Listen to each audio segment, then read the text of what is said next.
The Charterhouse of Parma. Stendhal. To the reader. It was in the winter of 1830 and 300 leagues from Paris that this tale was written, thus it contains no allusion to the events of 1839. Many years before 1830, at the time when our armies were overrunning Europe, chance put me in possession of a billeting order on the house of a canon. This was at Padua, a charming town in Italy. My stay being prolonged, we became friends. Passing through Padua again towards the end of 1830, I hastened to the house of the good canon. He himself was dead, that I knew, but I wished to see once again the room in which we had passed so many pleasant evenings, evenings on which I had often looked back since. I found there the canon's nephew and his wife, who welcomed me like an old friend. Several people came in, and we did not break up until a very late hour. The nephew sent out to the Cafe Pedrici for an excellent Zabaione. What more than anything kept us up was the story of the Duchess of Sanseverina, to which someone made an allusion, and which the nephew was good enough to relate from beginning to end, in my honor. In the place to which I am going, I told my friends, I am not likely to find evenings like this, and, to while away the long hours of darkness, I shall make a novel out of your story. In that case, said the nephew, let me give you my uncle's journal, which, under the heading Parma, mentions several of the intrigues of that court, in the days when the Duchess's word was law there. But, have a care. This story is anything but moral, and now that you pride yourselves in France on your gospel purity, it may win you the reputation of an assassin. I publish this tale without any alteration from the manuscript of 1830, a course which may have two drawbacks. The first for the reader. The characters being Italians will perhaps interest him less. Hearts in that country differing considerably from hearts in France, the Italians are sincere, honest folk and, not taking offense, say what is in their minds. It is only when the mood seizes them that they show any vanity, which then becomes passion, and goes by the name of puntiglio. Lastly, poverty is not, with them, a subject for ridicule. The second drawback concerns the author. I confess that I have been so bold as to leave my characters with their natural asperities, but, on the other hand, this I proclaim aloud, I heap the most moral censure upon many of their actions. To what purpose should I give them the exalted morality and other graces of French characters, who love money above all things, and sin scarcely ever from motives of hatred or love? The Italians in this tale are almost the opposite. Besides, it seems to me that, whenever one takes a stride of 200 leagues from south to north, the change of scene that occurs is tantamount to a fresh tale. The canon's charming niece had known and indeed had been greatly devoted to the Duchess of Sanseverina, and begs me to alter nothing in her adventures, which are reprehensible. 23rd of January, 1839. Part 1. Chapter 1. On the 15th of May, 1796, General Bonaparte made his entry into Milan at the head of that young army which had shortly before crossed the bridge of Lodi and taught the world that after all these centuries Caesar and Alexander had a successor. The miracles of gallantry and genius of which Italy was a witness in the space of a few months aroused a slumbering people. Only a week before the arrival of the French, the Milanese still regarded them as a mere rabble of brigands, accustomed invariably to flee before the troops of His Imperial and Royal Majesty. So much at least was reported to them 3 times weekly by a little news sheet no bigger than one's hand, and printed on soiled paper. In the Middle Ages the Republicans of Lombardy had given proof of a valor equal to that of the French, and deserved to see their city razed to the ground by the German emperors. Since they had become loyal subjects, their great occupation was the printing of sonnets upon handkerchiefs of rose-colored taffeta whenever the marriage occurred of a young lady belonging to some rich or noble family. 2 or 3 years after that great event in her life, the young lady in question used to engage a devoted admirer. Sometimes the name of the cicisbeo chosen by the husband's family occupied an honorable place in the marriage contract. It was a far cry from these effeminate ways to the profound emotions aroused by the unexpected arrival of the French army. Presently there sprang up a new and passionate way of life. A whole people discovered, on the 15th of May, 1796, that everything which until then it had respected was supremely ridiculous, if not actually hateful. The departure of the last Austrian regiment marked the collapse of the old ideas. To risk one's life became the fashion. People saw that in order to be really happy after centuries of cloying sensations, it was necessary to love one's country with a real love and to seek out heroic actions. They had been plunged in the darkest night by the continuation of the jealous despotism of Charles V and Philip II. They overturned these monarchs' statues and immediately found themselves flooded with daylight.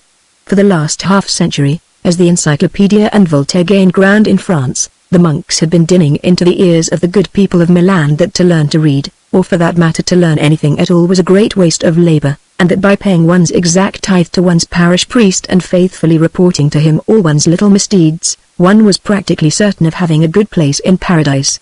To complete the debilitation of this people once so formidable and so rational, Austria had sold them, on easy terms, the privilege of not having to furnish any recruits to her army. In 1796, the Milanese army was composed of 24 rapscallions dressed in scarlet, who guarded the town with the assistance of 4 magnificent regiments of Hungarian grenadiers.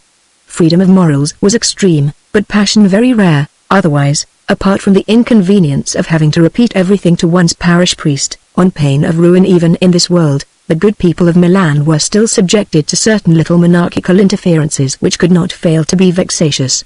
For instance, the Archduke, who resided at Milan and governed in the name of the Emperor, his cousin, had the lucrative idea of trading in corn.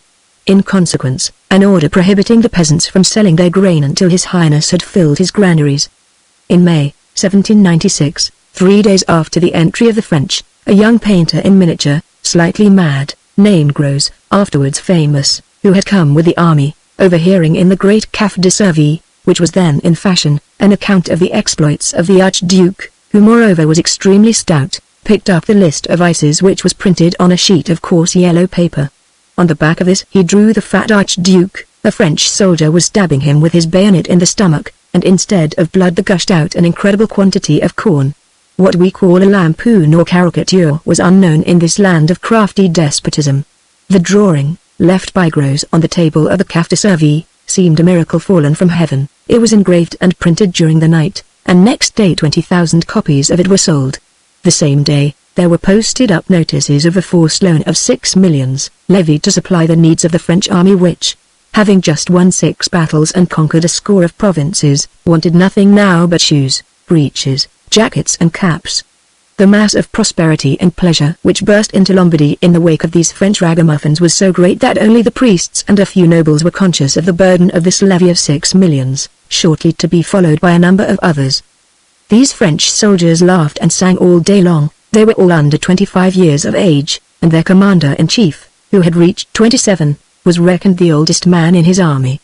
This gaiety, this youthfulness, this irresponsibility furnished a jocular reply to the furious preachings of the monks, who, for 6 months, had been announcing from the pulpit that the French were monsters, obliged, upon pain of death, to burn down everything and to cut off everyone's head. With this object, each of their regiments marched with a guillotine at its head. In the country districts one saw at the cottage doors the French soldier engaged in dandling the housewife's baby in his arms, and almost every evening some drummer, scraping a fiddle, would improvise a ball. Our country dances proving a great deal too skillful and complicated for the soldiers, who for that matter barely knew them themselves, to be able to teach them to the women of the country. It was the latter who showed the young Frenchman the Monferrina, Saltarello and other Italian dances. The officers had been lodged, as far as possible, with the wealthy inhabitants. They had every need of comfort. A certain lieutenant, for instance, named Robert, received a billeting order on the palazzo of the Marchesa del Dongo. This officer, a young conscript not overburdened with scruples, possessed as his whole worldly wealth, when he entered this palazzo, a scudo of 6 francs which he had received at Piacenza. After the crossing of the bridge of Lodi he had taken from a fine Austrian officer, killed by a ball, a magnificent pair of nankeen pantaloons, quite new, and never did any garment come more opportunely. His officer's epaulets were of wool, and the cloth of his tunic was stitched to the lining of the sleeves so that its scraps might hold together. But there was something even more distressing. The soles of his shoes were made out of pieces of soldiers' caps, likewise picked up on the field of battle, somewhere beyond the bridge of Lodi. These makeshift soles were tied on over his shoes with pieces of string which were plainly visible, so that when the major domo appeared at the door of Lieutenant Robert's room bringing him an invitation to dine with the Signora Marchesa, the officer was thrown into the utmost confusion. He and his orderly spent the 2 hours that divided him from this fatal dinner in trying to patch up the tunic a little and in dyeing black, with ink, those wretched strings round his shoes.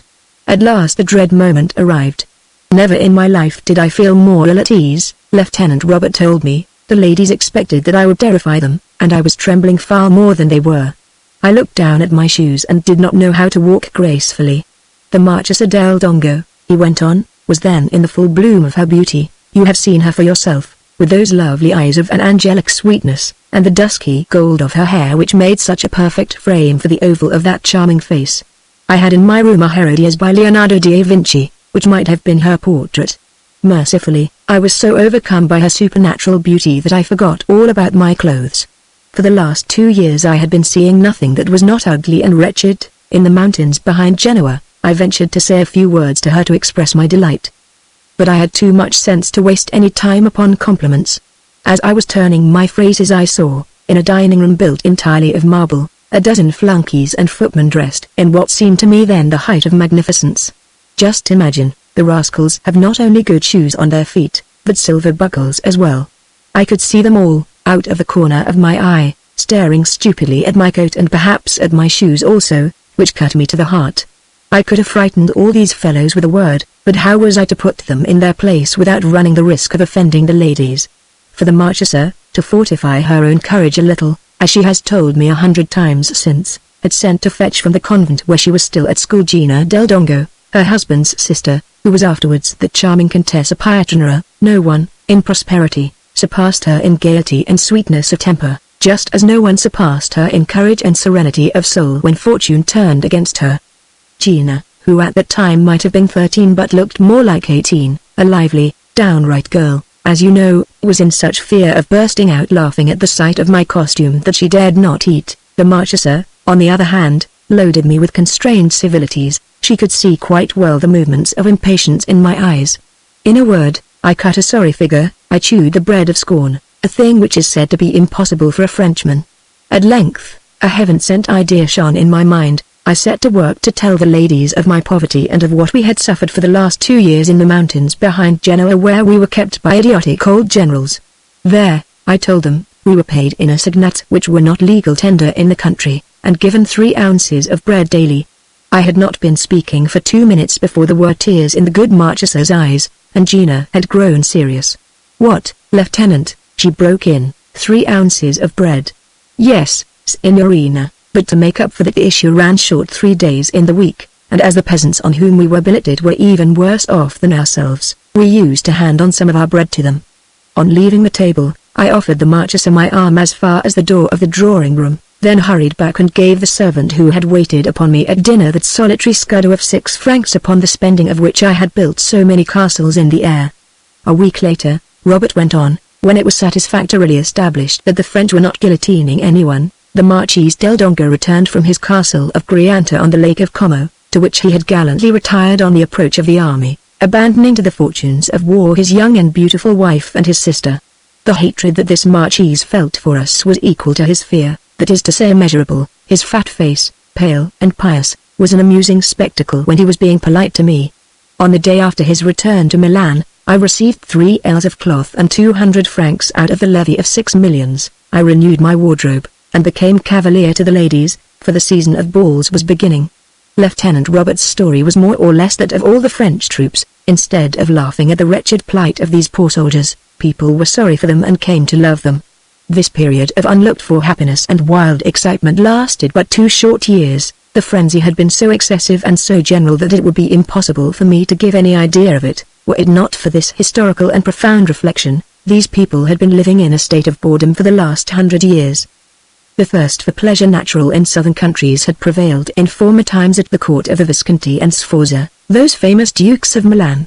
But from the year 1524, when the Spaniards conquered the Milanese, and conquered them as taciturn, suspicious, arrogant masters, always in dread of revolt, gaiety had fled. The subject race, adopting the manners of their masters, thought more of avenging the least insult by a dagger blow than of enjoying the fleeting hour.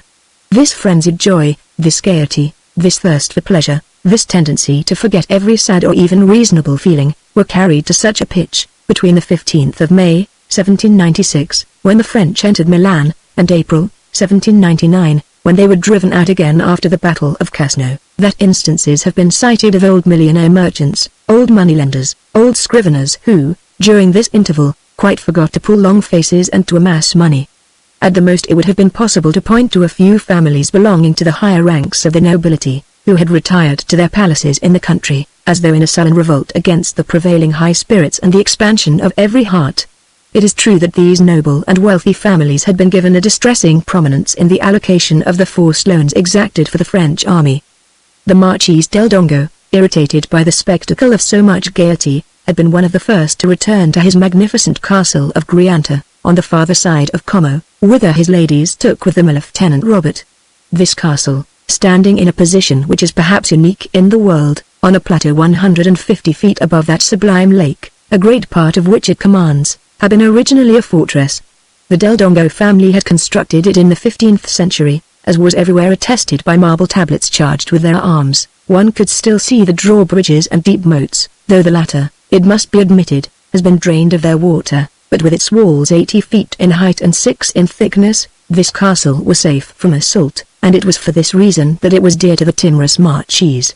Surrounded by some 25 or 30 retainers whom he supposed to be devoted to his person, presumably because he never opened his mouth except to curse them, he was less tormented by fear than at Milan. This fear was not altogether groundless. He was in most active correspondence with a spy posted by Austria on the Swiss frontier 3 leagues from Grianta, to contrive the escape of the prisoners taken on the field of battle, conduct which might have been viewed in a serious light by the French generals. The Marchese had left his young wife at Milan. She looked after the affairs of the family there, and was responsible for providing the sums levied on the Casa del Dongo. As they say in Italy, she sought to have these reduced, which obliged her to visit those of the nobility who had accepted public office, and even some highly influential persons who were not of noble birth. A great event now occurred in this family.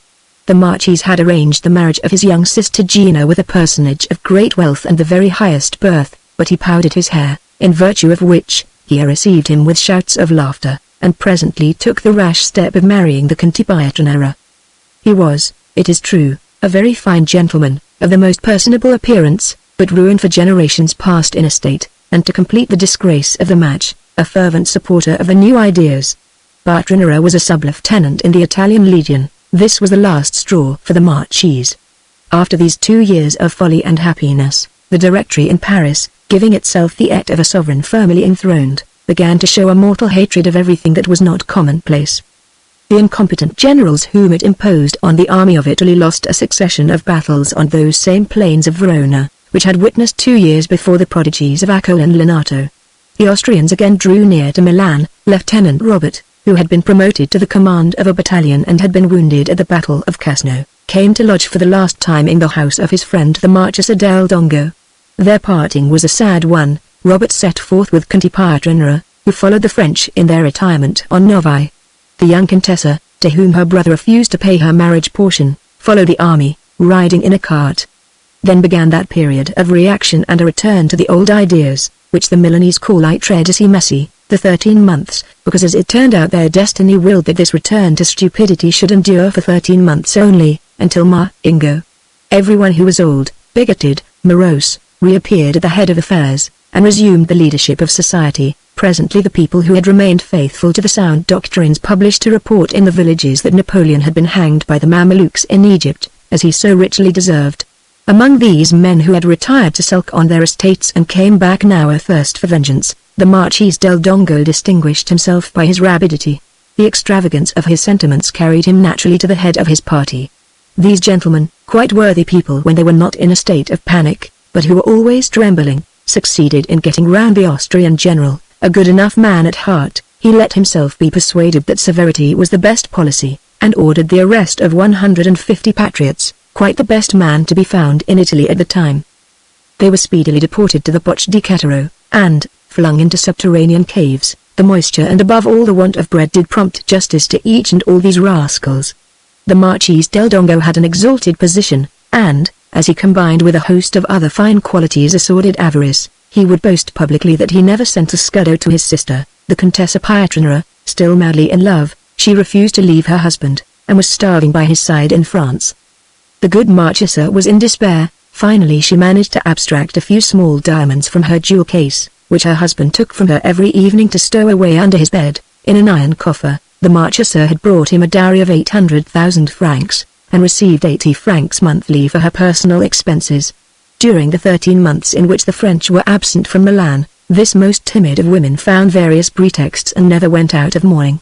We must confess that, Following the example of many grave authors, we have begun the history of our hero a year before his birth.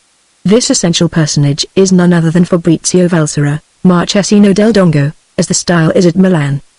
He had taken the trouble to be born just when the French were driven out, and found himself, by the accident of birth, the second son of that Marchese del Dongo who was so great a gentleman, and with whose fat, pasty face, false smile and unbounded hatred for the new ideas the reader is already acquainted.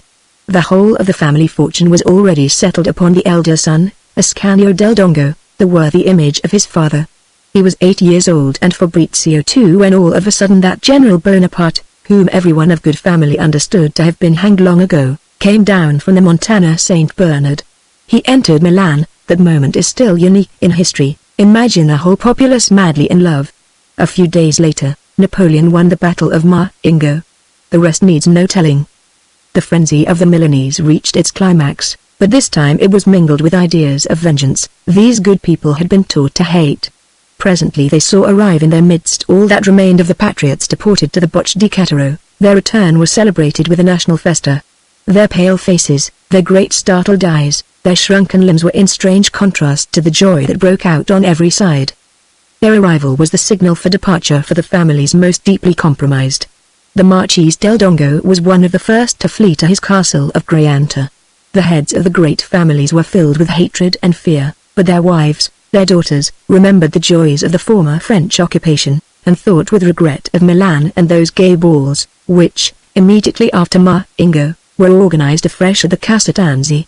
A few days after the victory, the French general responsible for maintaining order in Lombardy discovered that all the farmers on the noblemen's estates, all the old wives in the villages, so far from still thinking of this astonishing victory at Marengo, which had altered the destinies of Italy and recaptured 13 fortified positions in a single day, had their minds occupied only by a prophecy of San Giovla, the principal patron saint of Brescia.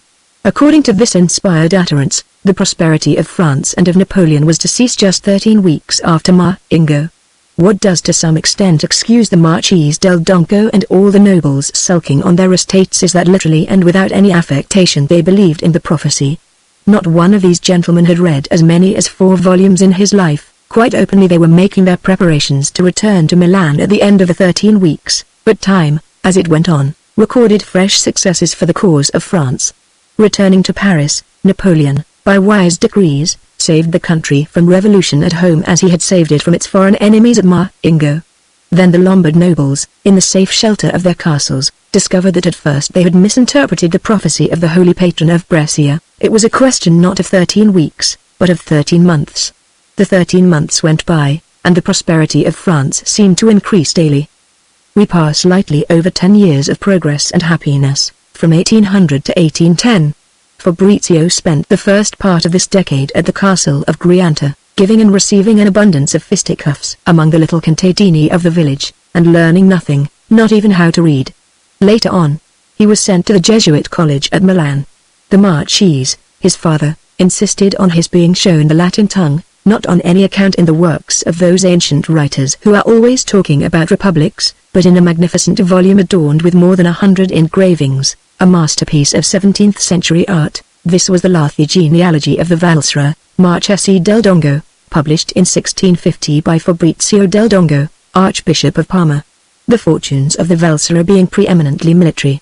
The engravings represented any number of battles, and everywhere one saw some hero of the name dealing mighty blows with his sword. This book greatly delighted the young Fabrizio. His mother, who adored him, obtained permission, from time to time, to pay him a visit at Milan, but as her husband never offered her any money for these journeys, it was her sister-in-law, the charming Contessa Pietranera, who lent her what she required. After the return of the French, the Contessa had become one of the most brilliant ladies at the court of Prince Eugene, the Viceroy of Italy. When Fabrizio had made his first communion, she obtained leave from the Marchese, still in voluntary exile, to invite him out, now and again, from his college. She found him unusual, thoughtful, very serious, but a nice-looking boy and not at all out of place in the drawing-room of a lady of fashion, otherwise, as ignorant as one could wish, and barely able to write. The Contessa, who carried her impulsive character into everything, promised her protection to the head of the establishment provided that her nephew Fabrizio made astounding progress and carried off a number of prizes at the end of the year. So that he should be in a position to deserve them, She used to send for Bun every Saturday evening, and often did not restore him to his masters until the following Wednesday or Thursday. The Jesuits, although tenderly cherished by their Prince Viceroy, were expelled from Italy by the laws of the kingdom, and the superior of the college, an able man, was conscious of all that might be made out of his relations with a woman all-powerful at court. He never thought of complaining of the absences of Fabrizio, who, more ignorant than ever, at the end of the year was awarded 5 first prizes. This being so, the Contessa, escorted by her husband, now the general commanding one of the divisions of the guard, and by 5 or 6 of the most important personages at the viceregal court, came to attend the prize-giving at the Jesuit college. The superior was complimented by his chiefs. The Contessa took her nephew with her to all those brilliant festivities which marked the too brief reign of the sociable Prince Eugene. She had on her own authority created him an officer of hussars, and Fabrizio, now 12 years old, wore that uniform. One day the Contessa, enchanted by his handsome figure, besought the prince to give him a post as page, a request which implied that the Del Dongo family was coming round. Next day she had need of all her credit to secure Viceroy's kind consent not to remember this request, which lacked only the consent of the prospective page's father, and this consent would have been emphatically refused. After this act of folly, which made the sullen Marchese shudder, he found an excuse to recall young Fabrizio to Grianta. The Contessa had a supreme contempt for her brother. She regarded him as a melancholy fool, and one who would be troublesome if ever it lay in his power. But she was madly fond of Fabrizio, and, after 10 years of silence, wrote to the Marchese reclaiming her nephew. Her letter was left unanswered. On his return to this formidable palace, built by the most bellicose of his ancestors, Fabrizio knew nothing in the world except how to drill and how to sit on a horse. Conte Pietranera, as fond of the boy as was his wife, used often to put him on a horse and take him with him on parade. On reaching the castle of Grianta, Fabrizio, his eyes still red with the tears that he had shed on leaving his aunt's fine rooms, found only the passionate caresses of his mother and sisters. The Marchese was closeted in his study with his elder son, the Marchesino Ascanio, there they composed letters in cipher which had the honor to be forwarded to Vienna. Father and son appeared in public only at mealtimes. The Marchese used ostentatiously to repeat that he was teaching his natural successor to keep, by double entry, the accounts of the produce of each of his estates. As a matter of fact, the Marchese was too jealous of his own power ever to speak of these matters to a son, the necessary inheritor of all these entailed properties. He employed him to cipher dispatches of 15 or 20 pages which 2 or 3 times weekly he had conveyed into Switzerland, where they were put on the road for Vienna. The Marchese claimed to inform his rightful sovereign of the internal condition of the Kingdom of Italy, of which he himself knew nothing, and his letters were invariably most successful, for the following reason: the Marchese would have account taken on the high road, by some trusted agent, of the number of men in a certain French or Italian regiment that was changing its station, and in reporting the fact to the court of Vienna would take care to reduce by at least a quarter the number of the troops on the march. These letters, in other respects absurd, had the merit of contradicting others of greater accuracy, and gave pleasure. And so, a short time before Fabrizio's arrival at the castle, the Marchese had received the star of a famous order. It was the 5th to adorn his chamberlain's coat. As a matter of fact, he suffered from the chagrin of not daring to sport this garment outside his study, but he never allowed himself to dictate a dispatch without first putting on the gold-laced coat, studded with all his orders. He would have felt himself to be wanting in respect had he acted otherwise. The Marchesa was amazed by her son's graces, but she had kept up the habit of writing 2 or 3 times every year to General Comte, which was the title now borne by Lieutenant Robert.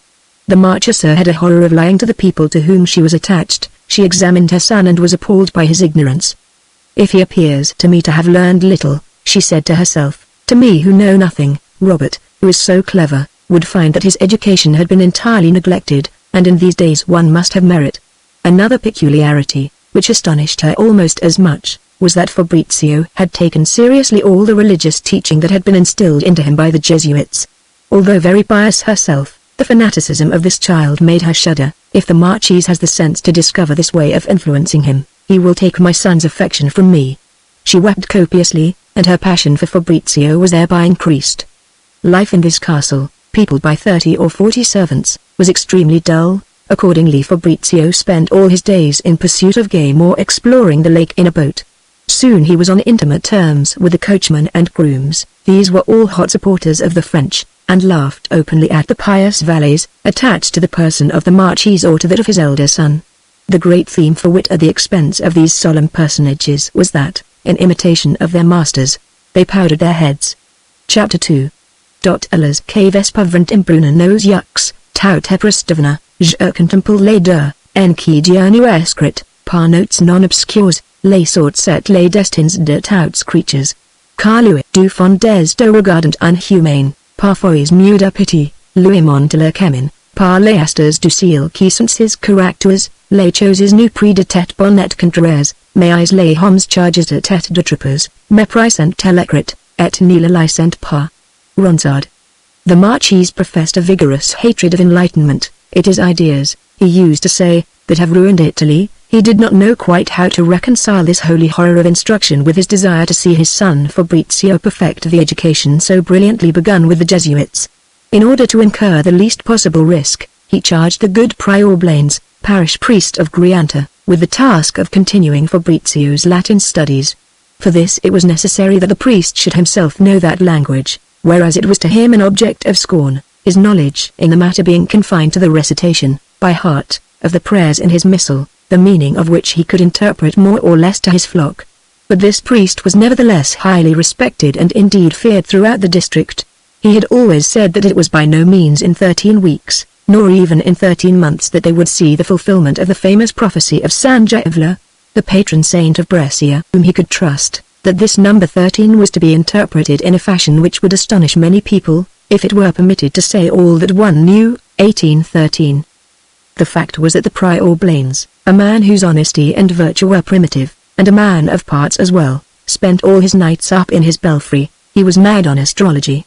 After using up all his days in calculating the conjunctions and positions of the stars, he would devote the greater part of his nights to following their course in the sky.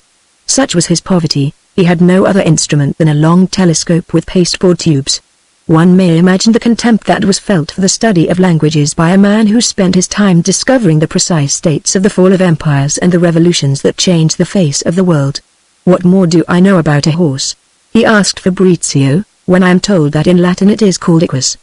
The contadini looked upon Prior Blanes with awe as a great magician. For his part, by dint of the fear that his nightly stations in the belfry inspired, he restrained them from stealing. His clerical brethren in the surrounding parishes, intensely jealous of his influence, detested him. The Marquis del Dongo merely despised him, because he reasoned too much for a man of such humble station. Fabrizio adored him. To gratify him he sometimes spent whole evenings in doing enormous sums of addition or multiplication. Then he would go up to the belfry. This was a great favor and one that Prior Blanes had never granted to anyone, but he liked the boy for his simplicity. "If you do not turn out a hypocrite," he would say to him, "you will perhaps be a man." 2 or 3 times in a year, Fabrizio, intrepid and passionate in his pleasures, came within an inch of drowning himself in the lake. He was the leader of all the great expeditions made by the young contadini of Grianto and Cadenabia.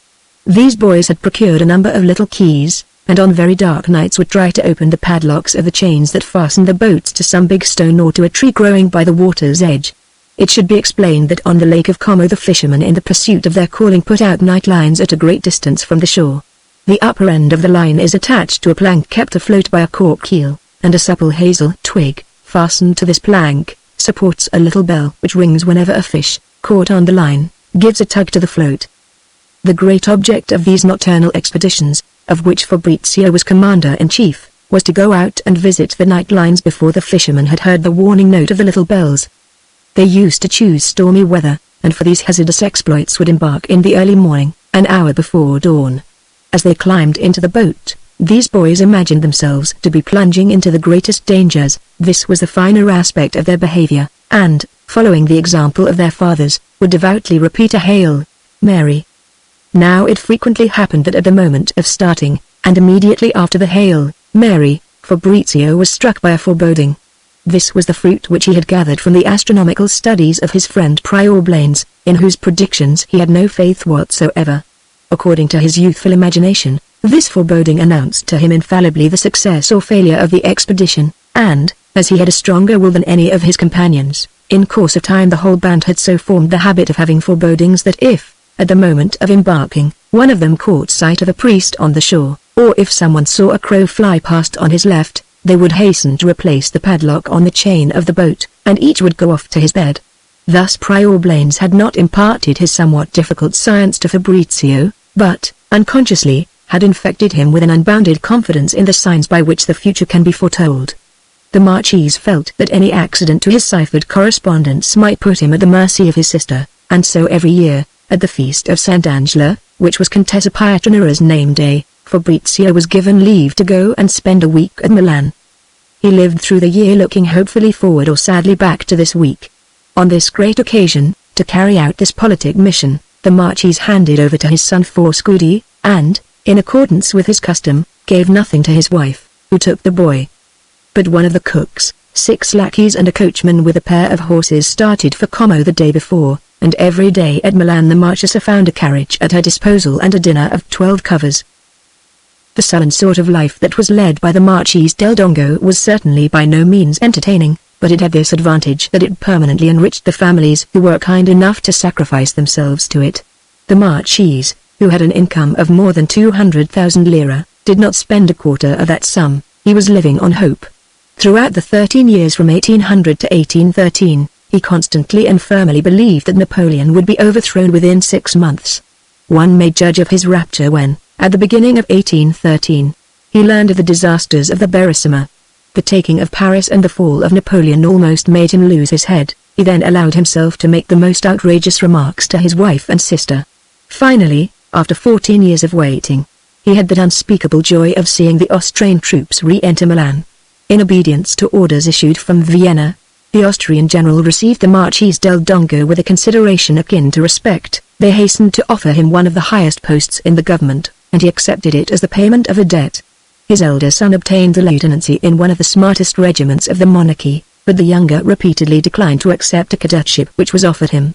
This triumph, in which the Marquis exulted with a rare insolence, lasted but a few months, and was followed by a humiliating reverse.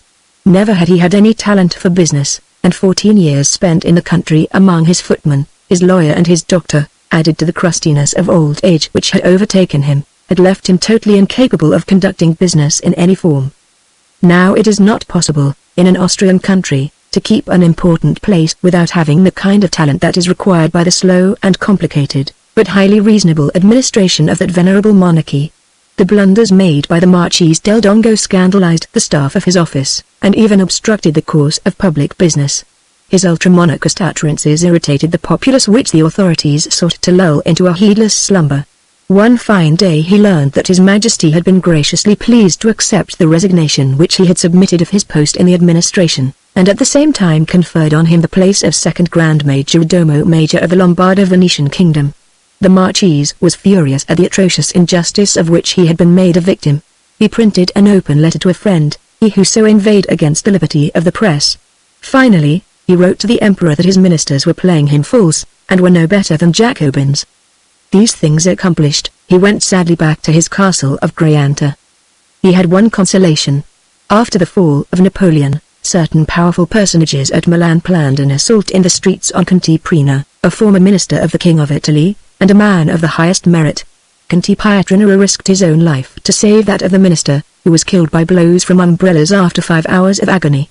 A priest, the Marquis del Dongo's confessor, could have saved Prina by opening the wicket of the church of San Giovanni, in front of which the unfortunate minister was dragged, and indeed left for a moment in the gutter, in the middle of the street, but he refused with derision to open his wicket, and, 6 months afterwards, the Marquis was happily able to secure for him a fine advancement.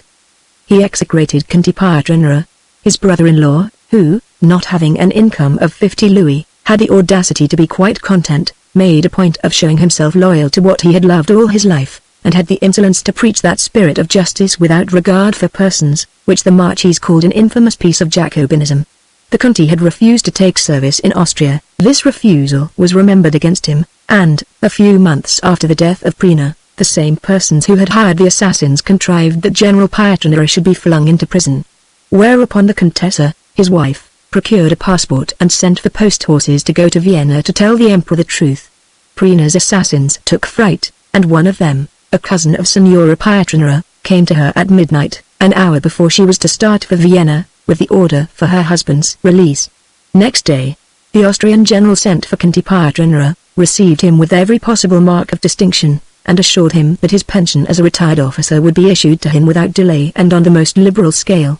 The gallant General Bubna, a man of sound judgment and warm heart, seemed quite ashamed of the assassination of Prina and the Conte's imprisonment. After this brief storm, allayed by the Contessa's firmness of character, the couple lived, for better or worse, on the retired pay for which, thanks to General Bubna's recommendation, they were not long kept waiting. Fortunately, it so happened that, for the last 5 or 6 years, the Contessa had been on the most friendly terms with a very rich young man, who was also an intimate friend of the Conte, and never failed to place at their disposal the finest team of English horses to be seen in Milan at the time, his box in the Theatre alla Scala and his villa in the country. But the Conte had a sense of his own valor. He was full of generous impulses, he was easily carried away, and at such times allowed himself to make imprudent speeches. One day when he was out shooting with some young men, one of them, who had served under other flags than his, began to belittle the courage of the soldiers of the Cisalpine Republic. The Conte struck him, a fight at once followed, and the Conte, who was without support among all these young men, was killed. This species of duel gave rise to a great deal of talk, and the persons who had been engaged in it took the precaution of going for a tour in Switzerland. That absurd form of courage which is called resignation, the courage of a fool who allows himself to be hanged without a word of protest, was not at all in keeping with the Contessa's character. Furious at the death of her husband, she would have liked Mercati, the rich young man, her intimate friend, to be seized also by the desire to travel in Switzerland, and to shoot or otherwise assault the murderer of Conte Pietranera. Mercati thought this plan the last word in absurdity, and the Contessa discovered that in her self-contempt for him had killed her affection. She multiplied her attentions to Mercati, she sought to rekindle his love, and then to leave him stranded and so make him desperate. To render this plan of vengeance intelligible to French readers, I should explain that at Milan, in a land widely remote from our own, people are still made desperate by love. The Contessa, who, in her widow's weeds, easily eclipsed any of her rivals, flirted with all the young men of rank and fashion, and one of these, Conte N., who, from the first, had said that he felt Mercati's good qualities to be rather heavy, rather starched for so spirited a woman, fell madly in love with her. She wrote to Mercati, "Will you for once act like a man of spirit? Please to consider that you have never known me. I am, with a trace of contempt perhaps, your most humble servant.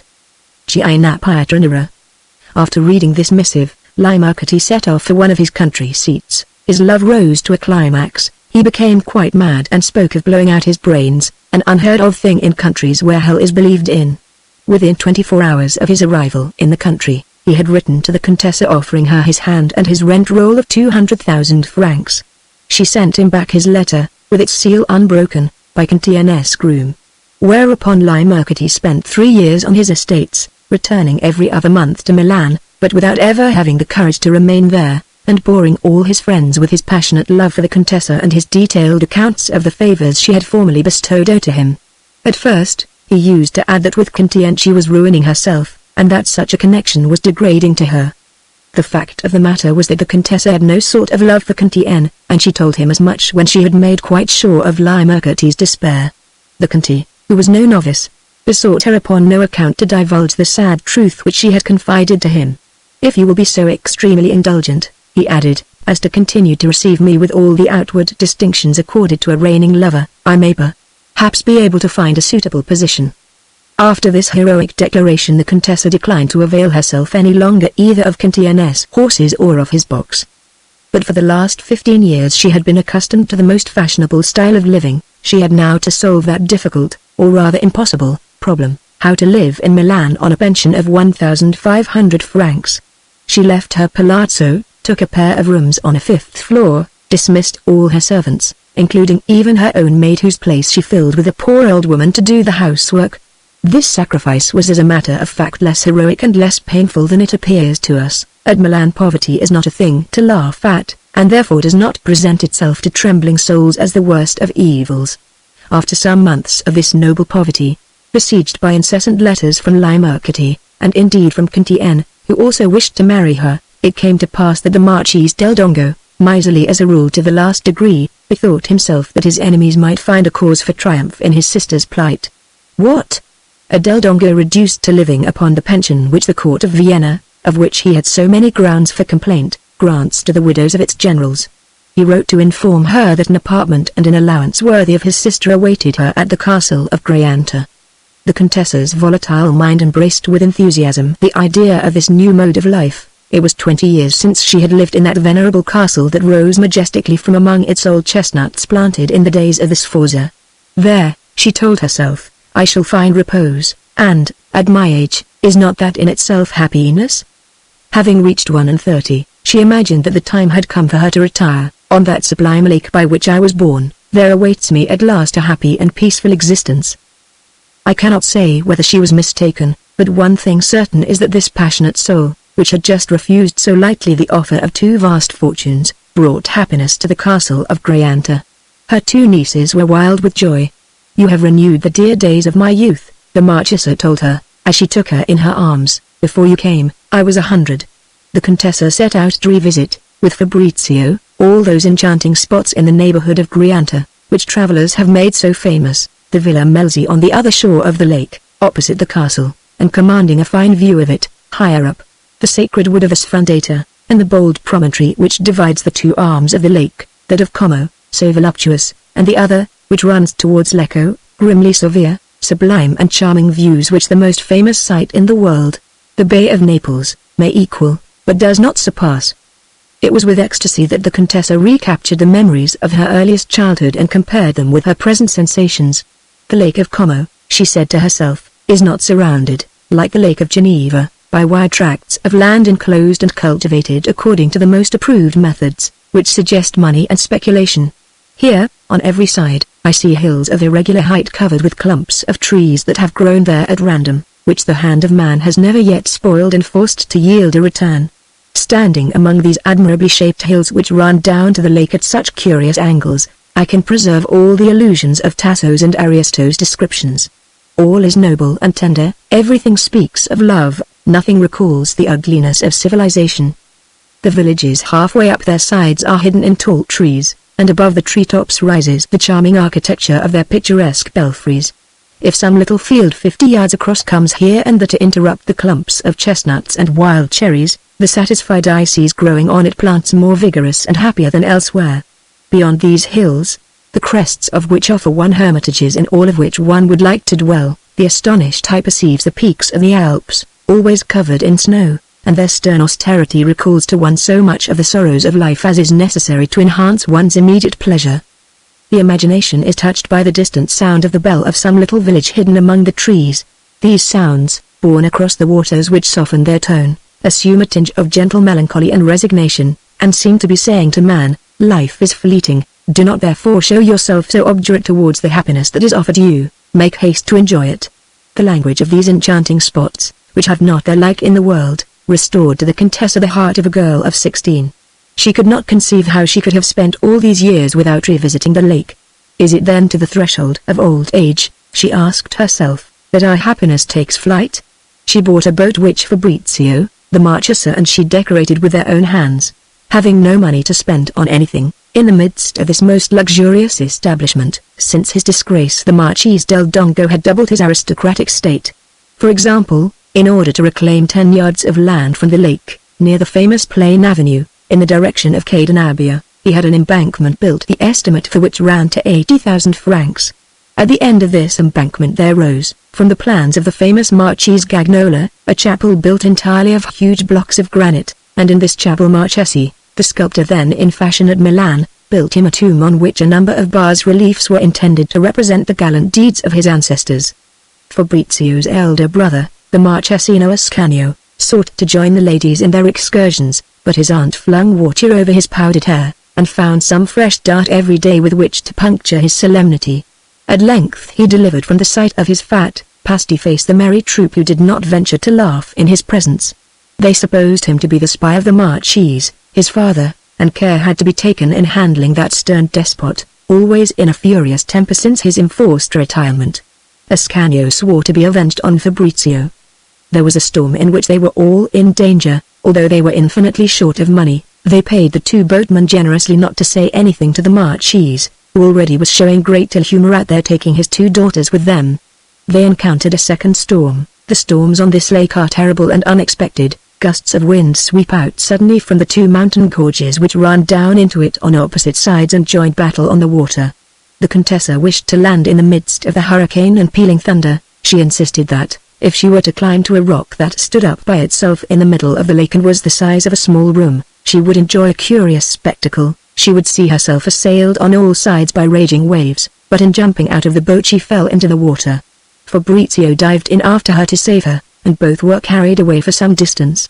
No doubt it is not a pleasant thing to feel oneself drowning, but the spirit of boredom, taken by surprise, was banished from the feudal castle. The Contessa conceived a passionate enthusiasm for the primitive nature of the Prior Blaines and for his astrology.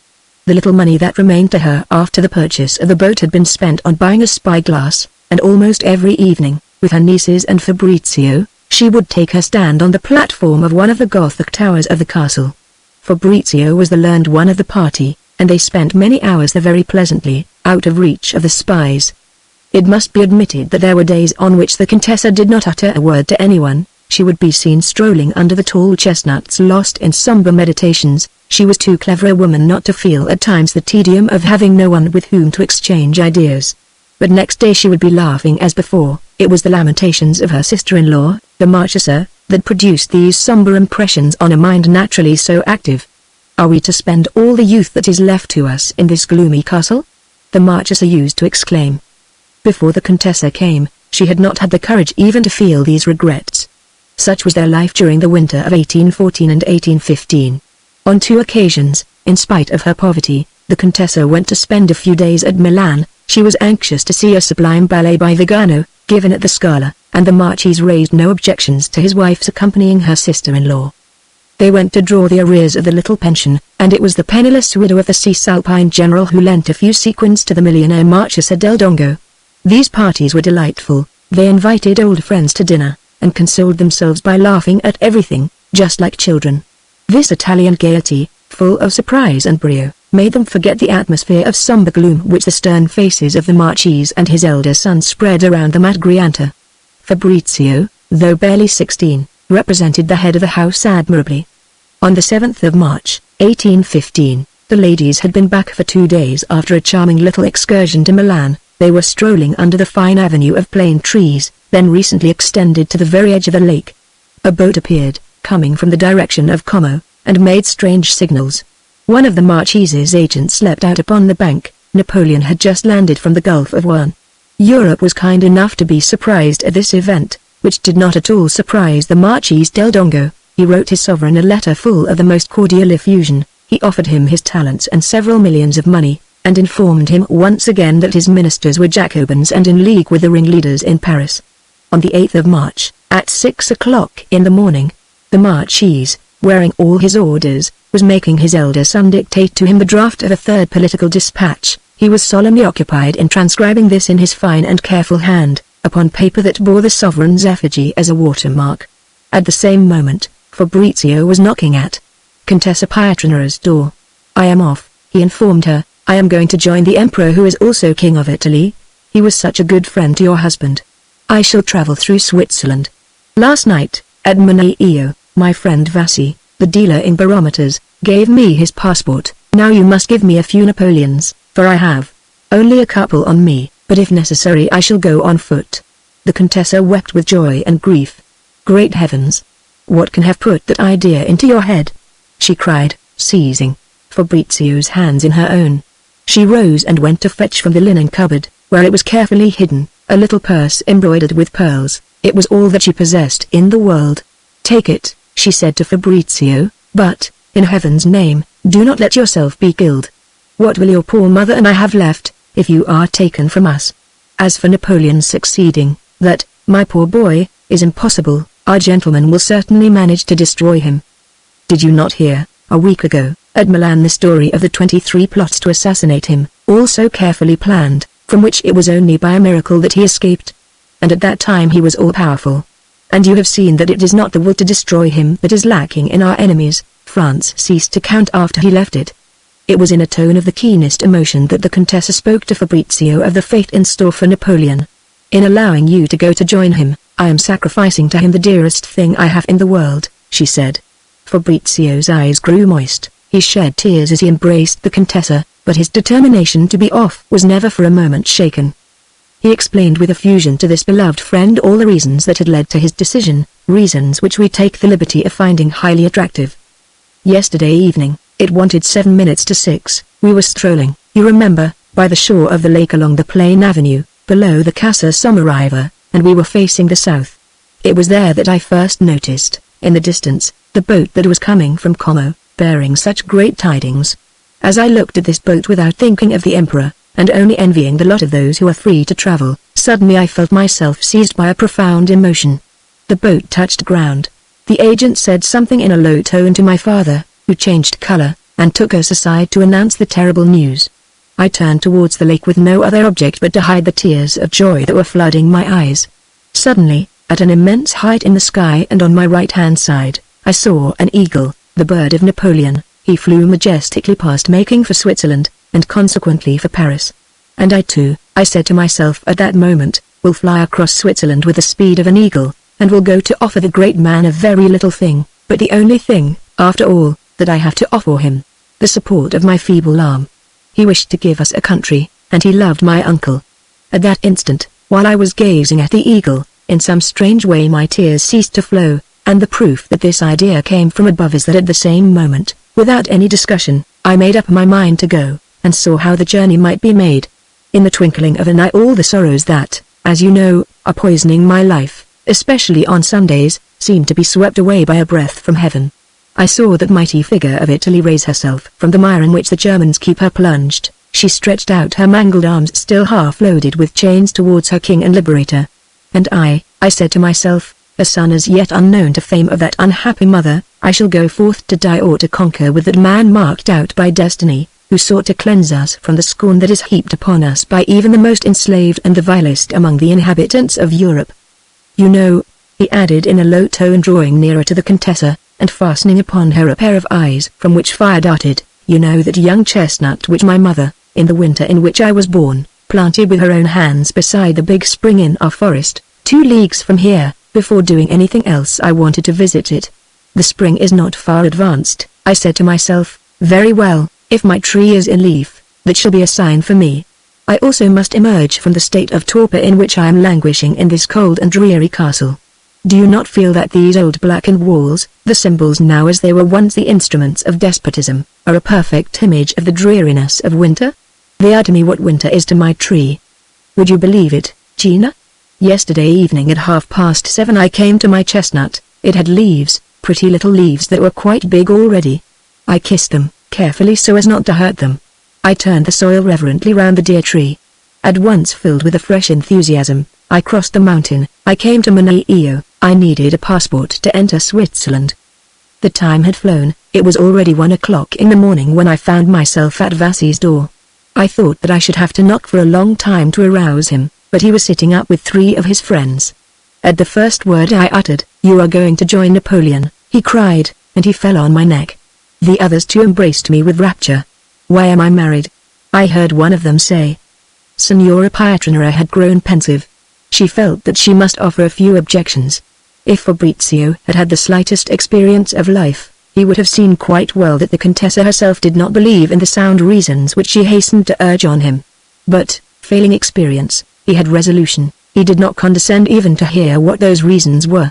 The Contessa presently came down to making him promise that at least he would inform his mother of his intention. "She will tell my sisters, and those women will betray me without knowing it," cried Fabrizio with a sort of heroic grandeur. "You should speak more respectfully," said the Contessa, smiling through her tears, "of the sex that will make your fortune, for you will never appeal to men. You have too much fire for prosaic souls." The Marchesa dissolved in tears on learning her son's strange plan. She could not feel its heroism, and did everything in her power to keep him at home. When she was convinced that nothing in the world, except the walls of a prison, could prevent him from starting, she handed over to him the little money that she possessed. Then she remembered that she had also, the day before, received 9 or 10 small diamonds, worth perhaps 10,000 francs, which the Marchese had entrusted to her to take to Milan to be set.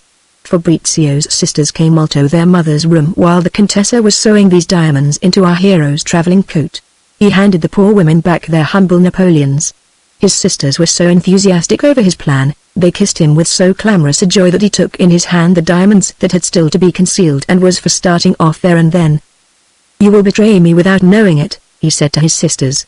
"Since I have all this money, there is no need to take clothes, one can get them anywhere." He embraced these dear ones and set off at once without even going back to his own room. He walked so fast, afraid of being followed by men on horseback, that before night he had entered Lugano. He was now, thank heaven, in a Swiss town, and had no longer any fear of being waylaid on the lonely road by constables in his father's pay. From this haven, he wrote him a fine letter, a boyish weakness which gave strength and substance to the Marchese's anger.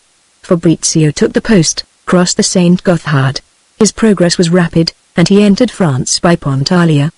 The emperor was in Paris. There Fabrizio's troubles began.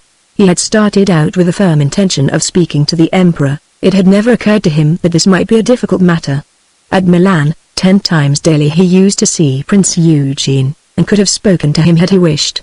In Paris, every morning he went to the courtyard of the Tuileries to watch the reviews held by Napoleon, but never was he able to come near the emperor. Our hero imagined all the French to be profoundly disturbed, as he himself was, by the extreme peril in which their country lay. At table in the hotel in which he was staying, he made no mystery about his plans. He found several young men with charming manners, even more enthusiastic than himself, who, in a very few days, did not fail to rob him of all the money that he possessed. Fortunately, out of pure modesty, he had said nothing of the diamonds given him by his mother. On the morning when, after an orgy overnight, he found that he had been decidedly robbed, he bought a fine pair of horses, engaged as servant an old soldier, one of the dealer's grooms, and, filled with contempt for the young men of Paris with their fine speeches, set out to join the army. He knew nothing except that it was concentrated near Maubeuge. No sooner had he reached the frontier than he felt that it would be absurd for him to stay in a house, toasting himself before a good fire, when there were soldiers in bivouac outside. In spite of the remonstrances of his servant, who was not lacking in common sense, he rashly made his way to the bivouacs on the extreme frontier, on the road into Belgium. No sooner had he reached the first battalion that was resting by the side of the road than the soldiers began to stare at the sight of this young civilian in whose appearance there was nothing that suggested uniform. Night was falling, a cold wind blew. Fabrizio went up to a fire and offered to pay for hospitality. The soldiers looked at one another amazed more than anything at the idea of payment, and willingly made room for him by the fire. His servant constructed a shelter for him. But, an hour later, the adjutant of the regiment happening to pass near the bivouac, the soldiers went to report to him the arrival of this stranger speaking bad French. The adjutant questioned Fabrizio, who spoke to him of his enthusiasm for the emperor in an accent which roused grave suspicion, whereupon this under-officer requested our hero to go with him to the colonel, whose headquarters were in a neighboring farm. Fabrizio's servant came up with the 2 horses. The sight of them seemed to make so forcible an impression upon the adjutant that immediately he changed his mind and began to interrogate the servant also. The latter, an old soldier, guessing his questioner's plan of campaign from the first, spoke of the powerful protection which his master enjoyed, adding that certainly they would not bone his fine horses. At once a soldier called by the adjutant put his hand on the servant's collar, another soldier took charge of the horses, and, with an air of severity, the adjutant ordered Fabrizio to follow him and not to answer back. After making him cover a good league on foot, in the darkness rendered apparently more intense by the fires of the bivouacs which lighted the horizon on every side, the adjutant handed Fabrizio over to an officer of gendarmerie who, with a grave air, asked for his papers. Fabrizio showed his passport, which described him as a dealer in barometers traveling with his wares. "What fools they are!" cried the officer, "this really is too much." He put a number of questions to our hero, who spoke of the emperor and of liberty in terms of the keenest enthusiasm, whereupon the officer of gendarmerie went off in peals of laughter. "Gad! You're no good at telling a tale," he cried. "It is a bit too much of a good thing they're daring to send us young mugs like you." And despite all the protestations of Fabrizio, who was dying to explain that he was not really a dealer in barometers, the officer sent him to the prison of B, a small town in the neighborhood, where our hero arrived at about 3 o'clock in the morning, beside himself with rage and half dead with exhaustion. Fabrizio, astonished at first, then furious, understanding absolutely nothing of what was happening to him, spent 33 long days in this wretched prison. He wrote letter after letter to the town commandant, and it was the jailer's wife, a handsome Fleming of 36, who undertook to deliver them. But as she had no wish to see so nice-looking a boy shot, and as moreover he paid well, she put all these letters without fail in the fire. Late in the evening, she would deign to come in and listen to the prisoner's complaints. She had told her husband that the young greenhorn had money, after which the prudent jailer allowed her a free hand. She availed herself of this license and received several gold Napoleons in return, for the adjutant had taken only the horses, and the officer of gendarmerie had confiscated nothing at all. One afternoon in the month of June, Fabrizio heard a violent cannonade at some distance. So they were fighting at last. His heart leapt with impatience. He heard also a great deal of noise in the town. As a matter of fact, a big movement of troops was being effected. 3 divisions were passing through B. When, about 11 o'clock, the jailer's wife came in to share his griefs, Fabrizio was even more friendly than usual. Then, seizing hold of her hands, "Get me out of here, I swear on my honor to return to Paris, on as soon as they have stopped fighting." "Stuff and nonsense. Have you the quibus?" He seemed worried. He did not understand the word quibus. The jailer's wife, noticing his dismay, decided that he must be in low water, and instead of talking in gold Napoleons as she had intended, talked now only in francs. "Listen," she said to him, "if you can put down 100 francs, I will place a double Napoleon on each eye of the corporal who comes to change the guard during the night. He won't be able to see you breaking out of prison, and if his regiment is to march tomorrow he will accept." The bargain was soon struck. The jailer's wife even consented to hide Fabrizio in her own room, from which he could more easily make his escape in the morning. Next day, before dawn, the woman, who was quite moved, said to Fabrizio, "My dear boy, you are still far too young for the dirty trade. Take my advice, don't go back to it." "What?" stammered Fabrizio. "Is it a crime then to wish to defend one's country?" "Enough said. Always remember that I saved your life. Your case was clear, you would have been shot. But don't say a word to anyone, or you will lose my husband and me our job, and whatever you do, don't go about repeating that silly tale about being a gentleman from Milan disguised as a dealer in barometers. It's too stupid. Listen to me now. I'm going to give you the uniform of a hussar who died the other day in the prison. Open your mouth as little as you possibly can, but if a sergeant or an officer asks you questions so that you have to answer, say that you've been lying ill in the house of a peasant who took you in out of charity when you were shivering with fever in a ditch by the roadside. If that does not satisfy them, you can add that you are going back to your regiment. They may perhaps arrest you because of your accent, then say that you were born in Piedmont, that you're a conscript who was left in France last year, and all that sort of thing." For the first time, after 33 days of blind fury, Fabrizio grasped the clue to all that had happened. They took him for a spy. He argued with the jailer's wife, who, that morning, was most affectionate, and finally, while armed with a needle she was taking in the hussar's uniform to fit him. He told his whole story in so many words to the astonished woman. For an instant she believed him. He had so innocent an air, and looked so nice dressed as a hussar. "Since you have such a desire to fight," she said to him at length, half convinced, "what you ought to have done as soon as you reached Paris was to enlist in a regiment. If you had paid for a sergeant's drink, the whole thing would have been settled." The jailer's wife added much good advice for the future, and finally, at the first streak of dawn, let Fabrizio out of the house, after making him swear 100 times over that he would never mention her name, whatever happened. As soon as Fabrizio had left the little town, marching boldly with the hussar's sabre under his arm, he was seized by a scruple. "Here I am," he said to himself, "with the clothes and the marching orders of a hussar who died in prison, where he was sent, they say, for stealing a cow and some silver plate. I have, so to speak, inherited his identity. And without wishing it or expecting it in any way. Beware of prison. The omen is clear, I shall have much to suffer from prisons." Not an hour had passed since Fabrizio's parting from his benefactress when the rain began to fall with such violence that the new hussar was barely able to get along, hampered by a pair of heavy boots which had not been made for him. Meeting a peasant mounted upon a sorry horse, he bought the animal, explaining by signs what he wanted. The jailer's wife had recommended him to speak as little as possible, in view of his accent. That day the army, which had just won the Battle of Ligny, was marching straight on Brussels. It was the eve of the Battle of Waterloo. Towards midday, the rain still continuing to fall in torrents, Fabrizio heard the sound of the guns. This joy made him completely oblivious of the fearful moments of despair in which so unjust an imprisonment had plunged him. He rode on until late at night, and, as he was beginning to have a little common sense, went to seek shelter in a peasant's house a long way from the road. This peasant wept and pretended that everything had been taken from him. Fabrizio gave him a crown, and he found some barley. My horse is no beauty, Fabrizio said to himself, but that makes no difference. He may easily take the fancy of some adjutant, and he went to lie down in the stable by its side. An hour before dawn Fabrizio was on the road, and, by copious endearments, succeeded in making his horse trot. About 5 o'clock, he heard the cannonade. It was the preliminaries of Waterloo. Chapter 3. Fabrizio soon came upon some vivandiers, and the extreme gratitude that he felt for the jailer's wife of being impelled him to address them.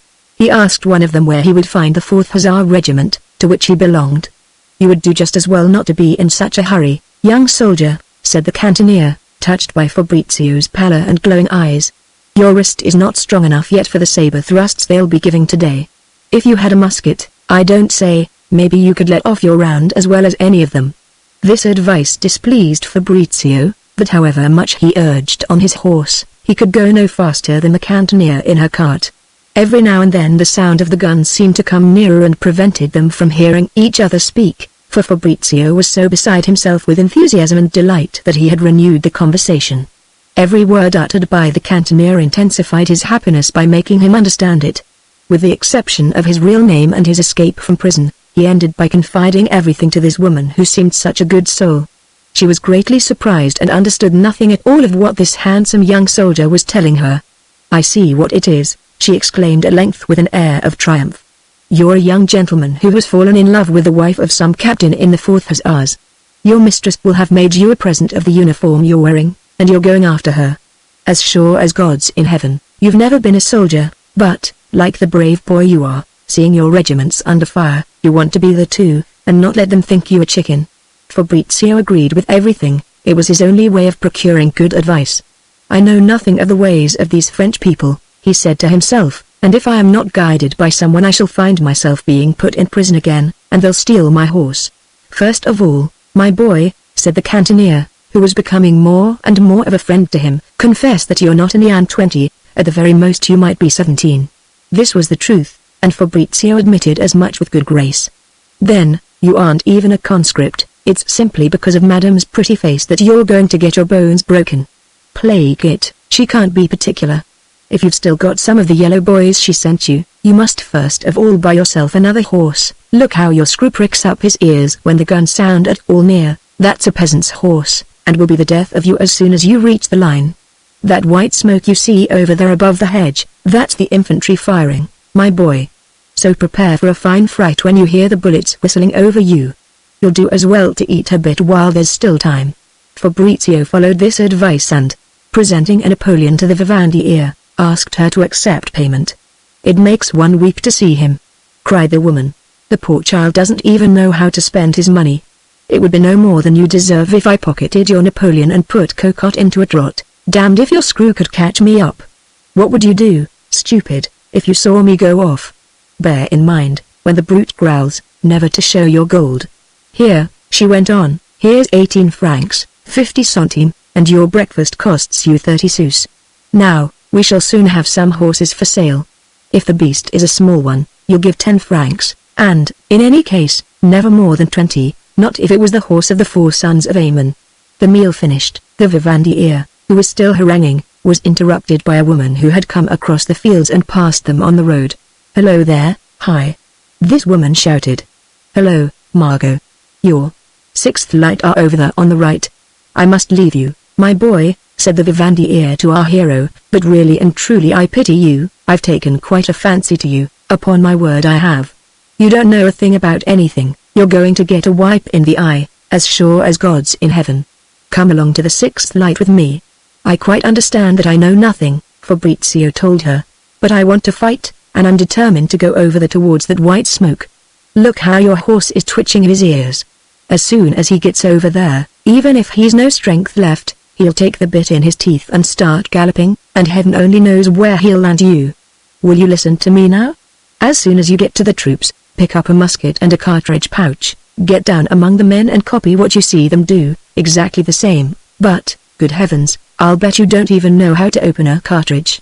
Fabrizio, stung to the quick, admitted nevertheless to his new friend that she had guessed aright. "Poor boy. He'll be killed straight away, sure as God. It won't take long. You've got to come with me, absolutely, went on the cannoneer in a tone of authority. But I want to fight. You shall fight too. Why, the 6th Light are famous fighters, and there's fighting enough today for everyone. But shall we come soon to the regiment? In a quarter of an hour at the most. With this honest woman's recommendation, Fabrizio told himself, my ignorance of everything won't make them take me for a spy, and I shall have a chance of fighting. At this moment the noise of the guns redoubled, each explosion coming straight on top of the last. It's like a rosary, said Fabrizio. We're beginning to hear the infantry fire now, said the vivandière, whipping up her little horse, which seemed quite excited by the firing. The cannoneer turned to the right and took a side road that ran through the fields. There was a foot of mud in it. The little cart seemed about to be stuck fast. Fabrizio pushed the wheel. His horse fell twice. Presently the road, though with less water on it, was nothing more than a bridle path through the grass. Fabrizio had not gone 500 yards when his nag stopped short. It was a corpse, lying across the path, which terrified horse and rider alike. Fabrizio's face, pale enough by nature, assumed a markedly green tinge. The cannoneer, after looking at the dead man, said, as though speaking to herself, that's not one of our division. Then, raising her eyes to our hero, she burst out laughing. Aha, my boy. There's a tidbit for you. Fabrizio sat frozen. What struck him most of all was the dirtiness of the feet of this corpse, which had already been stripped of its shoes and left with nothing but an old pair of trousers all clotted with blood. Come nearer, the cannoneer ordered him. Get off your horse, you'll have to get accustomed to them. Look, she cried. He stopped one in the head. A bullet, entering on one side of the nose, had gone out at the opposite temple, and disfigured the corpse in a hideous fashion. It lay with one eye still open. Get off your horse then, lad, said the cannoneer, and give him a shake of the hand to see if he'd return it. Without hesitation, although ready to yield up his soul with disgust, Fabrizio flung himself from his horse and took the hand of the corpse, which he shook vigorously. Then he stood still as though paralyzed. He felt that he had not the strength to mount again. What horrified him more than anything was that open eye. The vivandière will think me a coward, he said to himself bitterly. But he felt the impossibility of making any movement. He would have fallen. It was a frightful moment. Fabrizio was on the point of being physically sick. The vivandière noticed this, jumped lightly down from her little carriage, and held out to him, without saying a word, a glass of brandy which he swallowed at a gulp. He was able to mount his screw, and continued on his way without speaking.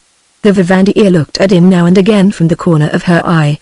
You shall fight tomorrow, my boy, she said at length. Today you're going to stop with me. You can see now that you've got to learn the business before you can become a soldier.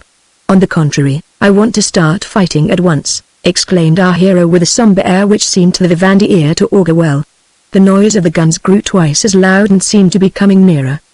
The explosions began to form a continuous bass. There was no interval between one and the next, and above this running bass, which suggested the roar of a torrent in the distance, they could make out quite plainly the rattle of musketry. At this point the road dived down into a clump of trees. The vivandière saw 3 or 4 soldiers of our army who were coming towards her as fast as their legs would carry them. She jumped nimbly down from her cart and ran into cover 15 or 20 paces from the road. She hid herself in a hole which had been left where a big tree had recently been uprooted. Now, thought Fabrizio, we shall see whether I am a coward. He stopped by the side of the little cart which the woman had abandoned, and drew his saber. The soldiers paid no attention to him and passed at a run along the wood, to the left of the road. They're ours, said the vivandière calmly, as she came back, quite breathless, to her little cart. If your horse was capable of galloping, I should say, push ahead as far as the end of the wood, and see if there's anyone on the plain. Fabrizio did not wait to be told twice. He tore off a branch from a poplar, stripped it and started to lash his horse with all his might. The animal broke into a gallop for a moment, then fell back into its regular slow trot. The vivandière had put her horse into a gallop. Stop, will you, stop, she called after Fabrizio. Presently both were clear of the wood. Coming to the edge of the plain, they heard a terrifying din. Guns and muskets thundered on every side, right, left, behind them. And as the clump of trees from which they emerged grew on a mound rising 9 or 10 feet above the plain, they could see fairly well a corner of the battle. But still there was no one to be seen in the meadow beyond the wood. This meadow was bordered, half a mile away, by a long row of willows, very bushy. Above the willows appeared a white smoke which now and again rose eddying into the sky. If I only knew where the regiment was, said the cannoneer, in some embarrassment. "It won't do to go straight ahead over this big field. By the way," she said to Fabrizio, "if you see one of the enemy, stick him with the point of your saber, don't play about with the blade." At this moment, the cannoneer caught sight of the 4 soldiers whom we mentioned a little way back. They were coming out of the wood onto the plain to the left of the road. One of them was on horseback. "There you are," she said to Fabrizio. "Hello there." She called to the mounted man, "Come over here and have a glass of brandy." The soldiers approached. "Where are the 6th light?" she shouted. "Over there, 5 minutes away, across that canal that runs along by the willows. Why, Colonel Macon has just been killed. Will you take 5 francs for your horse?" "You? 5 francs? That's not a bad one, Mar. An officer's horse I can sell in 10 minutes for 5 Napoleons." "Give me one of your Napoleons," said the vivandière to Fabrizio. Then going up to the mounted soldier, "Get off, quickly," she said to him. "Here's your Napoleon." The soldier dismounted. Fabrizio sprang gaily onto the saddle. The vivandière unstrapped the little portmanteau which was on his old horse. "Come and help me, all of you," she said to the soldiers. "Is that the way you leave a lady to do the work?" But no sooner had the captured horse felt the weight of the portmanteau than he began to rear, and Fabrizio, who was an excellent horseman, had to use all his strength to hold him. "A good sign," said the vivandière. "The gentleman is not accustomed to being tickled by portmanteaus." "A general's horse," cried the man who had sold it. "A horse? That's worth 10 Napoleons if it's worth the hard." "Here are 20 francs, said Fabrizio, who could not contain himself for joy at feeling between his legs a horse that could really move. At that moment a shot struck the line of willows, through which it passed obliquely, and Fabrizio had the curious spectacle of all those little branches flying this way and that as though mown down by a stroke of the scythe. "Look, there's the brute advancing," the soldier said to him as he took the 20 francs. It was now about 2 o'clock. Fabrizio was still under the spell of this strange spectacle when a party of generals, followed by a score of hussars, passed at a gallop across one corner of the huge field on the edge of which he had halted. His horse neighed, reared several times in succession, then began violently tugging the bridle that was holding him. "All right, then," Fabrizio said to himself. The horse, left to his own devices, dashed off hell for leather to join the escort that was following the generals. Fabrizio counted 4 gold-laced hats. A quarter of an hour later, from a few words said by one hussar to the next, Fabrizio gathered that one of these generals was the famous Marshal Ney. His happiness knew no bounds, only he had no way of telling which of the 4 generals was Marshal Ney. He would have given everything in the world to know, but he remembered that he had been told not to speak. The escort halted, having to cross a wide ditch left full of water by the rain overnight. It was fringed with tall trees and formed the left-hand boundary of the field at the entrance to which Fabrizio had bought the horse. Almost all the hussars had dismounted. The bank of the ditch was steep and very slippery and the water lay quite 3 or 4 feet below the level of the field. Fabrizio, distracted with joy, was thinking more of Marshal Ney and of glory than of his horse, which, being highly excited, jumped into the canal, thus splashing the water up to a considerable height. One of the generals was soaked to the skin by the sheet of water, and cried with an oath, "Damn the brute." Fabrizio felt deeply hurt by this insult. Can I ask him to apologize? He wondered. Meanwhile, to prove that he was not so clumsy after all, he set his horse to climb the opposite bank of the ditch, but it rose straight up and was 5 or 6 feet high. He had to abandon the attempt. Then he rode upstream, his horse being up to its head in water, and at last found a sort of drinking place. By this gentle slope he was easily able to reach the field on the other side of the canal. He was the first man of the escort to appear there. He started to trot proudly down the bank. Below him, in the canal, the hussars were splashing about, somewhat embarrassed by their position, for in many places the water was 5 feet deep. 2 or 3 horses took fright and began to swim, making an appalling mess. A sergeant noticed the maneuver that this youngster, who looked so very unlike a soldier, had just carried out. "Up here. There is a watering place on the left," he shouted, and in time they all crossed. On reaching the further bank, Fabrizio had found the generals there by themselves. The noise of the gun seemed to him to have doubled, and it was all he could do to hear the general whom he had given such a good soaking and who now shouted in his ear. "Where did you get that horse?" Fabrizio was so much upset that he answered in Italian, "L'ho comprato poco fa."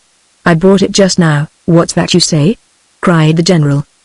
But the din at that moment became so terrific that Fabrizio could not answer him. We must admit that our hero was very little of a hero at that moment. However, fear came to him only as a secondary consideration. He was principally shocked by the noise, which hurt his ears.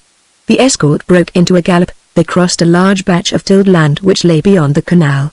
And this field was strewn with dead redcoats. Redcoats! The hussars of the escort exclaimed joyfully, and at first Fabrizio did not understand. Then he noticed that as a matter of fact almost all these bodies wore red uniforms. One detail made him shudder with horror. He observed that many of these unfortunate redcoats were still alive. They were calling out, evidently asking for help, and no one stopped to give it them. Our hero, being most humane, took every possible care that his horse should not tread upon any of the redcoats. The escort halted. Fabrizio, who was not paying sufficient attention to his military duty, galloped on, his eyes fixed on a wounded wretch in front of him. "Will you halt, you young fool?" the sergeant shouted after him. Fabrizio discovered that he was 20 paces on the general's right front, and precisely in the direction in which they were gazing through their glasses.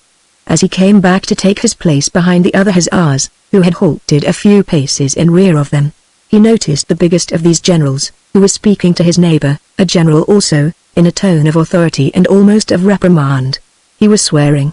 Fabrizio could not contain his curiosity, and, in spite of the warning not to speak, given him by his friend the jailer's wife, he composed a short sentence in good French, quite correct, and said to his neighbor, "Who is that general who is chewing up the one next to him?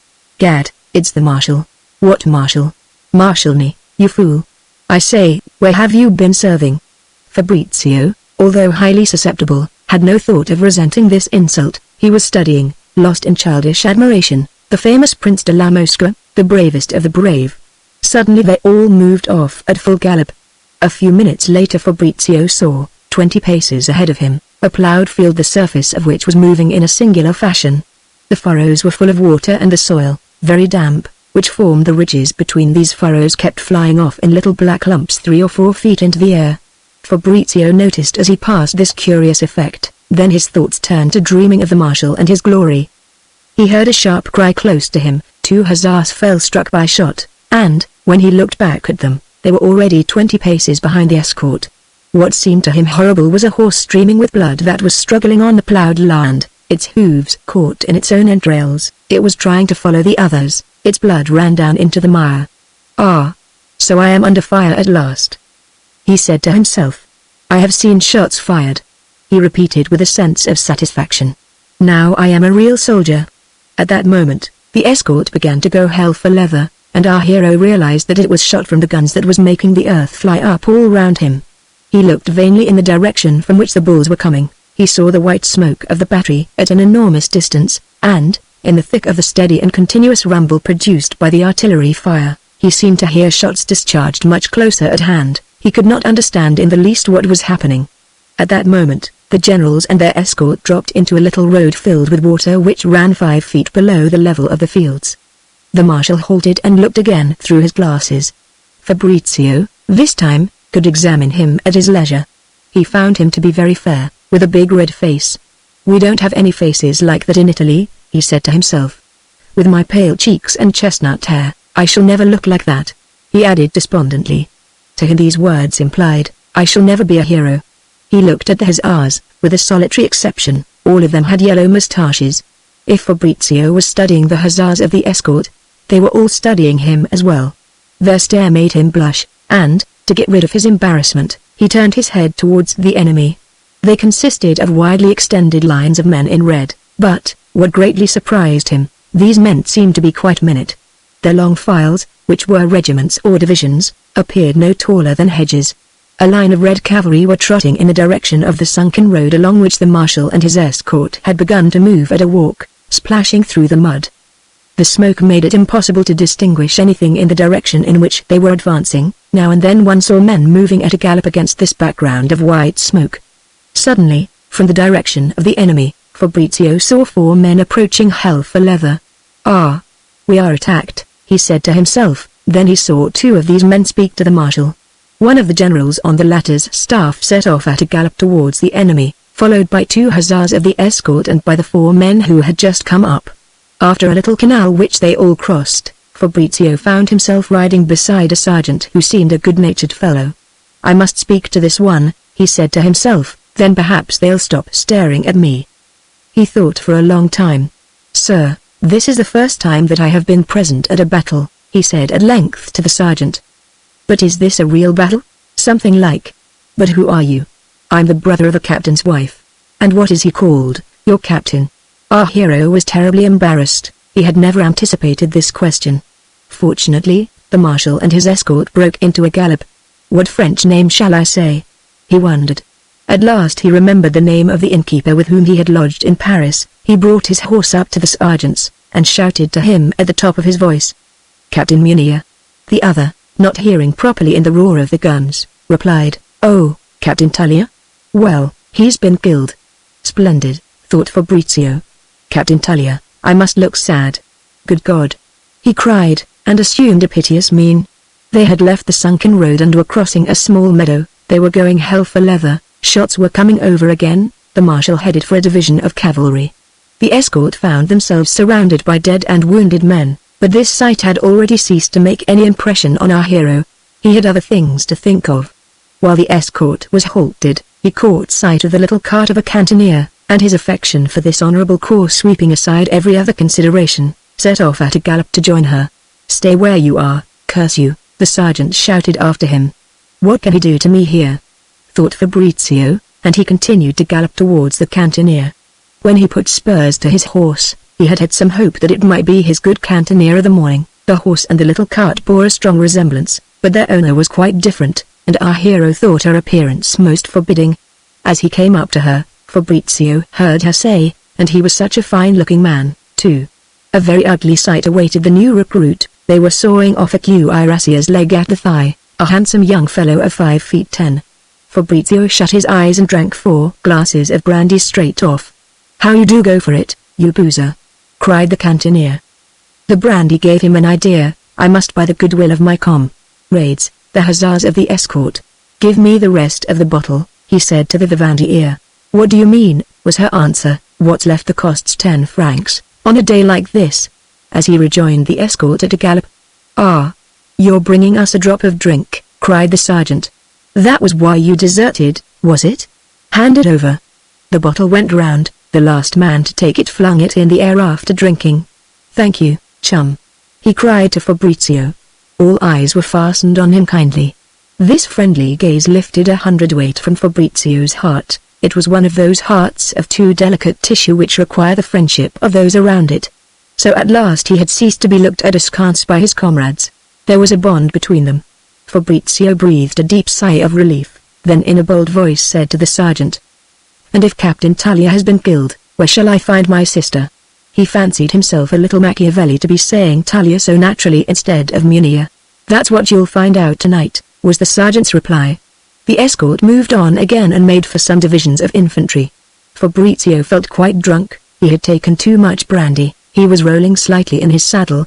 He remembered most opportunely a favorite saying of his mother's coachman, when you've been lifting your elbow, look straight between your horse's ears, and do what the man next to you does. The marshal stopped for some time beside a number of cavalry units which he ordered to charge, but for an hour or two our hero was barely conscious of what was going on round about him. He was feeling extremely tired, and when his horse galloped he fell back on the saddle like a lump of lead.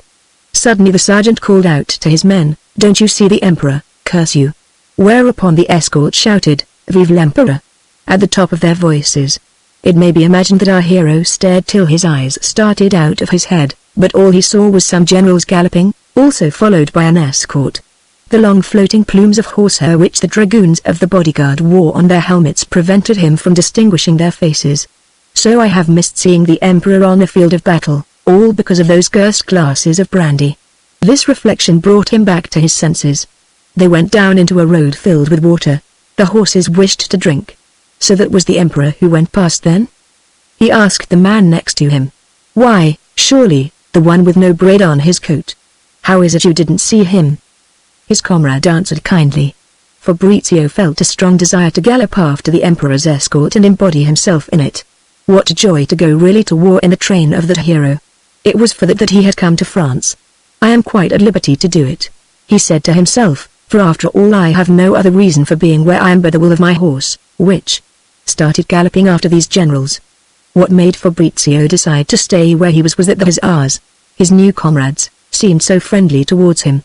He began to imagine himself the intimate friend of all the troopers with whom he had been galloping for the last few hours. He saw arise between them and himself that noble friendship of the heroes of Tasso and Ariosto. If he were to attach himself to the emperor's escort, there would be fresh acquaintances to be made. Perhaps they would look at him askance, for these other horsemen were dragoons, and he was wearing the hussar uniform like all the rest that were following the marshal. The way in which they now looked at him set our hero on a pinnacle of happiness. He would have done anything in the world for his comrades. His mind and soul were in the clouds. Everything seemed to have assumed a new aspect now that he was among friends. He was dying to ask them various questions. "But I am still a little drunk," he said to himself. "I must bear in mind what the jailer's wife told me." He noticed on leaving the sunken road that the escort was no longer with Marshal Ney. The general whom they were following was tall and thin, with a dry face and an awe-inspiring eye. This general was none other than Comte, the Lieutenant Robert of the 15th of May, 1796. How delighted he would have been to meet Fabrizio del Dongo. It was already some time since Fabrizio had noticed the earth flying off in black crumbs on being struck by shot. They came in rear of a regiment of cuirassiers. He could hear distinctly the rattle of the grape shot against their breastplates, and saw several men fall. The sun was now very low and had begun to set when the escort, emerging from a sunken road, mounted a little bank 3 or 4 feet high to enter a ploughed field. Fabrizio heard an odd little sound quite close to him. He turned his head. 4 men had fallen with their horses. The general himself had been unseated, but picked himself up, covered in blood. Fabrizio looked at the hussars who were lying on the ground. 3 of them were still making convulsive movements. The 4th cried, "Pull me out." The sergeant and 2 or 3 men had dismounted to assist the general, who, leaning upon his aide-de-camp, was attempting to walk a few steps. He was trying to get away from his horse, which lay on the ground struggling and kicking out madly. The sergeant came up to Fabrizio. At that moment our hero heard a voice say behind him and quite close to his ear, "This is the only one that can still gallop." He felt himself seized by the feet. They were taken out of the stirrups at the same time as someone caught him underneath the arms. He was lifted over his horse's tail and then allowed to slip to the ground, where he landed sitting. The aide-de-camp took Fabrizio's horse by the bridle. The general, with the help of the sergeant, mounted and rode off at a gallop. He was quickly followed by the 6 men who were left of the escort. Fabrizio rose up in a fury, and began to run after them shouting, "Ladri! Ladri! Thieves! Thieves!" It was an amusing experience to run after horse stealers across a battlefield. The escort and the general, Comte, disappeared presently behind a row of willows. Fabrizio, blind with rage, also arrived at this line of willows. He found himself brought to a halt by a canal of considerable depth which he crossed. Then, on reaching the other side, he began swearing again as he saw once more, but far away in the distance, the general and his escort vanishing among the trees. "Thieves! Thieves!" he cried, in French this time. In desperation, not so much at the loss of his horse as at the treachery to himself, he let himself sink down on the side of the ditch, tired out and dying of hunger. If his fine horse had been taken from him by the enemy, he would have thought no more about it, but to see himself betrayed and robbed by the sergeant whom he liked so much and by those hussars whom he regarded as brothers. That was what broke his heart. He could find no consolation for so great an infamy, and, leaning his back against a willow, began to shed hot tears. He abandoned one by one all those beautiful dreams of a chivalrous and sublime friendship, like that of the heroes of the Jerusalem Liberata. To see death come to one was nothing, surrounded by heroic and tender hearts, by noble friends who clasp one by the hand as one yields one's dying breath. But to retain one's enthusiasm surrounded by a pack of vile scoundrels. Like all angry men, Fabrizio exaggerated. After a quarter of an hour of this melting mood, he noticed that the guns were beginning to range on the row of trees in the shade of which he sat meditating. He rose and tried to find his bearings. He scanned those fields bounded by a wide canal and the row of pollard willows. He thought he knew where he was. He saw a body of infantry crossing the ditch and marching over the fields, a quarter of a league in front of him. "I was just falling asleep," he said to himself. "I must see that I'm not taken prisoner." And he put his best foot foremost. As he advanced, his mind was set at rest. He recognized the uniforms. The regiments by which he had been afraid of being cut off were French. He made a right incline so as to join them. After the moral anguish of having been so shamefully betrayed and robbed, there came another which, at every moment, made itself felt more keenly. He was dying of hunger. It was therefore with infinite joy that after having walked, or rather run, for 10 minutes, he saw that the column of infantry, which also had been moving very rapidly, was halting to take up a position. A few minutes later, he was among the nearest of the soldiers. "Friends, could you sell me a mouthful of bread? I say, here's a fellow who thinks we're bakers." This harsh utterance and the general guffaw that followed it had a crushing effect on Fabrizio. So war was no longer that noble and universal uplifting of souls athirst for glory which he had imagined it to be from Napoleon's proclamations. He sat down, or rather let himself fall on the grass. He turned very pale. The soldier who had spoken to him, and who had stopped 10 paces off to clean the lock of his musket with his handkerchief, came nearer and flung him a lump of bread, then, seeing that he did not pick it up, broke off a piece which he put in our hero's mouth. Fabrizio opened his eyes, and ate the bread without having the strength to speak.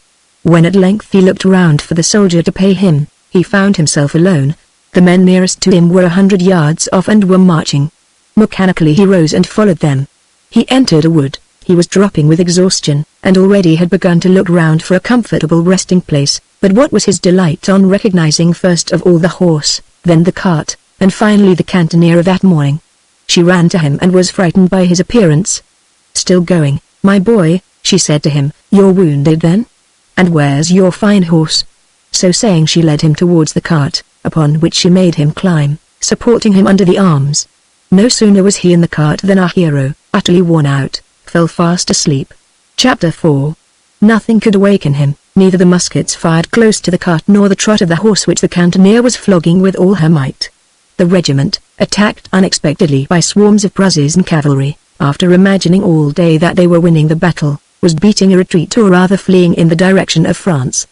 The colonel, a handsome young man, well turned out, who had succeeded Macon, was sabred. The battalion commander who took his place, an old man with white hair, ordered the regiment to halt.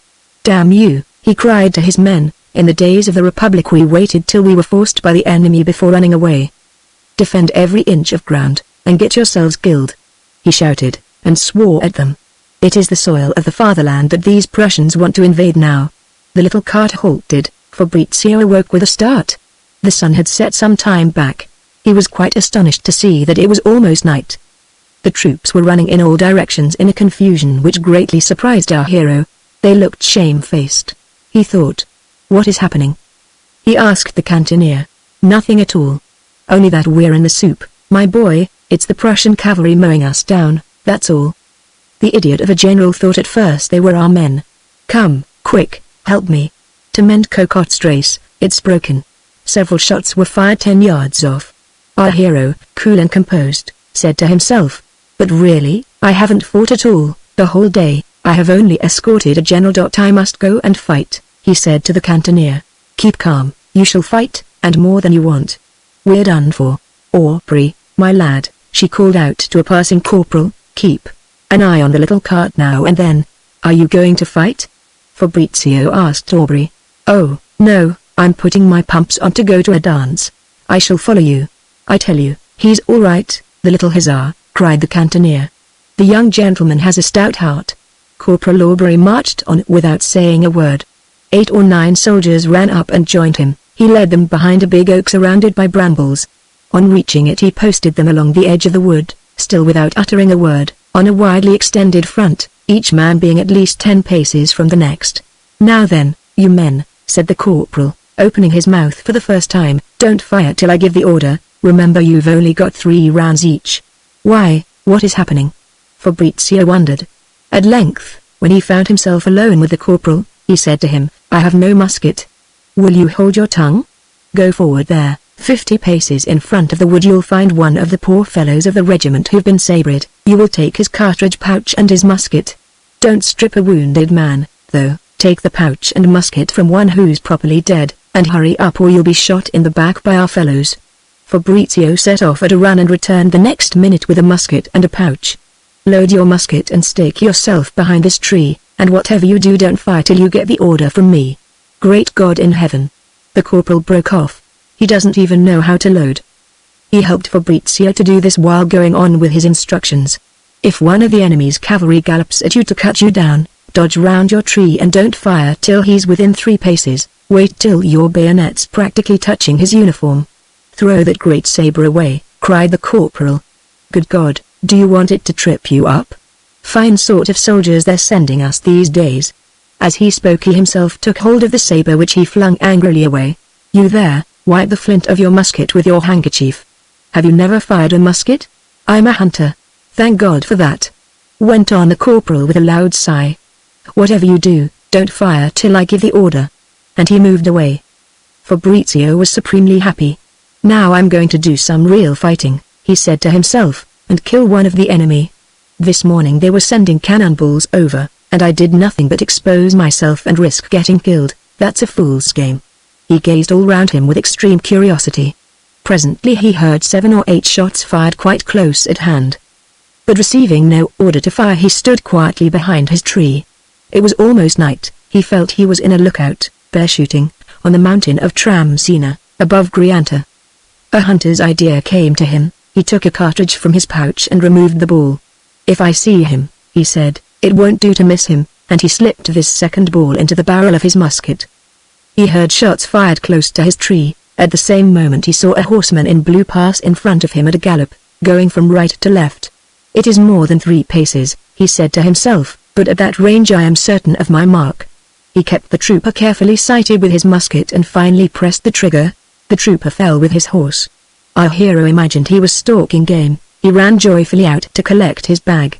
He was actually touching the man, who appeared to him to be dying, when, with incredible speed, 2 Prussian troopers charged down on him to saber him. Fabrizio dashed back as fast as he could go to the wood. To gain speed he flung his musket away. The Prussian troopers were not more than 3 paces from him when he reached another plantation of young oaks, as thick as his arm and quite upright, which fringed the wood. These little oaks delayed the horsemen for a moment, but they passed them and continued their pursuit of Fabrizio along a clearing. Once again they were just overtaking him when he slipped in among 7 or 8 big trees. At that moment his face was almost scorched by the flame of 5 or 6 musket shots fired from in front of him. He ducked his head. When he raised it again he found himself face to face with the corporal. "Did you kill your man?" Corporal Aubrey asked him. "Yes, but I've lost my musket." "It's not muskets we're short of. You're not a bad bee, though you do look as green as a cabbage. You've won the day all right, and these men here have just missed the 2 who were chasing you and coming straight at them. I didn't see them myself. What we've got to do now is to get away at the double. The regiment must be half a mile off, and there's a bit of a field to cross, too, where we may find ourselves surrounded." As he spoke, the corporal marched off at a brisk pace at the head of his 10 men. 200 yards farther on, as they entered the little field he had mentioned, they came upon a wounded general who was being carried by his aide-de-camp and an orderly. "Give me 4 of your men," he said to the corporal in a faint voice. "I've got to be carried to the ambulance, my leg is shattered." "Go and deaf yourself," replied the corporal, "you and all your generals. You've all of you betrayed the emperor today." "What?" said the general, furious, "you dispute my orders. Do you know that I am General Comte B, commanding your division, and so on?" He waxed rhetorical. The aide-de-camp flung himself on the men. The corporal gave him a thrust in the arm with his bayonet, then made off with his party at the double. "I wish they were all in your boat," he repeated with an oath. "I'd shatter their arms and legs for them. A pack of puppies. All of them bought by the Bourbons, to betray the emperor." Fabrizio listened with a thrill of horror to this frightful accusation. About 10 o'clock that night the little party overtook their regiment on the outskirts of a large village which divided the road into several very narrow streets, but Fabrizio noticed that Corporal Aubrey avoided speaking to any of the officers. "We can't get on," he called to his men. All these streets were blocked with infantry, cavalry, and, worst of all, by the limbers and wagons of the artillery. The corporal tried 3 of these streets in turn. After advancing 20 yards he was obliged to halt. Everyone was swearing and losing his temper. "Some traitor in command here, too," cried the corporal. "If the enemy has the sense to surround the village, we shall all be caught like rats in a trap. Follow me, you." Fabrizio looked round. There were only 6 men left with the corporal. Through a big gate which stood open they came into a huge courtyard. From this courtyard they passed into a stable, the back door of which led them into a garden. They lost their way for a moment and wandered blindly about. But finally, going through a hedge, they found themselves in a huge field of buckwheat. In less than half an hour, guided by the shouts and confused noises, they had regained the high road on the other side of the village. The ditches on either side of this road were filled with muskets that had been thrown away, Fabrizio selected one, but the road, although very broad, was so blocked with stragglers and transport that in the next half hour the corporal and Fabrizio had not advanced more than 500 yards at the most. They were told that this road led to Charleroi. As the village clock struck 11, "Let us cut across the fields again," said the corporal. The little party was reduced now to 3 men, the corporal and Fabrizio. When they had gone a quarter of a league from the high road, "I'm done," said one of the soldiers. "Me, too," said another. "That's good news. We're all in the same boat," said the corporal, "but do what I tell you and you'll get through all right." His eye fell on 5 or 6 trees marking the line of a little ditch in the middle of an immense cornfield. "Make for the trees." He told his men. "Lie down," he added when they had reached the trees, "and not a sound, remember. But before you go to sleep, who's got any bread?" "I have," said one of the men. "Give it here," said the corporal in a tone of authority. He divided the bread into 5 pieces and took the smallest himself. "A quarter of an hour before dawn," he said as he ate it, "you'll have the enemy's cavalry on your backs. You've got to see you're not sabred. A man by himself is done for with cavalry after him on these big plains, but 5 can get away. Keep in close touch with me, don't fire till they're at close range, and tomorrow evening I'll undertake to get you to Charleroi." The corporal roused his men an hour before daybreak and made them recharge their muskets. The noise on the high road still continued. It had gone on all night. It was like the sound of a torrent heard from a long way off. "They're like a flock of sheep running away," said Fabrizio with a guileless air to the corporal. "Will you shut your mouth, you young fool?" said the corporal, greatly indignant.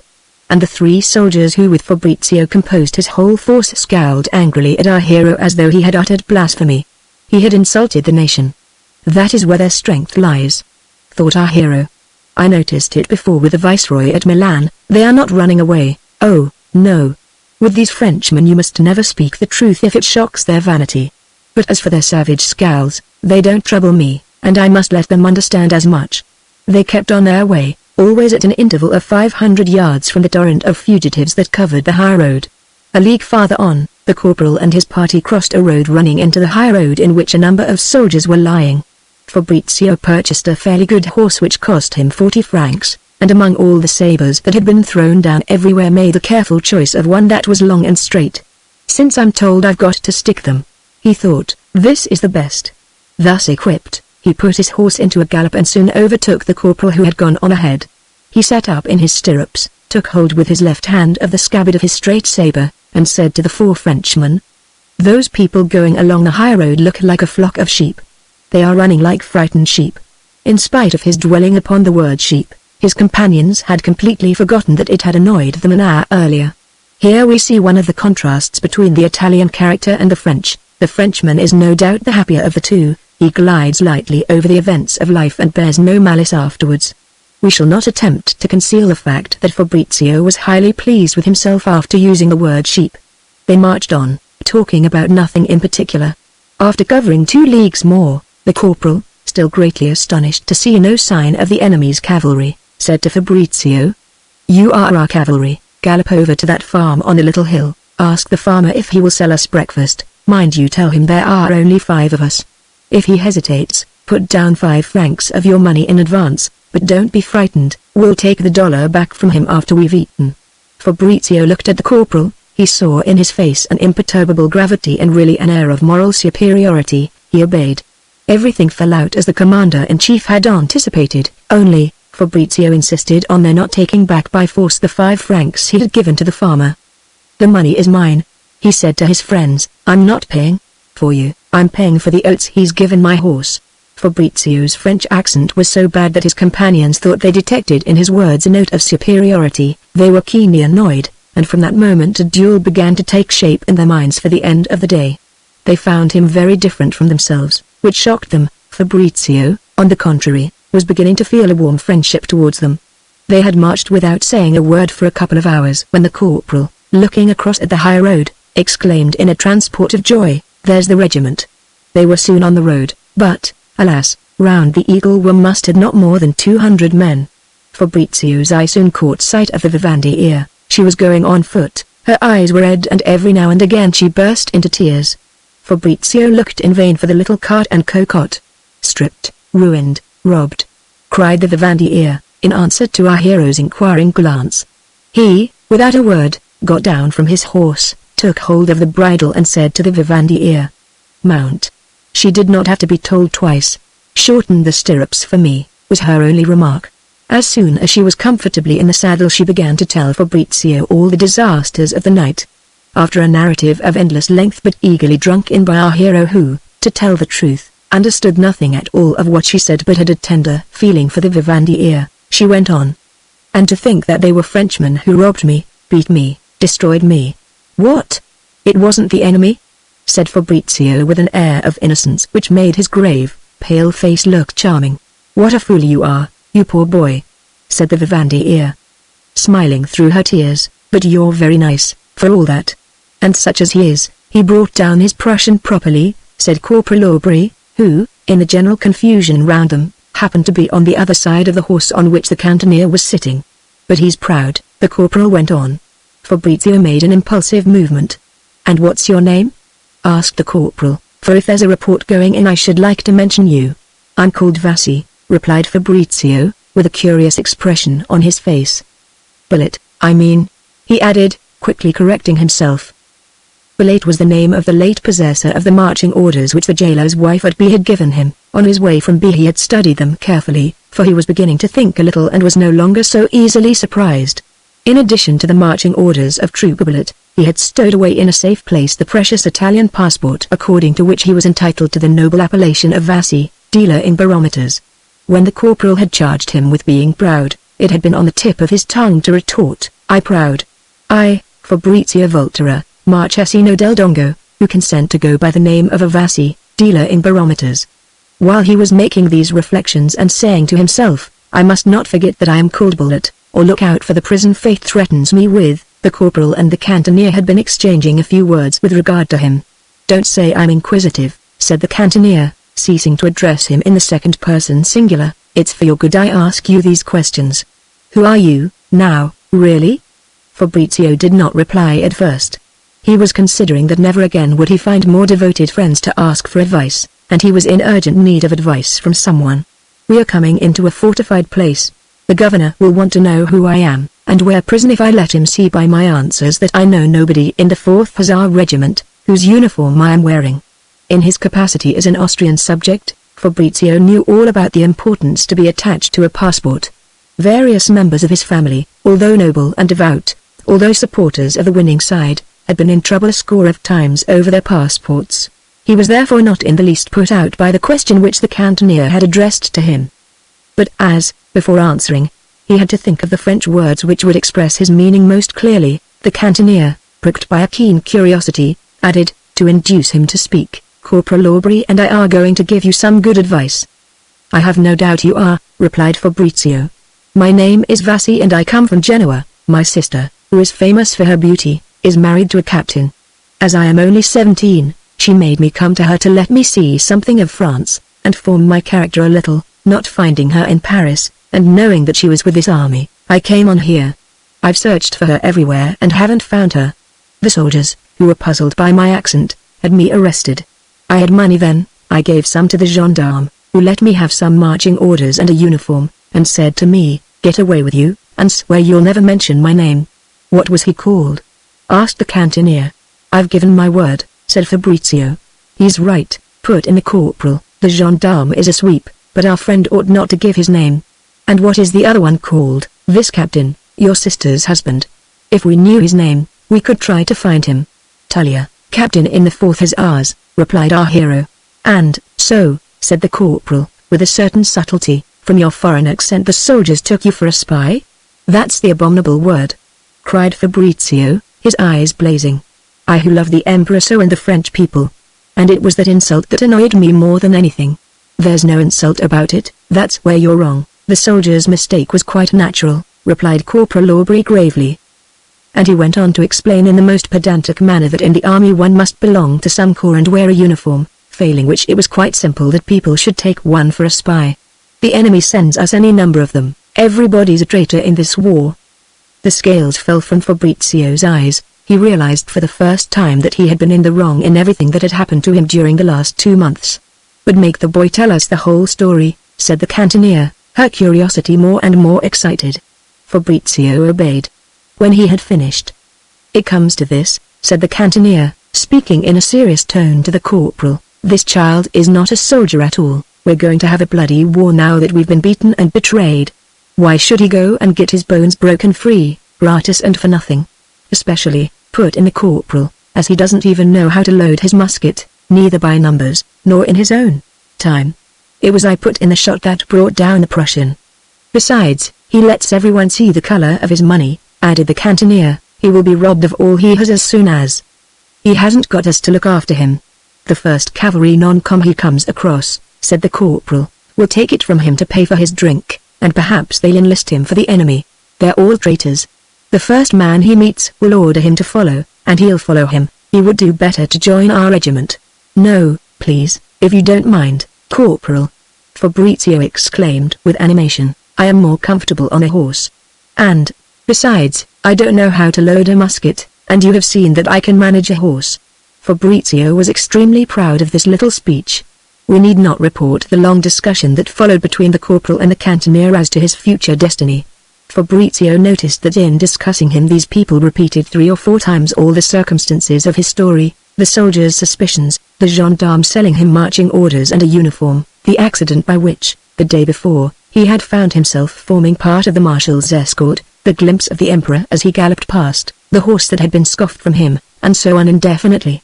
With feminine curiosity the cannoneer kept harking back incessantly to the way in which he had been dispossessed of the good horse which he had made him buy. "You felt yourself seized by the feet, they lifted you gently over your horse's tail, and sat you down on the ground. Why repeat so often?" Fabrizio said to himself, "what all 3 of us know perfectly well." He had not yet discovered that this is how, in France, the lower orders proceed in quest of ideas. "How much money have you?" the cannoneer asked him suddenly. Fabrizio had no hesitation in answering. He was sure of the nobility of the woman's nature, that is the fine side of France. "Altogether, I may have got left 30 Napoleons in gold, and 8 or 9 5-franc pieces." "In that case, you have a clear field," exclaimed the cannoneer. "Get right away from this rout of an army, clear out, take the first road with ruts on it that you come to on the right, keep your horse moving and your back to the army. At the first opportunity, buy some civilian clothes. When you've gone 9 or 10 leagues and there are no more soldiers in sight, take the mail coach, and go and rest for a week and eat beefsteaks in some nice town. Never let anyone know that you've been in the army, or the police will take you up as a deserter, and, nice as you are, my boy, you're not quite clever enough yet to stand up to the police. As soon as you've got civilian clothes on your back, tear up your marching orders into 1,000 pieces and go back to your real name, say that you're Vassy." "And where ought he to say he comes from?" she asked the corporal. "From Cambrai on the Scheldt. It's a good town and quite small, if you know what I mean. There's a cathedral there, and Fenelon." "That's right," said the cannoneer. "Never let on to anyone that you've been in battle, don't breathe a word about B, or the gendarme who sold you the marching orders. When you're ready to go back to Paris, make first for Versailles, and pass the Paris barrier from that side in a leisurely way, on foot, as if you were taking a stroll. Sew up your Napoleons inside your breeches, and remember, when you have to pay for anything, show only the exact sum that you want to spend. What makes me sad is that they'll take you and rob you and strip you of everything you have. And whatever will you do without money, you that don't know how to look after yourself?" And so on. The good woman went on talking for some time still. The corporal indicated his support by nodding his head, not being able to get a word in himself. Suddenly the crowd that was packing the road first of all doubled its pace, then, in the twinkling of an eye, crossed the little ditch that bounded the road on the left and fled helter-skelter across country. Cries of the Cossacks. The Cossacks rose from every side. "Take back your horse," the cannoneer shouted. "God forbid," said Fabrizio. "Gallop. Away with you. I give him to you. Do you want something to buy another cart with? Half of what I have is yours. Take back your horse, I tell you," cried the cannoneer angrily, and she prepared to dismount. Fabrizio drew his saber. "Hold on tight," she shouted to her, and gave 2 or 3 strokes with the flat of his saber to the horse, which broke into a gallop and followed the fugitives. Our hero stood looking at the road. A moment ago, 2 or 3,000 people had been jostling along it, packed together like peasants at the tail of a procession. After the shout of "Cossacks," he saw not a soul on it. The fugitives had cast away shakos, muskets, sabers, everything. "Fabrizio," quite bewildered, climbed up into a field on the right of the road, and 20 or 30 feet above it, he scanned the line of the road in both directions, and the plain, but saw no trace of the Cossacks. Funny people, these French, he said to himself. Since I have got to go to the right, he thought, I may as well start off at once. It is possible that these people have a reason for running away that I don't know.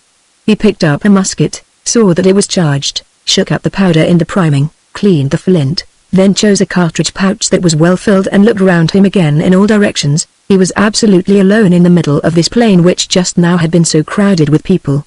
In the far distance he could see the fugitives, who were beginning to disappear behind the trees, and were still running. That's a very odd thing, he said to himself, and remembering the tactics employed by the corporal the night before, he went and sat down in the middle of a field of corn. He did not go farther because he was anxious to see again his good friends the cannoneer and Corporal Aubrey. In this cornfield, he made the discovery that he had no more than 18 Napoleons, instead of 30 as he had supposed, but he still had some small diamonds which he had stowed away in the lining of the hussar's boots, before dawn, in the jailer's wife's room at B. He concealed his Napoleons as best he could, pondering deeply the while on the sudden disappearance of the others. Is that a bad omen for me? He asked himself. What distressed him most was that he had not asked Corporal Aubrey the question, have I really taken part in a battle? It seemed to him that he had, and his happiness would have known no bounds could he have been certain of this. But even if I have, he said to himself, I took part in it bearing the name of a prisoner, I had a prisoner's marching orders in my pocket, and, worse still, his coat on my back. Well, that is the fatal threat to my future. What would the Prior Blaine say to it? And that wretched bullet died in prison. It is all of the most sinister Aubrey, fate will lead me to prison. Fabrizio would have given anything in the world to know whether Trooper Bullet had really been guilty. When he searched his memory, he seemed to recollect that the jailer's wife had told him that the hussar had been taken up not only for the theft of silver plate but also for stealing a cow from a peasant and nearly beating the peasant to death. Fabrizio had no doubt that he himself would be sent to prison some day for a crime which would bear some relation to that of Trooper Bullet. He thought of his friend the Parrocho Blaines. What would he not have given for an opportunity of consulting him? Then he remembered that he had not written to his aunt since leaving Paris. Poor Gina, he said to himself. And tears stood in his eyes, when suddenly he heard a slight sound quite close to him. A soldier was feeding 3 horses on the standing corn. He had taken the bits out of their mouths and they seemed half dead with hunger. He was holding them by the snaffle. Fabrizio got up like a partridge. The soldier seemed frightened. Our hero noticed this, and yielded to the pleasure of playing the hussar for a moment. One of those horses belongs to me, F.U., but I don't mind giving you 5 francs for the trouble you've taken in bringing it here. What are you playing at? Said the soldier. Fabrizio took aim at him from a distance of 6 paces. Let go the horse, or I'll blow your head off. The soldier had his musket slung on his back. He reached over his shoulder to seize it. If you move an inch, you're a dead man, cried Fabrizio, rushing upon him. All right, give me the 5 francs and take one of the horses, said the embarrassed soldier, after casting a rueful glance at the high road, on which there was absolutely no one to be seen. Fabrizio, keeping his musket raised in his left hand, with the right flung him 3 5-franc pieces. Dismount, or you're a dead man. Bridle the black, and go. Further off with the other 2. If you move, I fire. The soldier looked savage but obeyed. Fabrizio went up to the horse and passed the rein over his left arm, without losing sight of the soldier, who was moving slowly away. When our hero saw that he had gone 50 paces, he jumped nimbly onto the horse. He had barely mounted and was feeling with his foot for the off stirrup when he heard a bullet whistle past close to his head. It was the soldier who had fired at him. Fabrizio, beside himself with rage, started galloping after the soldier, who ran off as fast as his legs could carry him, and presently Fabrizio saw him mount one of his 2 horses and gallop away. Good, he's out of range now, he said to himself. The horse he had just bought was a magnificent animal, but seemed half-starved. Fabrizio returned to the high road, where there was still not a living soul. He crossed it and put his horse into a trot to reach a little fold in the ground on the left, where he hoped to find the cannoneer, but when he was at the top of the little rise he could see nothing save, more than a league away, a few scattered troops. It is written that I shall not see her again, he said to himself with a sigh, the good, brave woman. He came to a farm which he had seen in the distance on the right of the road.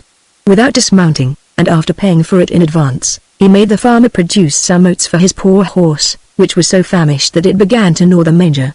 An hour later, Fabrizio was trotting along the high road, still in the hope of meeting the cannoneer, or at any rate Corporal Aubrey.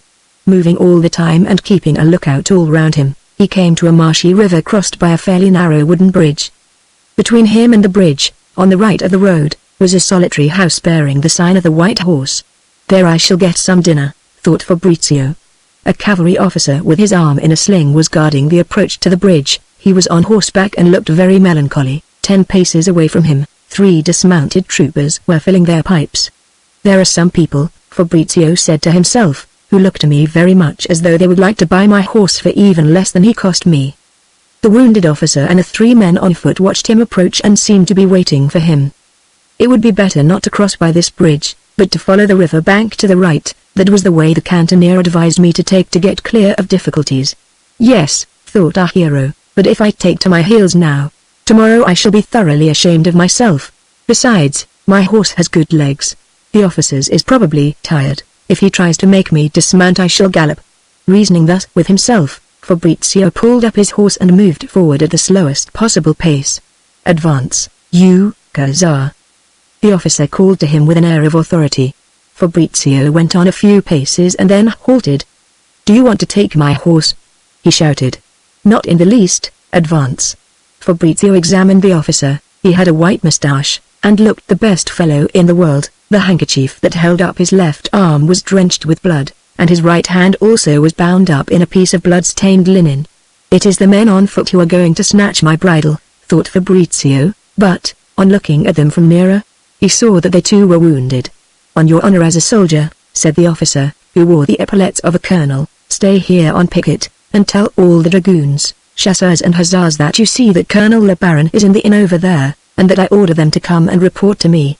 The old colonel had the air of a man broken by suffering. With his first words he had made the conquest of our hero, who replied with great good sense. I am very young, sir, to make them listen to me. I ought to have a written order from you. He is right, said the colonel, studying him closely. Make out the order, Larose, you've got the use of your right hand. Without saying a word, Larose took from his pocket a little parchment book, wrote a few lines, and, tearing out a leaf, handed it to Fabrizio. The colonel repeated the order to him, adding that after 2 hours on duty he would be relieved, as was right and proper, by one of the 3 wounded troopers he had with him. So saying he went into the inn with his men. Fabrizio watched them go and sat without moving at the end of his wooden bridge, so deeply impressed had he been by the somber, silent grief of these 3 persons. One would think they were under a spell, he said to himself. At length he unfolded the paper and read the order, which ran as follows. Colonel Le Baron, 6th Dragoons, commanding the 2nd Brigade of the 1st Cavalry Division of the 14 Corps, orders all cavalrymen, dragoons, chasseurs and hussars, on no account to cross the bridge, and to report to him at the White Horse Inn, by the bridge, which is his headquarters, by the bridge of La Sainte, June 19, 1815. For Colonel Le Baron, wounded in the right arm, and by his orders. L.A. Rose, Sergeant. Fabrizio had been on guard at the bridge for barely half an hour when he saw 6 chasseurs approaching him mounted, and 3 on foot. He communicated the colonel's order to them. We're coming back, said 4 of the mounted men, and crossed the bridge at a fast trot. Fabrizio then spoke to the other 2. During the discussion, which grew heated, the 3 men on foot crossed the bridge. Finally, one of the 2 mounted troopers who had stayed behind asked to see the order again, and carried it off, with, I am taking it to the others, who will come back without fail, wait for them here. And off he went at a gallop. His companion followed him. All this had happened in the twinkling of an eye. Fabrizio was furious, and called to one of the wounded soldiers, who appeared at a window of the White Horse. This soldier, on whose arm Fabrizio saw the stripes of a cavalry sergeant, came down and shouted to him, Draw your saber, man, you're on picket. Fabrizio obeyed, then said, They've carried off the order. They're out of hand after yesterday's affair, replied the other in a melancholy tone. I'll let you have one of my pistols. If they force past you again, fire it in the air. I shall come, or the colonel himself will appear. Fabrizio had not failed to observe the sergeant's start of surprise on hearing of the theft of the order. He realized that it was a personal insult to himself, and promised himself that he would not allow such a trick to be played on him again. Armed with the sergeant's horse pistol, Fabrizio had proudly resumed his guard when he saw coming towards him 7 hussars, mounted. He had taken up a position that barred the bridge. He read them the colonel's order, which seemed greatly to annoy them. The most venturesome of them tried to pass. Fabrizio, following the wise counsel of his friend the Vivandier, who, the morning before, had told him that he must thrust and not slash, lowered the point of his long, straight saber and made as though to stab with it the man who was trying to pass him. "Oh, so he wants to kill us, the baby!" cried the hussars, as if we hadn't been killed quite enough yesterday. They all drew their sabers at once and fell on Fabrizio. He gave himself up for dead, but he thought of the sergeant's surprise, and was not anxious to earn his contempt again. Drawing back onto his bridge, he tried to reach them with his saber point.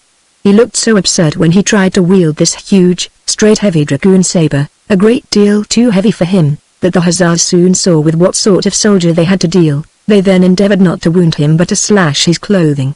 In this way Fabrizio received 3 or 4 slight saber cuts on his arms. For his own part, still faithful to the cantonier's precept, he kept thrusting the point of his saber at them with all his might. As ill luck would have it, one of these thrusts wounded a hussar in the hand. Highly indignant at being touched by so raw a recruit, he replied with a downward thrust which caught Fabrizio in the upper part of the thigh. What made this blow effective was that our hero's horse, so far from avoiding the fray, seemed to take pleasure in it and to be flinging himself on the assailants. These, seeing Fabrizio's blood streaming along his right arm, were afraid that they might have carried the game too far, and, pushing him against the left-hand parapet of the bridge, crossed at a gallop. As soon as Fabrizio had a moment to himself he fired his pistol in the air to warn the colonel. 4 mounted hussars and 2 on foot, of the same regiment as the others, were coming towards the bridge and were still 200 yards away from it when the pistol went off. They had been paying close attention to what was happening on the bridge, and, imagining that Fabrizio had fired at their comrades, the 4 mounted men galloped upon him with raised sabers. It was a regular cavalry charge. Colonel Le Baron, summoned by the pistol shot, opened the door of the inn and rushed onto the bridge just as the galloping hussars reached it, and himself gave them the order to halt. "There's no colonel here now," cried one of them, and pressed on his horse. The colonel in exasperation broke off the reprimand he was giving them, and with his wounded right hand seized the rein of this horse on the offside. "Halt! You bad soldier," he said to the hussar, "I know you, you're in Captain Henriotte's squadron. Very well, then. The captain can give me the order himself. Captain Henriot was killed yesterday," he added with a snigger, "and you can go and deaf yourself."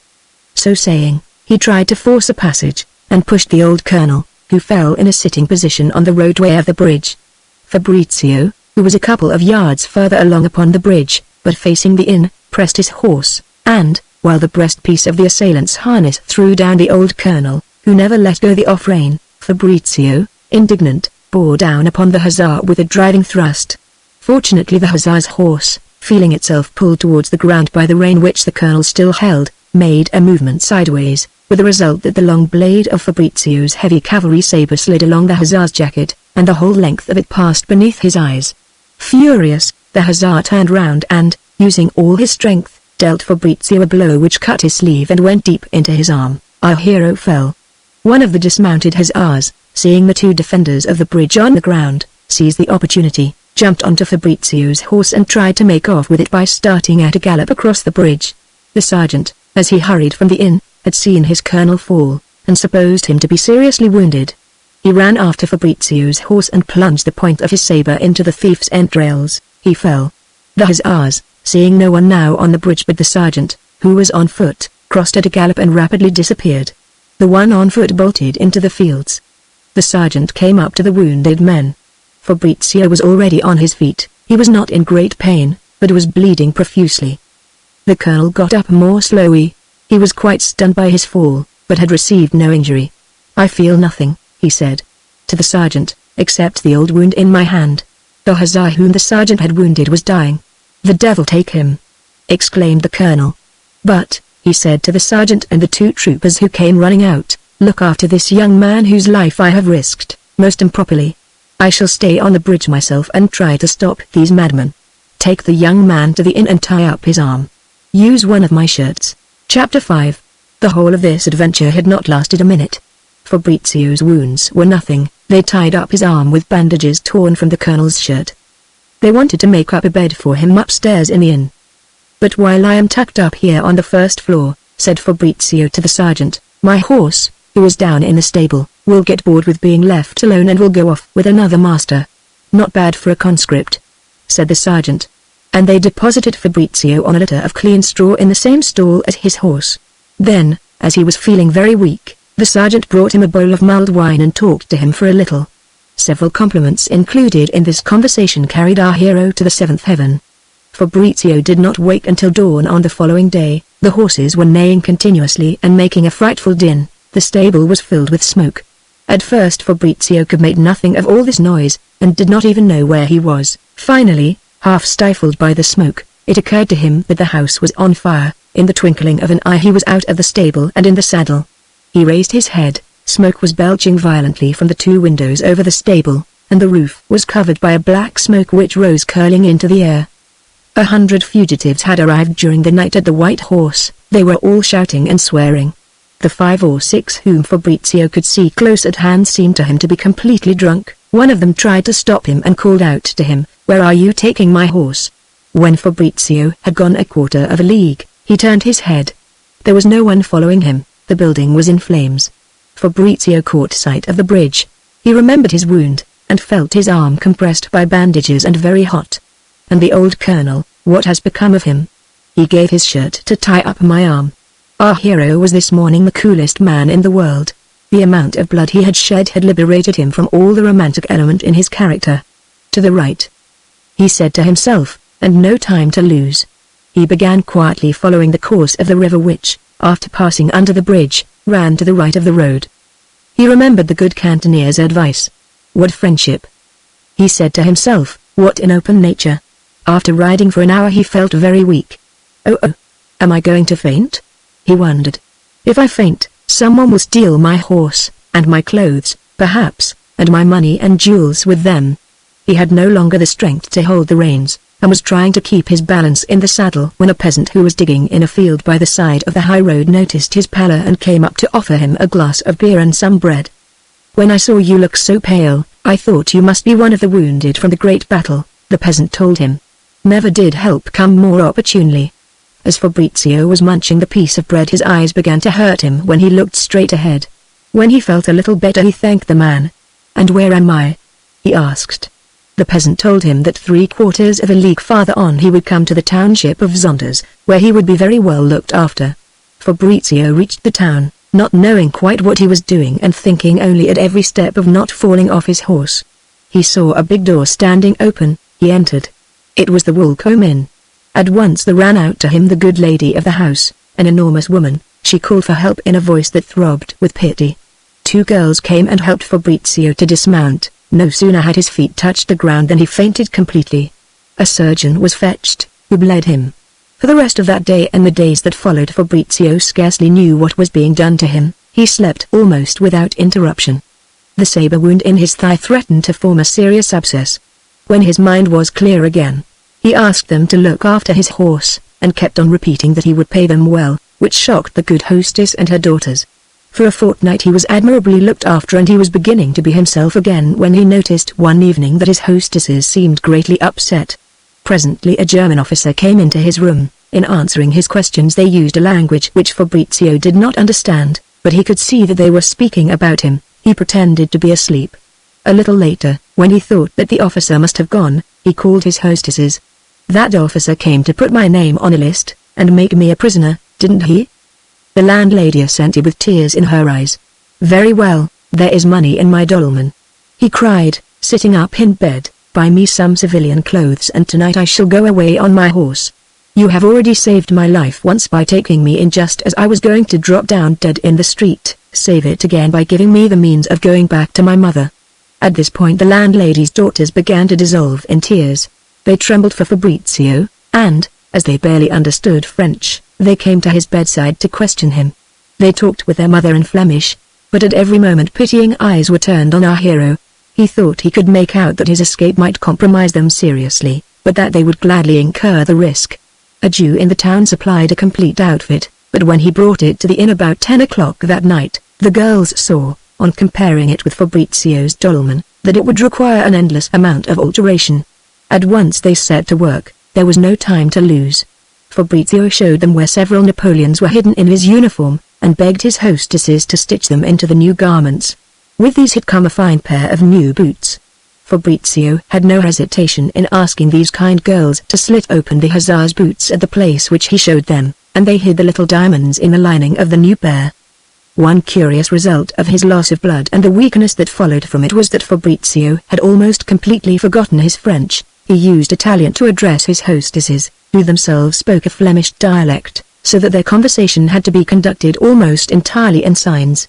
When the girls, who for that matter were entirely disinterested, saw the diamonds, their enthusiasm for Fabrizio knew no bounds. They imagined him to be a prince in disguise. Anakin, the younger and less sophisticated, kissed him without ceremony. Fabrizio, for his part, found them charming, and towards midnight, when the surgeon had allowed him a little wine in view of the journey he had to take, he felt almost inclined not to go. Where could I be better off than here? He asked himself. However, about 2 o'clock in the morning, he rose and dressed. As he was leaving the room, his good hostess informed him that his horse had been taken by the officer who had come to search the house that afternoon. "Ah! The swine!" cried Fabrizio with an oath, robbing a wounded man. He was not enough of a philosopher, this young Italian, to bear in mind the price at which he himself had acquired the horse. Anakin told him with tears that they had hired a horse for him. She would have liked him not to go. Their farewells were tender. 2 big lads, cousins of the good landlady, helped Fabrizio into the saddle. During the journey they supported him on his horse, while a third, who walked a few hundred yards in advance of the little convoy, searched the roads for any suspicious patrol. After going for a couple of hours, they stopped at the house of a cousin of the landlady of the Wilcombe.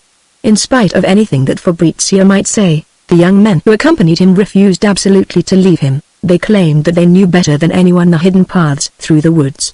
"But tomorrow morning, when my flight becomes known, and they don't see you anywhere in the town, your absence will make things awkward for you," said Fabrizio. They proceeded on their way. Fortunately, when day broke at last, the plain was covered by a thick fog. About 8 o'clock in the morning they came in sight of a little town. One of the young men went on ahead to see if the post horses there had been stolen. The postmaster had had time to make them vanish and to raise a team of wretched screws with which he had filled his stables. Grooms were sent to find a pair of horses in the marshes where they were hidden, and 3 hours later Fabrizio climbed into a little cabriolet which was quite dilapidated but had harnessed to it a pair of good post horses. He had regained his strength. The moment of parting with the young men, his hostess's cousins, was pathetic in the extreme. On no account, whatever friendly pretext Fabrizio might find, would they consent to take any money. "In your condition, sir, you need it more than we do," was the invariable reply of these worthy young fellows. Finally they set off with letters in which Fabrizio, somewhat emboldened by the agitation of the journey, had tried to convey to his hostesses all that he felt for them. Fabrizio wrote with tears in his eyes, and there was certainly love in the letter addressed to little Anakin. In the rest of the journey there was nothing out of the common. He reached Amiens in great pain from the cut he had received in his thigh. It had not occurred to the country doctor to lance the wound, and in spite of the bleedings an abscess had formed. During the fortnight that Fabrizio spent in the inn at Amiens, kept by an obsequious and avaricious family, the Allies were invading France, and Fabrizio became another man. So many and profound were his reflections on the things that had happened to him. He had remained a child upon one point only: what he had seen. Was it a battle, and, if so, was that battle Waterloo? For the first time in his life he found pleasure in reading.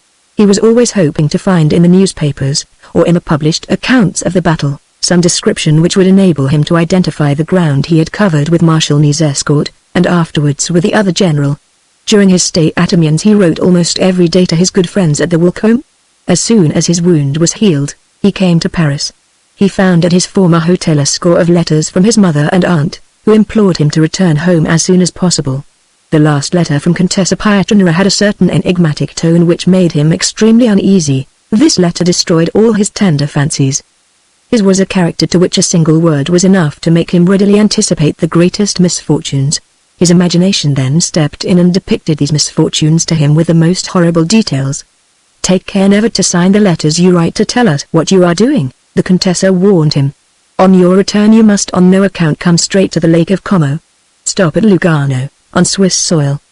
He was to arrive in this little town under the name of Carvi. He would find the principal in the Contessa's footman, who would tell him what to do. His aunt ended her letter as follows: Take every possible precaution to keep your mad escapades secret, and above all do not carry on you any printed or written document. In Switzerland you will be surrounded by the friends of Santa Margherita.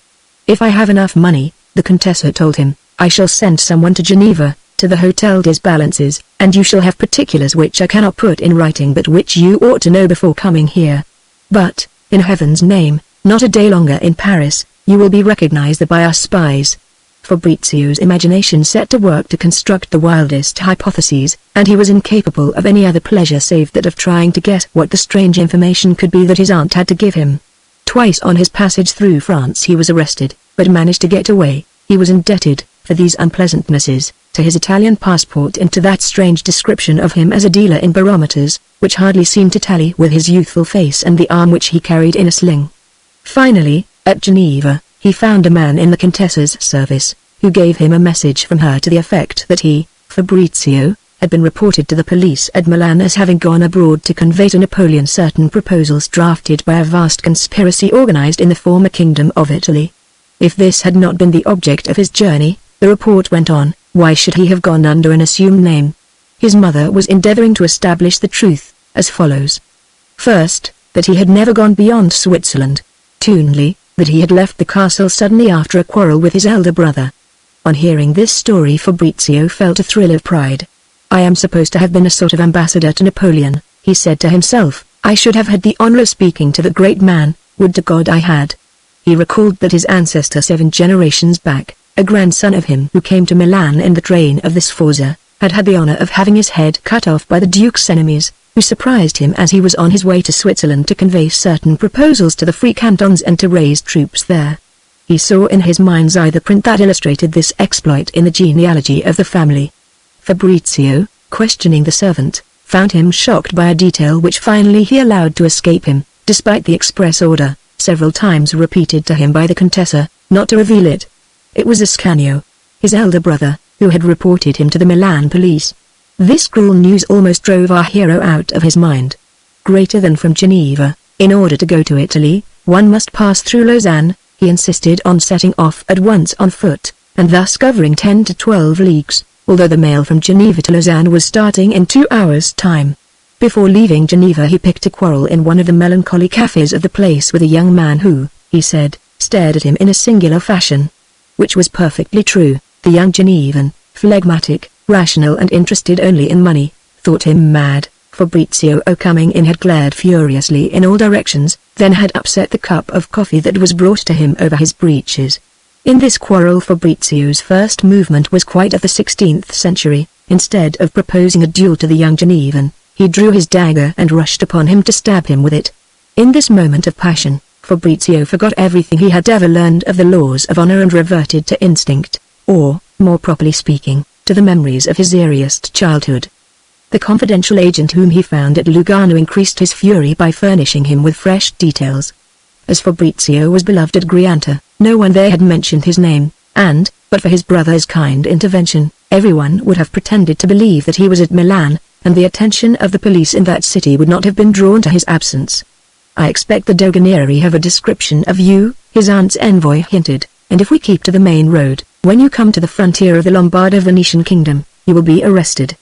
Fabrizio and his party were familiar with every footpath over the mountain that divides Lugano from the Lake of Como. They disguised themselves as hunters, that is to say as poachers, and as they were 3 in number and had a fairly resolute bearing, the Doganieri whom they passed gave them a greeting and nothing more. Fabrizio arranged things so as not to arrive at the castle until nearly midnight. At that hour his father and all the powdered footmen had long been in bed. He climbed down without difficulty into the deep moat and entered the castle by the window of a cellar. It was there that his mother and aunt were waiting for him. Presently his sisters came running in. Transports of affection alternated with tears for some time, and they had scarcely begun to talk reasonably when the first light of dawn came to warn these people who thought themselves so unfortunate that time was flying. "I hope your brother won't have any suspicion of your being here," Signora Pietranera said to him. "I have scarcely spoken to him since that fine escapade of his, and his vanity has done me the honor of taking offense. This evening, at supper, I condescended to say a few words to him. I had to find some excuse to hide my frantic joy, which might have made him suspicious. Then, when I noticed that he was quite proud of this sham reconciliation, I took advantage of his happiness to make him drink a great deal too much, and I am certain he will never have thought of taking any steps to carry on his profession of spying. We shall have to hide our hussar in your room, said the Marchesa. He can't leave at once. We haven't sufficient command of ourselves at present to make plans, and we shall have to think out the best way of putting those terrible Milan police off the track. This plan was adopted, but the Marchese and his elder son noticed, next day, that the Marchesa was constantly in her sister-in-law's room. We shall not stop to depict the transports of affection and joy which continued, all that day, to convulse these happy creatures. Italian hearts are, far more than ours in France, tormented by the suspicions and wild ideas which a burning imagination presents to them, but on the other hand their joys are far more intense and more lasting. On the day in question the Contessa and Marchesa were literally out of their minds. Fabrizio was obliged to begin all his stories over again. Finally they decided to go away and conceal their general joy at Milan, so difficult did it appear to be to keep it hidden any longer from the scrutiny of the Marchese and his son Ascanio. They took the ordinary boat of the household to go to Como. To have acted otherwise would have aroused endless suspicions. But on arriving at the harbour of Como the Marchesa remembered that she had left behind at Grianta papers of the greatest importance. She hastened to send the boatman back for them, and so these men could give no account of how the two ladies were spending their time at Como. No sooner had they arrived in the town than they selected haphazard one of the carriages that ply for hire near that tall medieval tower which rises above the Milan gate. They started off at once, without giving the coachman time to speak to anyone. A quarter of a league from the town they found a young sportsman of their acquaintance who, out of courtesy to them as they had no man with them, kindly consented to act as their escort as far as the gates of Milan, whither he was bound for the shooting. All went well, and the ladies were conversing in the most joyous way with the young traveller when, at a bend which the road makes to pass the charming hill and wood of San Giovanni, 3 constables in plain clothes sprang at the horses' heads. "Ah! My husband has betrayed us," cried the Marchesa, and fainted away. A sergeant who had remained a little way behind came staggering up to the carriage and said, in a voice that reeked of the trattoria, "I am sorry, sir, but I must do my duty and arrest you, General Fabio Conti." Fabrizio thought that the sergeant was making a joke at his expense when he addressed him as General. "You shall pay for this," he said to himself. He examined the men in plain clothes and watched for a favorable moment to jump down from the carriage and dash across the fields. The Contessa smiled a smile of despair. "I fancy then," said to the sergeant. "But, my dear sergeant, is it this boy of 16 that you take for General Conti? Aren't you the general's daughter?" asked the sergeant. "Look at my father," said the Contessa, pointing to Fabrizio. The constables went into fits of laughter. "Show me your passports and don't argue the point," said the sergeant, stung by the general mirth. "These ladies never take passports to go to Milan," said the coachman with a calm and philosophical air. "They are coming from their castle of Grianta. This lady is the Signora Contessa Pietranera, the other is the Signora Marchesa del Dongo." The sergeant, completely disconcerted, went forward to the horses' heads and took counsel with his men. The conference had lasted for fully 5 minutes when the Contessa asked if the gentleman would kindly allow the carriage to be moved forward a few yards and stopped in the shade. The heat was overpowering, though it was only 11 o'clock in the morning. Fabrizio, who was looking out most attentively in all directions, seeking a way of escape, saw coming out of a little path through the fields and onto the high road a girl of 14 or 15, who was crying timidly into her handkerchief. She came forward walking between 2 constables in uniform, and, 3 paces behind her, also between constables, stalked a tall, lean man who assumed an air of dignity, like a prefect following a procession. "Where did you find them?" asked the sergeant, for the moment completely drunk. "Running away across the fields, with not a sign of a passport about them." The sergeant appeared to lose his head altogether. He had before him 5 prisoners, instead of the 2 that he was expected to have. He went a little way off, leaving only 1 man to guard the male prisoner who put on the air of majesty, and another to keep the horses from moving. "Wait," said the Contessa to Fabrizio, who had already jumped out of the carriage. "Everything will be settled in a minute." They heard a constable exclaim, "What does it matter? If they have no passports, they're fair game whoever they are." The sergeant seemed not quite so certain. The name of Contessa Pietranera made him a little uneasy. He had known the general, and had not heard of his death. "The general is not the man to let it pass, if I arrest his wife without good reason," he said to himself. During this deliberation, which was prolonged, the Contessa had entered into conversation with a girl, who was standing on the road, and in the dust by the side of the carriage. She had been struck by her beauty. "The sun will be bad for you," Signorina. This gallant soldier, she went on, addressing the constable who was posted there. Horses' heads will surely allow you to get into the carriage.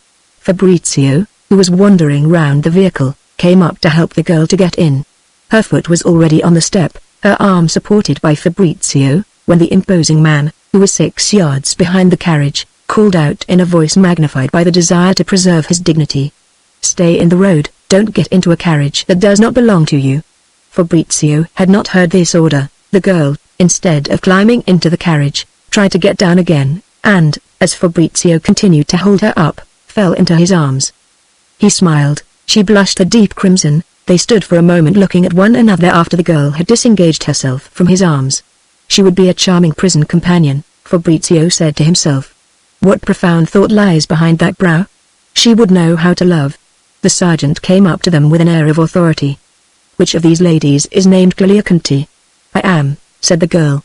And I, cried the elderly man, am General Fabio Conti, Chamberlain to HSH the Prince of Parma. I consider it most irregular that a man in my position should be hunted down like a thief. The day before yesterday, when you embarked at the harbor of Como, did you not tell the police inspector who asked for your passport to go away? Very well. His orders today are that you are not to go away. I had already pushed off my boat. I was in a hurry. There was a storm threatening. A man not in uniform shouted to me from the quay to put back into harbor. I told him my name and went on. And this morning you escaped from Como. A man like myself does not take a passport when he goes from Milan to visit the lake. This morning, at Como, I was told that I should be arrested at the gate. I left the town on foot with my daughter. I hoped to find on the road some carriage that would take me to Milan, where the first thing I shall do will certainly be to call on the general commanding there. Province and lodge a complaint. A heavy weight seemed to have been lifted from the sergeant's mind. Very well, General, you are under arrest and I shall take you to Milan. And you, who are you? He said to Fabrizio. My son, replied the Contessa, Ascanio, son of the Divisional General Pietranera. Without a passport, Signora Contessa? Said the sergeant, in a much gentler tone. At his age, he has never had one. He never travels alone, he is always with me. During this colloquy General Conti was standing more and more on his dignity with the constables. Not so much talk, said one of them, you are under arrest, that's enough. You will be glad to hear, said the sergeant, that we allow you to hire a horse from some contadino, otherwise, never mind all the dust and the heat in the Chamberlain of Parma, you would have to put your best foot foremost to keep pace with our horses. The general began to swear. Will you kindly be quiet? The constable repeated. Where is your general's uniform?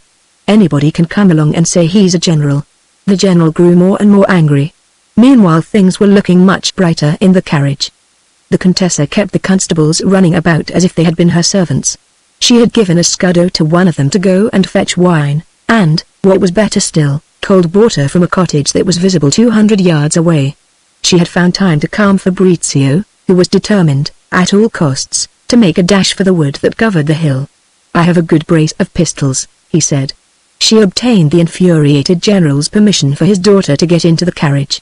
On this occasion the general, who loved to talk about himself and his family, told the ladies that his daughter was only 12 years old, having been born in 1803, on the 27th of October, but that, such was her intelligence, everyone took her to be 14 or 15. A thoroughly common man, the Contessa's eyes signaled to the Marchesa. Thanks to the Contessa, everything was settled, after a colloquy that lasted an hour.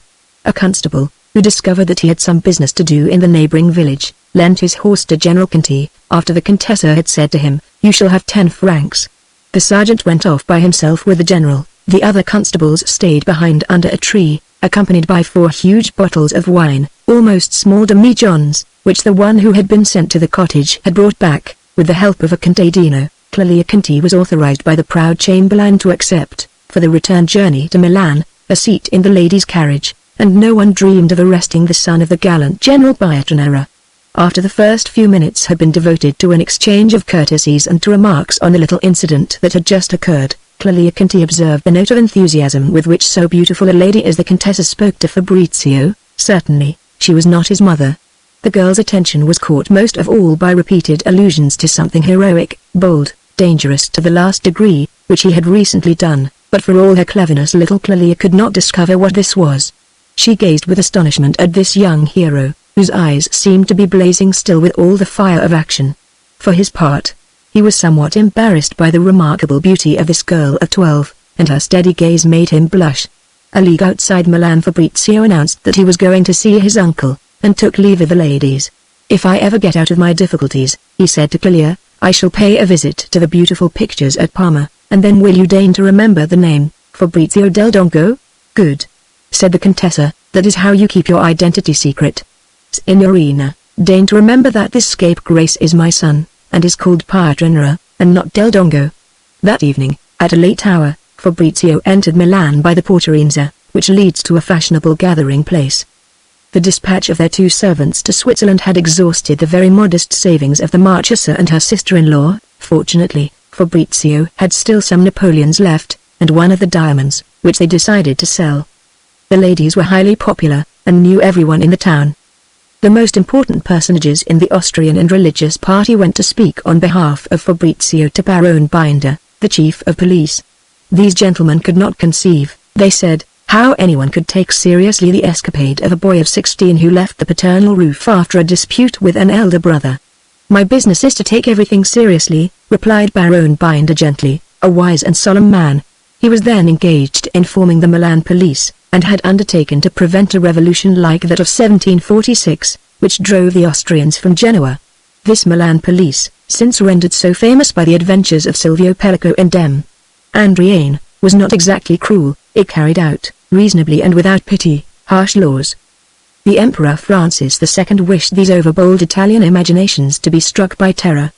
"Give me, day by day," repeated Baron Binder to Fabrizio's protectors, "a certified account of what the young Marchesino del Dongo has been doing. Let us follow him from the moment of his departure on the 8th of March to his arrival last night in this city, where he is hidden in one of the rooms of his mother's apartment, and I am prepared to treat him as the most well-disposed and the most frolicsome young man in town. If you cannot furnish me with the young man's itinerary during all the days following his departure from Grianta, however exalted his birth may be, however great the respect I owe to the friends of his family, obviously it is my duty to order his arrest. Am I not bound to keep him in prison until he has furnished me with proofs that he did not go to convey a message to Napoleon from such disaffected persons as may exist in Lombardy among the subjects of his Imperial and Royal Majesty? Note farther, gentlemen, that if young Del Dongo succeeds in justifying himself on this point, he will still be liable to be charged with having gone abroad without a passport properly issued to himself, and also with assuming a false name and deliberately making use of a passport issued to a common workman, that is to say to a person of a class greatly inferior to that to which he himself belongs." This declaration, cruelly reasonable, was accompanied by all the marks of deference and respect which the chief of police owed to the high position of the Marchesa del Dongo and of the important personages who were intervening on her behalf. The Marchesa was in despair when Baron Binder's reply was communicated to her. "Fabrizio will be arrested," she sobbed, "and once he is in prison, God knows when he will get out. His father will disown him."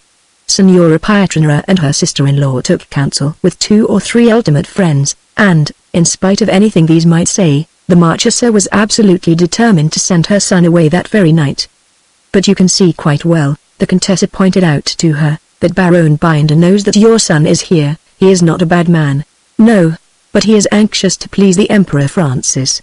But, if he thought it would lead to his promotion to put Fabrizio in prison, the boy would be there now. It is showing an insulting defiance of the Baron to send him away. But his admission to us that he knows where Fabrizio is as much as to say, send him away. No, I shan't feel alive until I can no longer say to myself, in a quarter of an hour my son may be within prison walls." Whatever Baron Binder's ambition may be, the Marchesa went on, he thinks it useful to his personal standing in this country to make certain concessions to oblige a man of my husband's rank, and I see a proof of this in the singular frankness with which he admits that he knows where to lay hands on my son. Besides, the Baron has been so kind as to let us know the 2 offences with which Fabrizio is charged. At the instigation of his unworthy brother, he explains that each of these offences means prison. Is not that as much as to say that if we prefer exile it is for us to choose? If you choose exile, the Contessa kept on repeating, we shall never set eyes on him again as long as we live. Fabrizio, who was present at the whole conversation, with an old friend of the Marchesa, now a councillor on the tribunal set up by Austria, was strongly inclined to take the key of the street and go, and, as a matter of fact, that same evening he left the palazzo, hidden in the carriage that was taking his mother and aunt to the Scala Theatre. The coachman, whom they distrusted, went as usual to wait in an osteria, and while the footmen, on whom they could rely, were looking after the horses, Fabrizio, disguised as a contadino, slipped out of the carriage and escaped from the town. Next morning he crossed the frontier with equal ease, and a few hours later had established himself on a property which his mother owned in Piedmont, near Novara, to be precise, at Romagnano, where Bayard was killed. It may be imagined how much attention the ladies, on reaching their box in the Scala, paid to the performance. They had gone there solely to be able to consult certain of their friends who belonged to the Liberal Party and whose appearance at the Palazzo del Dongo might have been misconstrued by the police. In the box it was decided to make a fresh appeal to Baron Binder. There was no question of offering a sum of money to this magistrate who was a perfectly honest man. Moreover, the ladies were extremely poor. They had forced Fabrizio to take with him all the money that remained from the sale of the diamond. It was of the utmost importance that they should be kept constantly informed of the Baron's latest decisions. The Contessa's friends reminded her of a certain Canon Border, a most charming young man who at one time had tried to make advances to her, in a somewhat violent manner. Finding himself unsuccessful, he had reported her friendship for Lai Mercati to General Pietranera, whereupon he had been dismissed from the house as a rascal. Now, at present this canon was in the habit of going every evening to play darchi with Baronessa Binder, and was naturally the intimate friend of her husband. The Contessa made up her mind to take the horribly unpleasant step of going to see this canon, and the following morning, at an early hour, before he had left the house, she sent in her name. When the canon's one and only servant announced, Contessa Pietranera, his master was so overcome as to be incapable of speech. He made no attempt to repair the disorder of a very scanty attire. "Show her in, and leave us," he said in faint accents. There. Contessa entered the room. Border fell on his knees. "It is in this position that an unhappy madman ought to receive your orders," he said to the Contessa, who, that morning, in a plain costume that was almost a disguise, was irresistibly attractive. Her intense grief at Fabrizio's exile, the violence that she was doing to her own feelings in coming to the house of a man who had behaved treacherously towards her, all combined to give an incredible brilliance to her eyes.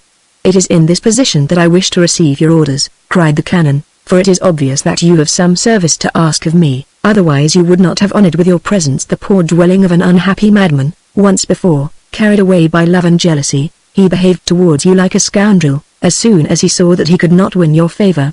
The words were sincere, and all the more handsome in that the canon now enjoyed a position of great power. The Contessa was moved to tears by them. Humiliation and fear had frozen her spirit. Now in a moment affection and a gleam of hope took their place.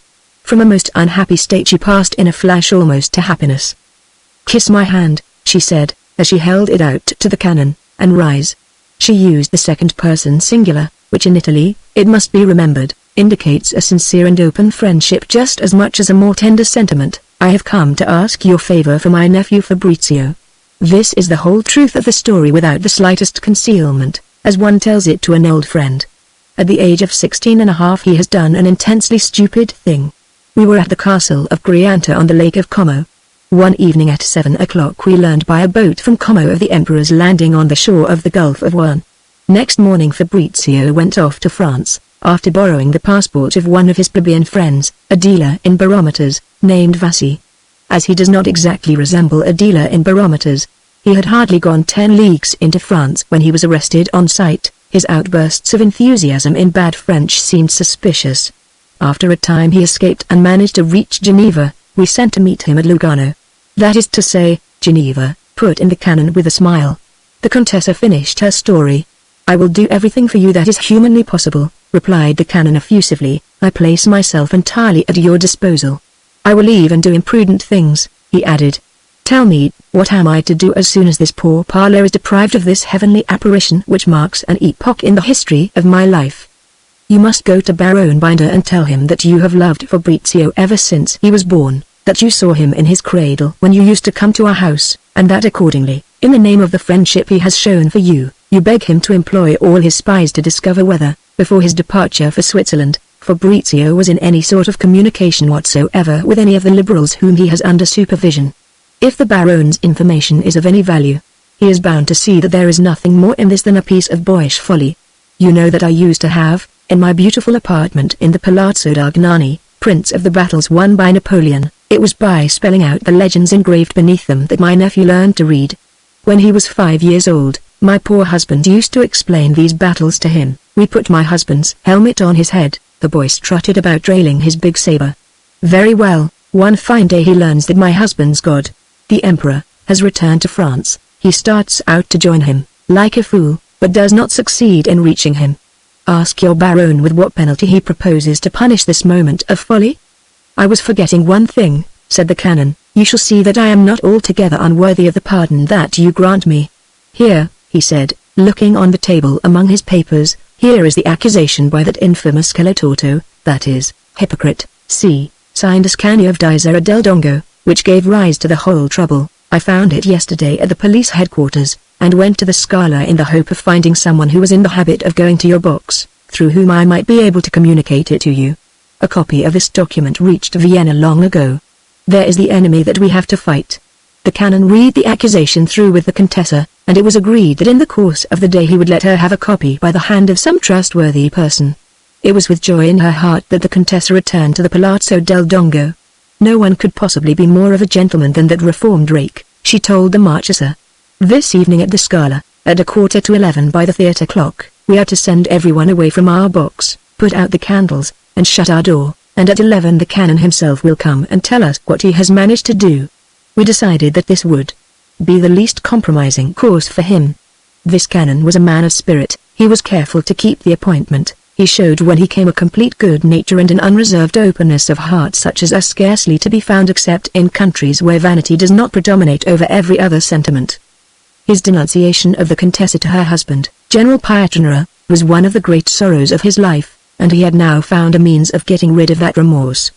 That morning, when the Contessa had left his room, so she's in love with her nephew, is she, he had said to himself bitterly, for he was by no means cured. With her pride, to have come to me. After that poor Pietranera died, she repulsed with horror my offers of service, though they were most polite and admirably presented by Colonel Scotti, her old lover.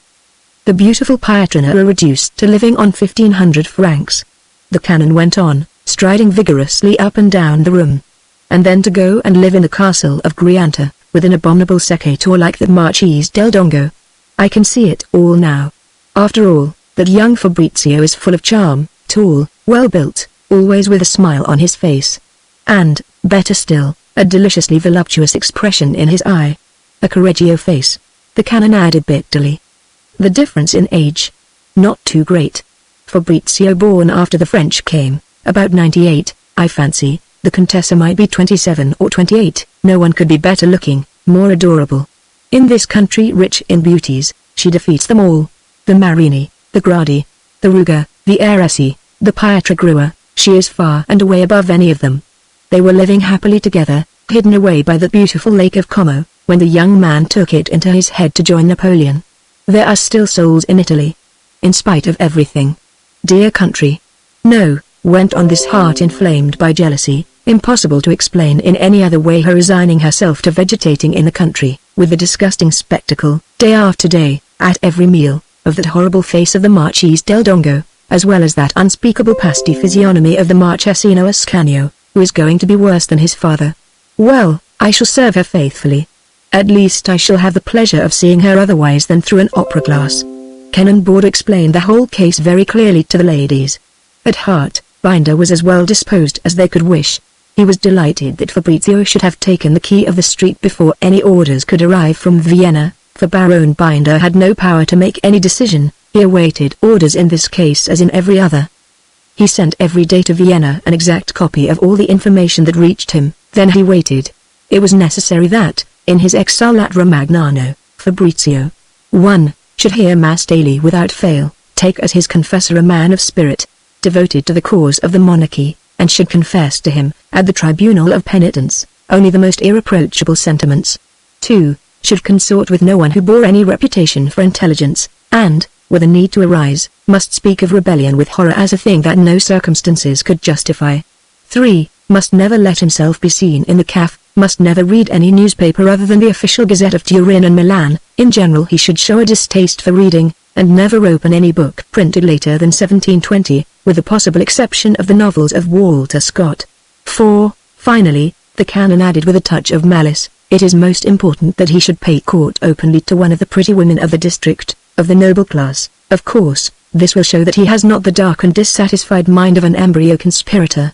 Before going to bed, the Contessa and the Marchesa each wrote Fabrizio an endless letter, in which they explained to him with a charming anxiety all the advice that had been given them by Borda. Fabrizio had no wish to be a conspirator. He loved Napoleon, and, in his capacity as a young noble, believed that he had been created to be happier than his neighbor, and thought the middle classes absurd. Never had he opened a book since leaving school, where he had read only texts arranged by the Jesuits.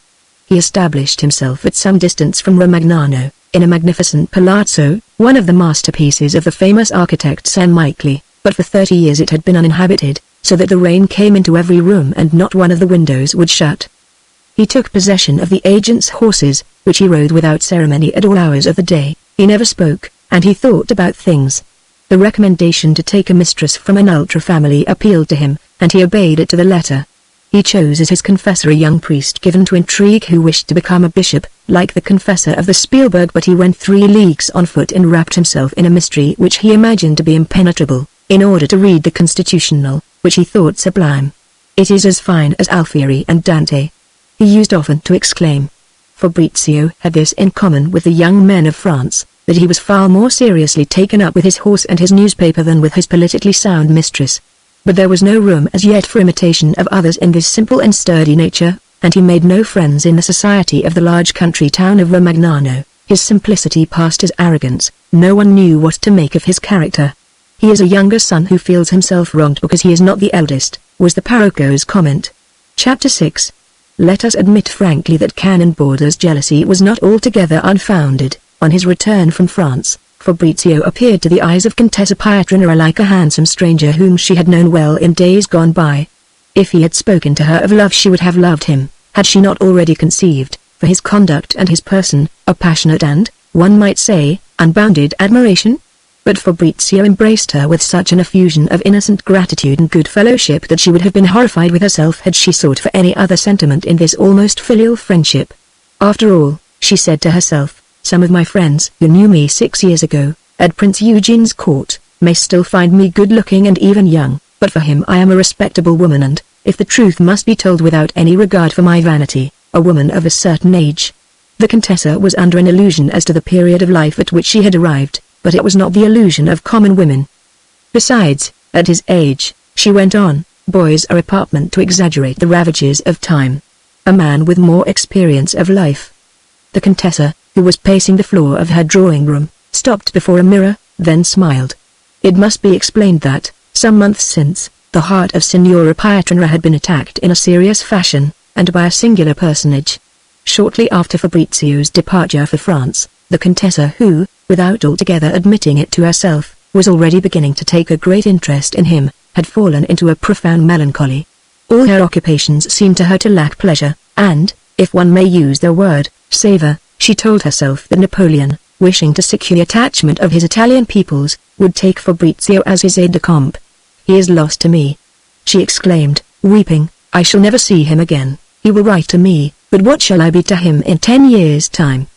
It was in this frame of mind that she made an expedition to Milan. She hoped to find there some more immediate news of Napoleon, and, for all she knew, incidentally news of Fabrizio.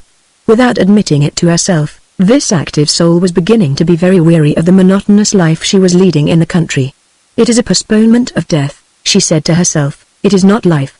Every day to see those powdered heads, her brother, her nephew Ascanio, their footman. What would her excursions on the lake be without Fabrizio? Her sole consolation was based on the ties of friendship that bound her to the Marchesa. But for some time now this intimacy with Fabrizio's mother, a woman older than herself and with no hope left in life, had begun to be less attractive to her. Such was the singular position in which Signora Pietranera was placed. With Fabrizio away, she had little hope for the future. Her heart was in need of consolation and novelty. On arriving in Milan she conceived a passion for the fashionable opera. She would go and shut herself up alone for hours on end, at the Scala, in the box of her old friend General Scotti. The men whom she tried to meet in order to obtain news of Napoleon and his army seemed to her vulgar and coarse. Going home, she would improvise on her piano until 3 o'clock in the morning. One evening, At the Scala, in the box of one of her friends to which she had gone in search of news from France, she made the acquaintance of Conte Mosca, a minister from Parma. He was an agreeable man who spoke of France and Napoleon in a way that gave her fresh reasons for hope or fear. She returned to the same box the following evening. This intelligent man reappeared, and throughout the whole performance she talked to him with enjoyment. Since Fabrizio's departure she had not found any evening so lively. This man who amused her, Conte Mosca della Rovere Sorzana, was at that time Minister of Police and Finance to that famous Prince of Parma, Ernsto IV, so notorious for his severities, which the liberals of Milan called cruelties. Mosca might have been 40 or 45. He had strongly marked features, with no trace of self-importance, and a simple and light-hearted manner which was greatly in his favor. He would have looked very well indeed, if a whim on the part of his prince had not obliged him to wear powder on his hair as a proof of his soundness in politics. As people have little fear of wounding one another's vanity, they quickly arrive in Italy at a tone of intimacy, and make personal observations. The antidote to this practice is not to see the other person again if one's feelings have been hurt. "Tell me, Conte, why do you powder your hair?" Signora Pietranera asked him at their third meeting. "Powder? A man like you, attractive, still young, who fought on our side in Spain. Because, in the said Spain, I stole nothing, and one must live. I was athirst for glory." A flattering word from the French general, Gouvion Saint-Cyr, who commanded us, was everything to me then. When Napoleon fell, it so happened that while I was eating up my patrimony in his service, my father, a man of imagination, who pictured me as a general already, had been building me a palazzo at Parma. In 1813 I found that my whole worldly wealth consisted of a huge palazzo, half finished, and a pension. A pension, 3,500 francs, like my husband's? Conte Pietranera commanded a division. My pension, as a humble squadron commander, has never been more than 800 francs, and even that has been paid to me only since I became Minister of Finance. As there was nobody else in the box but the lady of extremely liberal views to whom it belonged, the conversation continued with the same frankness. Conte Mosca, when questioned, spoke of his life at Parma. "In Spain, under General Saint-Cyr, I faced the enemy's fire to win a cross and a little glory besides. Now I dress myself up like an actor in a farce to win a great social position and a few thousand francs a year." Once I had started on this sort of political chessboard, stung by the insolence of my superiors, I determined to occupy one of the foremost posts. I have reached it.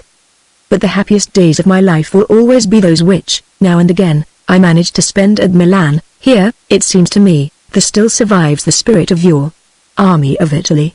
The frankness, the disinvoltura with which this minister of so dreaded a prince spoke pricked the Contessa's curiosity. From his title she had expected to find a pedant filled with self-importance. What she saw was a man who was ashamed of the gravity of his position.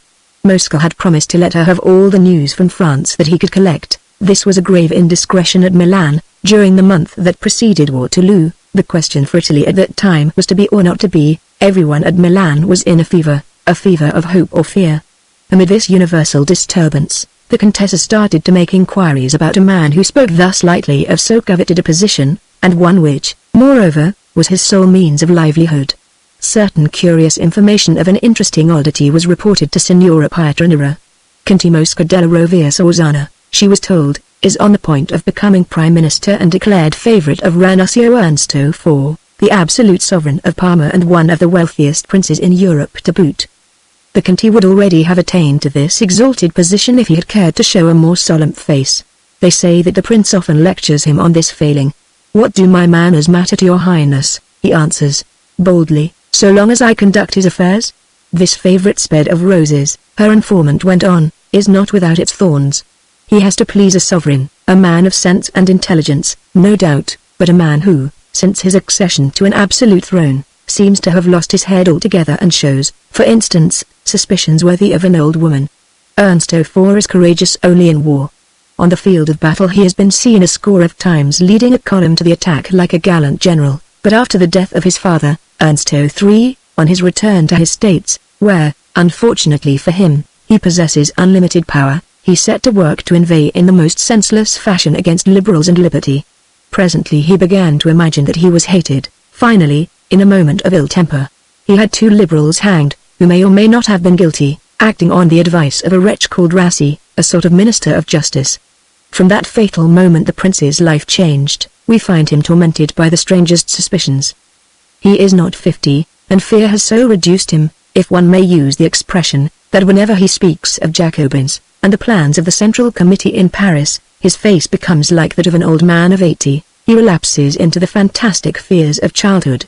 His favorite, Rassi, the fiscal general, or chief justice, has no influence except through his master's fear, and whenever he is alarmed for his own position, he makes haste to discover some fresh conspiracy of the blackest and the most fantastic order. 30 rash fellows have banded themselves together to read a number of the Constitutional. Rassi declares them to be conspirators, and sends them off to prison in that famous citadel of Parma, the terror of the whole of Lombardy. As it rises to a great height, 180 feet, people say, it is visible from a long way off in the middle of that immense plain, and the physical outlines of the prison, of which horrible things are reported, makes it the queen, governing by fear, of the whole of that plain, which extends from Milan to Bologna. Would you believe, said another traveller to the Contessa, that at night, on the 3rd floor of his palace, guarded by 80 sentinels who every quarter of an hour cry aloud a whole sentence, Ernst Fort trembles in his room. All the doors fastened with 10 bolts, and the adjoining rooms, above as well as below him, packed with soldiers. He is afraid of the Jacobins. If a plank creaks in the floor, he snatches up his pistols and imagines there is a liberal hiding under his bed. At once all the bells in the castle are set ringing, and an aide-de-camp goes to awaken Conti Mosca. On reaching the castle, the Minister of Police takes good care not to deny the existence of any conspiracy. On the contrary, alone with the prince, and armed to the teeth, he inspects every corner of the rooms, looks under the beds, and, in a word, gives himself up to a whole heap of ridiculous actions worthy of an old woman. All these precautions would have seemed highly degrading to the prince himself in the happy days when he used to go to war and had never killed anyone except in open combat. As he is a man of infinite spirit, he is ashamed of these precautions. They seem to him ridiculous, even at the moment when he is giving way to them, and the source of Conti Mosca's enormous reputation is that he devotes all his skill to arranging that the prince shall never have occasion to blush in his presence. It is he, Mosca, who, in his capacity as Minister of Police, insists upon looking under the furniture, and, so people say in Parma, even in the cases in which the musicians keep their double basses. It is the prince who objects to this and teases his minister over his excessive punctiliousness. It is a challenge, Conti Mosca replies. Think of the satirical sonnets the Jacobins would shower on us if we allowed you to be killed. It is not only your life that we are defending, it is our honor. But it appears that the prince is only half taken in by this, for if anyone in the town should take it into his head to remark that they have passed a sleepless night at the castle, the Grand Fiscal Rassi sends the impertinent fellow to the citadel, and once in that lofty abode, and in the fresh air, as they say at Parma, it is a miracle if anyone remembers the prisoner's existence. It is because he is a soldier, and in Spain got away a score of times, pistol in hand, from a tight corner, that the prince prefers Conti Mosca to Rassi, who is a great deal more flexible and baser. Those unfortunate prisoners in the citadel are kept in the most rigorously secret confinement, and all sort of stories are told about them. The liberals assert that, and this, they say, is one of Rassi's ideas, the jailers and confessors are under orders to assure them, about once a month, that one of them is being led out to die. That day the prisoners have permission to climb to the platform of the huge tower, 180 feet high, and from there they see a procession file along the plain with some spy who plays the part of a poor devil going to his death. These stories and a score of others of the same nature and of no less authenticity keenly interested Signora Pietranera. On the following day she asked Conti Mosca, whom she rallied briskly, for details. She found him amusing, and maintained to him that at heart he was a monster without knowing it. One day as he went back to his inn the Conti said to himself, not only is this Contessa Pietranera a charming woman, but when I spend the evening in her box I manage to forget certain things at Parma, the memory of which cuts me to the heart. This minister, in spite of his frivolous air and his polished manners, was not blessed with a soul of the French type. He could not forget the things that annoyed him. When there was a thorn in his pillow, he was obliged to break it off and to blunt its point by repeated stabbings of his throbbing limbs. I must apologize for the last two sentences, which are translated from the Italian. On the morrow of this discovery, the Conti found that, notwithstanding the business that had summoned him to Milan, the day spun itself out to an enormous length. He could not stay in one place. He wore out his carriage horses. About 6 o'clock he mounted his saddle horse to ride to the Corso. He had some hope of meeting Signora Pietranera there. Seeing no sign of her, he remembered that at 8 o'clock the Scala Theatre opened. He entered it, and did not see 10 persons in that immense auditorium. He felt somewhat ashamed of himself for being there. Is it possible, he asked himself, that at 45 and past I am committing follies at which a sub-lieutenant would blush? Fortunately nobody suspects them. He fled, and tried to pass the time by strolling up and down the attractive streets that surround the Scala. They are lined with cafes which at that hour are filled to overflowing with people. Outside each of these cafes crowds of curious idlers perched on chairs in the middle of the street sip ices and criticize the passers-by. The Conte was a passer-by of importance. At once he had the pleasure of being recognized and addressed. 3 or 4 importunate persons of the kind that one cannot easily shake off seized this opportunity to obtain an audience or so powerful a minister. 2 of them handed him petitions, the third was content with pouring out a stream of long-winded advice as to his political conduct. One does not sleep, he said to himself, when one has such a brain, one ought not to walk about when one is so powerful. He returned to the theatre, where it occurred to him that he might take a box in the 3rd tier, from that his gaze could plunge, unnoticed by anyone, into the box in the 2nd tier in which he hoped to see the Contessa arrive. 2 full hours of waiting did not seem any too long to this lover. Certain of not being seen, he abandoned himself joyfully to the full extent of his folly. Old age, he said to himself, is not that, more than anything else, the time when one is no longer capable of these delicious puerilities? Finally the Contessa appeared. Armed with his glasses, he studied her with rapture. Young, brilliant, light as a bird, he said to himself, she is not 25. Her beauty is the least of her charms. Where else could one find that soul, always sincere, which never acts with prudence, which abandons itself entirely to the impression of the moment, which asks only to be carried away towards some new goal? I can understand Conte. Nanny's foolish behavior. The Conte supplied himself with excellent reasons for behaving foolishly, so long as he was thinking only of capturing the happiness which he saw before his eyes. He did not find any quite so satisfactory when he came to consider his age and the anxieties, sometimes of the saddest nature, that burdened his life. A man of ability, whose spirit has been destroyed by fear, gives me a sumptuous life and plenty of money to be his minister, but were he to dismiss me tomorrow, I should be left old and poor, that is to say everything that the world despises most. There's a fine partner to offer the Contessa. These thoughts were too dark. He came back to Signora Pietranera. He could not tire of gazing at her, and, to be able to think of her better, did not go down to her box. Her only reason for taking Nanny, they tell me, was to put that imbecile Limurcati in his place when he could not be prevailed upon to run a sword, or to hire someone else to stick a dagger into her husband's murderer. I would fight for her 20 times over, cried the Conte in a transport of enthusiasm. Every moment he consulted the theatre clock which, with illuminated figures upon a black background, warned the audience every 5 minutes of the approach of the hour at which it was permissible for them to visit a friend's box. The Conte said to himself, I cannot spend more than half an hour at the most in the box, seeing that I have known her so short a time. If I stay longer, I shall attract attention, and, thanks to my age and even more to this accursed powder on my hair, I shall have all the bewitching allurements of a Cassandra. But a sudden thought made up his mind once and for all. If she were to leave that box to pay someone else a visit, I should be well rewarded for the avarice with which I am hoarding up this pleasure. He rose to go down to the box in which he could see the Contessa. All at once he found that he had lost almost all his desire to present himself to her.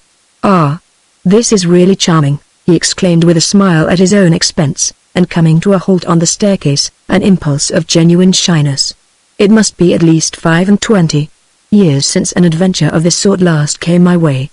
He entered the box, almost with an effort to control himself, and, making the most, like a man of spirit, of the condition in which he found himself, made no attempt to appear at ease, or to display his wit by plunging into some entertaining story. He had the courage to be shy. He employed his wits in letting his disturbance be apparent without making himself ridiculous. If she should take it amiss, he said to himself, I am lost forever. What? Shy, with my hair covered with powder, hair which, without the disguise of the powder, would be visibly grey. But, after all, it is a fact, it cannot therefore be absurd unless I exaggerate it or make a boast of it. The Contessa had spent so many weary hours at the castle of Grianta, facing the powdered heads of her brother and nephew, and of various politically sound boors of the neighborhood, that it never occurred to her to give a thought to her new adorer's style in hairdressing. The Contessa's mind having this protection against the impulse to laugh on his entry, she paid attention only to the news from France which Mosca always had for her in detail, on coming to her box. No doubt he used to invent it. As she discussed this news with him, she noticed this evening the expression in his eyes, which was good and kindly. "I can imagine," she said to him, "that at Parma, among your slaves, you will not wear that friendly expression. It would ruin everything and give them some hope of not being hanged."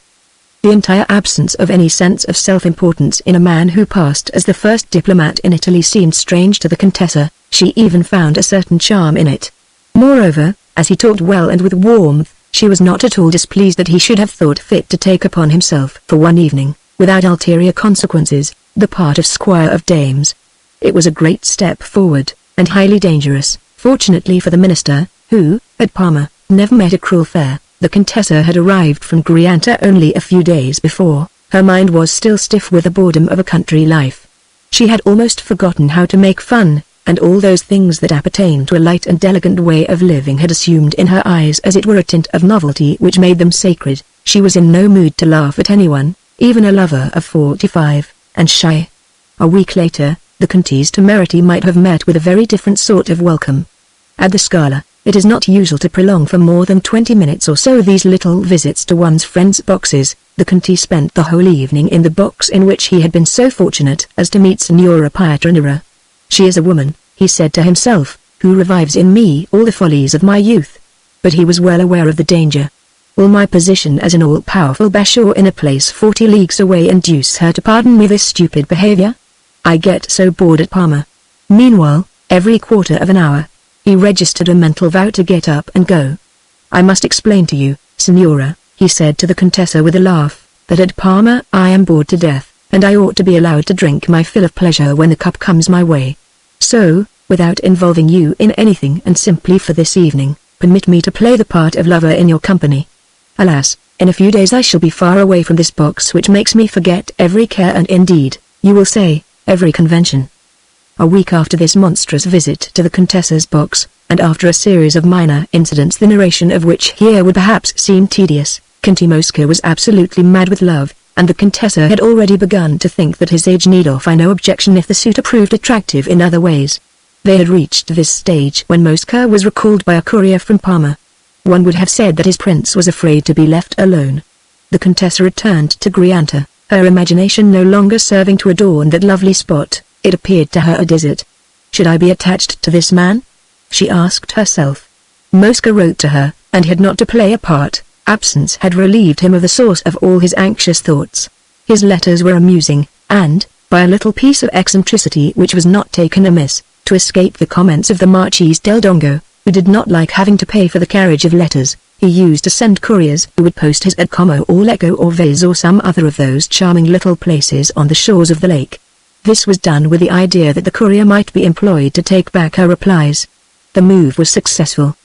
Soon the days when the couriers came were events in their Contessa's life. These couriers brought her flowers, fruit, little presents of no value, which amused her, however, and her sister-in-law as well. Her memory of the Conte was blended with her idea of his great power. The Contessa had become curious to know everything that people said of him. The liberals themselves paid a tribute to his talents. The principal source of the Conte's reputation for evil was that he passed as the head of the ultra party at the court of Parma, while the liberal party had at its head an intriguing woman capable of anything, even of succeeding, the Marchesa Raversi, who was immensely rich. The prince made a great point of not discouraging that one of the two parties which happened not to be in power. He knew quite well that he himself would always be the master, even with a ministry formed in Signora Raversi's drawing room. Endless details of these intrigues were reported at Grianta. The bodily absence of Mosca, whom everyone described as a minister of supreme talent and a man of action, made it possible not to think any more of his powdered head, a symbol of everything that is dull and sad. It was a detail of no consequence, one of the obligations of the court at which, moreover, he was playing so distinguished a part. "It is a ridiculous thing, a court," said the Contessa to the Marchesa, "but it is amusing. It is a game that it is interesting to play, but one must agree to the rules. Whoever thought of protesting against the absurdity of the rules of piquet? And yet, once you are accustomed to the rules, it is delightful to beat your adversary with repique and capote." The Contessa often thought about the writer of these entertaining letters. The days on which she received them were delightful to her. She would take her boat and go to read them in one of the charming spots by the lake, the Pliniana, Belen, the wood of the Sfrandata. These letters seemed to console her to some extent for Fabrizio's absence. She could not, at all events, refused to allow the Conti to be deeply in love. A month had not passed before she was thinking of him with tender affection. For his part, Conti Mosca was almost sincere when he offered to hand in his resignation, to leave the ministry and to come and spend the rest of his life with her at Milan or elsewhere. "I have 400,000 francs, he added, "which will always bring us in an income of 15,000. A box at the play again, horses, everything," thought the Contessa. They were pleasant dreams. The sublime beauty of the different views of the Lake of Como began to charm her once more. She went down to dream by its shores of this return to a brilliant and distinctive life, which, most unexpectedly, seemed to be coming within the bounds of possibility. She saw herself on the Corso, at Milan, happy and gay as in the days of the Viceroy, youth, or at any rate a life of action, would begin again for me. Sometimes her ardent imagination concealed things from her, but never did she have those deliberate illusions which cowardice induces. She was above all things a woman who was honest with herself. "If I am a little too old to be doing foolish things," she said to herself, "envy, which creates illusions as love does, may poison my stay in Milan for me." After my husband's death, my noble poverty was a success, as was my refusal of 2 vast fortunes. My poor little Conti Mosca had not a 20th part of the opulence that was cast at my feet by those 2 worms, Lima Kitty and Nanny. The meagre widow's pension which I had to struggle to obtain, the dismissal of my servants, which made some sensation, the little 5th-floor room, which brought a score of carriages to the door, all went to form at the time a striking spectacle.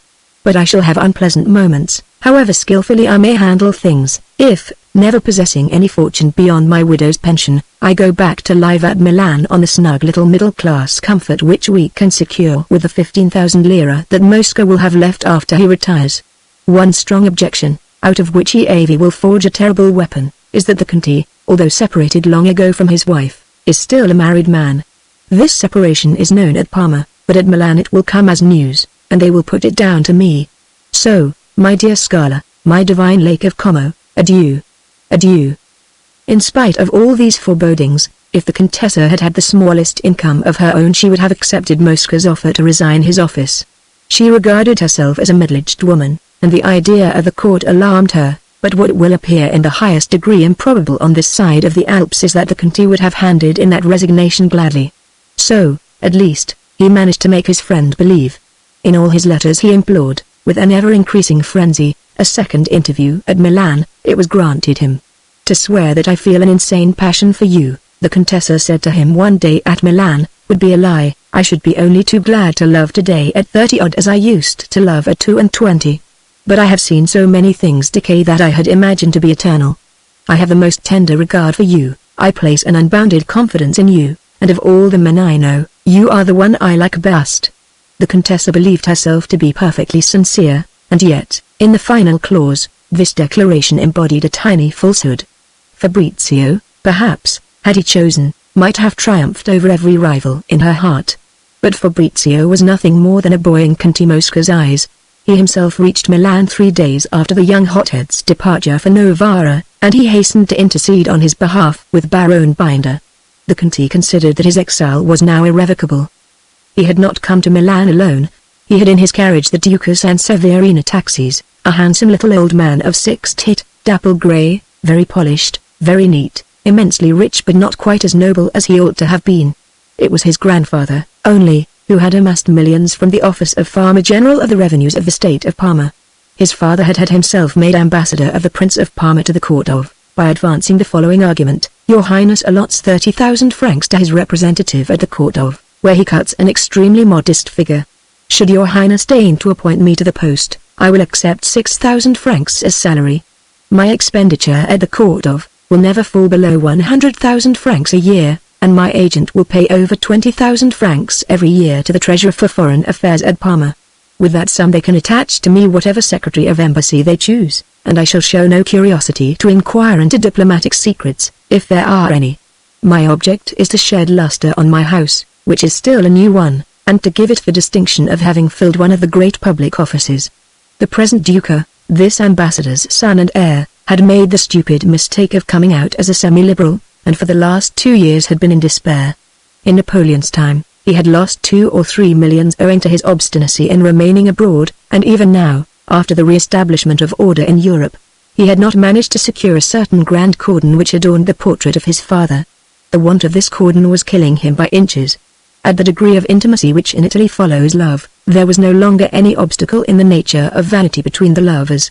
It was therefore with the most perfect simplicity that Mosca said to the woman he adored, "I have 2 or 3 plans of conduct to offer you, all pretty well thought out. I have been thinking of nothing else for the last 3 months. First, I hand in my resignation, and we retire to a quiet life at Milan or Florence or Naples or wherever you please. We have an income of 15,000 francs, apart from the prince's generosity, which will continue for some time, more or less.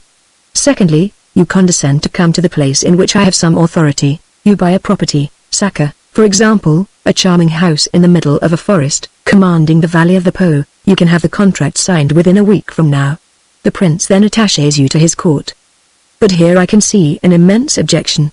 You will be well received at court, no one would think of refusing, with me there. Besides, the princess imagines she is unhappy, and I have recently rendered her certain services with an eye to your future. But I must remind you of one paramount objection. The prince is a bigoted churchman, and, as you already know, ill luck will have it that I am a married man, from which will arise a million minor unpleasantnesses. You are a widow. It is a fine title which would have to be exchanged for another, and this brings me to my third proposal. One might find a new husband who would not be a nuisance. But first of all he would have to be considerably advanced in years, for why should you deny me the hope of some day succeeding him? Very well, I have made this curious arrangement with the Duca San Severino Taxis, who, of course, does not know the name of his future Duchessa. He knows only that she will make him an ambassador and will procure him the grand cordon which his father had and the lack of which makes him the most unhappy of mortals. Apart from this, the Duca is by no means an absolute idiot. He gets his clothes and wigs from Paris. He is not in the least the sort of man who would do anything deliberately mean. He seriously believes that honor consists in his having a cordon, and he is ashamed of his riches. He came to me a year ago proposing to found a hospital, in order to get this cordon. I laughed at him then, but he did not by any means laugh at me when I made him a proposal of marriage. My first condition was, you can understand, that he must never set foot again in Parma. But do you know that what you are proposing is highly immoral? Said the Contessa. No more immoral than everything else that is done at our court and a score of others. Absolute power has this advantage, that it sanctifies everything in the eyes of the public. What harm can there be in a thing that nobody notices? Our policy for the next 20 years is going to consist in fear of the Jacobins and such fear, too. Every year, we shall fancy ourselves on the eve of 93. You will hear, I hope, the fine speeches I make on the subject at my receptions. They are beautiful. Everything that can in any way reduce this fear will be supremely moral in the eyes of the nobles and the bigots. And you see, at Parma, everyone who is not either a noble or a bigot is in prison, or is packing up to go there. You may be quite sure that this marriage will not be thought odd among us until the day on which I am disgraced. This arrangement involves no dishonesty towards anyone, that is the essential thing, it seems to me. The prince, on whose favor we are trading, has placed only one condition on his consent, which is that the future Duchessa shall be of noble birth. Last year my office, all told, brought me in 107,000 francs. My total income would therefore be 122,000. I invested 20,000 at Lyon. Very well, choose for yourself, either a life of luxury based on our having 122,000 francs to spend, which, at Parma, go as far as at least 400,000 at Milan, but with this marriage which will give you the name of a passable man on whom you will never set eyes after you leave the altar, or else the simple middle-class existence on 15,000 francs at Florence or Naples, for I am of your opinion, you have been too much admired at Milan. We should be persecuted here by envy, which might perhaps succeed in souring our tempers. Our grand life at Parma will, I hope, have some touches of novelty, even in your eyes, which have seen the court of Prince Eugene. You would be wise to try it before shutting the door on it forever. Do not think that I am seeking to influence your opinion. As for me, my mind is quite made up. I would rather live on the 4th floor with you than continue the grand life by myself. The possibility of this strange marriage was debated by the loving couple every day. The Contessa saw the Duca San Severino Taxis at the Scala ball, and thought him highly presentable. In one of their final conversations, Mosca summed up his proposals in the following words: we must take some decisive action if we wish to spend the rest of our lives in an enjoyable fashion and not grow old before our time. The prince has given his approval. Sanseverina is a person who might easily be worse. He possesses the finest palazzo in Parma, and a boundless fortune. He is 68, and has an insane passion for the grand cordon, but there is one great stain on his character. He once paid 10,000 francs for a bust of Napoleon by Canova. His second sin, which will be the death of him if you do not come to his rescue, is that he lent 25 Napoleons to Ferranti Pella, a lunatic of our country but also something of a genius, whom we have since sentenced to death, fortunately in his absence. This Ferranti has written a couple of hundred lines in his time which are like nothing in the world. I will repeat them to you, they are as fine as Dante. The prince then sends Sanseverina to the court of, he marries you on the day of his departure, and in the second year of his stay abroad, which he calls an embassy, he receives the grand cordon of thee, without which he cannot live. You will have in him a brother who will give you no trouble at all. He signs all the papers I require in advance, and besides you will see nothing of him, or as little as you choose. He asks for nothing better than never to show his face at Parma, where his grandfather the tax-gatherer and his own profession of liberalism stand in his way. Rassi, our hangman, makes out that the Duca was a secret subscriber to the Constitutional through Ferranti Palla the poet, and this slander was for a long time a serious obstacle in the way of the prince's consent. Why should the historian who follows faithfully all the most trivial details of the story that has been told him be held responsible? Is it his fault if his characters, led astray by passions which he, unfortunately for himself, in no way shares, descend to conduct that is profoundly unmoral? It is true that things of this sort are no longer done in a country where the sole passion that has outlived all the rest is that for money, as an excuse for vanity.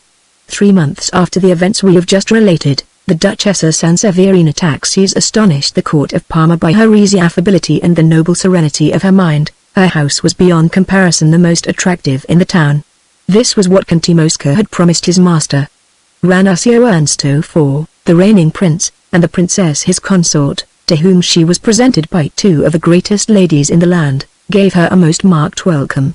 The Duchessa was curious to see this prince, master of the destiny of the man she loved. She was anxious to please him, and in this was more than successful. She found a man of tall stature but inclined to stoutness. His hair, his moustache, his enormous whiskers were of a fine gold, according to his courtiers, elsewhere they had provoked, by their faded tint, the ignoble word flaxen. From the middle of a plump face that projected to no distance at all a tiny nose that was almost feminine. But the Duchessa observed that, in order to notice all these points of ugliness, one had first to attempt to catalogue the prince's features separately. Taken as a whole, he had the air of a man of sense and a firm character. His carriage, his way of holding himself were by no means devoid of majesty, but often he sought to impress the person he was addressing. At such times he grew embarrassed himself, and fell into an almost continuous swaying motion from one leg to the other. For the rest, Ernsto IV had a piercing and commanding gaze. His gestures with his arms had nobility, and his speech was at once measured and concise.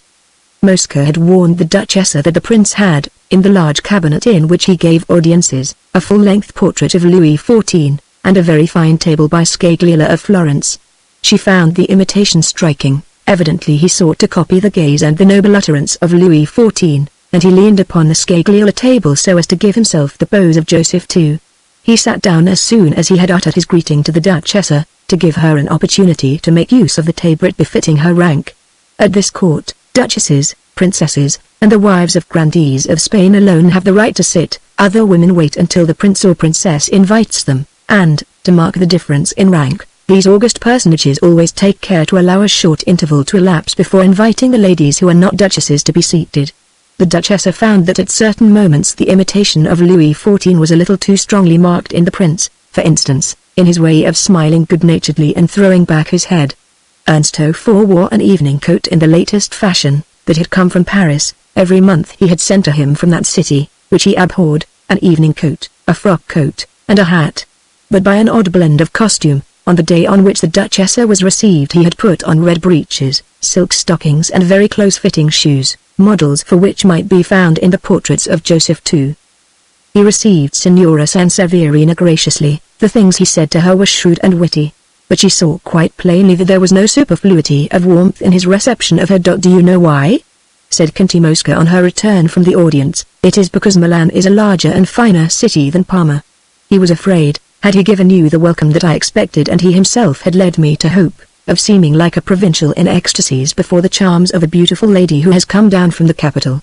No doubt, too, he is still upset by a detail which I hardly dare mention to you. The prince sees at his court no woman who can vie with you in beauty. Yesterday evening, when he retired to bed, that was his sole topic of conversation with Pinus. His principal valified in me. I foresee a little revolution in etiquette. My chief enemy at this court is a fool who goes by the name of General Fabio Conti. Just imagine a creature who has been on active service for perhaps one day in his life, and sets out from that day to copy the bearing of Frederick the Great. In addition to which, he aims also at copying the noble affability of General Lafayette, and that because he is the leader, here, of the Liberal Party, God knows what sort of liberals. I know your Fabio Conti, said the Duchessa. I had a good view of him once near Como. He was quarrelling with the police. She related the little adventure which the reader may perhaps remember. You will learn one day, Signora, if your mind ever succeeds in penetrating the intricacies of our etiquette, that young ladies do not appear at court here until after their marriage.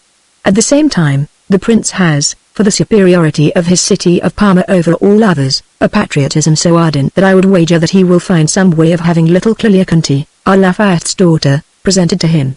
She is charming, upon my soul she is, and was still reckoned, a week ago, the best-looking person in the states of the prince.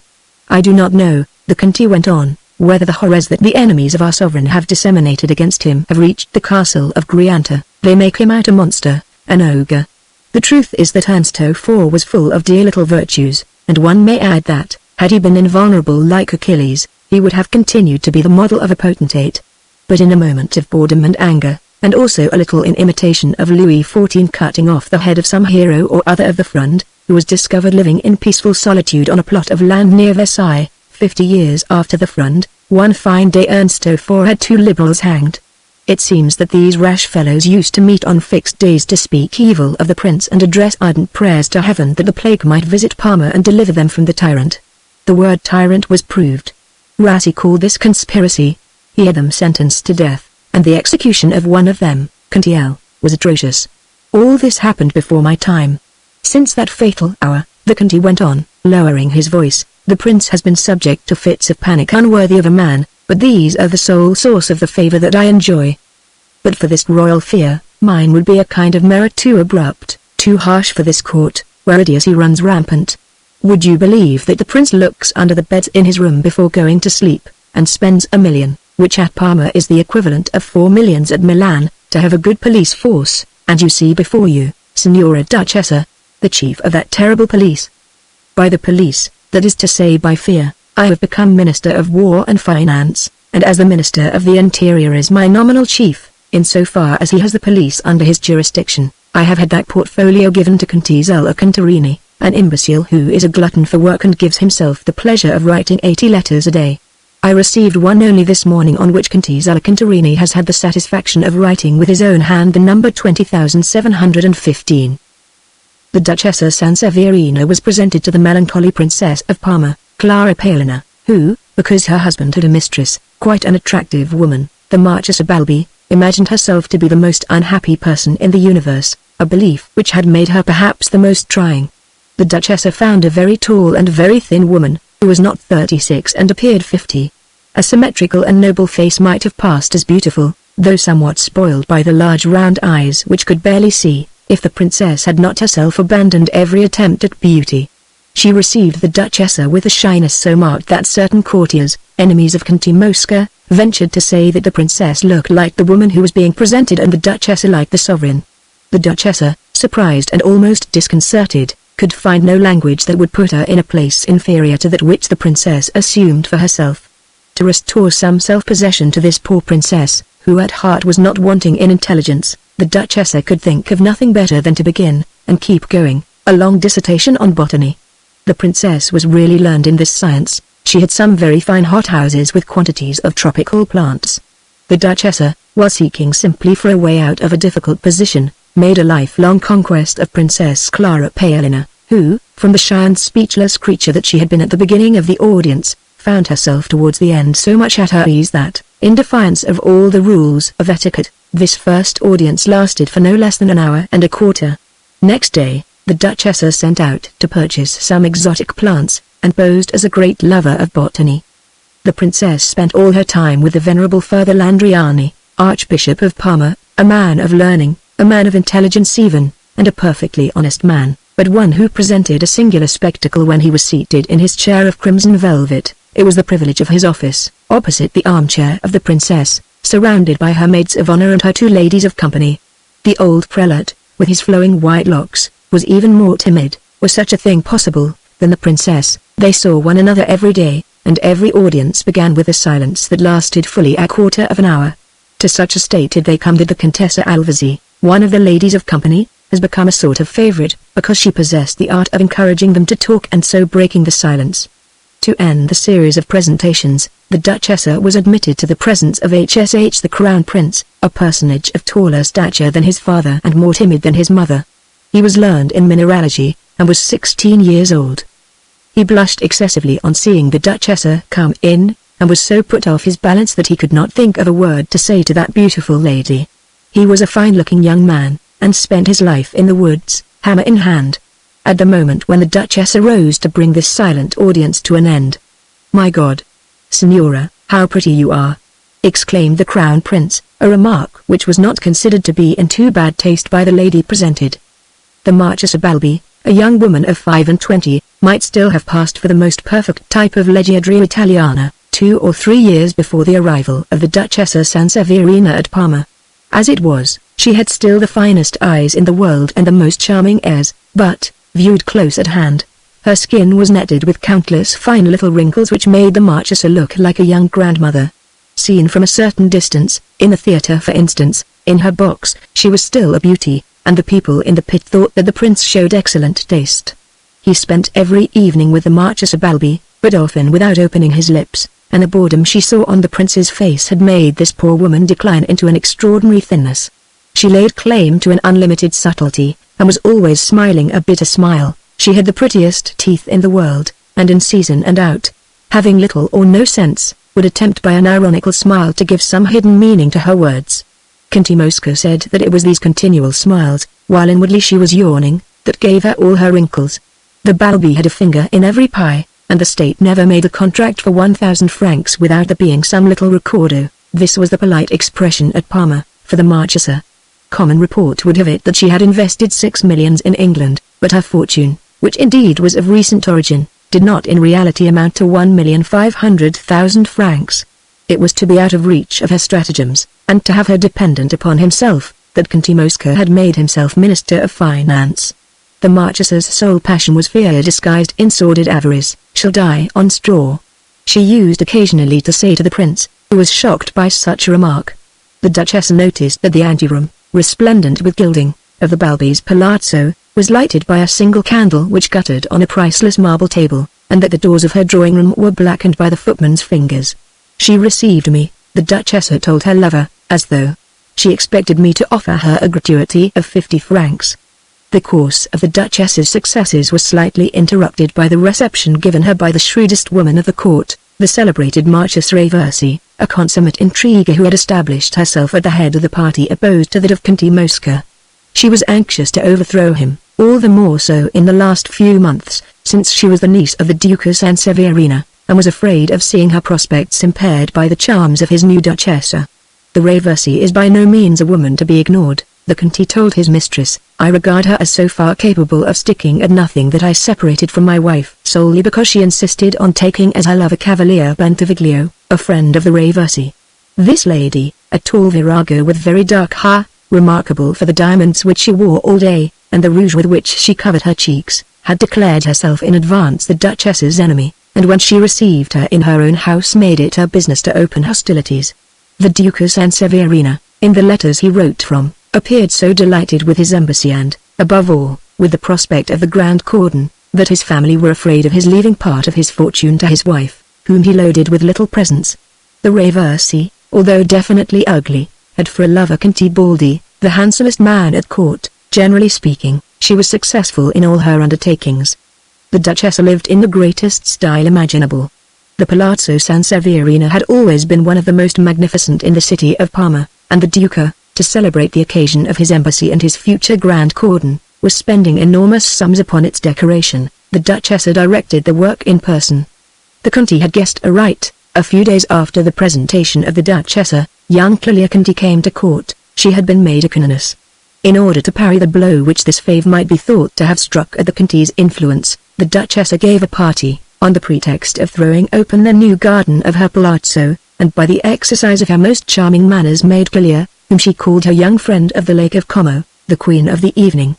Her monogram was displayed, as though by accident, upon the principal transparencies. The young Clelia, although slightly pensive, was pleasant in the way in which she spoke of the little adventure by the lake, and of her warm gratitude. She was said to be deeply religious and very fond of solitude. "I would wager," said the Conti, "that she has enough sense to be ashamed of her father." The Duchessa made a friend of this girl. She felt attracted towards her, she did not wish to appear jealous, and included her in all her pleasure parties. After all, her plan was to seek to diminish all the enmities of which the Conti was the object. Everything smiled on the Duchessa. She was amused by this court existence where a sudden storm is always to be feared. She felt as though she were beginning life over again. She was tenderly attached to the Conti, who was literally mad with happiness.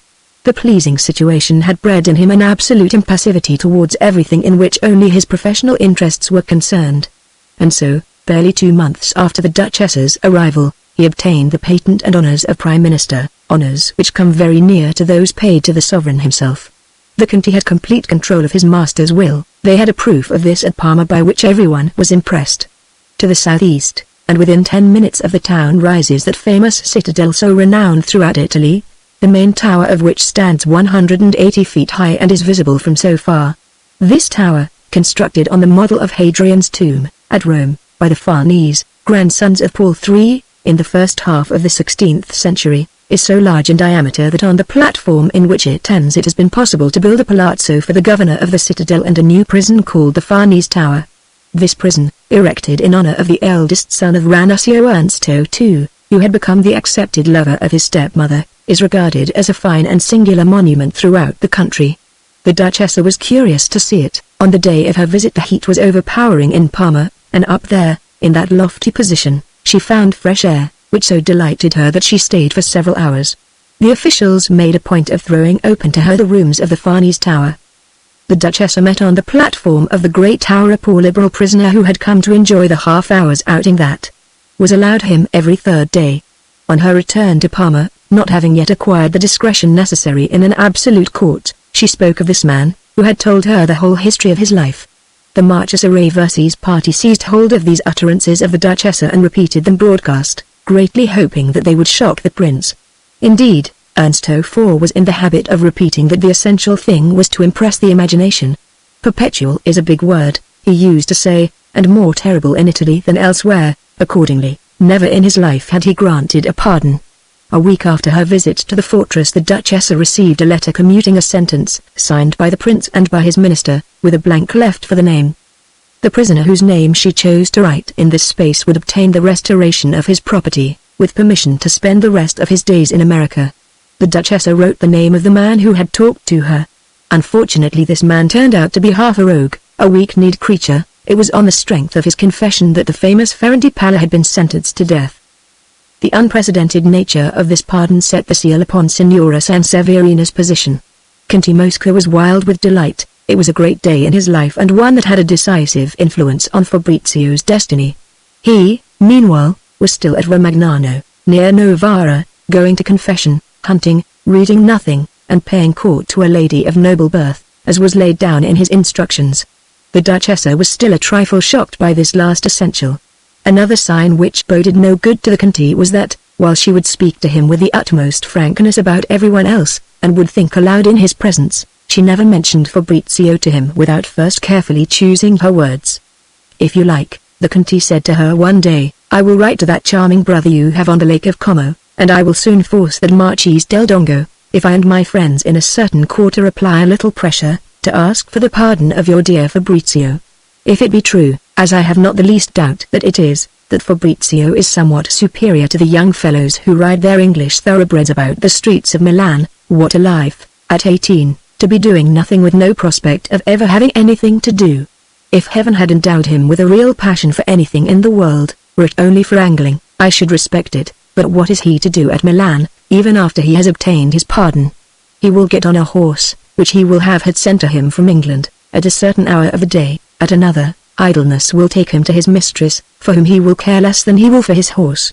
But, if you say the word, I will try to procure this sort of life for your nephew. I should like him to be an officer, said the Duchessa. Would you recommend a sovereign to entrust a post which, at a given date, may be of some importance to a young man who, in the first place, is liable to enthusiasm, and, secondly, has shown enthusiasm for Napoleon to the extent of going to join him at Waterloo? Just think where we should all be if Napoleon had won at Waterloo. We should have no liberals to be afraid of, it is true, but the sovereigns of ancient houses would be able to keep their thrones only by marrying the daughters of his marshals. And so military life for Fabrizio would be the life of a squirrel in a revolving cage, plenty of movement with no progress. He would have the annoyance of seeing himself cut out by all sorts of plebeian devotion. The essential quality in a young man of the present day, that is to say for the next 50 years perhaps, so long as we remain in a state of fear and religion has not been re-established, is not to be liable to enthusiasm and not to show any spirit. I have thought of one thing, but one that will begin by making you cry out in protest, and will give me infinite trouble for many a day to come. It is an act of folly which I am ready to commit for you. But tell me, if you can, what folly would I not commit to win a smile? Well? Said the Duchessa. Well, we have had as archbishops of Parma 3 members of your family, Ascanio del Dongo who wrote a book in 16-something, Fabrizio in 1699, and another Ascanio in 1740. If Fabrizio cares to enter the prelacy, and to make himself conspicuous for virtues of the highest order, I can make him a bishop somewhere, and then archbishop here, provided that my influence lasts. The real objection is this: shall I remain minister for long enough to carry out this fine plan, which will require several years? The prince may die, he may have the bad taste to dismiss me. But, after all, it is the only way open to me of securing for Fabrizio something that is worthy of you. They discussed the matter at length. The idea was highly repugnant to the Duchessa. Prove to me again, she said to the Conte, that every other career is impossible for Fabrizio. The Conte proved it. You regret, he added, the brilliant uniform, but as to that, I do not know what to do. After a month in which the Duchessa had asked to be allowed to think things over, she yielded with a sigh to the sage views of the minister.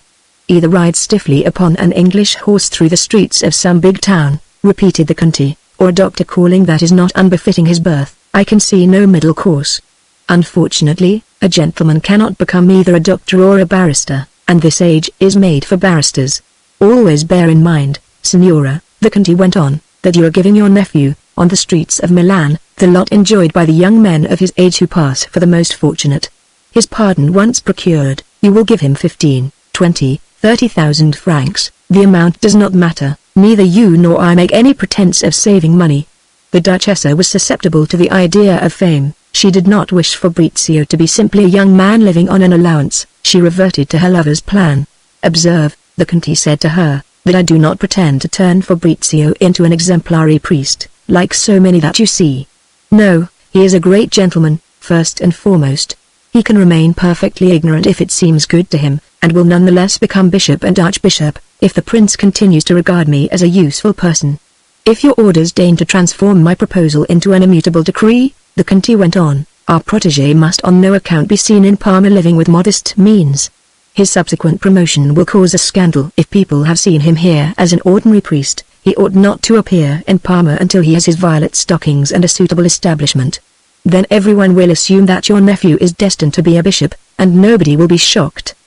If you will take my advice, you will send Fabrizio to take his theology and spend 3 years at Naples. During the vacations of the Ecclesiastical Academy he can go if he likes to visit Paris and London, but he must never show his face in Parma. This sentence made the Duchessa shudder. She sent a courier to her nephew, asking him to meet her at Piacenza. Need it be said that this courier was the bearer of all the means of obtaining money and all the necessary passports. Arriving first at Piacenza, Fabrizio hastened to meet the Duchessa, and embraced her with transports of joy which made her dissolve in tears. She was glad that the Conte was not present, since they had fallen in love. It was the first time that she had experienced this sensation. Fabrizio was profoundly touched, and then distressed by the plans which the Duchessa had made for him. His hope had always been that, his affair at Waterloo settled, he might end by becoming a soldier. One thing struck the Duchessa, and still further increased the romantic opinion that she had formed of her nephew. He refused absolutely to lead a cache-haunting existence in one of the big towns of Italy. "Can't you see yourself on the Corso of Florence or Naples?" said the Duchessa, "with thoroughbred English horses? For the evenings a carriage, a charming apartment, and so forth." She dwelt with exquisite relish on the details of this vulgar happiness, which she saw Fabrizio thrust from him with disdain. "He is a hero," she thought. "And after 10 years of this agreeable life, what shall I have done?" Said Fabrizio, "What shall I be? A young man of a certain age, who will have to move out of the way of the first good-looking boy who makes his appearance in society, also mounted upon an English horse." Fabrizio at first utterly rejected the idea of the church. He spoke of going to New York, of becoming an American citizen and a soldier of the Republic. "What a mistake you are making. You won't have any war, and you'll fall back into the calf life, only without smartness, without music, without love affairs," replied the Duchessa. "Believe me, for you just as much as for myself, it would be a wretched existence there in America." She explained to him the cult of the god dollar, and the respect that had to be shown to the artisans in the street who by their votes decided everything. They came back to the idea of the church. "Before you fly into a passion," the Duchessa said to him, "just try to understand what the Conte is asking you to do. There is no question whatever of your being a poor priest of more or less exemplary and virtuous life, like Prior Blaines. Remember the example of your uncles, the archbishops of Parma. Read over again the accounts of their lives in the supplement to the genealogy. First and foremost, a man with a name like yours has to be a great gentleman, noble, generous, an upholder of justice, destined from the first to find himself at the head of his order, and in the whole of his life doing only one dishonorable thing, and that a very useful one. So all my illusions are shattered," said Fabrizio, heaving a deep sigh. "It is a cruel sacrifice. I admit, I had not taken into account this horror of enthusiasm and spirit, even when wielded to their advantage, which from now onwards is going to prevail amongst absolute monarchs. Remember that a proclamation, a caprice of the heart flings the enthusiast into the bosom of the opposite party to the one he has served all his life." "I an enthusiast?" repeated Fabrizio, a strange accusation. "I cannot manage even to be in love." "What?" exclaimed the Duchessa. "When I have the honor to pay my court to a beauty, even if she is of good birth and sound religious principles, I cannot think about her except when I see her." This avowal made a strange impression upon the Duchessa. "I ask for a month," Fabrizio went on, "in which to take leave of Signora C., of Novara, and, what will be more difficult still, of all the castles I have been building in the air all my life. I shall write to my mother, who will be so good as to come and see me at Belgrade, on the Piedmontese shore of Lake Maggiore, and, in 31 days from now, I shall be in Parma incognito." "No, whatever you do," cried the Duchessa. She did not wish Conte Mosca to see her talking to Fabrizio. The same pair met again at Piacenza. The Duchessa this time was highly agitated. A storm had broken at court. The Marchesa Raversi's party was on the eve of a triumph. It was on the cards that Conte Mosca might be replaced by General Fabio Conti, the leader of what was called at Parma the Liberal Party. Omitting only the name of the rival who was growing in the prince's favor, the Duchessa told Fabrizio everything. She discussed afresh the chances of his future career, even with the prospect of his losing the all-powerful influence of the Conti. "I am going to spend 3 years in the Ecclesiastical Academy at Naples," exclaimed Fabrizio. "But since I must be before all things a young gentleman, and you do not oblige me to lead the life of a virtuous seminarist, the prospect of this stay at Naples does not frighten me in the least. The life there will be in every way as pleasant as life at Romagnano." The best society of the neighborhood was beginning to class me as a Jacobin. In my exile I have discovered that I know nothing, not even Latin, not even how to spell. I had planned to begin my education over again at Novara. I shall willingly study theology at Naples. It is a complicated science. The Duchessa was overjoyed. "If we are driven out of Parma," she told him, "we shall come and visit you at Naples. But since you agree, until further orders, to try for the violet stockings, the Conte, who knows the Italy of today through and through, has given me an idea to suggest to you. Believe or not, as you choose, what they teach you, but never raise any objection. Imagine that they are teaching you the rules of the game of whist. Would you raise any objection to the rules of whist? I have told the Conte that you do believe, and he is delighted to hear it. It is useful in this world and in the next. But, if you believe, do not fall into the vulgar habit of speaking with horror of Voltaire, Diderot, Raynal and all those hair-brained Frenchmen who paved the way to the dual chamber. Their names should not be allowed to pass your lips, but if you must mention them, speak of these gentlemen with a calm irony. They are people who have long since been refuted and whose attacks are no longer of any consequence. Believe blindly everything that they tell you at the academy. Bear in mind that there are people who will make a careful note of your slightest objections. They will forgive you a little amorous intrigue if it is done in the proper way, but not a doubt. Age stifles intrigue but encourages doubt. Act on this principle at the tribunal of penitence. You shall have a letter of recommendation to a bishop who is factotum to the Cardinal Archbishop of Naples. To him alone you should admit your escapade in France and your presence on the 18th of June in the neighborhood of Waterloo. Even then, cut it as short as possible, confess it only so that they cannot reproach you with having kept it secret. You were so young at the time. The second idea which the Conti sends you is this: if there should occur to you a brilliant argument, a triumphant retort that will change the course of the conversation, do not give in to the temptation to shine, remain silent. People of any discernment will see your cleverness in your eyes. It will be time enough to be witty when you are a bishop. Fabrizio began his life at Naples with an unpretentious carriage and 4 servants, good Milanese, whom his aunt had sent him. After a year of study, no one said of him that he was a man of parts. People looked upon him as a great nobleman, of a studious bent, extremely generous, but something of a libertine. That year, amusing enough for Fabrizio, was terrible for the Duchessa. The Conti was 3 or 4 times within an inch of ruin. The prince, more timorous than ever, because he was ill that year, believed that by dismissing him he could free himself from the odium of the executions carried out before the Conti had entered his service. Rassi was the cherished favorite who must at all costs be retained. The Conti's perils won him the passionate attachment of the Duchessa. She gave no more thought to Fabrizio.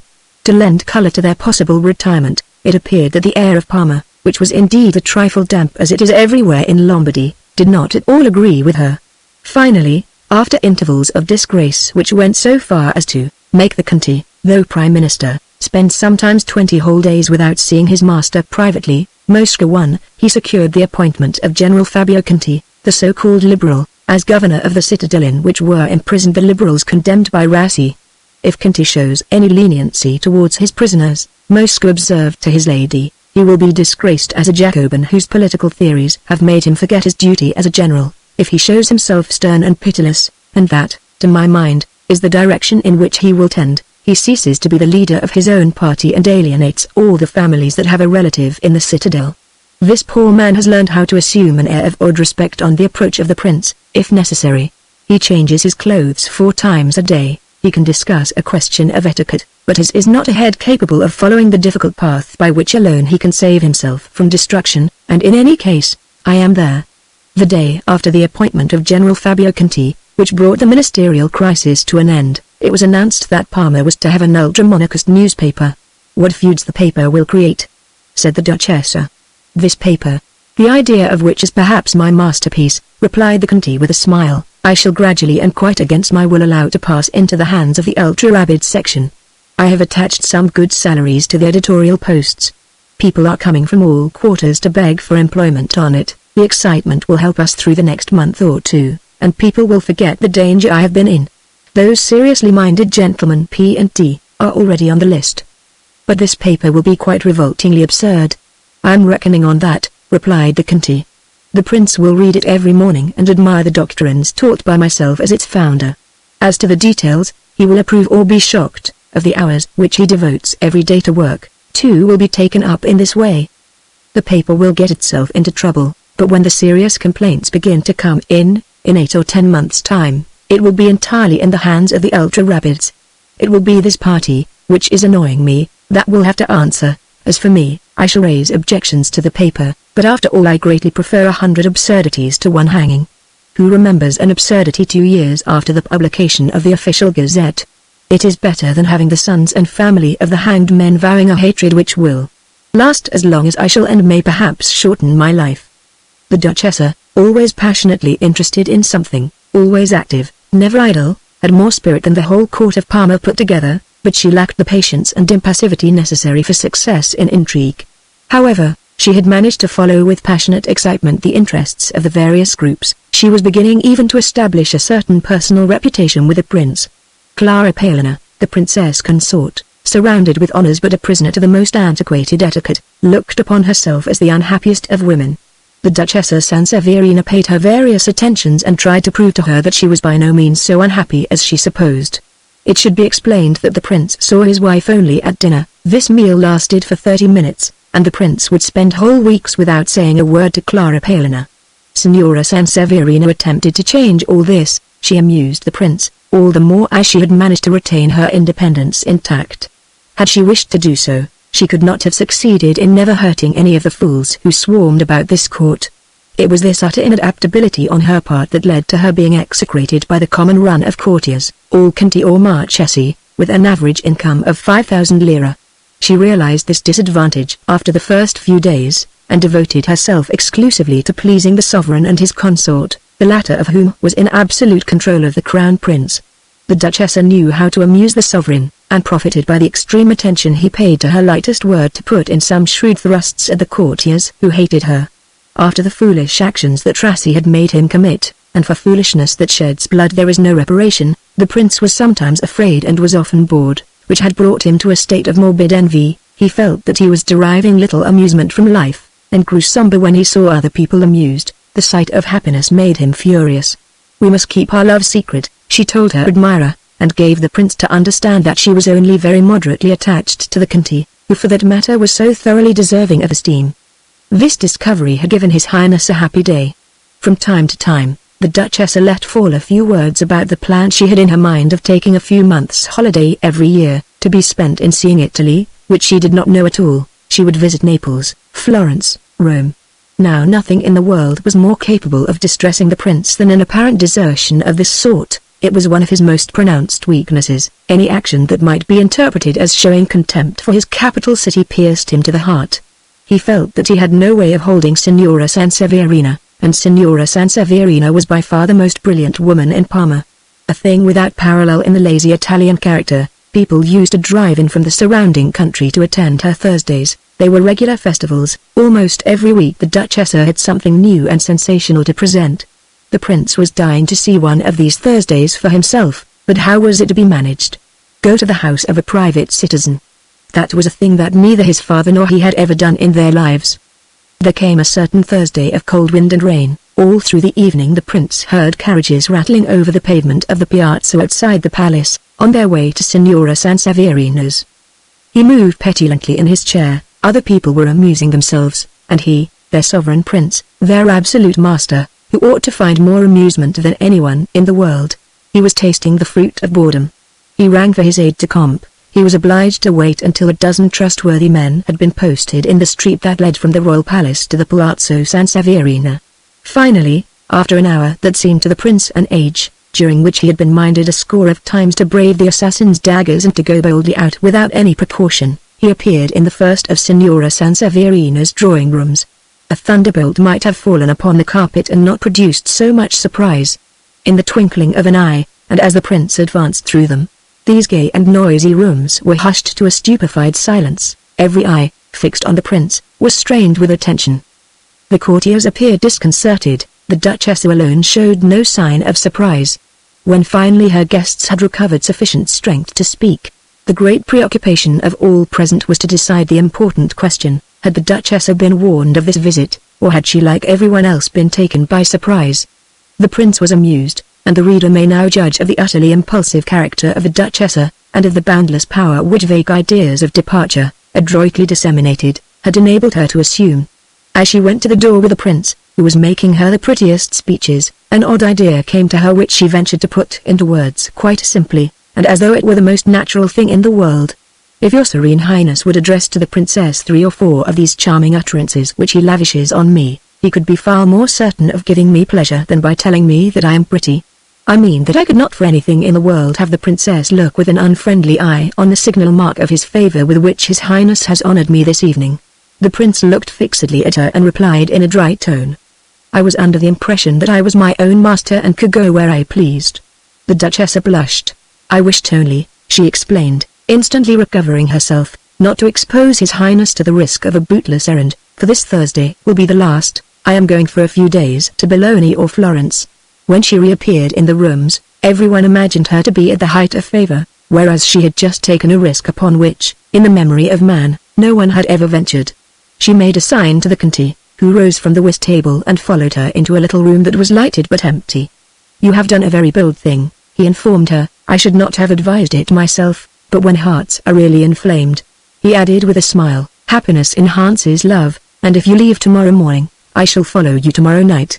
I shall be detained here only by that burden of a Ministry of Finance which I was stupid enough to take on my shoulders, but in 4 hours of hard work, one can hand over a good many accounts. Let us go back, dear friend, and play at ministerial fatuity with all freedom and without reserve. It may be the last performance that we shall give in this town. If he thinks he is being defied, the man is capable of anything. He will call it making an example.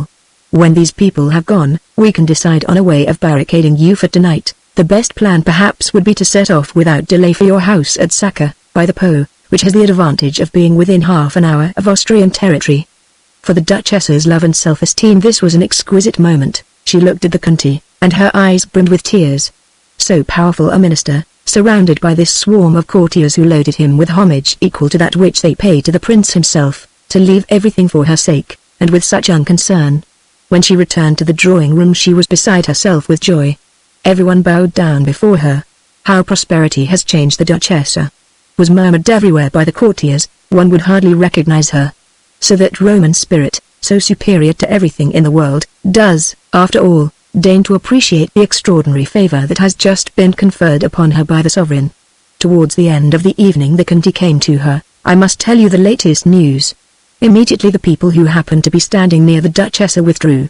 The prince, on his return to the palace, the Conti went on, had himself announced at the door of his wife's room. Imagine the surprise. "I have come to tell you," he said to her, "about a really most delightful evening I have spent at the Sanseverina's. It was she who asked me to give you a full description of the way in which she has decorated that grimy old palazzo." Then the prince took a seat and went into a description of each of your rooms in turn. He spent more than 25 minutes with his wife, who was in tears of joy. For all her intelligence, she could not think of anything to keep the conversation going in the light tone which His Highness was pleased to impart to it. This prince was by no means a wicked man, whatever the liberals of Italy might say of him. As a matter of fact, he had cast a good number of them into prison, but that was from fear, and he used to repeat now and then, as though to console himself for certain unpleasant memories, "It is better to kill the devil than to let the devil kill you."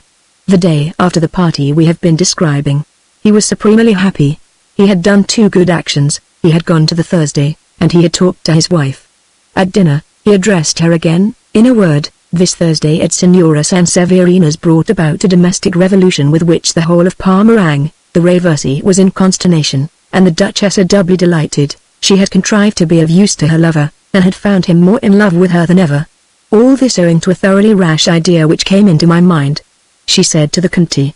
"I should be more free, no doubt, in Rome or Naples, but should I find so fascinating a game to play there? No, indeed, my dear Conti, and you provide me with all my joy in life." Chapter 7.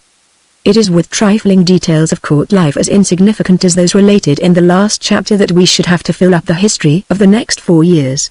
Every spring the Marchesa came with her daughters to spend a couple of months at the Palazzo Sanseverina or on the property of Sacca, by the bank of the Po. There they spent some very pleasant hours and used to talk of Fabrizio, but the Conti would never allow him to pay a single visit to Parma. The Duchessa and the minister had indeed to make amends for certain acts of folly, but on the whole Fabrizio followed soberly enough the line of conduct that had been laid down for him, that of a great nobleman who is studying theology and does not rely entirely on his virtues to bring him advancement. At Naples, he had acquired a keen interest in the study of antiquity. He made excavations. This new passion had almost taken the place of his passion for horses. He had sold his English thoroughbreds in order to continue his excavations at Messina, where he had turned up a bust of Tiberius as a young man which had been classed among the finest relics of antiquity. The discovery of this bust was almost the keenest pleasure that had come to him at Naples. He had too lofty a nature to seek to copy the other young men he saw, to wish for example to play with any degree of seriousness the part of lover. Of course he never lacked mistresses, but these were of no consequence to him, and, in spite of his years, one might say of him that he still knew nothing of love. He was all the more loved on that account. Nothing prevented him from behaving with the most perfect coolness, for to him a young and pretty woman was always equivalent to any other young and pretty woman, only the latest comer seemed to him the most exciting. One of the most generally admired ladies in Naples had done all sorts of foolish things in his honor during the last year of his stay there, which at first had amused him, and had ended by boring him to tears, so much so that one of the joys of his departure was the prospect of being delivered from the attentions of the charming Duchess Ada. It was in 1821 that, having satisfactorily passed all his examinations, his director of studies, or governor, received a cross and a gratuity, and he himself started out to see at length that city of Parma of which he had often dreamed. He was Monsignor, and he had 4 horses drawing his carriage. At the stage before Parma he took only 2, and on entering the town made them stop outside the church of San Giovanni. There was to be found the costly tomb of Archbishop Ascanio del Dongo, his great-granduncle, the author of the Latin genealogy. He prayed beside the tomb, then went on foot to the palazzo of the Duchessa, who did not expect him until several days later. There was a large crowd in her drawing room. Presently they were left alone. "Well, are you satisfied with me?" he asked her as he flung himself into her arms. "Thanks to you, I have spent 4 quite happy years at Naples, instead of eating my head off at Novara with my mistress authorized by the police." The Duchessa could not get over her astonishment. She would not have known him had she seen him go by in the street. She discovered him to be, what as a matter of fact he was, one of the best-looking men in Italy. His physiognomy in particular was charming. She had sent him to Naples a devil-may-care young rough rider. The horsewhip he invariably carried at that time had seemed an inherent part of his person. Now he had the noblest and the most measured bearing before strangers, while in private conversation she found that he had retained all the ardor of his boyhood. This was a diamond that had lost nothing by being polished. Fabrizio had not been in the room an hour when Conte Mosca appeared. He arrived a little too soon. The young man spoke to him with so apartment a choice of terms of the Cross of Parma that had been conferred on his governor, and expressed his lively gratitude for certain other benefits of which he did not venture to speak in so open a fashion, with so perfect a restraint, that at the first glance the minister formed an excellent impression of him. "This nephew," he murmured to the Duchessa, "is made to adorn all the exalted posts to which you will raise him in due course." So far, all had gone wonderfully well, but when the minister, thoroughly satisfied with Fabrizio, and paying attention so far only to his actions and gestures, turned to the Duchessa, he noticed a curious look in her eyes. "This young man is making a strange impression here," he said to himself.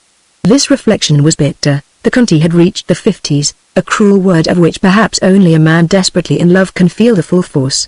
He was a thoroughly good man, thoroughly deserving to be loved, apart from his severities as a minister. But in his eyes that cruel word 50s threw a dark cloud over his whole life and might well have made him cruel on his own account. In the 5 years since he had persuaded the Duchessa to settle at Parma, she had often aroused his jealousy, especially at first, but never had she given him any real grounds for complaint. He believed, indeed, and rightly, that it was with the object of making herself more certain of his heart that the Duchessa had had recourse to those apparent bestowals of her favor upon various young beaux of the court. He was sure, for instance, that she had rejected the offers of the prince, who, indeed, on that occasion, had made a significant utterance. "But if I were to accept your highness's offer," the Duchessa had said to him with a smile, "how should I ever dare to look the Conte in the face afterwards? I should be almost as much out of countenance as you. The dear Conte, my friend. But there is a very easy way out of that difficulty, and I have thought of it. The Conte would be put in the citadel for the rest of his days." At the moment of Fabrizio's arrival, the Duchessa was so beside herself with joy that she never even thought of the ideas which the look in her eyes might put into the Conte's head.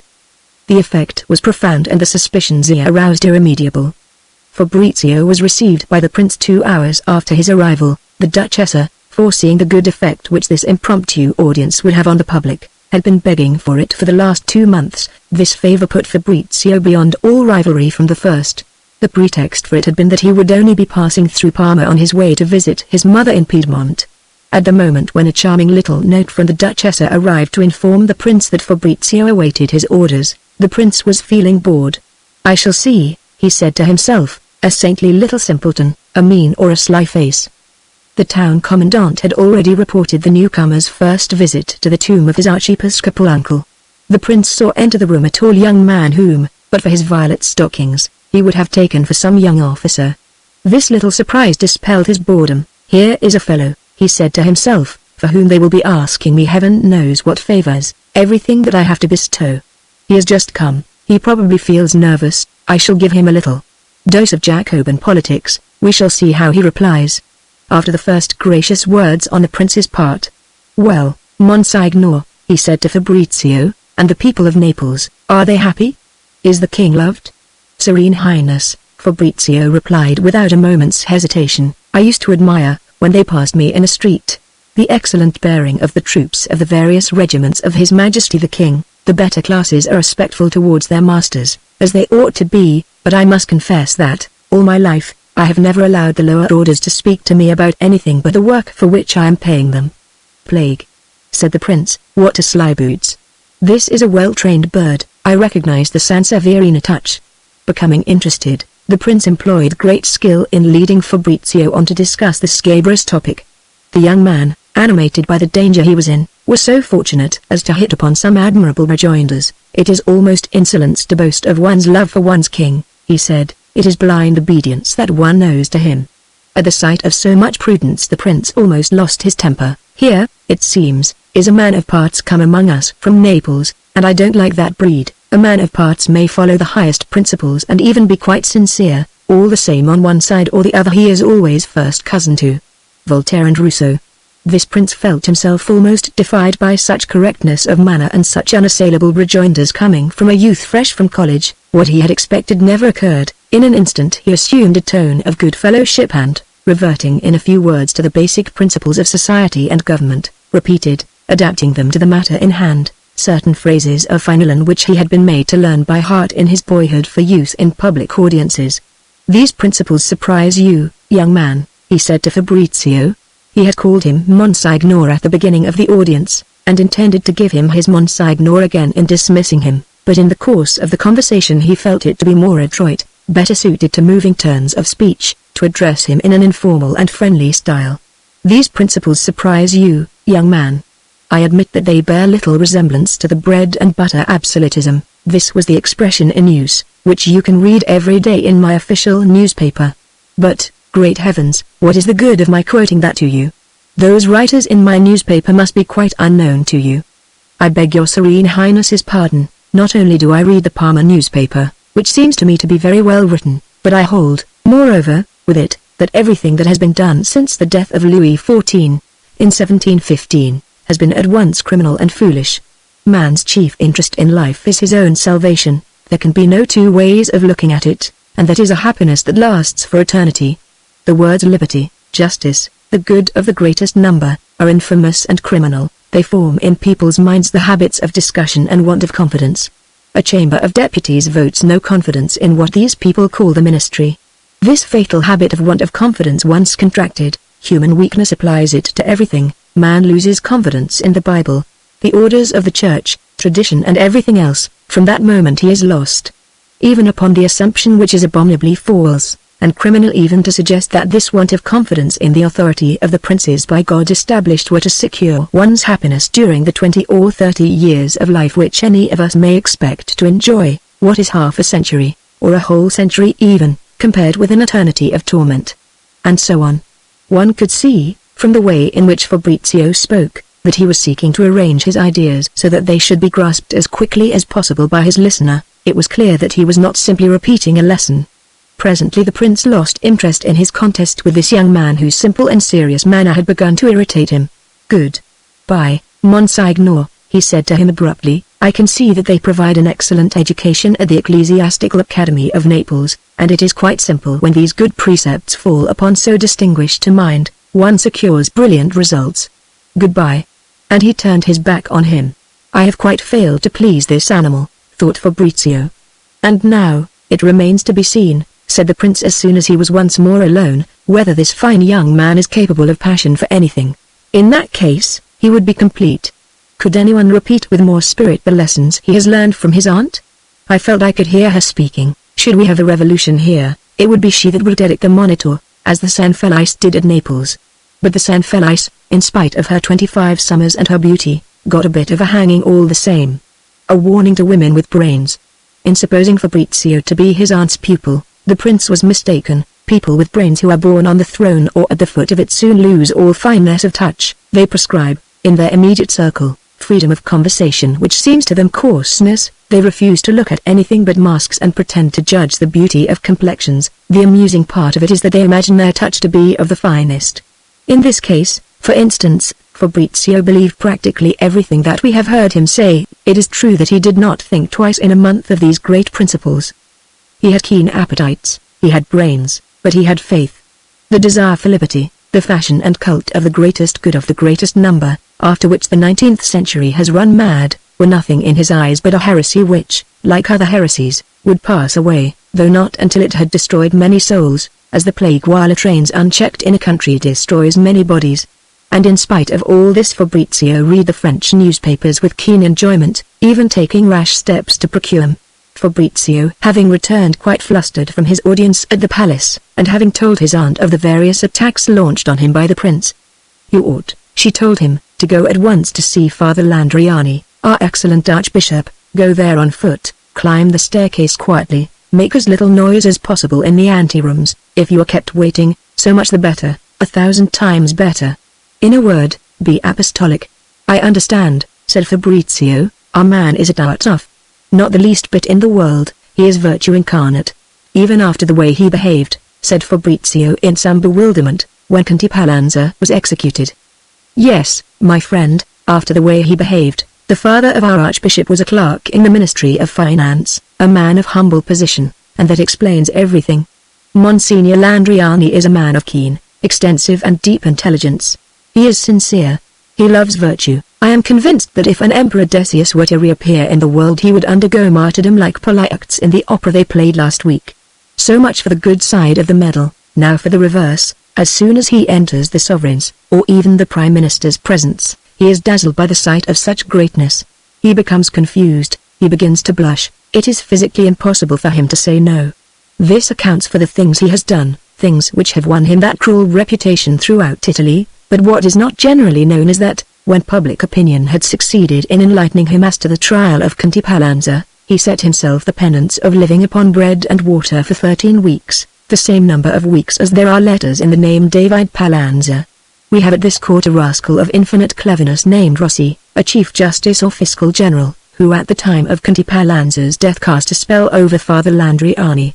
During his 13 weeks penance, Conte Mosca, from pity and also a little out of malice, used to ask him to dinner once and even twice a week. The good archbishop, in deference to his host, ate like everyone else. He would have thought it rebellious and Jacobinical to make a public display of his penance for an action that had the sovereign's approval. But we knew that, for each dinner at which his duty as a loyal subject had obliged him to eat like everyone else, he set himself a penance of 2 days more of bread and water. Monsignor Landriani, a man of superior intellect, a scholar of the first order, has only one weakness: he likes to be loved. Therefore, grow affectionate as you look at him, and, on your 3rd visit, show your love for him outright. That, added to your birth, will make him adore you at once. Show no sign of surprise if he accompanies you to the head of the staircase. Assume an air of being accustomed to such manners. He is a man who was born on his knees before the nobility. For the rest, be simple, apostolic, no cleverness, no brilliance, no prompt repartee. If you do not startle him at all, he will be delighted with you. Do not forget that it must be on his own initiative that he makes you his grand vicar. The Conte and I will be surprised and even annoyed at so rapid an advancement. That is essential in dealing with the sovereign. Fabrizio hastened to the archbishop's palace. By a singular piece of good fortune, the worthy prelate's footman, who was slightly deaf, did not catch the name Del Dongo. He announced a young priest named Fabrizio. The archbishop happened to be closeted with a parish priest of by no means exemplary morals, for whom he had sent in order to scold him. He was in the act of delivering a reprimand, a most painful thing for him, and did not wish to be distressed by it longer than was necessary. Accordingly he kept waiting for 3/4 of an hour the great nephew of the Archbishop Ascanio del Dongo. How are we to depict his apologies and despair when, after having conducted the priest to the farthest anteroom, and on asking, as he returned, the man who was waiting what he could do to serve him, he caught sight of the violet stockings and heard the name Fabrizio del Dongo. This accident seemed to our hero so fortunate that on this first visit he ventured to kiss the saintly prelate's hand, in a transport of affection. He was obliged to hear the archbishop repeat in a tone of despair, "Del Dongo kept waiting in my anteroom."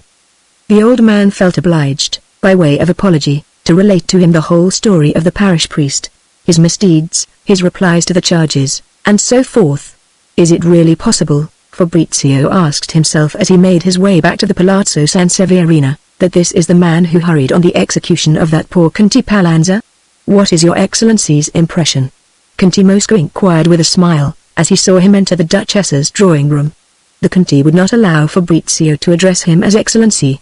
I have fallen from the clouds, I know nothing at all about human nature. I would have wagered, had I not known his name, that man could not bear to see a chicken bleed. And you would have won your wager, replied the Conte, but when he is with the prince, or merely with myself, he cannot say no. To be quite honest, in order for me to create my full effect, I have to slip the yellow riband of my grand cordon over my coat. In plain evening dress he would contradict me, and so I always put on a uniform to receive him. It is not for us to destroy the prestige of power, the French newspapers are demolishing it quite fast enough. It is doubtful whether the mania of respect will last out our time, and you, my dear nephew, will outlive respect altogether. You will be simply a fellowman. Fabrizio delighted greatly in the Conte's society. He was the first superior person who had condescended to talk to him frankly, without make-believe. Moreover, they had a taste in common, that for antiquities and excavations. The Conte, for his part, was flattered by the extreme attention with which the young man listened to him, but there was one paramount objection. Fabrizio occupied a set of rooms in the Palazzo San Severino, spent his whole time with the Duchessa. Let it be seen in all innocence that this intimacy constituted his happiness in life, and Fabrizio had eyes and a complexion of a freshness that drove the older man to despair. For a long time past Ranuncio Ernsto IV, who rarely encountered a cruel fare, had felt it to be an affront that the Duchess's virtue, which was well known at court, had not made an exception in his favor. As we have seen, the mind and the presence of mind of Fabrizio had shocked him at their first encounter. He took amiss the extreme friendship which Fabrizio and his aunt heedlessly displayed in public. He gave ear with the closest attention to the remarks of his courtiers, which were endless. The arrival of this young man and the unprecedented audience which he had obtained provided the court with news and a sensation for the next month, which gave the prince an idea. He had in his guard a private soldier who carried his wine in the most admirable way. This man spent his time in the trattoria, and reported the spirit of the troops directly to his sovereign. Carlone lacked education, otherwise he would long since have obtained promotion. Well, his duty was to be in the palace every day when the strokes of 12 sounded on the great clock. The prince went in person a little before noon to arrange in a certain way the shutters of a mezzanino communicating with the room in which his highness dressed. He returned to this mezzanino shortly after 12 had struck, and there found the soldier. The prince had in his pocket writing materials and a sheet of paper. He dictated to the soldier the following letter. Your Excellency has great intelligence, doubtless, and it is thanks to his profound sagacity that we see this state so well governed. But, my dear Conte, such great success never comes unaccompanied by a little envy, and I am seriously afraid that people will be laughing a little at your expense if your sagacity does not discern that a certain handsome young man has had the good fortune to inspire, unintentionally it may be, a passion of the most singular order. This happy mortal is, they say, only 23 years old, and, dear Conte, what complicates the question is that you and I are considerably more than twice that age. In the evening, at a certain distance, the Conte is charming, scintillating, a wit, as attractive as possible, but in the morning, in an intimate scene, all things considered, the newcomer has perhaps greater attractions. Well, we poor women, we make a great point of this youthful freshness, especially when we have ourselves passed 30. Is there not some talk already of settling this charming youth at our court, in some fine post? And if so, who is the person who speaks of it? Most frequently to your Excellency? The prince took the letter and gave the soldier 2 scudi. This is in addition to your pay, he said in a grim tone. Not a single word of this to anyone, or you will find yourself in the dampest dungeon in the citadel. The prince had in his desk a collection of envelopes bearing the addresses of most of the persons at his court, in the handwriting of this same soldier who was understood to be illiterate, and never even wrote out his own police reports. The prince picked out the one he required. A few hours later, Conte Mosca received a letter by post. The hour of its delivery had been calculated, and just as the postman, who had been seen going in with a small envelope in his hand, came out of the ministerial palace, Mosca was summoned to his highness. Never had the favorite appeared to be in the grip of a blacker melancholy. To enjoy this at his leisure, the prince called out to him, as he saw him come in. I want to amuse myself by talking casually to my friend and not working with my minister. I have a maddening headache this evening, and all sorts of gloomy thoughts keep coming into my mind. I need hardly mention the abominable humor which agitated the Prime Minister, Conte Mosca della Rovere, when at length he was permitted to take leave of his august master. Ranuncio Ernsto IV was a past master in the art of torturing a heart, and it would not be unfair at this point to make the comparison of the tiger which loves to play with its victim. The Conti made his coachman drive him home at a gallop. He called out as he crossed the threshold that not a living soul was to be allowed upstairs, sent word to the auditor on duty that he might take himself off. The knowledge that there was a human being within earshot was hateful to him, and hastened to shut himself up in the great picture gallery. There at length he could give full vent to his fury. There he spent an hour without lights, wandering about the room like a man out of his mind. He sought to impose silence on his heart, to concentrate all the force of his attention upon deliberating what action he ought to take. Plunged in an anguish that would have moved to pity his most implacable enemy, he said to himself, "The man I abhor is living in the Duchess's house. He spends every hour of the day with her. Ought I to try to make one of her women speak? Nothing could be more dangerous. She is so good to them, she pays them well, she is adored by them, and by whom, great God, is she not adored? The question is," he continued, raging, "ought I to let her detect the jealousy that is devouring me, or not to speak of it? If I remain silent, she will make no attempt to keep anything from me. I know Gina, she is a woman who acts always on the first impulse. Her conduct is incalculable, even by herself. If she tries to plan out a course in advance, she goes all wrong. Invariably, when it is time for action, a new idea comes into her head which she follows rapturously as though it were the most wonderful thing in the world, and upsets everything. If I make no mention of my suffering, nothing will be kept back from me, and I shall see all that goes on. Yes, but by speaking I bring about a change of circumstances. I make her reflect, I give her fair warning of all the horrible things that may happen. Perhaps she will send him away." The Conti breathed a sigh of relief. "Then I shall practically have won, even allowing her to be a little out of temper for the moment. I shall soothe her. And a little ill-temper, what could be more natural? She has loved him like a son for 15 years. There lies all my hope, like a son." But she had ceased to see him after his dash to Waterloo. Now, on his return from Naples, especially for her, he is a different man. "A different man," he repeated with fury, "and that man is charming. He has, apart from everything else, that simple and tender air and that smiling eye which hold out such a promise of happiness. And those eyes the Duchessa cannot be accustomed to see eyes like those at this court. Our substitute for them is a gloomy or sardonic stare. I myself, pursued everywhere by official business, governing only by my influence over a man who would like to turn me to ridicule, what a look there must often be in mine. Ah! Whatever pains I may take to conceal it, it is in my eyes that age will always show. My gaiety, does it not always border upon irony? I will go farther, I must be sincere with myself. Does not my gaiety allow a glimpse to be caught, as of something quite close to it, of absolute power and irresponsibility? Do I not sometimes say to myself, especially when people irritate me, I can do what I like? And indeed go on to say what is foolish, I ought to be happier than other men, since I possess what others have not, sovereign power in 3 things out of 4? Very well, let us be just. The habit of thinking thus must affect my smile, must give me a selfish, satisfied air. And, how charming his smile is! It breathes the easy happiness of extreme youth, and engenders it. Unfortunately for the Conti, the weather that evening was hot, stifling, with the threat of a storm in the air, the sort of weather, in short, that in those parts carries people to extremes. How am I to find space for all the arguments, all the ways of looking at what was happening to him, which for 3 mortal hours on end, kept this impassioned mar in torment? At length the side of prudence prevailed. Soul, as a result of this reflection, I am in all probability mad. When I think I am reasoning, I am not, I am simply turning about in search of a less painful position. I pass by without seeing it some decisive argument. Since I am blinded by excessive grief, let us obey the rule, approved by every sensible man, which is called prudence. Besides, once I have uttered the fatal word jealousy, my course is traced for me forever. If on the contrary I say nothing today, I can speak tomorrow. I remain master of the situation. The crisis was too acute. The Conti would have gone mad had it continued. He was comforted for a few moments. His attention came to rest on the anonymous letter. From whose hand could it have come? There followed then a search for possible names, and a personal judgment of each, which created a diversion. In the end, the Conti remembered a gleam of malice that had darted from the eyes of the sovereign, when it had occurred to him to say, towards the end of the audience, "Yes, dear friend, let us be agreed on this point. The pleasures and cares of the most amply rewarded ambition, even of unbounded power, are as nothing compared with the intimate happiness that is afforded by relations of affection and love. I am a man first, and a prince afterwards, and, when I have the good fortune to be in love, my mistress speaks to the man and not to the prince.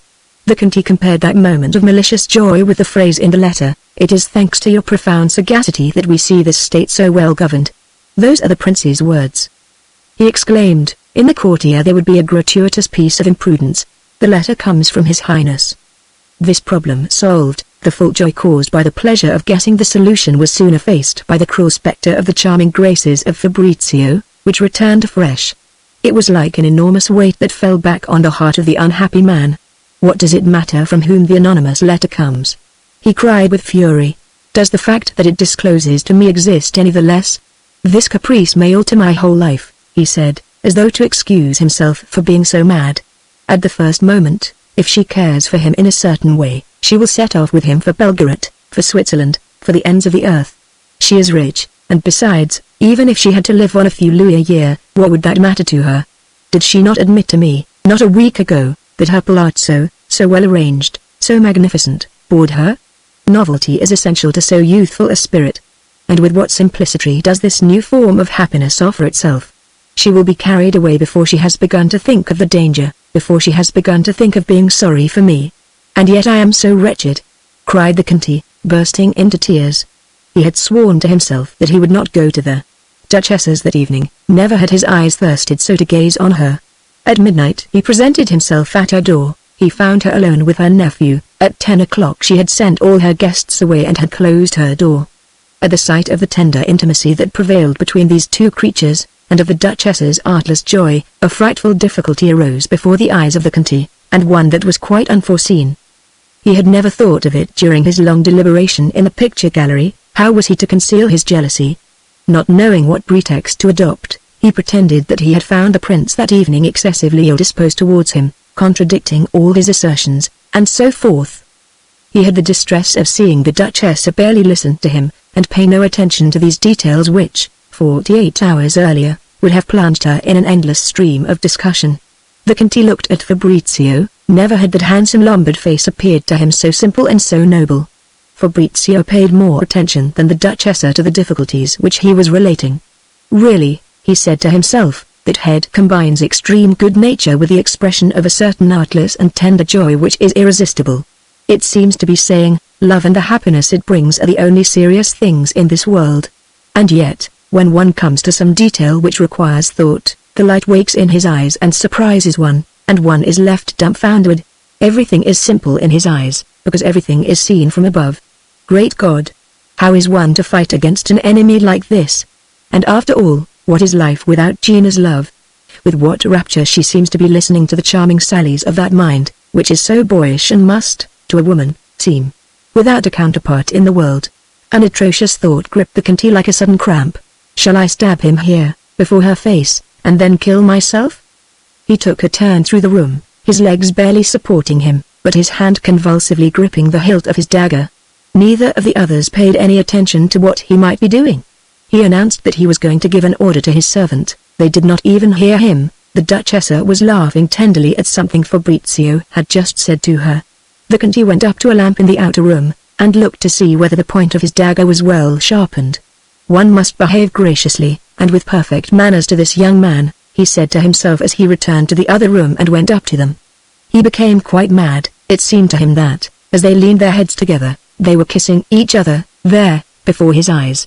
"That is impossible in my presence," he told himself. "My wits have gone astray. I must calm myself. If I behave rudely, the Duchess is quite capable, simply out of injured vanity, of following him to Belgrade, and there, or on the way there, a chance word may be spoken which will give a name to what they now feel for one another, and after that, in a moment, all the consequences. Solitude will render that word decisive, and besides, once the Duchess has left my side, what is to become of me? And if, after overcoming endless difficulties on the prince's part, I go and show my old and anxious face at Belgrade, what part shall I play before these people both mad with happiness? Here even, what else am I than the terzo incommodo? That beautiful Italian language is simply made for love, terzo incommodo. A third person went to our company, What misery for a man of spirit to feel that he is playing that execrable part, and not to be able to muster the strength to get up and leave the room. The Conti was on the point of breaking out, or at least of betraying his anguish by the discomposure of his features, when in one of his circuits of the room he found himself near the door. He took his flight, calling out, in a genial, intimate tone, "Goodbye, you two!" Once must avoid bloodshed, he said to himself. The day following this horrible evening, after a night spent half in compiling a detailed sum of Fabrizio's advantages, half in the frightful transports of the most cruel jealousy, it occurred to the Conti that he might send for a young servant of his own. This man was keeping company with a girl named Cecina, one of the Duchess's personal maids, and her favorite. As good luck would have it, this young man was very sober in his habits, indeed miserly, and was anxious to find a place as porter in one of the public institutions of Parma. The Conti ordered the man to fetch Cecina, his mistress, instantly. The man obeyed, and an hour later the Conti appeared suddenly in the room where the girl was waiting with her lover. The Conti frightened them both by the amount of gold that he gave them. Then he addressed these few words to the trembling Cecina, looking her straight in the face. "Is the Duchessa in love with Monsignor?" "No," said the girl, gaining courage to speak after a moment's silence. "No, not yet, but he often kisses their Signora's hands, laughing, it is true, but with real feeling." This evidence was completed by 100 answers to as many furious questions from the Conti. His uneasy passion made the poor couple earn in full measure the money that he had flung them. He ended by believing what they told him, and was less unhappy. "If the Duchessa ever has the slightest suspicion of what we have been saying," he told Cecina, "I shall send your lover to spend 20 years in the fortress, and when you see him again his hair will be quite white." Some days elapsed, during which Fabrizio in turn lost all his gaiety. "I assure you," he said to the Duchessa, "that Conti Mosca feels an antipathy for me." "So much the worse for his excellency," she replied with a trace of temper. This was by no means the true cause of the uneasiness which had made Fabrizio's gaiety vanish. "The position in which chance has placed me is not tenable," he told himself. "I am quite sure that she will never say anything. She would be as much horrified by a too significant word as by an incestuous act. But if, one evening, after a rash and foolish day, she should come to examine her conscience, if she believes that I may have guessed the feeling that she seems to have formed for me, what part should I then play in her eyes? Nothing more nor less than the Casto Giuseppe," an Italian expression alluding to the ridiculous part played by Joseph with the wife of the eunuch Potiphar. "Should I give her to understand by a fine burst of confidence that I am not capable of serious affection? I have not the necessary strength of mind to announce such a fact so that it shall not be as like as two peas to a gross impertinence. The sole resource left to me is a great passion left behind at Naples. In that case, I should return there for 24 hours. Such a course is wise, but is it really worth the trouble? There remains a minor affair with someone of humble rank at Parma, which might annoy her, but anything is preferable to the appalling position of a man who will not see the truth. This course may, it is true, prejudice my future. I should have, by the exercise of prudence and the purchase of discretion, to minimize the danger." What was so cruel an element among all these thoughts was that really Fabrizio loved the Duchessa far above anyone else in the world. "I must be very clumsy," he told himself angrily, "to have such misgivings as to my ability to persuade her of what is so glaringly true." Lacking the skill to extricate himself from this position, he grew somber and sad. What would become of me, great God, if I quarreled with the one person in the world for whom I feel a passionate attachment? From another point of view, Fabrizio could not bring himself to spoil so delicious a happiness by an indiscreet word. His position abounded so in charm. The intimate friendship of so beautiful and attractive a woman was so pleasant. Under the most commonplace relations of life, her protection gave him so agreeable a position at this court, the great intrigues of which, thanks to her who explained them to him, were as amusing as a play. "But at any moment I may be awakened by a thunderbolt," he said to himself. These gay, these tender evenings, passed almost in privacy with so thrilling a woman, if they lead to something better, she will expect to find in me a lover, she will call on me for frenzied raptures, for acts of folly, and I shall never have anything more to offer her than friendship, of the warmest kind. But without love, nature has not endowed me with that sort of sublime folly. What reproaches have I not had to bear on that account? I can still hear the Duchessa speaking, and I used to laugh at the Duchessa. She will think that I am wanting in love for her, whereas it is love that is wanting in me. Never will she make herself understand me. Often after some story about the court, told by her with that grace, that abandonment which she alone in the world possesses, and which is a necessary part of my education. Besides, I kiss her hand and sometimes her cheek. What is to happen if that hand presses mine in a certain fashion?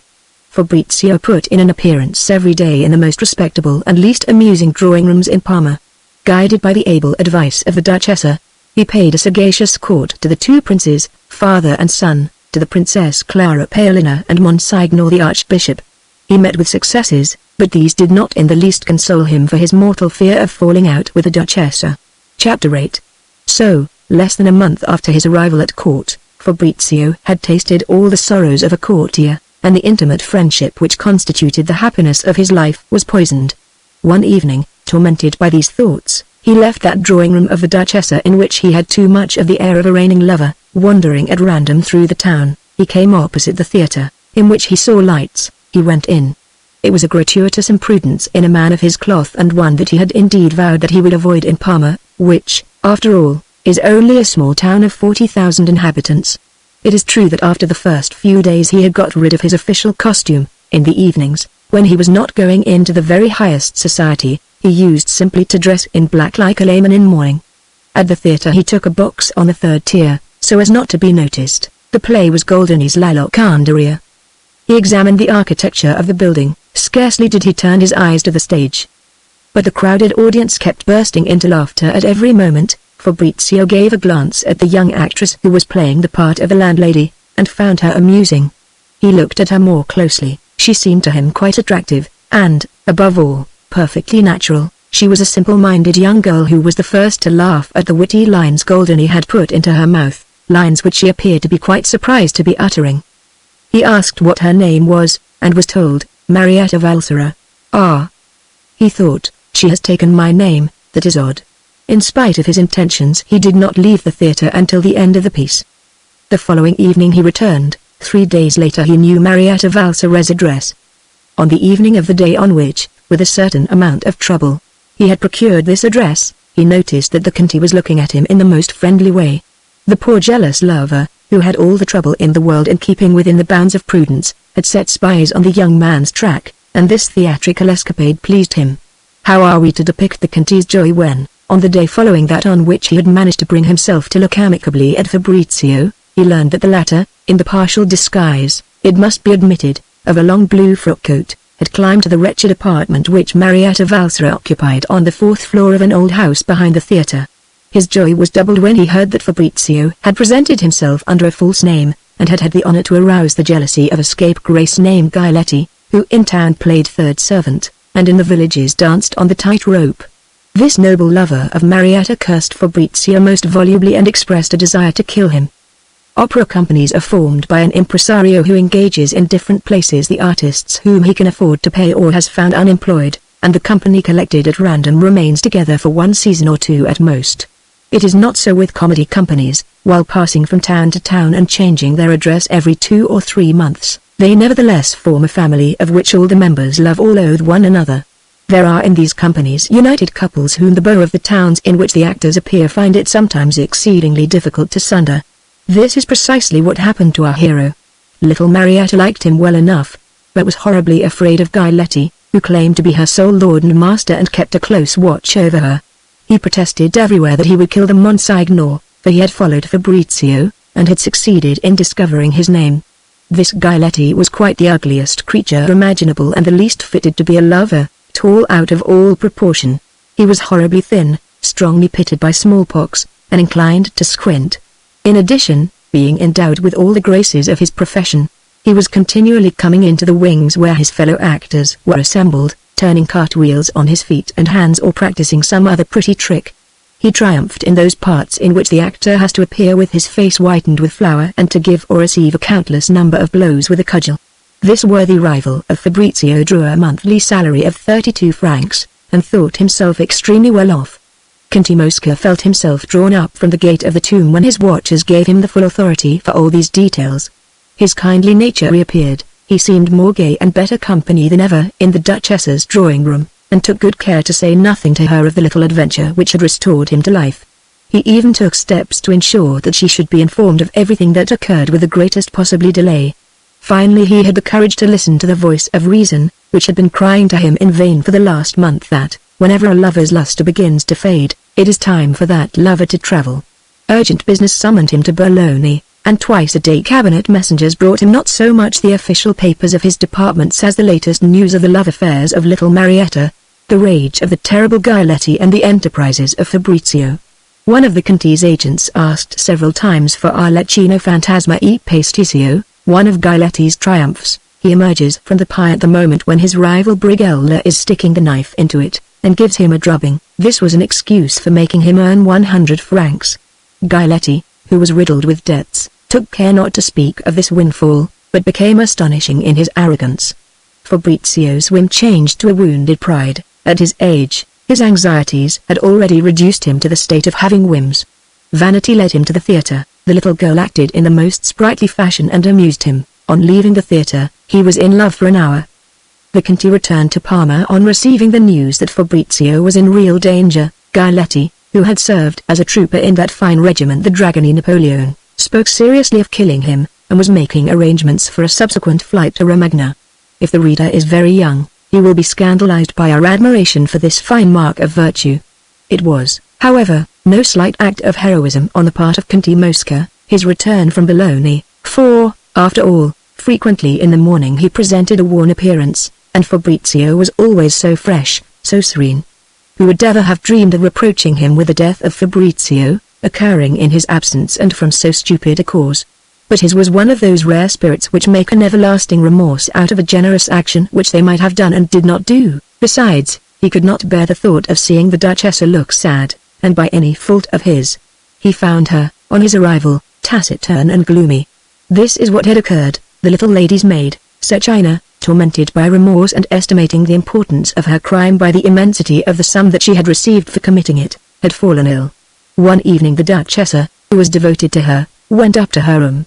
The girl could not hold out against this mark of kindness. She dissolved in tears, was for handing over to her mistress all that she still possessed of the money she had received, and finally had the courage to confess to her the questions asked by the Conti and her own replies to them.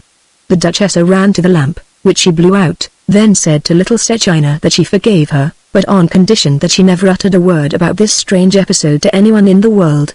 The poor Conti, she added in a careless tone, is afraid of being laughed at. All men are like that.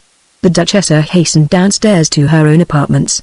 No sooner had she shut the door of her bedroom than she burst into tears. There seemed to her something horrible in the idea of her making love to Fabrizio, whom she had seen brought into the world, and yet what else could her behavior imply?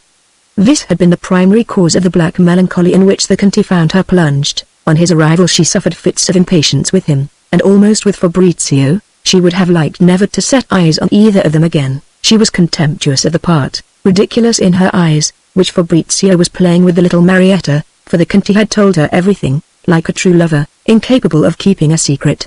She could not grow used to this disaster. Her idol had a fault. Finally, in a moment of frank friendship, she asked the Conti's advice. This was for him a delicious instant, and a fine reward for the honorable impulse which had made him return to Parma. What could be more simple? Said the Conti, smiling. Young men want to have every woman they see, and next day they do not give her a thought. Ought he not to be going to Belgorod, to see the Marchesa del Dongo? Very well, let him go. During his absence, I shall request the company of comedians to take their talents elsewhere. I shall pay their traveling expenses, but presently we shall see him in love with the first pretty woman that may happen to come his way. It is in the nature of things, and I should not care to see him act otherwise. If necessary, get the Marchesa to write to him.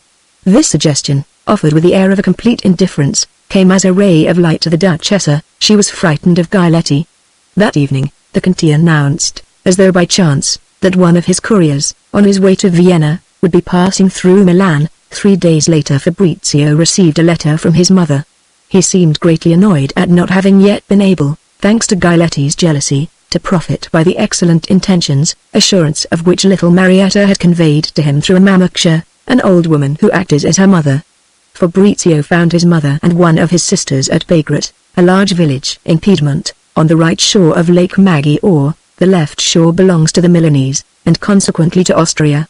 This lake, parallel to the Lake of Como, and also running from north to south, is situated some 10 leagues farther to the west. The mountain air, The majestic and tranquil aspect of this superb lake, which recalled to him that other on the shores of which he had spent his childhood, all helped to transform into a tender melancholy Fabrizio's grief, which was akin to anger.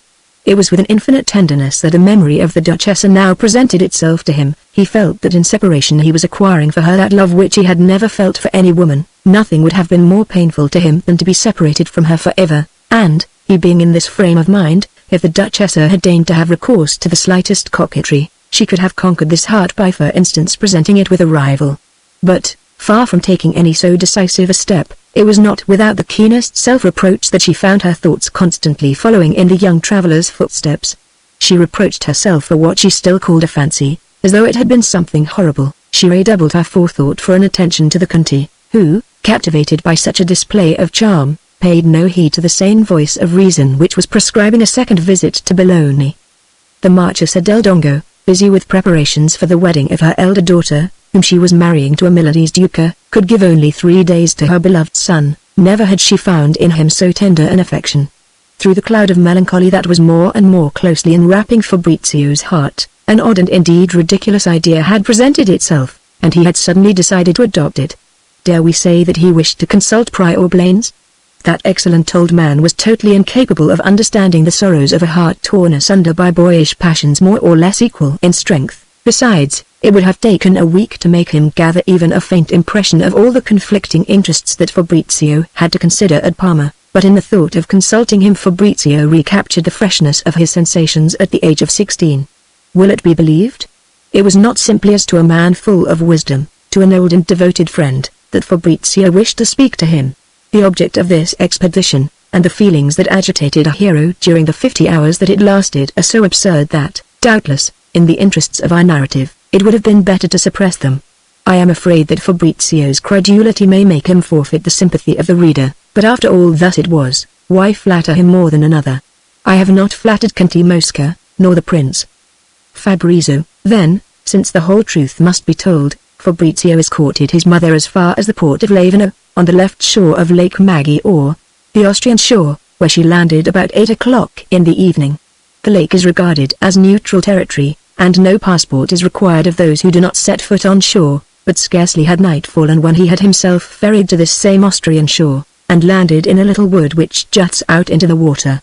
He had hired a sediola, a sort of rustic and fast-moving tilbury, by means of which he was able, at a distance of 500 yards, to keep up with his mother's carriage. He was disguised as a servant of the Casa del Dongo, and none of the many police or customs officials ever thought of asking him for his passport. A quarter of a league before Como, where the Marchesa and her daughter were to stop for the night, he took a path to the left which, making a circuit of the village of Vico, afterwards joined a little road recently made along the extreme edge of the lake. It was midnight, and Fabrizio could count upon not meeting any of the police. The trees of the various thickets into which the little road kept continually diving traced the black outline of their foliage against a sky bright with stars but veiled by a slight mist. Water and sky were of a profound tranquility. Fabrizio's soul could not resist this sublime beauty. He stopped, then sat down on a rock which ran out into the lake, forming almost a little promontory. The universal silence was disturbed only, at regular intervals, by the faint trickle of the lake as it lapped on the shore. Fabrizio had an Italian heart. I crave the reader's pardon for him. This defect, which will render him less attractive, consisted mainly in this: he had no vanity, save by fits and starts, and the mere sight of sublime beauty melted him to a tender mood and took from his sorrows their hard and bitter edge. Seated on his isolated rock, having no longer any need to be on his guard against the police, protected by the profound night and the vast silence, gentle tears moistened his eyes, and he found there, with little or no effort, the happiest moments that he had tasted for many a day. He resolved never to tell the Duchessa any falsehood, and it was because he loved her to adoration at that moment that he vowed to himself never to say to her that he loved her. Never would he utter in her hearing the word love, since the passion which bears the name was a stranger to his heart. In the enthusiasm of generosity and virtue which formed his happiness at that moment, he made the resolution to tell her, at the first opportunity, everything. His heart had never known love. Once this courageous plan had been definitely adopted, he felt himself delivered of an enormous burden. She will perhaps have something to say to me about Marietta. Very well, I shall never see my little Marietta again, he assured himself blithely. The overpowering heat which had prevailed throughout the day was beginning to be tempered by the morning breeze. Already dawn was outlining in a faint white glimmer the alpine peaks that rise to the north and east of Lake Como. Their massive shapes, bleached by their covering of snow, even in the month of June, stand out against the pellucid azure of a sky which at those immense altitudes is always pure. A spur of the Alps stretching southwards into smiling Italy separates the sloping shores of Lake Como from those of the Lake of Garda. Fabrizio followed with his eye all the branches of these sublime mountains. The dawn as it grew brighter came to mark the valleys that divide them, gilding the faint mist which rose from the gorges beneath.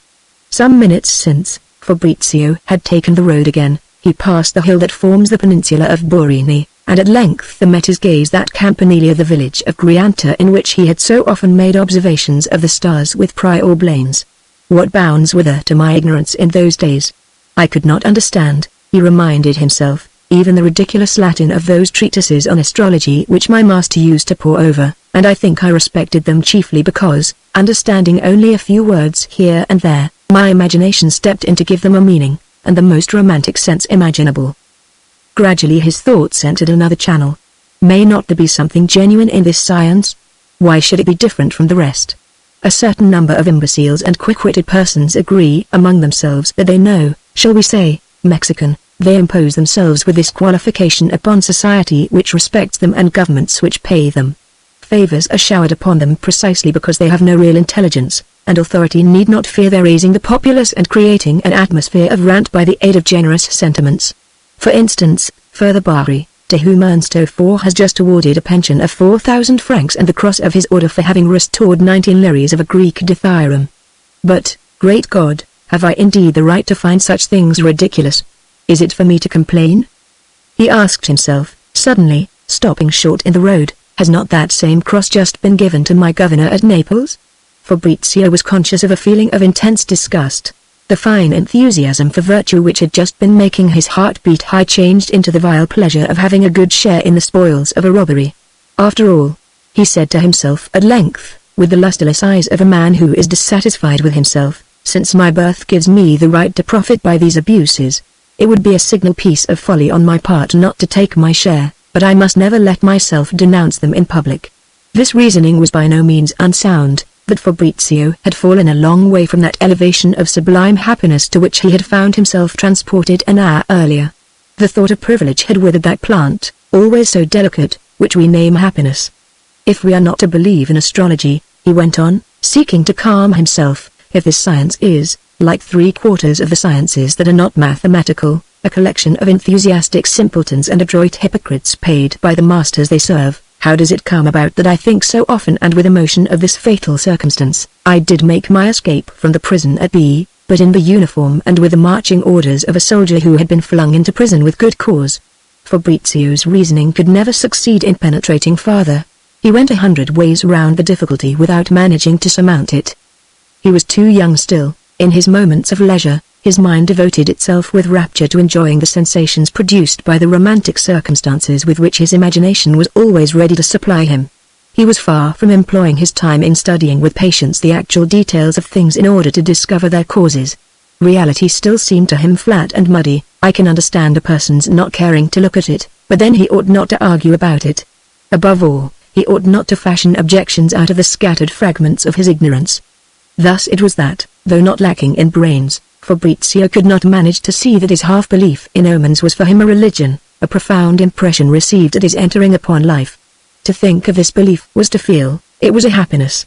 And he set himself resolutely to discover how this could be approved, a real science, in the same category as geometry, for example. He searched his memory strenuously for all the instances in which omens observed by him had not been followed by the auspicious or inauspicious events which they seemed to herald. But all this time, while he believed himself to be following a line of reasoning and marching towards the truth, his attention kept coming joyfully to rest on the memory of the occasions on which the foreboding had been amply followed by the happy or unhappy accident which it had seemed to him to predict, and his heart was filled with respect and melted, and he would have felt an invincible repugnance for the person who denied the value of omens, especially if in doing so he had had recourse to irony. Fabrizio walked on without noticing the distance he was covering, and had reached this point in his vain reasonings when, raising his head, he saw the wall of his father's garden. This wall, which supported a fine terrace, rose to a height of more than 40 feet above the road. On its right, A cornice of wrought stone along the highest part, next to the balustrade, gave it a monumental air. "It is not bad," Fabrizio said to himself dispassionately, "it is good architecture, a little in the Roman style." He applied to it his recently acquired knowledge of antiquities. Then he turned his head away in disgust. His father's severities, and especially the denunciation of himself by his brother Ascanio on his return from his wanderings in France, came back to his mind. That unnatural denunciation was the origin of my present existence. I may detest, I may despise it, when all is said and done, it has altered my destiny. What would have become of me once I had been packed off to Novara, and my presence barely tolerated in the house of my father's agent, if my aunt had not made love to a powerful minister? If the said aunt had happened to possess merely a dry, conventional heart instead of that tender and passionate heart which loves me with a sort of enthusiasm that astonishes me? Where should I be now if the Duchessa had had the heart of her brother the Marchese del Dongo? Oppressed by these cruel memories, Fabrizio began now to walk with an uncertain step. He came to the edge of the moat immediately opposite the magnificent facade of the castle. Scarcely did he cast a glance at that great building, blackened by tune. The noble language of architecture left him unmoved. The memory of his brother and father stopped his heart to every sensation of beauty. He was attentive only to the necessity of keeping on his guard in the presence of hypocritical and dangerous enemies.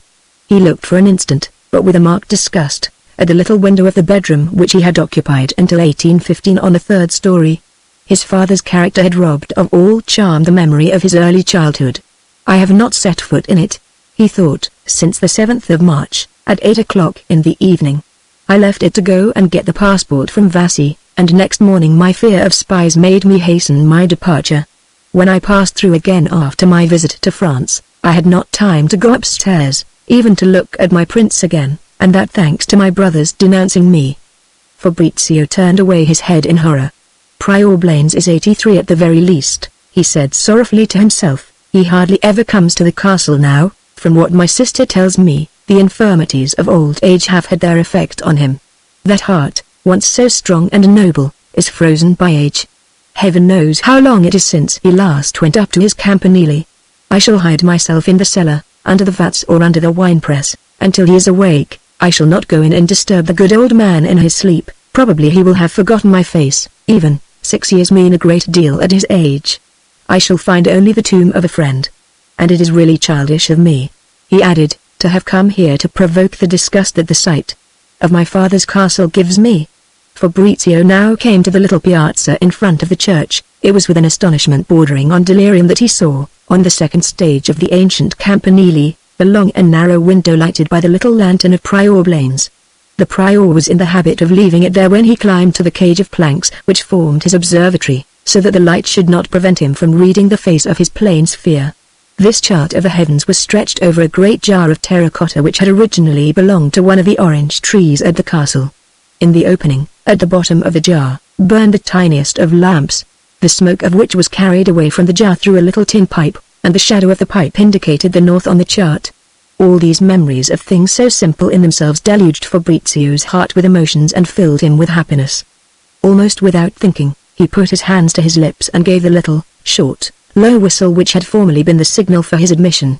At once he heard several tugs given to the cord which, from the observatory above, opened the latch of the campanile door. He dashed headlong up the staircase, moved to a transport of excitement. He found the prior in his wooden armchair in his accustomed place. His eye was fixed on the little glass of Amora quadrant.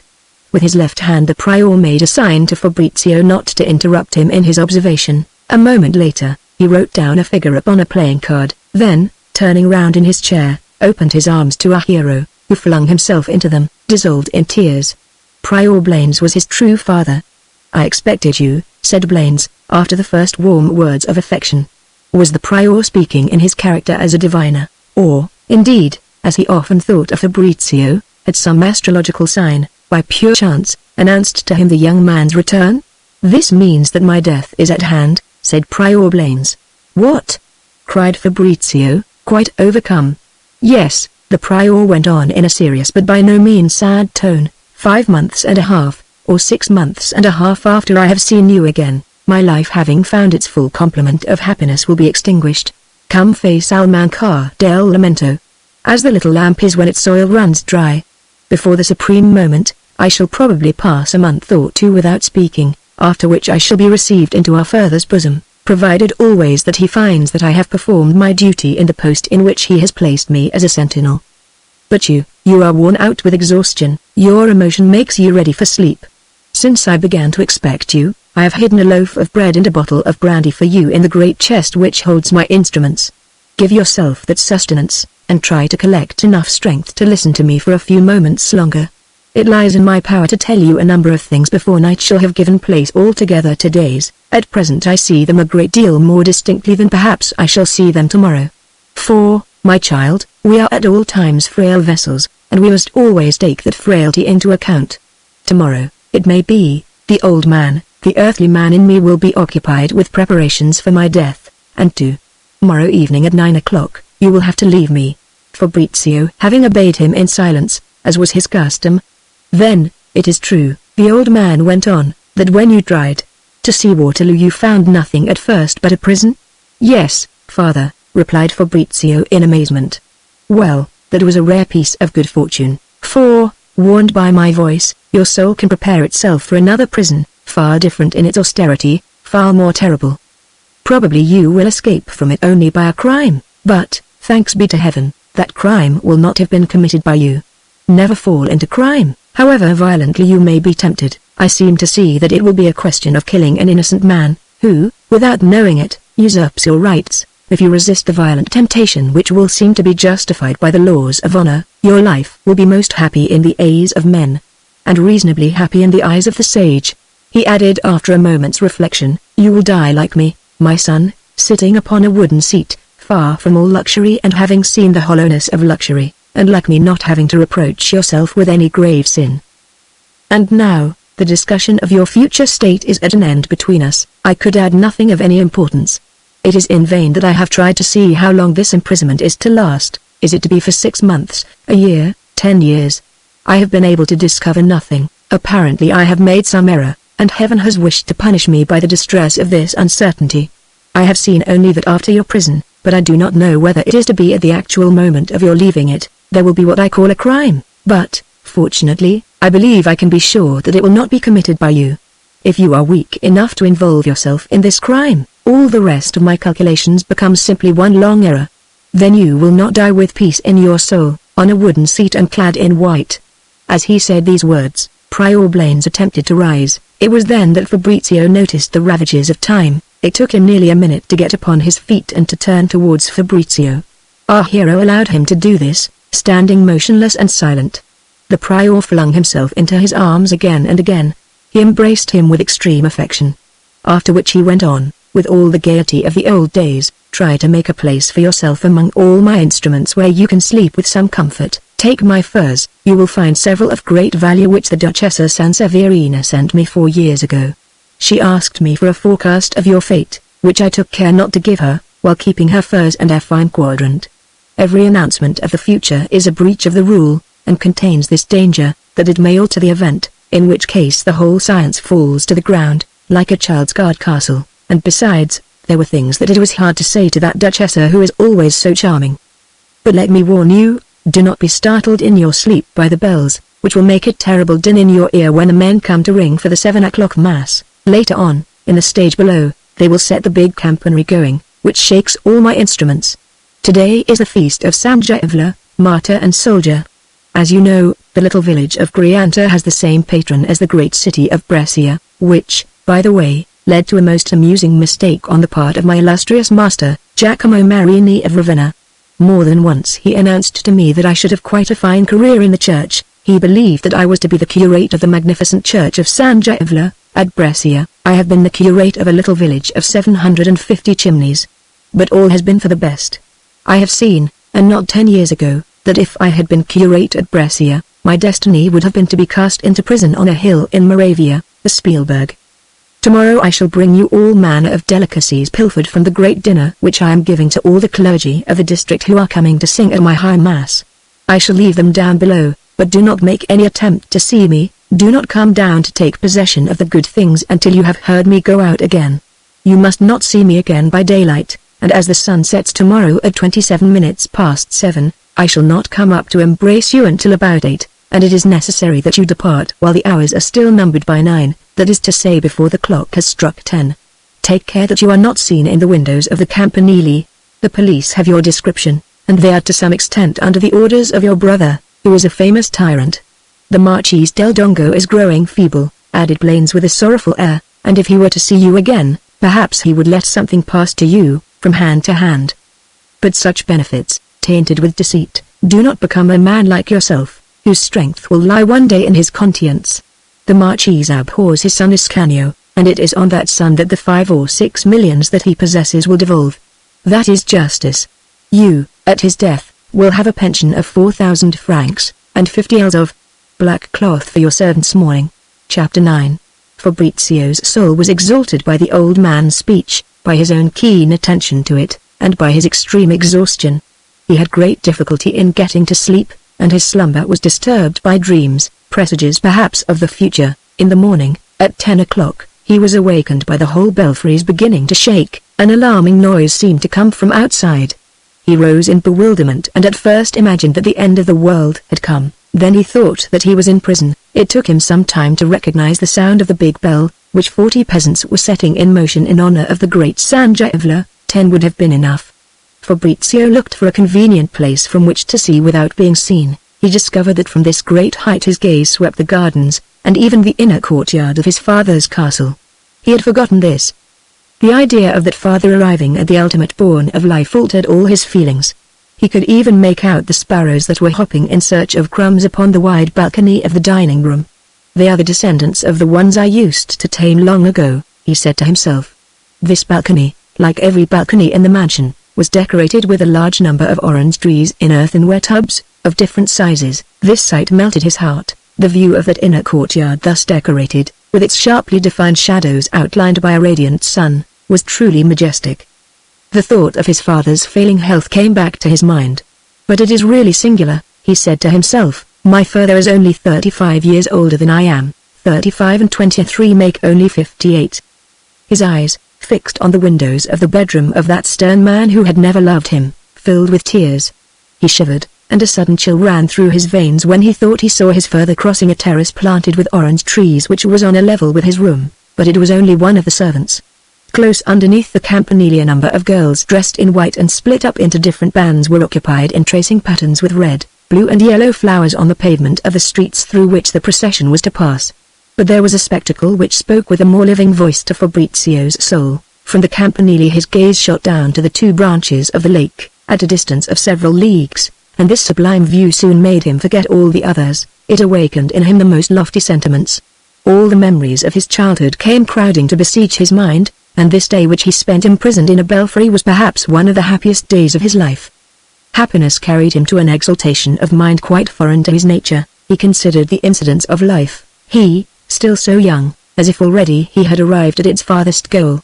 "I must admit that, since I came to Parma," he said to himself at length after several hours of delicious musings, "I have known no tranquil and perfect joy such as I used to find at Naples in galloping over the roads of Vomero or pacing the shores of Misno. All the complicated interests of that nasty little court have made me nasty also. I even believe that it would be a sorry happiness for me to humiliate my enemies if I had any, but I have no enemy. Stop a moment," he suddenly interjected, "I have got an enemy, Giletti. And here is a curious thing," he said to himself. "The pleasure that I should feel in seeing such an ugly fellow go to all the devils in hell has survived the very slight fancy that I had for little Marietta. She does not come within a mile of the Duchess Ada, to whom I was obliged to make love at Naples, after I had told her that I was in love with her. Good God, how bored I have been during the long assignations which that fair Duchessa used to accord me. Never anything like that in the tumble-down bedroom, serving as a kitchen as well, in which little Marietta received me twice, and for 2 minutes on each occasion. Oh, good God, what on earth can those people have to eat? They make one pity them. I ought to have settled on her and a Mamakshire pension of 3 beefsteaks, payable daily. Little Marietta," he went on, "used to distract me from the evil thoughts which the proximity of the court put in my mind.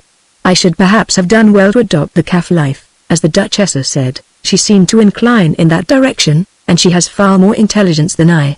Thanks to her generosity, or indeed merely with that pension of 4,000 francs and that fund of 40,000 invested at Lyon, which my mother intends for me, I should always have a horse and a few scudi to spend on digging and collecting a cabinet.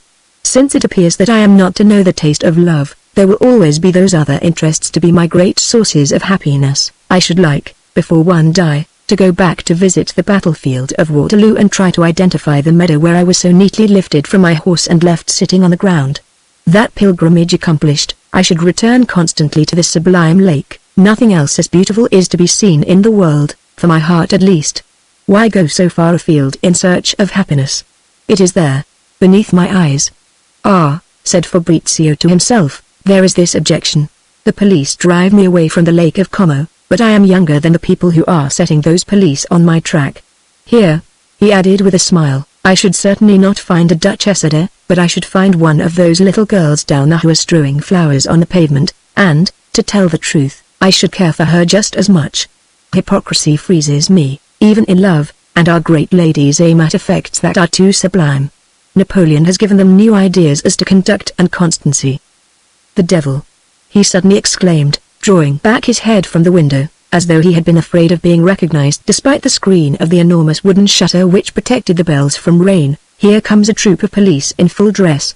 And indeed, 10 policemen, of whom 4 were non-commissioned officers, had come into sight at the top of the village street. The sergeant distributed them at intervals of 100 yards along the course which the procession was to take. Everyone knows me here. If they see me, I shall make but one bound from the shores of the Lake of Como to the Spielberg, where they will fasten to each of my legs a chain weighing 110 pounds, and what a grief for the Duchessa. It took Fabrizio 2 or 3 minutes to realize that, for one thing, he was stationed at a height of more than 80 feet, that the place in which he stood was comparatively dark, that the eyes of the people who might be looking up at him were blinded by a dazzling sun, in addition to which they were walking about, their eyes wide open, in streets all the houses of which had just been whitewashed with lime, in honor of the Festua San Giovla. Despite all these clear and obvious reasons, Fabrizio's Italian nature would not have been in a state, from that moment, to enjoy any pleasure in the spectacle, had he not interposed between himself and the policeman a strip of old cloth which he nailed to the frame of the window, piercing a couple of holes in it for his eyes.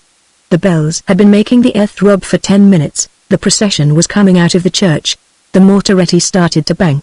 Fabrizio turned his head and recognized the little terrace, adorned with a parapet and overlooking the lake, where so often, when he was a boy, he had risked his life to watch the Mortaretti go off between his legs, with the result that on the mornings of public holidays his mother liked to see him by her side.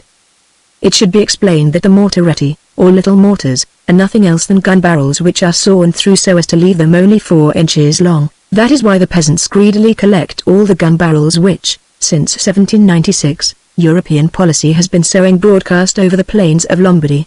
Once they have been reduced to a length of 4 inches, these little guns are loaded to the muzzle, they are planted in the ground in a vertical position, and a train of powder is laid from one to the next. They are drawn up in 3 lines like a battalion, and to the number of 200 or 300, in some suitable emplacement near the route along which the procession is to pass. When the Blessed Sacrament approaches, a match is put to the train of powder, and then begins a running fire of sharp explosions, utterly irregular and quite ridiculous. The women are wild with joy. Nothing is so gay as the sound of these Mortaretti, heard at a distance on the lake and softened by the rocking of the water. This curious sound, which had so often been the delight of his boyhood, banished the somewhat too solemn thoughts by which our hero was being besieged. He went to find the prior's big astronomical telescope, and recognized the majority of the men and women who were following the procession. A number of charming little girls, whom Fabrizio had last seen at the age of 11 or 12, were now superb women in the full flower of the most vigorous youth. They made our hero's courage revive, and to speak to them he would readily have braved the police. After the procession had passed and had re-entered the church by a side door which was out of Fabrizio's sight, the heat soon became intense even up in the belfry. The inhabitants returned to their homes, and a great silence fell upon the village. Several boats took on board loads of contadini returning to Bellagio, Monaio and other villages situated on the lake. Fabrizio could distinguish the sound of each stroke of the oars. So simple a detail as this sent him into an ecstasy. His present joy was composed of all the unhappiness, all the irritation that he found in the complicated life of court. How happy he would have been at this moment to be sailing for a league over that beautiful lake which looked so calm and reflected so clearly the depth of the sky above. He heard the door at the foot of the campanile opened. It was the prior's old servant who brought in a great hamper, and he had all the difficulty in the world in restraining himself from speaking to her. "She is almost as fond of me as of her master," he said to himself, and besides, I am leaving tonight at 9 o'clock. Would she not keep the oath of secrecy I should make her swear, if only for a few hours? But, Fabrizio reminded himself, I should be vexing my friend. I might get him into trouble with the police. And he let Gita go without speaking to her. He made an excellent dinner, then settled himself down to sleep for a few minutes. He did not awake until 8:30 in the evening. The prior Blaines was shaking him by the arm. It was dark. Blaines was extremely tired, and looked 50 years older than the night before. He said nothing more about serious matters, sitting in his wooden armchair. Embrace me, he said to Fabrizio. He clasped him again and again in his arms. Death, he said at last, which is coming to put an end to this long life, will have nothing about it so painful as this separation. I have a purse which I shall leave in Gita's custody, with orders to draw on it for her own needs, but to hand over to you what is left, should you ever come to ask for it. I know her, after those instructions, she is capable, from economy on your behalf, of not buying meat 4 times in a year, if you do not give her quite definite orders. You may yourself be reduced to penury, and the boy of your aged friend will be of service to you. Expect nothing from your brother but atrocious behavior, and try to earn money by some work which will make you useful to society. I foresee strange storms. Perhaps, in 50 years' time, the world will have no more room for idlers. Your mother and aunt may fail you, your sisters will have to obey their husbands. Away with you, fly! Exclaimed Blaines urgently. He had just heard a little sound in the clock which warned him that 10 was about to strike, and he would not even allow Fabrizio to give him a farewell embrace. Hurry, hurry! He cried to him, it will take you at least a minute to get down the stair, take care not to fall, that would be a terrible omen. Fabrizio dashed down the staircase and emerging onto the piazza began to run. He had scarcely arrived opposite his father's castle when the bell sounded 10 times, each stroke reverberated in his bosom, where it left a singular sense of disturbance. He stopped to think, or rather to give himself up to the passionate feelings inspired in him by the contemplation of that majestic edifice which he had judged so coldly the night before. He was recalled from his musings by the sound of footsteps. He looked up and found himself surrounded by 4 constables. He had a brace of excellent pistols, the priming of which he had renewed while he dined. The slight sound that he made in cocking them attracted the attention of one of the constables, and he was within an inch of being arrested. He saw the danger he ran, and decided to fire the first shot. He would be justified in doing so, for this was the sole method open to him of resisting 4 well-armed men. Fortunately, the constables, who were going round to clear the osteria, had not shown themselves altogether irresponsive to the hospitality that they had received in several of those sociable resorts. They did not make up their minds quickly enough to do their duty. Fabrizio took to his heels and ran. The constables went a few yards, running also, and shouting stop! Stop! Then everything relapsed into silence. After every 300 yards Fabrizio halted to recover his breath. The sound of my pistols nearly made me get caught. This is just the sort of thing that would make the Duchessa tell me, should it ever be granted me to see her lovely eyes again, that my mind finds pleasure in contemplating what is going to happen in 10 years' time, and forgets to look out for what is actually happening beneath my nose. Fabrizio shuddered at the thought of the danger he had just escaped. He increased his pace, and presently found himself impelled to run, which was not over-prudent, as it attracted the attention of several contadini who were going back to their homes. He could not bring himself to stop until he had reached the mountain, more than a league from Grianta, and even when he had stopped, he broke into a cold sweat at the thought of a Spielberg. "There's a fine fright," he said aloud. On hearing the sound of this word, he was almost tempted to feel ashamed. But does not my aunt tell me that the thing I most need is to learn to make allowances for myself?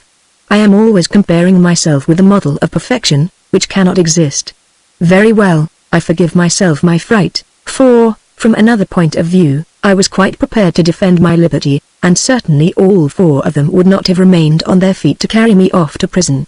What I am doing at this moment, he went on, is not military. Instead of retiring rapidly, after having attained my object, and perhaps given the alarm to my enemies, I am amusing myself with a fancy more ridiculous perhaps than all the good prior's predictions. For indeed, instead of retiring along the shortest line, and gaining the shore of Lake Maggiore, where his boat was awaiting him, he made an enormous circuit to go and visit his tree. The reader may perhaps remember the love that Fabrizio bore for a chestnut tree planted by his mother 23 years earlier. It would be quite worthy of my brother, he said to himself, to have had the tree cut down, But those creatures are incapable of delicate shades of feeling. He will never have thought of it. And besides, that would not be a bad augury," he added with firmness. 2 hours later he was shocked by what he saw. Mischief makers or a storm had broken one of the main branches of the young tree, which hung down withered. Fabrizio cut it off reverently, using his dagger, and smoothed the cut carefully, so that the rain should not get inside the trunk. Then, although time was highly precious to him, for day was about to break, he spent a good hour in turning the soil round his dear tree. All these acts of folly accomplished, he went rapidly on his way towards Lake Maggiore. All things considered, he was not at all sad. The tree was coming on well, was more vigorous than ever, and in 5 years had almost doubled in height. The branch was only an accident of no consequence. Once it had been cut off, it did no more harm to the tree, which indeed would grow all the better if its spread began higher from the ground. Fabrizio had not gone a league when a dazzling band of white indicated to the east the peaks of the Resegandili, a mountain famous throughout the road which he was following became thronged with contadini, but, instead of adopting military tactics, Fabrizio let himself be melted by the sublime or touching aspect of these forests in the neighborhood of Lake Como. They are perhaps the finest in the world. I do not mean to say those that bring in most new money, as the Swiss would say, but those that speak most eloquently to the soul. To listen to this language in the position in which Fabrizio found himself, an object for the attentions of the gentlemen of the Lombardo-Venetian police, was really childish. "I am half a league from the frontier," he reminded himself at length. "I am going to meet doganieri and constables making their morning rounds. This coat of fine cloth will look suspicious. They will ask me for my passport. Now that passport is inscribed at full length with my name, which is marked down for prison, so here I am under the regrettable necessity of committing a murder. If, as is usual, the police are going about in pairs, I cannot wait quietly to fire until one of them tries to take me by the collar. He has only to clutch me for a moment while he falls, and off I go to the Spielberg." Fabrizio, horrified most of all by the necessity of firing first, possibly on an old soldier who had served under his uncle, Conte Pietranera, ran to hide himself in the hollow trunk of an enormous chestnut. He was renewing the priming of his pistols, when he heard a man coming towards him through the wood, singing very well a delicious air from Mercadante, which was popular at that time in Lombardy. "There is a good omen for me," he said to himself. This air, to which he listened religiously, took from him the little spark of anger which was finding its way into his reasonings. He scrutinized the high road carefully, in both directions, and saw no one. "The singer must be coming along some side road," he said to himself. Almost at that moment, he saw a footman, very neatly dressed in the English style and mounted on a hack, who was coming towards him at a walk, leading a fine thoroughbred, which however was perhaps a little too thin. "Ah! If I reasoned like Conte Mosca," thought Fabrizio, "when he assures me that the risks a man runs are always the measure of his rights over his neighbors, I should blow out this servant's brains with a pistol shot, and, once I was mounted on the thin horse, I should laugh aloud at all the police in the world. As soon as I was safely in Parma, I should send money to the man, or to his widow. But it would be a horrible thing to do." Chapter 10. Moralizing thus, Fabrizio sprang down onto the high road which runs from Lombardy into Switzerland. At this point, it is fully 4 or 5 feet below the level of the forest. "If my man takes fright," he said to himself, "he will go off at a gallop, and I shall be stranded here looking the picture of a fool." At this moment he found himself only 10 yards from the footman, who had stopped singing. Fabrizio could see in his eyes that he was frightened. He was perhaps going to turn his horses. Still without having come to any decision, Fabrizio made a bound, and seized the thin horse by the bridle. "My friend," he said to the footman, "I'm not an ordinary thief, for I am going to begin by giving you 20 francs, but I am obliged to borrow your horse. I shall be killed if I don't get away pretty quickly. I have the 4 Riva brothers on my heels, those great hunters whom you probably know. They caught me just now in their sister's bedroom. I jumped out of the window, and here I am. They dashed out into the forest with their dogs and guns. I hid myself in that big hollow chestnut because I saw one of them cross the road. Their dogs will track me down. I am going to mount your horse and gallop a league beyond Como. I am going to Milan to throw myself at the Viceroy's feet. I shall leave your horse at the post house with 2 Napoleons for yourself, if you consent with good grace. If you offer the slightest resistance, I shall kill you with these pistols you see here. If, after I have gone, you set the police on my track, my cousin, the gallant Cantilari, equerry to the Emperor, will take good care to break your bones for you." Fabrizio invented the substance of this speech as he went on, uttering it in a wholly pacific tone. As far as that goes, he went on with a laugh, my name is no secret, I am the Marchesino Ascanio del Dongo, my castle is quite close to here, at Grianta. Damn you! He cried, raising his voice, will you let go the horse? The servant, stupefied, never breathed a word. Fabrizio transferred the pistol to his left hand, seized the bridle which the other dropped, sprang into the saddle, and made off at a canter. When he had gone 300 yards, it occurred to him that he had forgotten to give the man the 20 francs he had promised him. He stopped. There was still no one upon the road but the footman, who was following him at a gallop. He signalled to him with his handkerchief to come on, and when he judged him to be 50 yards off, flung a handful of small change onto the road and went on again. Greater than from a distance he looked and saw the footman gathering up the money. There is a truly reasonable man, Fabrizio said to himself with a laugh, not an unnecessary word. He proceeded rapidly southwards, halted, towards midday, at a lonely house, and took the road again a few hours later. At 2 o'clock in the morning he was on the shore of Lake Maggiore. He soon caught sight of his boat, which was tacking to and fro. At the agreed signal, it made for the shore. He could see no contadino to whom to hand over the horse, so he gave the noble animal its liberty, and 3 hours later was at Belgrade. There, finding himself on friendly soil, he took a little rest. He was exceedingly joyful, everything had proved a complete success. Dare we indicate the true causes of his joy? His tree showed a superb growth, and his soul had been refreshed by the deep affection which he had found in the arms of Prior Blaines. Does he really believe, he asked himself, in all the predictions he has made me? Or was he, since my brother has given me the reputation of a Jacobin, a man without law or honor, sticking at nothing, was he seeking simply to bind me not to yield to the temptation to break the head of some animal who may have done me a bad turn? 2 days later, Fabrizio was at Parma, where he greatly amused the Duchessa and the Conti, when he related to them, with the utmost exactitude, which he always observed, the whole story of his travels. On his arrival, Fabrizio found the porter and all the servants of the Palazzo San Severino wearing the tokens of the deepest mourning. Whom have we lost? He inquired of the Duchessa. That excellent man whom people called my husband has just died at Baden.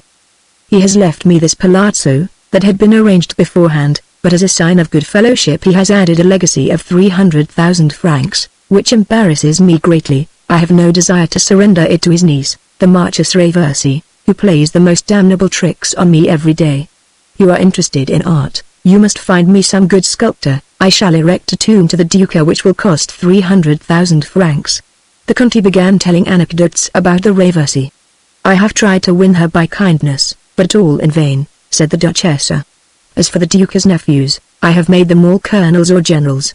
In return for which, not a month passes without their sending me some abominable anonymous letter. I have been obliged to engage a secretary simply to read letters of that sort. And these anonymous letters are their mildest offense, the Conti joined in. They make a regular business of inventing infamous accusations. A score of times I could have brought the whole gang before the courts, and your excellency may imagine, he went on, addressing Fabrizio, whether my good judges would have convicted them. Ah, well, that is what spoils it all for me, replied Fabrizio with a simplicity which was quite refreshing at court. I should prefer to see them sentenced by magistrates judging according to their conscience. You would oblige me greatly, since you are travelling with a view to gaining instruction, if you would give me the addresses of such magistrates. I shall write to them before I go to bed. If I were minister, this absence of judges who were honest men would wound my self-respect. But it seems to me, said the Conti, that your excellency, who is so fond of the French, and did indeed once lend them the aid of his invincible arm, is forgetting for the moment one of their great maxims: it is better to kill the devil than to let the devil kill you. I should like to see how you would govern these burning souls, who read every day the history of the revolution in France, with judges who would acquit the people whom I accuse. They would reach the point of not convicting the most obviously guilty scoundrels, and would fancy themselves Brutuses. But I should like to pick a crow with you. Does not your delicate soul feel a touch of remorse at the thought of that fine, though perhaps a little too thin, horse which you have just abandoned on the shore of Lake Maggiore?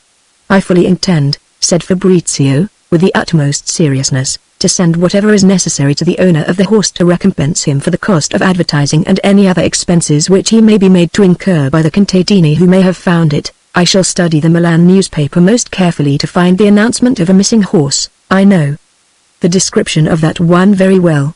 He is truly primitive, said the Conti to the Duchessa. And where would your excellency be now, he went on with a smile, if, while he was galloping away hell for leather on this borrowed horse, it had taken it into its head to make a false step? You would be in the Spielberg, my dear young nephew, and all my authority would barely have managed to secure a reduction by 30 pounds of the weight of the chain attached to each of your legs. You would have had some 10 years to spend in that pleasure resort. Perhaps your legs would have become swollen and gangrened, then they would have cut them clean off. Oh, for pity's sake, don't go any farther with so sad a romance, cried the Duchessa, with tears in her eyes. Here he is back again. And I am more delighted than you may well believe, replied the minister with great seriousness. But after all, why did not this cruel boy come to me for a passport in a suitable name, since he was anxious to penetrate into Lombardy? On the first news of his arrest, I should have set off for Milan, and the friends I have in those parts would have obligingly shut their eyes and pretended to believe that their police had arrested a subject of the Prince of Parma. The story of your adventures is charming, amusing, I readily agree, the Conti went on, adopting a less sinister tone. Your rush from the wood onto the high road quite thrills me, but, between ourselves, since this servant held your life in his hands, you had the right to take his. We are about to arrange a brilliant future for your excellency, at least, the signora here orders me to do so, and I do not believe that my greatest enemies can accuse me of having ever disobeyed her commands. What a bitter grief for her and for myself if, in this sort of steeplechase which you appear to have been riding on this thin horse, he had made a false step. It would almost have been better, the Conti added, if the horse had broken your neck for you. You are very tragic this evening, my friend, said the Duchessa, quite overcome. That is because we are surrounded by tragic events, replied the Conti, also with emotion. We are not in France, where everything ends in song, or in imprisonment for a year or two, and really it is wrong of me to speak of all this to you in a jocular tone. Well, now, my young nephew, just suppose that I find a chance to make you a bishop, for really I cannot begin with the Archbishopric of Parma, as is desired, most reasonably, by the Signora Duchessa here present, in that bishopric, where you will be far removed from our sage counsels. Just tell us roughly what your policy will be. To kill the devil rather than let him kill me, in the admirable words of my friends the French, replied Fabrizio with blazing eyes, to keep, by every means in my power, including pistols, the position you will have secured for me. I have read in the Del Dongo genealogy the story of that ancestor of ours who built the castle of Graianta. Towards the end of his life, his good friend Gales, Duke of Milan, sent him to visit a fortress on our lake. They were afraid of another invasion by the Swiss. I must just write a few civil words to the governor, the Duke of Milan said to him as he was sending him off. He wrote and handed our ancestor a note of a couple of lines, then he asked for it back to seal it. It will be more polite, the prince explained. Vespasiano del Dongo started off, but, as he was sailing over the lake, an old Greek tale came into his mind, for he was a man of learning. He opened his liege lord's letter and found inside an order addressed to the governor of the castle to put him to death as soon as he should arrive. The Sforza, too much intent on the trick he was playing our ancestor, had left a space between the end of the letter and his signature. Vespasiano del Dongo wrote in this space an order proclaiming himself Governor-General of all the castles on the lake, and tore off the original letter. Arriving at the fort, where his authority was duly acknowledged, he flung the commandant down a well, declared war on the Sforza, and after a few years exchanged his fortress for those vast estates which have made the fortune of every branch of our family, and one day will bring in to me, personally, an income of 4,000 lira. You talk like an academician, exclaimed the Conti, laughing. That was a bold stroke with a vengeance, but it is only once in 10 years that one has a chance to do anything so sensational. A creature who is half an idiot, but who keeps a sharp lookout, and acts prudently all his life, often enjoys the pleasure of triumphing over men of imagination. It was by a foolish error of imagination that Napoleon was led to surrender to the prudent John Bull, instead of seeking to conquer America. John Bull, in his counting-house, had a hearty laugh at his letter in which he quotes Themistocles. In all ages, the base Sancho Panza triumphs, you will find, in the long run, over the sublime Don Quixote. If you are willing to agree to do nothing extraordinary, I have no doubt that you will be a highly respected, if not a highly respectable bishop. In any case, what I said just now holds good. Your Excellency acted with great levity in the affair of the horse. He was within a finger's breadth of perpetual imprisonment. This statement made Fabrizio shudder. He remained plunged in a profound astonishment. Was that, he wondered, the prison with which I am threatened? Is that the crime which I was not to commit? The predictions of Blaine's, which as prophecies he utterly derided, assumed in his eyes all the importance of authentic forecasts. "Why, what is the matter with you?" the Duchessa asked him, in surprise. "The Conti has plunged you in a sea of dark thoughts. I am illuminated by a new truth, and, instead of revolting against it, my mind adopts it. It is true, I passed very near to an endless imprisonment. But that footman looked so nice in his English jacket. It would have been such a pity to kill him." The minister was enchanted with his little air of wisdom. "He is excellent in every respect," he said, with his eyes on the Duchessa.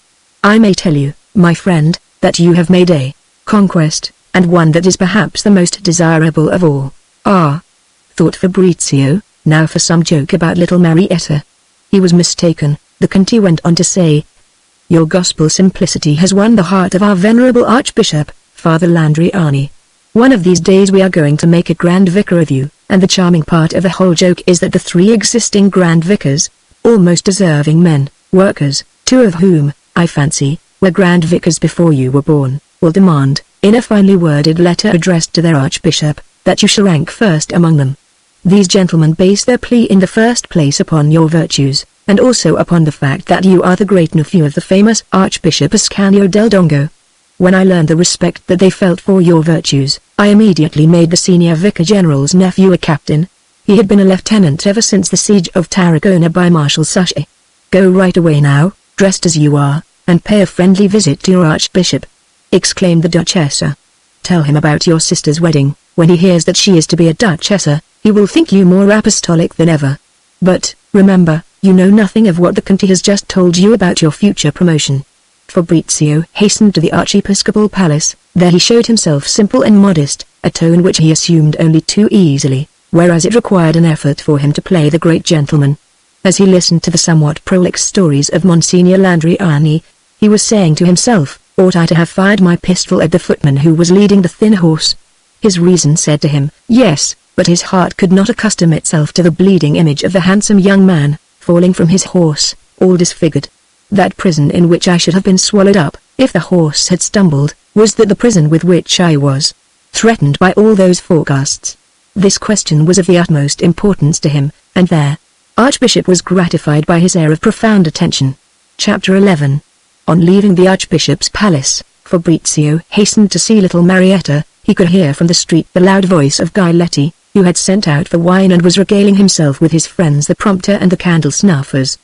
The Mimokshire, who played the part of mother, came alone in answer to his signal. "A lot has happened since you were here," she cried. 2 or 3 of our actors are accused of having celebrated the great Napoleon's festa with an orgy, and our poor company, which they say is Jacobin, has been ordered to leave the States of Parma, and to Viva Napoleon. But the minister has had a finger in that pie, they say. One thing certain is that Giletti has got money. I don't know how much, but I've seen him with a fistful of scudi. Marietta has had 5 scudi from our manager to pay for the journey to Mantua and Venice, and I have had 1. She is still in love with you, but Giletti frightens her. 3 days ago, at the last performance we gave, he absolutely wanted to kill her. He dealt her 2 proper blows, and, what was abominable of him, tore her blue shawl. If you would care to give her a blue shawl, you would be a very good boy, and we can say that we won it in a lottery. The drum major of the Carabinieri is giving an assault at arms tomorrow. You will find the hour posted up at all the street corners. Come and see us. If he has gone to the assault, and we have any reason to hope that he will stay away for some time, I shall be at the window, and I shall give you a signal to come up. Try to bring us something really nice, and Marietta will be madly in love with you." As he made his way down the winding staircase of this foul rookery, Fabrizio was filled with compunction.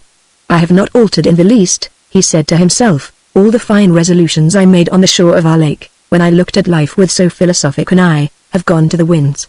My mind has lost its normal balance, the whole thing was a dream, and vanishes before the stern reality. Now would be the time for action," he told himself as he entered the Palazzo San Severino about 11 o'clock that evening.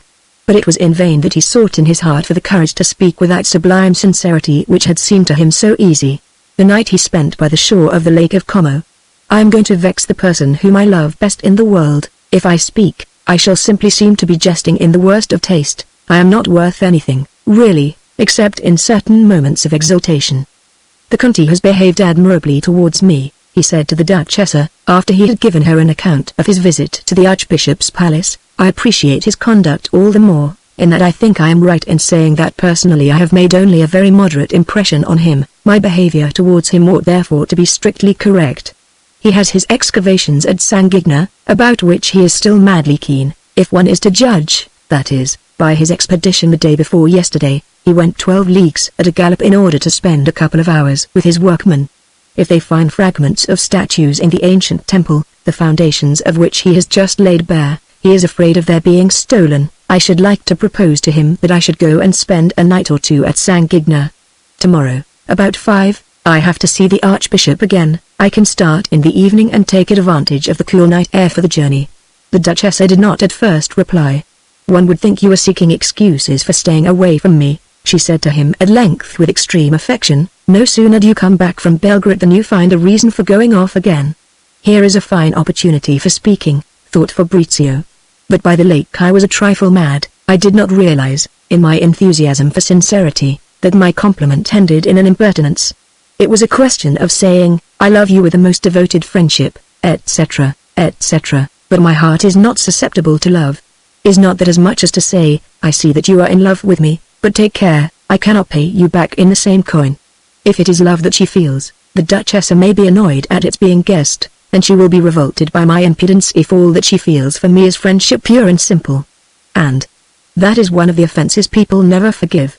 While he weighed these important thoughts in his mind, Fabrizio, quite unconsciously, was pacing up and down the drawing room with a grave air, full of dignity, of a man who sees disaster staring him in the face.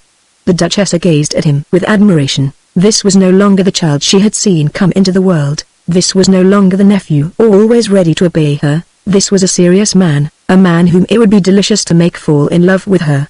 She rose from the ottoman on which she was sitting, and, flinging herself into his arms in a transport of emotion. "So you want to run away from me?" she asked him. "No," he replied with the air of a Roman emperor, "but I want to act wisely."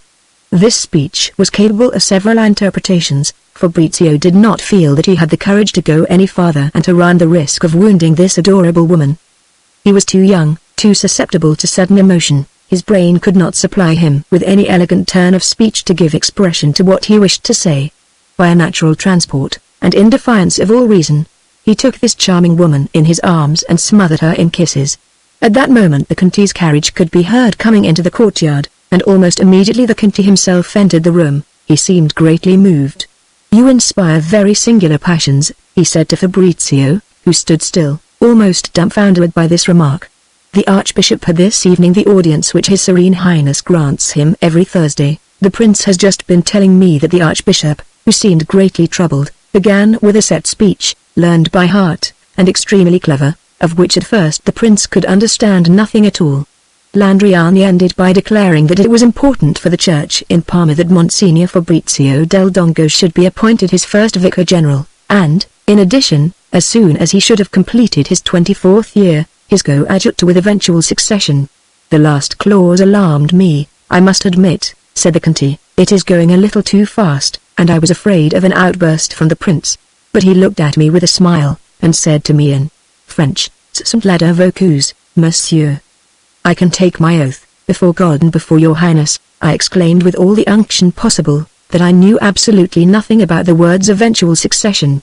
Then I told him the truth, what in fact we were discussing together here a few hours ago. I added, impulsively, that, so far as the future was concerned, I should regard myself as most bounteously rewarded with His Highness's favor if he would deign to allow me a minor bishopric to begin with.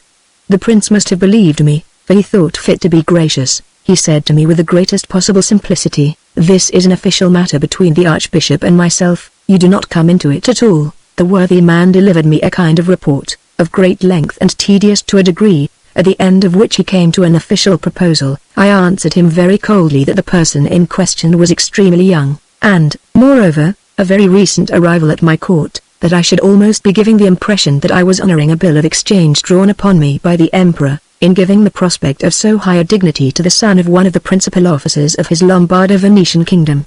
The Archbishop protested that no recommendation of that sort had been made.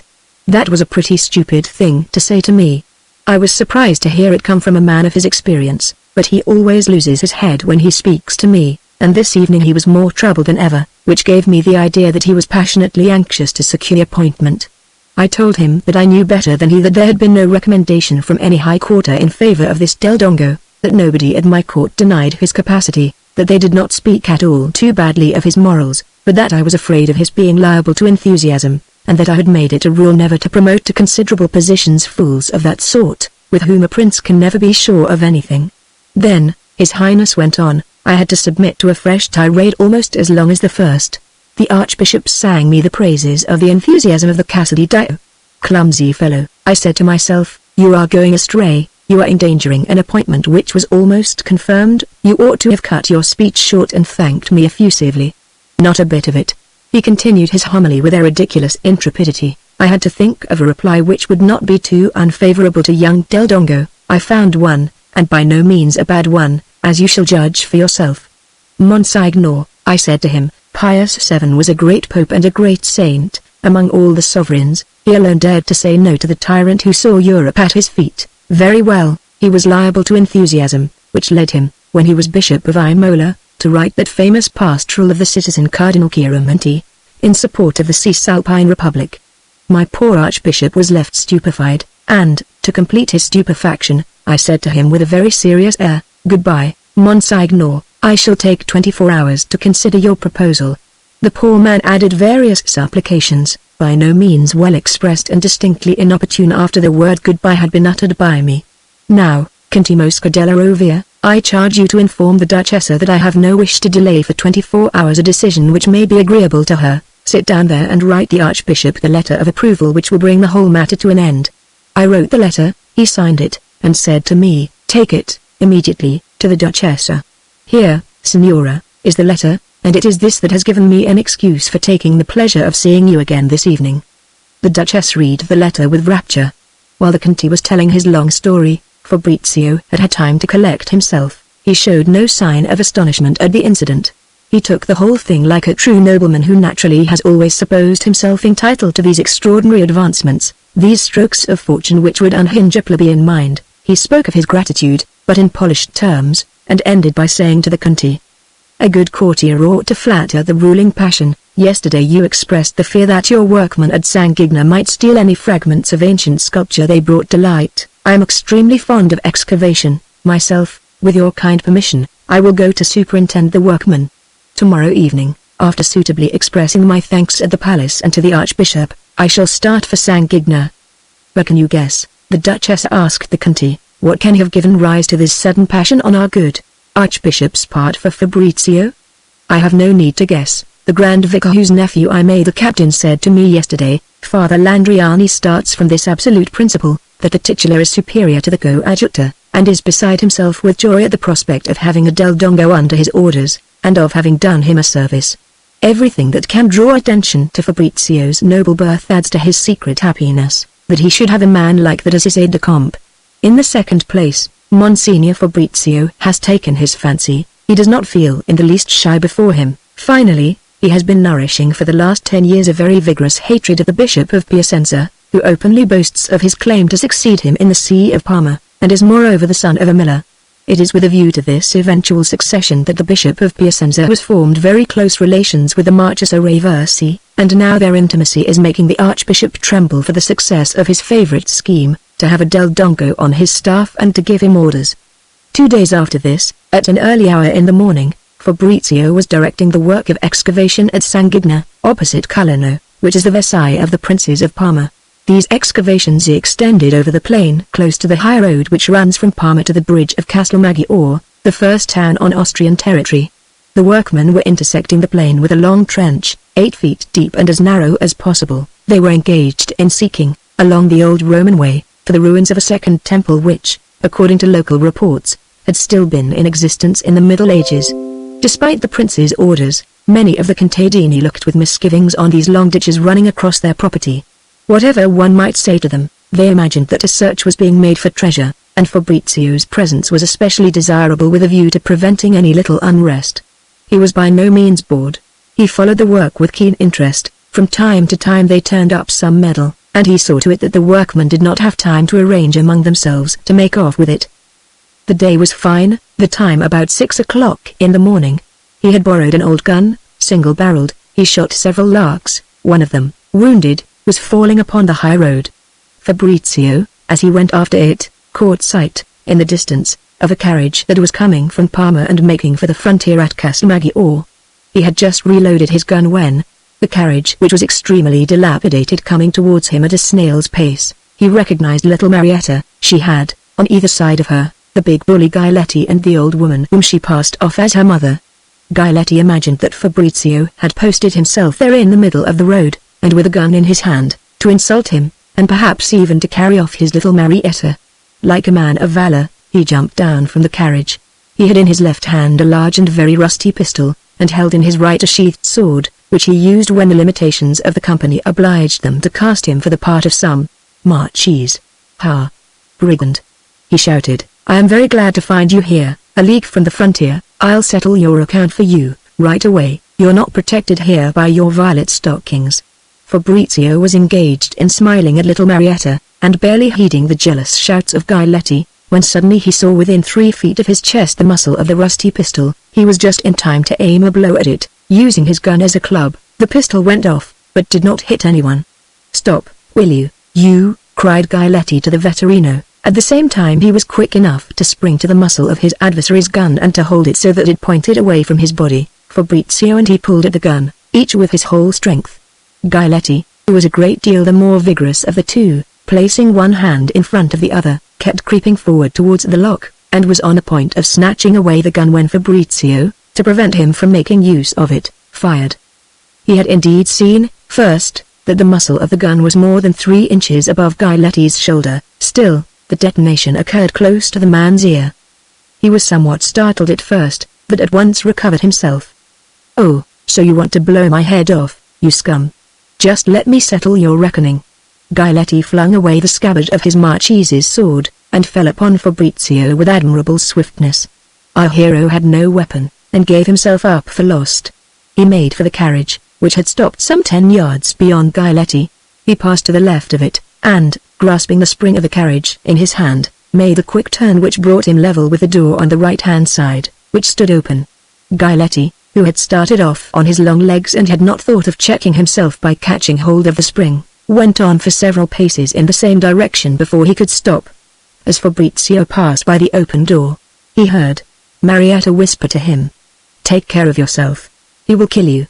Here. As he spoke, Fabrizio saw fall from the door a sort of big hunting knife. He stooped to pick it up, but as he did so was wounded in the shoulder by a blow from Giletti's sword. Fabrizio, on rising to his feet, found himself within 6 inches of Giletti, who struck him a furious blow in the face with the hilt of his sword. This blow was delivered with so much force that it completely took away Fabrizio's senses. At that moment, he was on the point of being killed. Fortunately for him, Giletti was still too near to be able to give him a thrust with the point. Fabrizio, when he came to himself, took to flight, and ran as fast as his legs would carry him. As he ran, he flung away the sheath of the hunting knife, and then, turning smartly round, found himself 3 paces ahead of Giletti, who was in pursuit.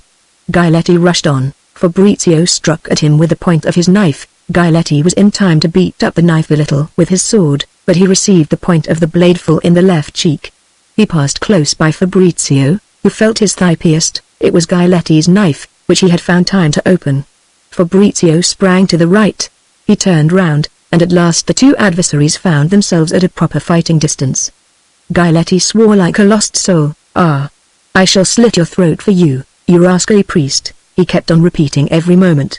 Fabrizio was quite out of breath and could not speak. The blow on his face from the sword hilt was causing him a great deal of pain, and his nose was bleeding abundantly. He parried a number of strokes with his hunting knife, and made a number of passes without knowing quite what he was doing. He had a vague feeling that he was at a public display. This idea had been suggested to him by the presence of the workmen, who, to the number of 25 or 30, formed a circle round the combatants, but at a most respectful distance, for at every moment they saw them start to run, and spring upon one another. The fight seemed to be slackening a little. The strokes no longer followed one another with the same rapidity, when Fabrizio said to himself, "To judge by the pain which I feel in my face, he must have disfigured me." In a spasm of rage at this idea, he leapt upon his enemy with the point of his hunting knife forwards. This point entered Giletti's chest on the right side and passed out near his left shoulder. At the same moment Giletti's sword passed right to the hilt through the upper part of Fabrizio's arm, but the blade glided under the skin and the wound was not serious. Giletti had fallen, as Fabrizio advanced towards him, looking down at his left hand which was clasping a knife. That hand opened mechanically and let the weapon slip to the ground.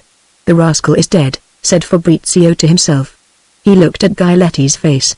Blood was pouring from his mouth. Fabrizio ran to the carriage. "Have you a mirror?" he cried to Marietta.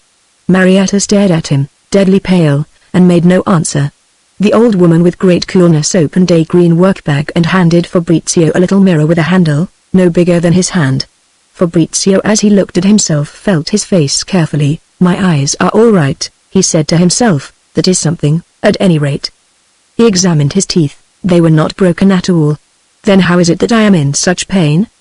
he asked himself, half aloud. The old woman answered him. "It is because the top of your cheek has been crushed between the hilt of Giletti's sword and the bone we keep there. Your cheek is horribly swollen and blue, put leeches on it instantly, and it will be all right."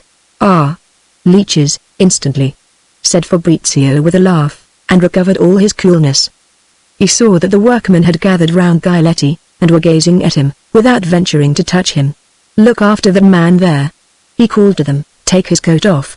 He was going to say more, but, on raising his eyes, saw 5 or 6 men at a distance of 300 yards on the high road, who were advancing on foot and at a measured pace towards the scene of action.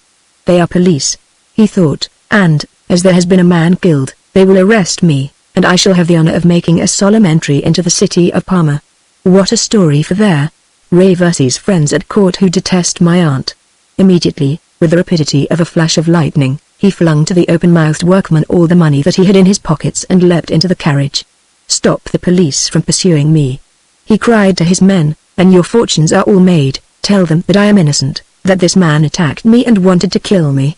And you," he said to the vetturino, "make your horses gallop. You shall have 4 golden Napoleons if you cross the Po before these people behind can overtake me." "Right you are," said the man, "but there's nothing to be afraid of. Those men back there are on foot, and my little horses have only to trot to leave them properly in the lurch." So saying, he put the animals into a gallop. Our hero was shocked to hear the word afraid used by the driver, the fact being that really he had been extremely afraid after the blow from the sword hilt which had struck him in the face. "We may run into people on horseback coming towards us," said the prudent vetturino, thinking of the 4 Napoleons, "and the men who are following us may call out to them to stop us." Which meant, in other words, reload your weapons. "Oh, how brave you are, my little bait!"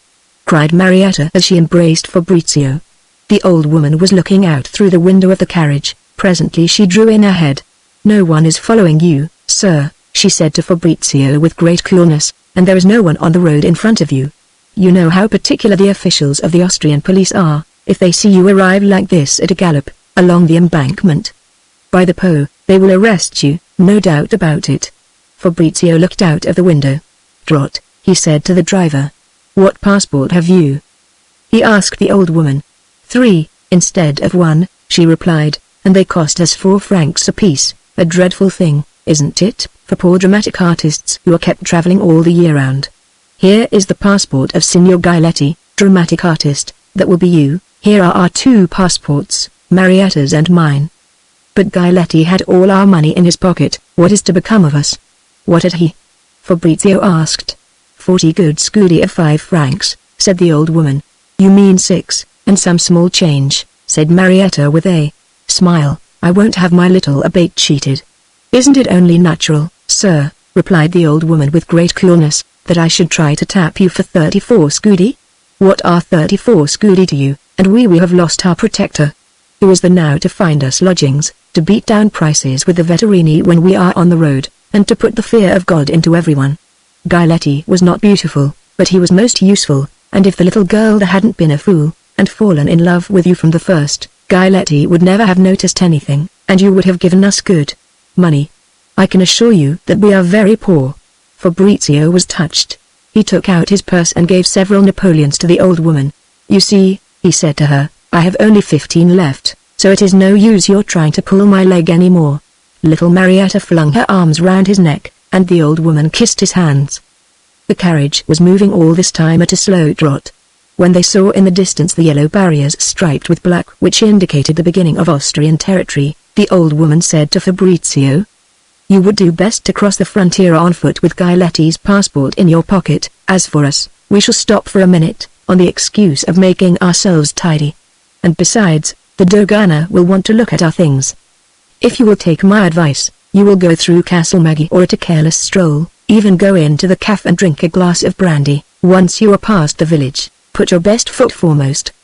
The police are as sharp as the devil in an Austrian country. They will pretty soon know there has been a man killed. You are traveling with a passport which is not yours. That is more than enough to get you 2 years in prison. Make for the Po on your right after you leave the town. Hire a boat and get away to Ravenna or Ferrara. Get clear of the Austrian states as quickly as ever you can. With a couple of louis you should be able to buy another passport from some Doganier. It would be fatal to use this. 1. Don't forget that you have killed the man." As he approached, on foot, the bridge of boats at Castle Maggiore, Fabrizio carefully reread Giletti's passport. Our hero was in great fear. He recalled vividly all that Conte Mosca had said to him about the danger involved in his entering Austrian territory. Well, 200 yards ahead of him he saw the terrible bridge which was about to give him access to that country, the capital of which, in his eyes, was the Spielberg. But what else was he to do?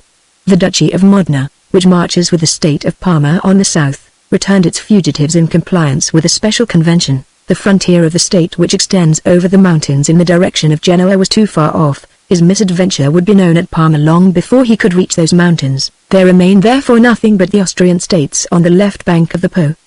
Before there was time to write to the Austrian authorities asking them to arrest him, 36 hours, or even 2 days must elapse. All these considerations duly weighed, Fabrizio set alight with his cigar to his own passport. It was better for him, on Austrian soil, to be a vagabond than to be Fabrizio del Dongo, and it was possible that they might search him.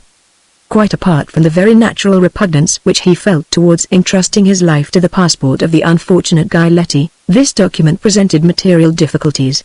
Fabrizio's height was, at the most, 5 feet 5 inches, and not 5 feet 10 inches as was stated on the passport. He was not quite 24, and looked younger. Giletti had been 39. We must confess that our hero paced for a good half-hour along a flood barrier of the Po near the bridge of boats before making up his mind to go down onto it. What should I advise anyone else to do in my place? He asked himself finally. Obviously, to cross, there is danger in remaining in the state of Parma. A constable may be sent in pursuit of the man who has killed another man, even in self-defense. Fabrizio went through his pocket, tore up all his papers, and kept literally nothing but his handkerchief and his cigar case. It was important for him to curtail the examination which he would have to undergo. He thought of a terrible objection which might be raised, and to which he could find no satisfactory answer. He was going to say that his name was Giletti, and all his linen was marked F.D.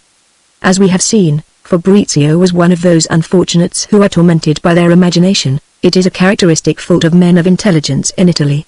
A French soldier of equal or even inferior courage would have gone straight to the bridge and have crossed it without more ado, without thinking beforehand of any possible difficulties, but also he would have carried with him all his coolness, and Fabrizio was far from feeling cool when, at the end of the bridge, a little man, dressed in grey, said to him, "Go into the police office and show your passport." This office had dirty walls studded with nails from which hung the pipes and the soiled hats of the officials. The big deal table behind which they were installed was spotted all over with stains of ink and wine. 2 or 3 fat registers bound in rawhide bore stains of all colors, and the margins of the pages were black with finger marks. On top of the registers which were piled one on another lay 3 magnificent wreaths of laurel which had done duty a couple of days before for one of the emperor's festivals. Fabrizio was impressed by all these details. They gave him a tightening of the heart. This was the price he must pay for the magnificent luxury, so cool and clean, that caught the eye in his charming rooms in the Palazzo San Severino. He was obliged to enter this dirty office and to appear there as an inferior. He was about to undergo an examination. The official who stretched out a yellow hand to take his passport was small and dark. He wore a brass pin in his necktie. This is an ill-tempered fellow, thought Fabrizio. The gentleman seemed excessively surprised as he read the passport, and his perusal of it lasted fully 5 minutes.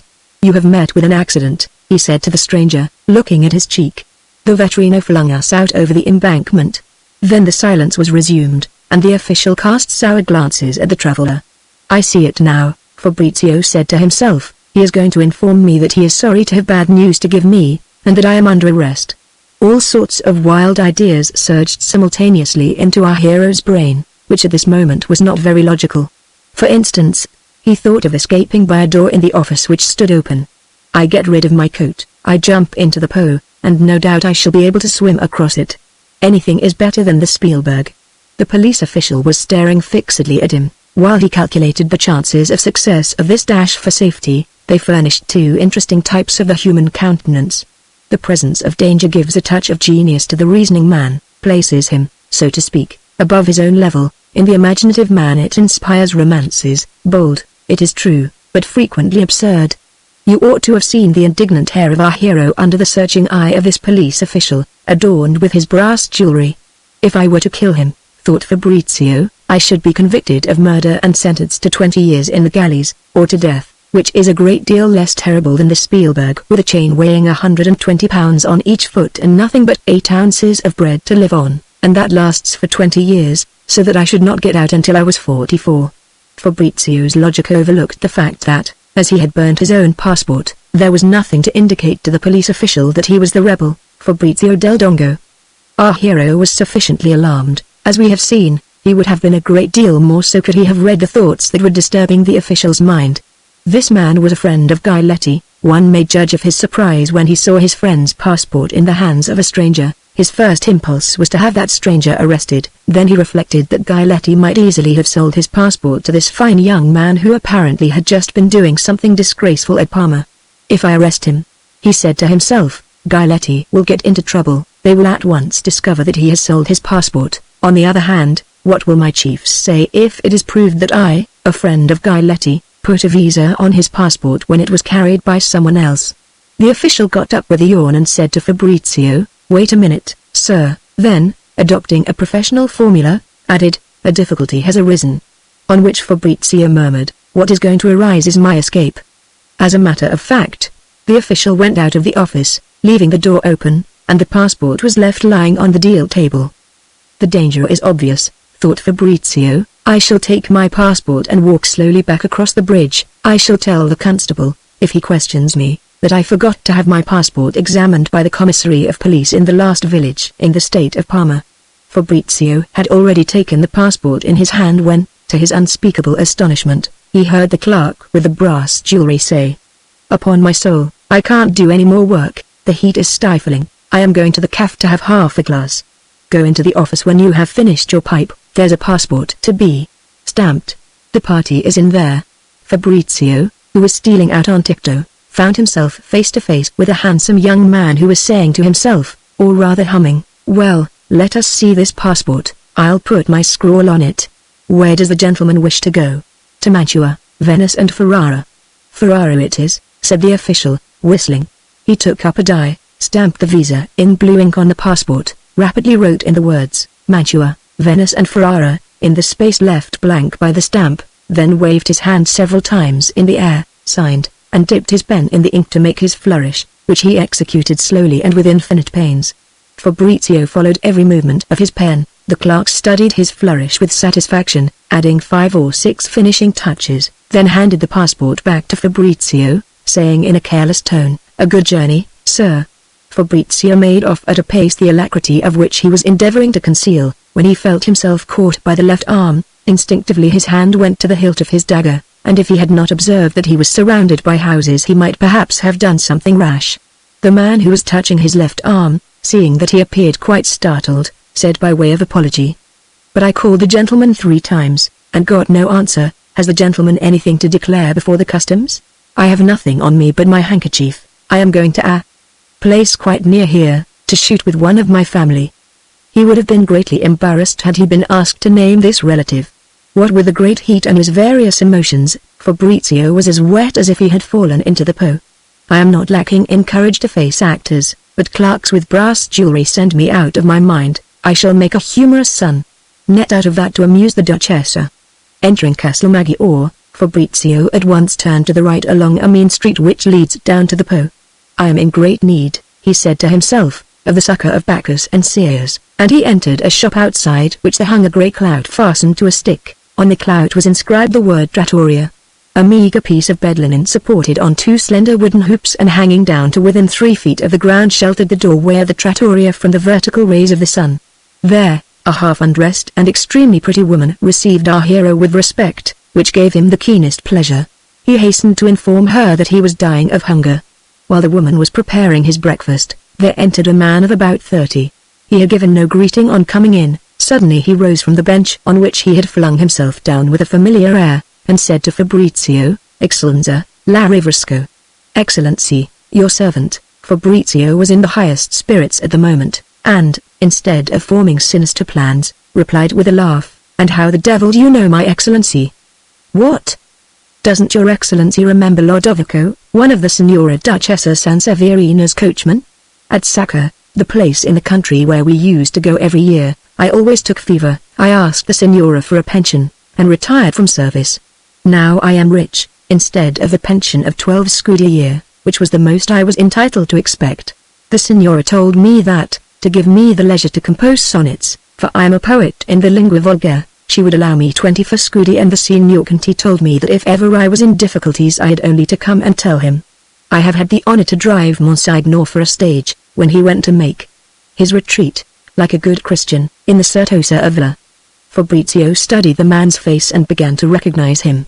He had been one of the smartest coachmen in the Sanseverina establishment. Now that he was what he called rich, his entire clothing consisted of a coarse shirt, in holes, and a pair of cloth breeches, dyed black at some time in he past, which barely came down to his knees. A pair of shoes and a villainous hat completed his equipment. In addition to this, he had not shaved for a fortnight. As he ate his omelette, Fabrizio engaged in conversation with him, absolutely as between equals. He thought he detected that Lodovico was in love with their hostess. He finished his meal rapidly, then said in a low voice to Lodovico, "I want a word with you.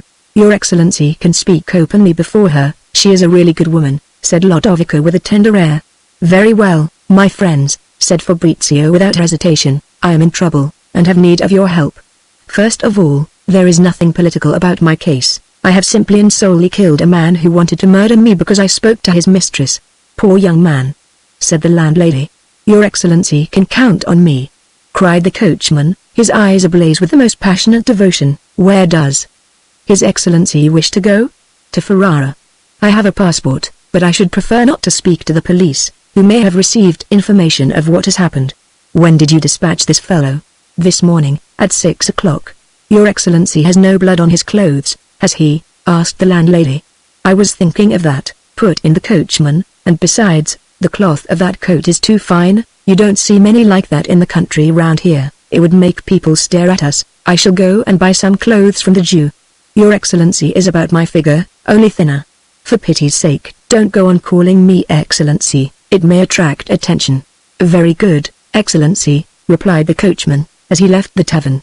Here, Fabrizio called after him, "and what about the money? Come back." "What do you mean money?" said the landlady. "He has 67 scudi which are entirely at your service. I myself," she went on, lowering her voice, "have 40 scudi which I offer you with the best will in the world. One doesn't always have money on one when these accidents happen." On account of the heat, Fabrizio had taken off his coat on entering the trattoria.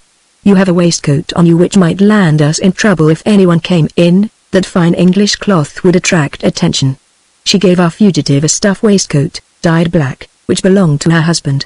A tall young man came into the tavern by an inner door. He was dressed with a certain style. "This is my husband," said the landlady.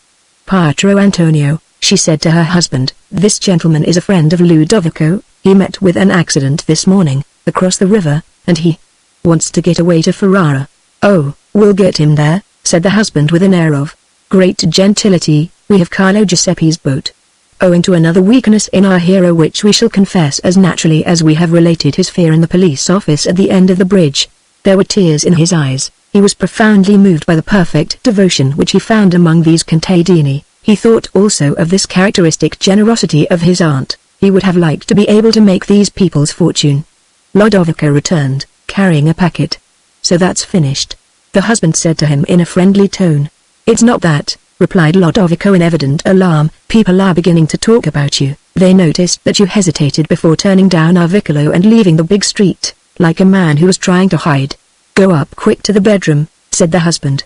This room, which was very large and fine, had grey cloth instead of glass in its 2 windows. It contained 4 beds, each 6 feet wide and 5 feet high. Be quick, said Lodovico. There is a swaggering fool of a constable who has just been posted here and began trying to make love to the pretty lady downstairs, and I've told him that when he goes travelling about the country he may find himself stopping a bullet. If the dog hears any mention of your excellency, he'll want to do us a bad turn. He will try to arrest you here, so as to get Dodelinda's trattoria a bad name. What's this? Lodovico went on, seeing Fabrizio's shirt all stained with blood and his wounds bandaged with handkerchiefs. So the porco showed fight, did he? That's 100 times more that you need to get yourself arrested, and I haven't bought you any shirt. Without ceremony he opened the husband's wardrobe and gave one of his shirts to Fabrizio, who was soon attired like a prosperous countryman. Lodovico took down a net that was hanging on the wall, placed Fabrizio's clothes in the basket in which the fish are put, went downstairs at a run and hastened out of the house by a back door. Fabrizio followed him. Dodelinda, he called out as he passed by the bar, hide. What I've left upstairs, we are going to wait among the willows, and you, Pietro Antonio, send us a boat quickly, we'll pay well for it. Lodovico led Fabrizio across more than a score of ditches. There were planks, very long and very elastic, which served as bridges across the wider of these ditches. Lodovico took up these planks after crossing by them. On coming to the last canal he took up the plank with haste. Now we can stop and breathe, he said. That dog of a constable will have to go 2 leagues and more to reach your excellency. Why, you're quite pale, he said to Fabrizio. I haven't forgotten the little bottle of brandy. It comes in most useful. The wound in my thigh is beginning to hurt me, and besides, I was in a fine fright in the police office by the bridge. I can well believe it, said Lodovico, with a shirt covered in blood, as yours was. I can't conceive how you ever even dared to set foot in such a place. As for your wounds, I know what to do. I am going to put you in a cool place where you can sleep for an hour. The boat will come for us there, if there is any way of getting a boat. If not, when you have rested a little, we shall go on 2 short leagues, and I shall take you to a mill where I shall take a boat myself. Your excellency knows far more than I do. The signora will be in despair when she hears of the accident. They will tell her that you are mortally wounded, perhaps even that you killed the other man by foul play. The Marchesa Versi will not fail to circulate all the evil reports that can hurt the signora. Your excellency might write. And how should I get the letter delivered? The boys at the mill where we are going earn 12 soldi a day. In a day and a half they can be at Parma. Say 4 francs for the journey, 2 francs for the wear and tear of their shoe leather. If the errand was being done for a poor man like me, that would be 6 francs. As it is in the service of a signore, I shall give them 12. When they had reached the resting place in a clump of alders and willows, very leafy and very cool, Lodovico went to a house more than an hour's journey away in search of ink and paper. Great heavens, how comfortable I am here, cried Fabrizio. Fortune, farewell. I shall never be an archbishop. On his return, Lodovico found him fast asleep and did not like to arouse him. The boat did not arrive until the sun had almost set. As soon as Lodovico saw it appear in the distance he called Fabrizio, who wrote a couple of letters. Your excellency knows far more than I do, said Lodovico with a troubled air, and I am very much afraid of displeasing him seriously, whatever he may say, if I had a certain remark. I am not such a fool as you think me, replied Fabrizio, and, whatever you may say, you will always be in my eyes a faithful servant of my aunt, and a man who has done everything in their world to get me out of a very awkward scrape. Many more protestations still were required before Lodovico could be prevailed upon to speak, and when at last he had made up his mind, he began with a preamble which lasted for quite 5 minutes. Fabrizio grew impatient, then said to himself, after all, whose fault is it? It is due to our vanity, which this man has very well observed from his seat on the box. Lodovico's devotion at last impelled him to run the risk of speaking plainly. What would not the Marchesa Versi give to the messenger you are going to send to Parma to have these 2 letters? They are in your handwriting, and consequently furnish legal evidence against you. Your excellency will take me for an inquisitive and indiscreet fellow. In the second place, he will perhaps feel ashamed of setting before the eyes of the Signora Duchessa the wretched handwriting of a coachman like myself. But after all, the thought of your safety opens my mouth, although you may think me impertinent. Could not your excellency dictate those 2 letters to me? Then I am the only person compromised, and that very little, I can say, at a pinch. that you appeared to me in the middle of a field with an inkhorn in one hand and a pistol in the other, and that you ordered me to write. Give me your hand, my dear Ludovico," cried Fabrizio, "and to prove to you that I wish to have no secret from a friend like yourself, copy these 2 letters just as they are." Ludovico fully appreciated this mark of confidence, and was extremely grateful for it, but after writing a few lines, as he saw the boat coming rapidly downstream, "The letters will be finished sooner," he said to Fabrizio, "if your excellency will take the trouble to dictate them to me." The letters written, Fabrizio wrote an A and a B on the closing lines, and on a little scrap of paper which he afterwards crumpled up, put in French, "Croix et B." The messenger would be told to hide this scrap of paper in his clothing. The boat having come within hailing distance, Ludovico called to the boatmen by names which were not theirs. They made no reply, and put into the bank 1,000 yards lower down, looking all around them to make sure that they had not been seen by some doganier. "I'm at your orders," said Ludovico to Fabrizio. "Would you like me to take these letters myself to Parma? Or would you prefer me to accompany you to Ferrara? To accompany me to Ferrara is a service which I was hardly daring to ask of you. I shall have to land, and try to enter the town without showing my passport. I may tell you that I feel the greatest repugnance towards traveling under the name of Guy Letty, and I can think of no one but yourself who would be able to buy me another passport. Why didn't you speak at Castelmaggiore? I know a spy there who would have sold me an excellent passport, and not dear, for 40 or 50 francs. One of the 2 boatmen, whose home was on the right bank of the Po, and who consequently had no need of a foreign passport to go to Parma, undertook to deliver the letters. Ludovico, who knew how to handle the oars, set to work to propel the boat with the other man. "We shall find on the lower reaches of the Po," he said, "several armed vessels belonging to the police, and I shall manage to avoid them." 10 times at least they were obliged to hide among little islets flush with the water, covered with willows. 3 times they set foot on shore in order to let the boat drift past the police vessels empty. Ludovico took advantage of these long intervals of leisure to recite to Fabrizio several of his sonnets. The sentiments were true enough, but were so to speak blunted by his expression of them, and were not worth the trouble of putting them on paper. The curious thing was that this ex-coachman had passions and points of view that were vivid and picturesque. He became cold and commonplace as soon as he began to write. It is the opposite of what we see in society, thought Fabrizio. People know nowadays how to express everything gracefully, but their hearts have nothing to say. He realized that the greatest pleasure he could give to this faithful servant would be to correct the mistakes in spelling in his sonnets. "They laugh at me when I lend them my copybook," said Ludovico, "but if your excellency would deign to dictate to me the spelling of the words letter by letter, the envious fellows wouldn't have anything left to say. Spelling doesn't make genius." It was not until the 3rd night of his journey that Fabrizio was able to land in complete safety in a thicket of alders, a league above Ponte Lagoscuro. All the next day he remained hidden in a home field, while Ludovico went ahead to Ferrara. He there took some humble lodgings in the house of a poor Jew, who at once realized that there was money to be earned if one knew how to keep one's mouth shut. That evening, as the light began to fail, Fabrizio entered Ferrara riding upon a pony. He had every need of this support, for he had been touched by the sun on the river. The knife wound that he had in his thigh, and the sword thrust that Guy Letty had given him in the shoulder, at the beginning of their duel, were inflamed and had brought on a fever. Chapter 12. The Jew, the owner of the house, had procured a discreet surgeon, who, realizing in his turn that there was money in the case, informed Ludovico that his conscience obliged him to make his report to the police on the injuries of the young man whom he, Ludovico, called his brother. "The law is clear on the subject," he added. "It is evident that your brother cannot possibly have injured himself, as he says, by falling from a ladder while he was holding an open knife in his hand." Ludovico replied coldly to this honest surgeon that, if he should decide to yield to the inspirations of his conscience, he, Ludovico, would have the honor, before leaving Ferrara, of falling upon him in precisely the same way, with an open knife in his hand. When he reported this incident to Fabrizio, the latter blamed him strongly, but there was not a moment to be lost. They must fly.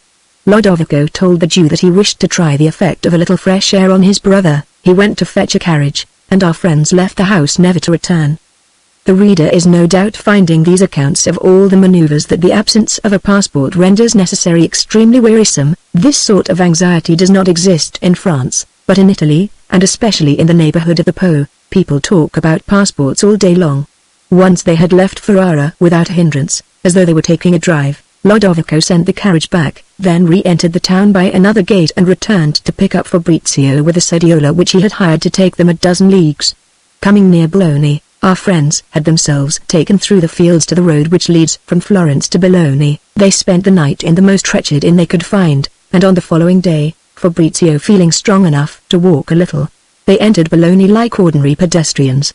They had burned Giletti's passport. The comedian's death must by now be common knowledge, and there was less danger in being arrested as people without passports than as bearing the passport of a man who had been killed. Lodovico knew at Bologna 2 or 3 servants in great houses. It was decided that he should go to them and find out how the land lay. He explained to them that, while he was on his way from Florence, traveling with his younger brother, the latter, wanting to sleep, had let him come on by himself an hour before sunrise. He was to have joined him in the village where he, Lodovico, would stop to escape the midday heat. But Lodovico, seeing no sign of his brother, had decided to retrace his steps. He had found his brother injured by a blow from a stone and with several knife wounds, and, in addition, robbed by some men who had picked a quarrel with him. This brother was a good-looking boy, knew how to groom and drive horses, read and write, and was anxious to find a place with some good family. Lodovico reserved for use on a future occasion the detail that, when Fabrizio was on the ground, the robbers had fled, taking with them the little bag in which the brothers had put their linen and their passports. On arriving in Bologna, Fabrizio, feeling extremely tired and not venturing, without a passport, to show his face at an inn, had gone into the huge church of San Petronio. He found there a delicious coolness. Presently he felt quite revived. "Ungrateful wretch that I am," he said to himself suddenly, "I go into a church, simply to sit down, as it might be in a cafe." He threw himself on his knees and thanked God effusively for the evident protection with which he had been surrounded ever since he had had the misfortune to kill Giletti. The danger which still made him shudder had been that of his being recognized in the police office at Castelmaggiore. How, he asked himself, did that clerk, whose eyes were so full of suspicion, who read my passport through at least 3 times, fail to notice that I am not 5 feet 10 inches tall, that I am not 39 years old, and that I am not strongly pitted by smallpox? What thanks I owe to thee, O my God! And I have actually refrained until this moment from casting the non-entity that I am at thy feet. My pride has chosen to believe that it was to a vain human prudence that I owed the good fortune of escaping the Spielberg, which was already opening to engulf me. Fabrizio spent more than an hour in this state of extreme emotion, in the presence of the immense bounty of God. Lodovico approached, without his hearing him, and took his stand opposite him. Fabrizio, who had buried his face in his hands, raised his head, and his faithful servant could see the tears streaming down his cheeks. "Come back in an hour," Fabrizio ordered him, somewhat harshly. Lodovico forgave this tone in view of the speaker's piety. Fabrizio repeated several times the 7 penitential psalms, which he knew by heart. He stopped for a long time at the verses which had a bearing on his situation at the moment. Fabrizio asked pardon of God for many things, but what is really remarkable is that it never entered his head to number among his faults the plan of becoming archbishop simply because Conte Mosca was prime minister and felt that office and all the importance it implied to be suitable for the duchess's nephew. He had desired it without passion, it is true, but still he had thought of it, exactly as one might think of being made a minister or a general. It had never entered his thoughts that his conscience might be concerned in this project of the duchessa. This is a remarkable characteristic of the religion which he owed to the instruction given him by the Jesuits of Milan. That religion deprives one of the courage to think of unfamiliar things, and especially forbids personal examination, as the most enormous of sins. It is a step towards Protestantism. To find out of what sins one is guilty, one must question one's priest, or read the list of sins, as it is to be found printed in the books entitled, Preparation for the Sacrament of Penance. Fabrizio knew by heart the list of sins, rendered into the Latin tongue, which he had learned at the Ecclesiastical Academy of Naples. So, when going through that list, on coming to the article, murder, he had most forcibly accused himself before God of having killed a man, but in defense of his own life. He had passed rapidly, and without paying them the slightest attention, over the various articles relating to the sin of simony, the procuring of ecclesiastical dignities with money. If anyone had suggested to him 100 louis to become first Grand Vicar of the Archbishop of Parma, he would have rejected such an idea with horror, but, albeit he was not wanting in intelligence, nor above all in logic, it never once occurred to his mind that the employment on his behalf of Conte Mosca's influence was a form of simony. This is where the Jesuitical education triumphs. It forms the habit of not paying attention to things that are clearer than daylight. A Frenchman, brought up among conflicting personal interests and in the prevailing irony of Paris, might, without being deliberately unfair, have accused Fabrizio of hypocrisy at the very moment when our hero was opening his soul to God with the utmost sincerity and the most profound emotion. Fabrizio did not leave the church until he had prepared the confession which he proposed to make the next day. He found Lodovico sitting on the steps of the vast stone peristyle which rises above the great piazza opposite the front of San Petronio. As after a storm the air becomes more pure, so now Fabrizio's soul was tranquil and happy and so to speak refreshed. "I feel quite well now, I hardly notice my wounds," he said to Lodovico as he approached him. "But first of all I have to apologize to you. I answered you crossly when you came and spoke to me in the church. I was examining my conscience." "Well, how are things going?" "Excellently. I have taken lodgings, to tell the truth not at all worthy of your excellency, with the wife of one of my friends, who is a very pretty woman and, better still, on the best of terms with one of the heads of the police. Tomorrow I shall go to declare how our passports came to be stolen. My declaration will be taken in good part, but I shall pay the carriage of the letter which the police will write to Castelmaggiore, to find out whether there exists in that commune a certain San Michele, Lodovico, who has a brother, named Fabrizio, in service with the Signora Duchessa Sanseverina at Parma. All is settled. Siamo a cavallo. An Italian proverb meaning, we are saved. Fabrizio had suddenly assumed a most serious air. He bade Lodovico to wait a moment, almost ran back into the church, and when barely past the door flung himself down on his knees. He humbly kissed the stone slabs of the floor. "It is a miracle, Lord," he cried with tears in his eyes, "when thou sawest my soul disposed to return to the path of duty, thou hast saved me. Great God! It is possible that one day I may be killed in some quarrel. In the hour of my death remember the state in which my soul is now." It was with transports of the keenest joy that Fabrizio recited afresh the 7 penitential psalms. Before leaving the building he went up to an old woman who was seated before a great Madonna and by the side of an iron triangle rising vertically from a stand on the same metal. The sides of this triangle bristled with a large number of spikes intended to support the little candles which the piety of the faithful keeps burning before the famous Madonna of Cimabue. 7 candles only were lighted when Fabrizio approached the stand. He registered this fact in his memory, with the intention of meditating upon it later on when he had more leisure. "What do the candles cost?" he asked the woman. 2 bajocchi each. As a matter of fact they were scarcely thicker than quills and were not a foot in length. "How many candles can still go on your triangle?" 63, since there are 7 alight. "Ah," thought Fabrizio, 63 and 7 make 70, that also is to be borne in mind. He paid for the candles, placed the first 7 in position himself, and lighted them, then fell on his knees to make his oblation, and said to the old woman as he rose, "It is for grace received. I am dying of hunger," he said to Ludovico as he joined him outside. "Don't let us go to an osteria, let us go to our lodgings. The woman of the house will go out and buy you everything you want for your meal. She will rob you of a score of soldi, and will be all the more attached to the newcomer in consequence." "All this means simply that I shall have to go on dying of hunger for a good hour longer," said Fabrizio, laughing with the serenity of a child, and he entered an osteria close to San Petronio. To his extreme surprise, he saw at a table near the one at which he had taken his seat, Pepe, his aunt's first footman, the same who on a former occasion had come to meet him at Geneva. Fabrizio made a sign to him to say nothing, then, having made a hasty meal, a smile of happiness hovering over his lips, he rose. Pepe followed him, and, for the 3rd time, our hero entered the church of San Petronio. Out of discretion, Ludovico remained outside, strolling in the piazza. "Oh, Lord, Monsignor. How are your wounds?" "The Signora Duchessa is terribly upset. For a whole day she thought you were dead, and had been left lying on some island in the Po. I must go and send off a messenger to her this very instant. I have been looking for you for the last 6 days. I spent 3 at Ferrara, searching all the inns. Have you a passport for me?" "I have 3 different ones, one with your excellency's names and titles, a second with your name only, and the other in a false name, Giuseppe Bossi. Each passport is made out in duplicate, according to whether your excellency prefers to have come from Florence or from Modena. You have only to go for a turn outside the town. The Signor Conti would be glad if you would lodge at the Albergo del Pellegrino. The landlord is a friend of his." Fabrizio, with the air of a casual visitor, advanced along the right aisle of the church to the place where his candles were burning. He fastened his eyes on Cimabue's Madonna, then said to Pepe as he fell on his knees, "I must just give thanks for a moment." Pepe followed his example.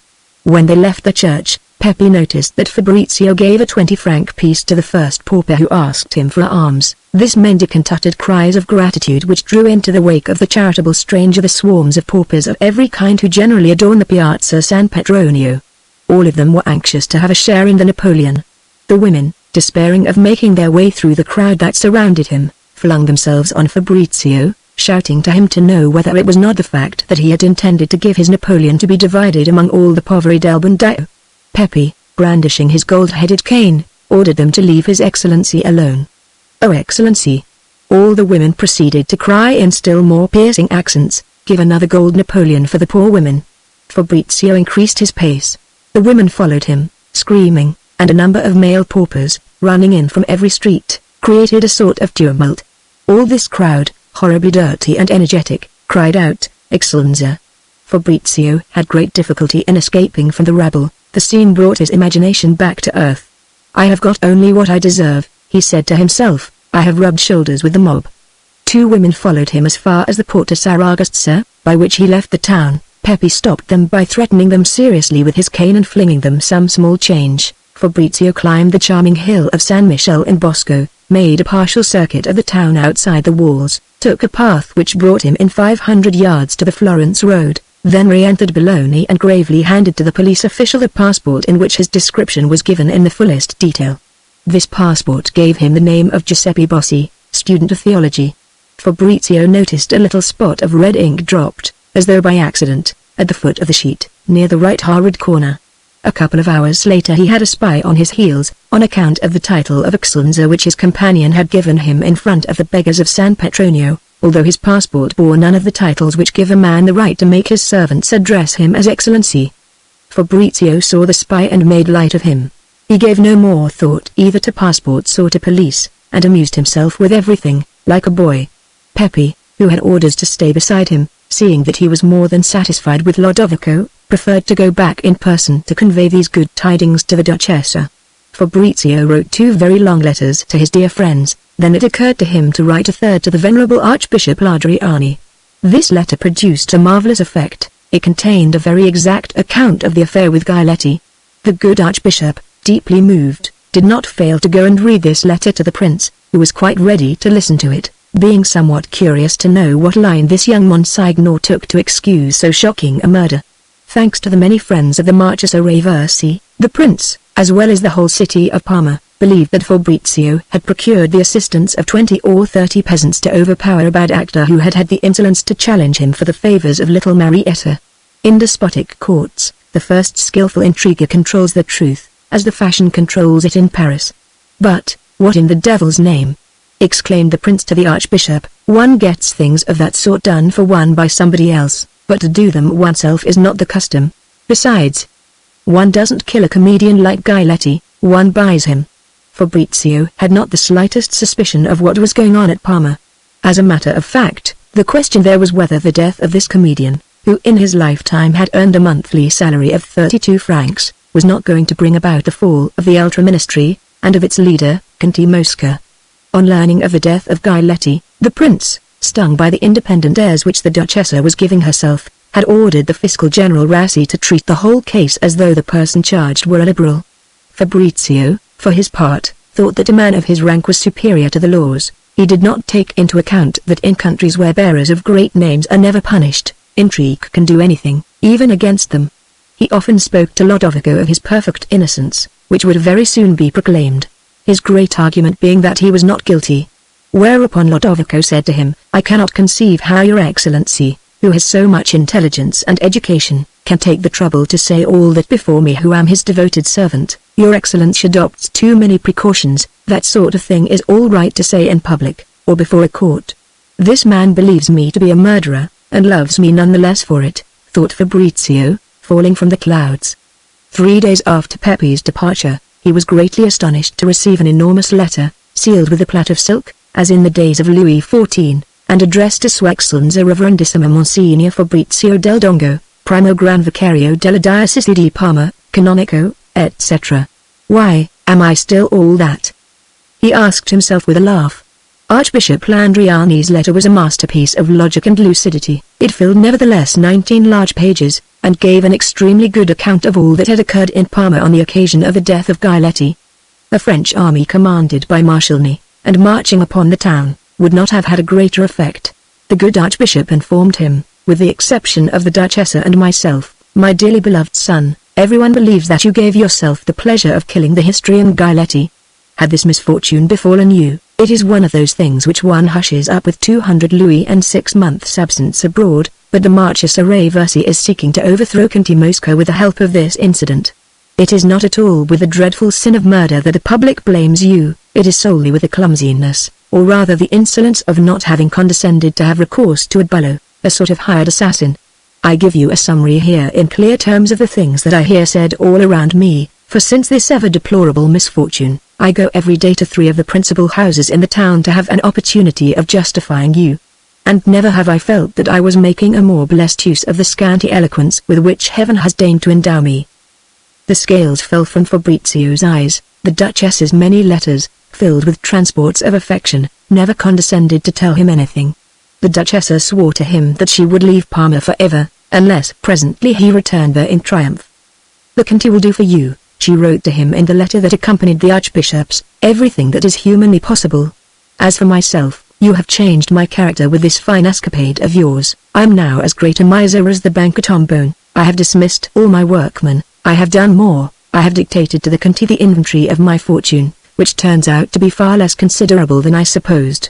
After the death of the excellent Conte Pietranera, whom, by the way, you would have done far better to avenge, instead of exposing your life to a creature of Giletti's sort, I was left with an income of 1,200 francs and 5,000 francs of debts. I remember, among other things, that I had 2½ dozen white satin slippers coming from Paris and not a single pair of shoes to wear in the street.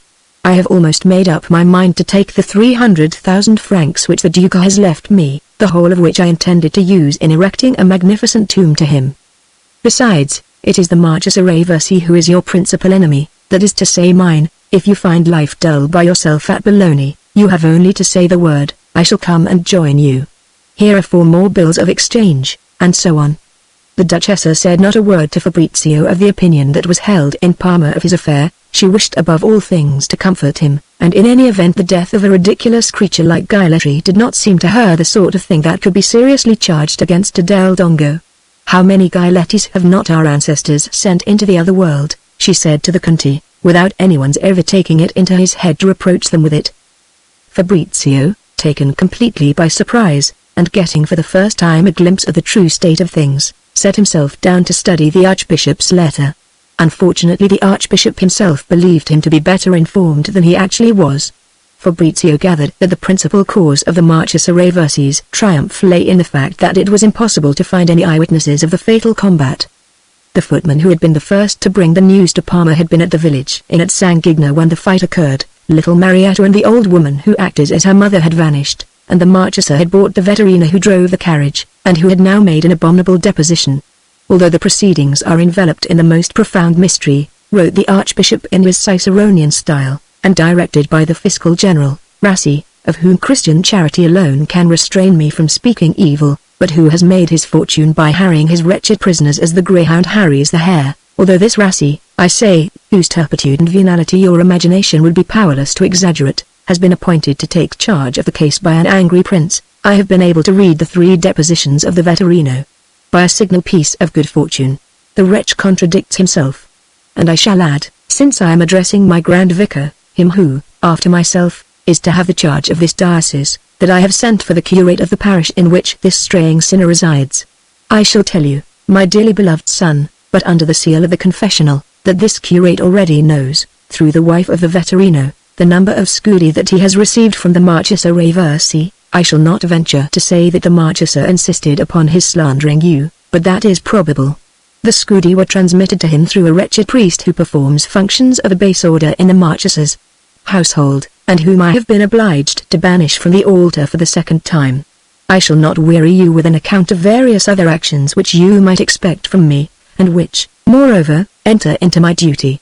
A canon, your colleague at the cathedral, who is a little too prone at times to remember the influence conferred upon him by the wealth of his family, to which, by divine permission, he is now the sole heir, having allowed himself to say in the House of Contisola, the Minister of the Interior, that he regarded this bagatella, he referred to the killing of the unfortunate Guy Letty, as proved against you. I summoned him to appear before me, and there, in the presence of my 3 other vicars general, of my chaplain and of 2 curates who happened to be in the waiting room, I requested him to communicate to us his brethren the elements of the complete conviction which he professed to have acquired against one of his colleagues at the cathedral. The unhappy man was able to articulate only the most inconclusive arguments. Every voice was raised against him, and, although I did not think it my duty to add more than a very few words, he burst into tears and made us the witnesses of his full confession of his complete error, upon which I promised him secrecy in my name and in the names of the persons who had been present at the discussion, always on the condition that he would devote all his zeal to correcting the false impressions that might have been created by the language employed by him during the previous fortnight. I shall not repeat to you, my dear son, what you must long have known, namely that of the 34 contadini employed on the excavations undertaken by Conte Mosca, whom the Reversi pretends to have been paid by you to assist you in a crime, 32 were at the bottom of their trench, wholly taken up with their work, when you armed yourself with a hunting knife and employed it to defend your life against the man who had attacked you thus unawares. 2 of their number, who were outside the trench, shouted to the others, "They are murdering Monsignor." This cry alone reveals your innocence in all its whiteness. Very well, the Fiscal General Rassi maintains that these 2 men have disappeared. Furthermore, they have found 8 of the men who were at the bottom of the trench. At their first examination, 6 declared that they had heard the cry, "They are murdering Monsignor." I know, through indirect channels, that at their 5th examination, which was held yesterday evening, 5 declared that they could not remember distinctly whether they had heard the cry themselves or whether it had been reported to them by their comrades. Orders have been given that I am to be informed of the place of residence of these excavators, and their parish priests will make them understand that they are damning themselves if, in order to gain a few soldi, they allow themselves to alter the truth. The good Archbishop went into endless details, as may be judged by those we have extracted from his letter. Then he added, using the Latin tongue, "This affair is nothing less than an attempt to bring about a change of government. If you are sentenced, it can be only to the galleys or to death, in which case I should intervene by declaring from my archiepiscopal throne that I know you to be innocent, that you simply and solely defended your life against a brigand, and that finally I have forbidden you to return to Parma for so long as your enemies shall be triumphant there. I propose even to stigmatize, as he deserves, the Fiscal General. The hatred felt for that man is as common as esteem for his character is rare. But finally, on the eve of the day on which this fiscal is to pronounce so unjust a sentence, the Duchessa Sanseverina will leave the town, and perhaps even the States of Parma. In that event, no doubt is felt that the Conte will hand in his resignation. Then, very probably, General Fabio Conte will come into office and the Marchesa Reversi will be triumphant. The great mistake in your case is that no skilled person has been appointed to take charge of the procedure necessary to bring your innocence into the light of day, and to foil the attempts that have been made to suborn witnesses. The Conte believes that he is playing this part, but he is too great a gentleman to stoop to certain details. Besides, in his capacity as Minister of Police, he was obliged to issue, at the first moment, the most severe orders against you. Lastly, dare I say it, our Sovereign Lord believes you to be guilty, or at least feigns that belief, and has introduced a certain bitterness into the affair. The words corresponding to our Sovereign Lord and feigns that belief were in Greek, and Fabrizio felt infinitely obliged to the Archbishop for having had the courage to write them. With a penknife he cut this line out of the letter, and destroyed it on the spot. Fabrizio broke off a score of times while reading this letter. He was carried away by transports of the liveliest gratitude. He replied at once in a letter of 8 pages. Often he was obliged to raise his head so that his tears should not fall on the paper. Next day, as he was sealing this letter, he felt that it was too worldly in tone. "I shall write it in Latin," he said to himself, "that will make it appear more seemly to the worthy Archbishop." But, while he was seeking to construct fine Latin phrases of great length, in the true Ciceronian style, he remembered that one day the Archbishop, in speaking to him of Napoleon, had made a point of calling him Bonaparte. At that instant there vanished all the emotion that, on the previous day, had moved him to tears. "O King of Italy," he exclaimed, "the loyalty which so many others swore to thee in thy lifetime, I shall preserve for thee after thy death. He is fond of me, no doubt, but because I am a Del Dongo and he a son of the people. So that his fine letter in Italian might not be wasted, Fabrizio made a few necessary alterations in it, and addressed it to Conte Mosca. That same day, Fabrizio met in the street little Marietta. She flushed with joy and made a sign to him to follow her without speaking. She made swiftly for a deserted archway. There, she pulled forward the black lace shawl which, following the local custom, covered her head, so that she could not be recognized, then turning round quickly. "How is it," she said to Fabrizio, "that you are walking freely in the street like this?" Fabrizio told her his story. "Good God! You were at Ferrara. And there was I looking for you everywhere in the place. You must know that I quarreled with the old woman, because she wanted to take me to Venice, where I knew quite well that you would never go, because you are on the Austrian blacklist. I sold my gold necklace to come to Bologna. I had a presentiment that I should have the happiness of meeting you here. The old woman arrived 2 days after me. And so I shan't ask you to come and see us." She would go on making those dreadful demands for money which make me so ashamed. "We have lived very comfortably since the fatal day you remember, and haven't spent a quarter of what you gave us. I would rather not come and see you at the Albergo del Pellegrino, it would be a publicita. Try to find a little room in a quiet street, and at the Ave Maria, nightfall, I shall be here, under this same archway." So saying, she took to her heels. Chapter 13. All serious thoughts were forgotten on the unexpected appearance of this charming person. Fabrizio settled himself to live at Bologna in a joy and security that were profound. This artless tendency to take delight in everything that entered into his life showed through in the letters which he wrote to the Duchessa, to such an extent that she began to take offense. Fabrizio paid little attention. He wrote, however, in abridged symbols on the face of his watch, "When I write to the D, must never say when I was prelate, when I was in the church, that annoys her." He had bought a pair of ponies with which he was greatly pleased. He used to harness them to a hired carriage whenever little Marietta wished to pay a visit to any of the enchanting spots in the neighborhood of Bologna. Almost every evening he drove her to the Cascata del Reno. On their way back, he would call on the friendly Crescentini, who regarded himself as to some extent Marietta's father. "Upon my soul, if this is the calf life which seemed to me so ridiculous for a man of any worth, I did wrong to reject it," Fabrizio said to himself. He forgot that he never went near a calf except to read the Constitutional, and that, since he was a complete stranger to everyone in Bologna, the gratification of vanity did not enter at all into his present happiness. When he was not with little Marietta, he was to be seen at the observatory, where he was taking a course in astronomy. The professor had formed a great affection for him, and Fabrizio used to lend him his ponies on Sundays, to cut a figure with his wife on the Corso della Montnola. He loathed the idea of harming any living creature, however undeserving that creature might be. Marietta was resolutely opposed to his seeing the old woman, but one day, when she was at church, he went up to visit the Mammaksha, who flushed with anger when she saw him enter the room. "This is a case where one plays the del dongo," he said to himself. "How much does Marietta earn in a month when she is working?" He cried, with the air with which a self-respecting young man, in Paris, enters the balcony at the Buffs. 50 scudi. "You are lying, as usual, tell the truth, or, by God, you shall not have a centesimo." "Very well, she was getting 22 scudi in our company at Parma, when we had the bad luck to meet you. I was getting 12 scudi, and we used to give Giletti, our protector, a third of what each of us earned. Out of which, every month almost, Giletti would make Marietta a present. The present might be worth a couple of scudi." "You're lying still, you never had more than 4 scudi. But if you are good to Marietta, I will engage you as though I were an impresario. Every month you shall have 12 scudi for yourself and 22 for her, but if I see her with red eyes, I make you bankrupt." "You're very stiff and proud." "Very well, your fine generosity will be the ruin of us," replied the old woman in a furious tone. "We lose our avviamento, our connection. When we have the enormous misfortune to be deprived of your Excellency's protection, we shall no longer be known in any of the companies. They will all be filled up, we shall not find any engagement. And, all through you, we shall starve to death." "Go to the devil," said Fabrizio as he left the room. "I shall not go to the devil, you impious wretch.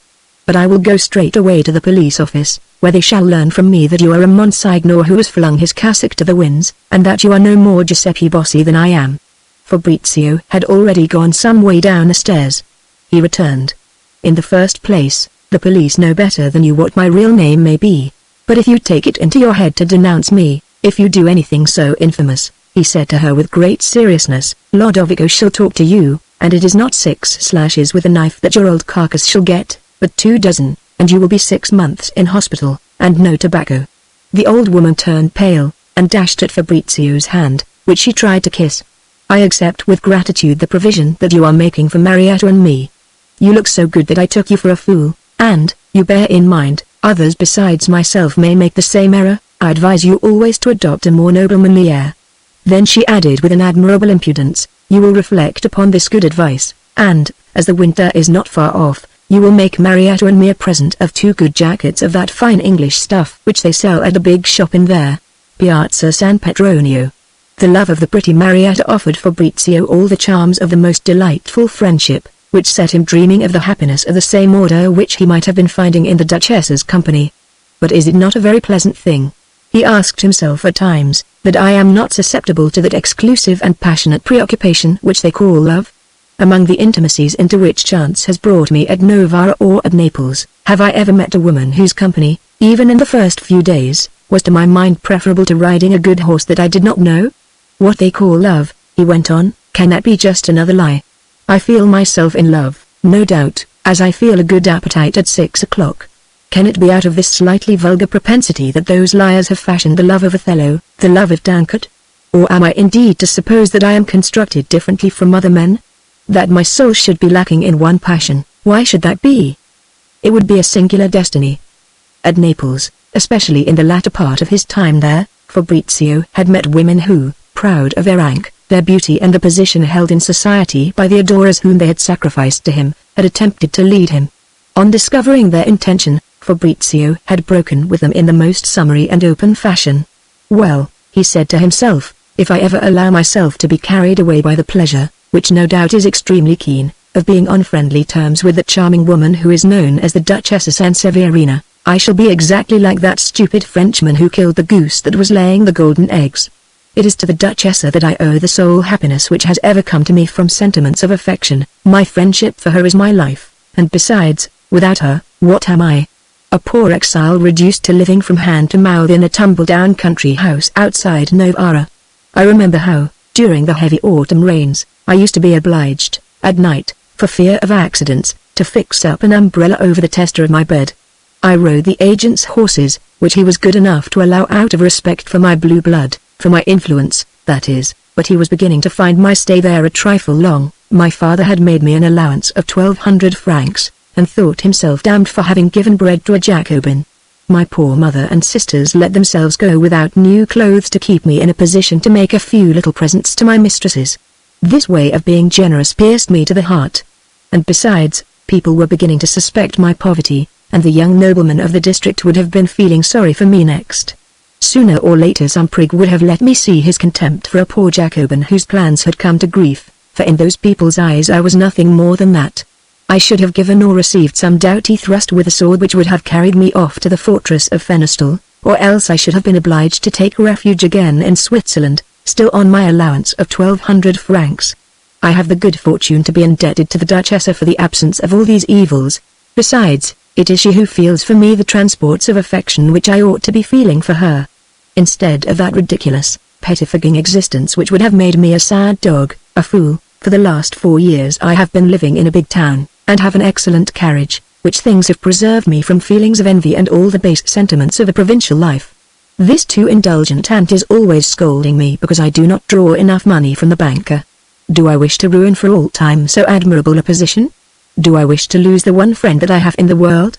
All I need do is to utter a falsehood. All I need do is to say to a charming woman, a woman who is perhaps without a counterpart in the world, and for whom I feel the most passionate friendship, I love you, I who do not know what it is to love amorously.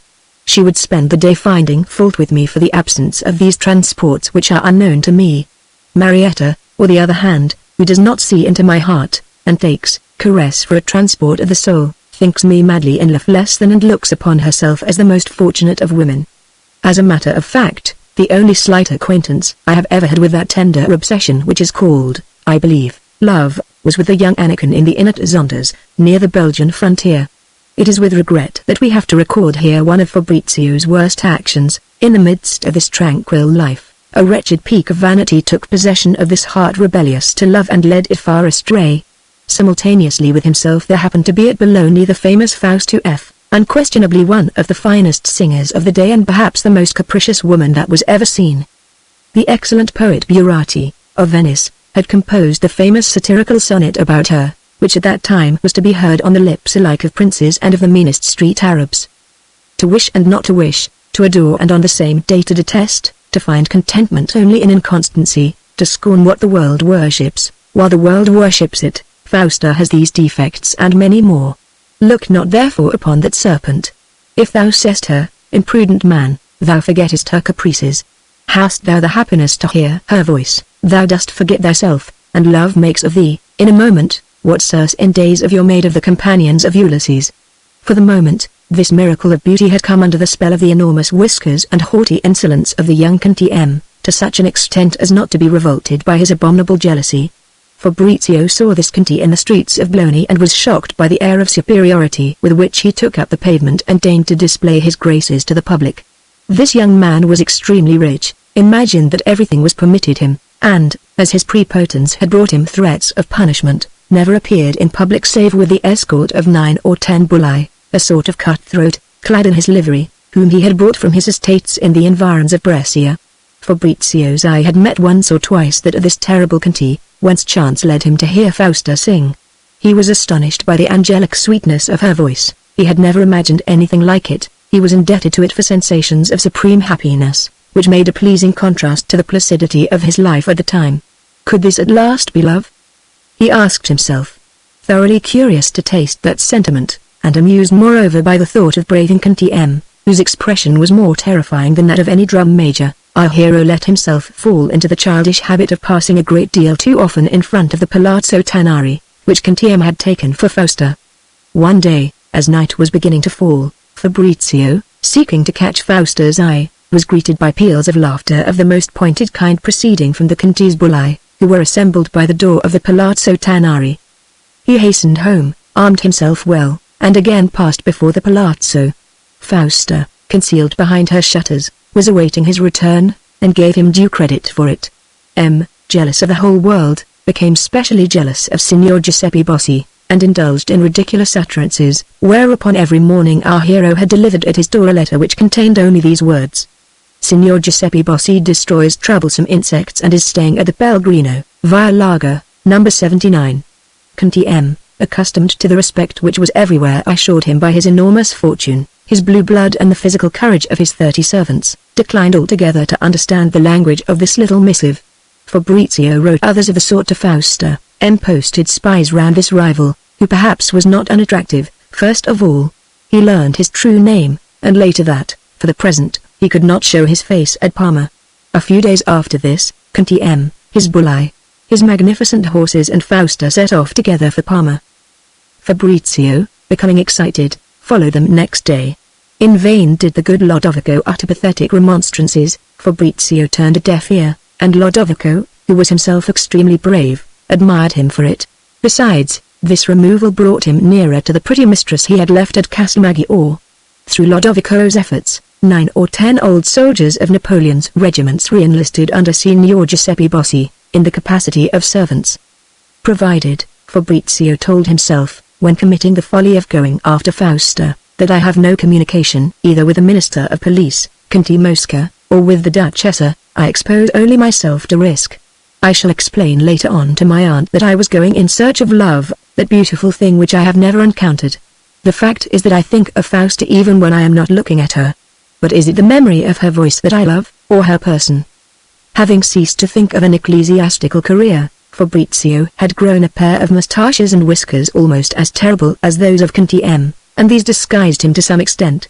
He set up his headquarters not at Parma, that would have been too imprudent, but in a neighboring village, in the woods, on the road to Sacca, where his aunt had her country house. Following Lodovico's advice, he gave himself out in this village as the valet of a great English nobleman of original tastes, who spent 100,000 francs a year on providing himself with the pleasures of the chase, and would arrive shortly from the Lake of Como, where he was detained by the trout fishing. Fortunately for him, the charming little palazzo which Conte M had taken for the fair Fausta was situated at the southern extremity of the city of Parma, precisely on the road to Sacca, and Fausta's windows looked out over the fine avenues of tall trees which extend beneath the high tower of the citadel. Fabrizio was completely unknown in this little frequented quarter. He did not fail to have Cantieme followed, and one day when that gentleman had just emerged from the admirable singer's door, he had the audacity to appear in the street in broad daylight. It must be admitted that he was mounted upon an excellent horse, and well armed. A party of musicians, of the sort that frequent the streets in Italy and are sometimes excellent, came and planted their viols under Fausta's window. After playing a prelude they sang, and quite well too, a cantata composed in her honor. Fausta came to the window and had no difficulty in distinguishing a young man of extremely polite manners, who, stopping his horse in the middle of the street, bowed to her first of all, then began to direct at her a gaze that could have but one meaning. In spite of the exaggeratedly English costume adopted by Fabrizio, she soon recognized the author of the passionate letters that had brought about her departure from Bologna. "That is a curious creature," she said to herself. "It seems to me that I am going to fall in love with him. I have 100 louis in hand. I can quite well give that terrible Cantieme the slip, if it comes to that. He has no spirit, he never does anything unexpected, and is only slightly amusing because of the bloodthirsty appearance of his escort." On the following day Fabrizio, having learned that every morning at 11 o'clock Fausta went to hear mass in the center of the town, in that same church of San Giovanni which contained the tomb of his great-uncle, Archbishop Ascanio del Dongo, made bold to follow her there. To tell the truth, Ludovico had procured him a fine English wig with hair of the most becoming red. Inspired by the color of his wig, which was that of the flames that were devouring his heart, he composed a sonnet which Fausta thought charming. An unseen hand had taken care to place it upon her piano. This little war lasted for quite a week, but Fabrizio found that, in spite of the steps he was taking in every direction, he was making no real progress. Fausta refused to see him. He strained the effect of singularity. She admitted afterwards that she was afraid of him. Fabrizio was kept going now only by a faint hope of coming to feel what is known as love, but frequently he felt bored. "Let us leave this place, signore," Ludovico used to urge him. "You are not in the least in love. I can see that you have the most desperate coolness and common sense. Besides, you are making no headway. If only for shame, let us clear out." Fabrizio was ready to go at the first moment of ill humor, when he heard that Fausta was to sing at the Duchess of San Severino's. "Perhaps that sublime voice will succeed in softening my heart," he said to himself, and he actually ventured to penetrate in disguise into the palazzo where he was known to every eye. We may imagine the Duchess's emotion when, right at the end of the concert, she noticed a man in the full livery of a chasseur, standing by the door of the big drawing-room. That pose reminded her of someone. She went to look for Conte Mosca, who only then informed her of the signal and truly incredible folly of Fabrizio. He took it extremely well. This love for another than the Duchessa pleased him greatly. The Conte, a perfect gallant uomo, apart from politics, acted upon the maxim that he could himself find happiness only so long as the Duchessa was happy. "I shall save him from himself," he said to his mistress, "judge of our enemy's joy if he were arrested in this palazzo. Also I have more than 100 men with me here, and that is why I made them ask you for the keys of the great reservoir." He gives out that he is madly in love with Fausta, and up to the present has failed to get her away from Cantieme, who lets the foolish woman live the life of a queen. The Duchess's features betrayed the keenest grief, so Fabrizio was nothing more than a libertine, utterly incapable of any tender and serious feeling. "And not to come and see us. That is what I shall never be able to forgive him," she said at length, "and I writing to him every day to Bologna." "I greatly admire his restraint," replied the Conte. "He does not wish to compromise us by his escapade, and it will be amusing to hear him tell us about it." Fausta was too great a fool to be able to keep quiet about what was on her mind. The day after the concert, every melody in which her eyes had addressed to that tall young man dressed as a chasseur, she spoke to Cantieme of an unknown admirer. "Where do you see him?" asked the Conte in a fury. "In the streets, in church," replied Fausta, at a loss for words. At once she sought to atone for her imprudence, or at least to eliminate from it anything that could suggest Fabrizio. She dashed into an endless description of a tall young man with red hair. He had blue eyes. No doubt he was some Englishman, very rich and very awkward, or some prince. At this word Cantieme, who did not shine in the accuracy of his perceptions, conceived the idea, deliciously flattering to his vanity, that this rival was none other than the Crown Prince of Parma. This poor melancholy young man, guarded by 5 or 6 governors, under-governors, preceptors, etc., etc., who never allowed him out of doors until they had first held counsel together, used to cast strange glances at all the passable women whom he was permitted to approach. At the Duchess's concert, his rank had placed him in front of all the rest of the audience in an isolated armchair within 3 yards of the fair Fausta, and his stare had been supremely shocking to Conti. This hallucination of an exquisite vanity, that he had a prince for a rival, greatly amused Fausta, who took delight in confirming it with 100 details artlessly supplied. "Your race," she asked the Conti, "is surely as old as that of the Farnese, to which this young man belongs?" "What do you mean? As old? I have no bastardy in my family, thank you." As luck would have it, Conti never had an opportunity of studying this pretended rival at his leisure, which confirmed him in the flattering idea of his having a prince for antagonist. The fact was that whenever the interests of his enterprise did not summon Fabrizio to Parma, he remained in the woods round Sacca and on the bank of the Po. Conti was indeed more proud, but it was also more prudent, since he had imagined himself to be on the way to disputing the heart of Fausta with a prince. He begged her very seriously to observe the greatest restraint in all her doings. After flinging himself on his knees like a jealous and impassioned lover, he declared to her in so many words that his honor was involved in her not being made the dupe of the young prince. "Excuse me, I should not be his dupe if I cared for him. I must say, I have never yet seen a prince at my feet. If you yield," he went on with a haughty stare, "I may not perhaps be able to avenge myself on the prince, but I will, most assuredly, be avenged," and he went out, slamming the doors behind him. Had Fabrizio presented himself at that moment, he would have won his cause. "If you value your life," her lover said to her that evening as he bade her good night after the performance, "see that it never comes to my ears that the young prince has been inside your house. I can do nothing to him, curse him, but do not make me. Remember that I can do everything to you."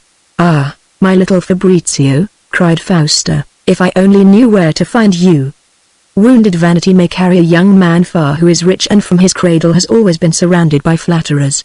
The very genuine passion that Conti felt for Fausta revived with furious intensity. It was in no way checked by the dangerous prospect of his coming into conflict with the only son of the sovereign in whose dominions he happened to be staying. At the same time he had not the courage to try to see this prince, or at least to have him followed.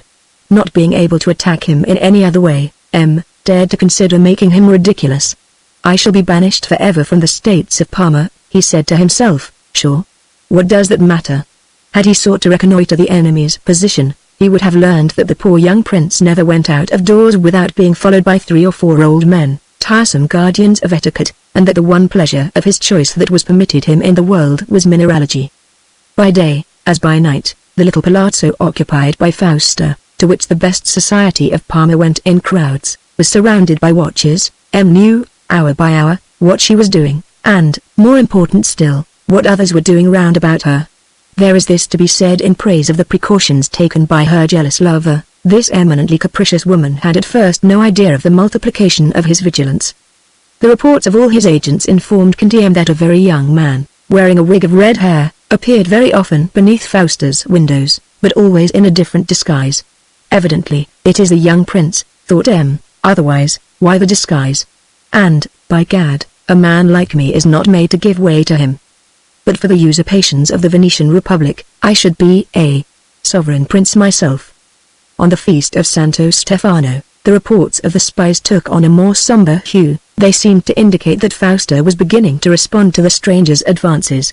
"I can go away this instant, and take the woman with me," said to himself, "but no. At Bologna I fled from Del Dongo, here I should be fleeing before a prince." But what could the young man say? He might think that he had succeeded in making me afraid. And, by God, I come of as good a family as he. Was furious, but, to crown his misery, he made a particular point of not letting himself appear in the eyes of Fausta, whom he knew to be of a mocking spirit, in the ridiculous character of a jealous lover. On Santo Stefano's day, then, after having spent an hour with her and been welcomed by her with an ardor which seemed to him the height of insincerity, he left her, shortly before 11 o'clock, getting ready to go and hear Mass in the church of San Giovanni. Conti returned home, put on the shabby black coat of a young student of theology, and hastened to San Giovanni. He chose a place behind one of the tombs that adorn the third chapel on the right. He could see everything that went on in the church beneath the arm of a cardinal who is represented as kneeling upon his tomb. This statue kept the light from the back of the chapel and gave him sufficient concealment. Presently he saw Fausta arrive, more beautiful than ever. She was in full array, and a score of admirers, drawn from the highest ranks of society, furnished her with an escort. Joyous smiles broke from her eyes and lips, It is evident, thought the jealous wretch, that she counts upon meeting here the man she loves, whom for a long time, perhaps, thanks to me, she has been prevented from seeing. Suddenly, the keen look of happiness in her eyes seemed to double in intensity. My rival is here, muttered M, and the fury of his outraged vanity knew no bounds. What sort of figure do I cut here, serving as pendant to a young prince in disguise? But despite every effort on his part, he could never succeed in identifying this rival, for whom his famished gaze kept seeking in every direction. All through the service Fausta, after letting her eyes wander over the whole church, would end by bringing her gaze to rest, charged with love and happiness, on the dim corner in which M was concealed.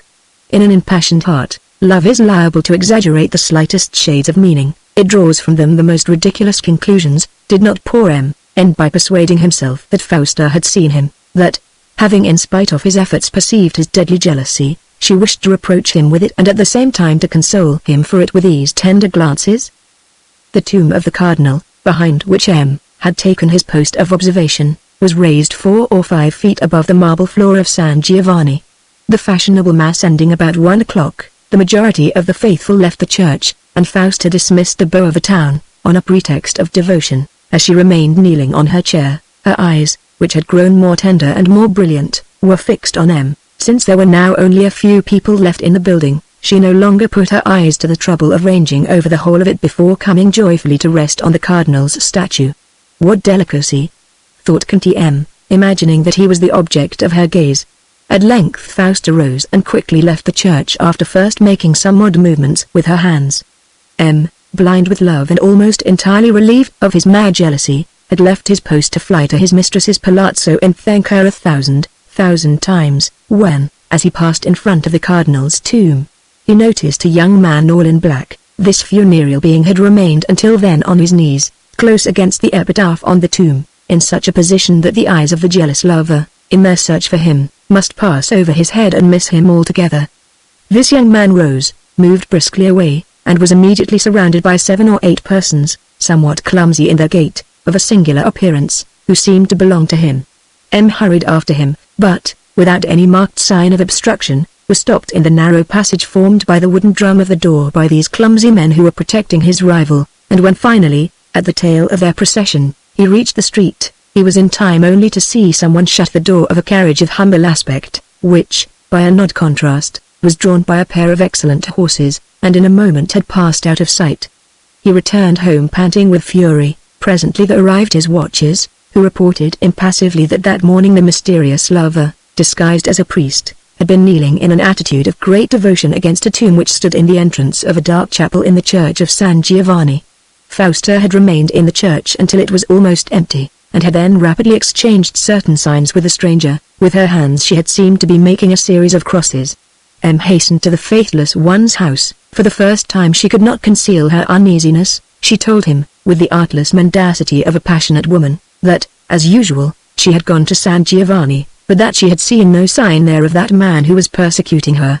On hearing these words, M, beside himself with rage, railed at her as at the vilest of creatures, told her everything that he had seen himself, and, the boldness of her lies increasing with the force of his accusations, took his dagger and flung himself upon her. With great coolness Fausta said to him, "Very well, everything you complain of is the absolute truth, but I have tried to keep it from you so that you should not go rushing desperately into mad plans of vengeance which may ruin us both. For, let me tell you once for all, as far as I can make out, the man who is persecuting me with his attentions is one who is accustomed not to meet with any opposition to his wishes, in this country at any rate." Having very skillfully reminded M that, after all, he had no legal authority over her, Fausta ended by saying that probably she would not go again to the church of San Giovanni. M was desperately in love. A trace of coquetry had perhaps combined itself with prudence in the young woman's heart. He felt himself disarmed. He thought of leaving Parma. The young prince, however powerful he might be, could not follow him, or if he did follow him would cease to be anything more than his equal. But pride represented to him afresh that this departure must inevitably have the appearance of a flight, and Conti M forbade himself to think of it. "He has no suspicion that my little Fabrizio is here," the singer said to herself. "Delighted, and now we can make a fool of him in the most priceless fashion." Fabrizio had no inkling of his good fortune. Finding next day that the singer's windows were carefully shuttered, and not seeing her anywhere, he began to feel that the joke was lasting rather too long. He felt some remorse. In what sort of position am I putting that poor Conti Mosca, and he the Minister of Police? They will think he is my accomplice. I shall have come to this place to ruin his career. But if I abandon a project I have been following for so long, what will the Duchessa say when I tell her of my essays in love? One evening when, on the point of giving up everything, he was moralizing thus to himself, as he strolled under the tall trees which divided Fausta's palazzo from the citadel, he observed that he was being followed by a spy of diminutive stature. In vain did he attempt to shake him off by turning down various streets. This microscopic being seemed always to cling to his heels. Growing impatient, he dashed into a lonely street running along the bank of the Parma, where his men were ambushed. On a signal from him they leapt out upon the poor little spy, who flung himself at their feet. It was Bettina, Fausta's maid, after 3 days of boredom and seclusion, disguised as a man to escape the dagger of Conti M, of whom her mistress and she were in great dread. She had undertaken to come out and tell Fabrizio to see someone who loved him passionately and was burning to see him, but that the said person could not appear any more in the church of San Giovanni. The time has come, Fabrizio said to himself. Hurrah for persistence. The little maid was exceedingly pretty, a fact which took Fabrizio's mind from his moralizings. She told him that the avenue and all the streets through which he had passed that evening were being jealously watched, though quite unobtrusively, by MS spies. They had taken rooms on the ground floors or on the first stories of the houses, hidden behind the shutters and keeping absolutely silent. They observed everything that went on in the apparently quite deserted street, and heard all that was said. If those spies had recognized my voice, said little Bettina, I should have been stabbed without mercy as soon as I got back to the house, and my poor mistress with me, perhaps. This terror rendered her charming in Fabrizio's eyes. Conti M, she went on, is furious, and the signora knows that he will stick at nothing. She told me to say to you that she would like to be 100 leagues away from here with you. Then she gave an account of the scene on St. Stephen's Day, and of the fury of M, who had missed none of the glances and signs of affection which Fausta, madly in love that day with Fabrizio, had directed towards him. The Conti had drawn his dagger, had seized Fausta by the hair, and, but for her presence of mind, she must have perished. Fabrizio made the pretty Bettina come up to a little apartment which he had near there. He told her that he came from Turin, and was the son of an important personage who happened at that moment to be in Parma, which meant that he had to be most careful in his movements. Bettina replied with a smile that he was a far grander gentleman than he chose to appear. It took our hero some little time to realize that the charming girl took him for no less a personage than the Crown Prince himself. Fausta was beginning to be frightened, and to love Fabrizio. She had taken the precaution of not mentioning his name to her maid, but of speaking to her always of the prince. Finally Fabrizio admitted to the pretty girl that she had guessed aright, but if my name gets out, he added, in spite of the great passion of which I have furnished your mistress with so many proofs, I shall be obliged to cease to see her, and at once my father's ministers, those rascally jokers whom I shall bring down from their high places some day, will not fail to send her an order to quit the country which up to now she has been adorning with her presence. Towards morning, Fabrizio arranged with the little lady's maid a number of plans by which he might gain admission to Fausta's house. He summoned Lodovico and another of his retainers, a man of great cunning, who came to an understanding with Bettina while he himself wrote the most extravagant letter to Fausta. The situation allowed all the exaggerations of tragedy, and Fabrizio did not miss the opportunity. It was not until day was breaking that he parted from the little lady's maid, whom he left highly satisfied with the ways of the young prince. It had been repeated 100 times over that, Fausta having now come to an understanding with her lover, the latter was no longer to pass to and fro beneath the windows of the little palazzo except when he could be admitted there, and that then a signal would be given. But Fabrizio, in love with Bellina, and believing himself to have come almost to the point with Fausta, could not confine himself to his village 2 leagues outside Parma. The following evening, about midnight, he came on horseback and with a good escort to sing under Fausta's windows an air then in fashion, the words of which he altered. Is not this the way in which our friends the lovers behave? He asked himself. Now that Fausta had shown a desire to meet him, all this pursuit seemed to Fabrizio very tedious. No, I am not really in love in the least, he assured himself as he sang, none too well. Beneath the windows of the little palazzo, Bellina seems me 100 limes preferable to Fausta, and it is by her that I should like to be received at this moment. Fabrizio, distinctly bored, was returning to his village when, 500 yards from Fausta's palazzo, 15 or 20 men flung themselves upon him. 4 of them seized his horse by the bridle, 2 others took hold of his arms. Lodovico and Fabrizio's bravi were attacked. Buin managed to escape. They fired several shots with their pistols. All this was the affair of an instant. 50 lighted torches appeared in Italrete in the twinkling of an eye, as though by magic. All these men were well armed. Fabrizio had jumped down from his horse in spite of men who were holding him. He arrived low, clear a space round him. He even wounded one of men who was gripping his arms in hands like a pair of vices. He was greatly surprised to hear his man say low him, in the most respectful tone, "Your Highness will give me a good pension for his wound, which will be better for me than falling in the crime of high treason by drawing my sword against my prince. So this is punishment I get for my folly," thought Fabrizio. "I shall have damned myself for a sin which did not seem to me in the least attractive." Scarcely had this little attempt at a battle finished, when a number of lackeys in full livery appeared with a sedan chair gilded and painted in an odd fashion. It was one of those grotesque chairs used by masked revelers at carnival time.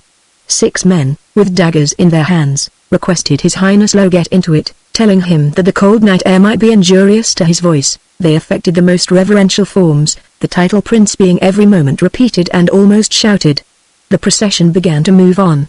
Fabrizio counted in the street more than 50 men carrying lighted torches. It might be about 1 o'clock in the morning.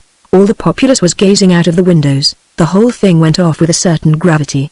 "I was afraid of dagger thrusts on Conti's part," Fabrizio said to himself. "He contents himself with making a fool of me. I had not suspected him of such good taste. But does he really think that he has the prince to deal with?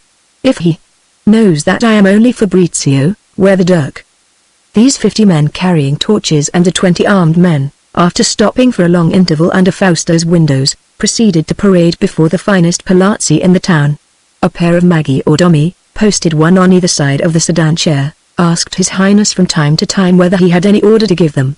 Fabrizio took care not to lose his head. By the light which the torches cast he saw that Lodovico and his men were following the procession as closely as possible. Fabrizio said to himself, "Lodovico has only 9 or 10 men, and dares not attack." From the interior of his sedan chair he could see quite plainly that the men responsible for carrying out this practical joke were armed to the teeth. He made a show of talking and laughing with the maggiordomi who were looking after him. After more than 2 hours of this triumphal march, he saw that they were about to pass the end of the street in which the Palazzo San Severino stood. As they turned the corner, he quickly opened the door in the front of the chair, jumped out over one of the carrying poles, felled with a blow from his dagger one of the flunkies who thrust a torch into his face.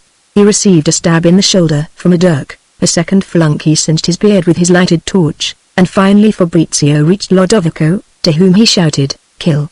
Kill everyone carrying a torch!" Lodovico used his sword, and delivered Fabrizio from 2 men who had started in pursuit of him. He arrived, running, at the door of the Palazzo San Severino. Out of curiosity the porter had opened the little door, 3 feet high, that was cut in the big door, and was gazing in bewilderment at this great mass of torches. Fabrizio sprang inside and shut this miniature door behind him. He ran to the garden and escaped by a gate which opened onto an unfrequented street. An hour later, he was out of the town. At daybreak he crossed the frontier of the states of Modena, and was safe. That evening he entered Bologna. "Here is a fine expedition," he said to himself. "I never even managed to speak to my charmer." He made haste to write letters of apology to the Conti and the Duchessa, prudent letters which, while describing all that was going on in his heart, could not give away any information to an enemy. "I was in love with love," he said to the Duchessa. "I have done everything in the world to acquire knowledge of it, but it appears that nature has refused me a heart to love, and to be melancholy. I cannot raise myself above the level of vulgar pleasure," and so forth. It would be impossible to give any idea of the stir that this escapade caused in Parma. The mystery of it excited curiosity. Innumerable people had seen the torches and the sedan chair. But who was the man they were carrying away, to whom every mark of respect was paid? No one of note was missing from the town next day. The humble folk who lived in the street from which the prisoner had made his escape did indeed say that they had seen a corpse, but in daylight, when they ventured out of their houses, they found no other traces of the fray than quantities of blood spilled on the pavement. More than 20,000 sightseers came to visit the street that day. Italian towns are accustomed to singular spectacles, but the why and the wherefore of these are always known. What shocked Parma about this occurrence was that even a month afterwards, when people had ceased to speak of nothing but the torchlight procession, nobody, thanks to the prudence of Conti Mosca, had been able to guess the name of the rival who had sought to carry off Fausta from Conti M. This jealous and vindictive lover had taken flight at the beginning of the parade. By the Conti's order, Fausta was sent to the citadel. The Duchess laughed heartily over a little act of injustice which the Conti was obliged to commit to put a stop to the curiosity of the prince, who otherwise might have succeeded in hitting upon the name of Fabrizio. There was to be seen at Parma a scholar, arrived from the north to write a history of the Middle Ages. He was in search of manuscripts in the libraries, and the Conti had given him every possible facility. But this scholar, who was still quite young, showed a violent temper. He believed, for one thing, that everybody in Parma was trying to make a fool of him. It was true that the boys in the streets sometimes followed him on account of an immense shock of bright red hair which he displayed with pride. This scholar imagined that at his inn they were asking exaggerated prices for everything, and he never paid for the smallest trifle without first looking up its price in the travels of a certain Mrs. Stark, a book which has gone into its 20th edition because it indicates to the prudent Englishman the price of a turkey, an apple, a glass of milk, and so forth. The scholar with the fiery crest, on the evening of the very day on which Fabrizio made this forced excursion, flew into a rage at his inn, and drew from his pocket a brace of small pistols to avenge himself on the camerier who demanded 2 soldi for an indifferent beach. He was arrested, for to carry pocket pistols is a serious crime. As this irascible scholar was long and lean, the Conti conceived the idea, next morning, of making him pass in the prince's eyes as the rash fellow who, having tried to steal away Fausta from Conti M, had afterwards been hoaxed. The carrying of pocket pistols is punishable at Parma with 3 years in the galleys, but this punishment is never enforced. After a fortnight in prison, during which time the scholar had seen no one but a lawyer who had put in him a terrible fright by his account of the atrocious laws aimed by the pusillanimity of those in power against the bearers of hidden arms, another lawyer visited the prison and told him of the expedition inflicted by Conti M, on a rival who had not yet been identified. The police do not wish to admit to the prince that they have not been able to find out who this rival is. Confess that you were seeking to find favor with Fausta, that 50 brigands carried you off while you were singing beneath her window, that for an hour they took you about the town in a sedan chair without saying anything to you that was not perfectly proper. There is nothing humiliating about this confession. You are asked to say only one word. As soon as, by saying it, you have relieved the police from their difficulty, you will be put into a post-chaise and driven to the frontier, where they will bid you goodbye. The scholar held out for a month. 2 or 3 times the prince was on the point of having him brought to the Ministry of the Interior, and of being present in person at his examination. But at last he gave no more thought to the matter when the scholar, losing patience, decided to confess everything, and was conveyed to the frontier. The prince remained convinced that Conti M's rival had a forest of red hair. 3 days after the escapade, while Fabrizio, who was in hiding at Bologna, was planning with the faithful Lodovico the best way to catch Conti M, he learned that he too was hiding in a village in the mountains on the road to Florence. The Conti had only 2 or 3 of his bulli with him. Next day, just as he was coming home from his ride, he was seized by 8 men in masks who gave him to understand that they were spuri from Parma. They conducted him, after bandaging his eyes, to an inn 2 leagues further up the mountains, where he found himself treated with the utmost possible respect, and an abundant supper awaiting him. He was served with the best wines of Italy and Spain. "Am I a state prisoner then?" asked the Conti. "Nothing of the sort," the masked Ludovico answered him, most politely. "You have given offense to a private citizen by taking upon yourself to have him carried about in a sedan chair. Tomorrow morning he wishes to fight a duel with you. If you kill him, you will find a pair of good horses, money, and relays prepared for you along the road to Genoa." "What is the name of this fire-eater?" asked the Conti with irritation. "He is called Bombus. You will have the choice of weapons and good seconds, thoroughly loyal, but it is essential that one of you die." "Why, it is murder, then," said the Conti, growing frightened. "Please God, no. It is simply a duel to the death with the young man whom you have had carried about the streets of Parma in the middle of the night, and whose honor would be tarnished if you remained alive. One or other of you is superfluous on this earth, therefore try to kill him. You shall have swords, pistols, sabers, all the weapons that can be procured at a few hours' notice, for we have to make haste. The police at Bologna are most diligent, as you perhaps know, and they must on no account interfere with this duel which is necessary to the honor of the young man whom you have made to look foolish. But if this young man is a prince, he is a private citizen like yourself, and indeed a great deal less wealthy than you, but he wishes to fight to the death, and he will force you to fight, I warn you. Nothing in the world frightens me," cried M. "That is just what your adversary most passionately desires," replied Lodovico. "Tomorrow, at dawn, prepare to defend your life. It will be attacked by a man who has good reason to be extremely angry, and will not let you off lightly. I repeat that you will have the choice of weapons, and remember to make your will." Next morning, about 6 o'clock, breakfast was brought to Conti M. A door was then opened in the room in which he was confined, and he was made to step into the courtyard of a country inn. This courtyard was surrounded by hedges and walls of a certain height, and its doors had been carefully closed. In a corner, upon a table which the Conti was requested to approach, he found several bottles of wine and brandy, 2 pistols, 2 swords, 2 sabres, paper and ink. A score of contadini stood in the windows of the inn which overlooked the courtyard. The Conti implored their pity. "They want to murder me," he cried. "Save my life." "You deceive yourself, or you wish to deceive others," called out Fabrizio, who was at the opposite corner of the courtyard, beside a table strewn with weapons. He was in his shirt sleeves, and his face was concealed by one of those wire masks which one finds in fencing rooms. "I require you," Fabrizio went on, "to put on the wire mask which is lying beside you, then to advance towards me with a sword or with pistols, as you were told yesterday evening. You have the choice of weapons." Conti M raised endless difficulties, and seemed most reluctant to fight. Fabrizio, for his part, was afraid of the arrival of the police, although they were in the mountains quite 5 leagues from Bologna. He ended by hurling at his rival the most atrocious insults. At last he had the good fortune to enrage Conti M, who seized a sword and advanced upon him. The fight began quietly enough. After a few minutes, it was interrupted by a great tumult. Our hero had been quite aware that he was involving himself in an action which, for the rest of his life, might be a subject of reproach or at least of slanderous imputations.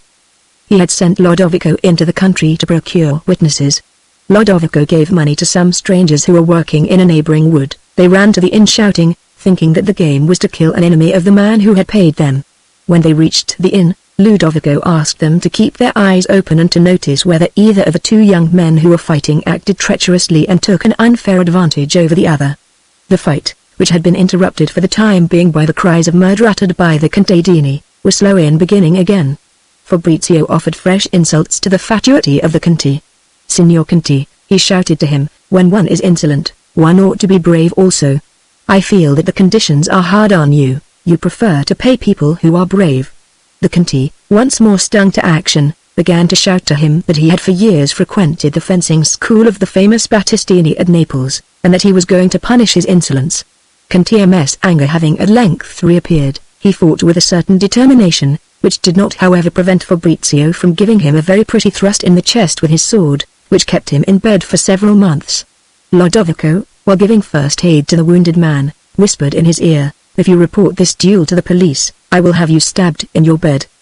Fabrizio withdrew to Florence, as he had remained in hiding at Bologna. It was only at Florence that he received all the Duchess's letters of reproach. She could not forgive his having come to her concert and made no attempt to speak to her. Fabrizio was delighted by Conti Mosca's letters. They breathed a sincere friendship and the most noble sentiments. He gathered that the Conti had written to Bologna, in such a way as to clear him of any suspicion which might attach to him as a result of the duel. The police behaved with perfect justice. They reported that 2 strangers, of whom one only, the wounded man, was known to them, namely Conti M, had fought with swords, in front of more than 30 contadini, among whom there had arrived towards the end of the fight the curate of the village, who had made vain efforts to separate the combatants. As the name of Giuseppe Bossi had never been mentioned, less than 2 months afterwards Fabrizio returned to Bologna, more convinced than ever that his destiny condemned him never to know the noble and intellectual side of love. So much he gave himself the pleasure of explaining at great length to the Duchessa. He was thoroughly tired of his solitary life and now felt a passionate desire to return to those charming evenings which he used to pass with the Conti and his aunt. Since then he had never tasted the delights of good society. "I am so bored with the thought of the love which I sought to give myself, and of Fausta," he wrote to the Duchessa, "that now, even if her fancy was still to favor me, I would not go 20 leagues to hold her to her promise, so have no fear, as you tell me you have, of my going to Paris, where I see that she has now made her appearance and has created a furore. I would travel all the leagues in the world to spend an evening with you and with that Conti who is so good to his friends." Part 2, Chapter 1. While Fabrizio was in pursuit of love, in a village near Parma, the fiscal general Rassi, who did not know that he was so near, continued to treat his case as though he had been a liberal. He pretended to be unable to find, or, rather, he intimidated the witnesses for the defense, and finally, after the most ingenious operations, carried on for nearly a year, and about 2 months after Fabrizio's final return to Bologna, on a certain Friday, the Marchesa Raversi, mad with joy, announced publicly in her drawing room that next day the sentence which had just been pronounced, in the last hour, on young Del Dongo would be presented to the prince for his signature and approved by him. A few minutes later the Duchessa was informed of this utterance by her enemy. The Conte must be extremely ill-served by his agents. She said to herself, only this morning he thought that the sentence could not be passed for another week. Perhaps he would not be sorry to see my young Grand Vicar kept out of Parma, but, she added, breaking into song, we shall see him come again, and one day he will be our Archbishop. The Duchessa rang. Collect all the servants in the waiting room, she told her footman, including the kitchen staff. Go to the town commandant and get the necessary permit to procure 4 post horses, and have those horses harnessed to my landau within half an hour. All the women of the household were set to work packing trunks. The Duchessa hastily chose a traveling dress, all without sending any word to the Conte. The idea of playing a little joke on him sent her into a transport of joy. My friends, she said to the assembled servants, I learned that my poor nephew is to be condemned in his absence for having had the audacity to defend his life against a raging madman, I mean Giletti, who was trying to kill him. You have all of you had opportunities of seeing how mild and inoffensive Fabrizio's nature is.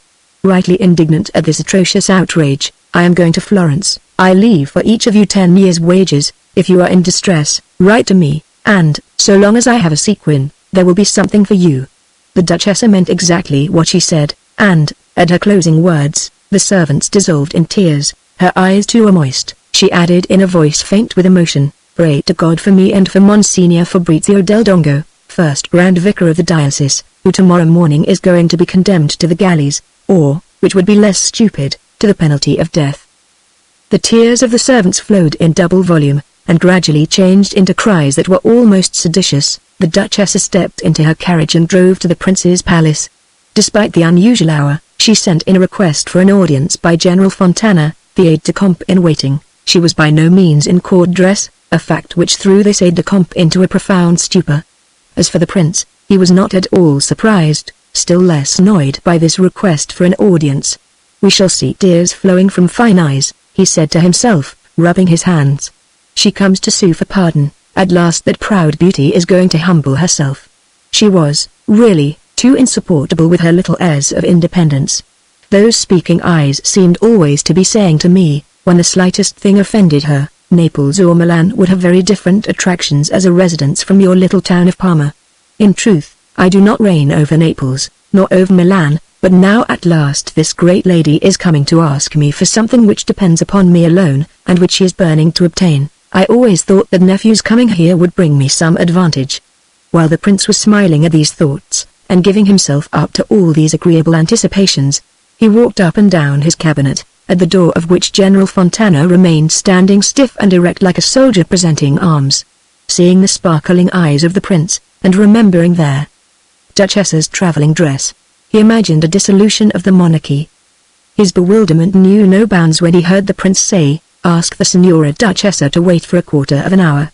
The general aide-de-camp made his half-turn, like a soldier on parade. The prince was still smiling. Fontana is not accustomed, he said to himself, to see that proud Duchessa kept waiting.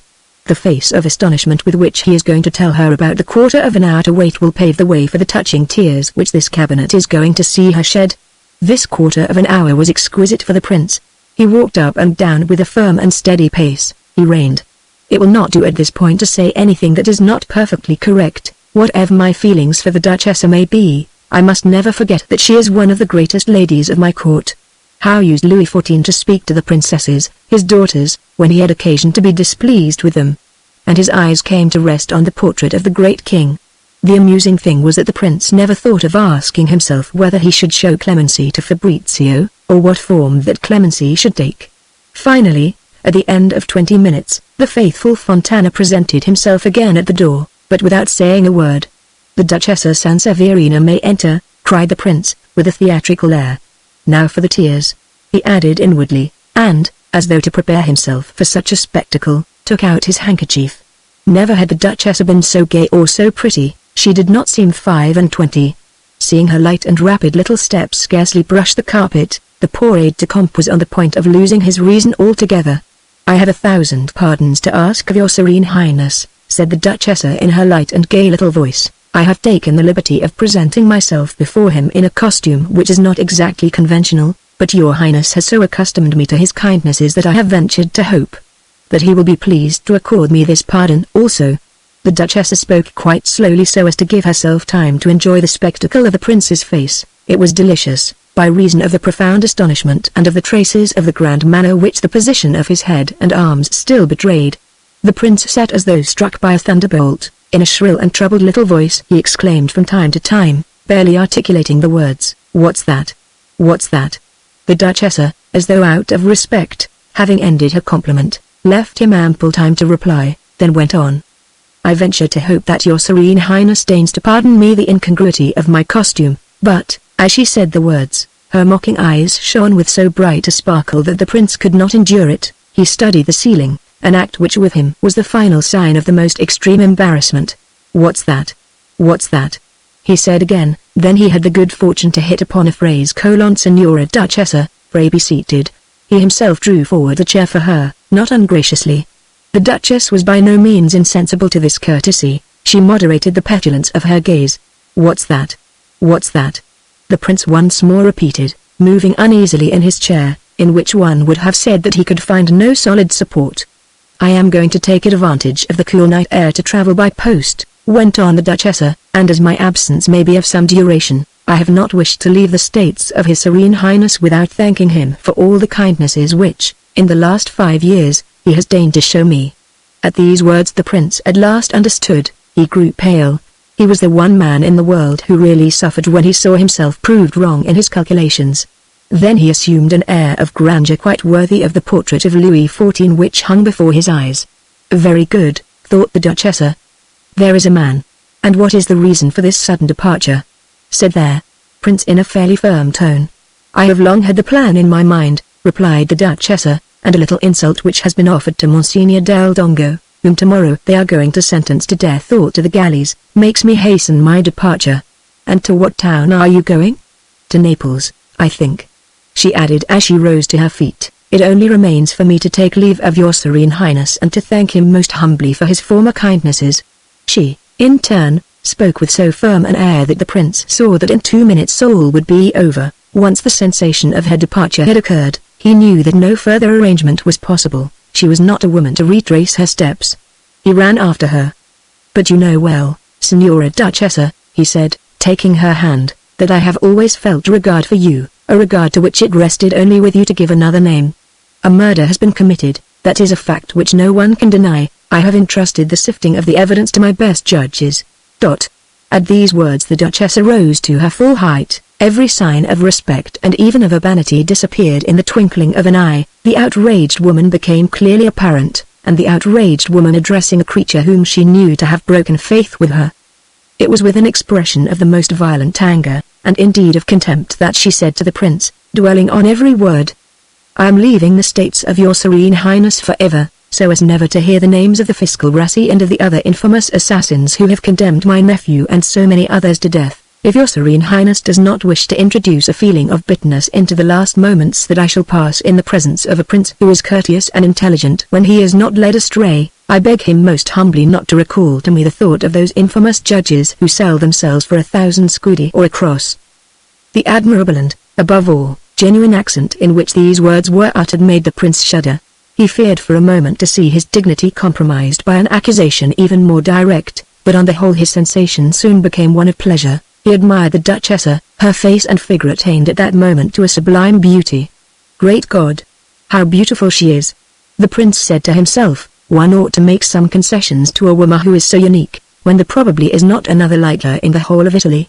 Oh well, with a little policy it might not be impossible one day to make her my mistress. There is a wide gulf between a creature like this and that doll of a Marchesa Balbi, who moreover robs my poor subjects of at least 300,000 francs every year. But did I hear aright? He thought suddenly, she said, condemned my nephew and so many others." Then his anger boiled over, and it was with a stiffness worthy of his supreme rank that the prince said, after an interval of silence, And what would one have to do to make the Signora not leave us? Something of which you are not capable, replied the Duchessa in an accent of the most bitter irony and the most unconcealed contempt. The prince was beside himself, but his professional training as an absolute sovereign gave him the strength to overcome his first impulse. I must have this woman, he said to himself, so much I owe to myself, then she must be made to die of shame. If she leaves this cabinet, I shall never see her again. But, mad with rage and hatred as he was at this moment, where was he to find an answer that would at once satisfy the requirements of what he owed to himself and induce the Duchessa not to abandon his court immediately? She cannot, he said to himself, repeat or turn to ridicule a gesture, and he placed himself between the Duchessa and the door of his cabinet. Presently he heard a tap at this door. Who is the creature, he cried, shouting with the full force of his lungs, who is the creature who comes here to thrust his fatuous presence upon me? Poor General Fontana showed a pallid face, of complete discomfiture, and it was with the air of a man in his last agony that he stammered these inarticulate words. His Excellency the Conte Mosca solicits the honor of being introduced. Let him come in, said, or rather shouted, the prince, and, as Mosca bowed. Well, he said to him, here is the Signora Duchessa Sanseverina, who informs me that she is leaving Parma immediately to go and settle at Naples, and who, incidentally, is being most impertinent to me. What? Said Mosca turning pale. Oh. So you did not know of this plan of departure?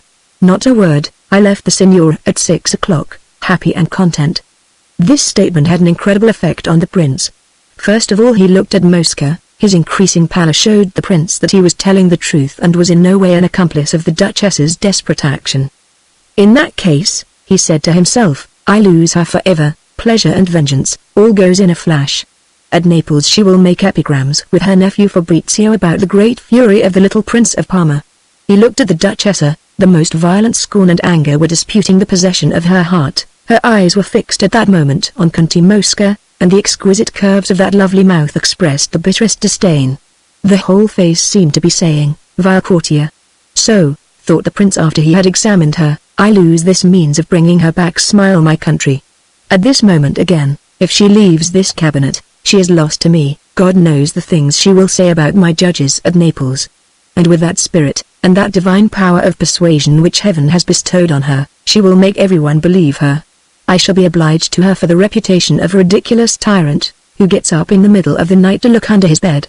Then, by an adroit move and as though he were intending to walk up and down the room to reduce his agitation, the prince took his stand once again in front of the door of the cabinet. The Conte was on his right, at a distance of 3 paces, pale, shattered, and trembling so that he was obliged to seek support from the back of the armchair in which the Duchessa had been sitting during the earlier part of the audience, and which the prince in a moment of anger had pushed across the floor. The Conte was in love. If the Duchessa goes, I follow her, he said to himself. But will she want me in her train? That is the question. On the prince's left, the Duchessa, erect, her arms folded and pressed to her bosom, was looking at him with an admirable impatience. A complete and intense pallor had taken the place of the vivid colors which a moment earlier animated that sublime face. The prince, in contrast to the other 2 occupants of the room, had a red face and a troubled air. His left hand played convulsively with the cross attached to the grand cordon of his order which he wore under his coat. With his right hand he caressed his chin. What is to be done? He asked the Conte, without knowing quite what he himself was doing, and carried away by the habit of consulting this other in everything. I can think of nothing, truly, Serene Highness, replied the Conte with the air of a man yielding up his last breath. It was all he could do to pronounce the words of his answer.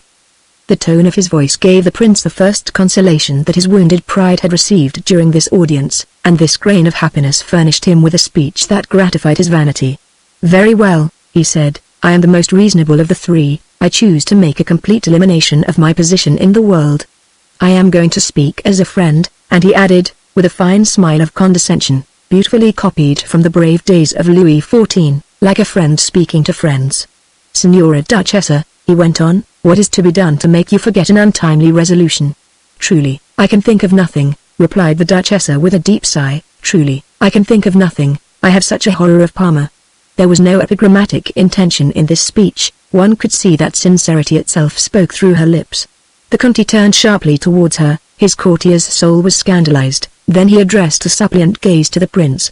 With great dignity and coolness the prince allowed a moment to pass, then, addressing the Conte, I see, he said, that your charming friend is altogether beside herself. It is quite simple, she adores her nephew." And, turning towards the Duchessa, he went on with a glance of the utmost gallantry and at the same time with the air which one adopts when quoting a line from a play, "What must one do to please those lovely eyes?"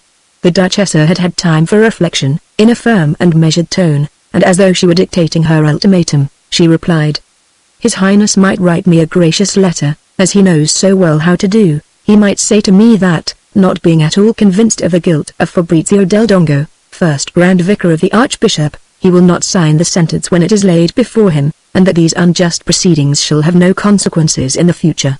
"What, unjust?" cried the prince, coloring to the whites of his eyes, and recovering his anger.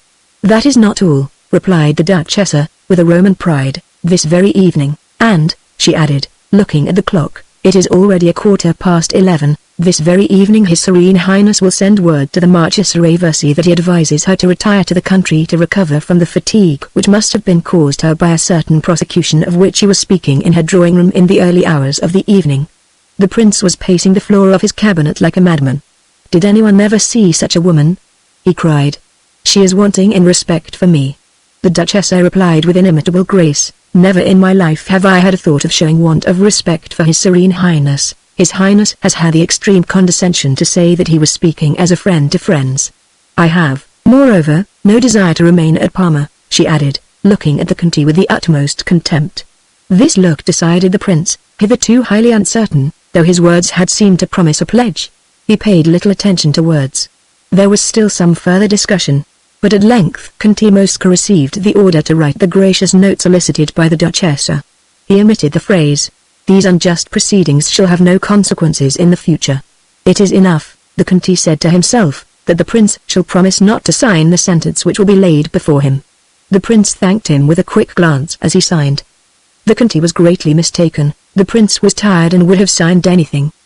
He thought that he was getting well out of the difficulty, and the whole affair was colored in his eyes by the thought, "If the Duchessa goes, I shall find my court become boring within a week."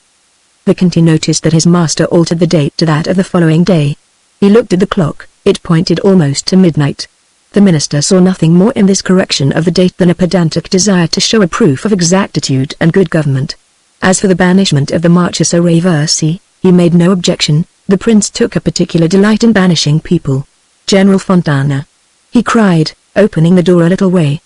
The general appeared with a face showing so much astonishment and curiosity, that a merry glance was exchanged by the Duchessa and Conti, and this glance made peace between them.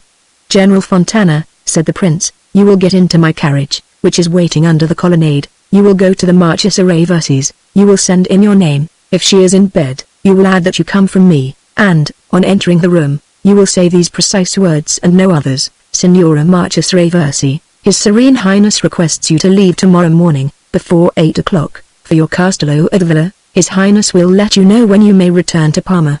The prince's eyes sought those of the Duchessa, who, without giving him the thanks he expected, made him an extremely respectful curtsy, and swiftly left the room. "What a woman!" said the prince, turning to Conti Mosca.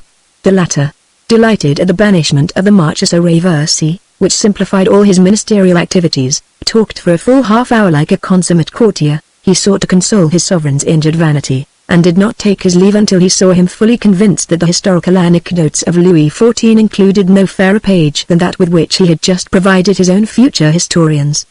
On reaching home the Duchessa shut her doors, and gave orders that no one was to be admitted, not even the Conti. She wished to be left alone with herself, and to consider for a little what idea she ought to form of the scene that had just occurred. She had acted at random and for her own immediate pleasure, but to whatever course she might have let herself be induced to take she would have clung with tenacity. She had not blamed herself in the least on recovering her coolness, still less had she repented. Such was the character to which she owed the position of being still, in her 37th year, the best-looking woman at court. She was thinking at this moment of what Parma might have to offer in the way of attractions, as she might have done on returning after a long journey, so fully, between 9 o'clock and 11, had she believed that she was leaving the place forever. That poor Conti did cut a ludicrous figure when he learned of my departure in the prince's presence. After all, he is a pleasant man, and has a very rare warmth of heart. He would have given up his ministries to follow me. But on the other hand, during 5 whole years, he has not had to find fault with me for a single aberration. How many women married before the altar could say as much to their lords and masters? It must be admitted that he is not self-important, he is no pedant, he gives one no desire to be unfaithful to him. When he is with me, he seems always to be ashamed of his power. He cut a funny figure in the presence of his lord and master. If he was in the room now, I should kiss him. But not for anything in the world would I undertake to amuse a minister who had lost his portfolio. That is a malady which only death can cure, and one which kills. What a misfortune it would be to become minister when one was young. I must write to him. It is one of the things that he ought to know officially before he quarrels with his prince. But I am forgetting my good servants. The Duchessa rang. Her women were still at work packing trunks. The carriage had drawn up under the portico, and was being loaded. All the servants who had nothing else to do were gathered round this carriage, with tears in their eyes. Sechina, who on great occasions had the sole right to enter their Duchessa's room, told her all these details. "Call them upstairs," said the Duchessa. A moment later she passed into the waiting room. "I have been promised," she told them, "that the sentence passed on my nephew will not be signed by the sovereign, such is the term used in Italy, and I am postponing my departure. We shall see whether my enemies have enough influence to alter this decision." After a brief silence, the servants began to shout, "Evviva la Signora Duchessa!" and to applaud furiously. The Duchessa, who had gone into the next room, reappeared like an actress taking a call, made a little curtsy, full of grace, to her people, and said to them, "My friends, I thank you." Had she said the word, all of them at that moment would have marched on the palace to attack it. She beckoned to a postilion, an old smuggler and a devoted servant, who followed her. "You will disguise yourself as a contadino in easy circumstances, you will get out of Parma as best you can, hire a sediola and proceed as quickly as possible to Bologna. You will enter Bologna as a casual visitor and by the Florence gate, and you will deliver to Fabrizio, who is at the Pellegrino, a packet which Sechina will give you. Fabrizio is in hiding, and is known there as Signor Giuseppe Bossi. Do not give him away by any stupid action, do not appear to know him. My enemies will perhaps set spies on your track.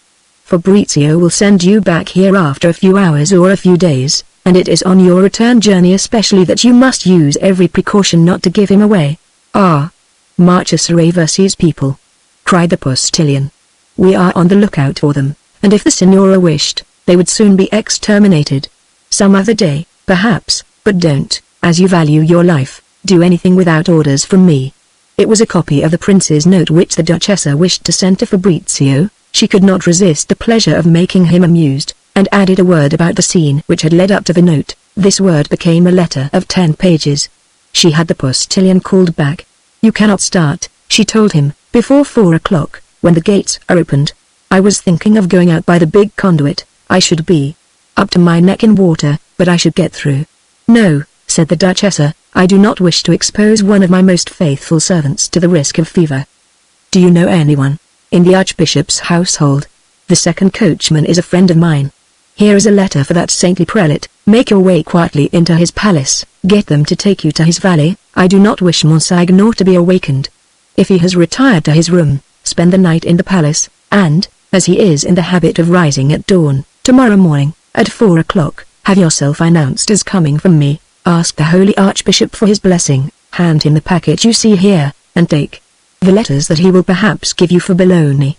The Duchessa addressed to the Archbishop the actual original of the prince's note. As this note concerned his first Grand Vicar, she begged him to deposit it among the archives of the palace, where she hoped that their reverences the Grand Vicars and Canons, her nephew's colleagues, would be so good as to acquaint themselves with its contents, the whole transaction to be kept in the most profound secrecy. The Duchessa wrote to Monsignor Landriani with a familiarity which could not fail to charm that honest plebeian. The signature alone filled 3 lines. The letter, couched in the most friendly tone, was followed by the words, "Angelina Cornelia Sottovalsera del Dongo, Duchessa Sanseverina." "I don't believe I have signed all that," the Duchessa said to herself, "since my marriage contract with the poor Duca, but one only gets hold of those people with that sort of thing, and in the eyes of the middle classes the caricature looks like beauty." She could not bring the evening to an end without yielding to the temptation to write to the Porcante. She announced to him officially, for his guidance, she said, in his relations with crowned heads, that she did not feel herself to be capable of amusing a minister in disgrace. "The prince frightens you, when you are no longer in a position to see him. Will it be my business to frighten you?" She had this letter taken to him at once. For his part, that morning at 7 o'clock, The prince sent for Conte Zola, the Minister of the Interior. Repeat. He told him, the strictest orders to every podesta to have Signor Fabrizio del Dongo arrested. We are informed that possibly he may dare to reappear in our states. This fugitive being now at Bologna, where he seems to defy the judgment of our tribunals, post the spuri who know him by sight, 1. In the villages on the road from Bologna to Parma, 2. In the neighborhood of Duchessa Sanseverina's Castello at Sacca, and of her house at Castelnuovo, 3. Round Conte Mosca's Castello. I venture to hope from your great sagacity, Signor Conte, that you will manage to keep all knowledge of these, your sovereign's orders, from the curiosity of Conte Mosca. Understand that I wish Signor Fabrizio del Dongo to be arrested. As soon as the minister had left him, a secret door introduced into the prince's presence the fiscal general, Rassi, who came towards him bent double, and bowing at every step. The face of this rascal was a picture. It did full justice to the infamy of the part he had to play, and, while the rapid and extravagant movements of his eyes betrayed his consciousness of his own merits, the arrogant and grimacing assurance of his mouth showed that he knew how to fight against contempt.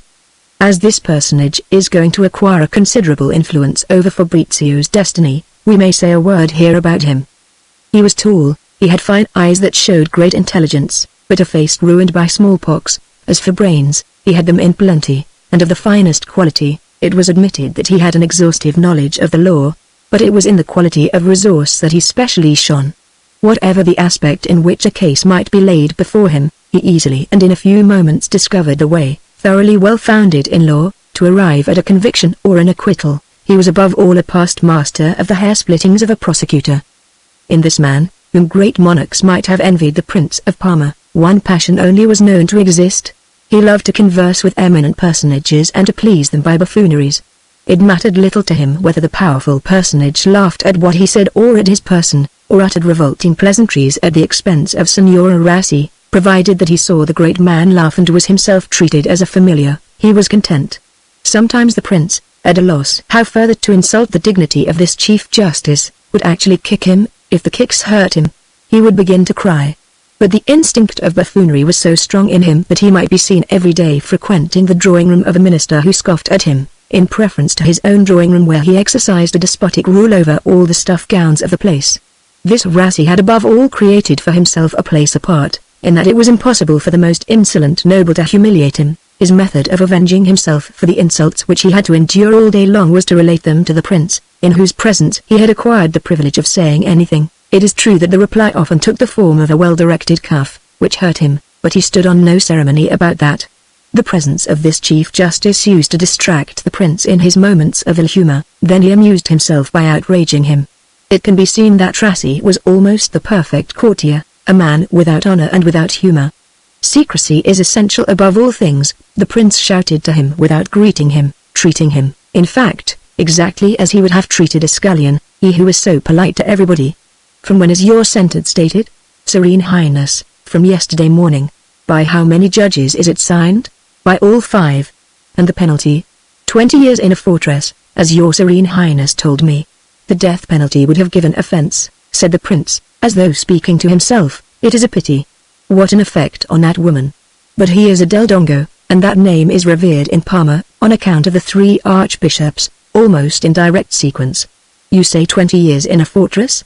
Yes, Serene Highness, replied the fiscal, still on his feet and bent double, with, as a preliminary, a public apology before his Serene Highness's portrait, and, in addition, a diet of bread and water every Friday and on the vigils of the principal feasts, the accused being notorious for his impiety. This is, with an eye to the future and to put a stop to his career. Right, said the prince, his Serene Highness having deigned to turn a considerate ear to the most humble supplications of the Marchesa del Dongo, the culprit's mother, and of the Duchessa Sanseverina, his aunt, which ladies have represented to him that at the date of the crime their son and nephew was extremely young, and in addition led astray by an insensate passion conceived for the wife of the unfortunate Guy Leti, has been graciously pleased, notwithstanding the horror inspired by such a murder, to commute the penalty to which Fabrizio del Dongo has been sentenced to that of 12 years in a fortress. Give it to me to sign.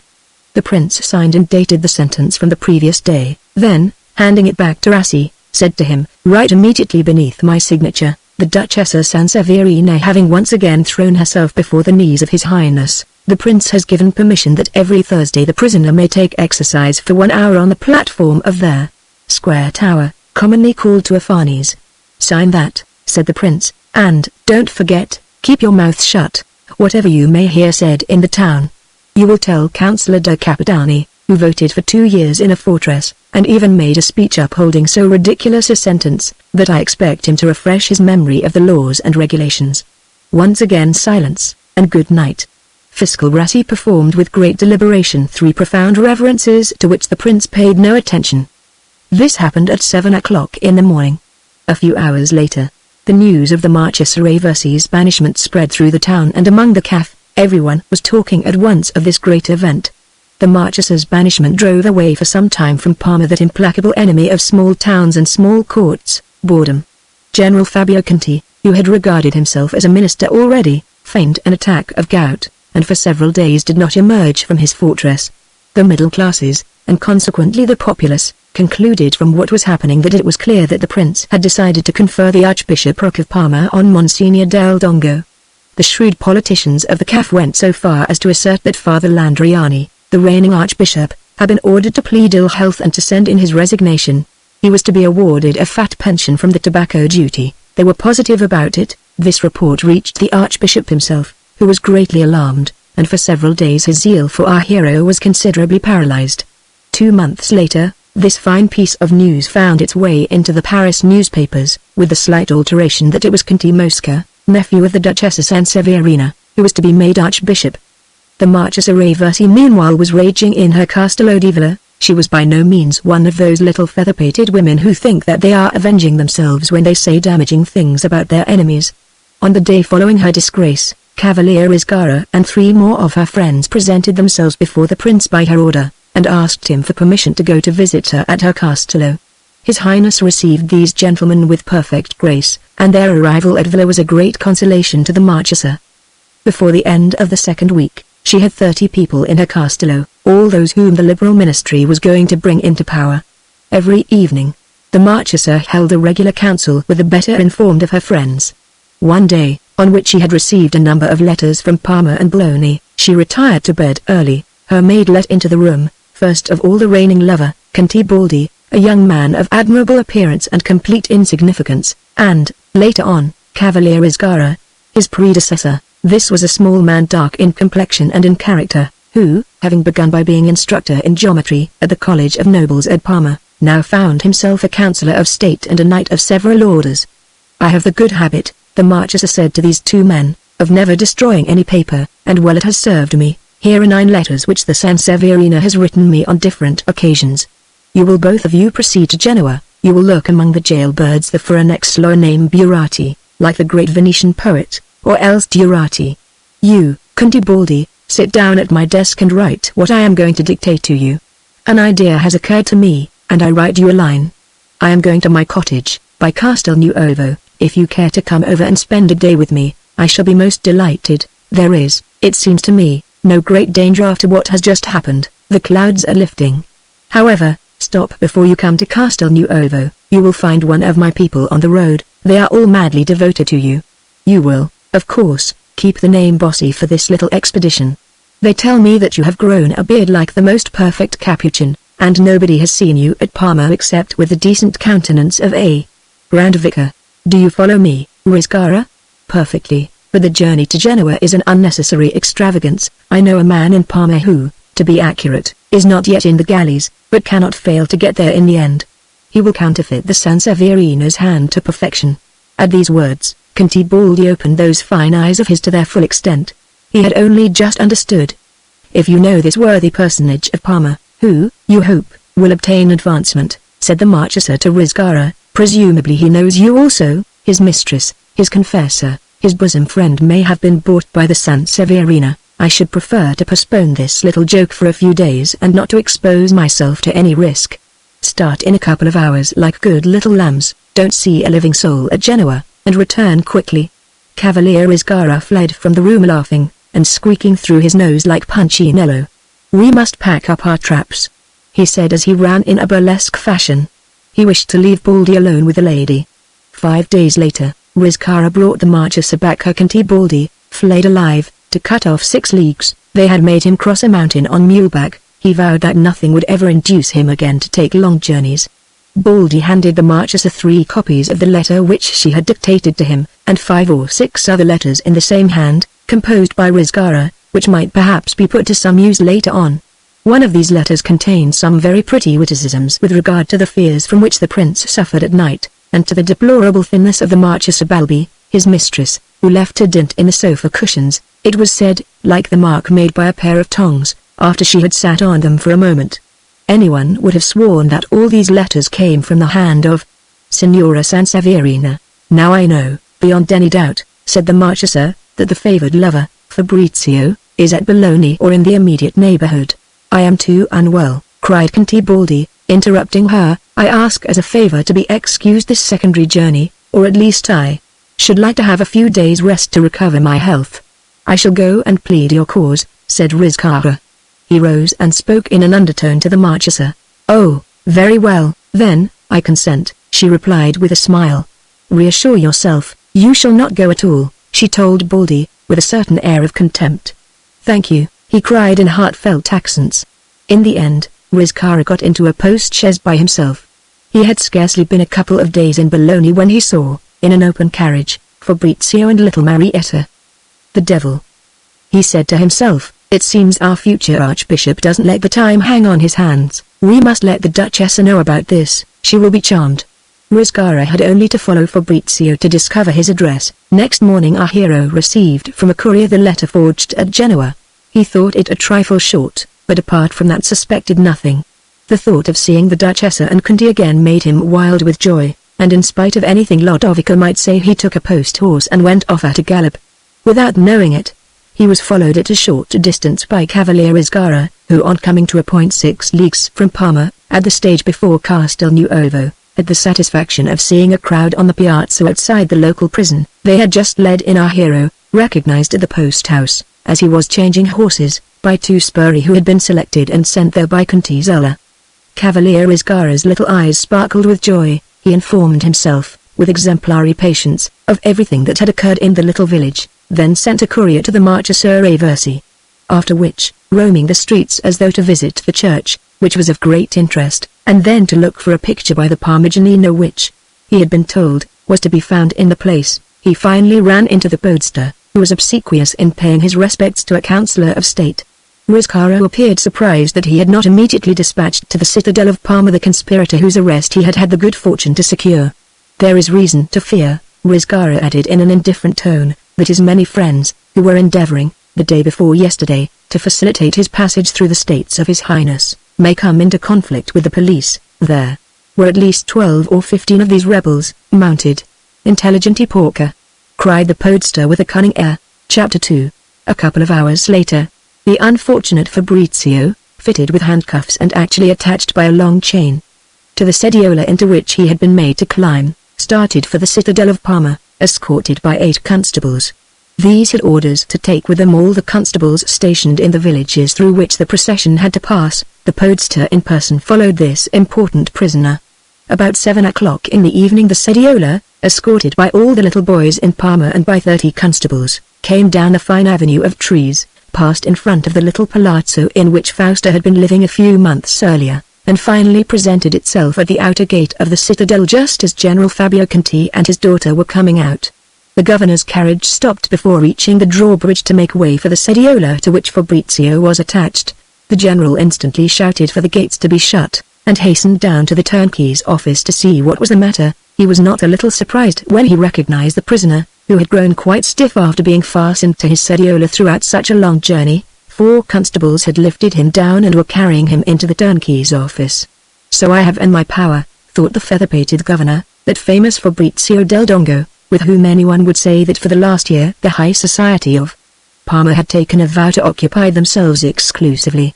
The general had met him a score of times at court, at the Duchess's and elsewhere, but he took good care not to show any sign that he knew him. He was afraid of compromising himself.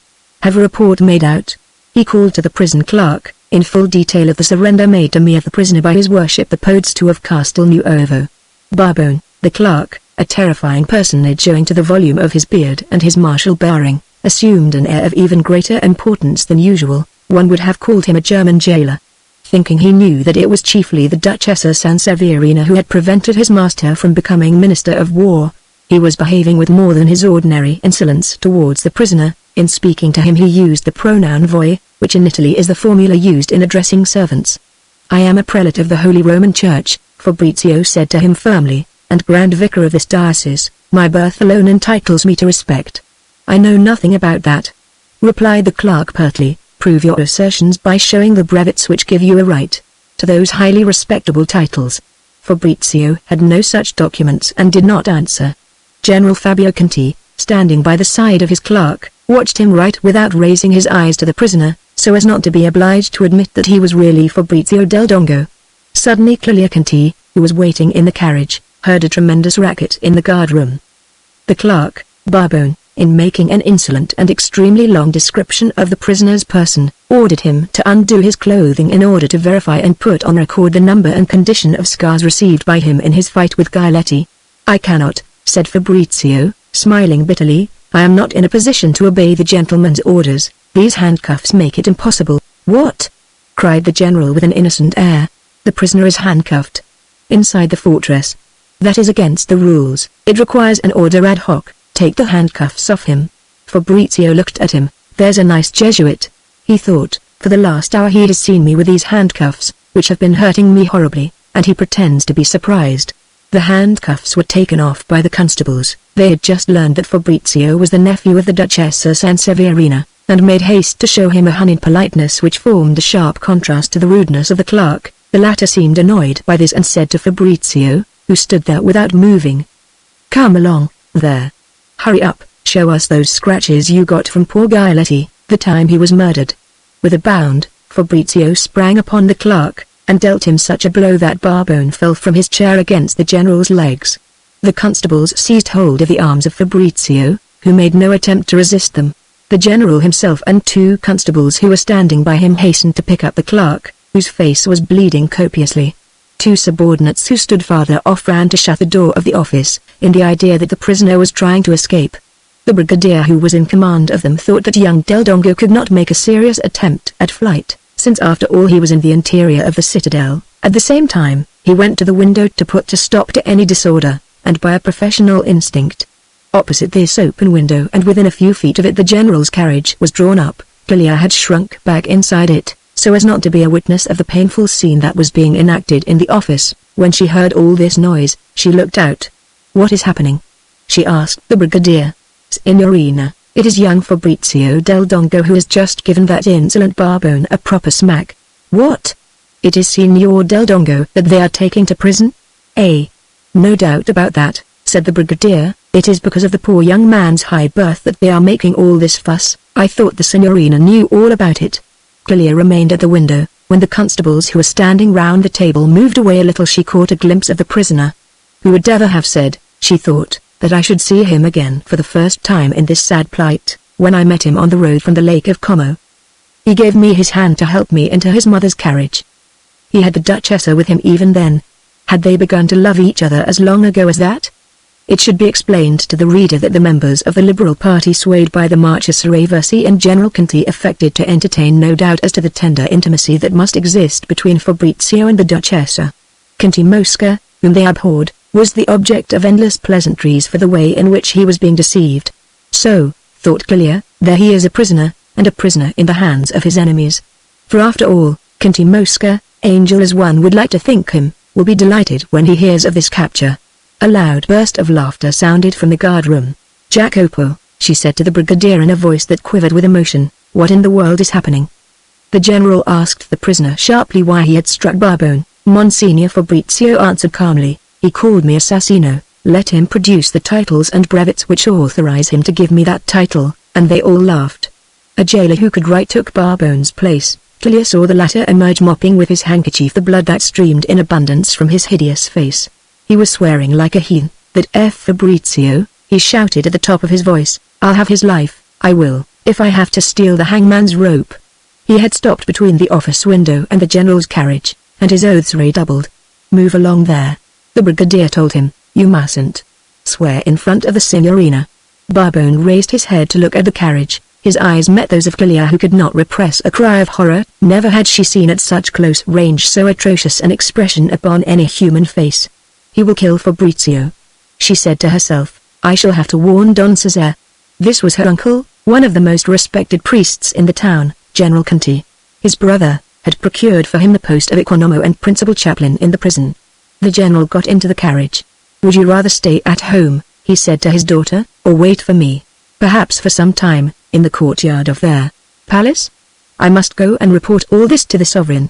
Fabrizio came out of the office escorted by 3 constables. They were taking him to the room which had been allotted to him. Clelia looked out of the window. The prisoner was quite close to her. At that moment she answered her father's question in the words, "I will go with you." Fabrizio, hearing these words uttered close to his ear, raised his eyes and met the girl's gaze.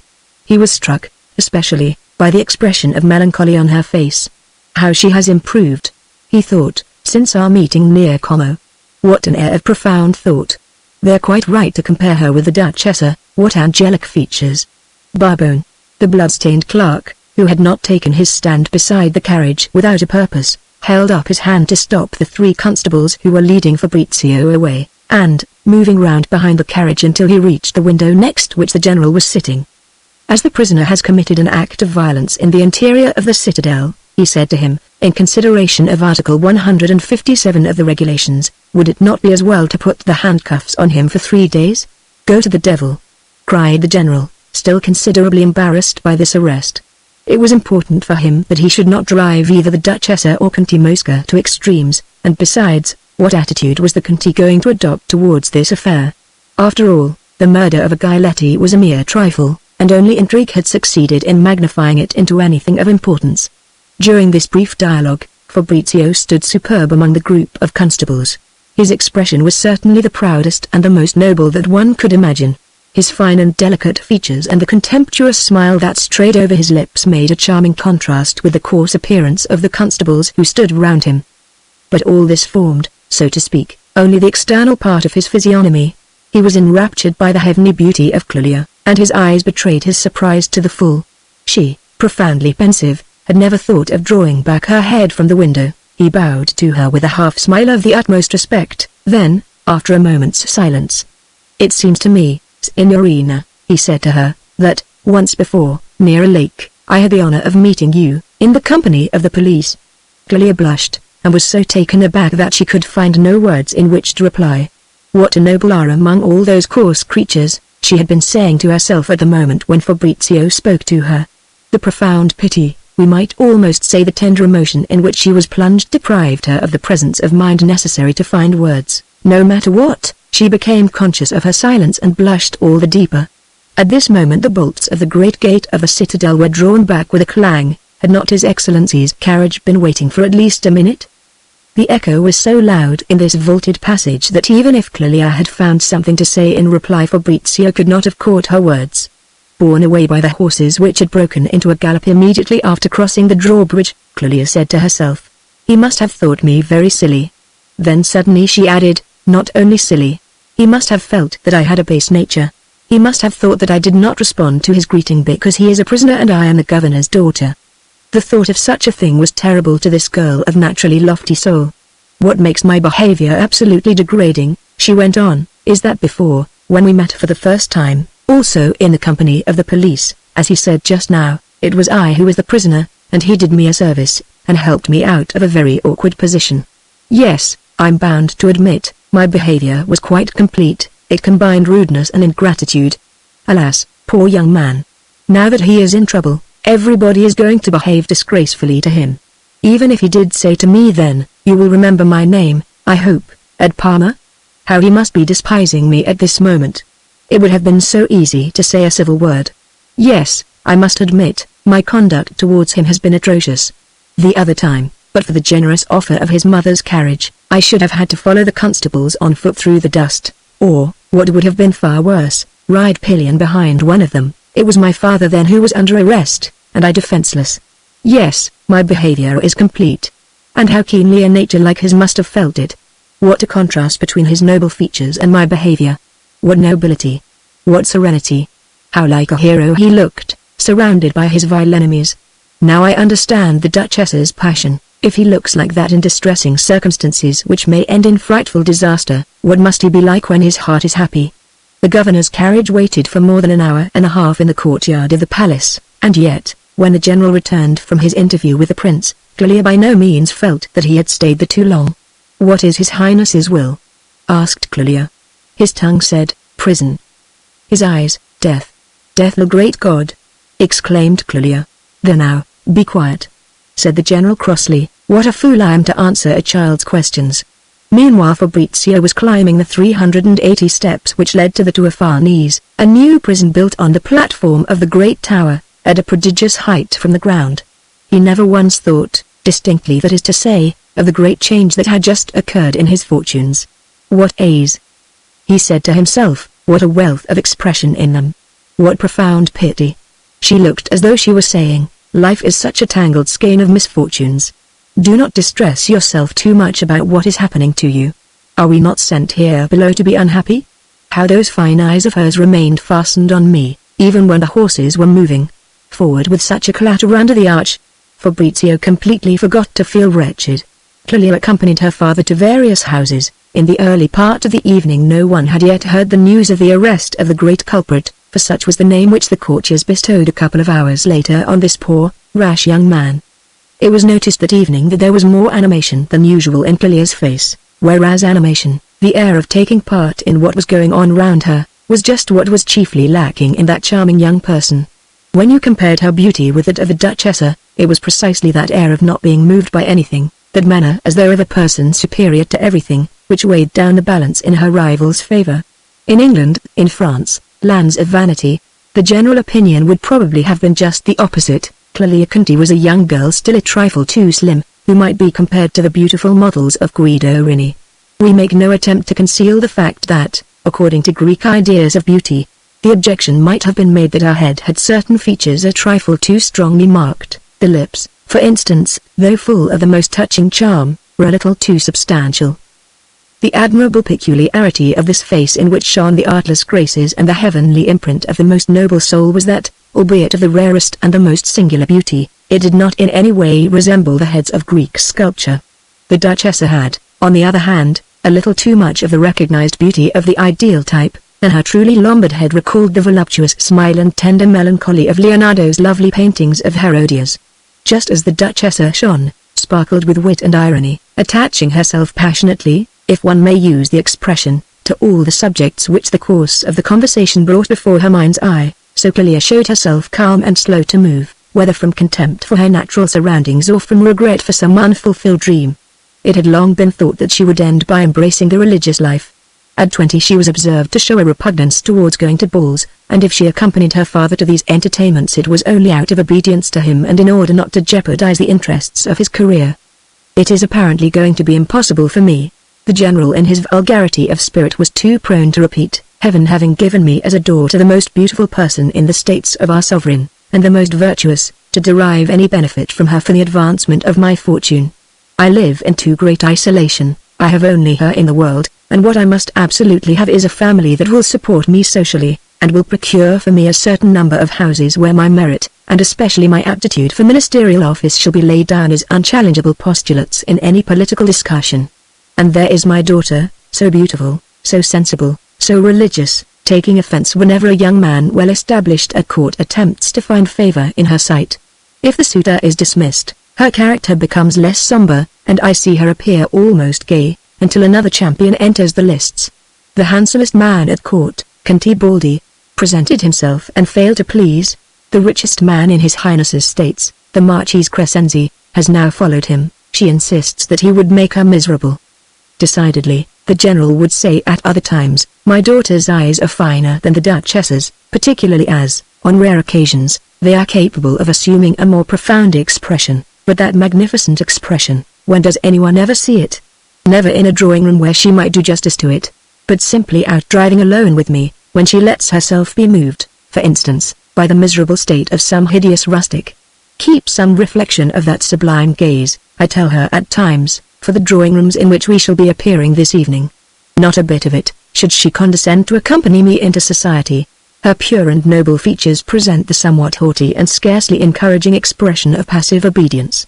The general spared himself no trouble, as we can see, in his search for a suitable son-in-law, but what he said was true.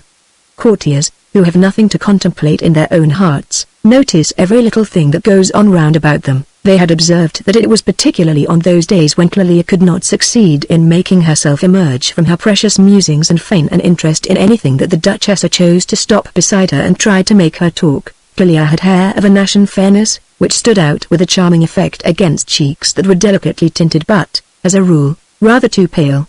The mere shape of her brow might have told an attentive observer that air, so instinct with nobility, that manner, so far superior to vulgar charms, sprang from a profound indifference to everything that was vulgar. It was the absence and not the impossibility of interest in anything. Since her father had become governor of the citadel, Clelia had found happiness, or at least freedom from vexations in her lofty abode. The appalling number of steps that had to be climbed in order to reach this official residence of the governor, situated on the platform of the main tower, kept away tedious visitors, and Clelia, for this material reason, enjoyed the liberty of the convent. She found there almost all the ideal of happiness which at one time she had thought of seeking from the religious life. She was seized by a sort of horror at the mere thought of putting her beloved solitude and her secret thoughts at the disposal of a young man whom the title of husband would authorize to disturb all this inner life. If, by her solitude, she did not attain to happiness, at least she had succeeded in avoiding sensations that were too painful. On the evening after Fabrizio had been taken to the fortress, the Duchessa met Clelia at the party given by the Minister of the Interior, Conte Zola. Everyone gathered round them. That evening, Clelia's beauty outshone the Duchessa's. The beautiful eyes of the girl wore an expression so singular and so profound as to be almost indiscreet. There was pity, there were indignation also and anger in her gaze. The gaiety and brilliant ideas of the Duchessa seemed to plunge Clelia into spells of grief that bordered on horror. What will be the cries and groans of this poor woman, she said to herself, when she learns that her lover, that young man with so great a heart and so noble a countenance, has just been flung into prison. And that look in the sovereign's eyes which condemns him to death. O absolute power, when wilt thou cease to crush down Italy? O base and venal souls! And I am the daughter of a jailer. And I have done nothing to deny that noble station, for I did not deign to answer Fabrizio. And once before he was my benefactor. What can he be thinking of me at this moment, alone in his room with his little lamp for sole companion?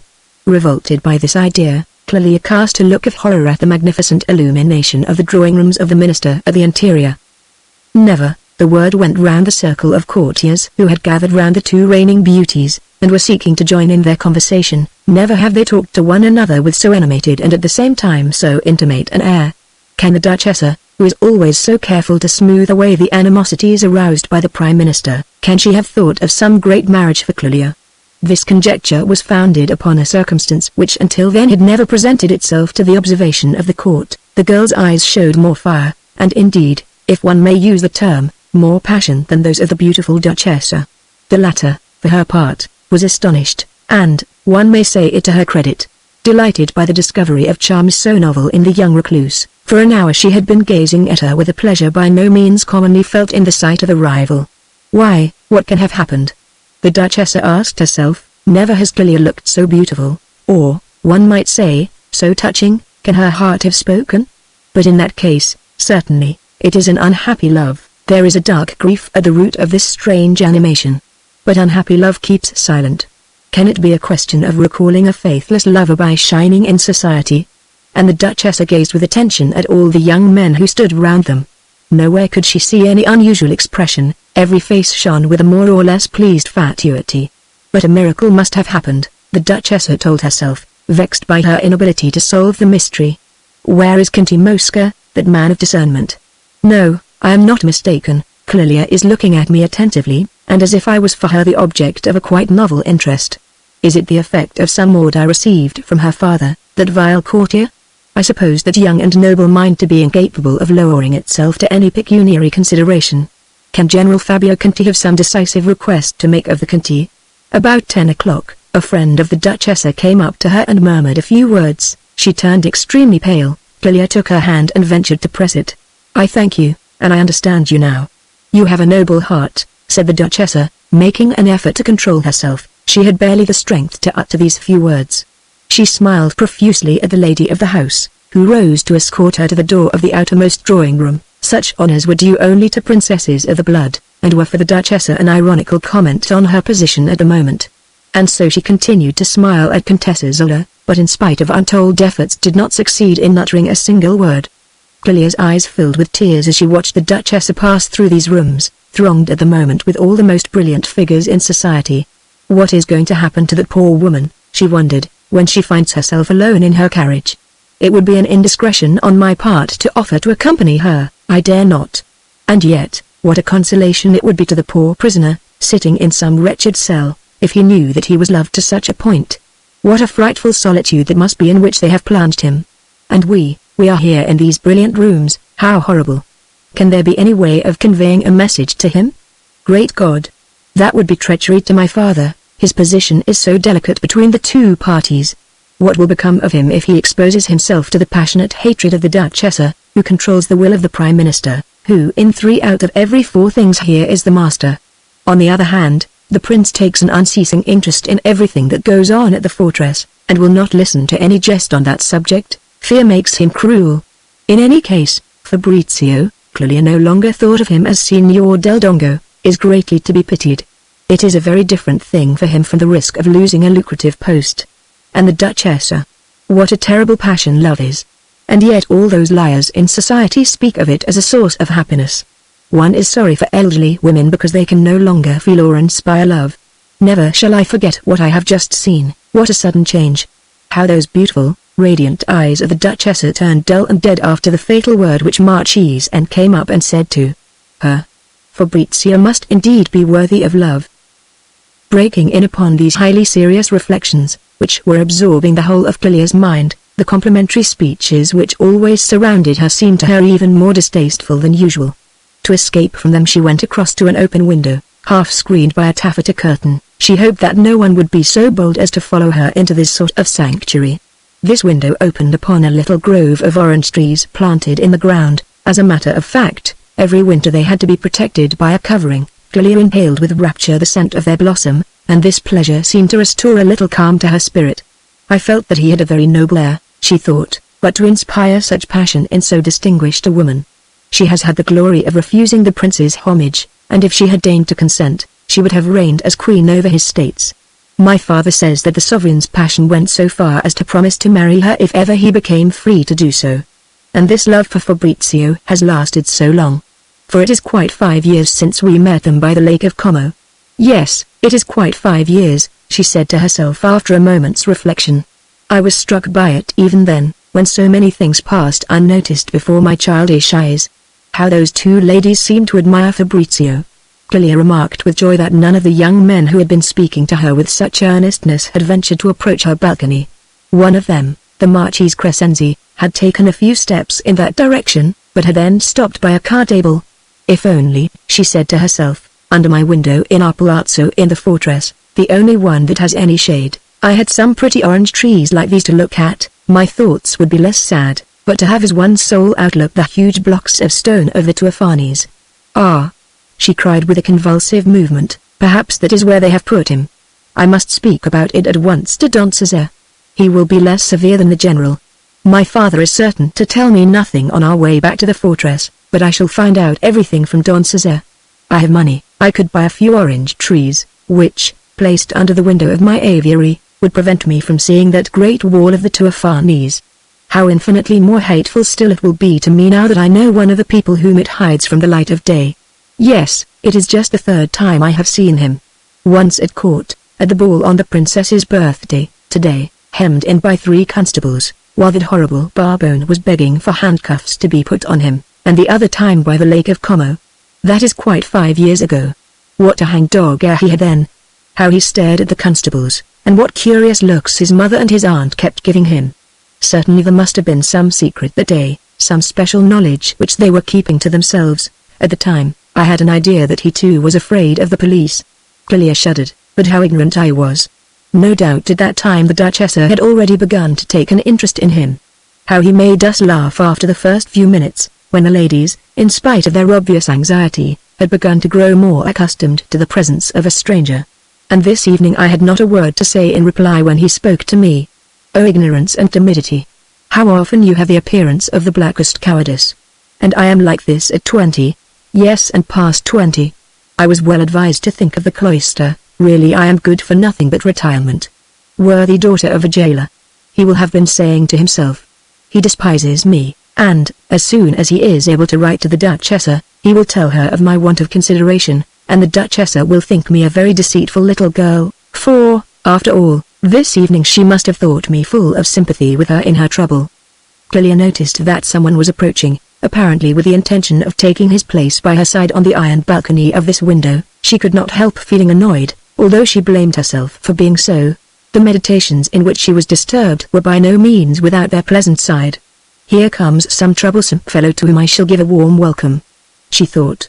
She was turning her head with a haughty stare, when she caught sight of the timid face of the Archbishop, who was approaching the balcony by a series of almost imperceptible little movements. This saintly man has no manners, thought Clelia. Why come and disturb a poor girl like me? My tranquility is the only thing I possess. She was greeting him with respect, but at the same time with a haughty air, when the prelate said to her, "Signorina, have you heard the terrible news?" The girl's eyes had at once assumed a totally different expression, but, following the instructions repeated to her 100 times over by her father, she replied with an air of ignorance which the language of her eyes loudly contradicted. "I have heard nothing, Monsignor.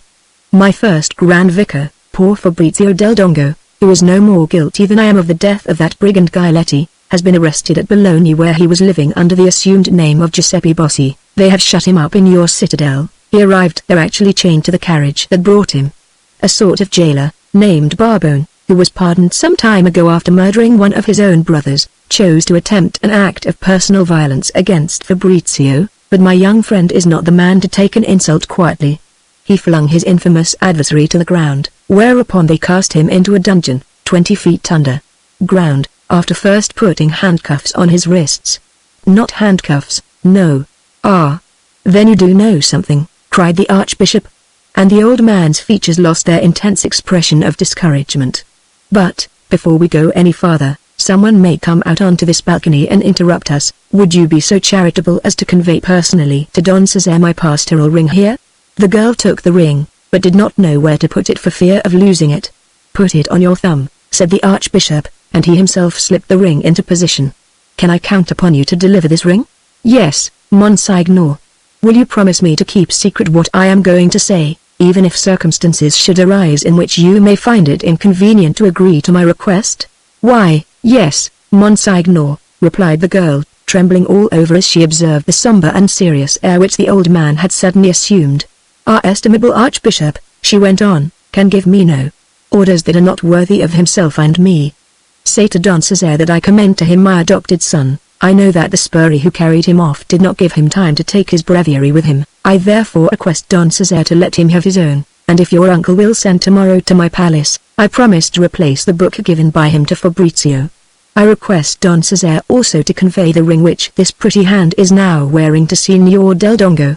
The Archbishop was interrupted by General Fabio Conti, who came in search of his daughter to take her to the carriage. There was a brief interval of conversation in which the prelate showed a certain adroitness.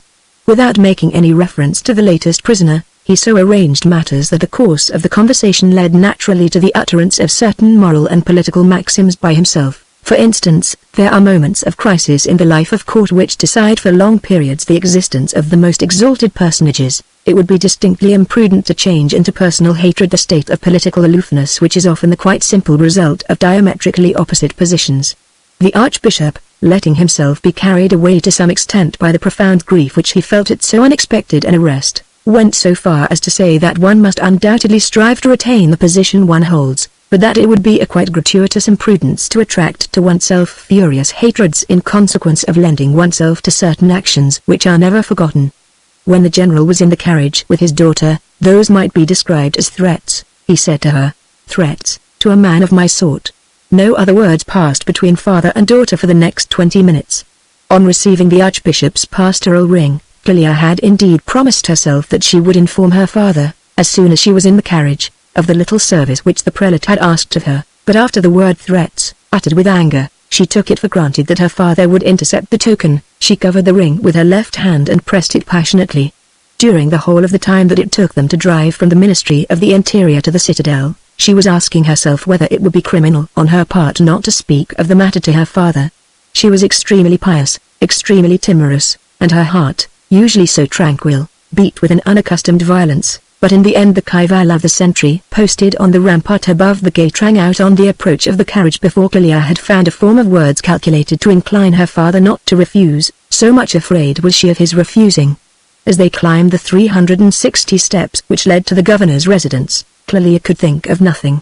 She hastened to speak to her uncle, who rebuked her and refused to lend himself to anything. Chapter 3. Well, cried the general, when he caught sight of his brother Don Cesare, here is the Duchess going to spend 100,000 scudi to make a fool of me and help the prisoner to escape. But, for the moment, we are obliged to leave Fabrizio in his prison, at the very summit of the citadel of Parma. He is well guarded and we shall perhaps find him a little altered when we return to him. We must now concern ourselves first of all with the court, where certain highly complicated intrigues, and in particular the passions of an unhappy woman are going to decide his fate. As he climbed the 390 steps to his prison in the Farnese, beneath the eyes of the governor, Fabrizio, who had so greatly dreaded this moment, found that he had no time to think of his misfortunes. On returning home after the party at Cantizella's, the Duchessa dismissed her women with a wave of the hand, then, letting herself fall, fully dressed, onto her bed. Fabrizio, she cried aloud, is in the power of his enemies, and perhaps to spite me they will give him poison. How is one to depict the moment of despair that followed this statement of the situation in a woman so far from reasonable, so much the slave of every passing sensation, and, without admitting it to herself, desperately in love with the young prisoner? There were inarticulate cries, paroxysms of rage, convulsive movements, but never a tear. She had sent her women away to conceal her tears. She thought that she was going to break into sobs as soon as she found herself alone, but tears, those first comforters in hours of great sorrow, completely failed her. Anger, indignation, the sense of her own inferiority when matched with the prince, had too firm a mastery of this proud soul. Am I not humiliated enough? She kept on exclaiming. I am outraged, and, worse still, Fabrizio's life is in danger, and I have no means of vengeance. Wait a moment, my prince, you kill me, well and good, you have the power to do so, but afterwards I shall have your life. Alas! Poor Fabrizio, how will it help you? What a difference from the day when I was proposing to leave Parma, and yet even then I thought I was unhappy. What blindness! I was going to break with all the habits and customs of a pleasant life, alas! Without knowing it, I was on the edge of an event which was to decide my fate forever. Had not the Conti, with the miserable fawning instinct of a courtier, omitted the words unjust proceedings from that fatal note which the prince's vanity allowed me to secure, we should have been saved. I had had the good fortune, rather than the skill, I must admit, to bring into play his personal vanity on the subject of his beloved town of Parma. Then I threatened to leave, then I was free. Great God! What sort of slave am I now? Here I am now nailed down in this foul sewer, and Fabrizio in chains in the citadel, in that citadel which for so many eminent men has been the anteroom of death, and I can no longer keep the tiger cowed by the fear of seeing me leave his den. He has too much sense not to realize that I will never move off the infamous tower in which my heart is enchained. Now, the injured vanity of the man may put the oddest ideas into his head, their fantastic cruelty would but whet the appetite of his astounding vanity. If he returns to his former program of insipid lovemaking, if he says to me, accept the devotion of your slave or Fabrizio dies, well, there is the old story of Judith. Yes, but if it is only suicide for me, it will be murder for Fabrizio, his fool of a successor, our crown prince, and the infamous headsman Rassi will have Fabrizio hanged as my accomplice. The Duchessa wailed aloud. This dilemma, from which she could see no way of escape, was torturing her unhappy heart. Her distracted head could see no other probability in the future. For 10 minutes she writhed like a mad woman, then a sleep of utter exhaustion took the place for a few moments of this horrible state. Life was crushed out. A few minutes later she awoke with a start and found herself sitting on her bed. She had dreamed that, in her presence, the prince was going to cut off Fabrizio's head. With what haggard eyes the Duchessa stared round her. When at length she was convinced that neither Fabrizio nor the prince was in the room with her, she fell back on her bed and was on the point of fainting. Her physical exhaustion was such, that she could not summon up enough strength to change her position. Great God! If I could die! She said to herself. But what cowardice, for me to abandon Fabrizio in his trouble. My wits are straying. Come, let us get back to the facts, let us consider calmly the execrable position in which I have plunged myself. as though of my own free will. What a lamentable piece of stupidity to come and live at the court of an absolute prince. A tyrant who knows all his victims, every look they give him he interprets as a defiance of his power. Alas, that is what neither the Conti nor I took into account when we left Milan. I thought of the attractions of an amusing court, something inferior, it is true, but something in the same style as the happy days of Prince Eugene. Looking from without, we can form no idea of what is meant by the authority of a despot who knows all his subjects by sight. The outward form of despotism is the same as that of the other kinds of government. There are judges, for instance, but they are Rasis, the monster. He would see nothing extraordinary in hanging his own father if the prince ordered him to do so. He would call it his duty. Seduce Rassi. Unhappy wretch that I am. I possess no means of doing so. What can I offer him? 100,000 francs, possibly, and they say that, after the last dagger blow which the wrath of heaven against this unhappy country allowed him to escape, the prince sent him 10,000 golden sequins in a casket. Besides, what sum of money would seduce him? That soul of mud, which has never had anything but contempt in the eyes of men, enjoys here the pleasure of seeing now fear, and even respect the, he may become minister of police, and why not? Then 3/4 of the inhabitants of the place will be his base courtiers, and will tremble before him in as servile a fashion as he himself trembles before his sovereign. Since I cannot fly this detested spot, I must be of use here to Fabrizio, live alone, in solitude, in despair ! What can I do then for Fabrizio? Come, forward, unhappy woman. Do your duty, go into society, pretend to think no more of Fabrizio. Pretend to forget him, the dear angel. So speaking, the Duchess burst into tears. At last she can weep. After an hour set apart for human frailty, she saw with some slight consolation that her mind was beginning to grow clearer. To have the magic carpet, she said to herself, to snatch Fabrizio from the citadel and fly with him to some happy place where we could not be pursued, Paris for instance. We should live there, at first, on the 1,200 francs which his father's agent transmits to me with so pleasing a regularity. I could easily gather together 100,000 francs from the remains of my fortune. The Duchess's imagination passed in review, with moments of unspeakable delight, all the details of the life which she would lead 300 leagues from Parma. There, she said to herself, he could enter the service under an assumed name. Placed in a regiment of those gallant Frenchmen, the young Velsorer would speedily win a reputation. At last he would be happy. These blissful pictures brought on a second flood of tears, but they were tears of joy. So happiness did exist then somewhere in the world. This state lasted for a long time. The poor woman had a horror of coming back to the contemplation of the grim reality. At length, as the light of dawn began to mark with a white line the tops of the trees in her garden, she forced herself into a state of composure. In a few hours from now, she told herself, I shall be on the field of battle, it will be a case for action, and if anything should occur to irritate me, if the prince should take it into his head to say anything to me about Fabrizio, I am by no means certain that I can keep myself properly in control. I must therefore, here and now, make plans. If I am declared a state criminal, Rassi will seize everything there is in this palazzo. On the 1st of this month the Conti and I burned, as usual, all papers of which the police might make any improper use, and he is Minister of Police. That is the amusing part of it. I have 3 diamonds of some value. Tomorrow, Fulgenzio, my old boatman from Grianta, will set off for Geneva, where he will deposit them in a safe place. Should Fabrizio ever escape, great God, be thou propitious to me. She crossed herself. The unutterable meanness of the Marchese del Dongo will decide that it is a sin to supply food to a man pursued by a lawful sovereign. Then he will at least find my diamonds, he will have bread. Dismiss the Conti. Being left alone with him, after what has happened, is the one thing I cannot face. The poor man. He is not bad really, far from it, he is only weak. That commonplace soul does not rise to the level of ours. Poor Fabrizio. Why cannot you be here for a moment with me to discuss our perils? The Conti's meticulous prudence would spoil all my plans, and besides, I must on no account involve him in my downfall. For why should not the vanity of that tyrant cast me into prison? I shall have conspired. What could be easier to prove? If it should be to his citadel that he sent me, and I could manage, by bribery, to speak to Fabrizio, were it only for an instant, with what courage would we step out together to death? But enough of such follies. His Rassi would advise him to make an end of me with poison. My appearance in the streets, riding upon a cart, might touch the hearts of his dear Parmesans. But what is this? Still romancing? Alas! These follies must be forgiven a poor woman whose actual lot is so piteous. The truth of all this is that the prince will not send me to my death, but nothing could be more easy than to cast me into prison and keep me there. He will make his people hide all sorts of suspicious papers in some corner of my palazzo, as they did with that poor L.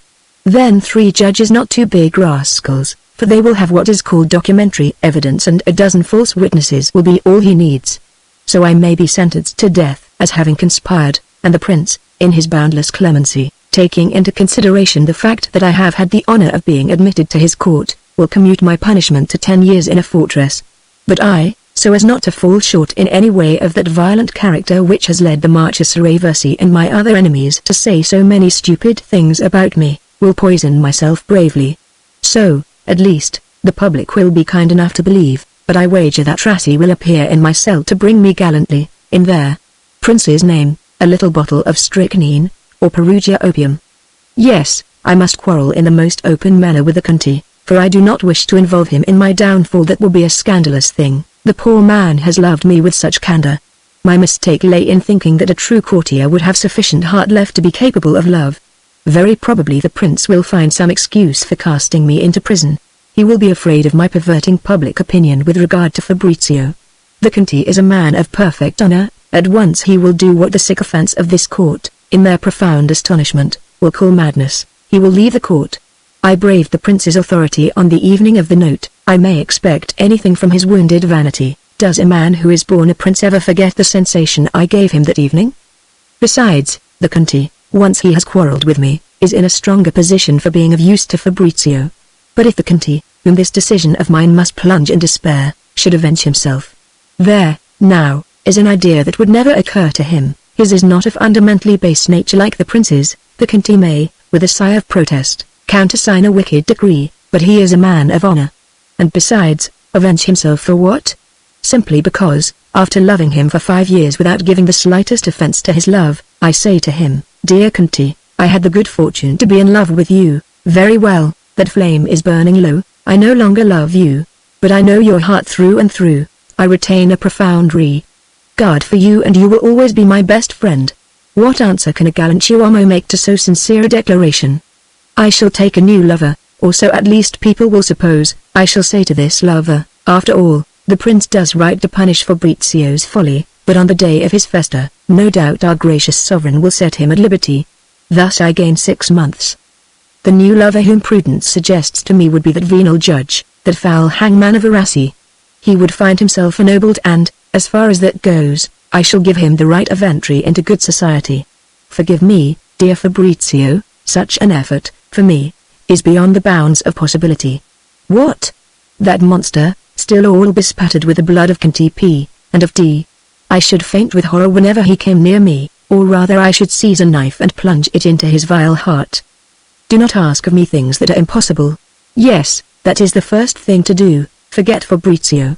And not the least trace of anger with the prince. I must resume my ordinary gaiety, which will seem all the more attractive to these souls of mud, in the first place because I shall appear to be submitting with good grace to their sovereign's will, secondly because, so far from laughing at them, I shall take good care to bring out all their pretty little qualities. For instance, I shall compliment Contizola on the beauty of the white feather in his hat, which he has just had sent him from Lyon by courier, and which keeps him perfectly happy. Choose a lover from the Reversi's party. If the Conti goes, that will be the party in office. There is where the power will lie. It will be a friend of the Reversi that will reign over the citadel, for Fabio Conti will take office as minister.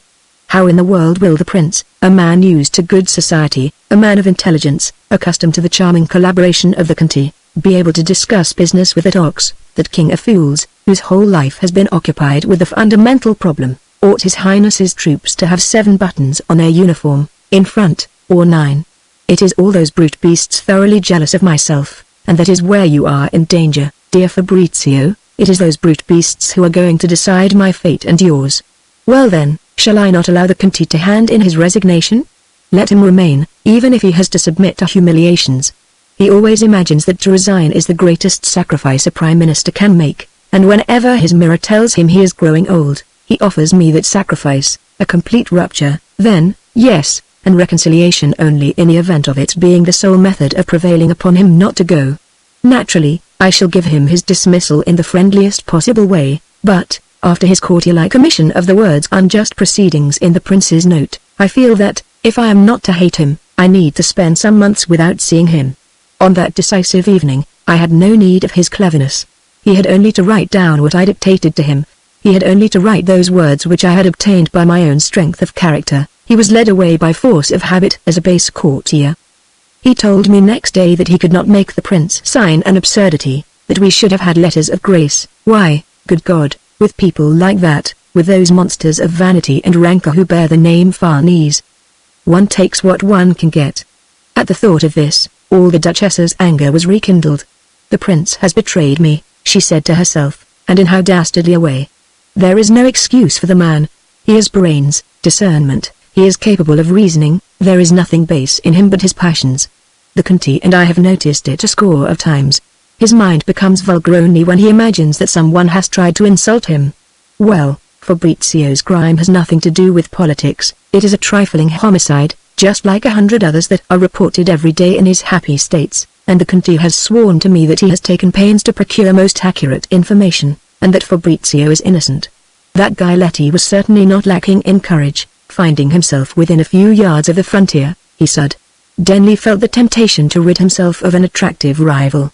The Duchessa paused for a long time to consider whether it were possible to believe in Fabrizio's guilt, not that she felt that it would have been a very grave sin in a gentleman of her nephew's rank to rid himself of the impertinence of a mummer, but, in her despair, she was beginning to feel vaguely that she would be obliged to fight to prove Fabrizio's innocence.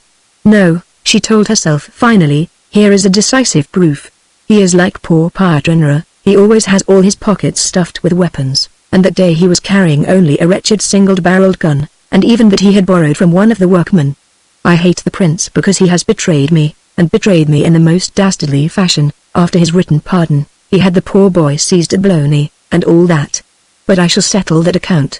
About 5 o'clock in the morning, the Duchessa, crushed by this prolonged fit of despair, rang for her women, who screamed. Seeing her on her bed, fully dressed, with her diamonds, pale as the sheet on which she lay and with closed eyes, it seemed to them as though they beheld her laid out in state after death. They would have supposed that she had completely lost consciousness had they not remembered that she had just rung for them. A few rare tears trickled from time to time down her insentient cheeks. Her women gathered from a sign which she made that she wished to be put to bed. Twice that evening after the party at the Minister Zella's, the Conti had called on the Duchessa, being refused admittance. He wrote to her that he wished to ask her advice as to his conduct. Ought he to retain his post after the insult that they had dared to offer him? The Conti went on to say, the young man is innocent, but, were he guilty, ought they to arrest him without first informing me, his acknowledged protector? The Duchessa did not see this letter until the following day.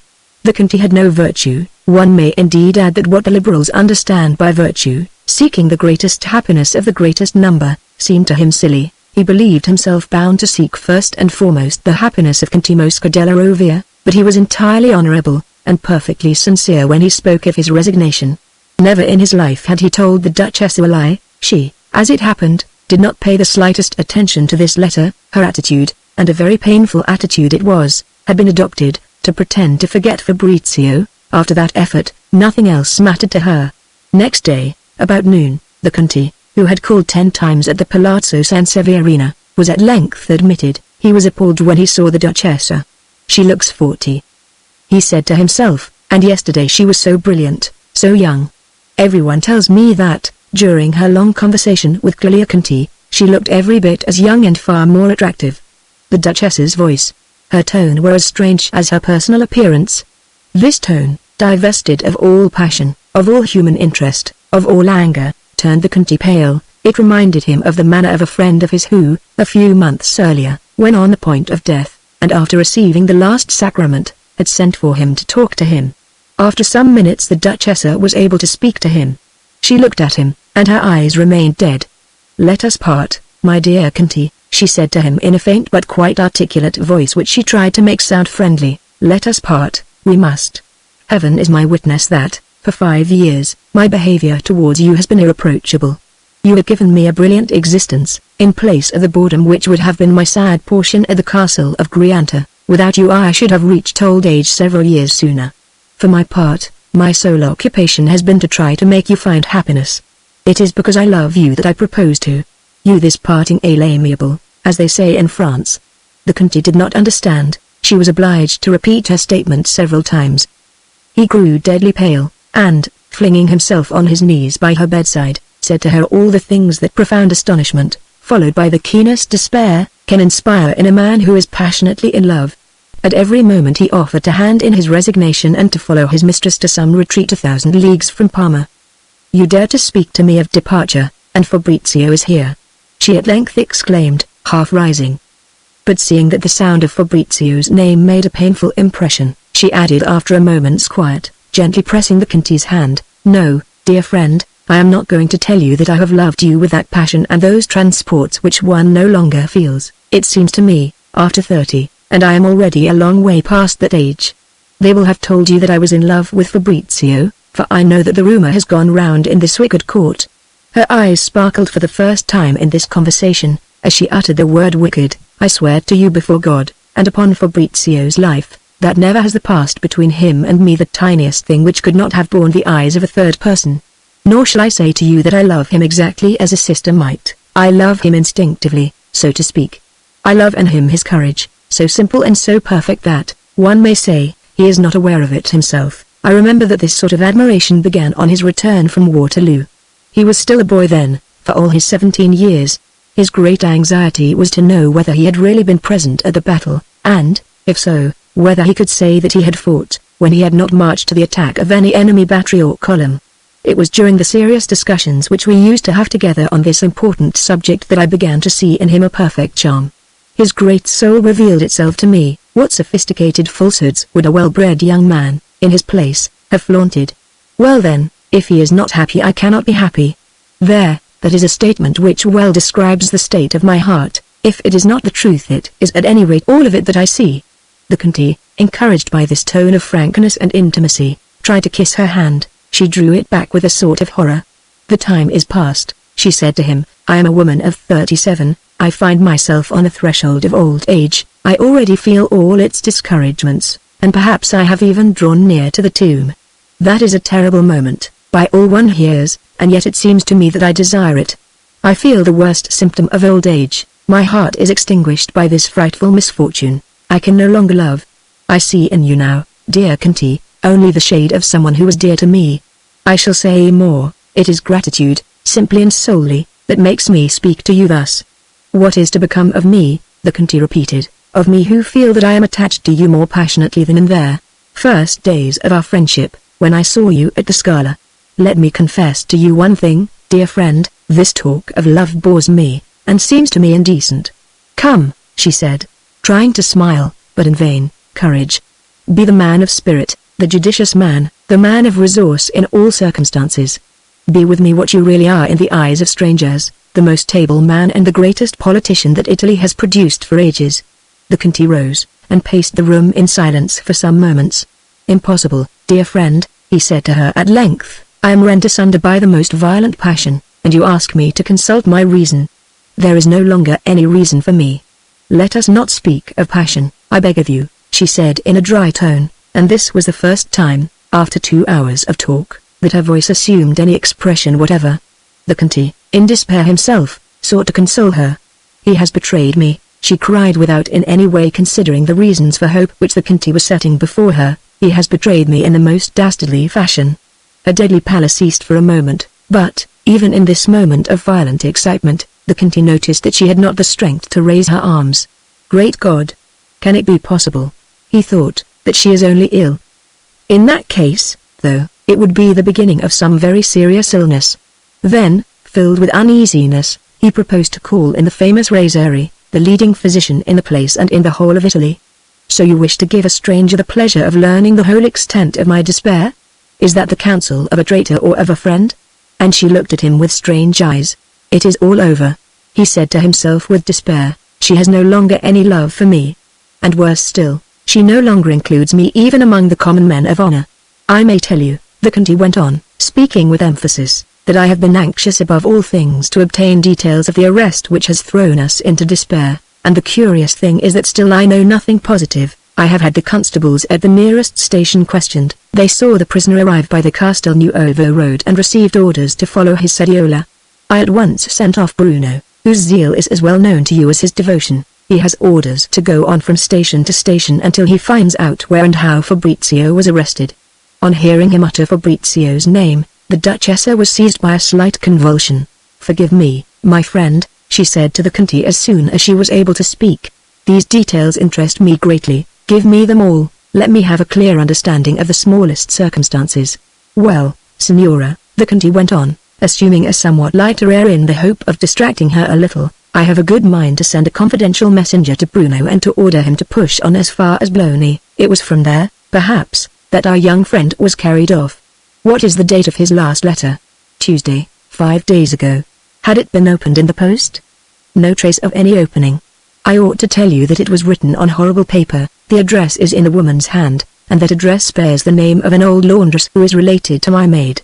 The laundress believes that it is something to do with a love affair, and Secchina funds her for the carriage of the letters without adding anything further." The Conte, who had adopted quite the tone of a man of business, tried to discover, by questioning the Duchessa, which could have been the day of the abduction from Bologna. He only then perceived, he who had ordinarily so much tact, that this was the right tone to adopt. These details interested the unhappy woman and seemed to distract her a little. If the Conte had not been in love, this simple idea would have occurred to him as soon as he entered the room.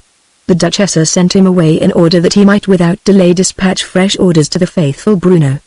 As they were momentarily considering the question whether there had been a sentence passed before the moment at which the prince signed the note addressed to the Duchessa, the latter with a certain determination seized the opportunity to say to the Conte, "I shall not reproach you in the least for having omitted the words unjust proceedings in the letter which you wrote and he signed. It was the courtier's instinct that gripped you by the throat. Unconsciously you preferred your master's interest to your friend's. You have placed your actions under my orders, dear Conte, and that for a long time past, but it is not in your power to change your nature. You have great talents for the part of minister, but you have also the instinct of their trade. The suppression of the word unjust was my ruin, but far be it from me to reproach you for it in any way. It was the fault of your instinct and not of your will. Bear in mind," she went on, changing her tone, and with the most imperious air, "that I am by no means unduly afflicted by the abduction of Fabrizio, that I have never had the slightest intention of removing myself from this place, that I am full of respect for the prince. That is what you have to say, and this is what I, for my part, wish to say to you, as I intend to have the entire control of my own behavior for the future. I wish to part from you, amiable, that is to say as a good and old friend. Consider that I am 60, the young woman is dead in me, I can no longer form an exaggerated idea of anything in the world, I can no longer love. But I should be even more wretched than I am were I to compromise your future. It may enter into my plans to give myself the appearance of having a young lover, and I should not like to see you distressed.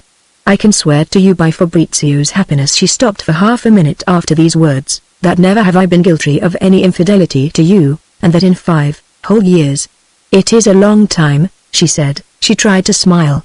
Her pallid cheeks were convulsed, but her lips were unable to part. "I swear to you even that I have never either planned or wished such a thing. Now you understand that. Leave me." The Conte in despair left the Palazzo San Severino. He could see in the Duchessa the deliberately formed intention to part from him, and never had he been so desperately in love. This is one of the points to which I am obliged frequently to revert, because they are improbable outside Italy. Returning home, he dispatched as many as 6 different people along the road to Castel Nuovo and Bologna, and gave them letters. But that is not all, the unhappy Conte told himself. The prince may take it into his head to have this wretched boy executed, and that in revenge for the tone which the Duchessa adopted with him on the day of that fatal note. I felt that the Duchessa was exceeding a limit beyond which one ought never to go, and it was to compensate for this that I was so incredibly foolish as to suppress the words unjust proceedings, the only ones that bound the sovereign. But bah!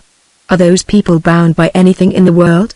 That is no doubt the greatest mistake of my life. I have risked everything that can bring me life's reward. It now remains to compensate for my folly by dint of activity and cunning. But after all, if I can obtain nothing, even by sacrificing a little of my dignity, I leave the man stranded, with his dreams of high politics, with his ideas of making himself constitutional king of Lombardy. We shall see how he will fill my place. Fabio Conti is nothing but a fool. Rassi's talent reduces itself to having a man legally hanged who is displeasing to authority. As soon as he had definitely made up his mind to resign from the ministry if the rigor shown Fabrizio went beyond that of simple detention, the Conte said to himself, if a caprice of that man's vanity, rashly braved, should cost me my happiness, at least I shall have my honor left. By that token, since I am throwing my portfolio to the winds, I may allow myself 100 actions which, only this morning, would have seemed to be outside the bounds of possibility. For instance, I am going to attempt everything that is humanly feasible to secure Fabrizio's escape. Great God! Exclaimed the Conte, breaking off in his soliloquy and opening his eyes wide as though at the sight of an unexpected happiness. The Duchessa never said anything to me about an escape. Can she have been wanting in sincerity for once in her life, and is the motive of her quarrel only a desire that I should betray the prince? Upon my word, no sooner said than done. The Conte's eye had recovered all its satirical subtlety. That engaging fiscal Rassi is paid by his master for all the sentences that disgrace us throughout Europe, but he is not the sort of man to refuse to be paid by me to betray the master's secrets. The animal has a mistress and a confessor, but the mistress is of too vile a sort for me to be able to tackle her. Next day she would relate our interview to all the apple woman in the parish. The Conte, revived by this gleam of hope, was by this time on his way to the cathedral. Astonished at the alertness of his gait, he smiled in spite of his grief. This is what it is, he said, to be no longer a minister. This cathedral, like many churches in Italy, serves as a passage from one street to another. The Conte saw as he entered one of the Archbishop's grand vicars crossing the nave. Since I have met you here, he said to him, will you be so very good as to spare my gout the deadly fatigue of climbing to his grace the Archbishop's? He would be doing me the greatest favor in the world if he would be so kind as to come down to the sacristy. The Archbishop was delighted by this message. He had 1,000 things to say to the minister on the subject of Fabrizio. But the minister guessed that these things were no more than fine phrases, and refused to listen to any of them. What sort of man is Dagnani, the vicar of San Paolo? A small mind and a great ambition, replied the Archbishop, few scruples and extreme poverty, for we too have our vices. Egad, Monsignor, exclaimed the minister, you portray like Tacitus, and he took leave of him, laughing. No sooner had he returned to his ministry than he sent for Prior Dagnani. You direct the conscience of my excellent friend the Fiscal General Rassi. Are you sure he has nothing to tell me? And, without any further speech or ceremony, he dismissed Dagnani. The Conte regarded himself as out of office. Let us see now, he said to himself, how many horses we shall be able to have after my disgrace, for that is what they will call my resignation. He made a reckoning of his fortune. He had come to the ministry with 80,000 francs to his name. Greatly to his surprise, he found that, all told, his fortune at that moment did not amount to 500,000 francs, that is an income of 20,000 lire at the most, he said to himself. I must admit that I am a great simpleton. There is not a citizen in Parma who does not suppose me to have an income of 150,000 lire, and the prince, in that respect, is more of a sitter than any of them. When they see me in the ditch, they will say that I know how to hide my fortune. Egad! He cried, if I am still minister in 3 months' time, we shall see that fortune doubled. He found in this idea an occasion for writing to the Duchessa, which he seized with avidity, but to bespeak her pardon for a letter, seeing the terms on which they were, he filled this with figures and calculations. We shall have only 20,000 lire of income, he told her, to live upon, all three of us, at Naples, Fabrizio, you and myself. Fabrizio and I shall have one saddle horse between us. The minister had barely sent off his letter when the Fiscal General Rassi was announced. He received him with a stiffness which bordered on impertinence. What, sir, he said to him, you seize and carry off from Bologna a conspirator who is under my protection. What is more, you propose to cut off his head, and you say nothing about it to me. Do you at least know the name of my successor? Is it General Conte, or yourself? Rassi was dumbfounded. He was too little accustomed to good society to know whether the Conte was speaking seriously. He blushed a deep red, mumbled a few scarcely intelligible words. The Conte watched him and enjoyed his embarrassment. Suddenly Rassi pulled himself together and exclaimed, with perfect ease and with the air of Figaro caught red-handed by all May Viva. Faith, Signor Conte, I shan't beat about the bush with your excellency. What will you give me to answer all your questions as I should those of my confessor? The cross of San Paolo, which is the Parmesan order, or money, if you can find me an excuse for granting it to you. I prefer the cross of San Paolo, because it ennobles me. What, my dear Fiscal, you still pay some regard to a poor nobility. If I were of noble birth, replied Rassi with all the impudence of his trade. The families of the people I have had hanged would hate me, but they would not feel contempt for me. Very well, I will save you from their contempt, said the Conte. Cure me of my ignorance. What do you intend to do with Fabrizio? Faith, the prince is greatly embarrassed. He is afraid that, seduced by the fine eyes of Armida, forgive my slightly bold language, they are the sovereign's own words. He is afraid that, seduced by a certain pair of very fine eyes, which have touched him slightly himself, you may leave him stranded, and there is no one but you to handle the question of Lombardy. I will go so far as to say, Rassi went on, lowering his voice, that there is a fine opportunity there for you, and one that is well worth the cross of San Paolo which you are giving me. The prince would grant you, as a reward from the nation, a fine estate worth 600,000 francs, which he would set apart from his own domains, or a gratuity of 300,000 scudi, if you would agree not to interfere in the affairs of Fabrizio del Dongo, or at any rate not to speak of them to him except in public. I expected something better than that, said the Conte. Not to interfere with Fabrizio means quarrelling with the Duchessa. There, that is just what the prince says. The fact is that he is horribly enraged against the Signora Duchessa. This is between ourselves, and he is afraid that, to compensate yourself for the rupture with that charming lady, now that you are a widower, you may ask him for the hand of his cousin, the old Princess Isotta, who is only 50.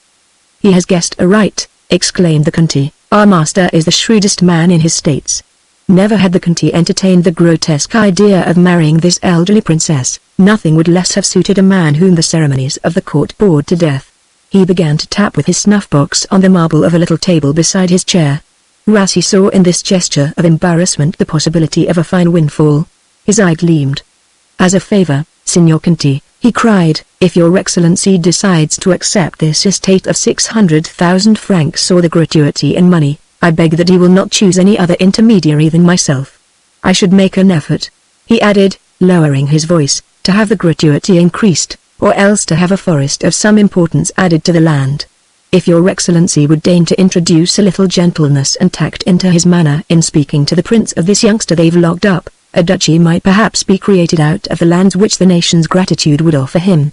I repeat to your excellency, the prince, for the moment, abominates the Duchessa, but he is greatly embarrassed, so much so indeed that I have sometimes thought there must be some secret consideration which he dared not confess to me. Do you know, we may find a gold mine here, I selling you his most intimate secrets, and quite openly, for I am supposed to be your sworn enemy. After all, if he is furious with the Duchessa, he believes also, and so do we all, that you are the one man in the world who can carry through all the secret negotiations with regard to the Milanese. Will your excellency permit me to repeat to him textually the sovereign's words? Said Rassi, growing heated. There is often a character in the order of the words which no translation can render, and you may be able to see more in them than I see. I permit everything, said the Conte, as he went on, with an air of distraction, tapping the marble table with his gold snuff-box. I permit everything, and I shall be grateful. Give me a patent of hereditary nobility independently of the cross, and I shall be more than satisfied. When I speak of ennoblement to the prince, he answers, a scoundrel like you, noble. I should have to shut up shop next day. Nobody in Parma would wish to be ennobled again.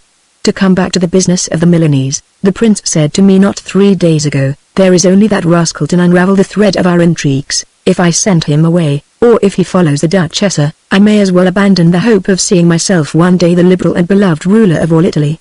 At this the Conte drew breath. Fabrizio will not die, he said to himself. Never in his life had Rassi been able to secure an intimate conversation with a prime minister.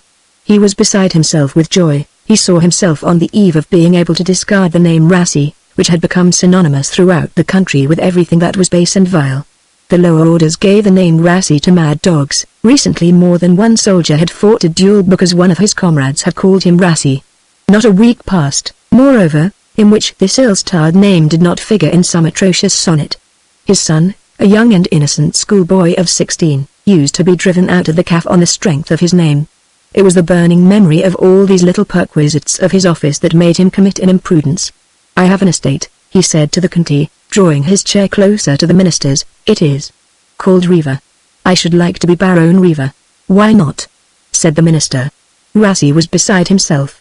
Very well, Signor Conte, I shall take the liberty of being indiscreet. I shall venture to guess the object of your desires. You aspire to the hand of the Princess Isotta, and it is a noble ambition. Once you are of the family, you are sheltered from disgrace, you have our man tied down. I shall not conceal from you that he has a horror of this marriage with the Princess Isotta. But if your affairs were entrusted to some skillful and well-paid person, you would be in a position not to despair of success.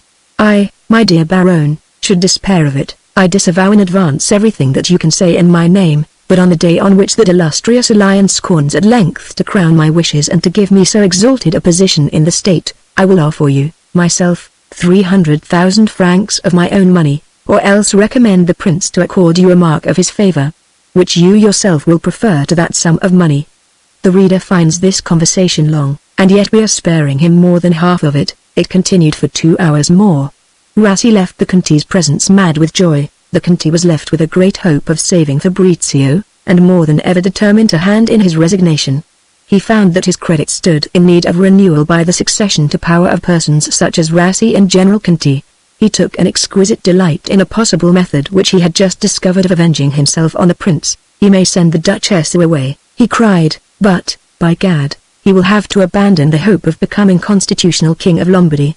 This was an absurd fantasy. The prince had abundance of brains, but, by dint of dreaming of it, he had fallen madly in love with the idea.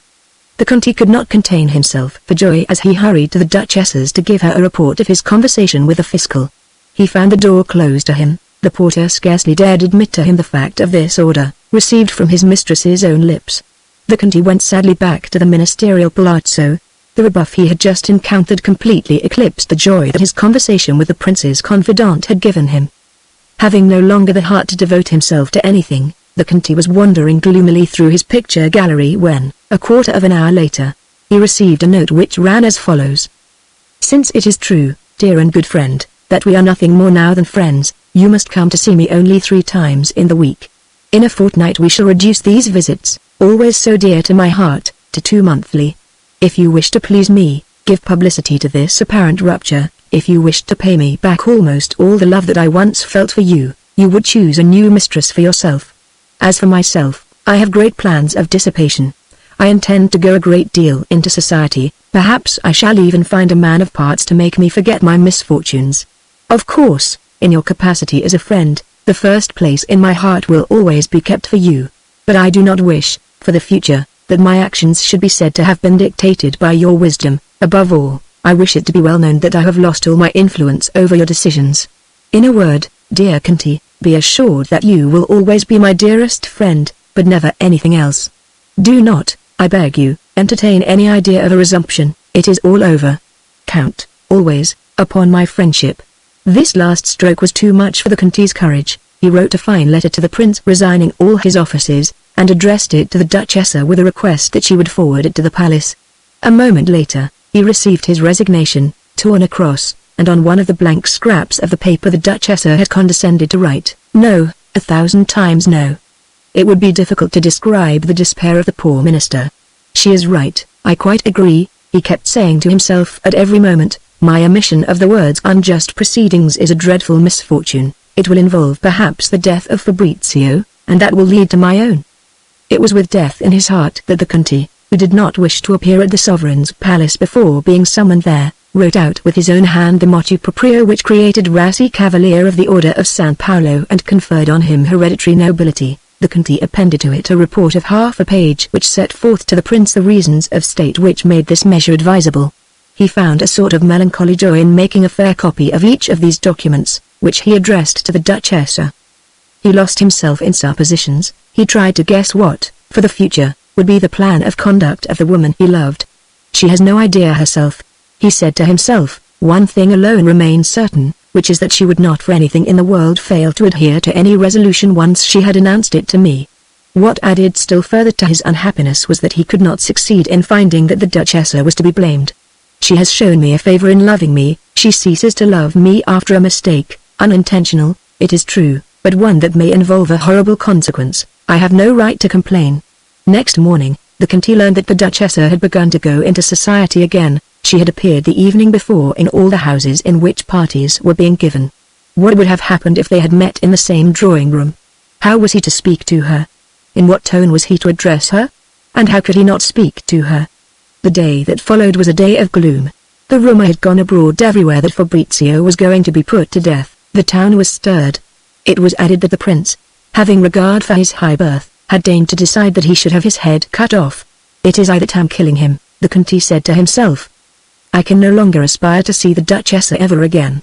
In spite of this fairly obvious conclusion, he could not restrain himself from going 3 times to her door. As a matter of fact, in order not to be noticed, he went to her house on foot.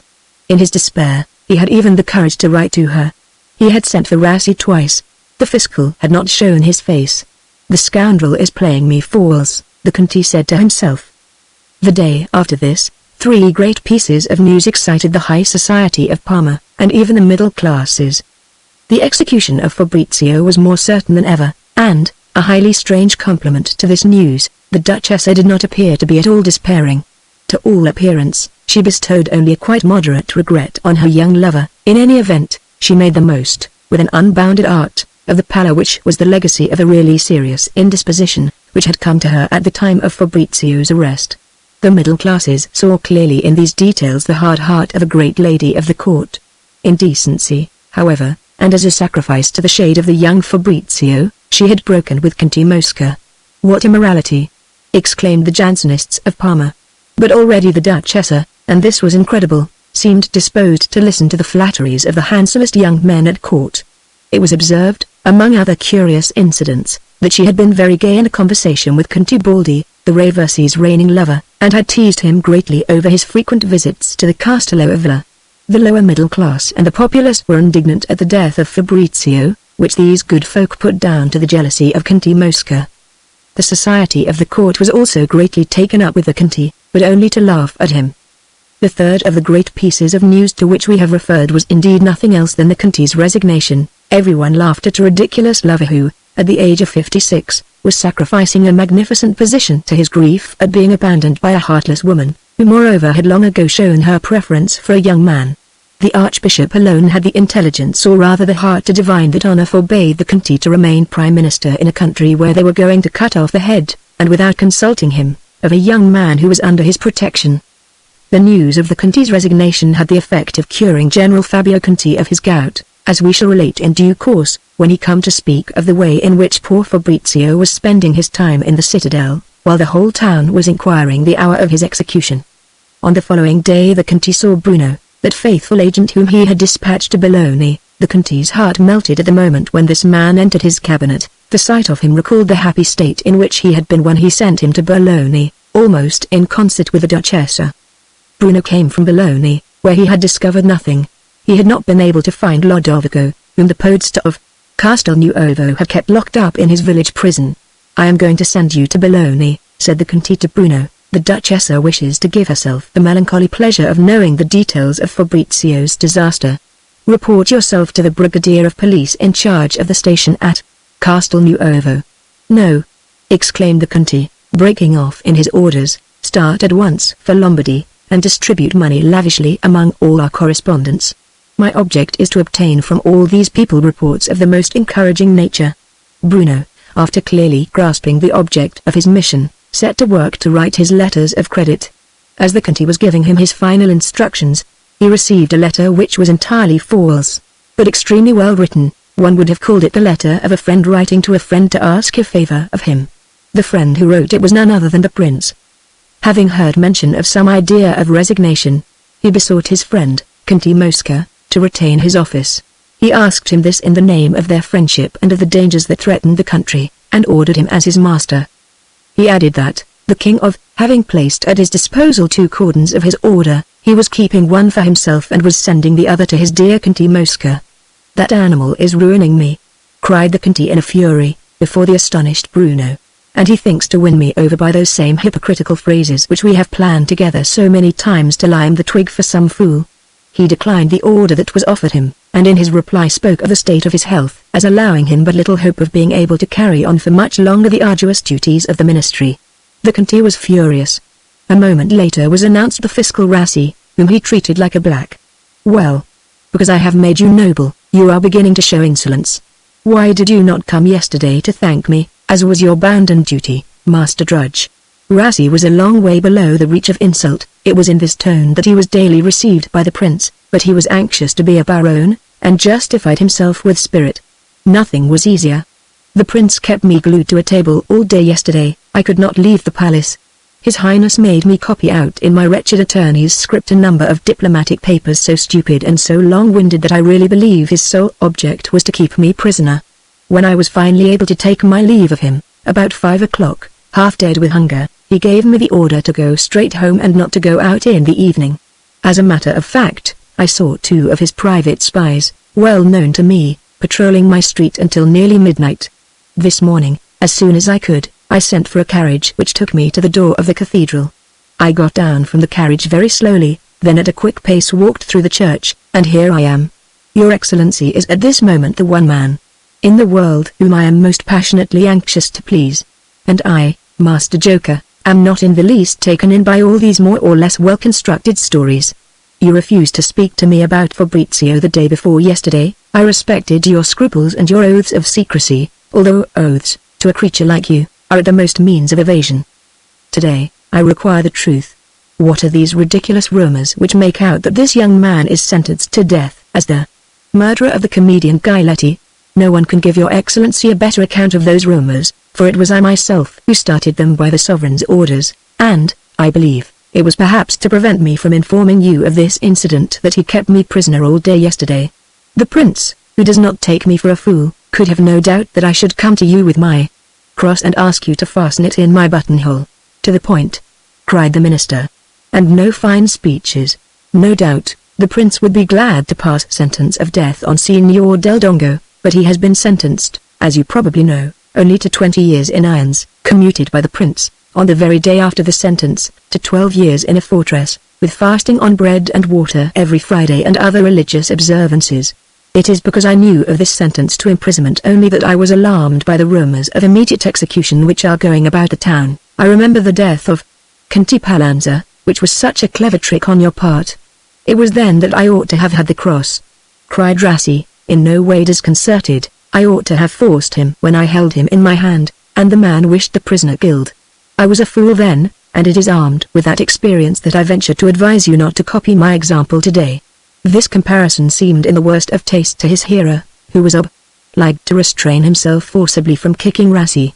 In the first place, the latter went on with the logic of a trained lawyer and the perfect assurance of a man whom no insult could offend. In the first place, there can be no question of the execution of the said Del Dongo. The prince would not dare.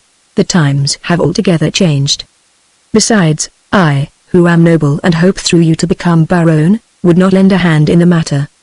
Now it is only from me, as your Excellency knows, that the executioner of supreme penalties can receive orders, and, I swear to you, Cavalier Rassi will never issue any such orders against Signor Del Dongo. And you will be acting wisely, said the Conte with a severe air, taking his adversary's measure. Let us make a distinction, went on Rassi, smiling.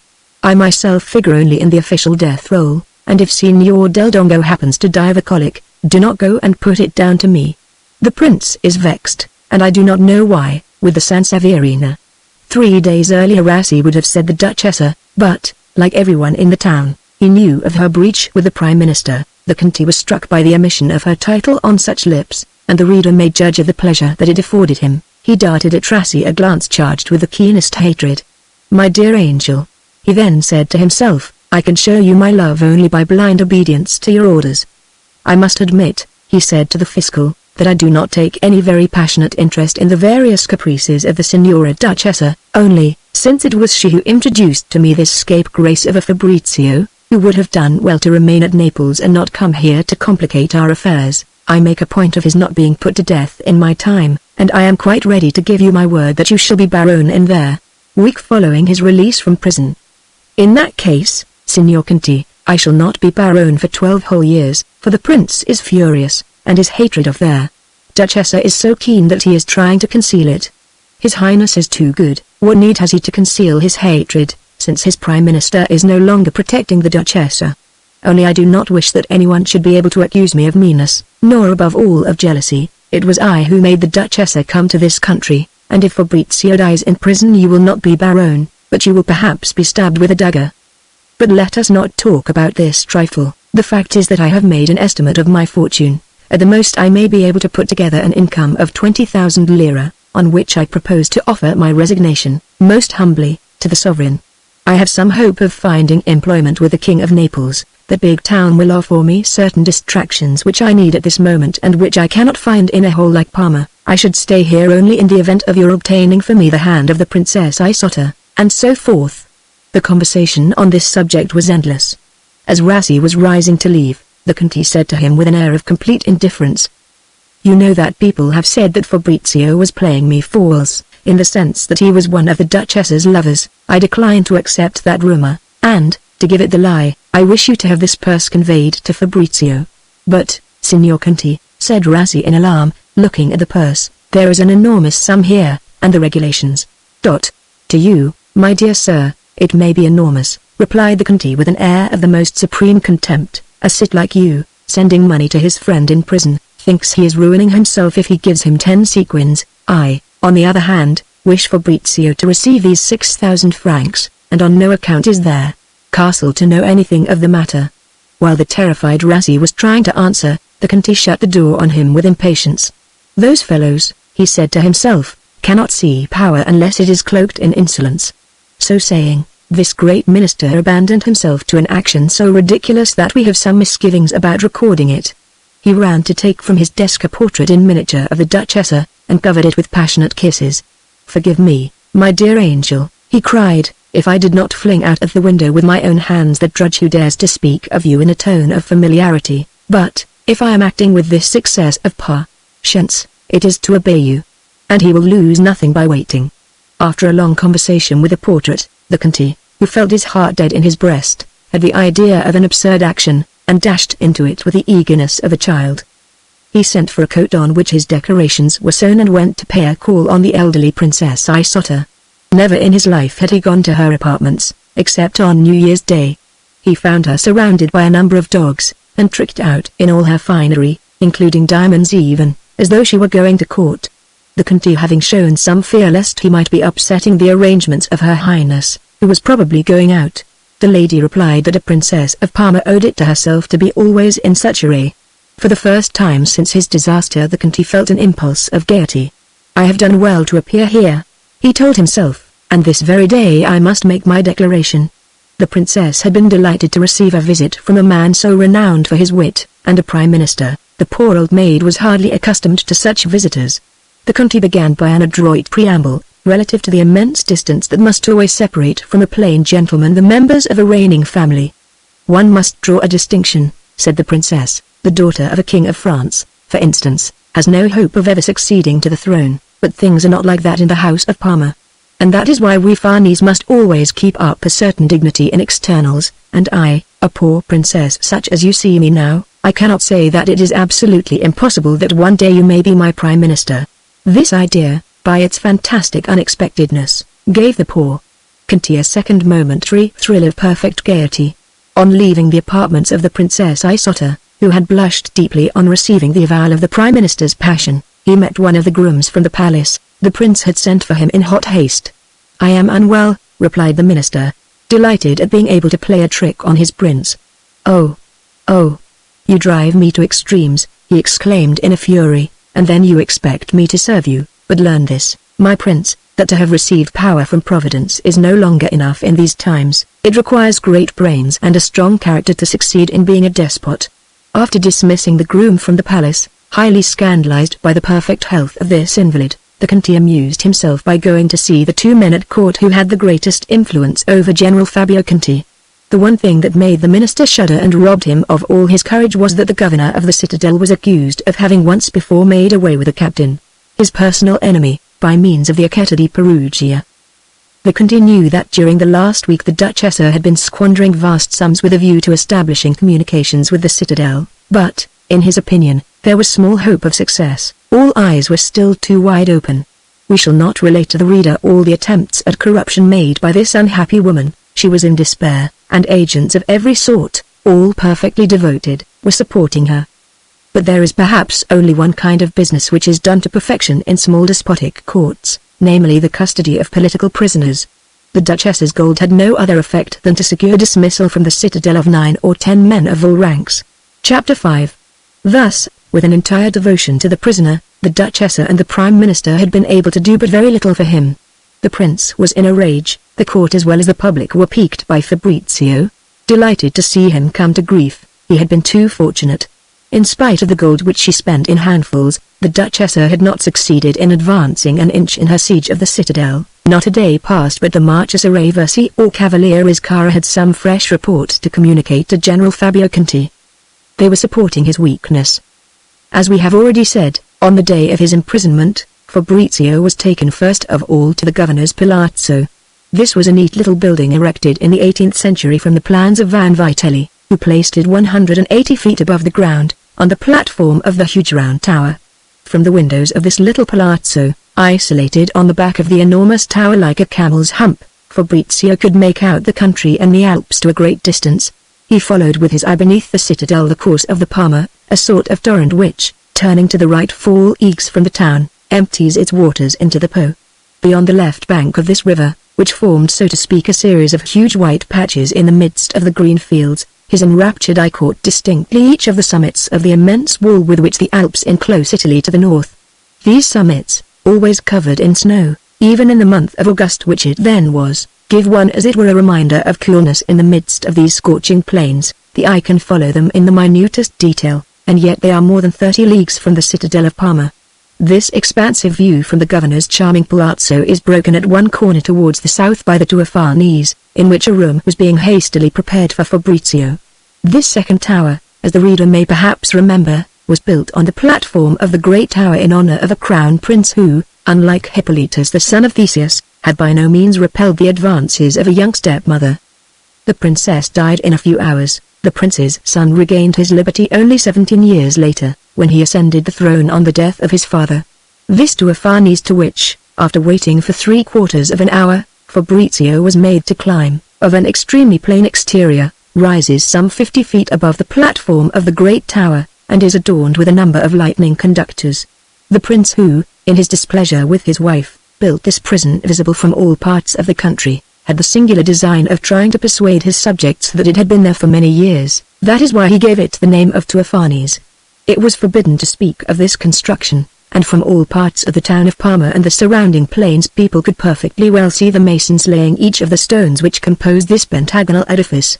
In order to prove that it was old, there was placed above the door 2 feet wide and 4 feet high which forms its entrance a magnificent bas-relief representing Alessandro Farnese, the famous general, forcing Henri IV to withdraw from Paris. This Due Farnese, standing in so conspicuous a position, consists of a hall on the ground floor, at least 40 yards long, broad in proportion and filled with extremely squat pillars, for this disproportionately large room is not more than 15 feet high. It is used as the guardroom, and in the middle of it the staircase rises in a spiral round one of the pillars. It is a small staircase of iron, very light, barely 2 feet in width and wrought in filigree. By this staircase, which shook beneath the weight of the jailers who were escorting him, Fabrizio came to a set of vast rooms more than 20 feet high, forming a magnificent first floor. They had originally been furnished with the greatest luxury for the young prince who spent in them the 17 best years of his life. At one end of this apartment, the new prisoner was shown a chapel of the greatest magnificence. The walls and ceiling were entirely covered in black marble. Pillars, black also and of the noblest proportions, were placed in line along the black walls without touching them, and these walls were decorated with a number of skulls in white marble, of colossal proportions, elegantly carved and supported underneath by crossbones. There is an invention of the hatred that cannot kill, thought Fabrizio, and what a devilish idea to let me see it. An iron staircase of light filigree, similarly coiled about a pillar, gave access to the second floor of this prison, and it was in the rooms of this second floor, which were some 15 feet in height, that for the last year General Fabio Conti had given proof of his genius. First of all, under his direction, solid bars had been fixed in the windows of these rooms, originally occupied by the prince's servants, and standing more than 30 feet above the stone slabs which paved the platform of the great round tower. It was by a dark corridor, running along the middle of this building, that one approached these rooms, each of which had 2 windows, and in this very narrow corridor Fabrizio noticed 3 iron gates in succession, formed of enormous bars and rising to the roof. It was the plans, sections and elevations of all these pretty inventions that, for 2 years past, had entitled the general to an audience of his master every week. A conspirator placed in one of these rooms could not complain to public opinion that he was being treated in an inhuman fashion, and yet was unable to communicate with anyone in the world, or to make a movement without being heard. The general had placed in each room huge joists of oak in the form of trestles 3 feet high, and this was his paramount invention, which gave him a claim to the ministry or police.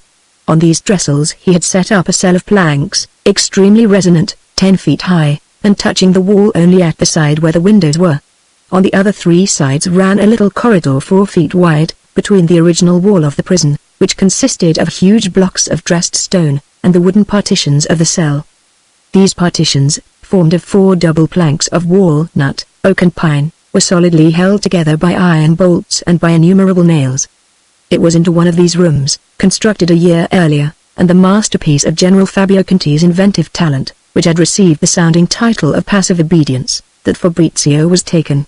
He ran to the windows.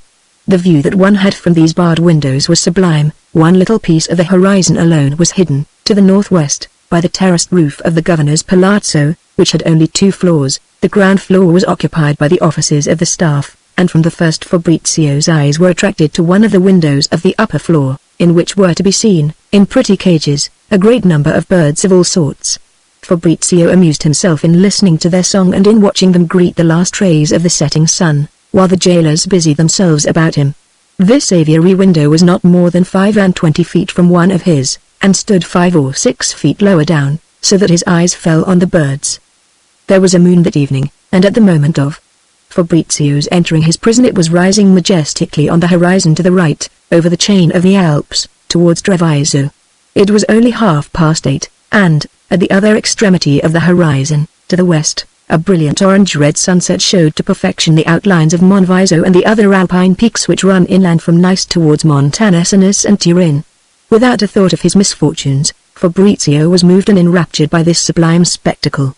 So it is in this exquisite world that Clelia Conti dwells, with her pensive and serious nature. She must enjoy this view more than anyone. Here it is like being alone in the mountains 100 leagues from Parma.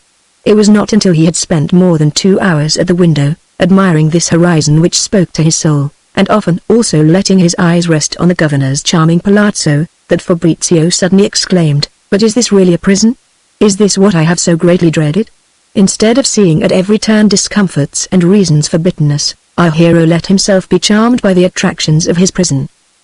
Suddenly his attention was forcibly recalled to reality by a terrifying din. His wooden cell, which was not unlike a cage and moreover was extremely resonant, was violently shaken. The barking of a dog and little shrill cries completed the strangest medley of sounds. "What now? Am I going to escape so soon?" thought Fabrizio. A moment later he was laughing as perhaps no one has ever laughed in a prison. By the general's orders, at the same time as the jailers there had been sent up an English dog, extremely savage, which was set to guard officers of importance, and was to spend the night in the space so ingeniously contrived all round Fabrizio's cage. The dog and the jailer were to sleep in the interval of 3 feet left between the stone pavement of the original floor and the wooden planks on which the prisoner could not move a step without being heard. Now, when Fabrizio arrived, the room of the passive obedience happened to be occupied by 100 huge rats which took flight in every direction. The dog, a sort of spaniel crossed with an English fox terrier, was no beauty, but to make up for this showed a great alertness. He had been tied to the stone pavement beneath the planks of the wooden room, but when he heard the rats pass close by him, he made an effort so extraordinary that he succeeded in pulling his head out of his collar. Then came this splendid battle, the din of which roused Fabrizio, plunged in the least melancholy of dreams. The rats that had managed to escape the first assault of the dog's teeth took refuge in the wooden room. The dog came after them up the 6 steps which led from the stone floor to Fabrizio's cell. Then began a really terrifying din. The cell was shaken to its foundations.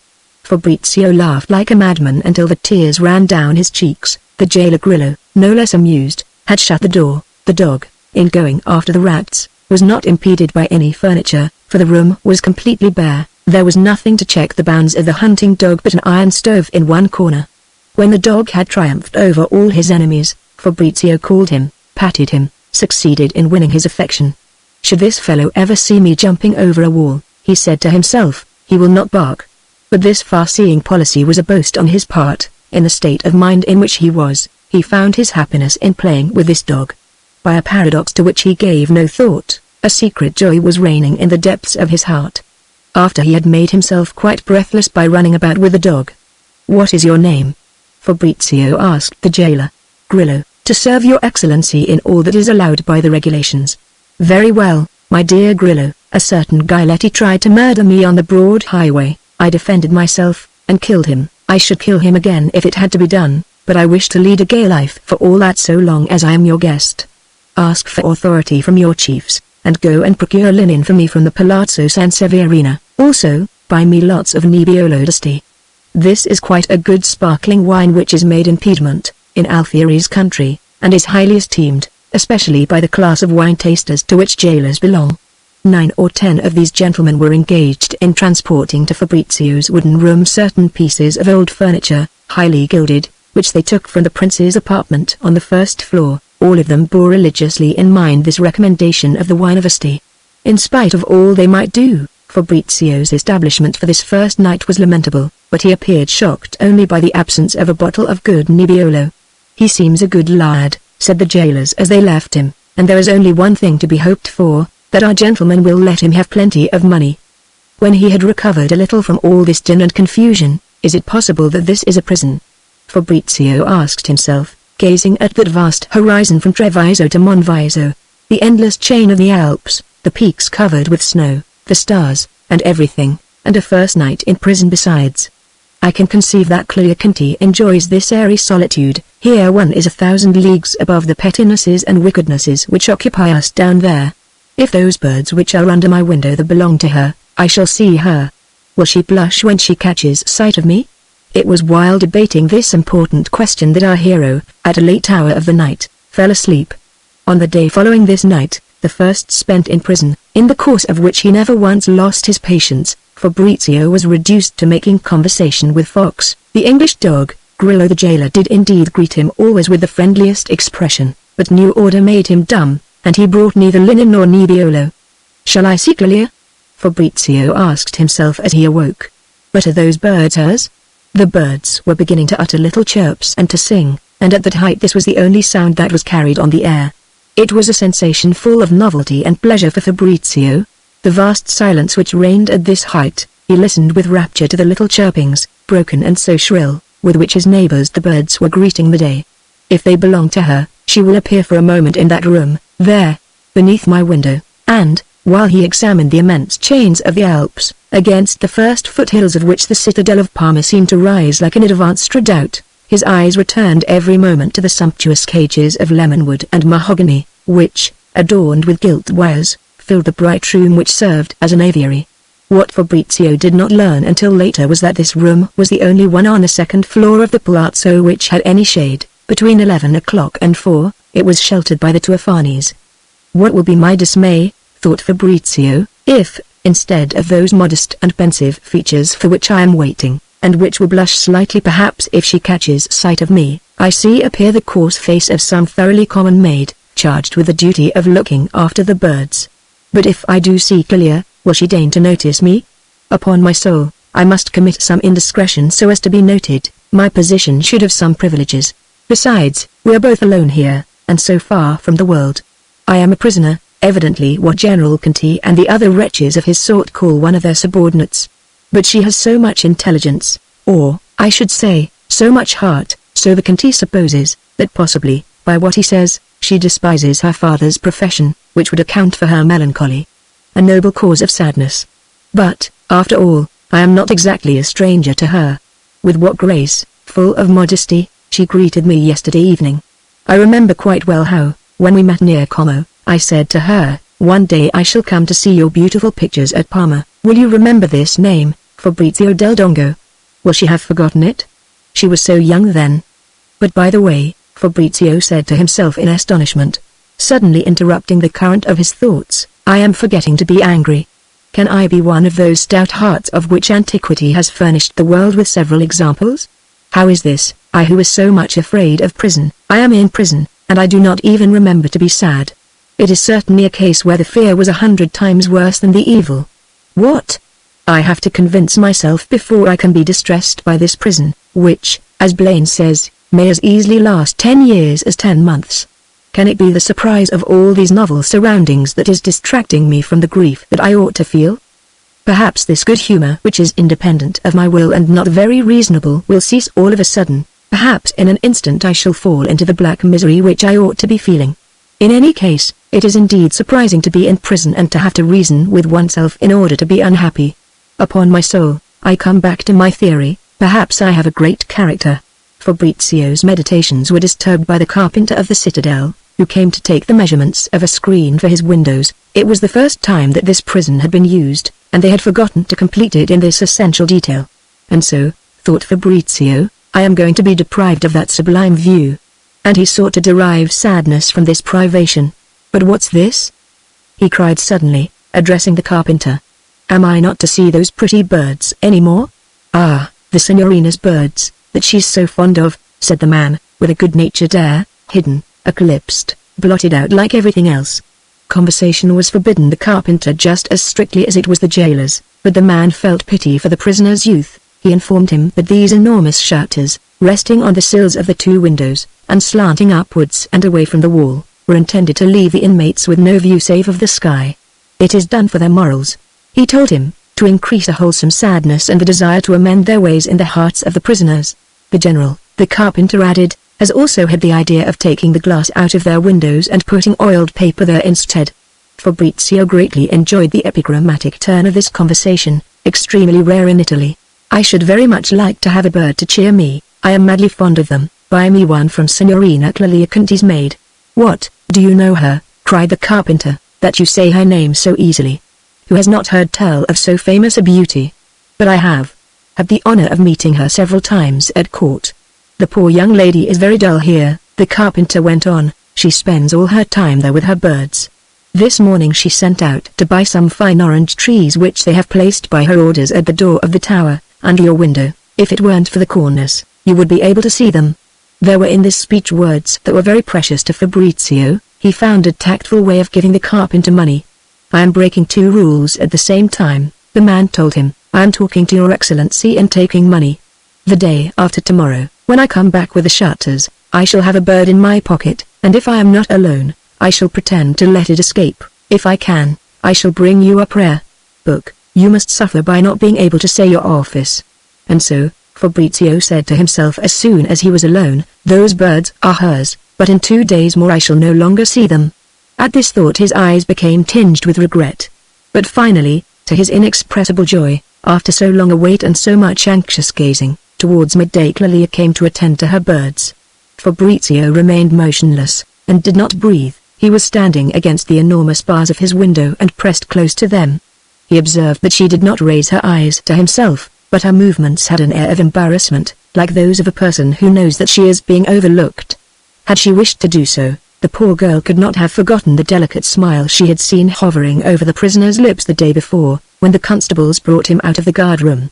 Although to all appearance she was paying the most careful attention to what she was doing, at the moment when she approached the window of the aviary she blushed quite perceptibly. The first thought in Fabrizio's mind, as he stood glued to the iron bars of his window, was to indulge in the childish trick of tapping a little with his hand on those bars, and so making a slight noise. Then the mere idea of such a want of delicacy horrified him. It would serve me right if for the next week she sent her maid to look after the birds. This delicate thought would never have occurred to him at Naples or at Novara. He followed her eagerly with his eyes. Obviously, he said to himself, she is going to leave the room without deigning to cast a glance at this poor window, and yet she is just opposite me. But, on turning back from the farther end of the room, which Fabrizio, thanks to his greater elevation, could see quite plainly, Clelia could not help looking furtively up at him, as she approached, and this was quite enough to make Fabrizio think himself authorized to salute her. Are we not alone in the world here? He asked himself, to give himself the courage to do so. At this salute the girl stood still and lowered her eyes. Then Fabrizio saw her raise them very slowly, and, evidently making an effort to control herself, she greeted the prisoner with the most grave and distant gesture, but she could not impose silence on her eyes. Without her knowing it, probably, they expressed for a moment the keenest pity. Fabrizio remarked that she blushed so deeply that the rosy tinge ran swiftly down to her shoulders, from which the heat had made her cast off, when she came to the aviary, a shawl of black lace. The unconscious stare with which Fabrizio replied to her glance doubled the girl's discomposure. How happy the poor woman would be, she said to herself, thinking of the Duchessa, if for a moment only she could see him as I see him now. Fabrizio had had some slight hope of saluting her again as she left the room, but to avoid this further courtesy Clelia beat a skillful retreat by stages, from cage to cage, as if, at the end of her task, she had to attend to the birds nearest the door. At length she went out. Fabrizio stood motionless gazing at the door through which she had disappeared. He was another man. Greater than. From that moment the sole object of his thoughts was to discover how he might manage to continue to see her, even when they had set up that horrible screen outside the window that overlooked the governor's palazzo. Overnight, before going to bed, he had set himself the long and tedious task of hiding the greater part of the gold that he had in several of the rat holes which adorned his wooden cell. This evening, I must hide my watch. Have I not heard it said that with patience and a watch spring with a jagged edge one can cut through wood and even iron? So I shall be able to saw through this screen. The work of concealing his watch, which occupied him for hours, did not seem to him at all long. He was thinking of the different ways of attaining his object and of what he himself could do in the way of carpentering. If I get to work the right way, he said to himself, I shall be able to cut a section clean out of the oak plank which will form the screen, at the end which will be resting on the windowsill. I can take this piece out and put it back according to circumstances. I shall give everything I possess to Grillo, so that he may be kind enough not to notice this little device. All Fabrizio's happiness was now involved in the possibility of carrying out this task, and he could think of nothing else. If I can only manage to see her, I'm a happy man. No, he reminded himself, she must also see that I see her. All night long his head was filled with devices of carpentering, and perhaps never gave a single thought to the court of Parma, the prince's anger, etc., etc. We must admit that he did not think either of the grief in which the Duchessa must be plunged. He waited impatiently for the morrow, but the carpenter did not appear again. Evidently he was regarded in the prison as a liberal.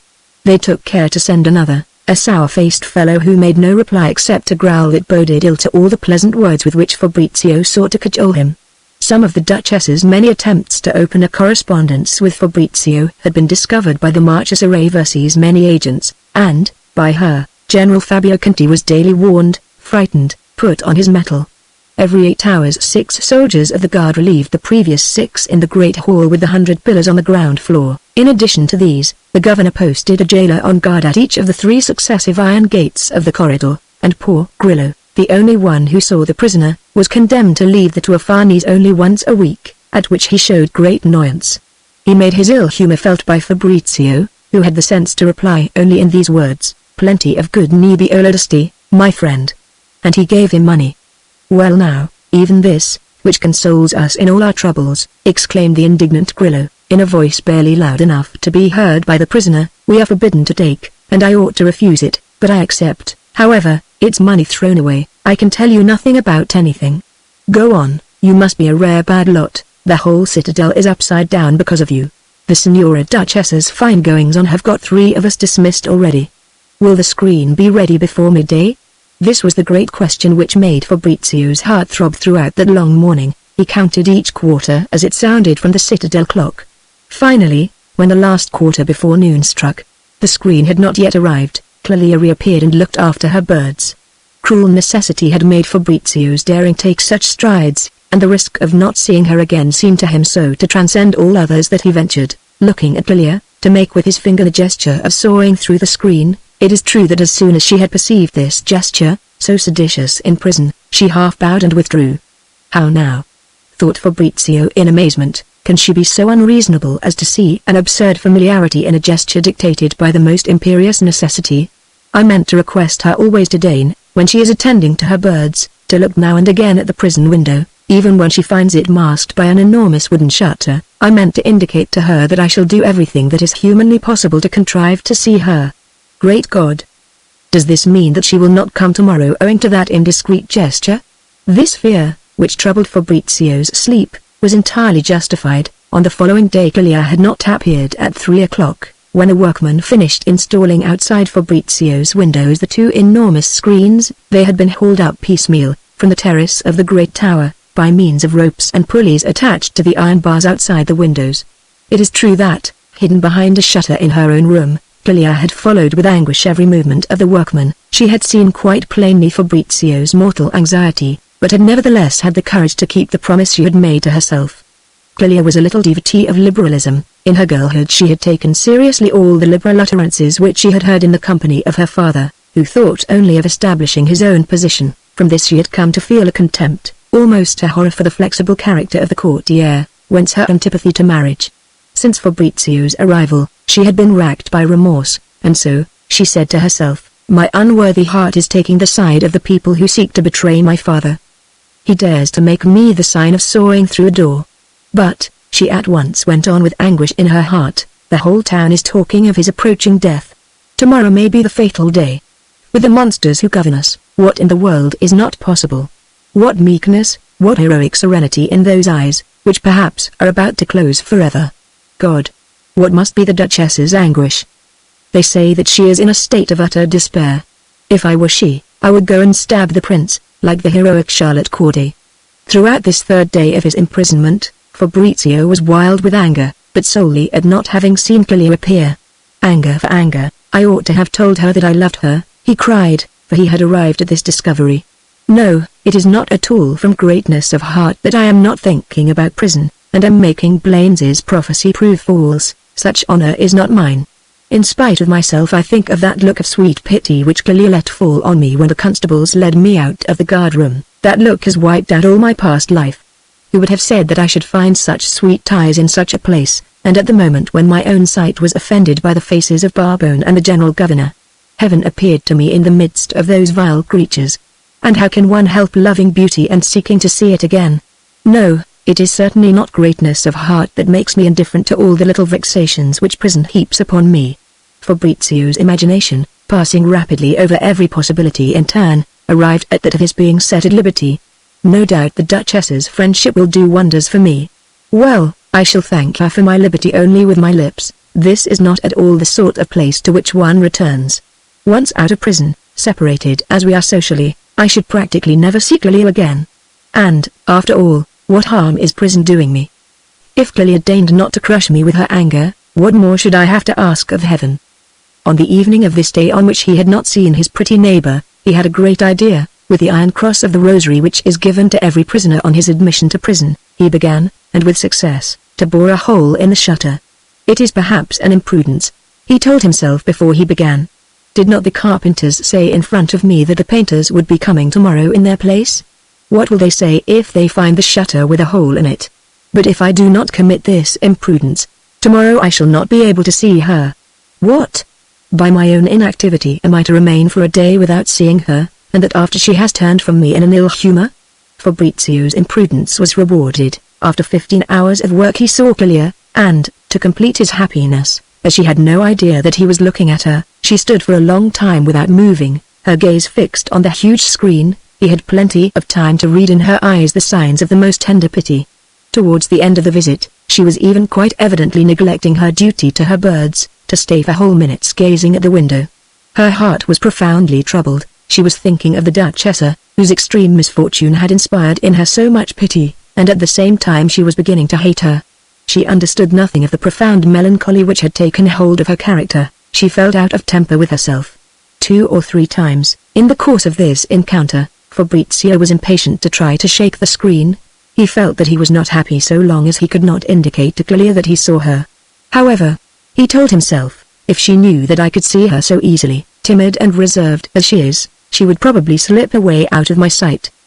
He was far more happy next day. Out of what miseries does love create its happiness? While she was looking sadly at the huge screen, he succeeded in slipping a tiny piece of wire through the hole which the iron cross had bored, and made signs to her which she evidently understood, at least in their sense that they implied, I am here and I see you. Fabrizio was unfortunate on the days that followed. He was anxious to cut out of the colossal screen a piece of board the size of his hand, which could be replaced when he chose, and which would enable him to see and to be seen, that is to say to speak, by signs at least, of what was passing in his heart. But he found that the noise of the very imperfect little saw which he had made by notching the spring of his watch with the cross aroused Grillo, who came and spent long hours in his cell. It is true that he thought he noticed that Clelia's severity seemed to diminish as the material difficulties in the way of any communication between them increased. Fabrizio was fully aware that she no longer pretended to lower her eyes or to look at the birds when he was trying to show her a sign of his presence by means of his wretched little piece of wire.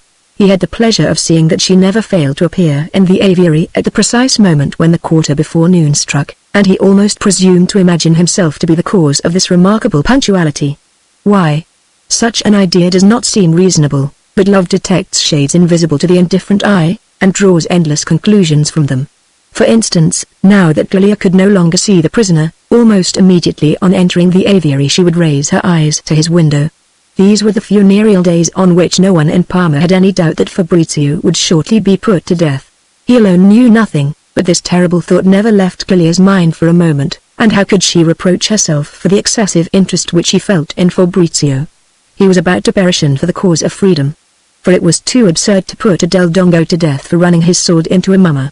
It was true that this attractive young man was attached to another woman. Clelia was profoundly unhappy, and without admitting to herself at all precisely the kind of interest that she took in his fate. Certainly, she said to herself, if they lead him out to die, I shall fly to a convent, and never in my life will I reappear in that society of the court. It horrifies me. Kid-gloved assassins. On the 8th day of Fabrizio's imprisonment, she had good cause to blush. She was watching fixedly, absorbed in her sorrowful thoughts, the screen that hid the prisoner's window. Suddenly a small piece of the screen, larger than a man's hand, was removed by him. He looked at her with an air of gaiety, and she could see his eyes which were greeting her. She had not the strength to endure this unlooked-for trial. She turned swiftly towards her birds and began to attend to them, but she trembled so much that she spilled the water which she was pouring out for them, and Fabrizio could perfectly well see her emotion. She could not endure this situation, and took the prudent course of running from the room. This was the best moment in Fabrizio's life, beyond all comparison.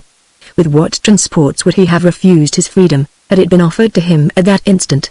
The following day was the day of the Duchess's great despair. Everyone in the town was certain that it was all over with Fabrizio. Clelia had not the melancholy courage to show him a harshness that was not in her heart. She spent an hour and a half in the aviary, watched all his signals, and often answered him, at least by an expression of the keenest and sincerest interest. At certain moments she turned from him so as not to let him see her tears. Her feminine coquetry felt very strongly the inadequacy of the language employed. If they could have spoken, in how many different ways could she not have sought to discover what precisely was the nature of the sentiments which Fabrizio felt for the Duchessa?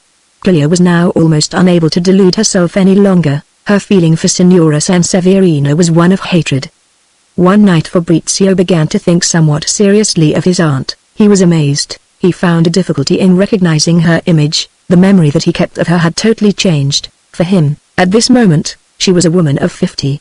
Great God! He exclaimed with enthusiasm, how well inspired I was not to tell her that I loved her. He had reached the point of being barely able to understand how he had found her so good-looking. In this connection little Marietta gave him the impression of a less perceptible change. This was because he had never imagined that his heart entered at all into his love for Marietta, while often he had believed that his whole heart belonged to the Duchessa. The Duchessa and Marietta now had the effect on him of two young doves whose whole charm would be in weakness and innocence, whereas the sublime image of Clelia Conti, taking entire possession of his heart, went so far as to inspire him with terror. He felt only too well that the eternal happiness of his life was to force him to reckon with the governor's daughter, and that it lay in her power to make of him the unhappiest of men. Every day he went in mortal fear of seeing brought to a sudden end, by a caprice of her will against which there was no appeal, this sort of singular and delicious life which he found in her presence. In any event she had already filled with joy the first 2 months of his imprisonment. It was the time when, twice a week, General Fabio Conti was saying to the prince, I can give your highness my word of honor that the prisoner Del Dongo does not speak to a living soul, and is spending his life crushed by the most profound despair, or asleep. Clelia came 2 or 3 times daily to visit her birds, sometimes for a few moments only. If Fabrizio had not loved her so well, he would have seen clearly that he was loved, but he had serious doubts on this head. Clelia had had a piano put in her aviary. As she struck the notes, that the sounds of the instrument might account for her presence there, and occupied the minds of the sentries who were patrolling beneath her windows, she replied with her eyes to Fabrizio's questions. On one subject alone she never made any answer, and indeed, on serious occasions, took flight, and sometimes disappeared for a whole day. This was when Fabrizio's signals indicated sentiments the import of which it was too difficult not to understand. On this point she was inexorable. Thus, albeit straitly confined in a small enough cage, Fabrizio led a fully occupied life. It was entirely devoted to seeking the solution of this important problem. Does she love me? the result of thousands of observations, incessantly repeated, but also incessantly subjected to doubt, was as follows. All her deliberate gestures say no. But what is involuntary in the movement of her eyes seems to admit that she is forming an affection for me. Clelia hoped that she might never be brought to an avowal, and it was to avert this danger that she had repulsed, with an excessive show of anger, a prayer which Fabrizio had several times addressed to her. The wretchedness of the resources employed by the poor prisoner ought, it might seem, to have inspired greater pity in Clelia. He sought to correspond with her by means of letters which he traced on his hand with a piece of charcoal of which he had made the precious discovery in his stove. He would have formed the words letter by letter, in succession. This invention would have doubled the means of conversation, inasmuch as it would have allowed him to say actual words. His window was distant from Clelia's about 25 feet. It would have been too great a risk to speak aloud over the heads of the sentries patrolling outside the governor's palazzo. Fabrizio was in doubt whether he was loved. If he had had any experience of love, he would have had no doubt left, but never had a woman occupied his heart. He had, moreover, no suspicion of a secret which would have plunged him in despair had he known it. There was a serious question of the marriage of Clelia Conti to the Marchese Crescenzi, the richest man at court. Chapter 6. General Fabio Conti's ambition, exalted to madness by the obstacles which were occurring in the career of the Prime Minister Mosca, and seemed to forebode his fall, had led him to make violent scenes before his daughter. He told her incessantly, and angrily, that she was ruining her own prospects if she did not finally make up her mind to choose a husband. At 20 and past it was time to make a match. This cruel state of isolation, in which her unreasonable obstinacy was plunging the general, must be brought to an end, and so forth. It was originally to escape from these continual bursts of ill humor that Clelia had taken refuge in the aviary. It could be reached only by an extremely awkward wooden stair, which his gout made a serious obstacle to the governor. For some weeks now Clelia's heart had been so agitated, she herself knew so little what she ought to decide, that, without giving any definite promise to her father, she had almost let herself be engaged. In one of his fits of rage, the general had shouted that he could easily send her to cool her heels in the most depressing convent in Parma, and that there he would let her stew until she deigned to make a choice. You know that our family, old as it is, cannot muster a rent roll of 6,000 lire, while the Marchese Crescenzi's fortune amounts to more than 100,000 scudi a year. Everyone at court agrees that he has the sweetest temper. He has never given anyone cause for complaint. He is a fine-looking man, young, popular with the prince, and I say that you ought to be shut up in a madhouse if you reject his advances. If this were the first refusal, I might perhaps put up with it, but there have been 5 or 6 suitors now, all among the first men at court, whom you have rejected, like the little fool that you are. And what would become of you, I ask you, if I were to be put on half pay? What a triumph for my enemies, if they saw me living in some second-floor apartment, I who have so often been talked of for the ministry. No, begad, my good nature has let me play Cassandra quite long enough. You will kindly supply me with some valid objection to this poor Marchese Crescenzi, who is so kind as to be in love with you, to be willing to marry you without a dowry, and to make over to you a jointure of 30,000 lire a year, which will at least pay my rent. You will talk to me reasonably, or, by heaven, you will marry him in 2 months from now.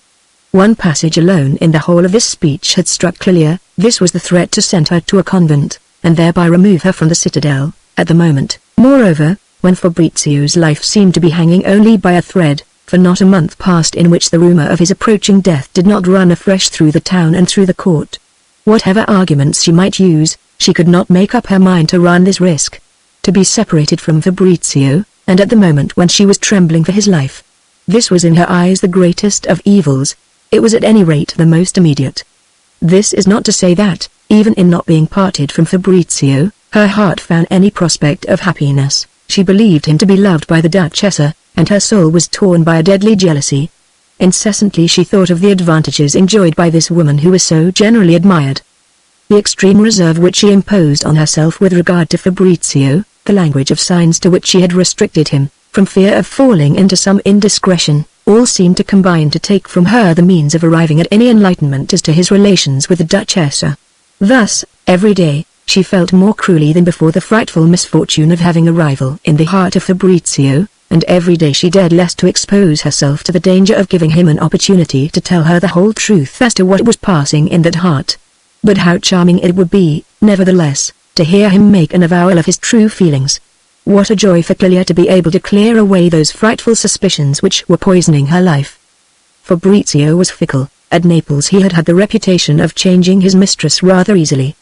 Despite all the reserve imposed on the character of a young lady, since she had become a canoness and had gone to court, Clelia, without ever asking questions, but by listening attentively, had succeeded in learning the reputation that had been made for themselves by the young men who in succession had sought her hand. Very well, Fabrizio, when compared with all these young men, was the one who was charged with being most fickle in affairs of the heart. He was in prison, he was dull, he was paying court to the one woman to whom he could speak. What more simple? What, indeed, more common? And it was this that grieved Clelia. Even if, by a complete revelation, she should learn that Fabrizio no longer loved the Duchessa, what confidence could she have in his words? Even if she believed in the sincerity of what he said, what confidence could she have in the permanence of his feelings? And lastly, to drive the final stroke of despair into her heart, was not Fabrizio already far advanced in his career as a churchman? Was he not on the eve of binding himself by lifelong vows? Did not the highest dignities await him in that walk in life? If the least glimmer of sense remained in my mind, the unhappy Clelia said to herself, ought I not to take flight? Ought I not to beg my father to shut me up in some convent far away? And, as a last straw, it is precisely the fear of being sent away from the citadel and shut up in a convent that is governing all my conduct. It is that fear which is forcing me to hide the truth, which is obliging me to act the hideous and degrading lie of pretending to accept the public attentions of the Marchese Crescenzi. Clelia was by nature profoundly reasonable. In the whole of her life she had never had to reproach herself with a single unconsidered step, and her conduct on this occasion was the height of unreason. One may judge of her sufferings. They were all the more cruel in that she let herself rest under no illusion. She was attaching herself to a man who was desperately loved by the most beautiful woman at court, a woman who had so many claims to be reckoned superior to Clelia herself. And this man himself, had he been at liberty, was incapable of a serious attachment, whereas she, as she felt only too well, would never have but this one attachment in her life. It was, therefore, with a heart agitated by the most frightful remorse that Clelia came every day to the aviary, carried to this spot as though in spite of herself. Her uneasiness changed its object and became less cruel. The remorse vanished for a few moments. She watched, with indescribable beatings of her heart, for the moments at which Fabrizio could open the sort of hatch that he had made in the enormous screen which masked his window.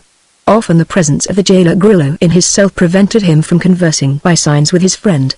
One evening, about 11, Fabrizio heard sounds of the strangest nature in the citadel. At night, by leaning on the windowsill and poking his head out through the hatch, he could distinguish any noise at all loud that was made on the great staircase, called of the 300 steps, which led from the first courtyard, inside the round tower, to the stone platform on which had been built the governor's palazzo and the Farnese prison in which he himself was.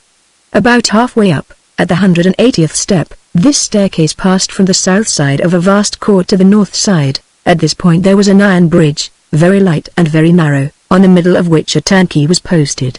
This man was relieved every 6 hours, and was obliged to rise and stand to one side to enable anyone to pass over the bridge which he guarded, and by which alone one could reach the governor's palazzo in the Tua Farnese. 2 turns of a spring, the key of which the governor carried on his person, were enough to hurl this iron bridge down into the court, more than 100 feet below. This simple precaution once taken, as there was no other staircase in the whole of the citadel, and as every evening at midnight a sergeant brought to the governor's house, and placed in a closet which was reached through his bedroom, the ropes of all the wells, he was left completely inaccessible in his palazzo, and it would have been equally impossible for anyone in the world to reach the Tua Farnese. All this Fabrizio had thoroughly observed for himself on the day of his arrival at the citadel, while Grillo, who, like all jailers, loved to boast of his prison, had explained it to him many times since. Thus he had but little hope of escape. At the same time he reminded himself of a maxim of Prior Blaine's: the lover thinks more often of reaching his mistress than the husband of guarding his wife. The prisoner thinks more often of escaping than the jailer of shutting his door, and so, whatever the obstacles may be, the lover and the prisoner ought to succeed. That evening Fabrizio could hear quite distinctly a considerable number of men cross the iron bridge, known as the Slaves' Bridge, because once a Dalmatian slave had succeeded in escaping, by throwing the guardian of the bridge down into the court below. They are coming here to carry off somebody, perhaps they are going to take me out to hang me, but there may be some disorder, I must make the most of it. He had armed himself, he was already taking the gold from some of his hiding places, when suddenly he stopped. Man is a quaint animal, he exclaimed, I must admit. What would an invisible onlooker say if he saw my preparations? Do I by any chance wish to escape? What would happen to me the day after my return to Parma? Should I not be doing everything in the world to return to Clelia? If there is some disorder, let us profit by it to slip into the governor's palazzo. Perhaps I may be able to speak to her. Perhaps, encouraged by the disorder, I may venture to kiss her hand. General Conti, highly mistrustful by nature, and no less vain, has his palazzo guarded by 5 sentries, 1 at each corner of the building and a 5th outside the door. But fortunately the night is very dark. On tiptoe Fabrizio stole down to find out what the jailer Grillo and his dog were doing. The jailer was fast asleep in an oxide suspended by 4 ropes and enclosed in a coarse net. The dog Fox opened his eyes, rose, and came quietly towards Fabrizio to lick his hand. Our prisoner returned softly up the 6 steps which led to his wooden cell. The noise was becoming so loud at the foot of the Tuafanis, and immediately opposite the door, that he thought that Grillo might easily awake. Fabrizio, armed with all his weapons, ready for action, was imagining that he was destined that night for great adventures, when suddenly he heard the most beautiful symphony in the world strike up. It was a serenade which was being given to the governor or his daughter. He was seized with a fit of wild laughter, and I, who was already dreaming of striking dagger blows, as though a serenade were not infinitely more normal than an abduction requiring the presence of 24 people in a prison, or than a mutiny. The music was excellent, and seemed to Fabrizio delicious. His spirit having had no distraction for so many weeks, it made him shed very pleasant tears. In his delight he addressed the most irresistible speeches to the fair Clelia. But the following day, at noon, he found her in so sombre melancholy, she was so pale, she directed at him a gaze in which he read at times such anger, that he did not feel himself to be sufficiently justified in putting any question to her as to the serenade. He was afraid of being impolite. Clelia had every reason to be sad. It was a serenade given her by the Marchese Crescenzi. A step so public was in a sense the official announcement of their marriage. Until the very day of the serenade, and until 9 o'clock that evening, Clelia had set up the bravest resistance, but she had had the weakness to yield to the threat of her being sent immediately to a convent, which had been held over her by her father. What? I should never see him again, she had said to herself, weeping. It was in vain that her reason had added, I should never see again that creature who will harm me in every possible way. I should never see again that lover of the Duchessa. I should never see again that man who had 10 acknowledged mistresses at Naples, and was unfaithful to them all. I should never see again that ambitious young man who, if he survives the sentence that he is undergoing, is to take holy orders. It would be a crime for me to look at him again when he is out of his citadel, and his natural inconstancy will spare me the temptation, for, what am I to him? An excuse for spending less tediously a few hours of each of his days in prison. In the midst of all this abuse, Clelia happened to remember the smile with which he had looked at the constables who surrounded him when he came out of the turnkey's office to go up to the Tuafanis. The tears welled into her eyes. Dear friend, what would I not do for you? You will ruin me, I know, such is my fate. I am ruining myself in a terrible fashion by listening tonight to this frightful serenade, but tomorrow, at midday, I shall see your eyes again. It was precisely on the morrow of that day on which Clelia had made such great sacrifices for the young prisoner, whom she loved with so strong a passion. It was on the morrow of that day on which, seeing all his faults, she had sacrificed her life to him, that Fabrizio was in despair at her coldness. If, even employing only the imperfect language of signs, he had done the slightest violence to Clelia's heart, probably she would not have been able to keep back her tears, and Fabrizio would have won an avowal of all that she felt for him, but he lacked the courage. He was in too deadly a fear of offending Clelia. She could punish him with too severe a penalty.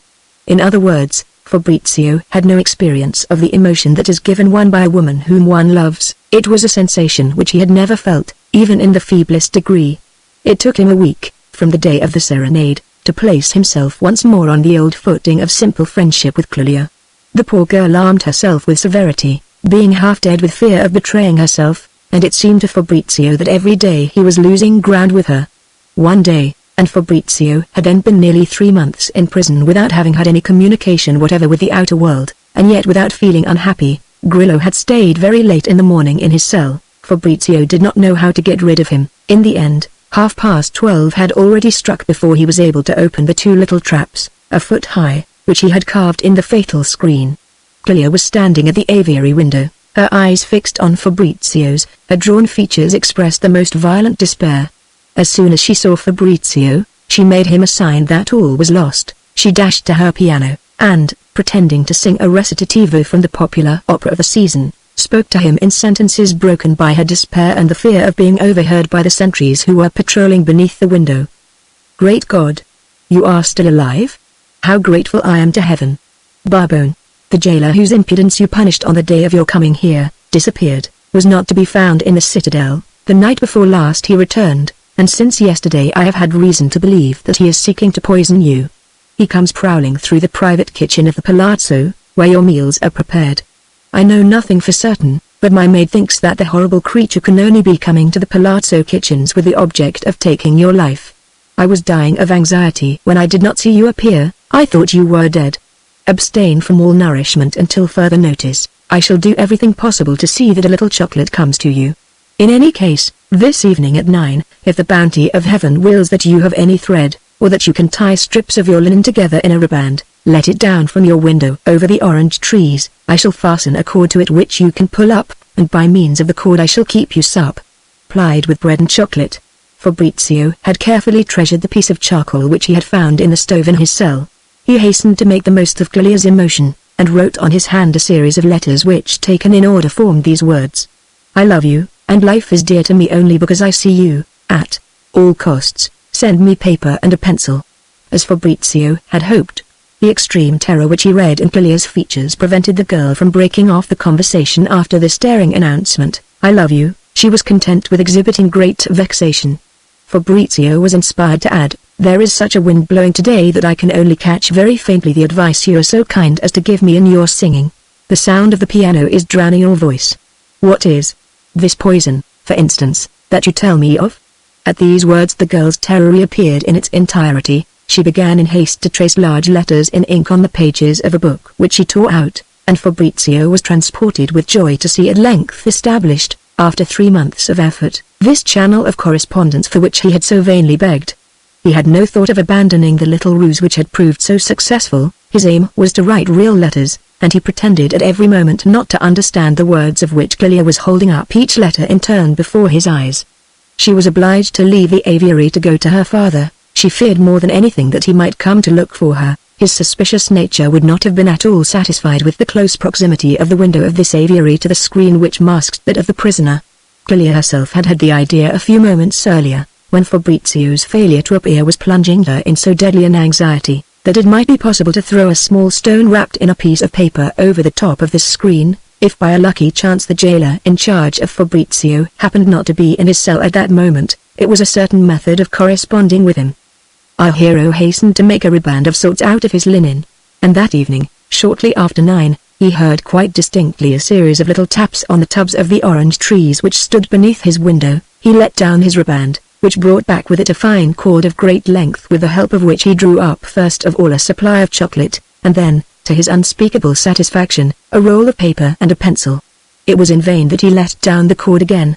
He received nothing more. Apparently the sentries had come near the orange trees. But he was wild with joy. He hastened to write Clelia an endless letter. No sooner was it finished than he attached it to the cord and let it down.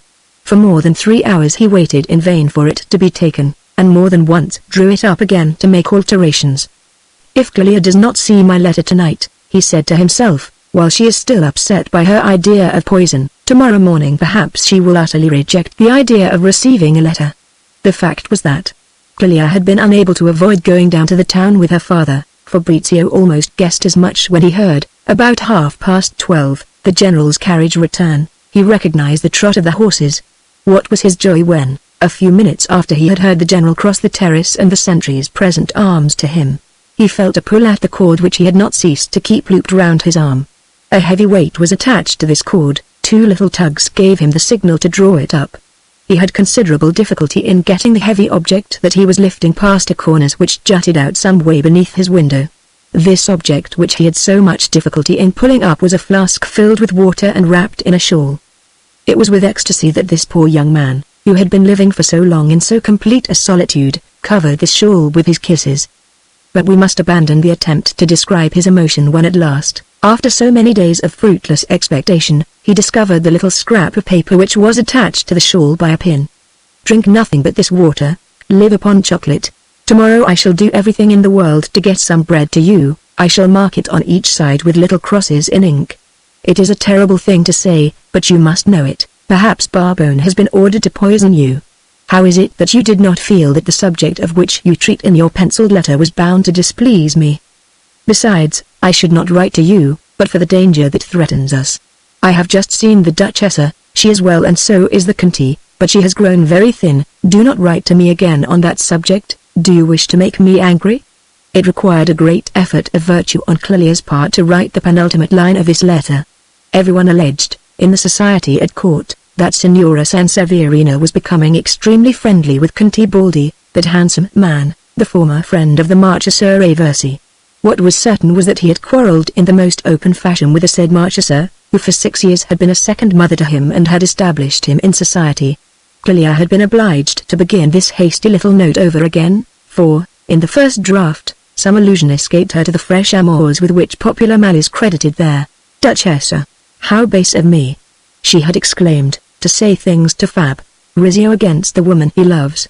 The following morning, long before it was light, Grillo came into Fabrizio's cell, left there a package of some weight, and vanished without saying a word. This package contained a loaf of bread of some size, adorned on every side with little crosses traced in ink. Fabrizio covered them with kisses. He was in love. Besides the bread there was a roll wrapped in a large number of folds of paper. These enclosed 600 francs in sequins. Last of all Fabrizio found a handsome breviary, quite new. A hand which he was beginning to know had traced these words on the margin. Poison. Beware of water, wine, everything. Live upon chocolate. Try to make the dog eat your untouched dinner. You must not appear distrustful. The enemy would try some other plan. Do nothing foolish, in heaven's name. No frivolity. Fabrizio made haste to erase these dear words which might compromise Clelia, and to tear a large number of pages from the breviary, with the help of which he made several alphabets. Each letter was properly drawn with crushed charcoal soaked in wine. These alphabets had dried when at 11:45 Clelia appeared, a few feet inside the aviary window. The great thing now, Fabrizio said to himself, is that she shall consent to make use of these. But, fortunately for him, it so happened that she had a number of things to say to the young prisoner with regard to the attempt to poison him. A dog belonging to one of the maidservants had died after eating a dish that was intended for him. Clelia, so far from raising any objection to the use of the alphabets, had prepared a magnificent one for herself, in ink. The conversation carried out by these means, awkward enough in the first few moments, lasted not less than an hour and a half, that is to say all the time that Clelia was able to spend in the aviary. 2 or 3 times, when Fabrizio allowed himself forbidden liberties, she made no answer, and turned away for a moment to give the necessary attention to her birds. Fabrizio had obtained the concession that, in the evening, when she sent him his water, she would convey to him one of the alphabets which she had written in ink, and which were far more visible. He did not fail to write her a very long letter in which he took care not to include anything affectionate, in a manner at least that might give offense. This plan proved successful. His letter was accepted.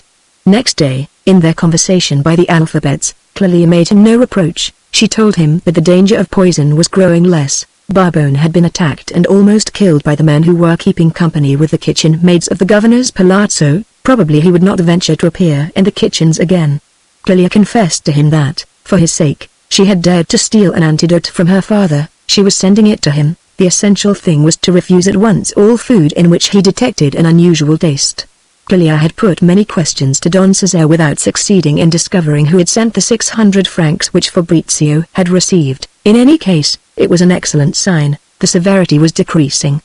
This episode of the poison advanced our hero's position enormously. He was still unable ever to obtain the least admission that resembled love, but he had the happiness of living on the most intimate terms with Clelia.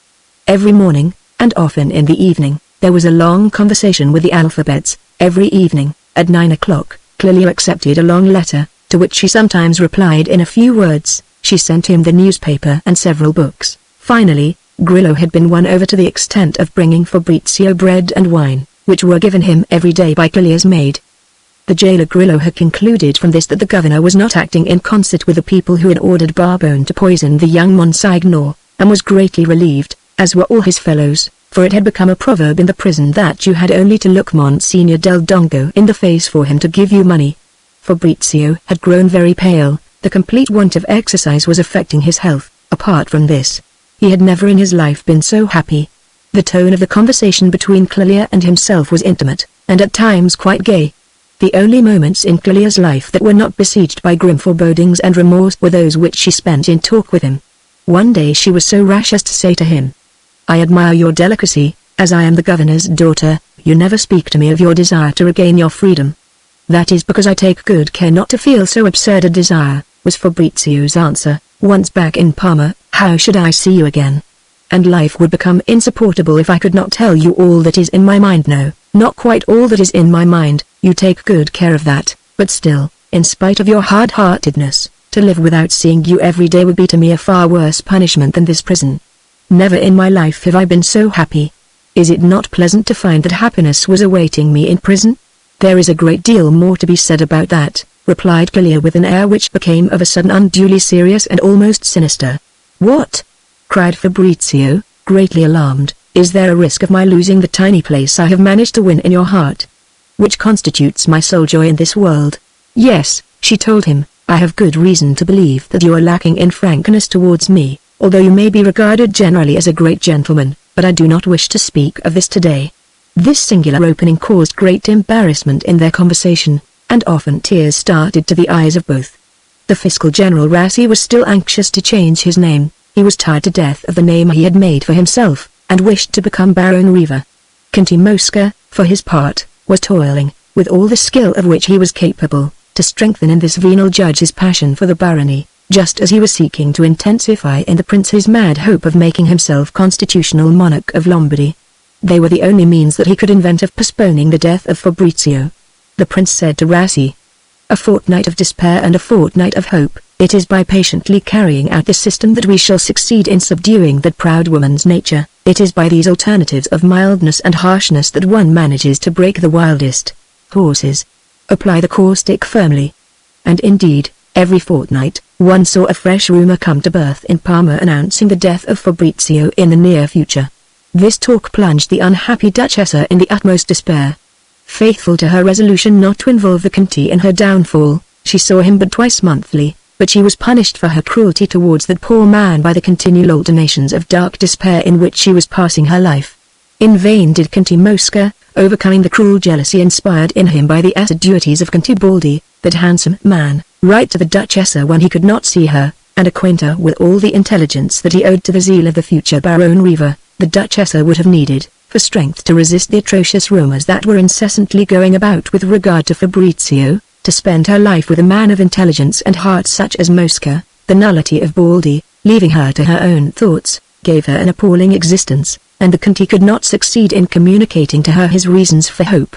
By means of various pretexts of considerable ingenuity the minister had succeeded in making the prince agree to his depositing in the friendly castle, in the very heart of Lombardy, the records of all the highly complicated intrigues by means of which Ranunzio Ernsto forenourished the utterly mad hope of making himself constitutional monarch of that smiling land. More than a score of these extremely compromising documents were in the prince's hand, or bore his signature, and in the event of Fabrizio's life being seriously threatened the Conti had decided to announce to His Highness that he was going to hand these documents over to a great power which with a word could crush him. Conte Mosca believed that he could rely upon the future Baron Riva. He was afraid only of poison. Barbone's attempt had greatly alarmed him, and to such a point that he had determined to risk taking a step which, to all appearance, was an act of madness. One morning he went to the gate of the citadel and sent for General Fabio Conti, who came down as far as the bastion above the gate. There, strolling with him in a friendly fashion, he had no hesitation in saying to him, after a short preamble, acidulated but polite, "If Fabrizio dies in any suspicious manner, his death may be put down to me. I shall get a reputation for jealousy, which would be an absurd and abominable stigma and one that I am determined not to accept. So, to clear myself in the matter, if he dies of illness, I shall kill you with my own hand, you may count on that." General Fabio Conti made a magnificent reply and spoke of his bravery, but the look in the Conti's eyes remained present in his thoughts. A few days later, as though he were working in concert with the Conti, the fiscal Rassi took a liberty which was indeed singular in a man of his sort. The public contempt attached to his name, which was proverbial among the rabble, had made him ill since he had acquired the hope of being able to change it. He addressed to General Fabio Conti an official copy of the sentence which condemned Fabrizio to 12 years in the citadel. According to the law, this was what should have been done on the very day after Fabrizio's admission to prison, but what was unheard of at Parma, in that land of secret measures, was that justice should allow itself to take such a step without an express order from the sovereign. How indeed could the prince entertain the hope of doubling every fortnight the Duchess's alarm, and of subduing that proud spirit, to quote his own words, once an official copy of the sentence had gone out from the Chancellery of Justice. On the day before that on which General Fabio Conti received the official document from the fiscal Rassi, he learned that the clerk Barbone had been beaten black and blue on returning rather late to the citadel. He concluded from this that there was no longer any question, in a certain quarter, of getting rid of Fabrizio, and, in a moment of prudence which saved Rassi from the immediate consequences of his folly, he said nothing to the prince, at the next audience which he obtained of him, of the official copy of Fabrizio's sentence which had been transmitted to him. The Conti had discovered, happily for the peace of mind of the unfortunate Duchessa, that Barbone's clumsy attempt had been only an act of personal revenge, and had caused the clerk to be given the warning of which we have spoken. Fabrizio was very agreeably surprised when, after 135 days of confinement in a distinctly narrow cell, the good chaplain Don Cesare came to him one Thursday to take him for an airing on the dungeon of the Tuafanis. He had not been there 10 minutes before. Unaccustomed to the fresh air, he began to feel faint. Don Cesare made this accident an excuse to allow him half an hour's exercise every day. This was a mistake. These frequent airings soon restored to our hero a strength which he abused. There were several serenades. The punctilious governor allowed them only because they created an engagement between the Marchese Crescenzi and his daughter Clelia, whose character alarmed him. He felt vaguely that there was no point of contact between her and himself, and was always afraid of some rash action on her part. She might fly to the convent, and he would be left helpless. At the same time, the general was afraid that all this music, the sound of which could penetrate into the deepest dungeons, reserved for the blackest liberals, might contain signals. The musicians themselves, too, made him suspicious, and so no sooner was the serenade at an end than they were locked into the big rooms below the governor's palazzo, which by day served as an office for the staff, and the door was not opened to let them out until the following morning, when it was broad daylight. It was the governor himself who, stationed on the slaves' bridge, had them searched in his presence and gave them their liberty, not without several times repeating that he would have hanged at once any of them who had the audacity to undertake the smallest commission for any prisoner. And they knew that, in his fear of giving offense, he was a man of his word, so that the Marchese Crescenzi was obliged to pay his musicians at a triple rate, they being greatly upset at thus having to spend a night in prison. All that the Duchessa could obtain, and that with great difficulty, from the pusillanimity of one of these men was that he should take with him a letter to be handed to the governor. The letter was addressed to Fabrizio. The writer deplored the fatality which had brought it about that, after he had been more than 5 months in prison, his friends outside had not been able to establish any communication with him. On entering the citadel, the bribed musician flung himself at the feet of General Fabio Conti, and confessed to him that a priest, unknown to him, had so insisted upon his taking a letter addressed to Signor Del Dongo that he had not dared to refuse, but, faithful to his duty, he was hastening to place it in His Excellency's hands. His Excellency was highly flattered. He knew the resources at the Duchess's disposal, and was in great fear of being hoaxed. In his joy, the general went to submit this letter to the prince, who was delighted. "So, the firmness of my administration has brought me my revenge. That proud woman has been suffering for more than 6 months. But one of these days we are going to have a scaffold erected, and her wild imagination will not fail to believe that it is intended for young Del Dongo." Chapter 7. One night, about 1 o'clock in the morning, Fabrizio, leaning upon his windowsill, had slipped his head through the door cut in his screen and was contemplating the stars and the immense horizon which one enjoyed from the summit of the Tuafanis. His eyes, roaming over the country in the direction of the Lower Po and Ferrara, noticed quite by chance an extremely small but quite brilliant light which seemed to be shining from the top of a tower. "That light cannot be visible from the plain," Fabrizio said to himself. "The bulk of the tower prevents it from being seen from below. It will be some signal for a distant point." Suddenly he noticed that this light kept on appearing and disappearing at very short intervals. "It is some girl speaking to her lover in the next village." He counted 9 flashes in succession. "That is an I," he said, I being the 9th letter of the alphabet. There followed, after a pause, 14 flashes, that is N. Then, after another pause, a single flash, it is an A, the word is Ina. What were his joy and surprise when the next series of flashes, still separated by short pauses, made up the following words. "Ina pensuit. Evidently, Gina is thinking of you." he replied at once by flashing his own lamp through the smaller of the holes that he had made. Fabrizio Tame, Fabrizio loves you. The conversation continued until daybreak. This night was the 173rd of his imprisonment, and he was informed that for 4 months they had been making these signals every night. But anyone might see and read them. They began from this night to establish a system of abbreviations. 3 flashes in very quick succession meant the Duchessa, 4, the Prince, 2, Conti Mosca, 2 quick flashes followed by 2 slow ones meant escape. They agreed to use in future the old alphabet La Monaca, which, so as not to be understood by unauthorized persons, changes the ordinary sequence of the letters, and gives them arbitrary values. A, for instance, is represented by 10, B by Z, that is to say 3 successive interruptions of the flash mean B, 10 successive interruptions A, and so on. An interval of darkness separates the words. An appointment was made for the following night at 1 o'clock, and that night the Duchessa came to the tower, which was a quarter of a league from the town. Her eyes filled with tears as she saw the signals made by the Fabrizio whom she had so often imagined dead. She told him herself, by flashes of the lamp, I love you, courage, health, hope. Exercise your strength in your cell, you will need the strength of your arms. I have not seen him, she said to herself, since that concert with Fausta, when he appeared at the door of my drawing room dressed as a chasseur. Who would have said? Then what a fate was in store for him? The Duchessa had signals made which informed Fabrizio that presently he would be released thanks to the prince's bounty. These signals might be intercepted, then she returned to messages of affection. She could not tear herself from him. Only the representations made by Lodovico, who, because he had been of use to Fabrizio, has become her factotum, could prevail upon her, when day was already breaking, to discontinue signals which might attract the attention of some ill-disposed person.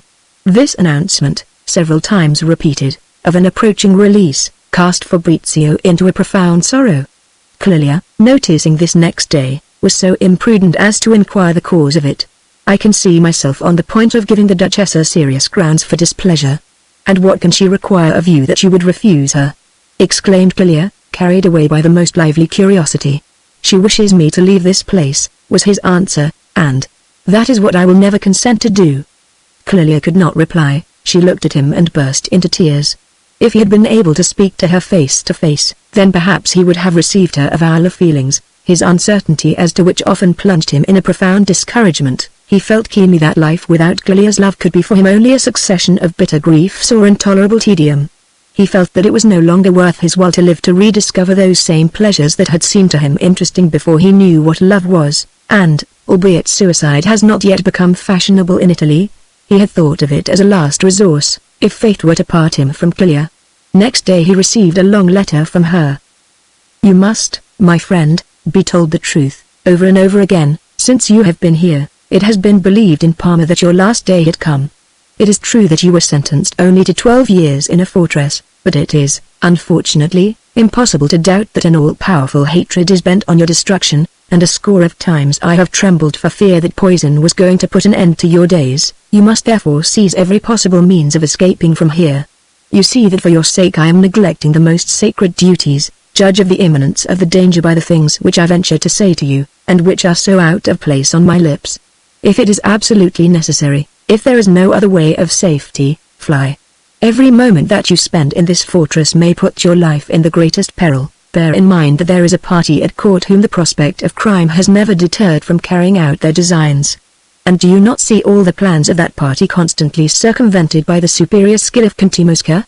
Very well, they have found the sure way of banishing him from Parma. It is the Duchessa's desperation, and are they not only too sure of bringing about the desperation by the death of a certain young prisoner? This point alone, which is unanswerable, ought to make you form a judgment of your situation. You say that you feel friendship for me. Think, first of all, that insurmountable obstacles must prevent that feeling from ever becoming at all definite between us. We may have met in our youth, we may each have held out a helping hand to the other in a time of trouble. Fate may have set me in this grim place that I might lighten your suffering, but I should never cease to reproach myself if illusions, which nothing justifies or will ever justify, led you not to seize every possible opportunity of removing your life from so terrible a peril.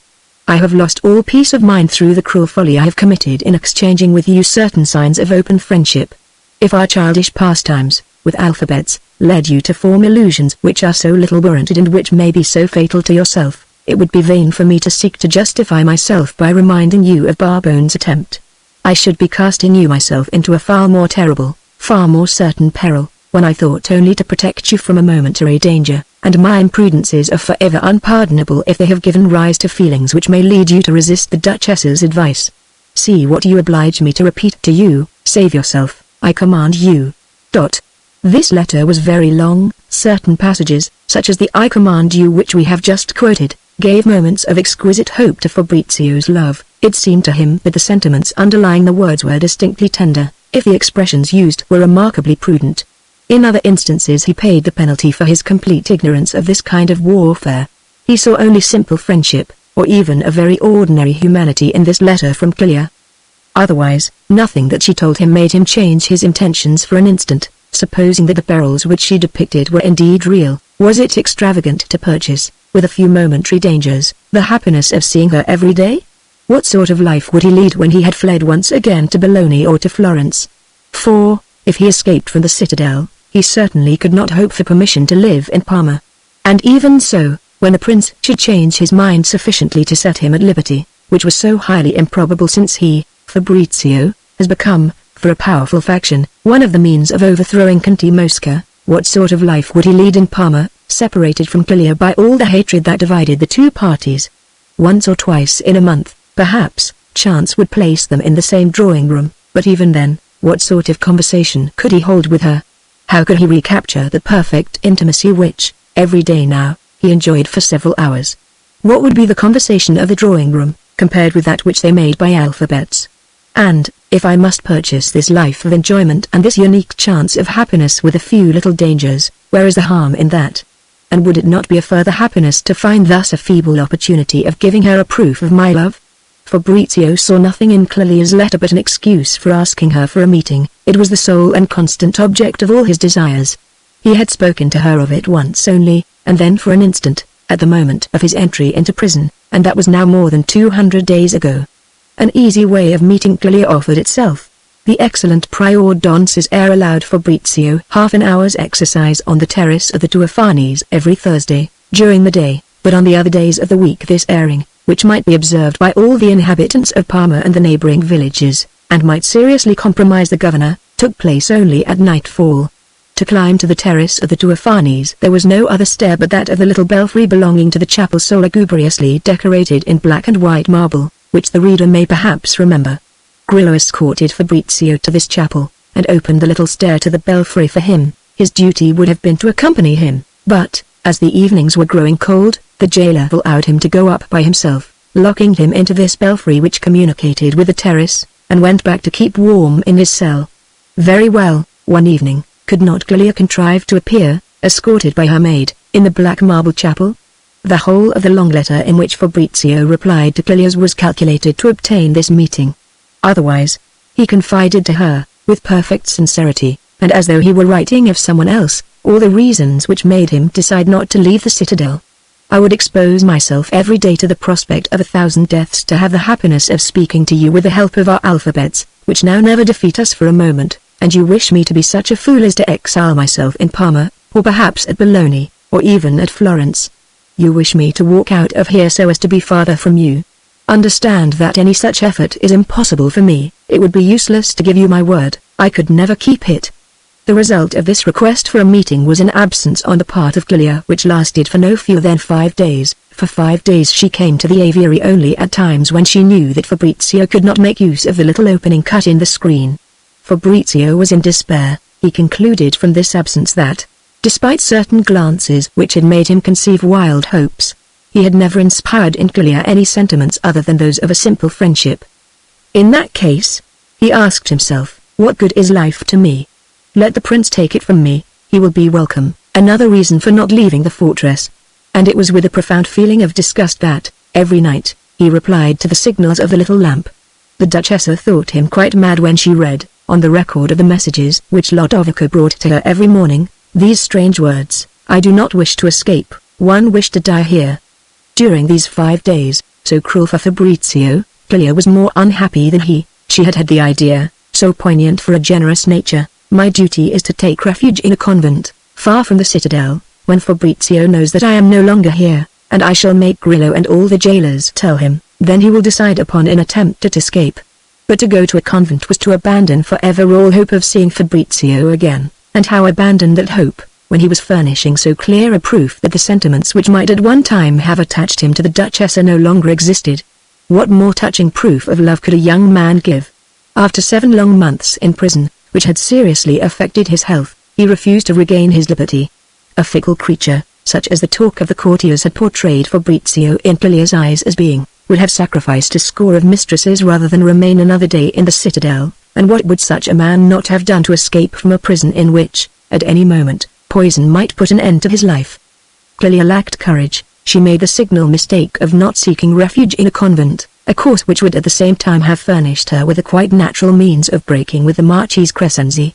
Once this mistake was made, how was she to resist this young man so lovable, so natural, so tender, who was exposing his life to frightful perils to gain the simple pleasure of looking at her from one window to another?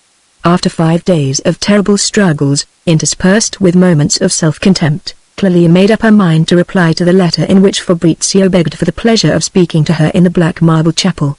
To tell the truth, she refused, and in distinctly firm language, but from that moment all peace of mind was lost for her. At every instant her imagination portrayed to her Fabrizio succumbing to the attack of the poisoner. She came 6 or 8 times in a day to her aviary. She felt the passionate need of assuring herself with her own eyes that Fabrizio was alive.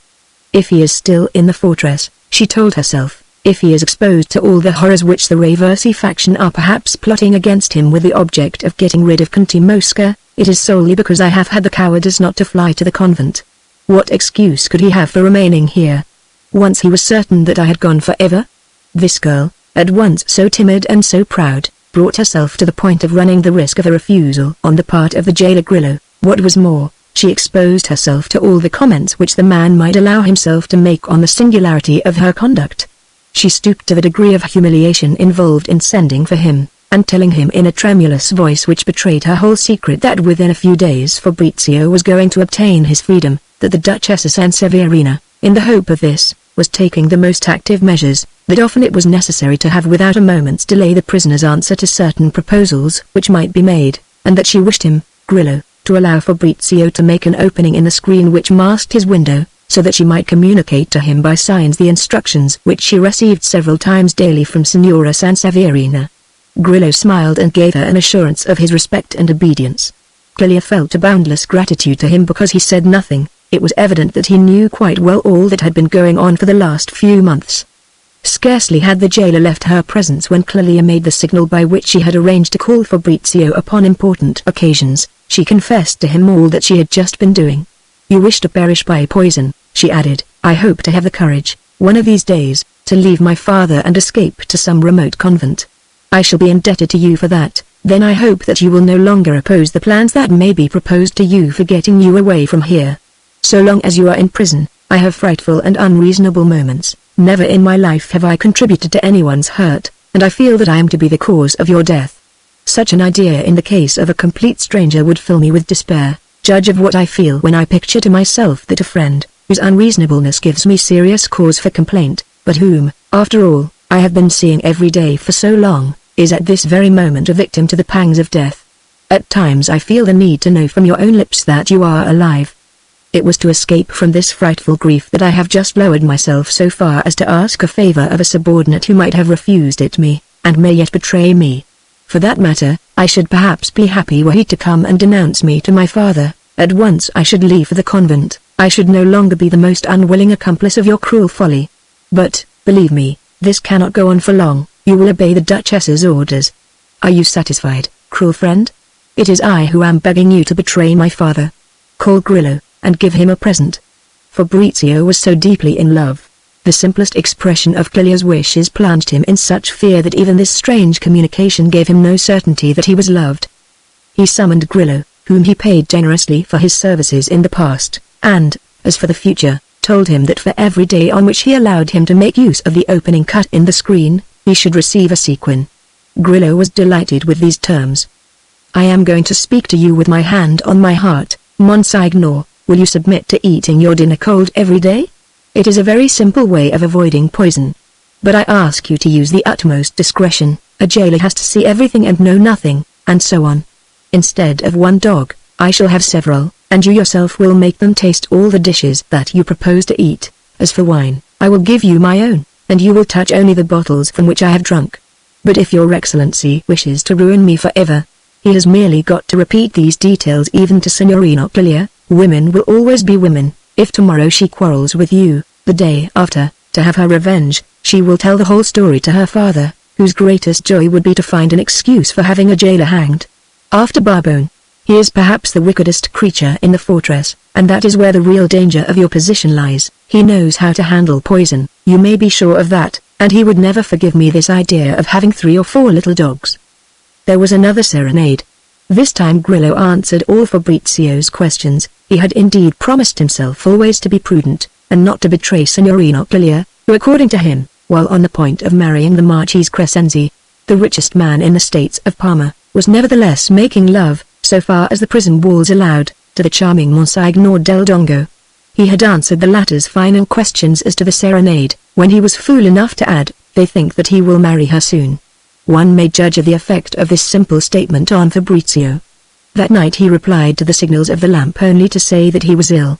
The following morning, at 10 o'clock, Clelia having appeared in the aviary, he asked her in a tone of ceremonious politeness which was quite novel between them, why she had not told him frankly that she was in love with the Marchese Crescenzi, and that she was on the point of marrying him. "Because there is not a word of truth in the story," replied Clelia with impatience. It is true, however, that the rest of her answer was less precise. Fabrizio pointed this out to her, and took advantage of it to repeat his request for a meeting.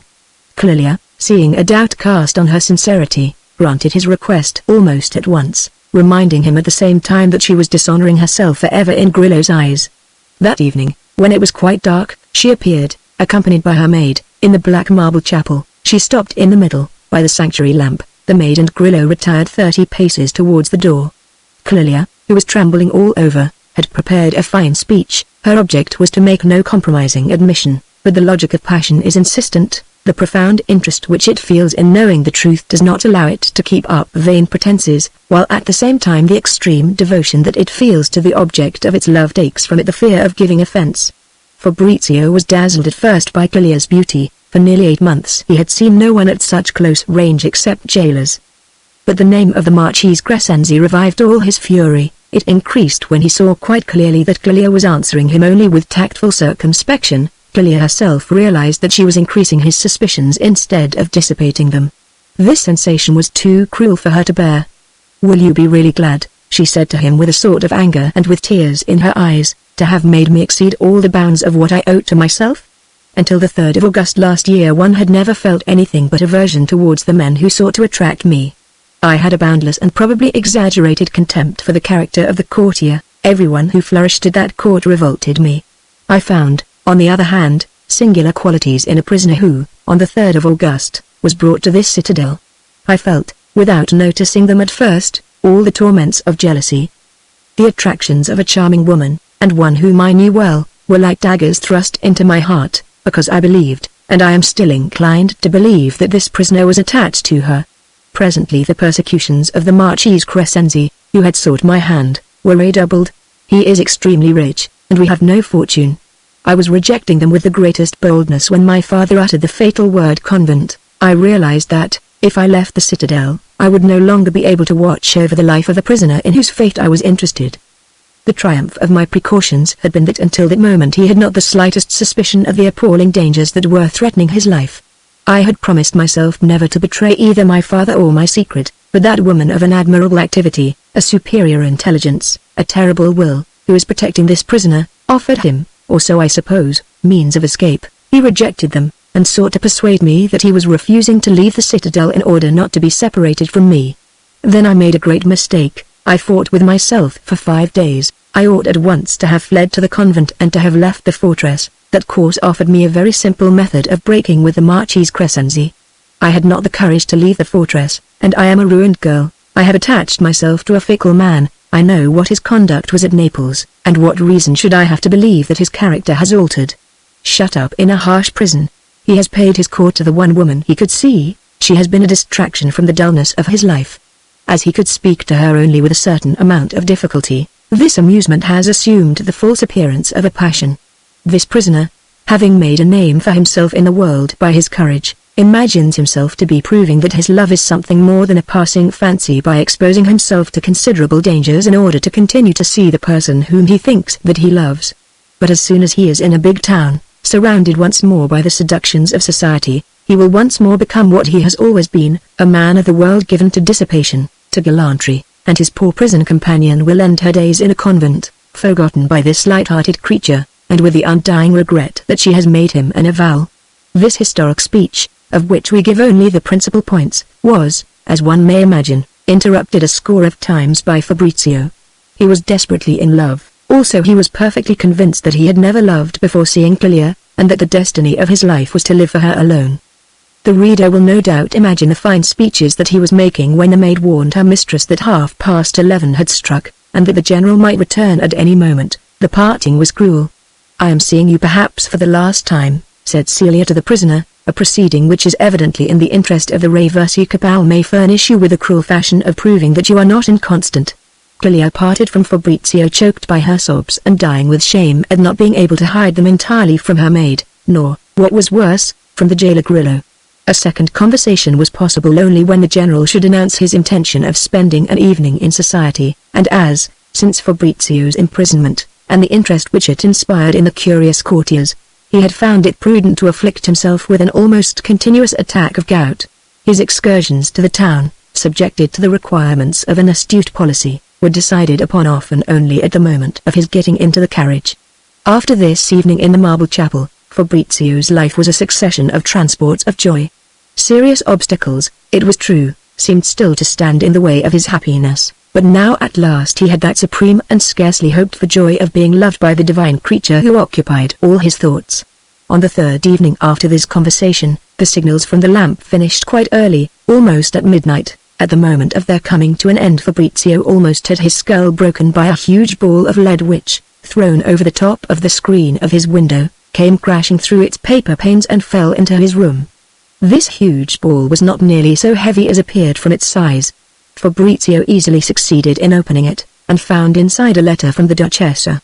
By the intervention of the Archbishop, to whom she paid sedulous attention, she had won over to her side a soldier in the garrison of the citadel. This man, a skilled slinger, had eluded the sentries posted at the corners and outside the door of the governor's palazzo, or had come to terms with them. "You must escape with cords. I shudder as I give you this strange advice. I have been hesitating, for 2 whole months and more, to tell you this, but the official outlook grows darker every day, and one must be prepared for the worst. This being so, start signaling again at once with your lamp, to show us that you have received this letter. Send PBG a la Monica, that is 4, 3 and 2, I shall not breathe until I have seen this signal. I am on the tower, we shall answer no, that is 7 and 5. On receiving the answer send no other signal, and attend to nothing but the meaning of my letter." Fabrizio made haste to obey and sent the arranged signals, which were followed by the promised reply. Then he went on reading the letter. "We may be prepared for the worst, so I have been told by the 3 men in whom I have the greatest confidence, after I had made them swear on the gospel that they would tell me the truth, however cruel it might be to me. The first of these men threatened the surgeon who betrayed you at Ferrara that he would fall upon him with an open knife in his hand. The second told you, on your return from Belgorod, that it would have been more strictly prudent to take your pistol and shoot the footman who came singing through the wood leading a fine horse, but a trifle thin. You do not know the third. He is a highway robber of my acquaintance, a man of action if ever there was one, and as full of courage as yourself. That is chiefly why I asked him to tell me what you ought to do. All 3 of them assured me, without knowing, any of them, that I was consulting the other 2, that it was better to risk breaking your neck than to spend 11 years and 4 months in the continual fear of a highly probable poison. You must for the next month practice in your cell climbing up and down on a knotted cord. Then, on the night of some festa when the garrison of the citadel will have received an extra ration of wine, you will make the great attempt. You shall have 3 cords of silk and canvas, of the thickness of a swan's quill, the first of 80 feet to come down the 35 feet from the window to the orange trees, the second of 300 feet, and that is where the difficulty will be on account of the weight, to come down the 180 feet which is the height of the wall of the great tower. A third of 30 feet will help you to climb down the rampart. I spend my life studying the great wall from the east, that is from the direction of Ferrara. A gap due to an earthquake has been filled by means of a buttress which forms an inclined plane. My highway robber assures me that he would undertake to climb down on that side without any great difficulty and at the risk only of a few scratches, by letting himself slide along the inclined plane formed by this buttress. The vertical drop is no more than 28 feet, right at the bottom. That side is the least carefully guarded. However, all things considered, my robber, who has escaped 3 times from prison, and whom you would love if you knew him, though he abominates people of your class, my highway robber, I say, as agile and nimble as yourself, thinks that he would rather come down on the west side, exactly opposite the little palazzo formerly occupied by Fausta, which you know well. What would make him choose that side is that the wall, although very slightly inclined, is covered almost all the way down with shrubs. There are twigs on it, as thick as your little finger, which may easily scratch you if you do not take care, but are also excellent things to hold on to. Only this morning I examined this west side with an excellent telescope. The place to choose is precisely beneath a new stone which was fixed in the parapet 2 or 3 years ago. Directly beneath this stone you will find first of all a bare space of some 20 feet. You must go very slowly down this. You can imagine how my heart shudders in giving you these terrible instructions, but courage consists in knowing how to choose the lesser evil, frightful as it may be. After the bare space, you will find 80 or 90 feet of quite big shrubs, out of which one can see birds flying, then a space of 30 feet where there is nothing but grass, wallflowers and creepers. Then, as you come near the ground, 20 feet of shrubs, and last of all 25 or 30 feet recently plastered. What would make me choose this side is that there, directly underneath the new stone in the parapet on top, there is a wooden hut built by a soldier in his garden, which the engineer captain employed at the fortress is trying to force him to pull down. It is 17 feet high, and is roofed with thatch, and the roof touches the great wall of the citadel. It is this roof that tempts me. In the dreadful event of an accident, it would break your fall. Once you have reached this point, you are within the circle of the ramparts, which are none too carefully guarded. If they arrest you there, fire your pistol and put up a fight for a few minutes. Your friend of Ferrara and another stout-hearted man, he whom I call the highway robber, will have ladders, and will not hesitate to scale this quite low rampart, and fly to your rescue. The rampart is only 23 feet high, and is built on an easy slope. I shall be at the foot of this last wall with a good number of armed men. I hope to be able to send you 5 or 6 letters by the same channel as this. I shall continue to repeat the same things in different words, so that we may fully understand one another. You can guess with what feelings I tell you that the man who said, "Shoot the footman," who, after all, is the best of men, and is dying of compunction, thinks that you will get away with a broken arm. The highway robber, who has a wider experience of this sort of expedition, thinks that, if you will climb down very carefully, and, above all, without hurrying, your liberty need cost you only a few scratches. The great difficulty is to supply the cords, and this is what has been occupying my whole mind during the last fortnight, in which this great idea has taken up all my time. I make no answer to that mad signal, the only stupid thing you have ever said in your life. I do not wish to escape. The man who said, "Shoot the footman," exclaimed that boredom had driven you mad. I shall not attempt to hide from you that we fear a very imminent danger, which will perhaps hasten the day of your flight. To warn you of this danger, the lamp will signal several times in succession. The castle has taken fire. You will reply, "Are my books burned?" This letter contained 5 or 6 pages more of details. It was written in a microscopic hand on the thinnest paper. All that is very fine and very well thought out. Fabrizio said to himself, "I owe an eternal debt of gratitude to the Conte and the Duchessa. They will think perhaps that I am afraid, but I shall not try to escape." Did anyone ever escape from a place where he was at the height of happiness, to go and cast himself into a horrible exile where everything would be lacking, including air to breathe? What should I do after a month at Florence? I should put on a disguise to come and prowl round the gate of this fortress, and try to intercept a glance. Next day Fabrizio had an alarm. He was at his window, about 11 o'clock, admiring the magnificent view and awaiting the happy moment when he should see Clelia, when Grillo came breathless into his cell. "Quick, quick, Monsignor. Fling yourself on your bed, pretend to be ill. There are 3 judges coming up. They are going to question you. Think well before you speak. They have come to entangle you." So saying, Grillo made haste to shut the little trap in the screen, thrust Fabrizio onto his bed and piled 2 or 3 cloaks on top of him. "Tell them that you are very ill, and don't say much. Above all, make them repeat their questions, so as to have time to think." The 3 judges entered. 3 escaped jailbirds, thought Fabrizio on seeing their vile faces, not 3 judges. They wore long black gowns.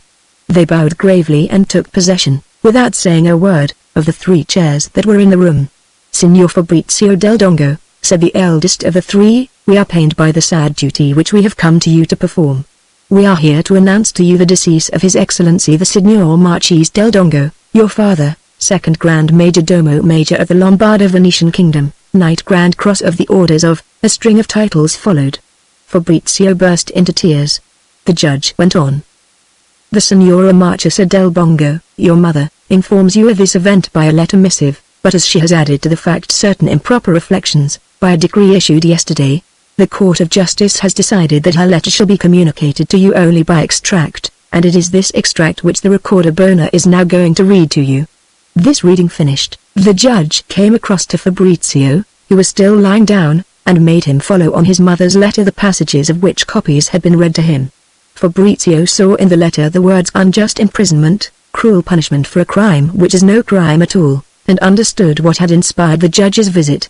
However, in his contempt for magistrates without honor, he did not actually say to them any more than, "I am ill, gentlemen, I am dying of weakness, and you will excuse me if I do not rise." When the judges had gone, Fabrizio wept again copiously, then said to himself, "Am I a hypocrite? I used to think that I did not love him at all."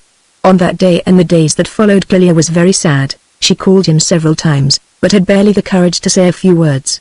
On the morning of the 5th day after their first meeting, she told him that she would come that evening to the marble chapel. "I can only say a few words to you," she told him as she entered. She trembled so much that she had to lean on her maid. After sending the woman to wait at the chapel door, "You are going to give me your word of honor," she went on in a voice that was barely audible, "you are going to give me your word of honor that you will obey the Duchessa, and will attempt to escape on the day when she orders you and in the way that she will indicate to you, or else tomorrow morning I fly to a convent, and I swear to you here and now that never in my life will I utter a word to you again." Fabrizio remained silent. "Promise," said Clelia, the tears starting to her eyes and apparently quite beside herself, "or else we converse here for the last time. The life you have made me lead is intolerable. You are here on my account, and each day is perhaps the last of your existence." At this stage Clelia became so weak that she was obliged to seek the support of an enormous armchair that had originally stood in the middle of the chapel, for the use of the prisoner prince. She was almost fainting. "What must I promise?" asked Fabrizio with a beaten air. "You know. I swear then to cast myself deliberately into a terrible disaster, and to condemn myself to live far from all that I love in the world. Make a definite promise." "I swear to obey the Duchessa and to make my escape on the day she wishes and as she wishes." "And what is to become of me once I am parted from you?" "Swear to escape, whatever may happen to you." "What? Have you made up your mind to marry the Marchese Crescenzi as soon as I am no longer here?" "Oh, heavens! What sort of heart do you think I have? But, swear, or I shall not have another moment's peace." "Very well, I swear to escape from here on the day on which Signora Sanseverina shall order me to do so, and whatever may happen to me between now and then." This oath obtained, Clelia became so faint that she was obliged to retire after thanking Fabrizio. "Everything was in readiness for my flight tomorrow morning," she told him. "Had you persisted in refusing, I should have beheld you at this moment for the last time in my life. I had vowed that to the Madonna. Now, as soon as I can leave my room, I shall go and examine the terrible wall beneath the new stone in the parapet." On the following day he found her so pale that he was keenly distressed. She said to him from the aviary window, "Let us be under no illusion, my dear friend, as there is sin in our friendship. I have no doubt that misfortune will come to us. You will be discovered while seeking to make your escape, and ruined forever, if it is no worse. However, we must satisfy the demands of human prudence. It orders us to leave nothing undried. You will need, to climb down the outside of the great tower, a strong cord more than 200 feet long. In spite of all the efforts I have made since I learned of the Duchess's plan, I have only been able to procure cords that together amount to barely 50 feet. By a standing order of the governor, all cords that may be seen in the fortress are burned, and every evening they remove the well ropes, which for that matter are so frail that they often break when drawing up the light weight attached to them. But pray God to forgive me, I'm betraying my father, and working, unnatural girl that I am, to cause him undying grief. Pray to God for me, and, if your life is saved, make a vow to consecrate every moment of it to his glory. This is an idea that has come to me, In a week from now I shall leave the citadel to be present at the wedding of one of the Marchese Crescenzi's sisters. I shall come back that night, as I must, but I shall try in every possible way not to come in until very late, and perhaps Barbone will not dare to examine me too closely. All the greatest ladies of the court will be at this wedding of the Marchese's sister, and no doubt Signora Sanseverino among them. In heaven's name, make one of these ladies give me a parcel of cords tightly packed, not too large, and reduced to the smallest possible bulk. Were I to expose myself to 1,000 deaths I shall employ every means, even the most dangerous, to introduce this parcel of cords into the citadel, in defiance, alas, of all my duties. If my father comes to hear of it, I shall never see you again, but whatever may be the fate that is in store for me, I shall be happy within the bounds of a sisterly friendship if I can help to save you." That same evening, by their nocturnal correspondence with the lamps, Fabrizio gave the Duchess a warning of the unique opportunity that would shortly arise of conveying into the citadel a sufficient length of cord. But he begged her to keep this secret even from the Conti, which seemed to her odd. "He is mad," thought the Duchessa. "Prison has altered him, he is taking things in a tragic spirit." Next day a ball of lead, thrown by the slinger, brought the prisoner news of the greatest possible peril. The person who undertook to convey the cords, he was told, would be literally saving his life. Fabrizio hastened to give this news to Clelia. This leaden ball brought him also a very careful drawing of the western wall by which he was to climb down from the top of the great tower into the space enclosed within the bastions. From this point it was then quite easy to escape, the ramparts being, as we know, only 23 feet in height. On the back of the plan was written in an exquisite hand a magnificent sonnet. A generous soul exhorted Fabrizio to take flight, and not to allow his soul to be debased and his body destroyed by the 11 years of captivity which he had still to undergo. At this point a detail which is essential and will explain in part the courage that the Duchessa had found to recommend to Fabrizio so dangerous a flight, obliges us to interrupt for a moment the history of this bold enterprise. Like all parties which are not in power, the Reversi party was not closely united. Cavalier Riscara detested the fiscal Rassi, whom he accused of having made him lose an important suit in which, as a matter of fact, he, Riscara, had been in the wrong. From Riscara the prince received an anonymous message informing him that a copy of Fabrizio's sentence had been officially addressed to the governor of the citadel. The Marchese Reversi, that skilled party leader, was extremely annoyed by this false move, and at once sent word of it to her friend the fiscal general. She found it quite natural that he should have wished to secure something from the minister Mosca while Mosca remained in power. Rassi presented himself boldly at the palace, thinking that he would get out of the scrape with a few kicks. The prince could not dispense with a talented jurist, and Rassi had procured the banishment as liberals of a judge and a barrister, the only two men in the country who could have taken his place. The prince, beside himself with rage, hurled insults at him and advanced upon him to strike him. "Why, it is only a clerk's mistake," replied Rassi with the utmost coolness. "The procedure is laid down by the law. It should have been done the day after Signor Del Dongo was confined in the citadel." The clerk in his zeal thought it had been forgotten, and must have made me sign the covering letter as a formality. "And you expect to take me in with a clumsy lie like that?" cried the prince in a fury. "Why not confess that you have sold yourself to that rascal Mosca, and that this is why he gave you the cross? But, by heaven, you shall not escape with a thrashing. I shall have you brought to justice. I shall disgrace you publicly." "I defy you to bring me to justice," replied Rassi with assurance. He knew that this was a sure way of calming the prince. "The law is on my side, and you have not a second, Rassi, to find your way round it. You will not disgrace me, because there are moments when your nature is severe. You then feel a thirst for blood, but at the same time you seek to retain the esteem of reasonable Italians. That esteem is a sine qua non for your ambition. And so you will recall me for the first act of severity of which your nature makes you feel the need, and as usual I shall procure you a quite regular sentence passed by timid judges who are fairly honest men, which will satisfy your passions. Find another man in your states as useful as myself." So saying, Rassi fled. He had got out of his scrape with a sharp reprimand and half a dozen kicks. On leaving the palace he started for his estate of Riva. He had some fear of a dagger thrust in the first impulse of anger, but had no doubt that within a fortnight a courier would summon him back to the capital. He employed the time which he spent in the country in organizing a safe method of correspondence with Conte Mosca. He was madly in love with the title of Barone, and felt that the prince made too much of that sublime thing, nobility, ever to confer it upon him, whereas the Conte, extremely proud of his own birth, respected nothing but nobility proved by titles anterior by the year 1400. The fiscal general had not been out in his forecast. He had been barely 8 days on his estate when a friend of the prince, who came there by chance, advised him to return to Parma without delay. The prince received him with a laugh, then assumed a highly serious air, and made him swear on the gospel that he would keep secret what was going to be confided to him. Rassi swore with great solemnity, and the prince, his eye inflamed by hatred, cried that he would no longer be master in his own house so long as Fabrizio del Dongo was alive. "I cannot," he went on, "either drive the Duchessa away or endure her presence. Her eyes defy me and destroy my life." Having allowed the prince to explain himself at great length, Rassi, affecting extreme embarrassment, finally exclaimed, "Your Highness shall be obeyed, of course, but the matter is one of a horrible difficulty. There is no possibility of condemning a Del Dongo to death for the murder of a Giletti. It is already a masterly stroke to have made 12 years imprisonment out of it. Besides, I suspect the Duchessa of having discovered 3 of the contadini who were employed on the excavations at Sanguigna, and were outside the trench at the moment when that brigand Giletti attacked Del Dongo." "And where are these witnesses?" said the prince, irritated. "Hiding in Piedmont, I suppose.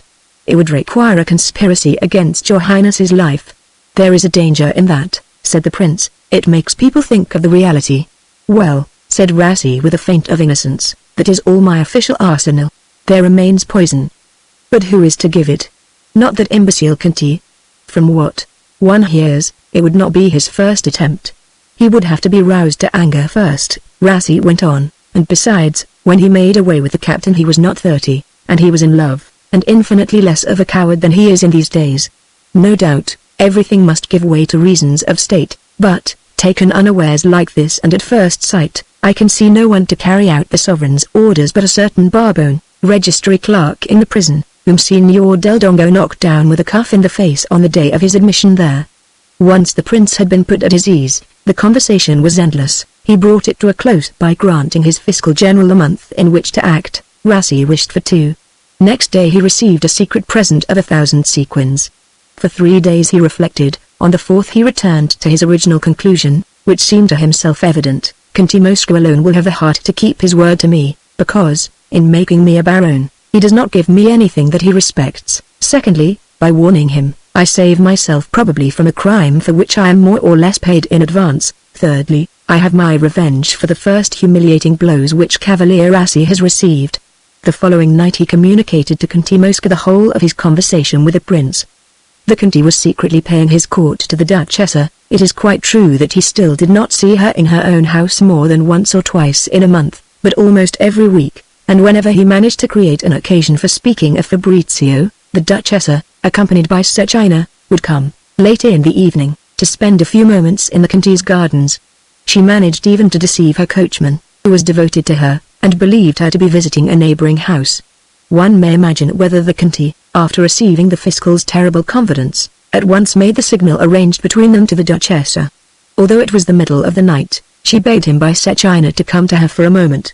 The Conti, enraptured, lover-like, by this prospect of intimate converse, yet hesitated before telling the Duchessa everything. He was afraid of seeing her driven mad by grief. After first seeking veiled words in which to mitigate the fatal announcement, he ended by telling her all. It was not in his power to keep a secret which she asked of him.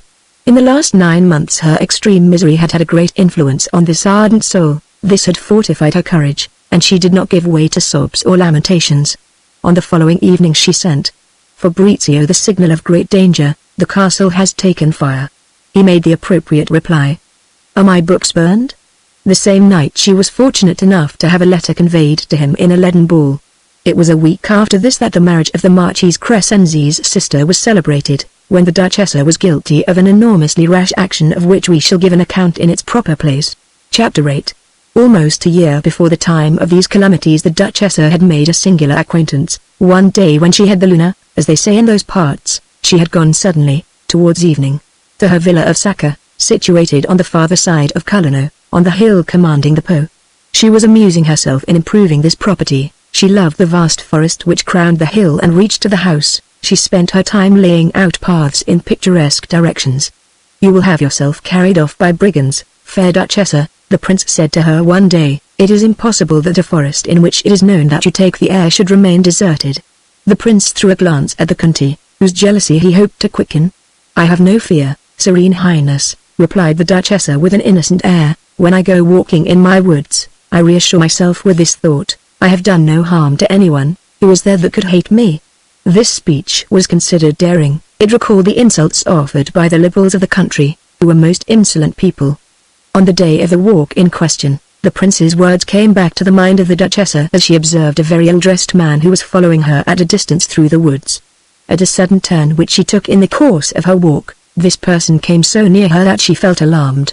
Her first impulse was to call her gamekeeper, whom she had left half a mile away, in the flower garden close to the house. The stranger had time to overtake her and fling himself at her feet.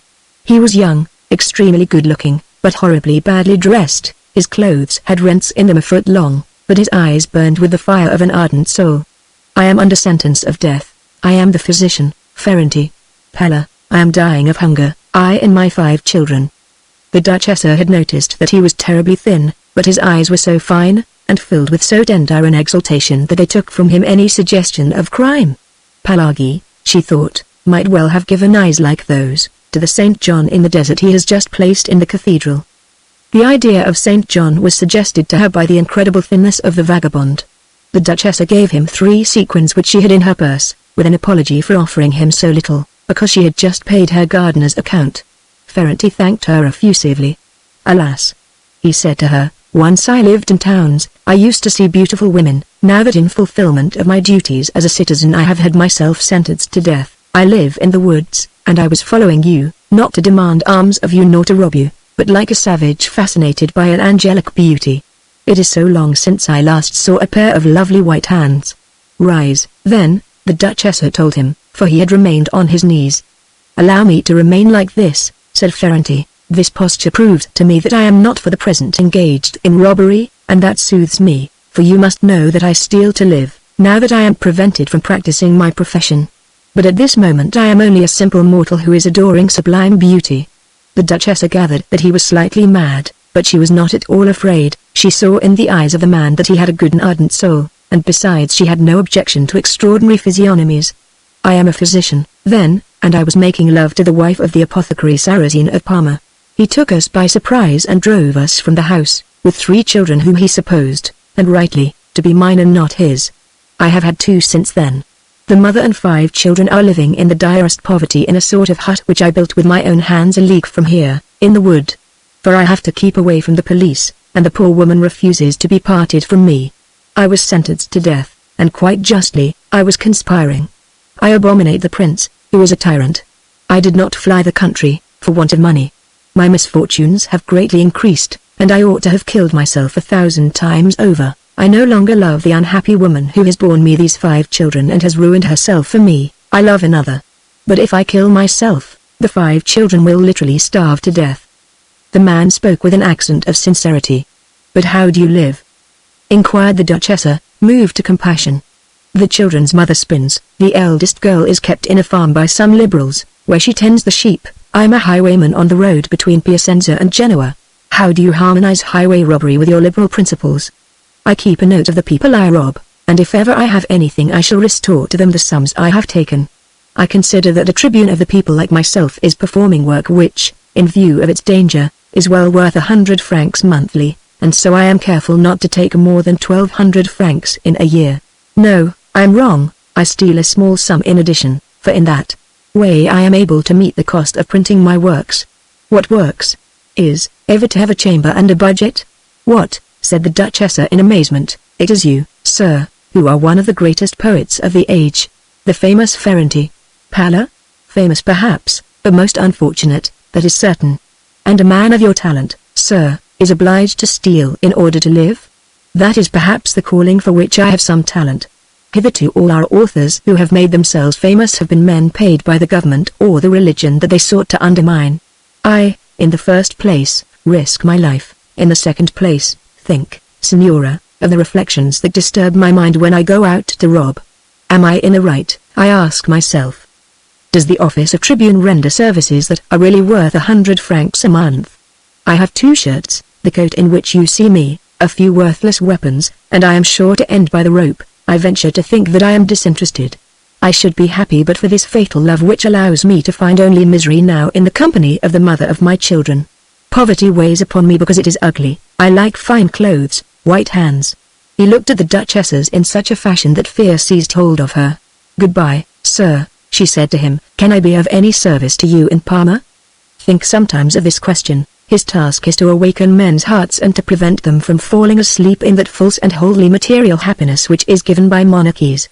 Is the service that he renders to his fellow citizens worth 100 francs a month? "My misfortune is that I am in love," he said in the gentlest of tones, "and for nearly 2 years my heart has been occupied by you alone, but until now I have seen you without alarming you." And he took to his heels with a prodigious swiftness which astonished the Duchessa and reassured her. The police would have hard work to catch him, she thought. He must be mad, after all. He is mad. Her servants informed her, "We have all known for a long time that the poor man was in love with the Signora. When the Signora is here we see him wandering in the highest parts of the woods, and as soon as the Signora has gone he never fails to come and sit in the very places where she has rested. He is careful to pick up any flowers that may have dropped from her nosegay and keeps them for a long time fastened in his battered hat." "And you have never spoken to me of these eccentricities," said the Duchessa, almost in a tone of reproach. "We were afraid that the Signora might tell the Minister Mosca. Poor Ferranti is such a good fellow. He has never done harm to anyone, and because he loves our Napoleon they have sentenced him to death." She said no word to the minister of this meeting, and, as in 4 years it was the first secret that she had kept from him, a dozen times she was obliged to stop short in the middle of a sentence. She returned to Sacca with a store of gold. Ferranti showed no sign of life. She came again a fortnight later. Ferranti, after following her for some time, bounding through the woods at a distance of 100 yards, fell upon her with the swiftness of a hawk, and flung himself at her feet as on the former occasion. "Where were you a fortnight ago?" "In the mountains, beyond Novi, robbing the muleteers who were returning from Milan where they had been selling oil. Take this purse." Ferranti opened the purse, took from it a sequin which he kissed and thrust into his bosom, then handed it back to her. "You give me back this purse, and you are a robber." "Certainly, my rule is that I must never possess more than 100 francs. Now, at this moment, the mother of my children has 8 francs, and I have 25, I am 5 francs to the bad, and if they were to hang me now I should feel remorse. I have taken this sequin because it comes from you and I love you." The intonation of this very simple speech was perfect. "He does really love," the Duchessa said to herself. That day he appeared quite distracted. He said that there were in Parma people who owed him 600 francs, and that with that sum he could repair his hut in which now his poor children were catching cold. "But I will make you a loan of those 600 francs, said the Duchessa, genuinely moved. "But then I, a public man, will not the opposite party have a chance to slander me, and say that I am selling myself?" The Duchessa, in compassion, offered him a hiding place in Parma if he would swear that for the time being he would not exercise his magistrature in that city, and above all would not carry out any of those sentences of death which, he said, he had in petto. "And if they hang me, as a result of my rashness," said Ferranti gravely, "all those scoundrels, who are so obnoxious to the people, will live for long years to come, and by whose fault? What will my father say to me when he greets me up above?" The Duchessa spoke to him at length of his young children, to whom the damp might give fatal illnesses. He ended by accepting the offer of the hiding place in Parma.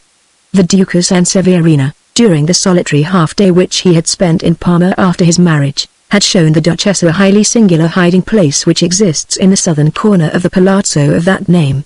The wall in front, which dates from the Middle Ages, is 8 feet thick. It has been hollowed out inside, so as to provide a secret chamber 20 feet in height but only 2 in width. It is close to where the visitor admires the reservoir mentioned in all the accounts of travels, a famous work of the 12th century, constructed at the time of the siege of Parma by the Emperor Sigismund, and afterwards enclosed within the walls of the Palazzo Sanseverina. One enters the hiding place by turning an enormous stone on an iron axis which runs through the middle of the block.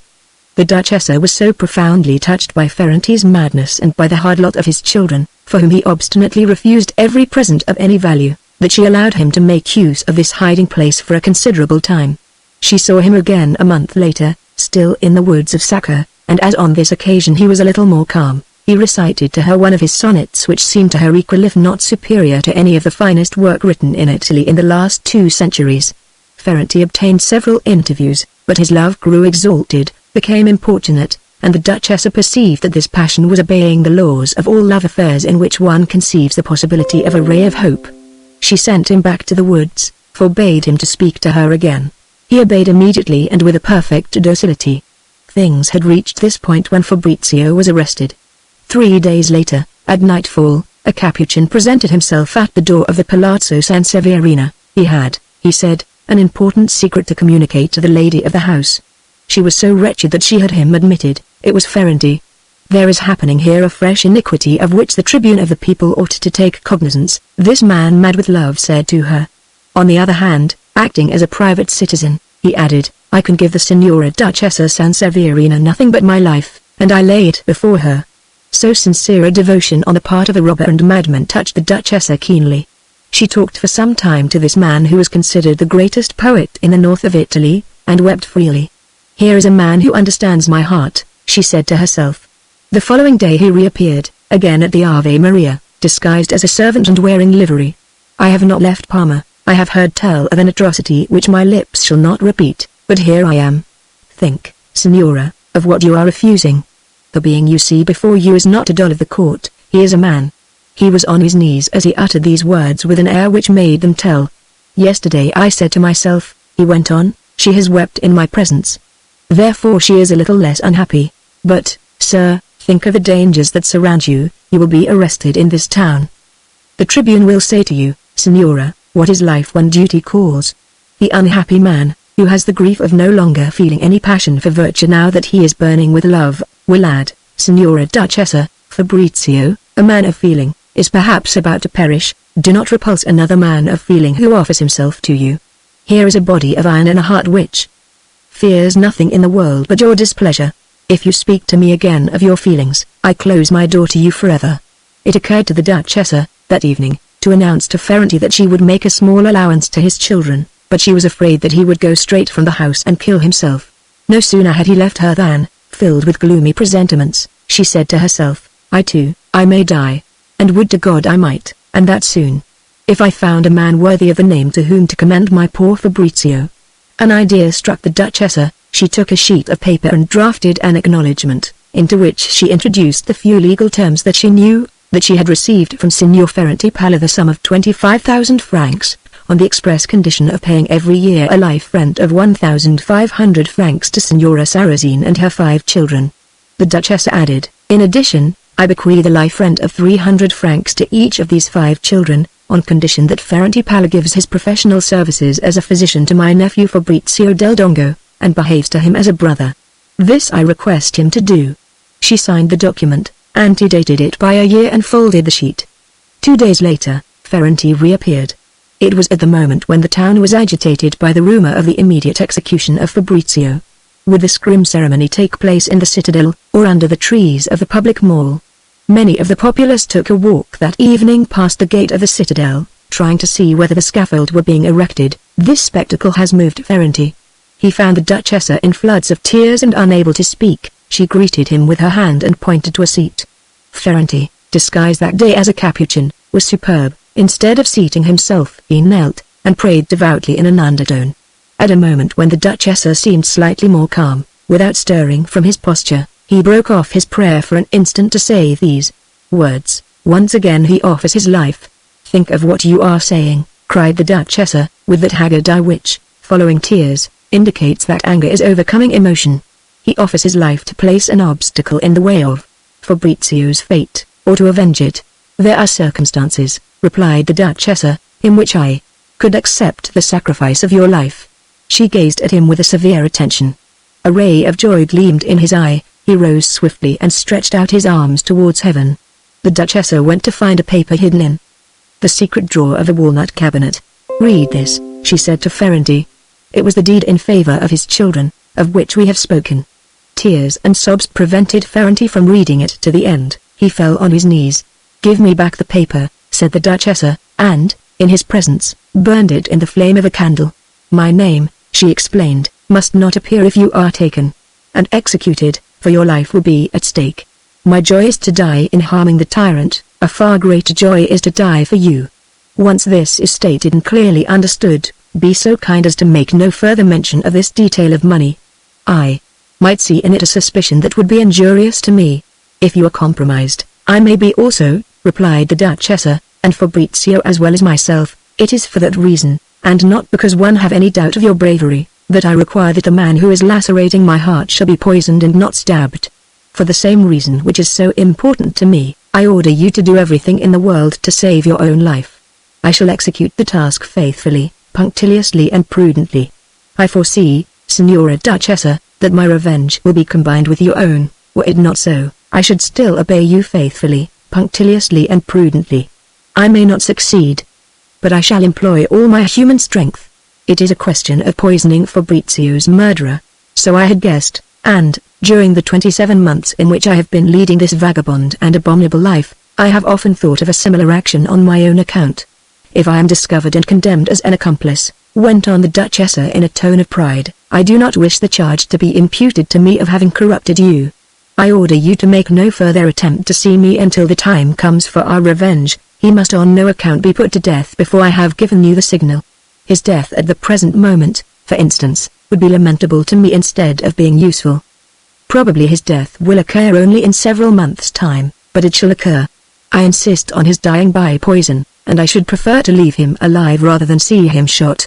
For considerations which I do not wish to explain to you, I insist upon your life's being saved.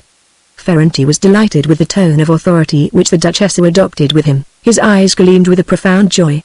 As we have said, he was horribly thin, but one could see that he had been very handsome in his youth, and he imagined himself to be still what he had once been. Am I mad? He asked himself, or will the Duchessa indeed one day, when I have given her this proof of my devotion, make me the happiest of men? And, when it comes to that, why not? Am I not worth as much as that D'Oliva Conti Mosca, who when the time came, could do nothing for her, not even enable Monsignor Fabrizio to escape? I may wish his death tomorrow, the Duchessa continued, still with the same air of authority. You know that immense reservoir of water which is at the corner of the palazzo, not far from the hiding place which you have sometimes occupied. There is a secret way of letting all that water run out into the street. Very well, that will be the signal for my revenge.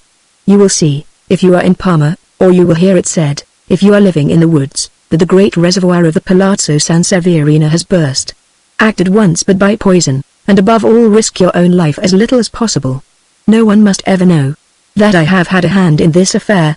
Words are useless, replied Ferrante, with an enthusiasm which he could ill conceal. I have already fixed on the means which I shall employ.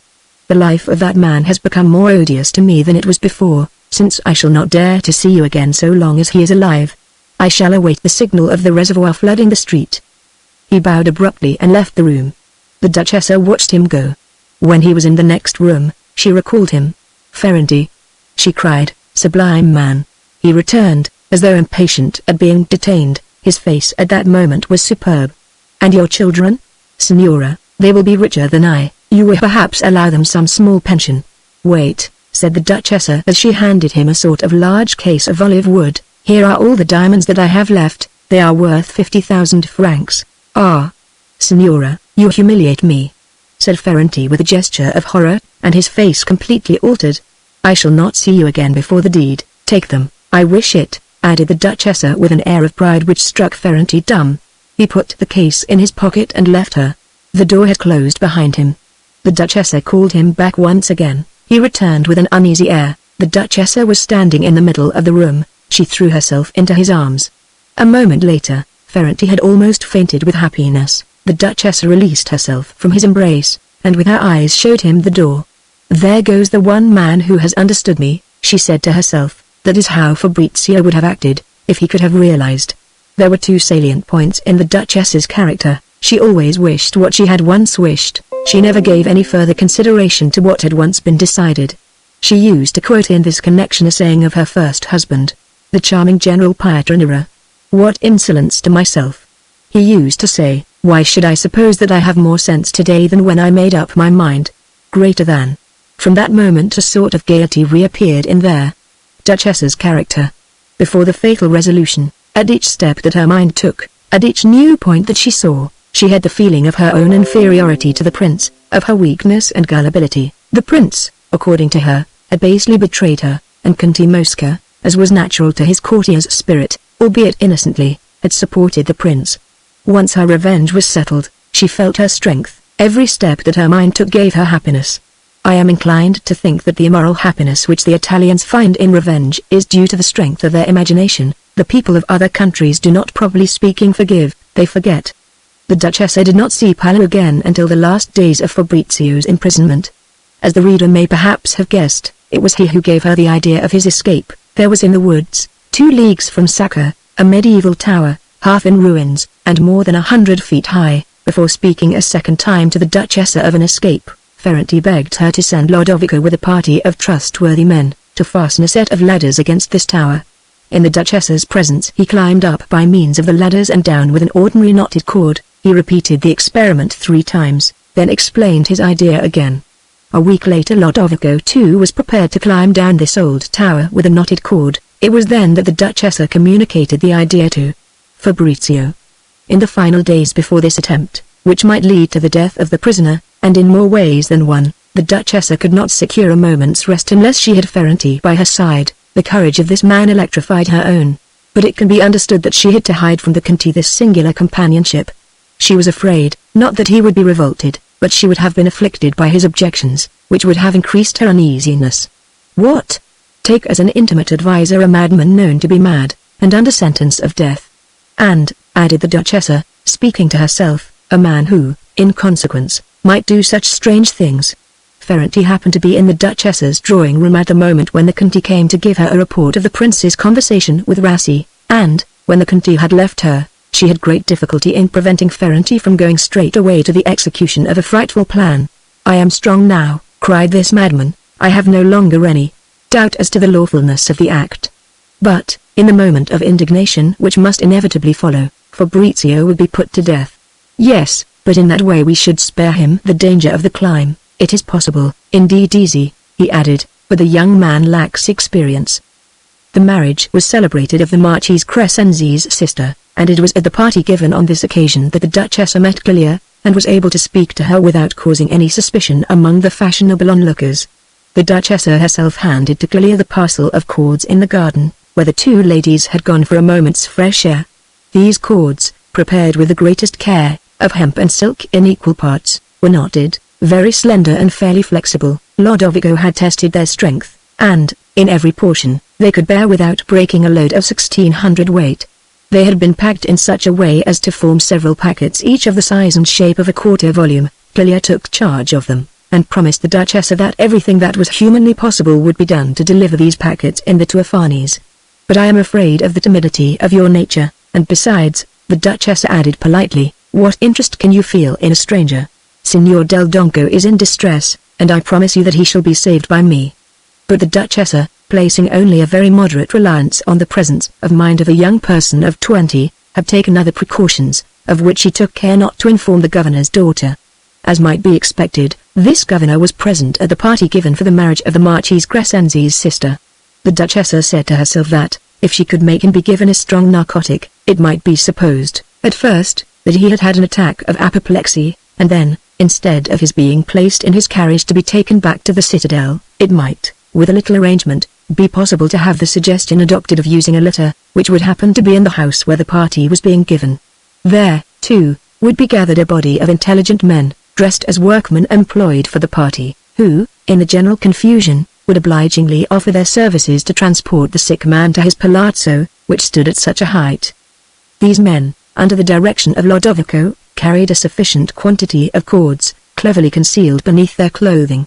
One sees that the Duchessa's mind had become really unbalanced since she had begun to think seriously of Fabrizio's escape. The peril of this beloved creature was too much for her heart, and besides was lasting too long. By her excess of precaution, she nearly succeeded in preventing his escape, as we shall presently see. Everything went off as she had planned, with this one difference, that the narcotic produced too powerful an effect. Everyone believed, including the medical profession, that the general had had an apoplectic stroke. Fortunately, Clelia, who was in despair, had not the least suspicion of so criminal an attempt on the part of the Duchessa. The confusion was such at the moment when the litter, in which the general, half dead, was lying, entered the citadel, that Lodovico and his men passed in without challenge. They were subjected to a formal scrutiny only at the slaves' bridge. When they had carried the general to his bedroom, They were taken to the kitchens, where the servants entertained them royally, but after this meal, which did not end until it was very nearly morning, it was explained to them that the rule of the prison required that, for the rest of the night, they should be locked up in the lower rooms of the palazzo. In the morning at daybreak they would be released by the governor's deputy. These men had found an opportunity of handing to Lodovico the cords with which they had been loaded, but Lodovico had great difficulty in attracting Clelia's attention for a moment. At length, as she was passing from one room to another, he made her observe that he was laying down packets of cords in a dark corner of one of the drawing rooms of the first floor. Clelia was profoundly struck by this strange circumstance. At once she conceived atrocious suspicions. "Who are you?" she asked Lodovico. And, on receiving his highly ambiguous reply, she added, "I ought to have you arrested. You or your masters have poisoned my father. Confess this instant what is the nature of the poison you have used, so that the doctor of the citadel can apply the proper remedies. Confess this instant, or else, you and your accomplices shall never go out of this citadel." "The signorina does wrong to be alarmed," replied Lodovico, with a grace and politeness that were perfect. "There is no question of poison. Someone has been rash enough to administer to the general a dose of laudanum, and it appears that the servant who is responsible for this crime poured a few drops too many into the glass. This we shall eternally regret, but the signorina may be assured that, thank heaven, there is no sort of danger. The signore must be treated for having taken, by mistake, too strong a dose of laudanum, but, I have the honor to repeat to the signorina, the lackey responsible for the crime made no use of real poisons, as Barbone did, when he tried to poison Monsignor Fabrizio. There was no thought of revenge for the peril that Monsignor Fabrizio ran. Nothing was given to this clumsy lackey but a bottle in which there was laudanum, that I swear to the signorina. But it must be clearly understood that, if I were questioned officially, I should deny everything. Besides, if the signorina speaks to anyone in the world of laudanum and poison, even to the excellent Don Cesare, Fabrizio is killed by the signorina's own hand. She makes impossible forever all the plans of escape, and the signorina knows better than I that it is not with laudanum that they wish to poison Monsignor. She knows, too, that a certain person has granted only a month's delay for that crime, and that already more than a week has gone by since the fatal order was received. So, if she has me arrested, or if she merely says a word to Don Cesare or to anyone else, she retards all our activities far more than a month, and I am right in saying that she kills Monsignor Fabrizio with her own hand.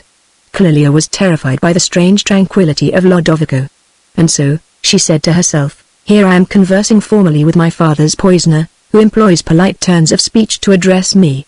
And it is love that has led me to all these crimes. Her remorse scarcely allowed her the strength to speak. She said to Ludovico, I am going to lock you into this room. I shall run and tell the doctor that it is only laudanum, but, great God, how shall I tell him that I discovered this? I shall come back afterwards to release you. But, said Clelia, running back from the door, did Fabrizio know anything of the laudanum? Heavens, no, signorina, he would never have consented to that. And, besides, what good would it have done to make an unnecessary confidence? We are acting with the strictest prudence. It is a question of saving the life of Monsignor, who will be poisoned in 3 weeks from now. The order has been given by a person who is not accustomed to find any obstacle to his wishes, and, to tell the signorina everything. They say that it was the terrible fiscal General Rassi who received these instructions. Clelia fled in terror. She could so count on the perfect probity of Don Cesare that, taking certain precautions, she had the courage to tell him that the general had been given laudanum, and nothing else. Without answering, without putting any question, Don Cesare ran to the doctor. Clelia returned to the room in which she had shut up Lodovico, with the intention of plying him with questions about the laudanum. She did not find him. He had managed to escape. She saw on the table a purse full of sequins and a box containing different kinds of poison. The sight of these poisons made her shudder. How can I be sure, she thought, that they have given nothing but laudanum to my father, and that the Duchessa has not sought to avenge herself for Barbone's attempt? Great God! She cried, here am I in league with my father's poisoners. And I allow them to escape. And perhaps that man, when put to the question, would have confessed something else than laudanum. Clelia at once fell on her knees, burst into tears, and prayed to the Madonna with fervor. Meanwhile the doctor of the citadel, greatly surprised by the information he had received from Don Cesare, according to which he had to deal only with laudanum, applied the appropriate remedies, which presently made the more alarming symptoms disappear. The general came to himself a little as day began to dawn. His first action that showed any sign of consciousness was to hurl insults at the colonel who was second in command of the citadel, and had taken upon himself to give certain orders, the simplest in the world, while the general was unconscious. The governor next flew into a towering rage with a kitchen maid who, when bringing him his soup, had been so rash as to utter the word apoplexy. "Am I of an age," he cried, "to have apoplexies? It is only my deadly enemies who can find pleasure in spreading such reports. And besides, have I been bled, that slander itself dare speak of apoplexy?" Fabrizio, wholly occupied with the preparations for his escape, could not understand the strange sounds that filled the citadel at the moment when the governor was brought in half dead. At first he had some idea that his sentence had been altered, and that they were coming to put him to death. Then, seeing that no one came to his cell, he thought that Clelia had been betrayed, that on her return to the fortress they had taken from her the cords which probably she was bringing back, and so, that his plans of escape were for the future impossible.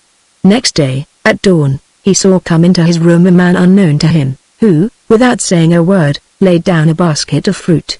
Beneath the fruit was hidden the following letter: "Penetrated by the keenest remorse for what has been done, not, thank heaven, by my consent, but as the outcome of an idea which I had, I have made a vow to the Blessed Virgin that if, by the effect of her holy intercession my father is saved, I will never refuse to obey any of his orders. I will marry the Marchese as soon as he requires me to do so, and I will never see you again.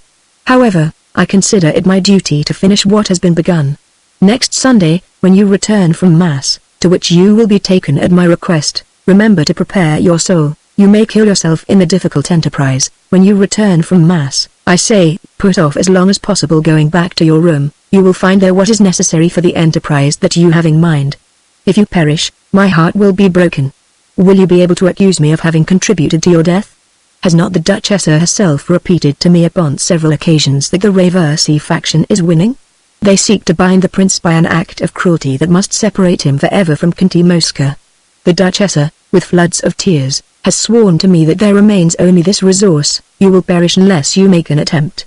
I cannot look at you again. I have made my vow, but if on Sunday, towards evening, you see me dressed entirely in black, at the usual window, it will be the signal that everything will be ready that night so far as my feeble means allow.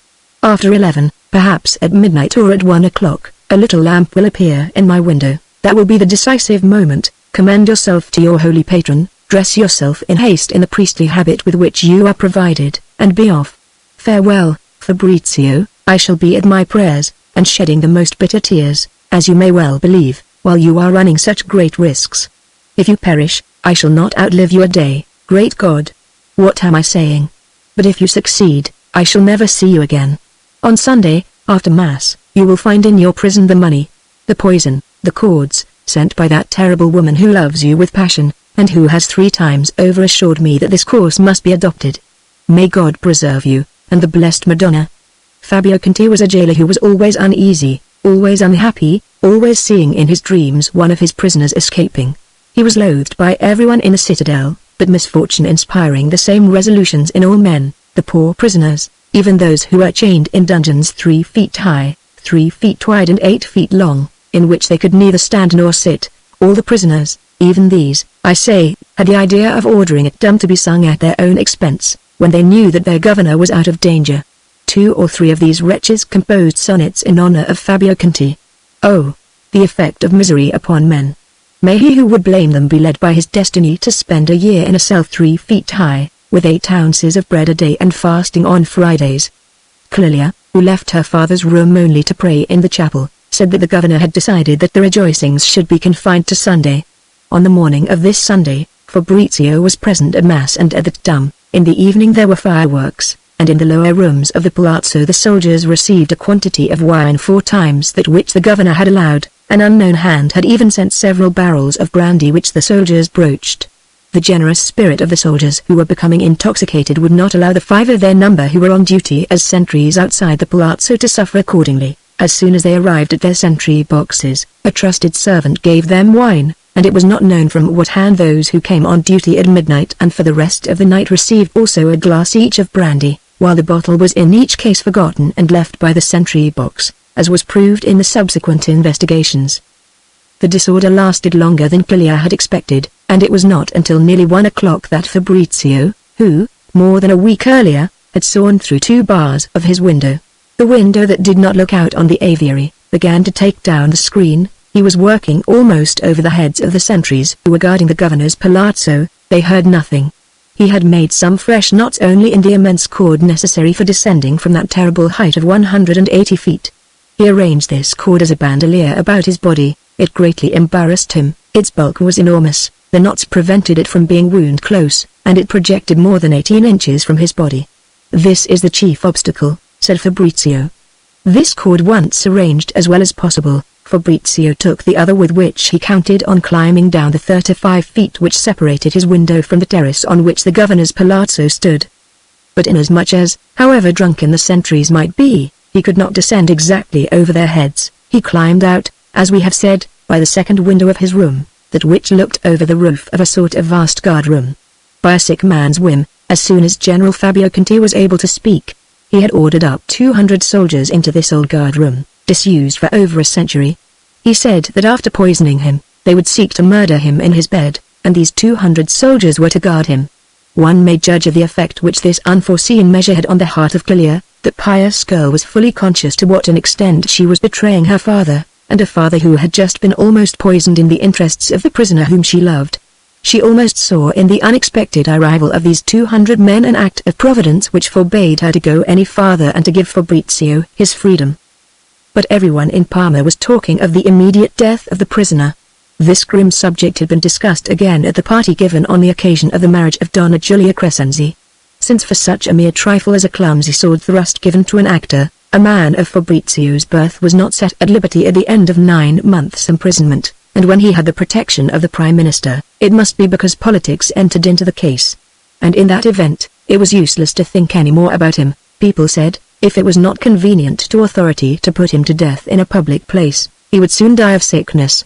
A locksmith who had been summoned to General Fabio Conti's palazzo spoke of Fabrizio as of a prisoner long since dispatched, whose death was being kept secret from motives of policy. This man's words decided Clelia. Chapter 9. During the day Fabrizio was attacked by certain serious and disagreeable reflections, but as he heard the hours strike that brought him nearer to the moment of action, he began to feel alert and ready. The Duchessa had written that he would feel the shock of the fresh air, and that once he was out of his prison he might find it impossible to walk. In that case it was better to run the risk of being caught than to let himself fall from a height of 180 feet. "If I have that misfortune," said Fabrizio, "I shall lie down beneath the parapet, I shall sleep for an hour, then I shall start again. Since I have sworn to Clelia that I will make the attempt, I prefer to fall from the top of a rampart, however high, rather than always to have to think about the taste of the bread I eat. What horrible pains one must feel before the end, when one dies of poison. Fabio Conti will stand on no ceremony, he will make them give me the arsenic with which he kills the rats in his citadel." Towards midnight, one of those thick white fogs in which the Po sometimes swathes its banks, spread first of all over the town, and then reached the esplanade and the bastions from the midst of which rises the great tower of the citadel. Fabrizio estimated that from the parapet of the platform it would be impossible to make out the young acacias that surrounded the gardens laid out by the soldiers at the foot of the 180-foot wall. "That, now, is excellent," he thought. Shortly after 12:30 had struck, the signal of the little lamp appeared at the aviary window. Fabrizio was ready for action. He crossed himself, then fastened to his bed the fine cord intended to enable him to descend the 35 feet that separated him from the platform on which the palazzo stood. He arrived without meeting any obstacle on the roof of the guard-room occupied overnight by the reinforcement of 200 soldiers of whom we have spoken. Unfortunately, the soldiers, at 1:45 in the morning, as it now was, had not yet gone to sleep. While he was creeping on tiptoe over the roof of large curved tiles, Fabrizio could hear them saying that the devil was on the roof, and that they must try to kill him with a shot from a musket. Certain voices insisted that this desire savoured of great impiety, others said that if a shot were fired without killing anything, the governor would put them all in prison for having alarmed the garrison without cause. The upshot of this discussion was that Fabrizio walked across the roof as quickly as possible and made a great deal more noise. The fact remains that at the moment when, hanging by his cord, he passed opposite the windows, mercifully at a distance of 4 or 5 feet owing to the projection of the roof, they were bristling with bayonets. Some accounts suggest that Fabrizio, mad as ever, had the idea of acting the part of the devil, and that he flung these soldiers a handful of sequins. One thing certain is that he had scattered sequins upon the floor of his room, and that he scattered more on the platform on his way from the Tuafanis to the parapet, so as to give himself the chance of distracting the attention of the soldiers who might come in pursuit of him. Landing upon the platform where he was surrounded by soldiers, who ordinarily called out every quarter of an hour a whole sentence, "All's well around my post." He directed his steps towards the western parapet and sought for the new stone. The thing that appears incredible and might make one doubt the truth of the story if the result had not had a whole town for witnesses, is that the sentries posted along the parapet did not see and arrest Fabrizio. As a matter of fact, the fog was beginning to rise, and Fabrizio said afterwards that when he was on the platform the fog seemed to him to have come already halfway up the Tuafanis. But this fog was by no means thick, and he could quite well see the sentries, some of whom were moving. He added that, impelled as though by a supernatural force, he went to take up his position boldly between two sentries who were quite near one another. He calmly unwound the big cord which he had round his body, and which twice became entangled. It took him a long time to unravel it and spread it out on the parapet. He heard the soldiers talking on all sides of him, and was quite determined to stab the first who advanced upon him. "I was not in the least anxious," he added. "I felt as though I were performing a ceremony." He fastened his cord, when it was finally unraveled, through an opening cut in the parapet for the escape of rainwater, climbed onto the said parapet and prayed to God with fervor. Then, like a hero of the days of chivalry, he thought for a moment of Giulia. "How different I am," he said to himself, "from the fickle, libertine Fabrizio of 9 months ago." At length he began to descend that astounding height. He acted mechanically, he said, and as he would have done in broad daylight, climbing down a wall before friends, to win a wager. About halfway down, he suddenly felt his arms lose their strength. He thought afterwards that he had even let go the cord for an instant, but he soon caught hold of it again. "Possibly," he said. He had held onto the bushes into which he slipped, receiving some scratches from them. He felt from time to time an agonizing pain between his shoulders. It actually took away his breath. There was an extremely unpleasant swaying motion. He was constantly flung from the cord to the bushes. He was brushed by several birds which he aroused, and which dashed at him in their flight.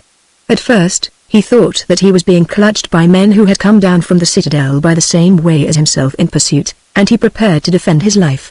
Finally he arrived at the base of the great tower without any inconvenience save that of having blood on his hands. He relates that, from the middle of the tower, the slope which it forms was of great use to him. He hugged the wall all the way down, and the plants growing between the stones gave him great support. On reaching the foot, among the soldiers' gardens, he fell upon an acacia which, looked at from above, had seemed to him to be 4 or 5 feet high, but was really 15 or 20. A drunken man who was lying asleep beneath it took him for a robber. In his fall from this tree, Fabrizio nearly dislocated his right arm. He started to run towards the rampart, but, as he said, his legs felt like cotton. He had no longer any strength. In spite of the danger, he sat down and drank a little brandy which he had left. He dozed off for a few minutes to the extent of not knowing where he was. On awaking, he could not understand how, lying in bed in his cell, he saw trees. Then the terrible truth came back to his mind. At once he stepped out to the rampart, and climbed it by a big stair. The sentry who was posted close beside this stair was snoring in his box. He found a cannon lying in the grass. He fastened his third cord to it. It proved to be a little too short, and he fell into a muddy ditch in which there was perhaps a foot of water. As he was picking himself up and trying to take his bearings, he felt himself seized by 2 men. He was afraid for a moment, but presently heard a voice close to his ear whisper very softly, "Ah, Monsignor, Monsignor." He gathered vaguely that these men belonged to the Duchessa. At once he fell in a dead faint. A minute later, he felt that he was being carried by men who were marching in silence and very fast. Then they stopped, which caused him great uneasiness. But he had not the strength either to speak or to open his eyes. He felt that he was being clasped in someone's arm. Suddenly he recognized the scent of the Duchess's clothing. This scent revived him. He opened his eyes. He was able to utter the words, "Ah, dear friend." Then once again he fainted away. The faithful Bruno, with a squad of police all devoted to their Conti, was in reserve at a distance of 200 yards. The Conti himself was hidden in a small house close to the place where the Duchessa was waiting. He would not have hesitated, had it been necessary, to take his sword in his hand, with a party of half-pay officers, his intimate friends.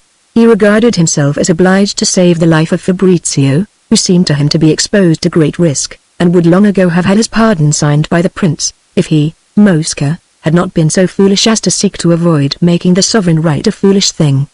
Since midnight the Duchessa, surrounded by men armed to the teeth, had been pacing in deep silence outside the ramparts of the citadel. She could not stay in one place. She thought that she would have to fight to rescue Fabrizio from the men who would pursue him. This ardent imagination had taken 100 precautions, too long to be given here in detail, and of an incredible imprudence. It was calculated that more than 80 agents were afoot that night, in readiness to fight for something extraordinary. Fortunately Ferranti and Lodovico were at the head of all these men, and the Minister of Police was not hostile, but the Conte himself remarked that the Duchessa was not betrayed by anyone, and that he himself, as minister, knew nothing. The Duchessa lost her head altogether on seeing Fabrizio again. She clasped him convulsively in her arms, then was in despair on seeing herself covered in blood. It was the blood from Fabrizio's hands. She thought that he was dangerously wounded.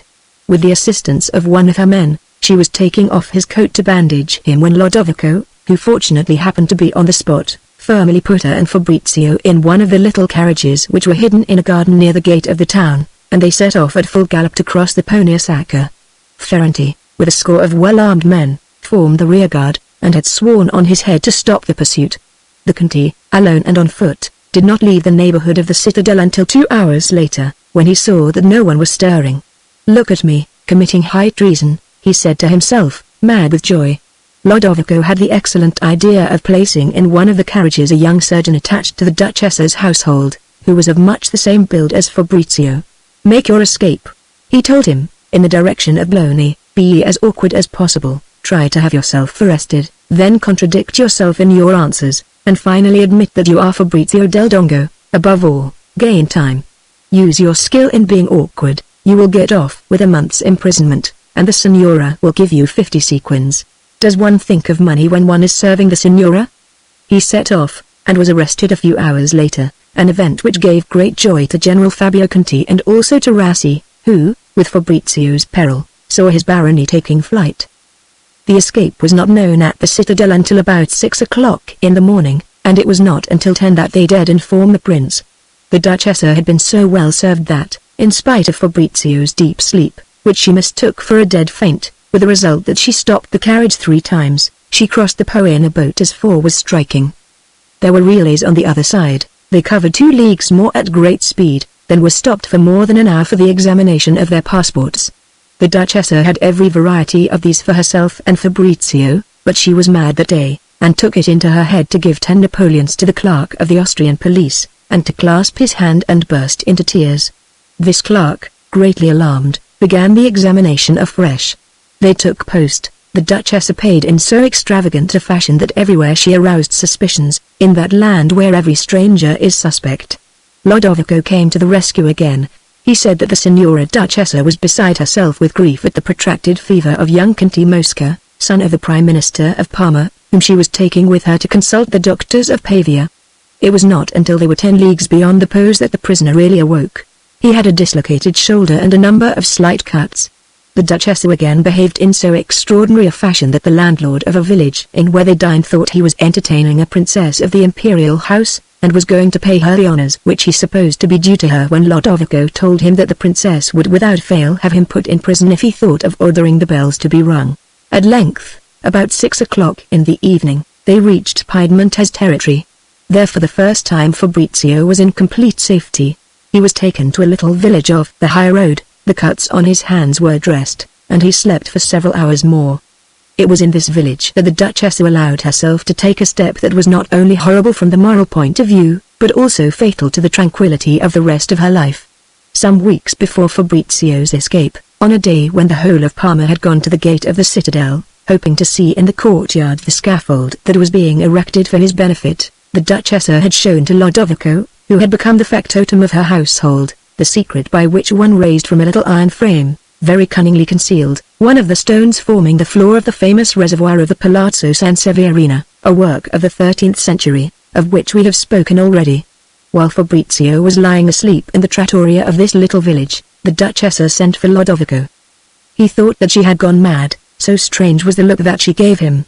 "You probably expect," she said to him, "that I am going to give you several thousand francs. Well, I am not. I know you, you're a poet, you would soon squander it all." I am giving you the small Poder of La Risciarda, a league from Castelmaggiore."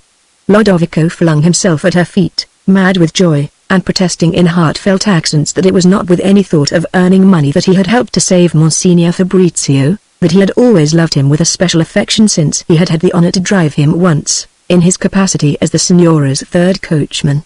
When this man, who was genuinely warm-hearted, thought that he had taken up enough of the time of so great a lady, he took his leave, but she, with flashing eyes, said to him, "Wait." She paced without uttering a word the floor of this inn-room, looking from time to time at Lodovico with incredible eyes. Finally the man, seeing that this strange exercise showed no sign of coming to an end, took it upon himself to address his mistress. "The Signora has made me so extravagant a gift, one so far beyond anything that a poor man like me could imagine, and moreover so much greater than the humble services which I have had the honor to render, that I feel, on my conscience, that I cannot accept the Poder of La Risciarda. I have the honor to return this land to the Signora, and to beg her to grant me a pension of 400 francs. How many times in your life," she said to him with the most somber pride, "how many times have you heard it said that I had abandoned a project once I had made it?" After uttering this sentence, the Duchessa continued to walk up and down the room for some minutes, then suddenly stopping, cried, "It is by accident, and because he managed to attract that little girl, that Fabrizio's life has been saved. If he had not been attractive, he would now be dead. Can you deny that?"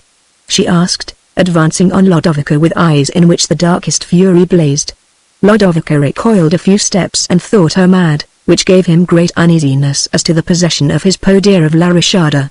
"Very well," the Duchessa went on, in the most winning and light-hearted tone, completely changed, "I wish my good people of Sacca to have a mad holiday which they will long remember. You are going to return to Sacca, have you any objection? Do you think that you will be running any risk?" "None to speak of, Signora. None of the people of Sacca will ever say that I was in Monsignor Fabrizio's service. Besides, if I may venture to say so to the Signora, I'm burning to see my property at La Risciarda. It seems so odd for me to be a landowner. Your gaiety pleases me. The farmer at La Risciarda owes me, I think, 3 or 4 years' rent. I make him a present of half of what he owes me, and the other half of all these arrears I give to you, but on this condition: you will go to Sacca, you will say that the day after tomorrow is the festa of one of my patron saints, and, on the evening after your arrival, you will have my house illuminated in the most splendid fashion. Spare neither money nor trouble, remember that the occasion is the greatest happiness of my life. I have prepared for this illumination long beforehand. More than 3 months ago, I collected in the cellars of the house everything that can be used for this noble festa. I have put the gardener in charge of all the fireworks necessary for a magnificent display. You will let them off from the terrace overlooking the Po. I have 89 large barrels of wine in my cellars. You will set up 89 fountains of wine in my park. If next day there remains a single bottle which has not been drunk, I shall say that you do not love Fabrizio. When the fountains of wine, the illumination and the fireworks are well started, you will slip away cautiously, for it is possible, and it is my hope, that at Parma all these fine doings may appear an insolence. It is not possible, it is only a certainty, as it is certain too that the fiscal Rassi, who signed Monsignor's sentence, will burst with rage. And indeed, added Lodovico timidly, if the Signora wished to give more pleasure to her poor servant than by bestowing on him half the arrears of La Risciarda, she would allow me to play a little joke on that Rassi. You are a stout fellow, cried the Duchessa in a transport, but I forbid you absolutely to do anything to Rassi. I have a plan of having him publicly hanged, later on. As for you, try not to have yourself arrested at Sacca. Everything would be spoiled if I lost you. Signora. After I have said that I am celebrating the festa of one of the Signora's patrons, if the police sent 30 constables to upset things, you may be sure that before they had reached the Croce Rossa in the middle of the village, not one of them would be on his horse. They're no fools, the people of Sacca, finished smugglers all of them, and they worship the Signora. Finally, went on the Duchessa with a singularly detached air, if I give wine to my good people of Sacca, I wish to flood the inhabitants of Parma, the same evening on which my house is illuminated, take the best horse in my stable, dash to my palazzo in Parma, and open the reservoir. Ah! What an excellent idea of the Signora! Cried Lodovico, laughing like a madman. Wine for the good people of Sacca, water for the cits of Parma, who were so sure, the wretches, that Monsignor Fabrizio was going to be poisoned like poor ale. Lodovico's joy knew no end. The Duchessa complacently watched his wild laughter. He kept on repeating, wine for the people of Sacca and water for the people of Parma. The signora no doubt knows better than I that when they rashly emptied the reservoir, 20 years ago, there was as much as a foot of water in many of the streets of Parma. And water for the people of Parma, retorted the Duchessa with a laugh. The avenue past the citadel would have been filled with people if they had cut off Fabrizio's head. They all call him the great culprit. But, above all, do everything carefully, so that not a living soul knows that the flood was started by you or ordered by me. Fabrizio, the Conte himself must be left in ignorance of this mad prank. But I was forgetting the poor of Sacca. Go and write a letter to my agent, which I shall sign. You will tell him that, for the festo of my holy patron, he must distribute 100 sequins among the poor of Sacca, and tell him to obey you in everything to do with the illumination, the fireworks and the wine, and especially that there must not be a full bottle in my cellars next day. The signora's agent will have no difficulty except in one thing: in the 5 years that the signora has had the villa, she has not left 10 poor persons in Sacca. And water for the people of Parma. The Duchessa went on, chanting. How will you carry out this joke? My plans are all made. I leave Sacca about 9 o'clock. At 10:30 my horse is at the Inn of the Trianas, on the road to Castle Maggiore and to my podia of La Risciarda. At 11, I'm in my room in the palazzo, and at 11:15 water for the people of Parma, and more than they wish, to drink to the health of the great culprit. 10 minutes later, I leave the town by the Bologna road. I make, as I pass it, a profound bow to the citadel, which Monsignor's courage and the signora's spirit have succeeded in disgracing. I take a path across country, which I know well, and I make my entry into La Risciarda. Lodovico raised his eyes to the Duchessa and was startled. She was staring fixedly at the blank wall 6 paces away from her, and, it must be admitted, her expression was terrible. Ah! My poor Podia! Thought Ludovico. The fact of the matter is, she is mad. The Duchessa looked at him and read his thoughts. Ah! Signor Lodovico the great poet, you wish a deed of gift in writing? Run and find me a sheet of paper. Lodovico did not wait to be told twice, and the Duchessa wrote out in her own hand a long form of receipt, antedated by a year, in which she declared that she had received from Lodovico Sanmicheli the sum of 80,000 francs, and had given him in pledge the lands of La Risciarda. If after the lapse of 12 months the Duchessa had not restored the said 80,000 francs to Lodovico, the lands of La Risciarda were to remain his property. It is a fine action, the Duchessa said to herself, to give to a faithful servant nearly a third of what I have left for myself. Now then, she said to Lodovico, after the joke of the reservoir, I give you just 2 days to enjoy yourself at Castle Maggiore. For the conveyance to hold good, say that it is a transaction which dates back more than a year. Come back and join me at Belgrade, and as quickly as possible. Fabrizio is perhaps going to England, where you will follow him. Early the next day the Duchessa and Fabrizio were at Belgrade. They took up their abode in that enchanting village, but a killing grief awaited the Duchessa on Lake Maggiore. Fabrizio was entirely changed, from the first moments in which he had awoken from his sleep, still somewhat lethargic, after his escape. The Duchessa had noticed that something out of the common was occurring in him. The deep-lying sentiment, which he took great pains to conceal, was distinctly odd. It was nothing less than this: he was in despair at being out of his prison. He was careful not to admit this cause of his sorrow, which would have led to questions which he did not wish to answer. "What?" said the Duchessa, in amazement. "That horrible sensation when hunger forced you to feed, so as not to fall down, on one of those loathsome dishes supplied by the prison kitchen. That sensation, is there some strange taste in this? Am I poisoning myself at this moment? Did not that sensation fill you with horror?" "I thought of death," replied Fabrizio, "as I suppose soldiers think of it. It was a possible thing which I thought to avoid by taking care." And so, what uneasiness, what grief for the Duchessa! This adored, singular, vivid, original creature was now before her eyes a prey to an endless train of fancies. He actually preferred solitude to the pleasure of talking of all manner of things, and with an open heart, to the best friend that he had in the world. Still he was always good, assiduous, grateful towards the Duchessa. He would, as before, have given his life 100 times over for her, but his heart was elsewhere. They often went 4 or 5 leagues over that sublime lake without uttering a word. The conversation, the exchange of cold thoughts that from then onwards was possible between them might perhaps have seemed pleasant to others, but they remembered still, the Duchessa especially, what their conversation had been before that fatal fight with Giletti which had set them apart. Fabrizio owed the Duchessa an account of the 9 months that he had spent in a horrible prison, and it appeared that he had nothing to say of this detention but brief and unfinished sentences. It was bound to happen sooner or later, the Duchess told herself with a gloomy sadness. Grief has aged me, or else he is really in love, and I have now only the second place in his heart. Demeaned, cast down by the greatest of all possible griefs, the Duchess said to herself at times, if, by the will of heaven, Ferranti should become mad altogether, or his courage should fail, I feel that I should be less unhappy. From that moment this half-remorse poisoned the esteem that the Duchess had for her own character. So, she said to herself bitterly, I am repenting of a resolution I have already made.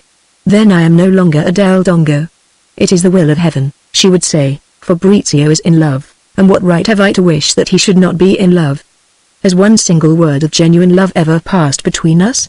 This idea, reasonable as it was, kept her from sleeping, and in short, a thing which showed how old age and a weakening of the heart had come over her, she was 100 times more unhappy than at Parma.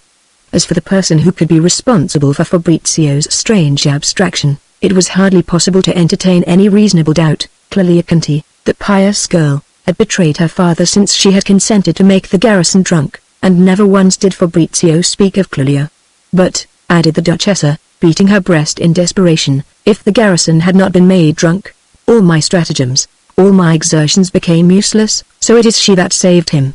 It was with extreme difficulty that the Duchess obtained from Fabrizio any details of the events of that night, which, she said to herself, would at one time have been the subject of an endlessly renewed discussion between us. In those happy times he would have talked for a whole day, with a force and gaiety endlessly renewed, of the smallest trifle which I thought of bringing forward. As it was necessary to think of everything, the Duchess had installed Fabrizio at the port of Locarno, a Swiss town at the head of Lake Maggiore. Every day she went to fetch him in a boat for long excursions over the lake. Well, on one occasion when she took it into her head to go up to his room, she found the walls lined with a number of views of the town of Parma, for which he had sent to Milan or to Parma itself, a place which he ought to be holding in abomination. His little sitting room, converted into a studio, was littered with all the apparatus of a painter in watercolors, and she found him finishing a third sketch of the Tuafanis and the governor's palazzo. The only thing for you to do now, she said to him with an air of vexation, is to make a portrait from memory of that charming governor whose only wish was to poison you. But, while I think of it, she went on, you ought to write him a letter of apology for having taken the liberty of escaping and making his citadel look foolish. The poor woman little knew how true her words were. No sooner had he arrived in a place of safety than Fabrizio's first thought had been to write General Fabio Conti a perfectly polite and in a sense highly ridiculous letter. He asked his pardon for having escaped, offering as an excuse that a certain subordinate in the prison had been ordered to give him poison. Little did he care what he wrote. Fabrizio hoped that Clelia's eyes would see this letter, and his cheeks were wet with tears as he wrote it. He ended it with a very pleasant sentence. He ventured to say that, finding himself at liberty, he frequently had occasion to regret his little room in the Tuafanis. This was the principal thought in his letter. He hoped that Clelia would understand it. In his writing vein, and always in the hope of being read by someone, Fabrizio addressed his thanks to Don Cesare, that good chaplain who had lent him books on theology. A few days later Fabrizio arranged that the small bookseller of Locarno should make the journey to Milan, where this bookseller, a friend of the celebrated bibliomaniac Reina, bought the most sumptuous editions that he could find of the works that Don Cesare had lent Fabrizio. The good chaplain received these books and a handsome letter which informed him that, in moments of impatience, pardonable perhaps to a poor prisoner, the writer had covered the margins of his books with silly notes. He begged him, accordingly, to replace them in his library with the volumes which the most lively gratitude took the liberty of presenting to him. Fabrizio was very modest in giving the simple name of notes to the endless scribblings with which he had covered the margins of a folio volume of the works of St. Jerome. In the hope that he might be able to send back this book to the good chaplain, and exchange it for another, he had written day by day on the margins a very exact diary of all that occurred to him in prison. The great events were nothing else than ecstasies of divine love. This word divine took the place of another which he dared not write. At one moment this divine love led the prisoner to a profound despair, at other times a voice heard in the air restored some hope and caused transports of joy. All this, fortunately, was written with prison ink, made of wine, chocolate and soot, and Don Cesare had done no more than cast an eye over it as he put back on his shelves the volume of St. Jerome. If he had studied the margins, he would have seen that one day the prisoner, believing himself to have been poisoned, was congratulating himself on dying at a distance of less than 40 yards from what he had loved best in the world. But another eye than the good chaplain's had read this page since his escape. That fine idea, to die near what one loves, expressed in 100 different fashions, was followed by a sonnet in which one saw that this soul, parted, after atrocious torments, from the frail body in which it had dwelt for 23 years, urged by that instinct for happiness natural to everything that has once existed, would not mount to heaven to mingle with the choirs of angels as soon as it should be free, and should the dread judgment granted pardon for its sins, but that, more fortunate after death than it had been in life, it would go a little way from the prison, where for so long it had groaned, to unite itself with all that it had loved in this world. And so, said the last line of the sonnet, I should find my earthly paradise. Although they spoke of Fabrizio in the citadel of Parma only as of an infamous traitor who had outraged the most sacred ties of duty, still the good priest Don Cesare was delighted by the sight of the fine books which an unknown hand had conveyed to him, for Fabrizio had decided to write to him only a few days after sending them, for fear lest his name might make the whole parcel be rejected with indignation. Don Cesare said no word of this kind attention to his brother, who flew into the rage at the mere name of Fabrizio, but since the latter's flight, he had returned to all his old intimacy with his charming niece, and as he had once taught her a few words of Latin, he let her see the fine books that he had received. Such had been the traveller's hope. Suddenly Clelia blushed deeply. She had recognized Fabrizio's handwriting. Long and very narrow strips of yellow paper were placed by way of markers in various parts of the volume. And as it is true to say that in the midst of the sordid pecuniary interests, and of the colorless coldness of the vulgar thoughts which fill our lives, the actions inspired by a true passion rarely fail to produce their effect, as though a propitious deity were taking the trouble to lead them by the hand. Clelia, guided by this instinct, and by the thought of one thing only in the world, asked her uncle to compare the old copy of St. Jerome with the one that he had just received. How can I describe her rapture in the midst of the gloomy sadness in which Fabrizio's absence had plunged her, when she found on the margins of the old St. Jerome the sonnet of which we have spoken, and the records, day by day, of the love that he had felt for her, greater than. From the first day she knew the sonnet by heart. She would sing it, leaning on her windowsill, before the window, henceforward empty, where she had so often seen a little opening appear in the screen. This screen had been taken down to be placed in the office of the criminal court, and to serve as evidence in a ridiculous prosecution which Rassi was drawing up against Fabrizio, accused of the crime of having escaped, or, as the fiscal said, laughing himself as he said it, of having removed himself from the clemency of a magnanimous prince. Each stage in Clelia's actions was for her a matter for keen remorse, and now that she was unhappy, her remorse was all the keener.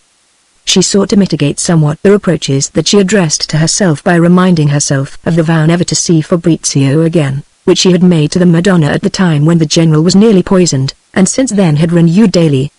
Her father had been made ill by Fabrizio's escape, and, moreover, had been on the point of losing his post, when the prince, in his anger, dismissed all the jailers of the Due Farnese, and sent them as prisoners to the town jail. The general had been saved partly by the intercession of Conte Mosca, who preferred to see him shut up at the top of his citadel, rather than as an active and intriguing rival in court circles. It was during the fortnight of uncertainty as to the disgrace of General Fabio Conte, who was really ill, that Clelia had the courage to carry out this sacrifice which she had announced to Fabrizio. She had had the sense to be ill on the day of the general rejoicings, which was also that of the prisoner's flight. As the reader may perhaps remember, she was ill also on the following day, and, in a word, managed things so well that, with the exception of Grillo, whose special duty it was to look after Fabrizio, no one had any suspicion of her complicity, and Grillo held his tongue.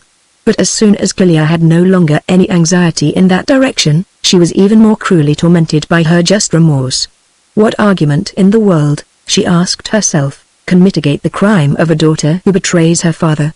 One evening, after a day spent almost entirely in the chapel, and in tears, she begged her uncle, Don Cesare, to accompany her to the general, whose outbursts of rage alarmed her all the more since into every topic he introduced imprecations against Fabrizio, that abominable traitor.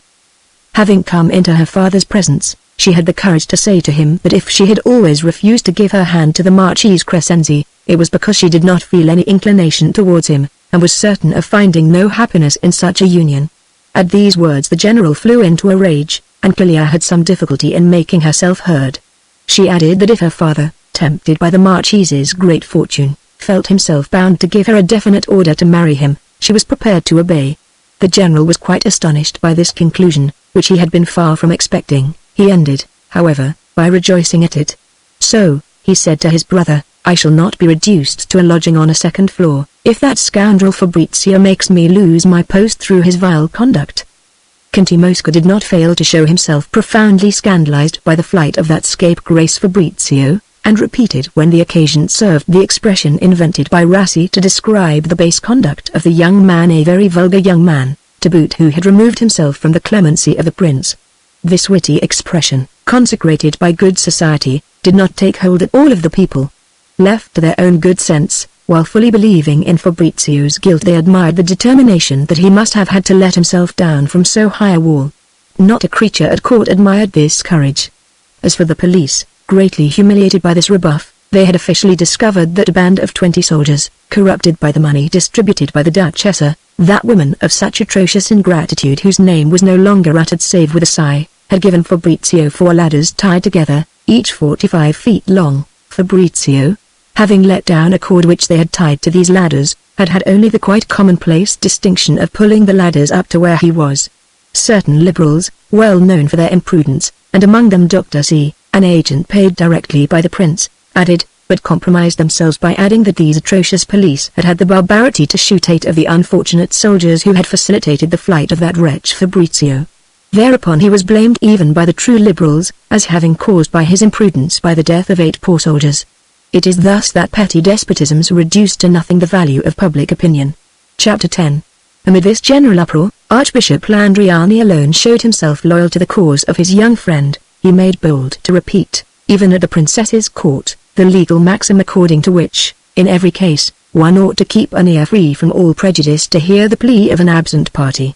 The day after Fabrizio's escape, a number of people had received a sonnet of no great merit which celebrated this flight as one of the fine actions of the age, and compared Fabrizio to an angel arriving on the earth with outspread wings. On the evening of the following day, the whole of Parma was repeating a sublime sonnet. It was Fabrizio's monologue as he let himself slide down the cord, and passed judgment on the different incidents of his life. This sonnet gave him a place in literature by 2 magnificent lines. All the experts recognized the style of Ferranti Pella. But here I must seek the epic style. Where can I find colors in which to paint the torrents of indignation that suddenly flooded every orthodox heart, when they learned of the frightful insolence of this illumination of the house at Sacca? There was but one outcry against the Duchessa. Even the true liberals decided that such an action compromised in a barbarous fashion the poor suspects detained in the various prisons, and needlessly exasperated the heart of the sovereign. Conte Mosca declared that there was but one thing left for the Duchessa's former friends to forget her.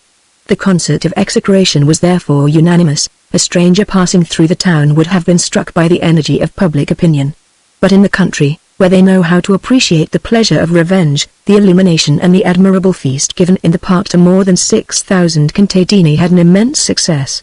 Everyone in Parma repeated that the Duchessa had distributed 1,000 sequins among her contadini. Thus they explained the somewhat harsh reception given to a party of 30 constables whom the police had been so foolish as to send to that small village, 36 hours after the sublime evening and the general intoxication that had followed it. The constables, greeted with showers of stones, had turned and fled, and 2 of their number, who fell from their horses, were flung into the Po. As for the bursting of the great reservoir of the Palazzo San Severino, it had passed almost unnoticed. It was during the night that several streets had been more or less flooded. Next morning one would have said that it had rained. Lodovico had taken care to break the panes of a window in the palazzo, so as to account for the entry of robbers. They had even found the little ladder. Only Conte Mosca recognized his friend's inventive genius. Fabrizio was fully determined to return to Parma as soon as he could. He sent Lodovico with a long letter to the Archbishop, and this faithful servant came back to post at the first village in Piedmont, San Nazaro, to the west of Pavia, a Latin epistle which the worthy prelate addressed to his young client. We may add here a detail which, like many others no doubt, will see motios in countries where there is no longer any need of precaution. The name of Fabrizio del Dongo was never written. All the letters that were intended for him were addressed to Lodovico San Michele, at Locarno in Switzerland, or at Belgrade in Piedmont. The envelope was made of a coarse paper, the seal carelessly applied, the address barely legible and sometimes adorned with recommendations worthy of a cook. All the letters were dated from Naples 6 days before their actual date. Greater than. From the Piedmontese village of San Nazaro, near Pavia, Lodovico returned in hot haste to Parma. He was charged with a mission to which Fabrizio attached the greatest importance. This was nothing less than to convey to Clelia Conti a handkerchief on which was printed a sonnet of Petrarch. It is true that a word was altered in this sonnet. Clelia found it on the table 2 days after she had received the thanks of the Marchese Crescenzi, who professed himself the happiest of men, and there is no need to say what impression this token of a still constant remembrance produced on her heart. Lodovico was to try to procure all possible details as to what was happening at the citadel. He it was who told Fabrizio the sad news that the Marchese Crescenzi's marriage seemed now to be definitely settled. Scarcely a day passed without his giving a festa for Clelia, inside the citadel. A decisive proof of the marriage was that the Marchese, immensely rich and in consequence very avaricious, as is the custom among the opulent people of northern Italy, was making immense preparations, and yet he was marrying a girl without a portion.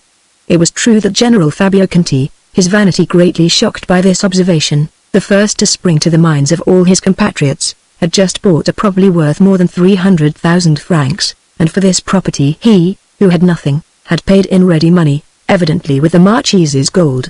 Moreover, the general had said that he was giving this property to his daughter on her marriage. But the charges for the documents and other matters, which amounted to more than 12,000 francs, seemed a most ridiculous waste of money to the Marchese, a man of eminently logical mind.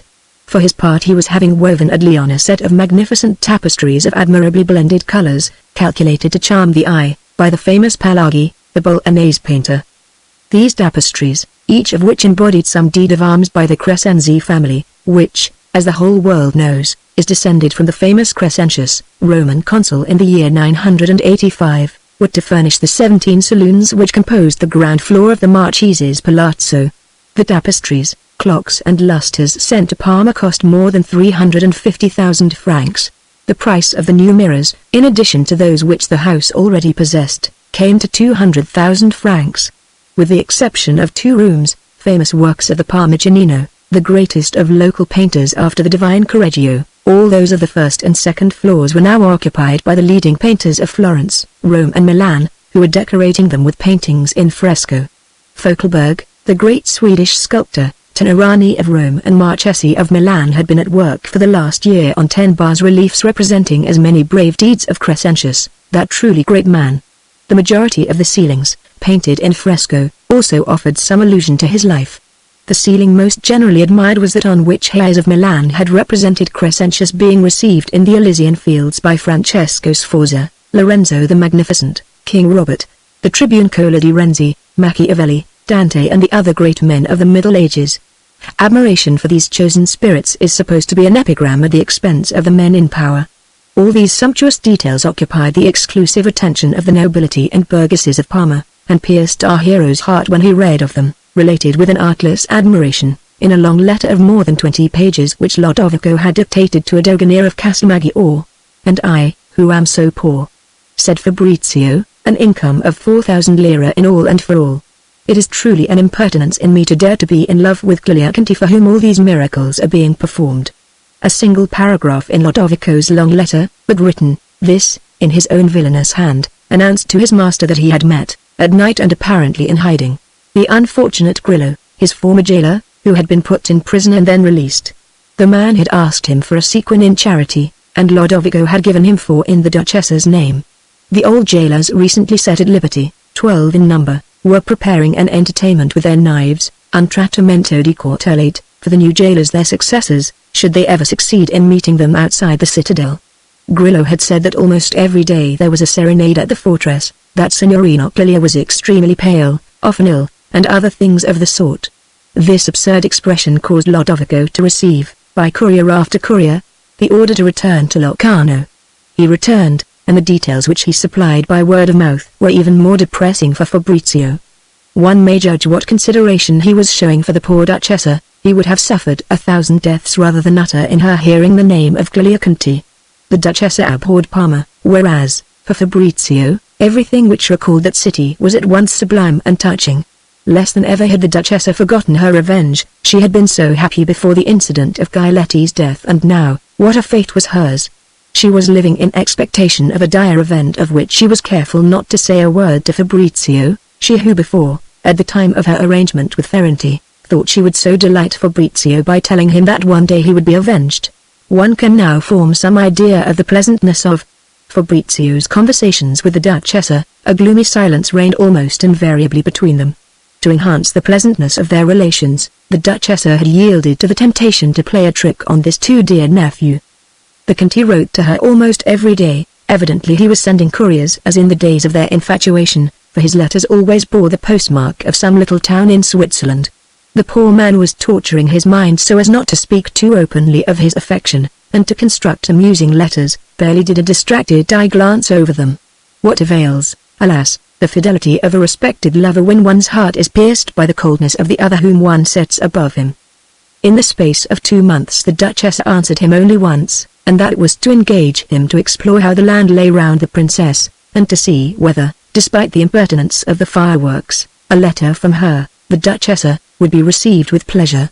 The letter which he was to present, if he thought fit, requested the post of Cavalier d'Honneur to the princess, which had recently fallen vacant, for the Marchese Crescenzi, and desired that it should be conferred upon him in consideration of his marriage. The Duchess's letter was a masterpiece. It was a message of the most tender respect, expressed in the best possible terms. The writer had not admitted to this courtly style a single word the consequences, even the remotest consequences of which could be other than agreeable to the princess. The reply also breathed a tender friendship, which was being tortured by the absence of its recipient. "My son and I," the princess told her, "have not spent one evening that could be called tolerable since your sudden departure. Does my dear Duchess no longer remember that it was she who caused me to be consulted in the nomination of the officers of my household? Does she then think herself obliged to give me reasons for the Marchese's appointment, as if the expression of her desire was not for me the chief of reasons? The Marchese shall have the post, if I can do anything, and there will always be one in my heart, and that the first, for my dear Duchessa. My son employs absolutely the same expressions, a little strong perhaps on the lips of a great boy of 21, and asks you for specimens of the minerals of the Val d'Orla, near Belgorod. You may address your letters, which will, I hope, be frequent, to the Conte, who still adores you and who is especially dear to me on account of these sentiments. The Archbishop also has remained faithful to you. We all hope to see you again one day. Remember that it is your duty. The Marchesa Ghisleri, my grand mistress, is preparing to leave this world for a better. The poor woman has done me much harm. She displeases me still further by departing so inopportunely. Her illness makes me think of the name which I should once have set with so much pleasure in the place of hers. If, that is, I could have obtained that sacrifice of her independence from that matchless woman who, in fleeing from us, has taken with her all the joy of my little court, and so forth. It was therefore with the consciousness of having sought to hasten, so far as it lay in her power, the marriage which was filling Fabrizio with despair, that the Duchessa saw him every day. And so they spent sometimes 4 or 5 hours in drifting together over the lake, without exchanging a single word. The good feeling was entire and perfect on Fabrizio's part, but he was thinking of other things, and his innocent and simple nature furnished him with nothing to say. The Duchessa saw this, and it was her punishment. We have forgotten to mention in the proper place that the Duchessa had taken a house at Belgorod, a charming village and one that contains everything which its name promises, to wit a beautiful bend in a lake. From the window-sill of her drawing-room, the Duchessa could set foot in her boat. She had taken a quite simple one for which 4 rowers would have sufficed. She engaged 12, and arranged things so as to have a man from each of the villages situated in the neighborhood of Belgorod. The 3rd or 4th time that she found herself in the middle of a lake with all of these well-chosen men, she stopped the movement of their oars. "I regard you all as friends," she said to them, "and I wish to confide a secret in you. My nephew Fabrizio has escaped from prison, and possibly by treachery they will seek to recapture him, although he is on your lake, in a place of freedom. Keep your ears open, and inform me of all that you may hear. I authorize you to enter my room by day or night." The rowers replied with enthusiasm. She knew how to make herself loved. But she did not think that there was any question of recapturing Fabrizio. It was for herself that all these precautions were taken, and, before the fatal order to open the reservoir of the Palazzo San Severino, she would not have dreamed of them. Her prudence had led her also to take an apartment at the port of Locarno for Fabrizio. Every day he came to see her, or she herself crossed into Switzerland. One may judge of the pleasantness of their perpetual companionship by the following detail. The Marchesa and her daughter came twice to see them, and the presence of these strangers gave them pleasure, for, in spite of the ties of blood, We may call stranger a person who knows nothing of our dearest interests and whom we see but once in a year. The Duchessa happened to be one evening at Locarno, in Fabrizio's rooms, with the Marchesa and her 2 daughters. The archpriest of the place and the curate had come to pay their respects to these ladies. The archpriest, who had an interest in a business house, and kept closely in touch with the news, was inspired to announce, "The Prince of Parma is dead." The Duchessa turned extremely pale. She had barely the strength to say, "Do they give any details?" "No," replied the archpriest, "the report is confined to the announcement of his death, which is certain." The Duchessa looked at Fabrizio. "I have done this for him," she said to herself. "I would have done things 1,000 times worse. And there he is standing before me indifferent, and dreaming of another." It was beyond the Duchessa's strength to endure this frightful thought. She fell in a dead faint. Everyone hastened to her assistance, but, on coming to herself, she observed that Fabrizio was less active than the archpriest and curate. He was dreaming as usual. "He is thinking of returning to Parma," the Duchessa told herself, "and perhaps of breaking off Clelia's marriage to the Marchese, but I shall manage to prevent him." Then, remembering the presence of the 2 priests, she made haste to add, "He was a good prince, and has been greatly maligned. It is an immense loss for us." The priests took their leave, and the Duchessa, to be alone, announced that she was going to bed. "No doubt," she said to herself, "prudence ordains that I should wait a month or 2 before returning to Parma, but I feel that I shall never have the patience. I am suffering too keenly here." Fabrizio's continual dreaming, his silence, are an intolerable spectacle for my heart. Who would ever have said that I should find it tedious to float on this charming lake, alone with him, and at the moment when I have done, to avenge him, more than I can tell him. After such a spectacle, death is nothing. It is now that I am paying for the transports of happiness and childish joy which I found in my palazzo at Parma when I welcomed Fabrizio there on his return from Naples. If I had said a word, all was at an end, and it may be that, tied to me, he would not have given a thought to that little Clelia, but that word filled me with a horrible repugnance. Now she has prevailed over me. What more simple? She is 20, and I, altered by my anxieties, sick. I am twice her age. I must die. I must make an end of things. A woman of 40 is no longer anything save to the men who have loved her in her youth. Now I shall find nothing more but the pleasures of vanity, and are they worth the trouble of living? All the more reason for going to Parma, and amusing myself. If things took a certain turn, I should lose my life. Well, where is the harm? I shall make a magnificent death, and, before the end, but then only, I shall say to Fabrizio, "Wretch, it is for you."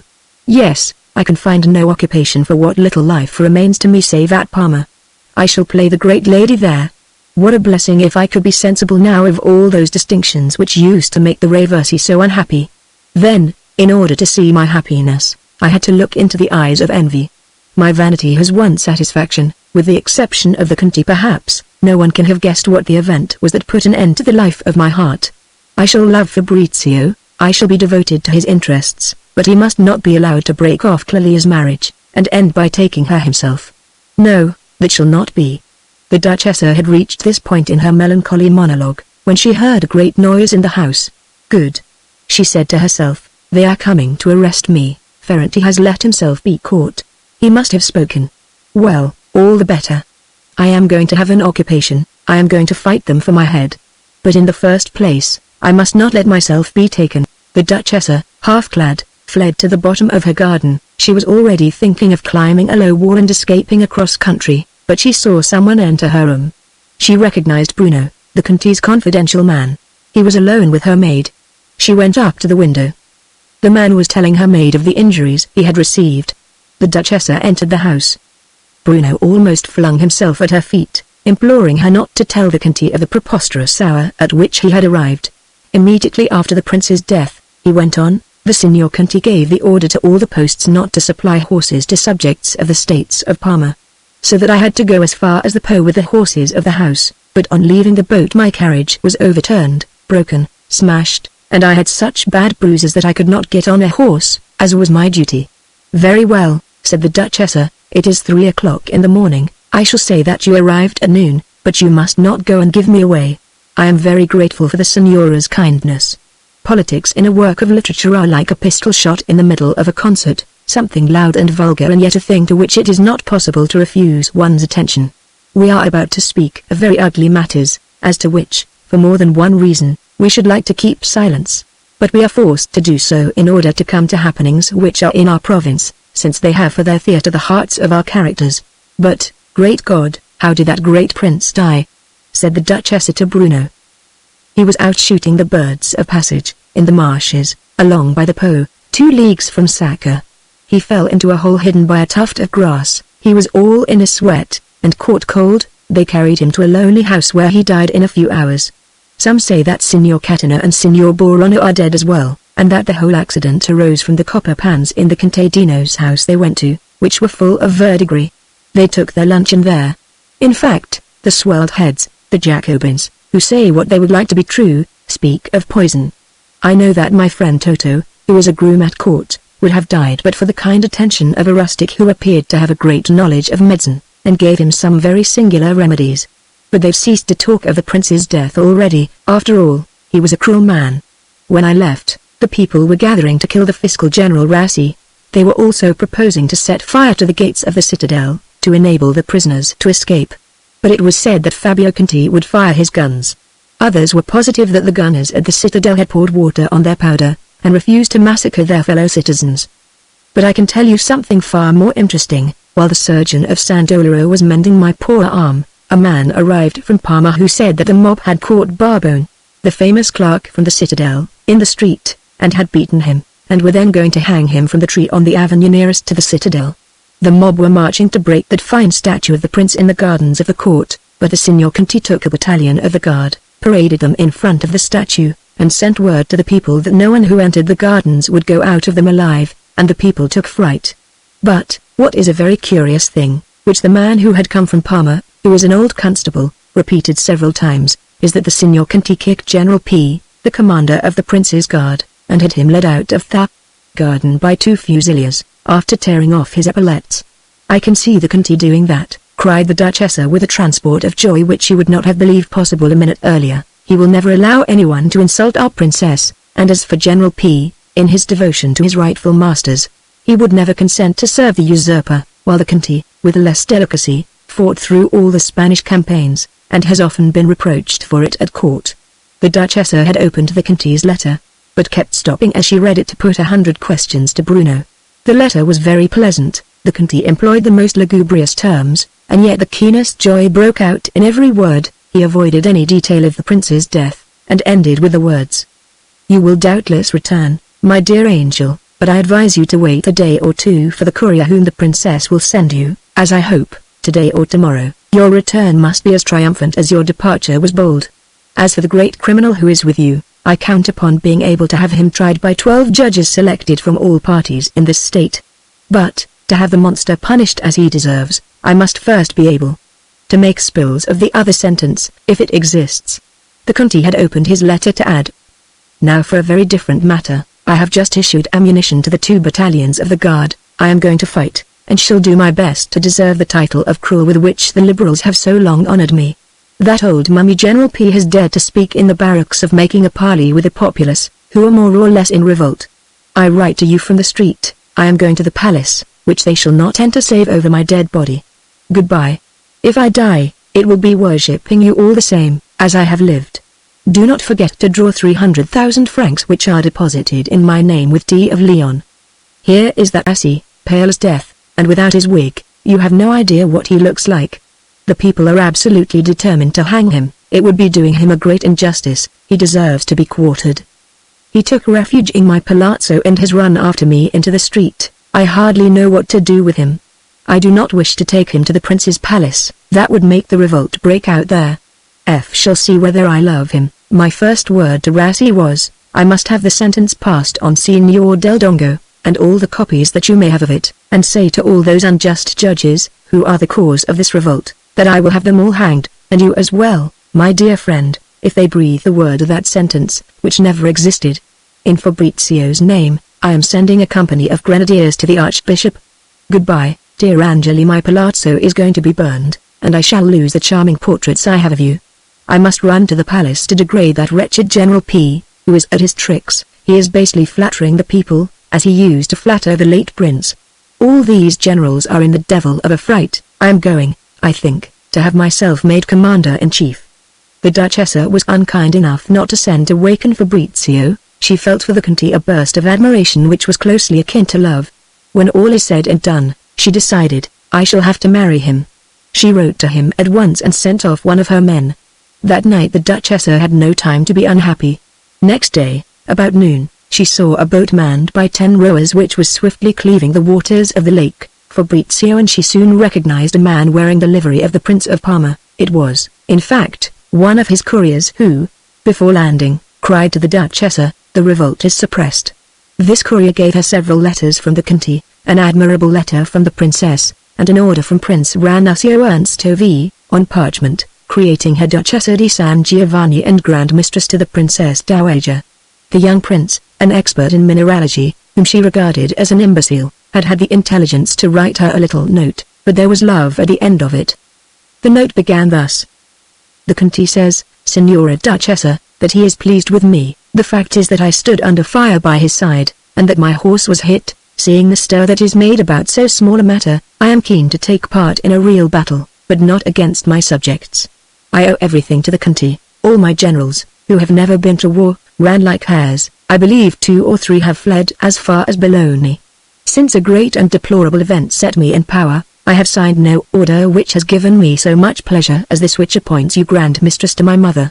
My mother and I both remembered a day when you admired the fine view one has from the Palazzetto of San Giovanni, which once belonged to Petrarch, or so they say at least. My mother wished to give you that little property, and I, not knowing what to give you, and not venturing to offer you all that is rightly yours, have made you Duchessa in my country. I do not know whether you are learned enough in these matters to be aware that San Severina is a Roman title. I have just given the grand cordon of my order to our worthy Archbishop, who has shown a firmness very rare in men of 70. You will not be angry with me for having recalled all the ladies from exile. I am told that I must now sign only after writing the words your affectionate. It annoys me that I should be made to scatter broadcast what is completely true only when I write to you. Your affectionate, Ranunzio Ernsto. Who would not have said, from such language, that the Duchessa was about to enjoy the highest favor? And yet she found something very strange in other letters from the Conte, which she received an hour or 2 later. He offered no special reason, but advised her to postpone for some days her return to Parma, and to write to the princess that she was seriously unwell. The Duchessa and Fabrizio set off, nevertheless, for Parma immediately after dinner. The Duchessa's object, which however she did not admit to herself, was to hasten the Marchese Crescenzi's marriage. Fabrizio, for his part, spent the journey in wild transports of joy, which seemed to his aunt absurd. He was in hopes of seeing Clelia again soon. He fully counted upon carrying her off, against her will, if there should be no other way of preventing her marriage. The Duchessa and her nephew made a very gay journey. At a post before Parma, Fabrizio stopped for a minute to change into the ecclesiastical habit. Ordinarily he dressed as a layman in mourning. When he returned to the Duchessa's room, I find something suspicious and inexplicable, she said to him, in the Conte's letters. If you would take my advice you would spend a few hours here. I shall send you a courier after I have spoken to the great minister. It was with great reluctance that Fabrizio consented to accept this sensible warning. Transports of joy worthy of a boy of 15 were the note of the reception which the Conte gave to the Duchessa, whom he called his wife. It was long before he would speak of politics, and when at last they came down to cold reason. You did very well to prevent Fabrizio from arriving officially. We are in the full swing of reaction here. Just guess the colleague that the prince has given me as Minister of Justice. Rassi, my dear, Rassi, whom I treated like the ruffian that he is, on the day of our great adventure.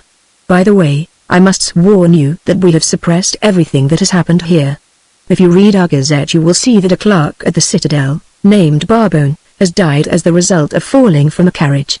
As for the 60-odd rascals whom I dispatched with powder and shot, when they were attacking the prince's statue in the gardens, they are in the best of health, only they are travelling abroad. Conte Zola, the Minister of the Interior, has gone in person to the house of each of these unfortunate heroes, and has handed 15 sequins to his family or his friends, with the order to say that the deceased is abroad, and a very definite threat of imprisonment should they let it be understood that he is dead. A man from my own ministry, the Foreign Office, has been sent on a mission to the journalists of Milan and Turin, so that they shall not speak of the unfortunate event that is the recognized expression. He is to go on to Paris and London, to insert a correction in all the newspapers, semi-officially, of anything that they may say about our troubles. Another agent has posted off to Bologna and Florence. I have shrugged my shoulders. But the delightful thing, at my age, is that I felt a moment of enthusiasm when I was speaking to the soldiers of the guard, and when I tore the epaulets off that contemptible General P. At that moment, I would have given my life, without hesitating, for the prince. I admit now that it would have been a very stupid way of ending it. Today the prince, excellent young fellow as he is, would give 100 scudi to see me die in my bed. He has not yet dared to ask for my resignation, but we speak to each other as seldom as possible, and I sent him a number of little reports in writing, as I used to do with the late prince, after Fabrizio's imprisonment. By the way, I have not yet made spills out of the sentence they passed on Fabrizio, for the simple reason that that scoundrel Rassi has not let me have it. So you are very wise to prevent Fabrizio from arriving here officially. The sentence still holds good. At the same time, I do not think that Rassi would dare to have our nephew arrested now, but it is possible that he will in another fortnight. If Fabrizio absolutely insists on returning to town, let him come and stay with me. But the reason for all this? Cried the Duchessa in astonishment. They have persuaded the prince that I am giving myself the airs of a dictator and savior of the country, and that I wish to lead him about like a boy. What is more, in speaking of him, I seem to have uttered the fatal words, that boy. It may be so. I was excited that day. For instance, I looked on him as a great man, because he was not unduly frightened by the first shots he had ever heard fired in his life. He is not lacking in spirit, indeed he has a better tone than his father. In fact, I cannot repeat it too often, in his heart of hearts he is honest and good, but that sincere and youthful heart shudders when they tell him of any dastardly trick, and he thinks he must have a very dark soul himself to notice such things. Think of the upbringing he has had. Your Excellency ought to have remembered that one day he would be master, and to have placed an intelligent man with him. For one thing, we have the example of the Abbé de Condillac, who, when appointed by the Marchese di Filino, my predecessor, could make nothing more of his pupil than a king of fools. He succeeded in due course, and, in 1796, he had not the sense to treat with General Bonaparte, who would have tripled the area of his states. In the second place, I never expected to remain minister for 10 years in succession. Now that I have lost all interest in the business, as I have for the last month, I intend to amass 1 million before leaving this bedlam I have rescued to its own devices. But for me, Parma would have been a republic for 2 months, with the poet Ferranti Palla as dictator. This made the Duchessa blush, to continue nothing of what had happened. We are going to fall back into the ordinary monarchy of the 18th century, the confessor and the mistress. At heart the prince cares for nothing but mineralogy, and perhaps yourself, Signora. Since he began to reign, his valet, whose brother I have just made a captain, this brother having 9 months' service. His valet, I say, has gone and stuffed into his head that he ought to be the happiest of men because his profile is going to appear on the scudi. This bright idea has been followed by boredom. What he now needs is an aide-de-camp, as a remedy for boredom. Well, even if he were to offer me that famous million which is necessary for us to live comfortably in Naples or Paris, I would not be his remedy for boredom, and spend 4 or 5 hours every day with His Highness. Besides, as I have more brains than he, at the end of the month he would regard me as a monster. The late prince was evil-minded and jealous, but he had been on service and had commanded army corps, which had given him a bearing. He had the stuff in him of which princes are made, and I could be his minister, for better or worse.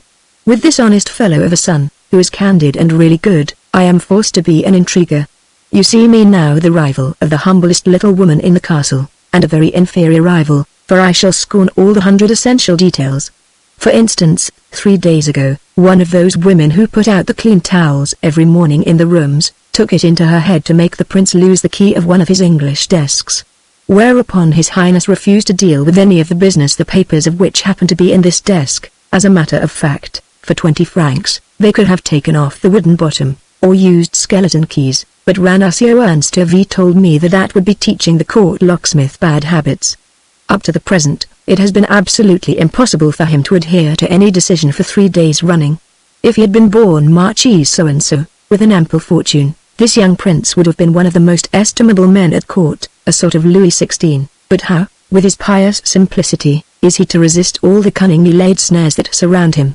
And so the drawing-room of your enemy the Marchesa Raversi is more powerful than ever. They have discovered there that I, who gave the order to fire on the people, and was determined to kill 3,000 men if necessary, rather than let them outrage the statue of the prince who had been my master, Amored Hot Liberal, that I wished him to sign a constitution, and 100 such absurdities.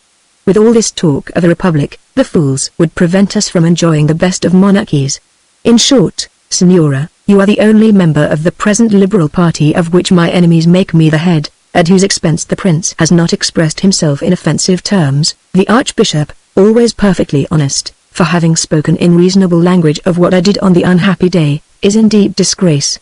On the morrow of the day which was not then called unhappy, when it was still true that the revolt had existed, the prince told the Archbishop that, so that you should not have to take an inferior title on marrying me, he would make me a duca. Today I fancy that it is Rassi, ennobled by me when he sold me the late prince's secrets, who is going to be made Conti. In the face of such a promotion as that, I shall cut a sorry figure. And the poor prince will bespatter himself with mud. No doubt, but after all he is master, a position which, in less than a fortnight, makes the ridiculous element disappear. So, dear Duchessa, as at the game of trick-track, let us get out. But we shall not be exactly rich. After all, neither you nor I have any need of luxury. If you give me, at Naples, a seat in a box at San Carlo and a horse, I am more than satisfied. It will never be the amount of luxury with which we live that will give you and me our position. It is the pleasure which the intelligent people of the place may perhaps find in coming to take a dish of tea with you. But, the Duchessa went on, what would have happened, on the unhappy day, if you had held aloof, as I hope you will in future? The troops would have fraternized with the people, there would have been 3 days of bloodshed and incendiarism, for it would take 100 years in this country for the Republic to be anything more than an absurdity, then a fortnight of pillage, until 2 or 3 regiments supplied from abroad came to put a stop to it. Ferranti Palla was in the thick of the crowd, full of courage and raging as usual. He had probably a dozen friends who were acting in collusion with Hun, which Rassi will make into a superb conspiracy. One thing certain is that, wearing an incredibly dilapidated coat, he was scattering gold with both hands. The Duchessa, bewildered by all this information, went in haste to thank the princess. As she entered the room the lady of the bedchamber handed her a little gold key, which is worn in the belt, and is the badge of supreme authority in the part of the palace which belongs to the princess. Clara Paolina hastened to dismiss all the company, and, once she was alone with her friend, persisted for some moments in giving only fragmentary explanations. The Duchessa found it hard to understand what she meant, and answered only with considerable reserve. At length the princess burst into tears, and, flinging herself into the Duchess's arms, cried, "The days of my misery are going to begin again. My son will treat me worse than his father did. That is what I shall prevent," the Duchessa replied with emphasis. "But first of all," she went on, "I must ask your Serene Highness to deign to accept this offering of all my gratitude and my profound respect." "What do you mean?" cried the princess, full of uneasiness, and fearing a resignation. "I ask that whenever your Serene Highness shall permit me to turn to the right the head of that nodding mandarin on her chimney-piece, she will permit me also to call things by their true names." "Is that all, my dear Duchessa?" cried Clara Paolina, rising from her seat and hastening herself to put the mandarin's head in the right position. "Speak then, with the utmost freedom, Signora Maggiordomo," she said in a charming tone. "Ma'am," the Duchessa went on, "your Highness has grasped the situation perfectly. You and I are both running the greatest risk. The sentence passed on Fabrizio has not been quashed, consequently, on the day when they wish to rid themselves of me and to insult you, they will put him back in prison. Our position is as bad as ever. As for me personally, I am marrying the Conti, and we are going to set up house in Naples or Paris. The final stroke of ingratitude of which the Conti is at this moment the victim has entirely disgusted him with public life, and but for the interest your Serene Highness takes in him, I should advise him to remain in this mess only on condition of the prince's giving him an enormous sum. I shall ask leave of your Highness to explain that the Conti, who had 130,000 francs when he came into office, has today an income of barely 20,000 lira. In vain did I long urge him to think of his pocket. In my absence, he has picked a quarrel with the prince's farmers general, who are rascals. He has replaced them with other rascals, who have given him 800,000 francs. "What?" cried the princess in astonishment. "Heavens, I am extremely annoyed to hear that." "Ma'am," replied the Duchessa with the greatest coolness, "must I turn the mandarin's head back to the left?" "Good heavens, no," exclaimed the princess, "but I am annoyed that a man of the Conti's character should have thought of enriching himself in such a way. But for this speculation he would be despised by all the honest folk. Great heavens! Is it possible?" "Ma'am," went on the Duchessa, "except for my friend, the Marchese Crescenzi, who has an income of 300,000 or 400,000 lira, Everyone here steals, and how should they not steal in a country where the recognition of the greatest services lasts for not quite a month? It means that there is nothing real, nothing that survives disgrace, save money. I am going to take the liberty, ma'am, of saying some terrible truths. You have my permission, said the princess with a deep sigh, and yet they are painfully unpleasant to me. Very well, ma'am. The prince your son, a perfectly honest man, is capable of making you far more unhappy than his father ever did. The late prince was a man of character more or less like everyone else. Our present sovereign is not sure of wishing the same thing for 3 days on end, and so, in order that one may make sure of him, one must live continually with him and not allow him to speak to anyone. As this truth is not very difficult to guess, the new ultra party, ruled by those two excellent heads, Rassi and the Marchesa Raversi, are going to try to provide the prince with a mistress. This mistress will have permission to make her own fortune and to distribute various minor posts, but she will have to answer to the party for the constancy of the master's will. I, to be properly established at your highness's court, require that Rassi be exiled and degraded. I desire, in addition, that Fabrizio be tried by the most honest judges that can be found. If these gentlemen admit, as I hope, that he is innocent, it will be natural to grant the petition of His Grace the Archbishop that Fabrizio shall be his coadjutor with eventual succession. If I fail, the Conti and I retire. In that case, I leave this parting advice with your Serene Highness. She must never pardon Rassi, nor must she ever leave her son's states. While she is with him, that worthy son will never do her any serious harm. I have followed your arguments with the close attention they require, the princess replied, smiling. Ought I, then, to take upon myself the responsibility of providing my son with a mistress? Not at all, ma'am, but see first of all that your drawing room is the only one which he finds amusing. The conversation on this topic was endless. The scales fell from the eyes of the innocent and intelligent princess. One of the Duchess's couriers went to tell Fabrizio that he might enter the town, but must hide himself. He was barely noticed. He spent his time disguised as a contadino in the wooden booth of a chestnut seller, erected opposite the gate of the citadel, beneath the trees of the avenue. Chapter 11. The Duchessa arranged a series of charming evenings at the palace, which had never seen such gaiety. Never had she been more delightful than during this winter, and yet she was living in the midst of the greatest dangers, but at the same time, during this critical period, it so happened that she did not think twice with any appreciable regret of the strange alteration in Fabrizio. The young prince used to appear very early at his mother's parties, where she always said to him, "Away with you and go on. I wager there are at least a score of reports on your desk awaiting a definite answer, and I do not wish to have the rest of Europe accuse me of making you a mere figurehead in order to reign in your place." These counsels had the disadvantage of being offered always at the most inopportune moments, that is to say when His Highness, having overcome his timidity, was taking part in some acted charade which amused him greatly. Twice a week there were parties in the country to which on the pretext of winning for the new sovereign the affection of his people, the princess admitted the prettiest women of the middle classes. The Duchessa, who was the life and soul of this joyous court, hoped that these handsome women, all of whom looked with a mortal envy on the great prosperity of the burgess Rassi, would inform the prince of some of the countless rascalities of that minister. For, among other childish ideas, the prince claimed to have a moral ministry. Rassi had too much sense not to feel how dangerous these brilliant evenings at the princess's court, with his enemy in command of them, were to himself. He had not chosen to return to Conti Mosca the perfectly legal sentence passed on Fabrizio. It was inevitable therefore that either the Duchessa or he must vanish from the court. On the day of that popular movement, the existence of which it was now in good taste to deny, someone had distributed money among the populace. Rassi started from that point, worse dressed even than was his habit. He climbed to the most wretched attics in the town, and spent whole hours in serious conversation with their needy inhabitants.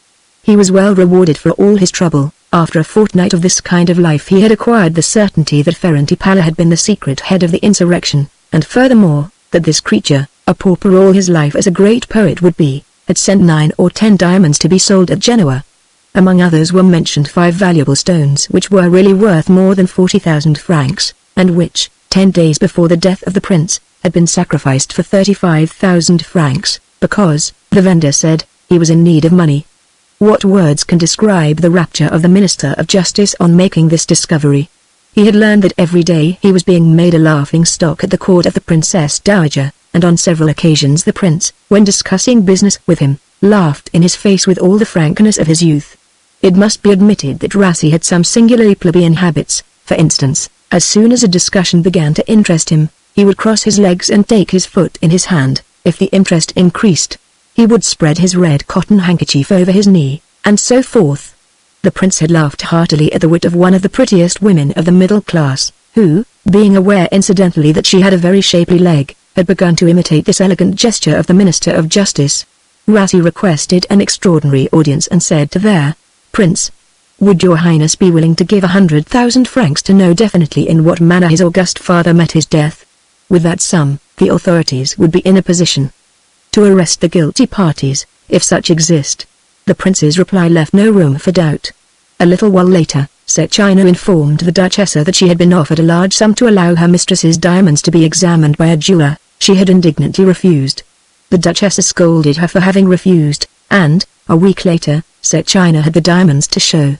On the day appointed for this exhibition of the diamonds, the Conte posted a couple of trustworthy men at every jeweler's in Parma, and towards midnight he came to tell the Duchessa that the inquisitive jeweler was none other than Rassi's brother. The Duchessa, who was very gay that evening, they were playing at the Palace a commedia dell'arte, that is to say one in which each character invents the dialogue as he goes on, only the plot of the play being posted up in the green room. The Duchessa, who was playing a part, had as her lover in the piece Contibaldi, the former friend of the Marchesa Raversi, who was present. The prince, the shyest man in his states, but an extremely good-looking youth and one endowed with the tenderest of hearts, was studying Contibaldi's part, which he intended to take at the second performance. "I have very little time," the Duchessa told the Conte. "I am appearing in the first scene of the second act. Let us go into the guard-room." There, surrounded by a score of the bodyguard, all wide awake and closely attentive to the conversation between the Prime Minister and the Grand Mistress, the Duchessa said with a laugh to her friend, "You always scold me when I tell you unnecessary secrets. It was I who summoned Ernst Vite to the throne. It was a question of avenging Fabrizio, whom I loved then far more than I do today, although always quite innocently. I know very well that you have little belief in my innocence, but that does not matter, since you love me in spite of my crimes.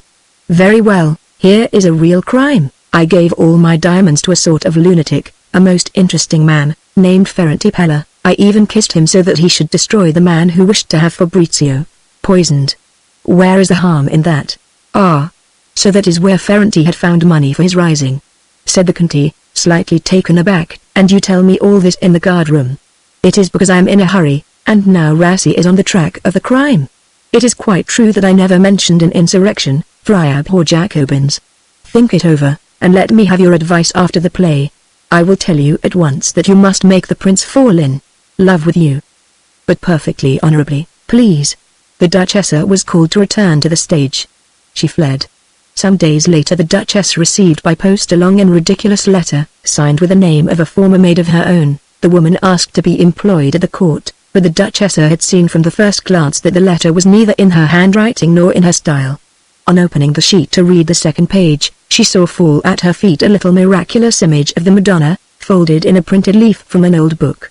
After glancing at the image, the Duchessa read a few lines of the printed page. Her eyes shone. She found on it these words: "The Tribune has taken 100 francs monthly, not more. With the rest it was decided to rekindle the sacred fire in souls which had become frozen by selfishness. The fox is upon my track, that is why I have not sought to see for the last time the adored being. I said to myself, she does not love the Republic, she who is superior to me in mind as well as by her graces and her beauty. Besides, how is one to create a republic without republicans? Can I be mistaken? In 6 months I shall visit, microscope in hand, and on foot, the small towns of America. I shall see whether I ought still to love the sole rival that you have in my heart. If you receive this letter, Signora Baronessa, and no profane eye has read it before yours, tell them to break one of the young ash trees planted 20 paces from the spot where I dare to speak to you for the first time. I shall then have buried, under the great box tree in the garden to which you called attention once in my happy days, a box in which will be found some of those things which lead to the slandering of people of my way of thinking. You may be sure that I should have taken care not to write if the fox were not on my track, and there were not a risk of his reaching that have, in me being, examine the box tree in a fortnight's time. Since he has a printing press at his command, the Duchessa said to herself, we shall soon have a volume of sonnets, heaven knows what name he will give me.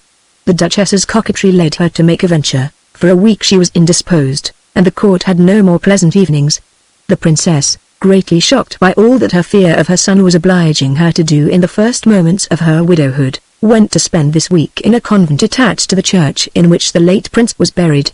This interruption of the evening parties threw upon the prince an enormous burden of leisure and brought a noteworthy check to the credit of the Minister of Justice. Ernst Tovey realized all the boredom that threatened him if the Duchess left his court, or merely ceased to diffuse joy in it. The evenings began again, and the prince showed himself more and more interested in the commedia dell'arte.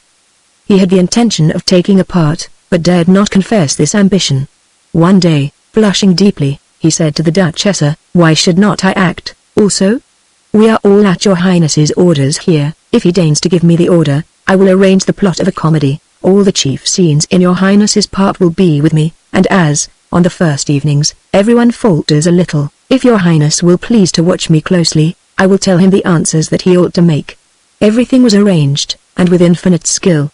The very shy prince was ashamed of being shy. The pains that the Duchess took not to let this innate shyness suffer made a deep impression on the young sovereign. On the day of his first appearance, the performance began half an hour earlier than usual, and they were in the drawing-room. When the party moved into the theatre, only 9 or 10 elderly women. This audience had but little effect on the prince, and besides, having been brought up at Munich on sound monarchical principles, they always applauded. Using her authority as Grand Mistress, the Duchess had turned the key in the door by which the common herd of courtiers were admitted to the performance. The prince, who had a literary mind and a fine figure, came very well out of his opening scenes. He repeated with intelligence the lines which he read in the Duchess's eyes, or with which she prompted him in an undertone. At a moment when the few spectators were applauding with all their might, the Duchess gave a signal, the door of honor was thrown open, and the theatre filled in a moment with all the pretty women of the court, who, finding that the prince cut a charming figure and seemed thoroughly happy, began to applaud. The prince flushed with joy. He was playing the part of a lover to the Duchessa. So far from having to suggest his speeches to him, she was soon obliged to request him to curtail those speeches. He spoke of love with an enthusiasm which often embarrassed the actress. His replies lasted 5 minutes. The Duchessa was no longer the dazzling beauty of the year before. Fabrizio's imprisonment, and, far more than that, her stay by Lake Maggiore with a Fabrizio grown morose and silent, had added 10 years to the fair Gina's age. Her features had become marked, they showed more intelligence and less youth. They had now only very rarely the playfulness of early youth, but on the stage, with the aid of rouge and all the expedients which art supplies to actresses, she was still the prettiest woman at court. The passionate addresses uttered by the prince put the courtiers on the alert. They were all saying to themselves this evening, "There is the Balbi of this new reign." The Conti felt himself inwardly revolted. The play ended there. Duchessa said to the prince before all the court, "Your highness acts too well. People will say that you are in love with a woman of 38, which will put a stop to my arrangement with the Conti. And so I will not act any more with your highness, unless the prince swears to me to address me as he would a woman of a certain age. The Signora Marchesa Raversi, for example."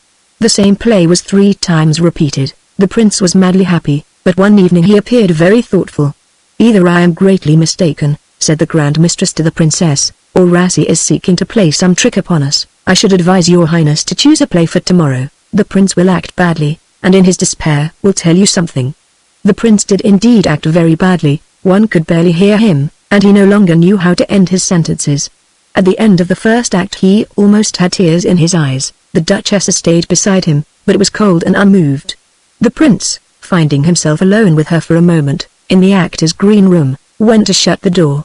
"I shall never," he said to her, "be able to play in the second and third acts. I absolutely decline to be applauded out of kindness. The applause they gave me this evening cut me to the heart. Give me your advice. What ought I to do?"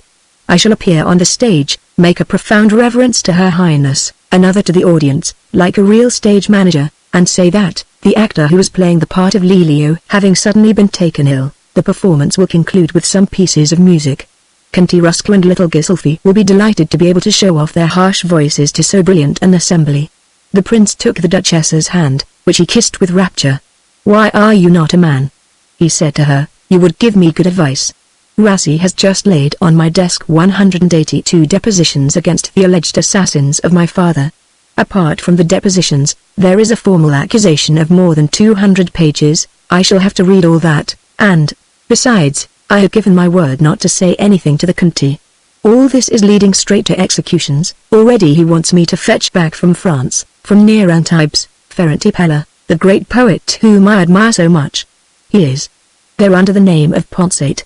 The day on which you have a liberal hanged, Rassi will be bound to the ministry by chains of iron, and that is what he wishes more than anything, but your highness will no longer be able to speak of leaving the palace 2 hours in advance. I shall say nothing either to the princess or to the Conti of the cry of grief which has just escaped you, but, since I am bound on oath to keep nothing secret from the princess, I should be glad if your highness would say to his mother the same things that he has let fall with me. This idea provided a diversion to the misery of the hissed actor which was crushing the sovereign. Very well, go and tell my mother, I shall be in her big cabinet. The prince left the stage, found his way to the drawing room from which one entered the theatre, harshly dismissed the great chamberlain and the aide-de-camp on duty who were following him. The princess, meanwhile, hurriedly left the play. Entering the big cabinet, the Grand Mistress made a profound reverence to mother and son, and left them alone. One may imagine the agitation of the court. These are the things that make it so amusing. At the end of an hour the prince himself appeared at the door of the cabinet and summoned the Duchessa. The princess was in tears. Her son's expression had entirely altered. These are weak creatures who are out of temper, the Grand Mistress said to herself, and are seeking some good excuse to be angry with somebody. At first the mother and son began both to speak at once to tell the details to the Duchessa, who in her answers took great care not to put forward any idea. For 2 mortal hours, the 3 actors in this tedious scene did not step out of the parts which we have indicated. The prince went in person to fetch the 2 enormous portfolios which Rassi had deposited on his desk. On leaving his mother's cabinet, he found the whole court awaiting him. "Go away, leave me alone," he cried in a most impolite tone which was quite without precedent in him. The prince did not wish to be seen carrying the 2 portfolios himself. A prince ought not to carry anything. The courtiers vanished in the twinkling of an eye. On his return the prince encountered no one but the footmen who were blowing out the candles. He dismissed them with fury, also poor Fontana, the aide-de-camp on duty, who had been so tactless as to remain, in his zeal. "Everyone is doing his utmost to try my patience this evening," he said crossly to the Duchessa, as he entered the cabinet. He credited her with great intelligence, and was furious at her evident refusal to offer him any advice. She, for her part, was determined to say nothing so long as she was not asked for her advice quite expressly. Another long half-hour elapsed before the prince, who had a sense of his own dignity, could make up his mind to say to her, "But, Signora, you say nothing. I am here to serve the princess, and to forget very quickly what is said before me." "Very well, Signora," said the prince, blushing deeply, "I order you to give me your opinion. One punishes crimes to prevent their occurrence. Was the late prince poisoned? That is a very doubtful question. Was he poisoned by the Jacobins? That is what Rassi would dearly like to prove, for then he becomes for your highness a permanently necessary instrument. In that case your highness, whose reign is just beginning, can promise himself many evenings like this. Your subjects say on the whole, what is quite true, that your highness has a strain of goodness in his nature. So long as he has not had any liberal hanged, he will enjoy that reputation, and most certainly no one will ever dream of planning to poison him." "Your conclusion is evident," cried the princess angrily. "You do not wish us to punish my husband's assassins." "Apparently, ma'am, because I am bound to them by ties of tender affection." The Duchessa could see in the prince's eyes that he believed her to be perfectly in accord with his mother as to dictating a plan of action to him. There followed between the 2 women a fairly rapid succession of bitter repartees, at the end of which the Duchessa protested that she would not utter a single word more, and adhered to her resolution, but the prince, after a long discussion with his mother, ordered her once more to express her opinion. "That is what I swear to your highnesses that I will not do." "But this is really childish," exclaimed the prince. "I beg you to speak, Signora Duchessa," said the princess with an air of dignity. "That is what I implore you to excuse me from doing, ma'am, but your highness," the Duchessa went on, addressing the prince, "reads French perfectly. To calm our agitated minds, will he read us a fable by La Fontaine?" The princess thought this as extremely insolent, but assumed an air at once of surprise and of amusement when the Grand Mistress, who had gone with the utmost coolness to open the bookcase, returned with a volume of La Fontaine's fables. She turned the pages for some moments, then said to the prince, handing him the book, "I beg your highness to read the whole of the fable. The gardener and the lord of the manor." A devotee of gardening there was. between the peasant and the yeoman class, who on the outskirts of a certain village owned a neat garden with a bit of tillage. He made a quick-set hedge to fence it in, and there grew lettuce, pink and jessamine, such as win prizes at the local show, or make a birthday bouquet for Margot. One day he called upon the neighboring squire to ask his help with a marauding hare. "The brute," says he, "comes guzzling everywhere, and simply laughs at all my traps and wire. No stick or stone will hit him. I declare he's a magician." "Rubbish. I don't care if he's the deuce himself," replied the other. "I warrant he shan't give you much more bother. Miraut, in spite of all his cunning, won't take much time to get him running." "But when?" "Tomorrow, sure as here I stand." Next morning he rides up with all his band. "Now then, we'll lunch. Those chickens don't look bad." The luncheon over, all was preparation, bustle and buzz and animation, horns blowing, hounds barking, such a hullabaloo. The good man feared the worst. His fear came true. The kitchen garden was a total wreck under the trampling, not a speck of pot or frame survived. Goodbye to onion, leek, and chicory. Goodbye to marrows and their bravery. Goodbye to all that makes soup savory. The wretched owner saw no sense in this grand style of doing things, but no one marked his mutterings. The hounds and riders in a single trice had wrought more havoc in his paradise than all the hares in the vicinity could have achieved throughout infinity. So far the story. Now the moral: each petty prince should settle his own quarrel. If once he gets a king for an ally, he's certain to regret it by and by. This reading was followed by a long silence. The prince paced up and down the cabinet, after going himself to put the volume back in its place. "Well, Signora," said the princess, "will you deign to speak?"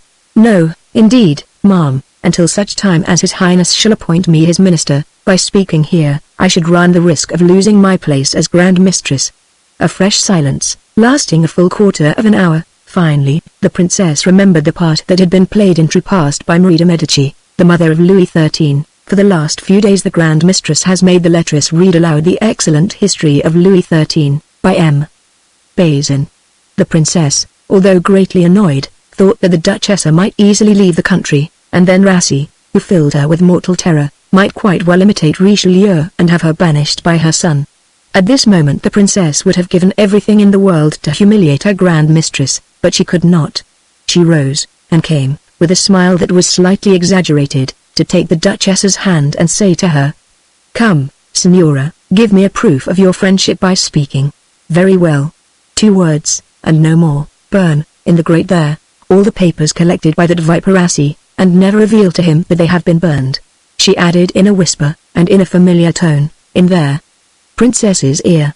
Rassi may become Richelieu. But, damn it, those papers are costing me more than 80,000 francs. The prince exclaimed angrily. "Prince," replied the Duchessa with emphasis, "that is what it costs to employ scoundrels of low birth. Would to God you could lose 1,000,000 and never put your trust in the base rascals who kept your father from sleeping during the last 6 years of his reign." The words low birth had greatly delighted the princess, who felt that the Conti and his friend had too exclusive regard for brains, always slightly akin to Jacobinism. During the short interval of profound silence, filled by the princess's reflections, the castle clock struck 3. The princess rose, made a profound reverence to her son, and said to him, "My health does not allow me to prolong the discussion further. Never have a minister of low birth. You will not disabuse me of the idea that your Rassi has stolen half the money he has made you spend on spies." The princess took 2 candles from the brackets and put them in the fireplace in such a way that they should not blow out. Then, going up to her son, she added, "La Fontaine's fable prevails, in my mind, over the lawful desire to avenge a husband. Will your highness permit me to burn these writings?" The prince remained motionless. "His face is really stupid," the Duchessa said to herself. "The Conti is right. The late prince would not have kept us out of our beds until 3 o'clock in the morning, before making up his mind." The princess, still standing, went on. "That little attorney would be very proud, if he knew that his papers stuffed with lies, and arranged so as to secure his own advancement, had occupied the 2 greatest personages in their states for a whole night." The prince dashed at one of the portfolios like a madman, and emptied its contents into the fireplace. The mass of papers nearly extinguished the 2 candles. The room filled with smoke. The princess saw in her son's eyes that he was tempted to seize a jug of water and save these papers, which were costing him 80,000 francs. "Open the window," she cried angrily to the Duchessa. The Duchessa made haste to obey. At once all the papers took light together, There was a great roar in the chimney, and it soon became evident that it was on fire. The prince had a petty nature in all matters of money. He thought he saw his palace in flames, and all the treasures that it contained destroyed. He ran to the window and called the guard in a voice completely altered. The soldiers in a tumult rushed into the courtyard at the sound of the prince's voice. He returned to the fireplace which was sucking in the air from the open window with a really alarming sound. He grew impatient, swore, took 2 or 3 turns up and down the room like a man out of his mind, and finally ran out. The princess and the grand mistress remained standing, face to face, and preserving a profound silence. Is the storm going to begin again? The Duchess asked herself. Upon my word, my cause is won. And she was preparing to be highly impertinent in her replies, when a sudden thought came to her. She saw the second portfolio intact. No, my cause is only half won, she said to the princess, in a distinctly cold tone. Does Ma'am order me to burn the rest of these papers? And where will you burn them? Asked the princess angrily. In the drawing-room fire. If I throw them in one after another, there is no danger. The Duchess put under her arm the portfolio bursting with papers, took a candle and went into the next room. She looked first to see that the portfolio was that which contained the depositions, put in her shawl 5 or 6 bundles of papers, burned the rest with great care, then disappeared without taking leave of the princess. There is a fine piece of impertinence, she said to herself, with a laugh.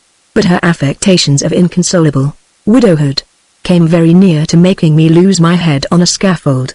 On hearing the sound of the Duchess's carriage, the princess was beside herself with rage at her grand mistress. In spite of the lateness of the hour, the Duchess sent for the Conte. He was at the fire at the castle, but soon appeared with the news that it was all over. The little prince has really shown great courage, and I have complimented him on it effusively. Examine these depositions quickly, and let us burn them as soon as possible. The Conte read them, and turned pale. Upon my soul, they have come very near the truth. Their procedure has been very cleverly managed. They are positively on the track of Ferrantipella, and, if he speaks, we have a difficult part to play. But he will not speak, cried the Duchess. He is a man of honor. Burn them, burn them. Not yet. Allow me to take down the names of a 12 or 15 dangerous witnesses, whom I shall take the liberty of removing, if Rassi ever thinks of beginning again. I may remind your excellency that the prince has given his word to say nothing to his minister of justice of our midnight escapade. From cowardice and fear of a scene he will keep it. Now, my friend, this is a night that has greatly hastened our marriage. I should not have wished to bring you as my portion a criminal trial, still less for a sin which I was led to commit by my interest in another man. The Conte was in love. He took her hand with an exclamation. Tears stood in his eyes. Before you go, give me some advice as to the way I ought to behave with a princess. I am utterly worn out. I have been play-acting for an hour on the stage and for 5 in her cabinet. You have avenged yourself quite sufficiently for the princess's sour speeches, which were due only to weakness, by the impertinence with which you left her. Address her tomorrow in the tone you used this morning. Rassi is not yet in prison or in exile, and we have not yet torn up Fabrizio's sentence. You were asking the princess to come to a decision, which is a thing that always annoys princes and even prime ministers. Also you are her grand mistress, that is to say her little servant. By a reversion which is inevitable in weak people, in 3 days Rassi will be more in favor than ever. He will try to have someone hanged, so long as he has not compromised their prince. He is sure of nothing. There has been a man injured in tonight's fire. He is a tailor, who, upon my word, showed an extraordinary intrepidity. Tomorrow I am going to ask the prince to take my arm and come with me to pay the tailor a visit. I shall be armed to the teeth and shall keep a sharp lookout, but anyhow, this young prince is not hated at all as yet. I wish to make him accustomed to walking in the streets. It is a trick I am playing on Rassi, who is certainly going to succeed me, and will not be able to allow such imprudences. On our way back from the tailor's, I shall take the prince past his father's statue. He will notice the marks of the stones which have broken the Roman toga in which the idiot of a sculptor dressed it up, and, in short, he will have to be a great fool if he does not on his own initiative make the comment, "This is what one gains by having Jacobins hanged." To which I shall reply, "You must hang either 10,000 or none at all. The Saint Bartholomew destroyed the Protestants in France." Tomorrow, dear friend, before this excursion, send your name in to the prince, and say to him, "Yesterday evening, I performed the duties of a minister to you, and, by your orders, have incurred the princess's displeasure. You will have to pay me." He will expect a demand for money, and will knit his brows. You will leave him plunged in this unhappy thought for as long as you can, then you will say, I beg your highness to order that Fabrizio be tried in contraddittorio, which means, in his presence, by the 12 most respected judges in your states. And, without losing any time, you will present for his signature a little order written out by your own fair hand, which I am going to dictate to you. I shall of course include the clause that the former sentence is quashed. To this there is only one objection, but, if you press the matter warmly, it will not occur to the prince's mind. He may say to you, Fabrizio must first make himself a prisoner in the citadel.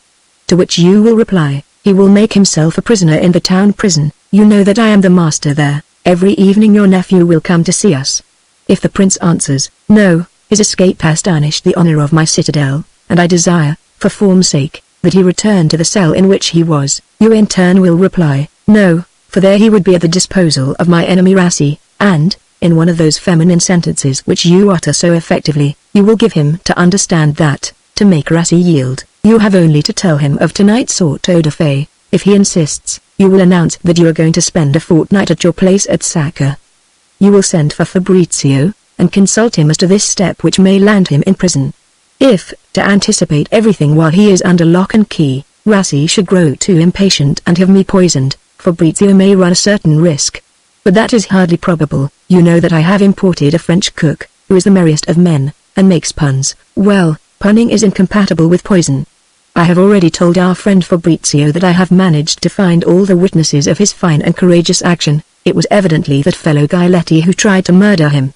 I have not spoken to you of these witnesses, because I wished to give you a surprise, but the plan has failed. The prince refused to sign.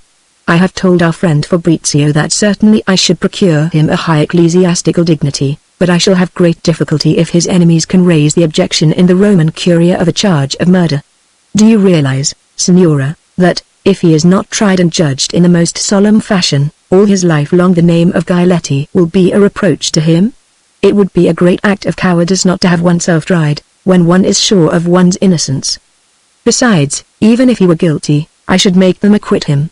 When I spoke to him, the fiery youngster would not allow me to finish. He picked up the official almanac, and we went through it together choosing the 12 most upright and learned judges. When we had made the list, we cancelled 6 names for which we substituted those of 6 counsel, my personal enemies, and, as we could find only 2 enemies, we filled up the gaps with 4 rascals who are devoted to Rassi. This proposal filled the Duchessa with a mortal anxiety, and not without cause. At length she yielded to reason, and, at the minister's dictation, wrote out the order appointing the judges. The Conti did not leave her until 6 o'clock in the morning. She endeavored to sleep, but in vain. At 9 o'clock, she took breakfast with Fabrizio, whom she found burning with a desire to be tried. At 10, she waited on the princess, who was not visible. At 11, she saw the prince, who was holding his levee, and signed the order without the slightest objection. There. Duchessa sent the order to the Conti, and retired to bed. It would be pleasant perhaps to relate Rassi's fury when the Conti obliged him to countersign, in the prince's presence, the order signed that morning by the prince himself. But we must go on with our story. The Conti discussed the merits of each judge, and offered to change the names. But the reader is perhaps a little tired of all these details of procedure, no less than of all these court intrigues. From the whole business one can derive this moral, that the man who mingles with a court compromises his happiness, if he is happy, and, in any event, makes his future depend on the intrigues of a chambermaid. On the other hand, in America, in the Republic, one has to spend the whole weary day paying serious court to the shopkeepers in the street, and must become as stupid as they are, and there, one has no opera. The Duchessa, when she rose in the evening, had a moment of keen anxiety. Fabrizio was not to be found. Finally, towards midnight, during the performance at court, she received a letter from him.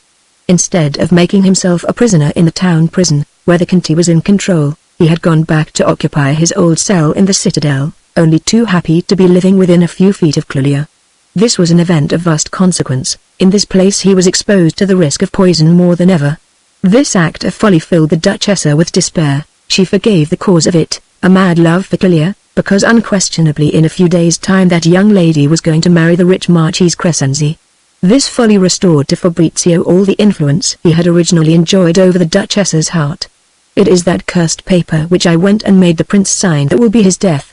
What fools men are with their ideas of honor. As if one needed to think of honor under absolute governments, in countries where a Rassi is minister of justice. He ought to have accepted the pardon outright, which the prince would have signed just as readily as the order convening this extraordinary tribunal. What does it matter, after all, that a man of Fabrizio's birth should be more or less accused of having himself, sword in hand, killed an actor like Giletti? No sooner had she received Fabrizio's note than there. Duchessa ran to the Conti, whom she found deadly pale. Great God! Dear friend, I am most unlucky in handling that boy, and you will be vexed with me again. I can prove to you that I made the jailer of the town prison come here yesterday evening. Every day your nephew would have come to take tea with you. What is so terrible is that it is impossible for you and me to say to the prince that there is fear of poison, and of poison administered by Rassi. The suspicion would seem to him the height of immorality. However, if you insist, I am ready to go up to the palace, but I am certain of the answer. I am going to say more. I offer you a stratagem which I would not employ for myself. Since I have been in power in this country, I have not caused the death of a single man, and you know that I am so sensitive in that respect that sometimes, at the close of day, I still think of those 2 spies whom I had shot, rather too light-heartedly, in Spain. Very well, do you wish me to get rid of Rassi? The danger in which he is placing Fabrizio is unbounded. He has there a sure way of sending me packing. This proposal pleased the Duchessa extremely, but she did not adopt it. I do not wish, she said to the Conti, that in our retirement, beneath the beautiful sky of Naples, you should have dark thoughts in the evenings. But, dear friend, it seems to me that we have only the choice between one dark thought and another. What will you do, what will I do myself, if Fabrizio is carried off by an illness?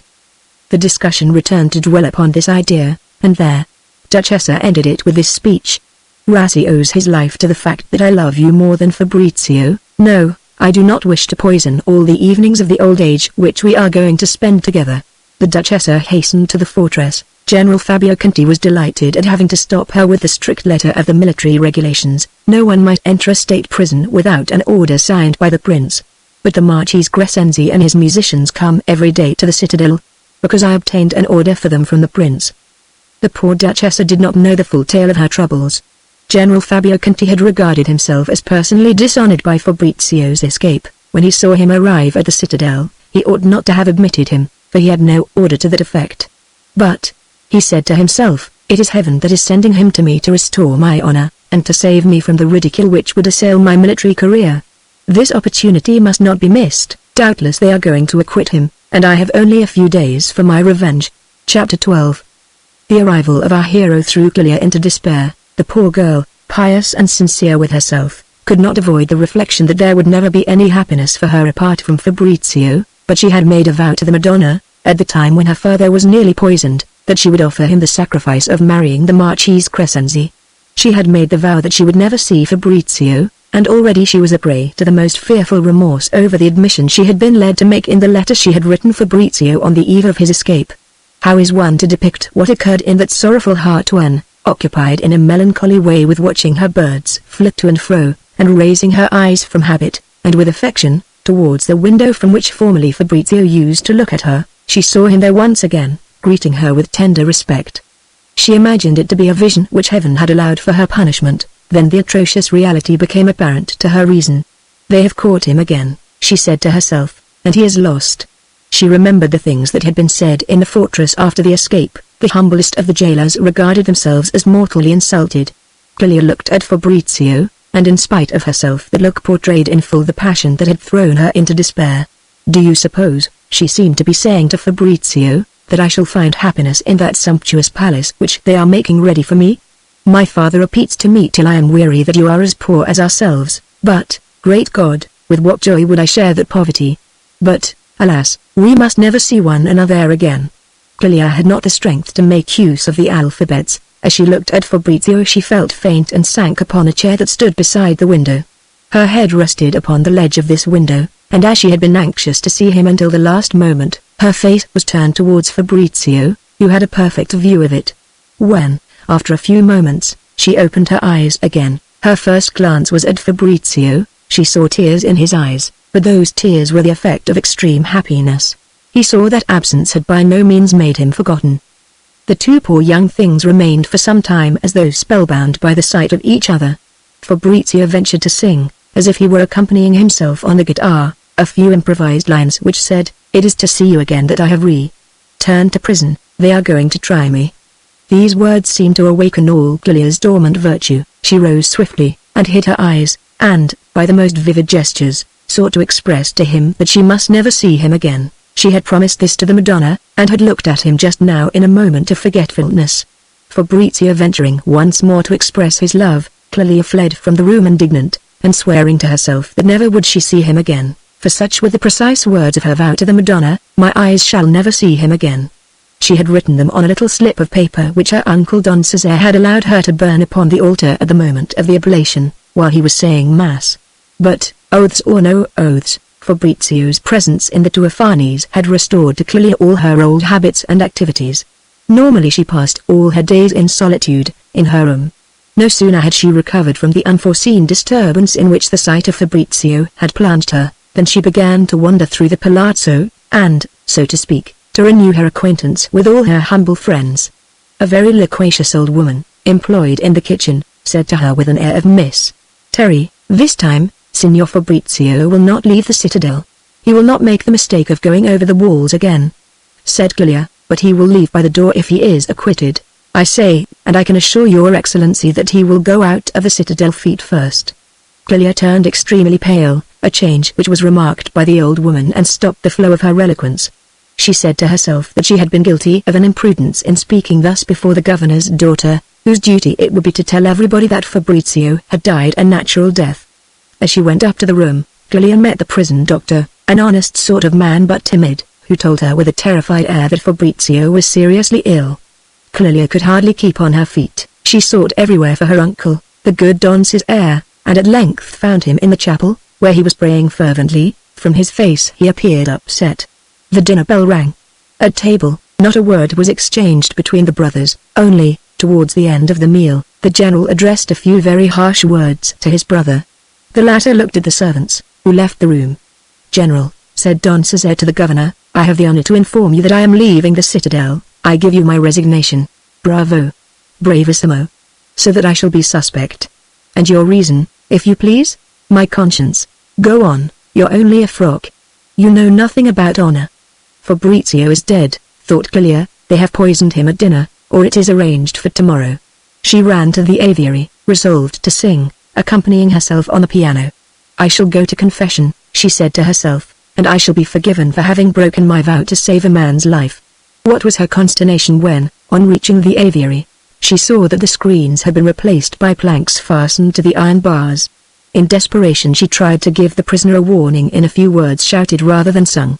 There was no response of any sort. A deathly silence already reigned in the Tuafanis. "It is all over," she said to herself. Beside herself, she went downstairs, then returned to equip herself with the little money she had and some small diamond earrings. She took also, on her way out, the bread that remained from dinner, which had been placed in a sideboard. "If he still lives, my duty is to save him."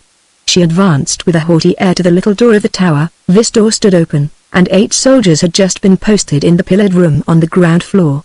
She faced these soldiers boldly. Clelia counted on speaking to the sergeant who would be in charge of them. This man was absent. Clelia rushed onto the little iron staircase which wound in a spiral round one of the pillars. The soldiers looked at her with great stupefaction but, evidently on account of her lace shawl and her hat, dared not say anything to her.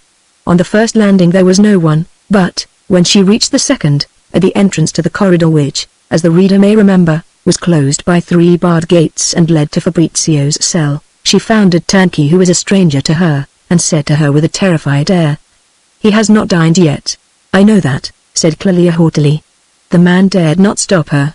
20 paces farther, Clelia found sitting upon the first of the 6 wooden steps which led to Fabrizio's cell, another turnkey, elderly and very cross, who said to her firmly, "Signorina, have you an order from the governor?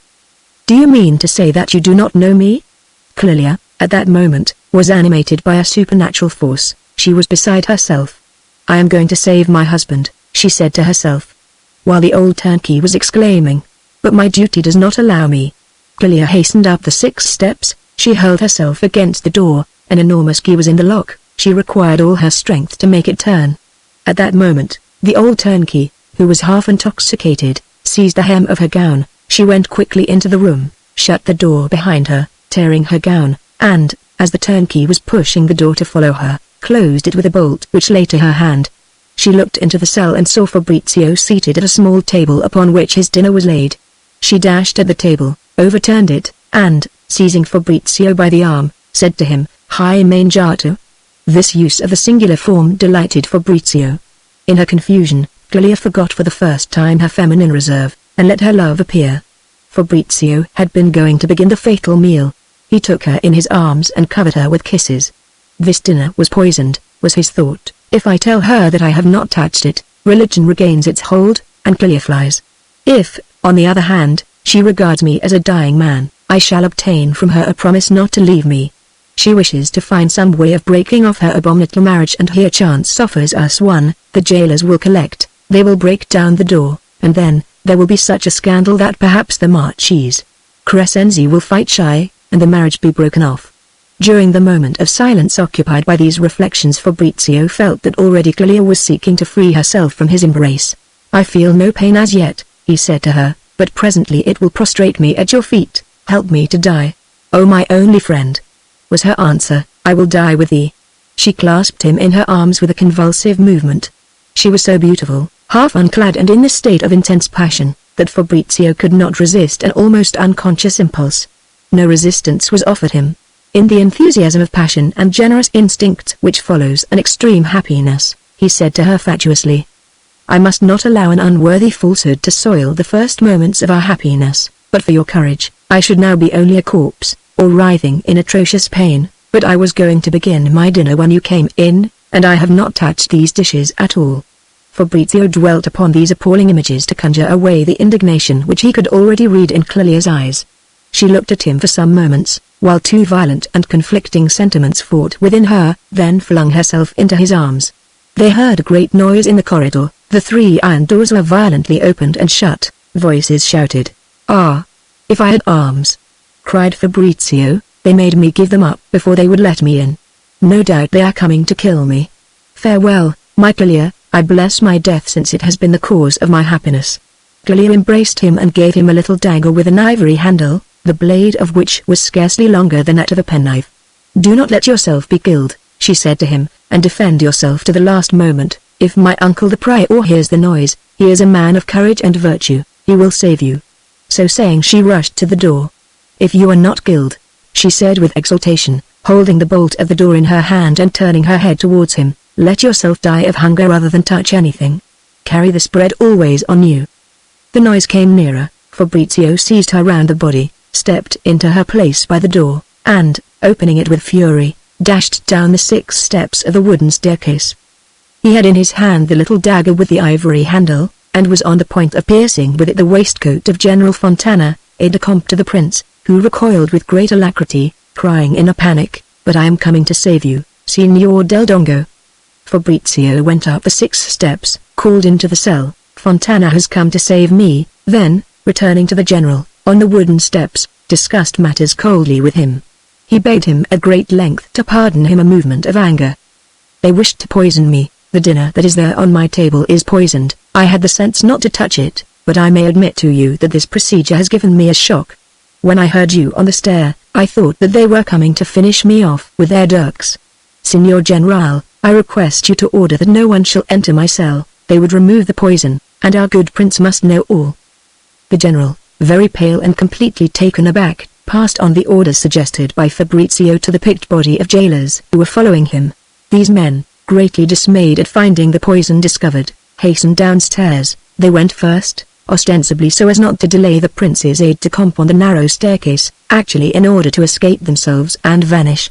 To the great surprise of General Fontana, Fabrizio kept him for fully a quarter of an hour on the little iron staircase which ran round the pillar of the ground floor. He wished to give Clelia time to hide on the floor above. It was the Duchessa who, after various wild attempts, had managed to get General Fontana sent to the citadel. It was only by chance that she succeeded. On leaving Conti Mosca, as alarmed as she was herself, she had hastened to the palace. The princess, who had a marked repugnance for energy, which seemed to her vulgar, thought her mad and did not appear at all disposed to attempt any unusual measures on her behalf. The Duchessa, out of her senses, was weeping hot tears. She could do nothing but repeat, every moment, "But, ma'am, in the quarter of an hour Fabrizio will be dead, poisoned." Seeing the princess remain perfectly composed, The Duchessa became mad with grief.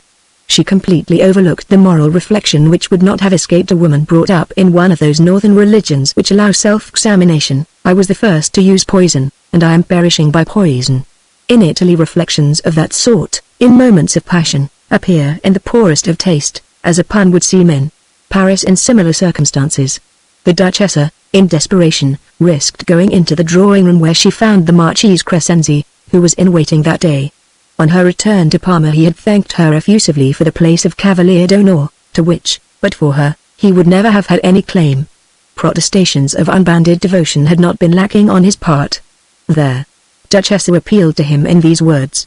Rassi is going to have Fabrizio, who is in the citadel, poisoned. Take in your pocket some chocolate and a bottle of water which I shall give you. Go up to the citadel, and save my life by saying to General Fabio Conti that you will break off your marriage with his daughter if he does not allow you to give the water and the chocolate to Fabrizio with your own hands. The Marchese turned pale, and his features, so far from showing any animation at these words, presented a picture of the dullest embarrassment. He could not believe in the possibility of so shocking a crime in a town as moral as Parma, and one over which so great a prince reigned, and so forth. These platitudes, moreover, he uttered slowly.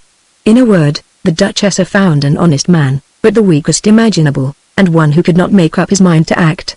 After a score of similar phrases interrupted by cries of impatience from Signora Sanseverina, he hit upon an excellent idea. The oath which he had given as Cavalier d'Onore forbade him to take part in any action against the government.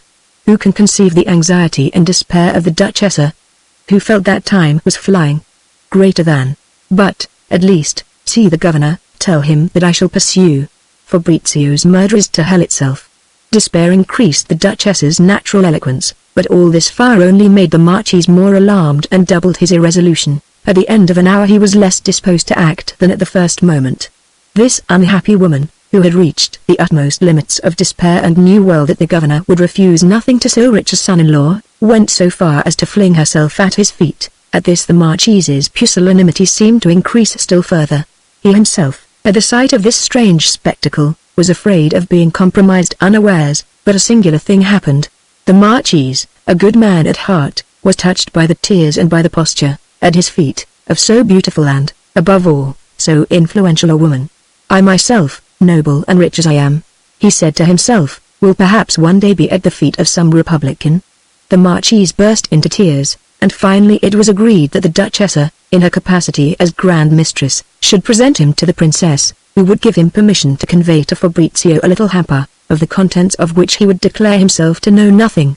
The previous evening, before the Duchessa knew of Fabrizio's act of folly in going to the citadel, they had played at court a commedia dell'arte, and the prince, who always reserved for himself the lover's part to be played with the Duchessa, had been so passionate in speaking to her of his affection that he would have been absurd, if, in Italy, an impassioned man or a prince could ever be thought so. The prince, extremely shy, but always intensely serious in matters of love, met, in one of the corridors of the castle, the Duchessa who was carrying off the Marchese Crescenzi, in great distress, to the princess. He was so surprised and dazzled by the beauty, full of emotion, which her despair gave the Grand Mistress, that for the first time in his life he showed character. With a more than imperious gesture he dismissed the Marchese, and began to make a declaration of love, according to all the rules, to the Duchessa. The prince had doubtless prepared this speech long beforehand, for there were things in it that were quite reasonable. Since the conventions of my rank forbid me to give myself the supreme happiness of marrying you, I will swear to you upon the blessed sacrament never to marry without your permission in writing.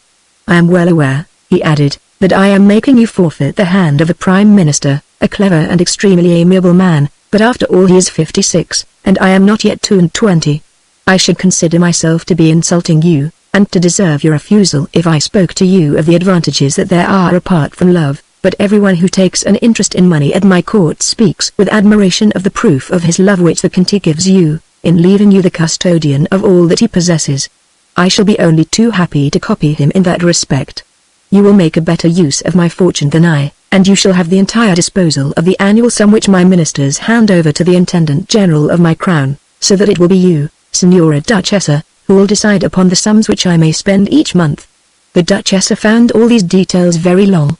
Fabrizio's dangers pierced her heart. Then you do not know, Prince, she cried, that at this moment they are poisoning Fabrizio in your citadel. Save him. I accept everything." The arrangement of this speech was perfect in its clumsiness. At the mere mention of poison, all the ease, all the good faith which this poor, moral prince was putting into the conversation vanished in the twinkling of an eye. The Duchessa did not notice her tactlessness until it was too late to remedy it, and her despair was intensified, a thing she had believed to be impossible. "If I had not spoken of poison," she said to herself, "he would grant me Fabrizio's freedom. Oh my dear Fabrizio," she added, "so it is fated that it is I who must pierce your heart by my foolishness." It took the Duchessa all her time and all her coquetry to get the prince back to his talk of passionate love, but even then he remained deeply offended. It was his mind alone that spoke. His heart had been frozen by the idea first of all of poison, and then by the other idea. As displeasing as the first was terrible, they administer poison in my states, and without telling me. So Rassi wishes to dishonor me in the eyes of Europe. And God knows what I shall read next month in the Paris newspapers. Suddenly the heart of this shy young man was silent. His mind arrived at an idea. "Dear Duchessa, you know whether I am attached to you. Your terrible ideas about poison are unfounded, I prefer to think. Still, they give me food for thought. They make me almost forget for an instant the passion that I feel for you, which is the only passion that I have ever felt in all my life. I know that I am not attractive, I am only a boy, hopelessly in love, still, put me to the test." The prince grew quite animated in using this language. "Save Fabrizio, and I accept everything. No doubt I am carried away by the foolish fears of a mother's heart, but send this moment to fetch Fabrizio from the citadel, that I may see him. If he is still alive, send him from the palace to the town prison, where he can remain for months on end, if your highness requires, until his trial." The Duchessa saw with despair that the prince, instead of granting with a word so simple a request, had turned somber. He was very red. He looked at the Duchessa, then lowered his eyes, and his cheeks grew pale. The idea of poison put forward at the wrong moment, had suggested to him an idea worthy of his father or of Philip too, but he dared not express it in words. "Listen, Signora," he said at length, as though forcing himself to speak, and in a tone that was by no means gracious, "you look down on me as a child and, what is more, a creature without graces. Very well, I am going to say something which is horrible, but which has just been suggested to me by the deep and true passion that I feel for you. If I believed for one moment in this poison, I should have taken action already, as in duty bound, but I see in your request only a passionate fancy, and one of which, I beg leave to state, I do not see all the consequences. You desire that I should act without consulting my ministers, I who have been reigning for barely 3 months. You ask of me a great exception to my ordinary mode of action, which I regard as highly reasonable. It is you, Signora, who are here and now the absolute sovereign. You give me reason to hope in a matter which is everything to me, but, in an hour's time, when this imaginary poison, when this nightmare has vanished, my presence will become an annoyance to you. I shall forfeit your favor, Signora. Very well, I require an oath. Swear to me, Signora, that if Fabrizio is restored to you safe and sound, I shall obtain from you, in 3 months from now, all that my love can desire. You will assure the happiness of my entire life by placing at my disposal an hour of your own, and you will be wholly mine." At that moment, the castle clock struck 2. "Ah! It is too late, perhaps," thought the Duchessa. "I swear it," she cried, with a wild look in her eyes. At once the prince became another man. He ran to the far end of the gallery, where the aide-de-camp's room was. "General Fontana, dash off to the citadel this instant. Go up as quickly as possible to the room in which they have put Signor Del Dongo, and bring him to me. I must speak to him. Within 20 minutes, 15 if possible." "Ah, General," cried the Duchessa, who had followed the prince, "1 minute may decide my life. A report which is doubtless false makes me fear poison for Fabrizio. Shout to him, as soon as you are within earshot, not to eat. If he has touched his dinner, make him swallow an emetic. Tell him that it is I who wish it. Employ force if necessary. Tell him that I am following close behind you, and I shall be obliged to you all my life. Signora Duchessa, my horse is saddled. I am generally considered a pretty good horseman, and I shall ride hell for leather. I shall be at the citadel 8 minutes before you." "And I, Signora Duchessa," cried the prince, "I ask of you 4 of those 8 minutes." The aide-de-camp had vanished. He was a man who had no other merit than that of his horsemanship. No sooner had he shut the door than the young prince, who seemed to have acquired some character, seized the Duchessa's hand. "Condescend, Signora," he said to her with passion, "to come with me to the chapel. The Duchessa, at a loss for the first time in her life, followed him without uttering a word. The prince and she passed rapidly down the whole length of the great gallery of the palace, the chapel being at the other end. On entering the chapel, the prince fell on his knees, almost as much before the Duchessa as before the altar. "Repeat the oath," he said with passion. "If you had been fair, if the wretched fact of my being a prince had not been against me, you would have granted me out of pity for my love what you now owe me because you have sworn it. If I see Fabrizio again not poisoned, if he is alive and a week from now, if His Highness will appoint him coadjutor with eventual succession to Archbishop Landriani, my honor, my womanly dignity, everything shall be trampled underfoot, and I will give myself to His Highness." "But, dear friend," said the prince with a blend of timid anxiety and affection which was quite pleasing, "I am afraid of some ambush which I do not understand, and which might destroy my happiness, that would kill me. If the Archbishop opposes me with one of those ecclesiastical reasons which keep things dragging on for year after year, what will become of me? You see that I am behaving towards you with entire good faith. Are you going to be a little Jesuit with me? Number in good faith, if Fabrizio is saved, if, so far as lies in your power, you make him coadjutor and a future archbishop. I dishonor myself and I am yours. Your Highness undertakes to write approved on the margin of a request which His Grace the Archbishop will present to you in a week from now. I will sign you a blank sheet. Reign over me and over my states," cried the prince, coloring with happiness and really beside himself. He demanded a second oath. He was so deeply moved that he forgot the shyness that came so naturally to him, and, in this palace chapel in which they were alone, murmured in an undertone to the Duchessa things which, uttered 3 days earlier, would have altered the opinion that she held of him. But in her the despair which Fabrizio's danger had caused her had given place to horror at the promise which had been wrung from her. The Duchessa was completely upset by what she had just done. If she did not yet feel all the fearful bitterness of the word she had given, it was because her attention was occupied in wondering whether General Fontana would be able to reach the citadel in time to free herself from the madly amorous speeches of this boy, and to change the topic of conversation. She praised a famous picture by the Parmigianino, which hung over the high altar of the chapel. "Be so good as to permit me to send it to you," said the prince.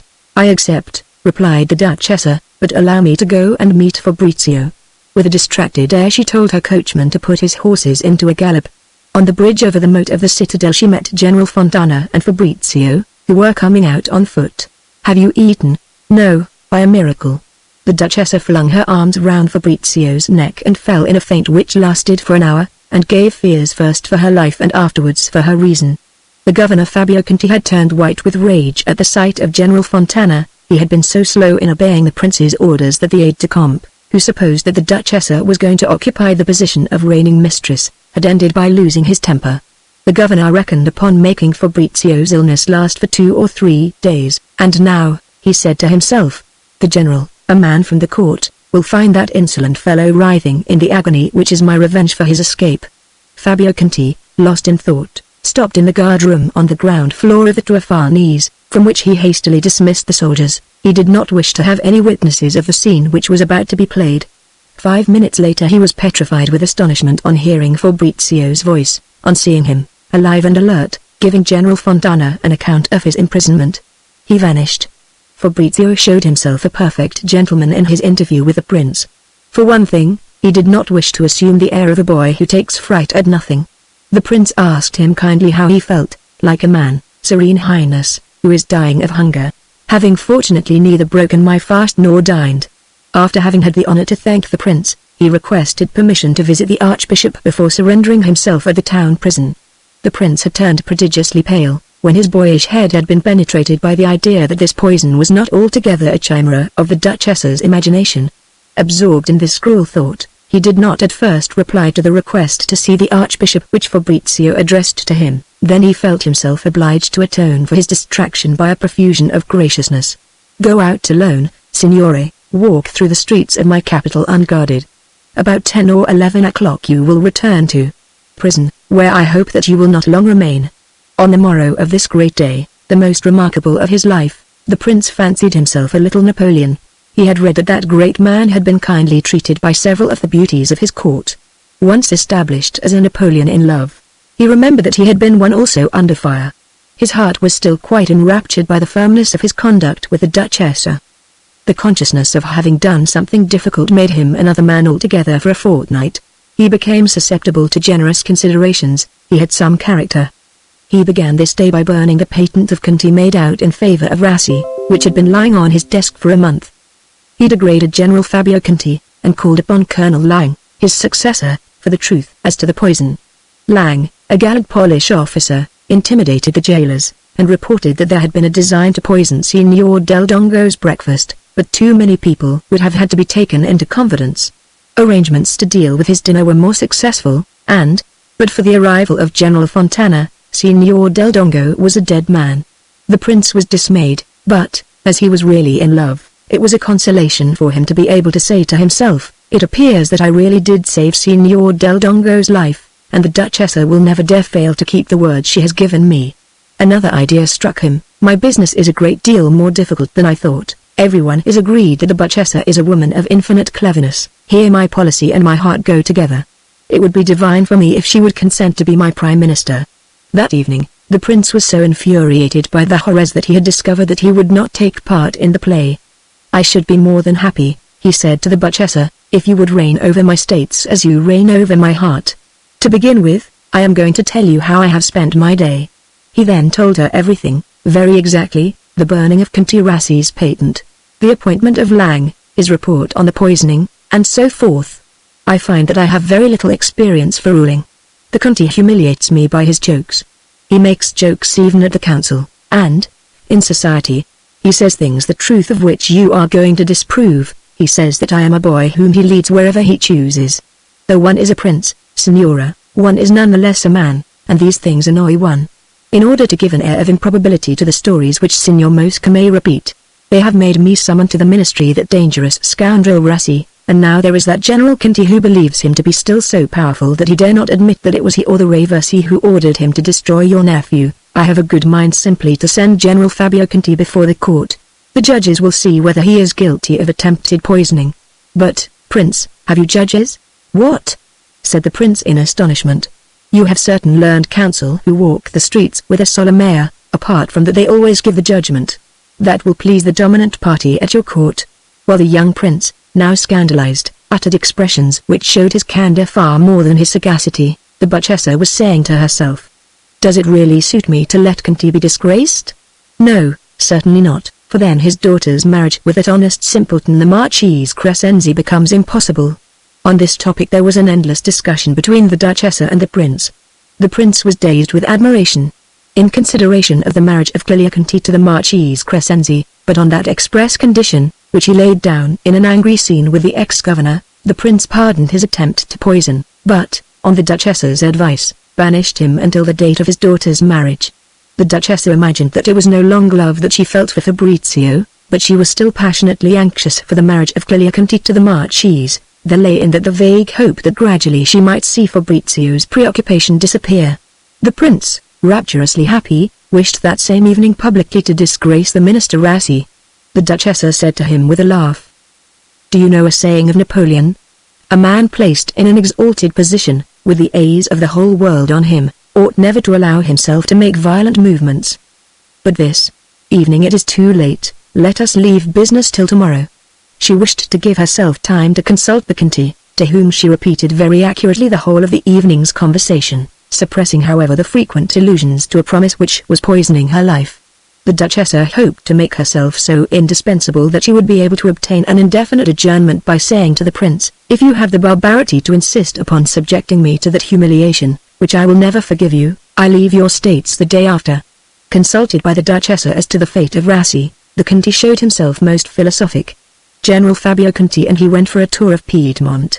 A singular difficulty arose in the trial of Fabrizio. The judges wished to acquit him by acclamation, and at the first sitting of the court, the Conti was obliged to use threats to enforce that the trial should last for at least a week, and the judges take the trouble to hear all the witnesses. "These fellows are always the same," he said to himself. The day after his acquittal, Fabrizio del Dongo at last took possession of the place of Grand Vicar to the worthy Archbishop Landriani.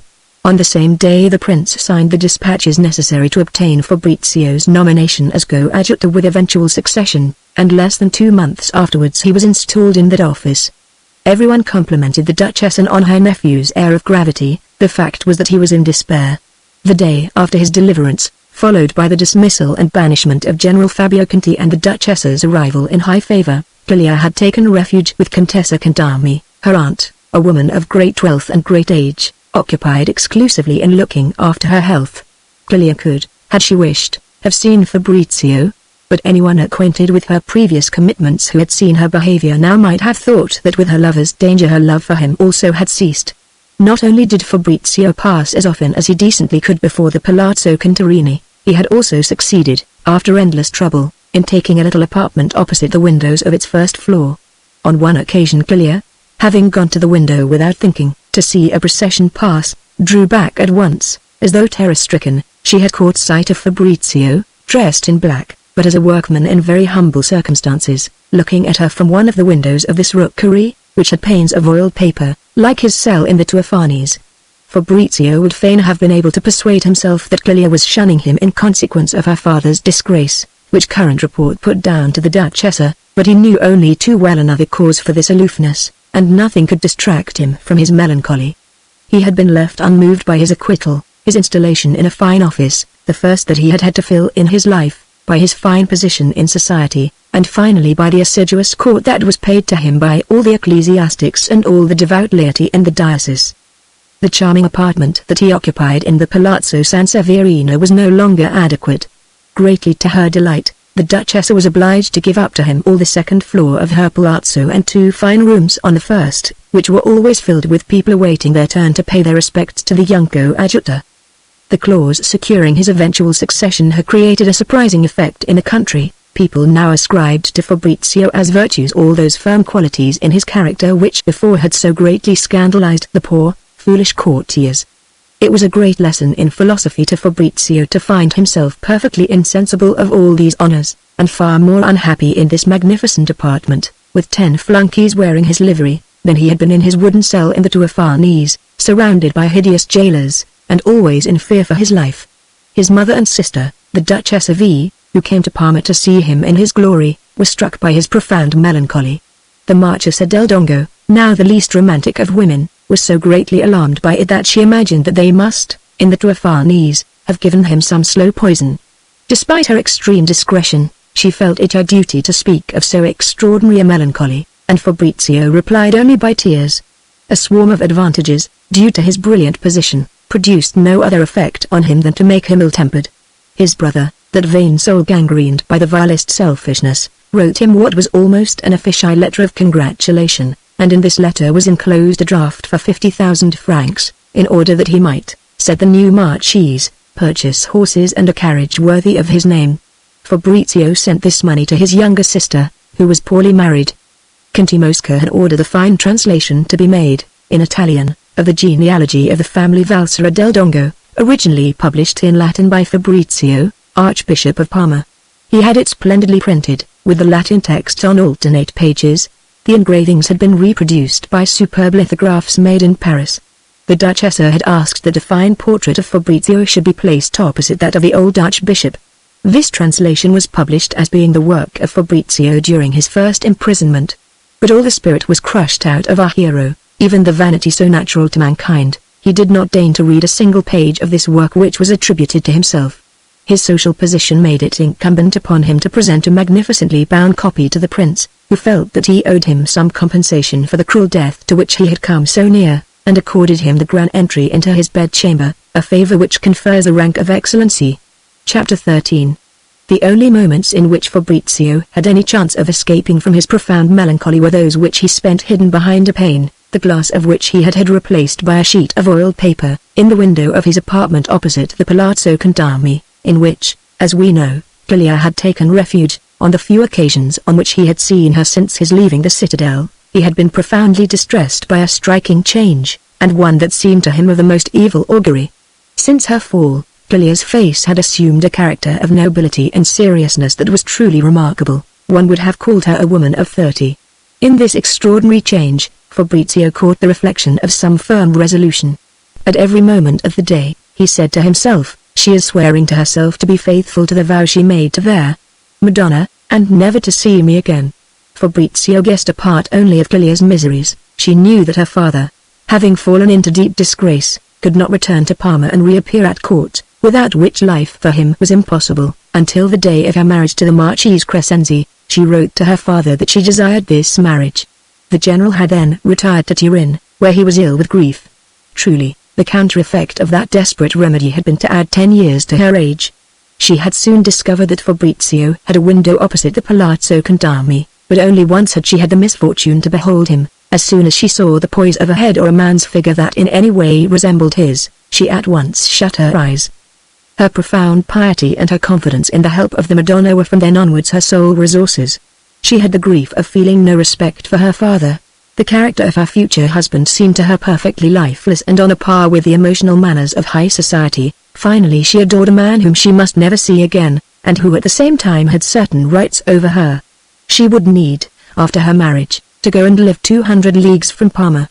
Fabrizio was aware of Clelia's intense modesty. He knew how greatly any extraordinary enterprise, that might form a subject for gossip, were it discovered, was bound to displease her. And yet, driven to extremes by the excess of his melancholy and by Clelia's constantly turning away her eyes from him, he made bold to try to purchase 2 of the servants or Signora Contarini, her aunt. One day, at nightfall, Fabrizio, dressed as a prosperous countryman, presented himself at the door of the palazzo, where one of the servants whom he had bribed was waiting for him. He announced himself as coming from Turin and bearing letters for Clelia from her father. The servant went to deliver the message, and took him up to an immense ante-room on the first floor of the palazzo. It was here that Fabrizio passed what was perhaps the most anxious quarter of an hour in his life. If Clelia rejected him, there was no more hope of peace for his mind. To put an end to the incessant worries which my new dignity heaps upon me, I shall remove from the church an unworthy priest, and, under an assumed name, seek refuge in some Charterhouse. At length the servant came to inform him that Signorina Clelia Conti was willing to receive him. Our hero's courage failed him completely. He almost collapsed with fear as he climbed the stair to the second floor. Clelia was sitting at a little table on which stood a single candle. No sooner had she recognized Fabrizio under his disguise than she rose and fled, hiding at the far end of the room. "This is how you care for my salvation," she cried to him, hiding her face in her hands. "You know very well, when my father was at the point of death after taking poison, I made a vow to the Madonna that I would never see you. I have never failed to keep that vow save on that day, the most wretched day of my life, when I felt myself bound by conscience to snatch you from death. It is already far more than you deserve if, by a strained and no doubt criminal interpretation of my vow, I consent to listen to you." This last sentence so astonished Fabrizio that it took him some moments to grasp its joyful meaning.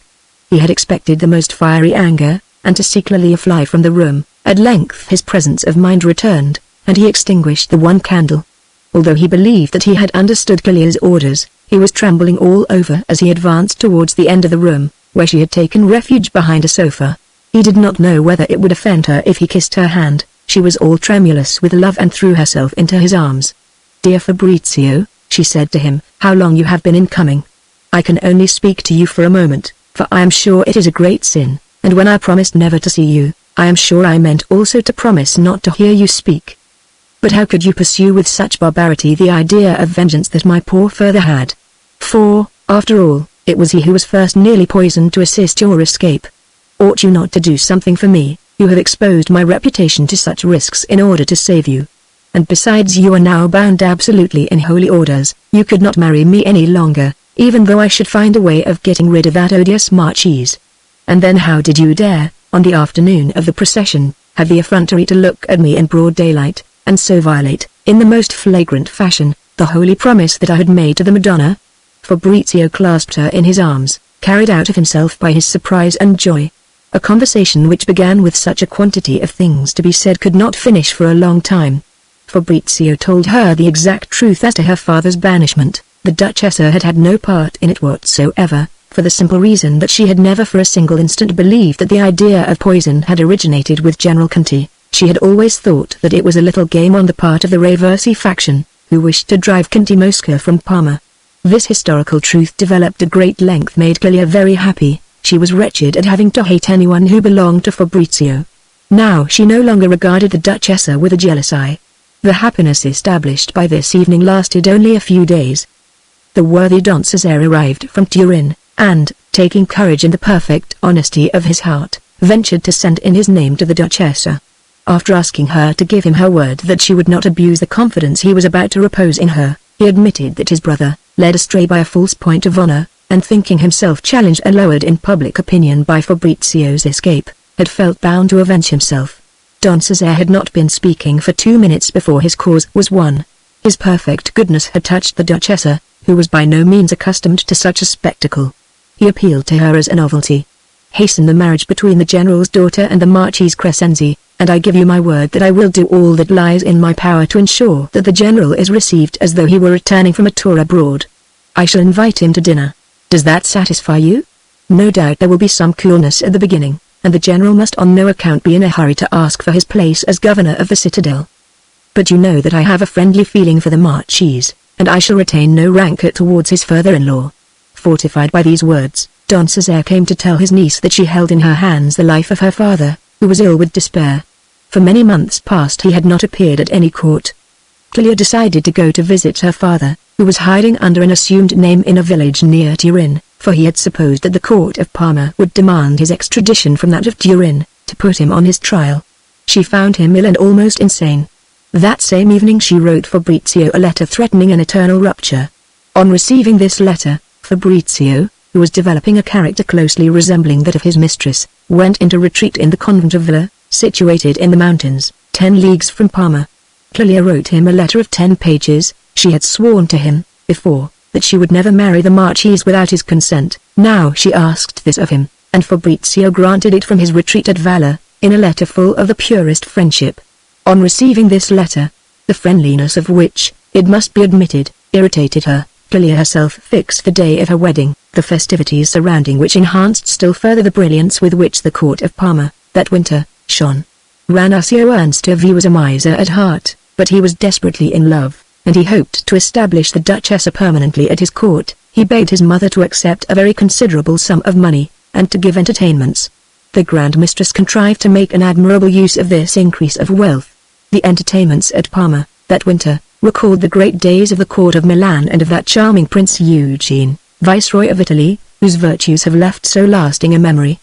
His duties as coadjutor had summoned Fabrizio back to Parma, but he announced that, for spiritual reasons, he would continue his retreat in the small apartment which his protector, Monsignor Landriani, had forced him to take in the Archbishop's palace, and he went to shut himself up there, accompanied by a single servant. Thus he was present at none of the brilliant festivities of the court, an abstention which won for him at Parma, and throughout his future diocese, an immense reputation for sanctity. An unforeseen consequence of this retreat, inspired in Fabrizio solely by his profound and hopeless sorrow, was that the good Archbishop Landriani, who had always loved him, began to be slightly jealous of him. The Archbishop felt it his duty, and rightly, to attend all the festivities at court, as is the custom in Italy.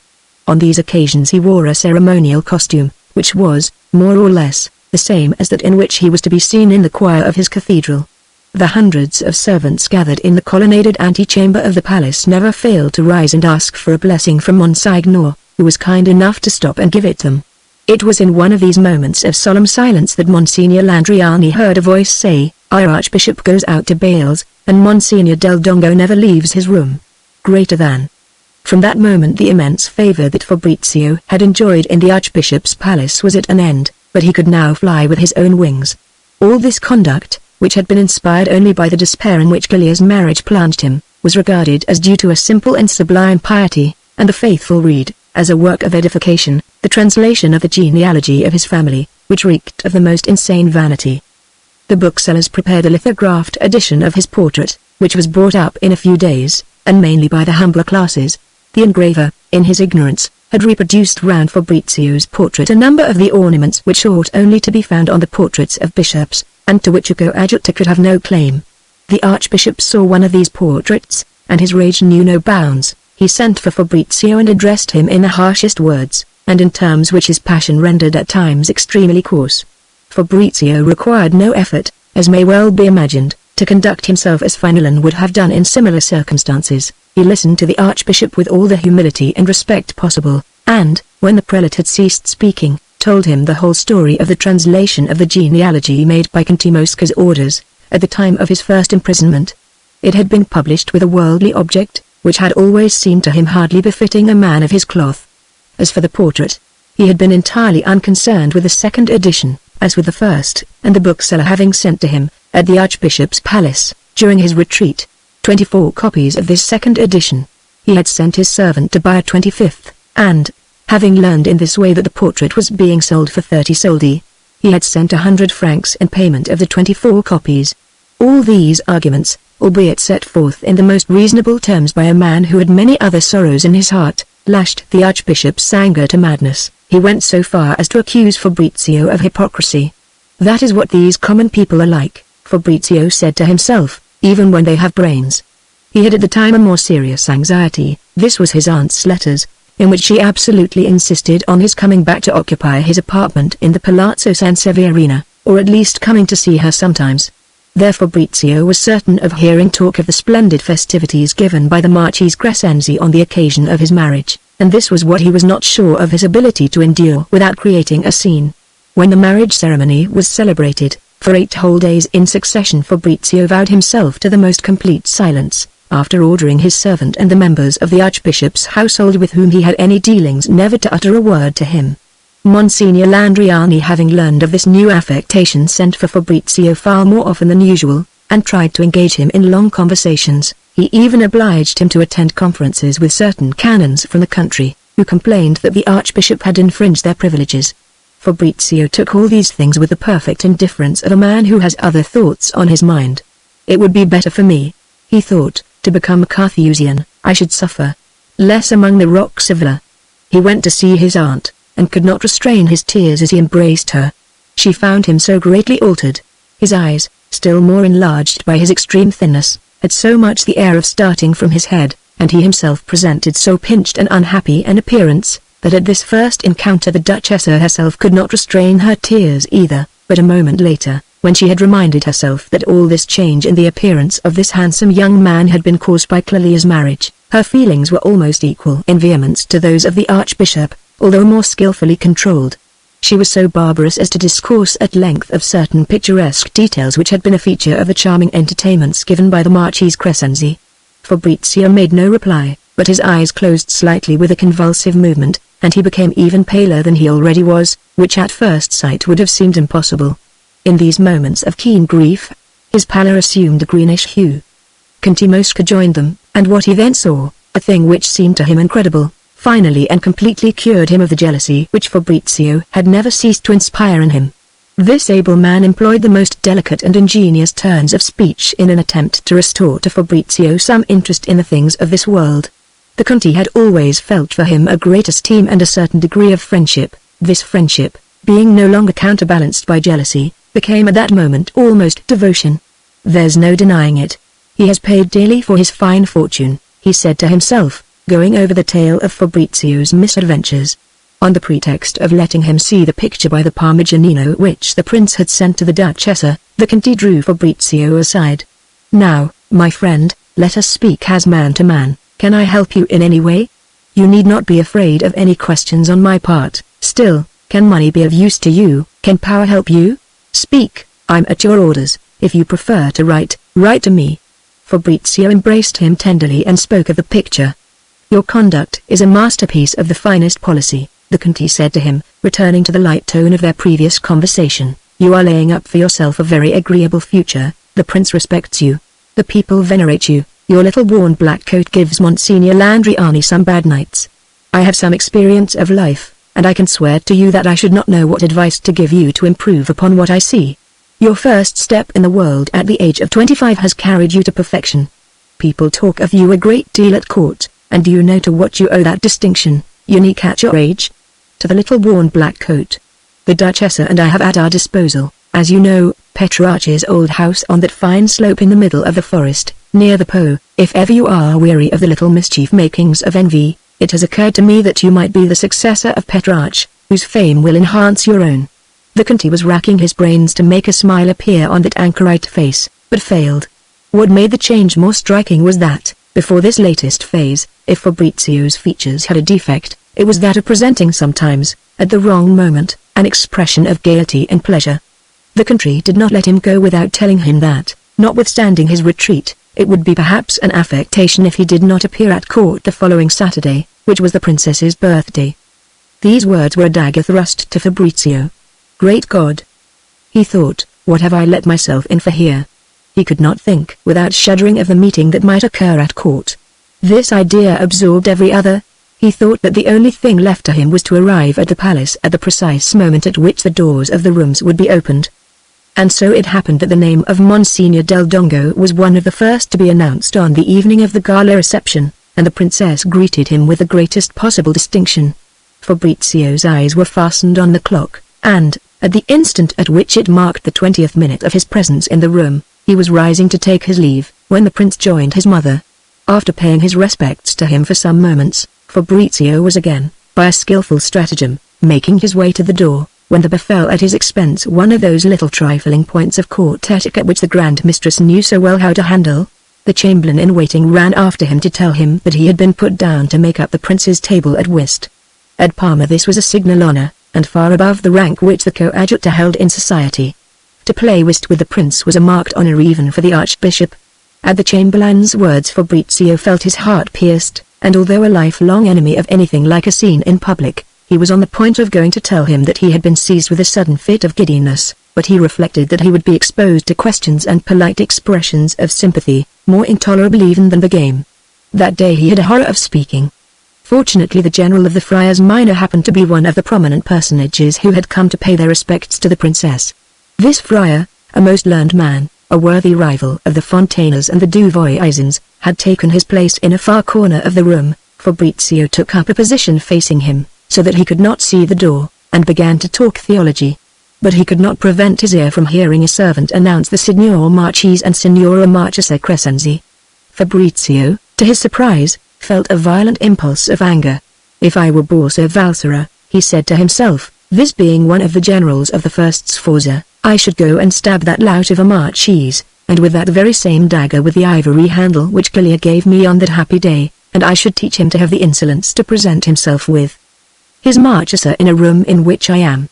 His expression altered so greatly that the general of the Friars Minor said to him, Does your excellency feel unwell? I have a raging headache. These lights are hurting me. And I am staying here only because I have been put down for the prince's whist table.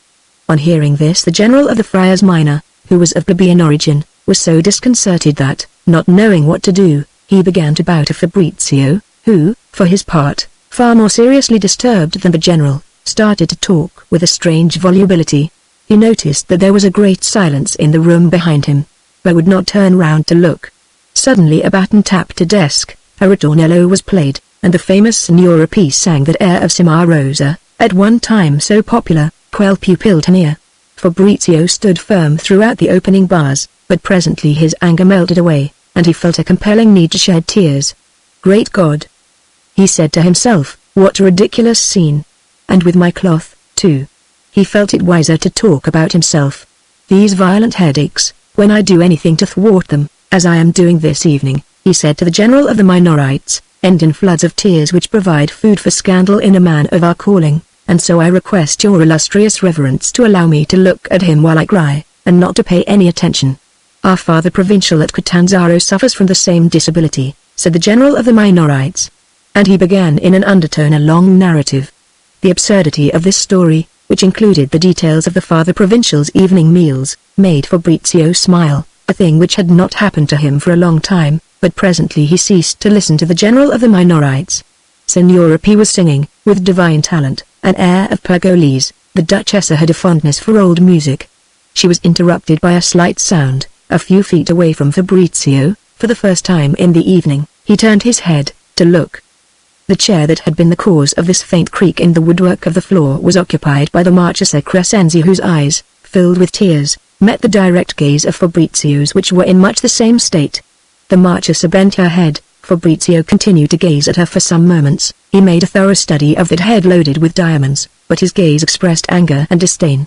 Then, saying to himself, and my eyes shall never look upon you, he turned back to his father, General, and said to him, There, now, my weakness is taking me worse than ever. And indeed, Fabrizio wept hot tears for more than half an hour. Fortunately, a symphony of Mozart, horribly mutilated, as is the way in Italy, came to his rescue and helped him to dry his tears. He stood firm and did not turn his eyes towards the Marchesa Crescenzi, but Signora Peace sang again, and Fabrizio's soul, soothed by his tears, arrived at a state of perfect repose. Then life appeared to him in a new light. Am I pretending, he asked himself, to be able to forget her in the first few moments? Would such a thing be possible? The idea came to him, can I be more unhappy than I have been for the last 2 months? Then, if nothing can add to my anguish, why resist the pleasure of seeing her? She has forgotten her vows, she is fickle, and not all women so? But who could deny her a heavenly beauty? She has a look in her eyes that sends me into ecstasies, whereas I have to make an effort to force myself to look at the women who are considered the greatest beauties. Very well, why not let myself be enraptured? It will be at least a moment of respite. Fabrizio had some knowledge of men, but no experience of the passions, otherwise he would have told himself that this momentary pleasure, to which he was about to yield, would render futile all the efforts that he had been making for the last 2 months to forget Clelia. That poor woman would not have come to this party save under compulsion from her husband. Even then she wished to slip away after half an hour, on the excuse of her health, but the Marchese assured her that to send for her carriage to go away, when many carriages were still arriving, would be a thing absolutely without precedent, which might even be interpreted as an indirect criticism of the party given by the princess. In my capacity as Cavalier d'Honneur, the Marchese added, I have to remain in the drawing room at the princess's orders, until everyone has gone. There may be and no doubt will be orders to be given to the servants, they are so careless. And would you have a mere gentleman usher usurp that honor? Clelia resigned herself. She had not seen Fabrizio, she still hoped that he might not have come to this party. But at the moment when the concert was about to begin, the princess having given the ladies leave to be seated, Clelia, who was not at all alert in that sort of thing, let all the best places near the princess be snatched from her, and was obliged to go and look for a chair at the end of the room, in the very corner to which Fabrizio had withdrawn. When she reached her chair, the costume, unusual in such a place, of the general of the Friars Minor caught her eye, and at first she did not observe the other man, slim and dressed in a plain black coat, who was talking to him. Nevertheless a certain secret impulse brought her gaze to rest on this man. Everyone here is wearing uniform, or a richly embroidered coat. Who can that young man be in such a plain black coat? She was looking at him, profoundly attentive, when a lady, taking her seat beside her, caused her chair to move. Fabrizio turned his head. She did not recognize him, he had so altered. At first she said to herself, that is like him, it must be his elder brother, but I thought there were only a few years between them, and that is a man of 40. Suddenly she recognized him by a movement of his lips. Poor man, how he has suffered, she said to herself. And she bent her head, bowed down by grief, and not infidelity to her vow. Her heart was convulsed with pity. After 9 months in prison, he did not look anything like that. She did not look at him again, but, without actually turning her eyes in his direction, she could see all his movements. After the concert, she saw him go up to the prince's card table, placed a few feet from the throne. She breathed a sigh of relief when Fabrizio was thus removed to a certain distance from her. But the Marchese Crescenzi had been greatly annoyed to see his wife relegated to a place so far from the throne. All evening he had been occupied in persuading a lady seated 3 chairs away from the princess, whose husband was under a financial obligation to him, that she would do well to change places with the Marchesa. The poor woman resisting, as was natural, he went in search of the debtor husband, who let his better half hear the sad voice of reason, and finally the Marchese had the pleasure of effecting the exchange. He went to find his wife. You are always too modest, he said to her. Why walk like that with downcast eyes? Anyone would take you for one of those cits' wives astonished at finding themselves here, whom everyone else is astonished, too, to see here. That fool of a grand mistress does nothing else but collect them. And they talk of retarding the advance of Jacobinism. Remember that your husband occupies the first position, among the gentlemen, at the princess's court, and that even should the Republicans succeed in suppressing the court, and even the nobility, your husband would still be the richest man in this state. That is an idea which you do not keep sufficiently in your head. The chair on which the Marchese had the pleasure of installing his wife was but 6 paces from the prince's card table. She saw Fabrizio only in profile, but she found him grown so thin. He had, above all, the air of being so far above everything that might happen in this world. He who before would never let any incident pass without making his comment, that she finally arrived at the terrible conclusion, Fabrizio had altogether changed. He had forgotten her. If he had grown so thin, That was the effect of the severe fasts to which his piety subjected him. Clelia was confirmed in this sad thought by the conversation of all her neighbors. The name of the coadjutor was on every tongue. They sought a reason for the signal favor which they saw conferred upon him, for him, so young, to be admitted to the prince's table. They marveled at the polite indifference and the air of pride with which he threw down his cards, even when he had his highness for a partner. "But this is incredible!" cried certain old courtiers. "His aunt's favor has quite turned his head. But, mercifully, it won't last. Our sovereign does not like people to put on these little airs of superiority." The Duchess approached the prince. The courtiers, who kept at a most respectful distance from the card table, so that they could hear only a few stray words of the prince's conversation, noticed that Fabrizio blushed deeply. "His aunt has been teaching him a lesson," they said to themselves, "about those grand airs of indifference." Fabrizio had just caught the sound of Clelia's voice. She was replying to the princess, who, in making her tour of the ballroom, had addressed a few words to the wife of her cavalier d'honneur. The moment arrived when Fabrizio had to change his place at the whist table. He then found himself directly opposite Clelia, and gave himself up repeatedly to the pleasure of contemplating her.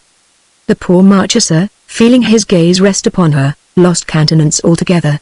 More than once she forgot what she owed to her vow, in her desire to read what was going on in Fabrizio's heart. She fixed her eyes on him.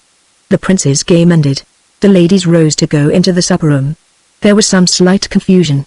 Fabrizio found himself close to Clelia. His mind was still quite made up, but he happened to recognize a faint perfume which she used on her clothes. This sensation overthrew all the resolutions that he had made. He approached her and repeated, in an undertone and as though he were speaking to himself, 2 lines from that sonnet of Petrarch which he had sent her from Lake Maggiore, printed on a silk handkerchief. Nessun viscai mai più di me lieto, nessun vive più tristo I giorni I notti. No, he has not forgotten me, Clelia told herself with a transport of joy. That fine soul is not inconstant. A sapient prima ogni impossible cosa call trice mortia della sana il colpocomoco suoi bagliacchi al cor m'impress. Clelia ventured to repeat to herself these lines of Petrarch. The princess withdrew immediately after supper. The prince had gone with her to her room and did not appear again in the reception rooms. As soon as this became known, everyone wished to leave at once. There was complete confusion in the anterooms. Clelia found herself close to Fabrizio. The profound misery depicted on his features moved her to pity. "Let us forget the past," she said to him, "and keep this reminder of friendship."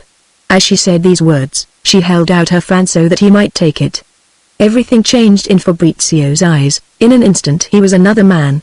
The following day he announced that his retreat was at an end, and returned to occupy his magnificent apartment in the Palazzo San Severino. The archbishop said, and believed, that the favor which the prince had shown him in admitting him to his game had completely turned the head of this new saint. The Duchessa saw that he had come to terms with Clelia. This thought, coming to intensify the misery that was caused her by the memory of a fatal promise, finally decided her to absent herself for a while. People marveled at her folly. What? Leave the court at the moment when the favor that she enjoyed appeared to have no bounds. The Conte, perfectly happy since he had seen that there was no love between Fabrizio and the Duchessa, said to his friend, "This new prince is virtue incarnate, but I have called him that boy. Will he ever forgive me? I can see only one way of putting myself back in his good books, that is absence. I am going to show myself a perfect model of courtesy and respect, after which I shall be ill, and shall ask leave to retire. You will allow me that, now that Fabrizio's fortune is assured. But will you make me the immense sacrifice," he added, laughing, "of exchanging the sublime title of Duchessa for another greatly inferior? For my own amusement, I am leaving everything here in an inextricable confusion. I had 4 or 5 workers in my various ministries. I placed them all on the pension list 2 months ago, because they read the French newspapers, and I have filled their places with blockheads of the first order. After our departure, the prince will find himself in such difficulties that, in spite of the horror that he feels for Rassi's character, I have no doubt that he will be obliged to recall him, and I myself am only awaiting an order from the tyrant who disposes of my fate to write a letter of tender friendship to my friend Rassi, and tell him that I have every reason to hope that presently justice will be done to his merits." Chapter 14. This serious conversation was held on the day following Fabrizio's return to the Palazzo San Severino. The Duchessa was still overcome by the joy that radiated from Fabrizio's every action. "So," she said to herself, "that little saint has deceived me. She has not been able to hold out against her lover for 3 months even. The certainty of a happy ending had given that pusillanimous creature, the young prince, the courage to love. He knew something of the preparations for flight that were being made at the Palazzo Sanseverina, and his French valet, who had little belief in the virtue of great ladies, gave him courage with respect to the Duchessa. Ernst Tovey allowed himself to take a step for which he was severely reproved by the princess and all the sensible people at court. To the populace it appeared to set the seal on the astonishing favor which the Duchessa enjoyed. The prince went to see her in her palazzo. "You are leaving," he said to her in a serious tone which the Duchessa thought odious. "You are leaving, you are going to play me false and violate your oath. And yet, if I had delayed 10 minutes in granting you Fabrizio's pardon, he would have been dead. And you leave me in this wretched state, when but for your oath I should never have had the courage to love you, as I do. Have you no sense of honor, then? Think for a little, prince. In the whole of your life has there been a period equal in happiness to the 4 months that have just gone by?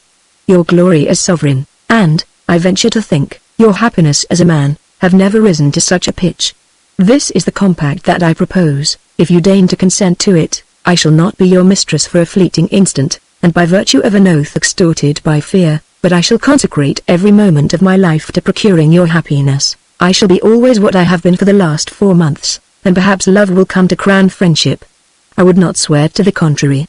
"Very well," said the prince, delighted. "Take on another part, be something more still, reign at once over my heart and over my states, be my prime minister. I offer you such a marriage as is permitted by the regrettable conventions of my rank. We have an example close at hand. The King of Naples has recently married the Duchessa di Partana. I offer you all that I have to offer, a marriage of the same sort.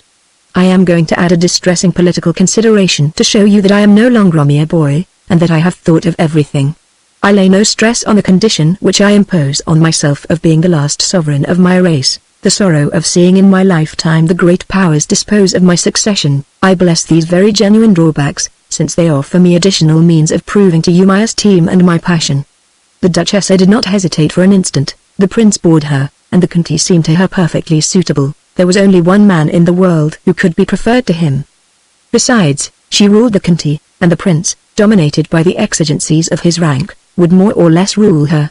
Then, too, he might become unfaithful to her, and take mistresses. The difference of age would seem, in a very few years, to give him the right to do so.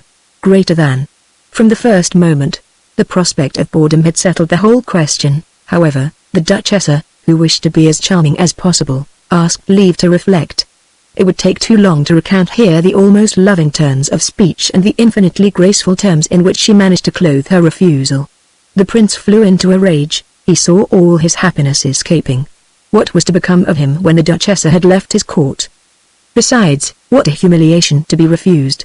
And what will my French valet say when I tell him of my defeat? The Duchessa knew how to calm the prince, and to bring the discussion back gradually to her actual terms. "If your highness deigns to consent not to press for the fulfillment of a fatal promise, and one that is horrible in my eyes, as making me incur my own contempt, I shall spend my life at his court, and that court will always be what it has been this winter. Every moment of my time will be devoted to contributing to his happiness as a man, and to his glory as a sovereign. If he insists on binding me by my oath, he will be destroying the rest of my life, and will at once see me leave his states, never to return. The day on which I shall have lost my honor, will be also the last day on which I shall set eyes on you." But the prince was obstinate, like all pusillanimous creatures. Moreover, his pride as a man and a sovereign was irritated by the refusal of his hand.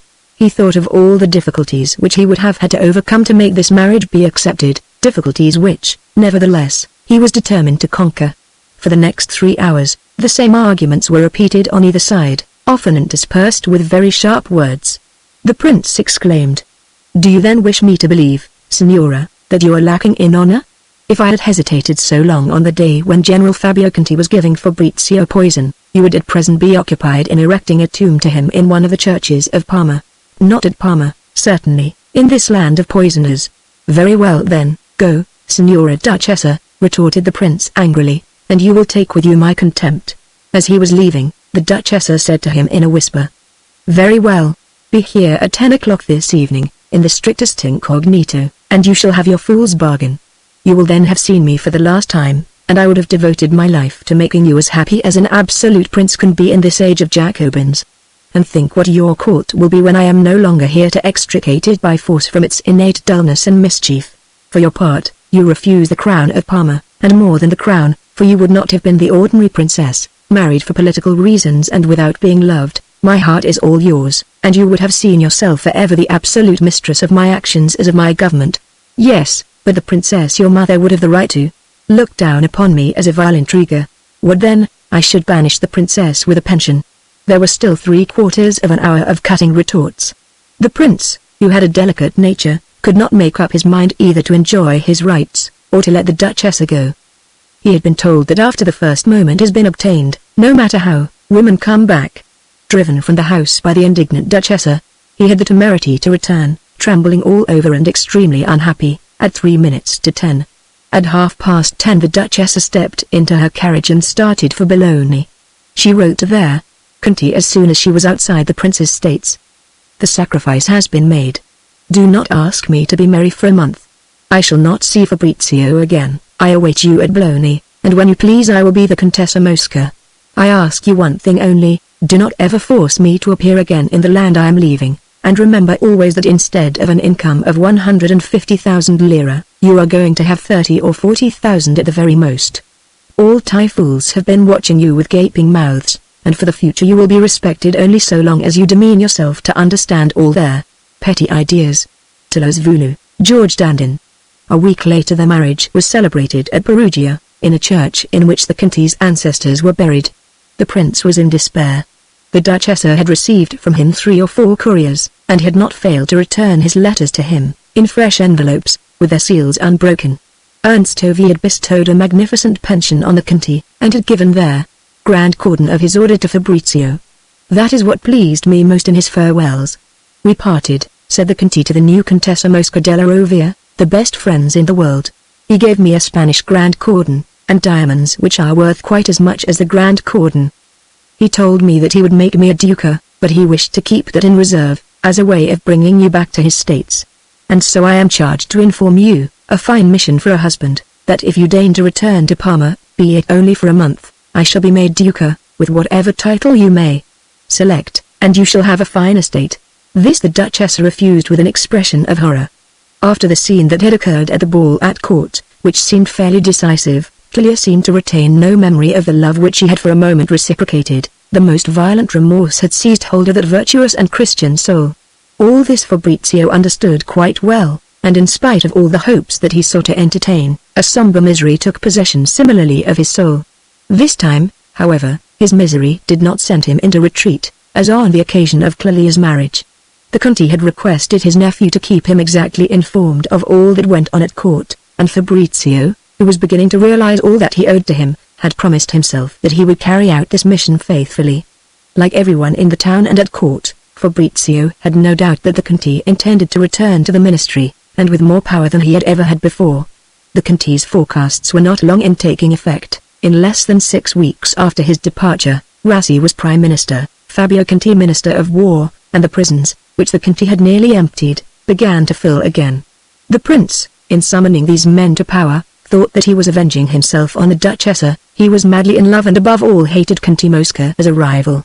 Fabrizio had plenty to do. Monsignor Landriani, now 72 years old, had declined into a state of great languor, and as he now hardly ever left his palace, it fell to his coadjutor to take his place in almost all his functions. The Marchesa Crescenzi, crushed by remorse, and frightened by her spiritual director, had found an excellent way of withdrawing herself from Fabrizio's gaze. Taking as an excuse the last months of a first confinement, she had given herself as a prison her own palazzo, but this palazzo had an immense garden. Fabrizio managed to find a way into it, and placed on the path which Clelia most affected flowers tied up in nosegays, and arranged in such a way as to form a language, like the flowers which she had sent up to him every evening in the last days of his imprisonment in the Tour Farnese. The Marchesa was greatly annoyed by this overture. The motions of her soul were swayed at one time by remorse, at another by passion. For several months she did not allow herself to go down once to the garden of her palazzo. She had scruples even about looking at it from the windows.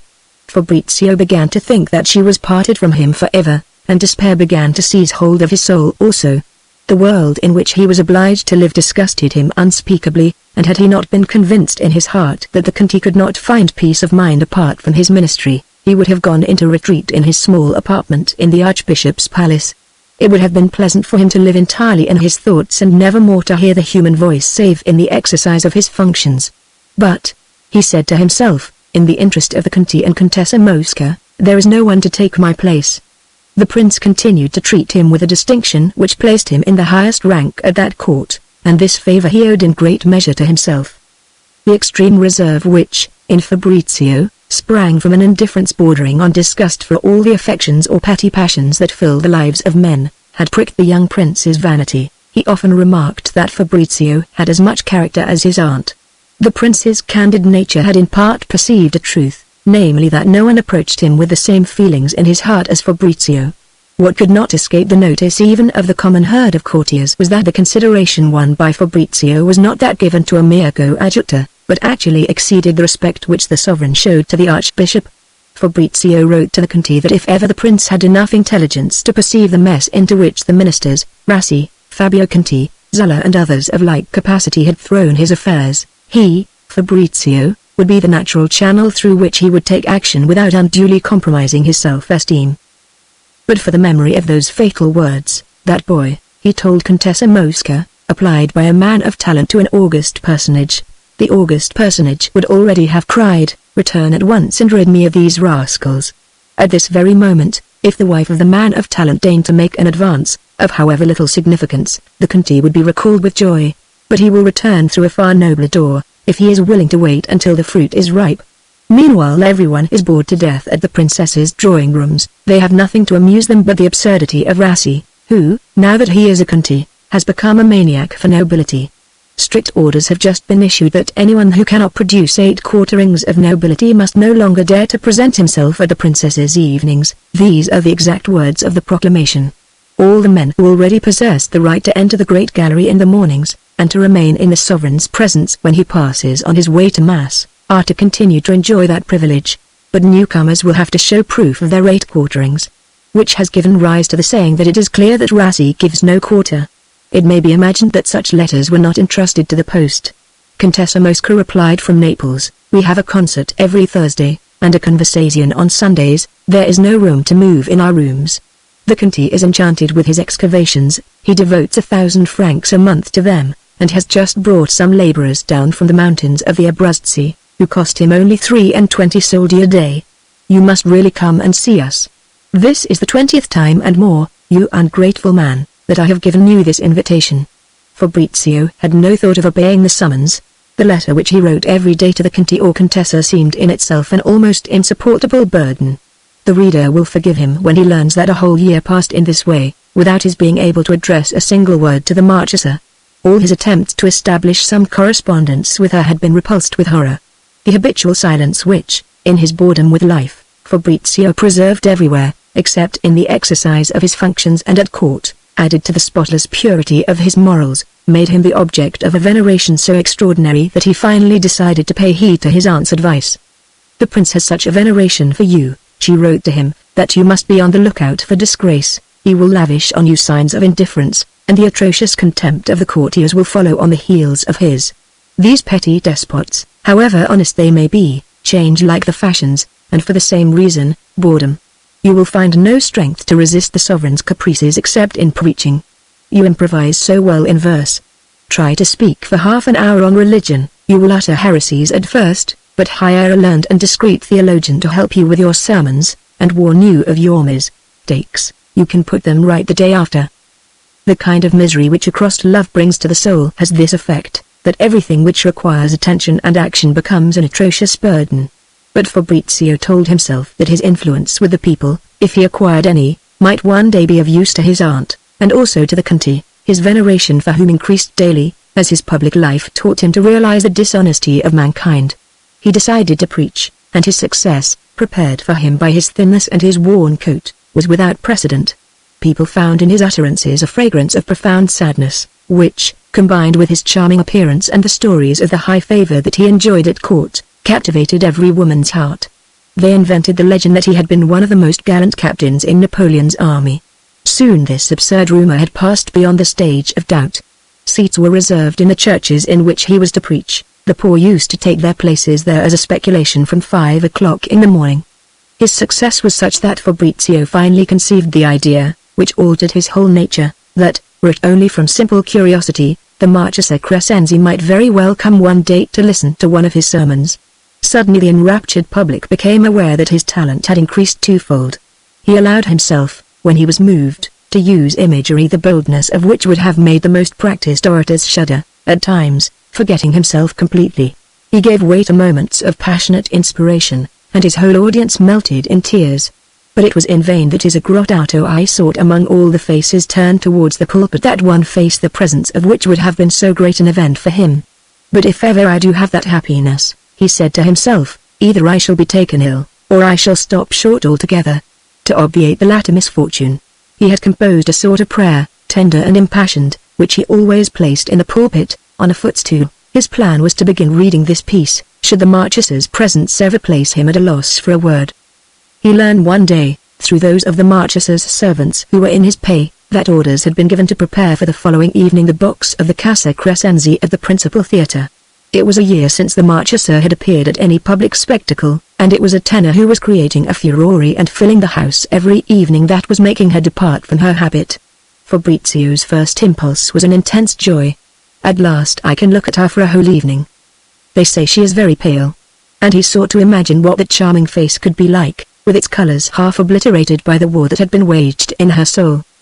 His friend Ludovico, in consternation at what he called his master's madness, found, with great difficulty, a box on the 4th tier, almost opposite the Marchesa's. An idea suggested itself to Fabrizio. I hope to put it into her head to come to a sermon, and I shall choose a church that is quite small, so as to be able to see her properly. As a rule, Fabrizio preached at 3 o'clock. On the morning of the day on which the Marchesa was to go to the theatre, he gave out that, as he would be detained all day at the palace by professional duties, he would preach as a special exception at 8:30 in the evening, in the little church of Santa Maria della Visitazione, situated precisely opposite one of the wings of the Palazzo Crescenzi. Lodovico, on his behalf, presented an enormous quantity of candles to the nuns of the Visitation, with the request that they would illuminate their church during the day. He had a whole company of grenadier guards. A sentry was posted, with fixed bayonet, outside each chapel, to prevent pilfering. The sermon was announced for 8:30 only, and by 2 o'clock the church was completely filled. One may imagine the din that there was in the quiet street over which towered the noble structure of the Palazzo Crescenzi. Fabrizio had published the announcement that, in honor of Our Lady of Pity, he would preach on the pity which a generous soul ought to feel for one in misfortune, even when he is guilty. Disguised with all possible care, Fabrizio reached his box in the theatre at the moment when the doors were opened, and when there were still no lights. The performance began about 8 o'clock, and a few minutes later he had that joy which no mind can conceive that has not also felt it. He saw the door of the Crescenzi box open. A little later the Marchesa appeared. He had not had so clear a view of her since the day on which she had given him her fan. Fabrizio thought that he would suffocate with joy. He was conscious of emotions so extraordinary that he said to himself, perhaps I am going to die. What a charming way of ending this sad life. Perhaps I am going to collapse in this box. The faithful gathered at the Visitation will wait for me in vain, and tomorrow they will learn that their future archbishop forgot himself in a box at the opera, and, what is more, disguised as a servant and wearing livery. Farewell my whole reputation. And what does my reputation mean to me? However, about 8:45, Fabrizio collected himself with an effort. He left his box on the 4th tier and had the greatest difficulty in reaching, on foot, the place where he was to doff his livery and put on a more suitable costume. It was not until nearly 9 o'clock that he arrived at the Visitation, in such a state of pallor and weakness that the rumour went round the church that the Signor Conduttore would not be able to preach that evening. One may imagine the attention that was lavished on him by the sisters at the grill of their inner parlour, to which he had retired. These ladies talked incessantly. Fabrizio asked to be left alone for a few moments, then hastened to the pulpit. One of his assistants had informed him, about 3 o'clock, that the church of the Visitation was packed to the doors, but with people of the lowest class, attracted apparently by the spectacle of the illumination. On entering the pulpit, Fabrizio was agreeably surprised to find all the chairs occupied by young men of fashion, and by people of the highest distinction. A few words of excuse began his sermon, and were received with suppressed cries of admiration. Next came the impassioned description of the unfortunate wretch whom one must pity, to honor worthily the Madonna della Pietà, who, herself, had so greatly suffered when on earth. The orator was greatly moved. There were moments when he could barely pronounce his words so as to be heard in every part of this small church.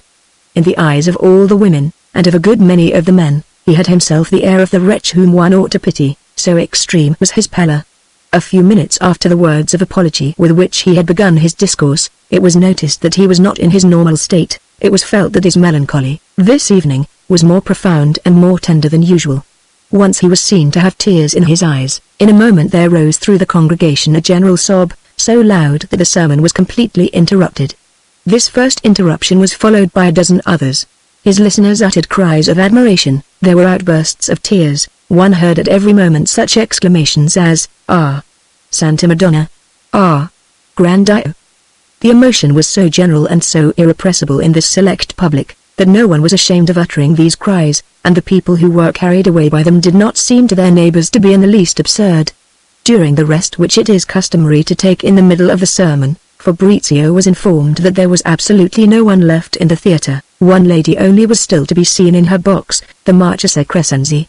During this brief interval, a great clamour was suddenly heard proceeding from the church. It was the faithful who were voting a statue to the Signor Conduttore. His success in the second part of the discourse was so wild and worldly. The bursts of Christian contrition gave place so completely to cries of admiration that were altogether profane, that he felt it his duty to address, on leaving the pulpit, a sort of reprimand to his hearers. Whereupon they all left at once with a movement that was singularly formal, and, on reaching the street, all began to applaud with frenzy, and to shout, "Evviva del Dongo!" Fabrizio hastily consulted his watch, and ran to a little barred window which lighted the narrow passage from the organ gallery to the interior of the convent. Out of politeness to the unprecedented and incredible crowd which filled the street, the porter of the Palazzo Crescenzi had placed a dozen torches in those iron sconces which one sees projecting from the outer walls of palazzi built in the Middle Ages. After some minutes, and long before the shouting had ceased, the event for which Fabrizio was waiting with such anxiety occurred. The Marchesa's carriage, returning from the theatre, appeared in the street. The coachman was obliged to stop, and it was only at a crawling pace, and by dint of shouts, that the carriage was able to reach the door. The Marchesa had been touched by the sublime music, as is the way with sorrowing hearts, but far more by the complete solitude in which she sat, when she learned the reason for it. In the middle of the second act, and while the tenor was on the stage, even the people in the pit had suddenly abandoned their seats to go and tempt fortune by trying to force their way into the Church of the Visitation. The Marchesa, finding herself stopped by the crowd outside her door, burst into tears. "I had not made a bad choice," she said to herself. But precisely on account of this momentary weakening, she firmly resisted the pressure put upon her by the Marchese and the friends of the family, who could not conceive her not going to see so astonishing a preacher. "Really," they said, "he beats even the best tenor in Italy. If I see him, I am lost." The Marchesa said to herself. It was in vain that Fabrizio, whose talent seemed more brilliant every day, preached several times more in the same little church, opposite the Palazzo Crescenzi. Never did he catch sight of Clelia, who indeed took offense finally at this affection of coming to disturb her quiet street, after he had already driven her from her own garden. In letting his eye run over the faces of the women who listened to him, Fabrizio had noticed some time back a little face of dark complexion, very pretty, and with eyes that darted fire. As a rule these magnificent eyes were drowned in tears at the 9th or 10th sentence in the sermon. When Fabrizio was obliged to say things at some length, which were tedious to himself, he would very readily let his eyes rest on that head, the youthfulness of which pleased him. He learned that this young person was called Annetta Marini, the only daughter and heiress of the richest cloth merchant in Parma, who had died a few months before. Presently the name of this Annetta Marini, the cloth merchant's daughter, was on every tongue. She had fallen desperately in love with Fabrizio. When the famous sermons began, her marriage had been arranged with Giacomo Rassi, eldest son of the Minister of Justice, who was by no means unattractive to her, but she had barely listened twice to Monsignor Fabrizio before she declared that she no longer wished to marry, and, since she was asked the reason for so singular a change of mind, she replied that it was not fitting for an honorable girl to marry one man when she had fallen madly in love with another. Her family sought to discover, at first without success, who this other might be. But the burning tears which Annetta shed at the sermon put them on the way to the truth. Her mother and uncles having asked her if she loved Monsignor Fabrizio, she replied boldly that, since the truth had been discovered, she would not demean herself with a lie. She added that, having no hope of marrying the man whom she adored, she wished at least no longer to have her eyes offended by the ridiculous figure of Contino Rassi. This speech in ridicule of the son of a man who was pursued by the envy of the entire middle class became in a couple of days the talk of the whole town. Annetta Marini's reply was thought charming, and everyone repeated it. People spoke of it at the Palazzo Crescenzi as everywhere else. Clelia took good care not to open her mouth on such a topic in her own drawing-room, but she plied her maid with questions, and, the following Sunday, after hearing Mass in the chapel of her palazzo, bade her maid come with her in her carriage and went in search of a second Mass at Signora Marini's parish church. She found assembled there all the gallants of the town, drawn by the same attraction. These gentlemen were standing by the door. Presently, from the great stir which they made, the Marchesa gathered that this Signorina Marini was entering the church. She found herself excellently placed to see her, and, for all her piety, paid little attention to the Mass. Clelia found in this middle-class beauty a little air of decision which, to her mind, would have suited, if anyone, a woman who had been married for a good many years. Otherwise, she was admirably built on her small scale, and her eyes, as they say in Lombardy, seemed to make conversation with the things at which she looked. The Marchesa escaped before the end of Mass. The following day the friends of the Crescenzi household, who came regularly to spend the evening there, related a fresh absurdity on the part of Annetta Marini. Since her mother, afraid of her doing something foolish, left only a little money at her disposal, Annetta had gone and offered a magnificent diamond ring, a gift from her father, to the famous Hayes, then at Parma decorating the drawing-rooms of the Palazzo Crescenzi, and had asked him to paint the portrait of Signor del Dongo, but she wished that in this portrait he should simply be dressed in black, and not in a priestly habit. Well, the previous evening, Annetta's mother had been greatly surprised, and even more shocked to find in her daughter's room a magnificent portrait of Fabrizio del Dongo, set in the finest frame that had been gilded in Parma in the last 20 years. Chapter 15. Carried away by the train of events, we have not had time to sketch the comic race of courtiers who swarm at the court of Parma and who made fatuous comments on the incidents which we have related. What in that country makes a small noble, adorned with an income of 3,000 or 4,000 lira, worthy to figure in black stockings at the prince's levees, is, first and foremost, that he shall never have read Voltaire and Rousseau. This condition it is not very difficult to fulfill. He must then know how to speak with emotion of the sovereign's cold, or of the latest case of mineralogical specimens that has come to him from Saxony. If, after this, you were not absent from Mass for a single day in the year, if you could include in the number of your intimate friends 2 or 3 prominent monks, the prince deigned to address a few words to you once every year, a fortnight before or a fortnight after the 1st of January, which brought you great relief in your parish, and the tax collector dared not press you unduly if you were in arrears with the annual sum of 100 francs with which your small estate was burdened. Signor Gonzo was a poor devil of this sort, very noble, who, apart from possessing some little fortune of his own, had obtained, through the Marchese Crescenzi's influence, a magnificent post which brought him in 1,150 francs annually. This man might have dined at home, but he had one passion: he was never at his ease and happy except when he found himself in the drawing-room of some great personage who said to him from time to time, "Hold your tongue, Gonzo, you're a perfect fool." This judgment was prompted by ill temper, for Gonzo had almost always more intelligence than the great personage. He would discuss anything, and quite gracefully. Besides, he was ready to change his opinion on a grimace from the master of the house. To tell the truth, although of a profound subtlety in securing his own interests, he had not an idea in his head, and, when the prince had not a cold, was sometimes embarrassed as he came into a drawing-room. What had, in Parma, won Gonzo a reputation was a magnificent cocked hat, adorned with a slightly dilapidated black plume, which he wore even with evening dress, but you ought to have seen the way in which he carried this plume, whether upon his head or in his hand. There were talent and importance combined. He inquired with genuine anxiety after the health of the Marchesa's little dog, and, if the Palazzo Crescenzi had caught fire, he would have risked his life to save one of those fine armchairs in gold brocade, which for so many years had caught in his black silk breeches, whenever it so happened that he ventured to sit down for a moment. 7 or 8 persons of this species appeared every evening at 7 o'clock in the Marchesa Crescenzi's drawing-room.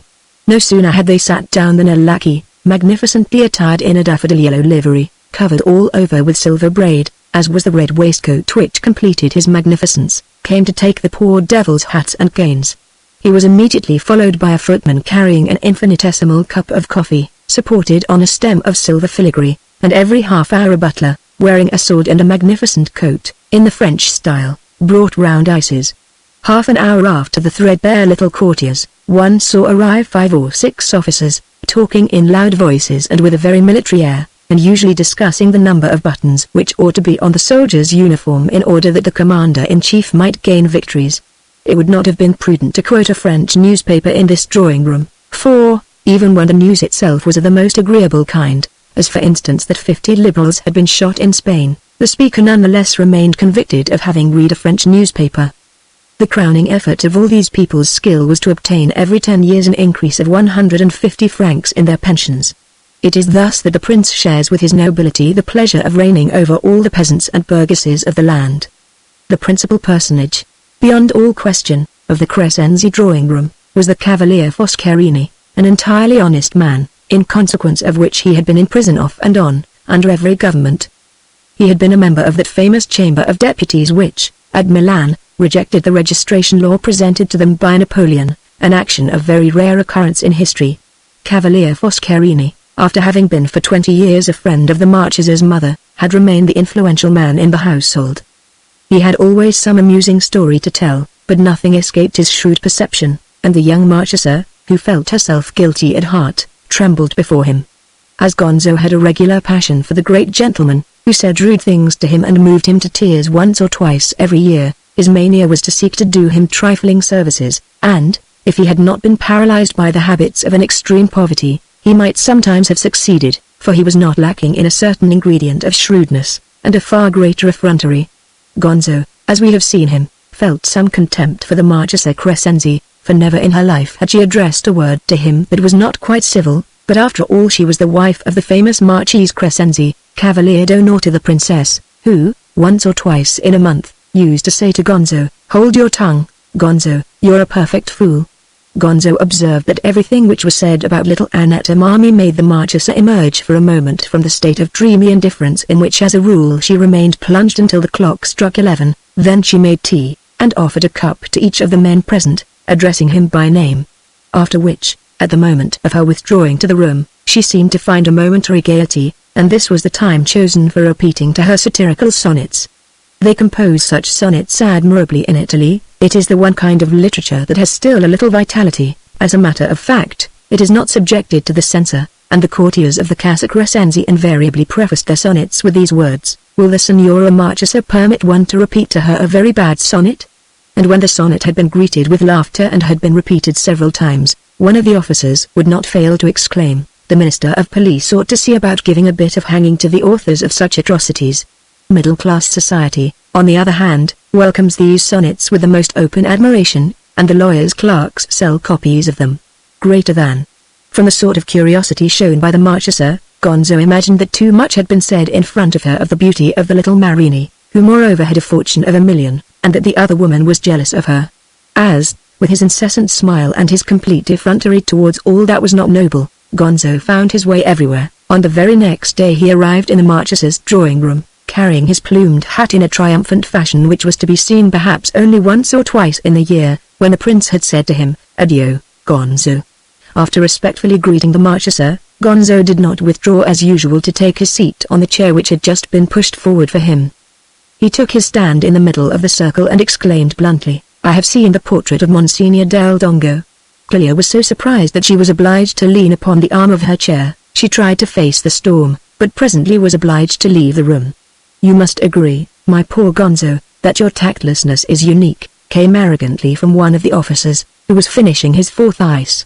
"Don't you know that the coadjutor, who was one of the most gallant colonels in Napoleon's army, played a trick that ought to have hanged him on the Marchesa's father, when he walked out of the citadel where General Fabio Conti was in command, as he might have walked out of the Steccata. The Steccata is the principal church in Parma. Indeed I am ignorant of many things, my dear captain, and I am a poor imbecile who makes blunders all day long." This reply, quite to the Italian taste, caused a laugh at the expense of the brilliant officer. The Marchesa soon returned. She had armed herself with courage, and was not without hope of being able herself to admire this portrait, which was said to be excellent. She spoke with praise of the talent of Hayes, who had painted it. Unconsciously she addressed charming smiles at Gonzo, who looked malevolently at the officer. As all the other courtiers of the house indulged in the same pastime, the officer took flight, not without vowing a deadly hatred against Gonzo. The latter was triumphant, and later in the evening, when he took his leave, was invited to dine next day. "I can tell you something more," cried Gonzo, the following evening, after dinner, when the servants had left the room. "The latest thing is that our coadjutor has fallen in love with the little Marini." One may judge of the agitation that arose in Clelia's heart on hearing so extraordinary an announcement. The Marquis himself was moved. "But, Gonzo my friend, you are off the track, as usual. And you ought to speak with a little more caution of a person who has had the honor to sit down 11 times at His Highness's whist table." "Well, Signor Marquis," replied Gonzo with the coarseness of people of his sort, "I can promise you that he would just as soon sit down to the little Marini. But it is enough that these details displease you. They no longer exist for me, who desire above all things not to shock my beloved Marquis." Regularly, after dinner, the Marquis used to retire to take a siesta. He let the time pass that day, but Gonzo would sooner have cut out his tongue than have said another word about the little Marini, and, every moment, he began a speech, so planned that the Marquis might hope that he was about to return to the subject of the little lady's love affairs. Gonzo had in a superior degree that Italian quality of mind which consists in exquisitely delaying the launching of the word for which one's hearer longs. The poor Marquis, dying of curiosity, was obliged to make advances. He told Gonzo that, when he had the pleasure of dining with him, he ate twice as much as usual. Gonzo did not take the hint. He began to describe a magnificent collection of pictures which the Marchesa Balbi, the late prince's mistress, was forming. 3 or 4 times he spoke of Hayes, in a slow and measured tone full of the most profound admiration. The Marquis said to himself, "Now he is coming to the portrait which the little Marini ordered." But this was what Gonzo took good care not to do. 5 o'clock struck, which put the Marquis in the worst of tempers, for he was in the habit of getting into his carriage at 5:30, after his siesta, to drive to the Corso. "This is what you do with your stupid talk," he said rudely to Gonzo. "You are making me reach the Corso after the princess, whose cavalier d'honneur I am, when she may have orders to give me. Come along. Hurry up. Tell me in a few words, if you can, what is this so-called love affair of the coadjutor?" But Gonzo wished to keep this anecdote for the Marchesa, who had invited him to dine. He did hurry up, in a very few words, the story demanded of him, and the Marquis, half asleep, ran off to take his siesta. Gonzo adopted a wholly different manner with the poor Marchesa. She had remained so young and natural in spite of her high position, that she felt it her duty to make amends for the rudeness with which the Marquis had just spoken to Gonzo. Charmed by this success, her guest recovered all his eloquence, and made it a pleasure, no less than a duty, to enter into endless details with her. Little Annetta Marini gave as much as a sequin for each place that was kept for her for the sermons. She always arrived with 2 of her aunts and her father's old cashier. These places, which were reserved for her overnight, were generally chosen almost opposite the pulpit, but slightly in the direction of the high altar, for she had noticed that the coadjutor often turned towards the altar. Now, what the public also had noticed was that, not infrequently, those speaking eyes of the young preacher rested with evident pleasure on the young heiress, that striking beauty, and apparently with some attention, for, when he had his eyes fixed on her, his sermon became learned, the quotations began to abound in it, there was no more sign of that eloquence which springs from the heart, and the ladies, whose interest ceased almost at once, began to look at the Marini and to find fault with her. Clelia made him repeat to her 3 times over all these singular details. At the 3rd repetition she became lost in meditation. She was calculating that just 14 months had passed since she last saw Fabrizio. Would it be very wrong, she asked herself, to spend an hour in a church, not to see Fabrizio but to hear a famous preacher? Besides, I shall take a seat a long way from the pulpit, and I shall look at Fabrizio only once as I go in and once more at the end of the sermon. No, Clelia said to herself, it is not Fabrizio I am going to see, I am going to hear the astounding preacher. In the midst of all these reasonings, the Marchesa felt some remorse. Her conduct had been so exemplary for 14 months. Well, she said to herself, in order to secure some peace of mind, if the first woman to arrive this evening has been to hear Monsignor del Dongo, I shall go too. If she has not been, I shall stay away. Having come to this decision, the Marchesa made Gonzo happy by saying to him, try to find out on what day the coadjutor will be preaching, and in what church. This evening, before you go, I shall perhaps have a commission to give you." No sooner had Gonzo set off for the Corso than Clelia went to take the air in the garden of her palazzo. She did not consider the objection that for 10 months she had not set foot in it. She was lively, animated, she had a color. That evening, as each boring visitor entered the room, her heart throbbed with emotion. At length they announced Gonzo, who at the first glance saw that he was going to be the indispensable person for the next week. "The Marchesa is jealous of the little Marini, and, upon my word, it would be a fine drama to put on the stage," he said to himself, with the Marchesa playing the leading lady, little Annette the juvenile, and Monsignor del Dongo the lover. "Upon my word, the seats would not be too dear at 2 francs. He was beside himself with joy, and throughout the evening cut everybody short, and told the most ridiculous stories, that, for example, of the famous actress and the Marquis de Becquini, which he had heard the day before from a French visitor. The Marchesa, for her part, could not stay in one place. She moved about the drawing-room. She passed into a gallery adjoining it into which the Marquise had admitted no picture that had not cost more than 20,000 francs. These pictures spoke in so clear a language that evening that they wore out the Marchesa's heart with the force of her emotion. At last she heard the double doors open. She ran to the drawing-room. It was the Marchesa Raversi. But, on making her the customary polite speeches, Clelia felt that her voice was failing her. The Marchesa made her repeat twice the question, "What do you think of the fashionable preacher?" which she had not heard at first. "I did regard him as a little intriguer, a most worthy nephew of the illustrious Contessa Mosca, but the last time he preached, why, it was at the Church of the Visitation, opposite you. He was so sublime, that I could not hate him any longer, and I regard him as the most eloquent man I have ever heard." "So you have been to hear his sermons?" said Clelia, trembling with happiness. "Why," the Marchesa laughed. "Haven't you been listening? I wouldn't miss one for anything in the world. They say that his lungs are affected, and that soon he will have to give up preaching." No sooner had the Marchesa left than Clelia called Gonzo to the gallery. "I have almost decided," she told him, "to hear this preacher who is so highly praised." "When does he preach?" "Next Monday, that is to say in 3 days from now, and one would say that he had guessed your Excellency's intention, for he is coming to preach in the Church of the Visitation." There was more to be settled, but Clelia could no longer muster enough voice to speak. She took 5 or 6 turns of the gallery without adding a word. Gonzo said to himself, "There is vengeance at work.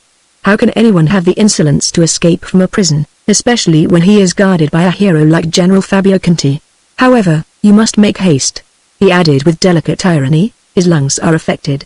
I heard Dr. Rambo say that he has not a year to live. God is punishing him for having broken his bond by treacherously escaping from the citadel." The Marchesa sat down on the divan in the gallery, and made a sign to Gonzo to follow her example. After some moments of silence she handed him a little purse in which she hid a few sequins ready. "Reserve 4 places for me. Will it be permitted for poor Gonzo to slip in your Excellency's train?" "Certainly." "Reserve 5 places.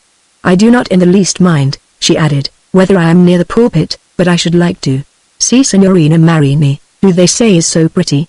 The Marchesa could not live through the 3 days that separated her from the famous Monday, the day of the sermon.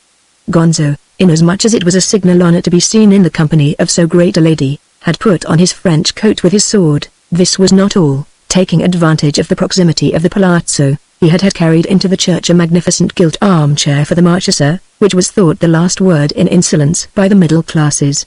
One may imagine how the poor Marchesa felt when she saw this armchair, which had been placed directly opposite the pulpit. Clelia was in such confusion, with downcast eyes, shrinking into a corner of the huge chair, that she had not even the courage to look at the little Marini, whom Gonzo pointed out to her with his hand with an effrontery which amazed her. Everyone not of noble birth was absolutely nothing in the eyes of this courtier. Fabrizio appeared in the pulpit. He was so thin, so pale, so consumed, that Clelia's eyes immediately filled with tears. Fabrizio uttered a few words, then stopped, as though his voice had suddenly failed. He tried in vain to begin various sentences. He turned round and took up a sheet of paper. "Brethren," he said, "an unhappy soul and one well worthy of all your pity requests you, through my lips, to pray for the end of his torments, which will cease only with his life."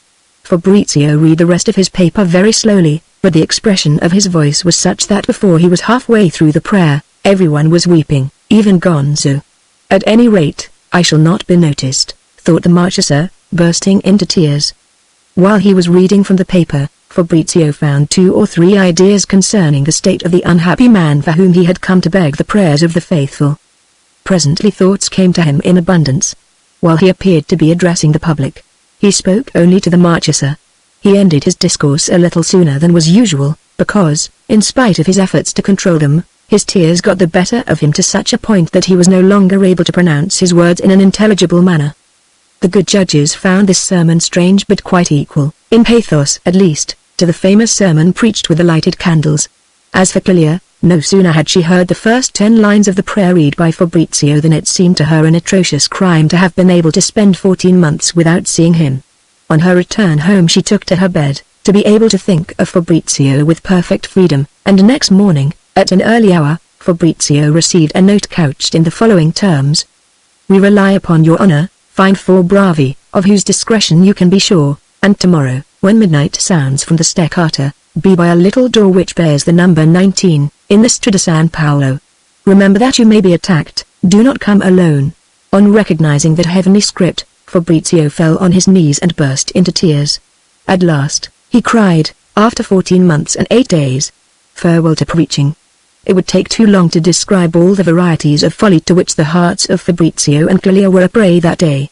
The little door indicated in the note was none other than that of the orangery of the Palazzo Crescenzi, and 10 times in the day Fabrizio found an excuse to visit it. He armed himself, and alone, shortly before midnight, with a rapid step, was passing by the door when, to his inexpressible joy, he heard a well-known voice say in a very low whisper, "Come in here, friend of my heart." Fabrizio entered cautiously and found himself actually in the orangery, but opposite a window heavily barred which stood 3 or 4 feet above the ground. The darkness was intense. Fabrizio had heard a slight sound in this window, and was exploring the bars with his hand, when he felt another hand, slipped through the bars, take hold of his and carry it to a pair of lips which gave it a kiss. "It is I," said a dear voice, "who have come here to tell you that I love you, and to ask you if you are willing to obey me." One may imagine the answer, the joy, the astonishment of Fabrizio, after the first transports. Clelia said to him, "I have made a vow to the Madonna, as you know, never to see you. That is why I receive you in this profound darkness. I wish you to understand clearly that, should you ever force me to look at you in the daylight, all would be over between us. But first of all, I do not wish you to preach before Annetta Marini, and do not go and think that it was I who was so foolish as to have an armchair carried into the house of God. My dear angel, I shall never preach again before anyone. I have been preaching only in the hope that one day I might see you. Do not speak like that. Remember that it is not permitted to me to see you. Here we shall ask leave to pass over, without saying a single word about them, an interval of 3 years. At the time when our story is resumed, Conte Mosca had long since returned to Parma, as Prime Minister, and was more powerful than ever. After 3 years of divine happiness, Fabrizio's heart underwent a caprice of affection which led to a complete change in his circumstances. The Marchesa had a charming little boy 2 years old, Sandrine, who was his mother's joy. He was always with Aurora on the knees of the Marchese Crescenzi. Fabrizio, on the other hand, hardly ever saw him. He did not wish him to become accustomed to loving another father. He formed the plan of taking the child away before his memories should have grown distinct. In the long hours of each day when the Marchesa could not see her lover, Sandrino's company consoled her, for we have to confess a thing which will seem strange north of the Alps. In spite of her errors she had remained true to her vow. She had promised the Madonna, as the reader may perhaps remember, never to see Fabrizio. These had been her exact words. Consequently she received him only at night, and there was never any light in the room. But every evening he was received by his mistress, and, what is worthy of admiration, in the midst of a court devoured by curiosity and envy, Fabrizio's precautions had been so ably calculated that this amicizia, as it is called in Lombardy, have never even been suspected. Their love was too intense for quarrels not to occur. Clelia was extremely given to jealousy, but almost always their quarrels sprang from another cause. Fabrizio had made use of some public ceremony in order to be in the same place as the Marchesa and to look at her. She then seized a pretext to escape quickly, and for a long time afterwards banished her lover. Amazement was felt at the court of Parma that no intrigue should be known of a woman so remarkable both for her beauty and for the loftiness of her mind. She gave rise to passions which inspired many foolish actions, and often Fabrizio too was jealous. The good Archbishop Landriani had long been dead. The piety, the exemplary morals, The eloquence of Fabrizio had made him be forgotten. His own elder brother was dead and all the wealth of his family had come to him. From this time onwards he distributed annually among the vicars and curates of his diocese the 100-odd thousand francs which the Archbishopric of Parma brought him in. It would be difficult to imagine a life more honored, more honorable or more useful than Fabrizio had made for himself, when everything was upset by this unfortunate caprice of paternal affection. According to the vow which I respect and which nevertheless is the bane of my life, since you refuse to see me during the day, he said once to Clelia, I am obliged to live perpetually alone, with no other distraction than my work, and besides I have not enough work. In the course of this stern and sad way of passing the long hours of each day, an idea has occurred to me, which is now torturing me, and against which I have been striving in vain for 6 months. My son will not love me at all, he never hears my name mentioned. Brought up amid all the pleasing luxury of the Palazzo Crescenzi, he barely knows me.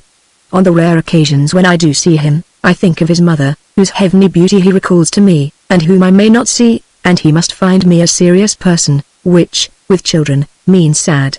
Well, said the Marchesa, to what is all this speech leading? It frightens me. To my having my son, I wish him to live with me, I wish to see him every day, I wish him to grow accustomed to loving me, I wish to love him myself at my leisure. Since a fatality without counterpart in the world decrees that I must be deprived of that happiness which so many other tender hearts enjoy, and forbids me to pass my life with all that I adore, I wish at least to have beside me a creature who recalls you to my heart, who to some extent takes your place. Men and affairs are a burden to me in my enforced solitude. You know that ambition has always been a vain word to me, since the moment when I had the good fortune to be locked up by Barbone, and anything that is not felt in my heart seems to me fatuous in the melancholy which in your absence overwhelms me. One can imagine the keen anguish with which her lover's grief filled the heart of poor Clelia. Her sorrow was all the more intense, as she felt that Fabrizio had some justification. She went the length of wondering whether she ought not to try to obtain a release from her vow. Then she would receive Fabrizio during the day like any other person in society, and her reputation for sagacity was too well established for any scandal to arise. She told herself that by spending enough money she could procure a dispensation from her vow, but she felt also that this purely worldly arrangement would not set her conscience at rest, and that an angry heaven might perhaps punish her for this fresh crime. On the other hand, if she consented to yield to so natural a desire on the part of Fabrizio, if she sought not to hurt that tender heart which she knew so well, and whose tranquillity her singular vow so strangely jeopardized, what chance was there of abducting the only son of one of the greatest nobles in Italy without the frauds being discovered?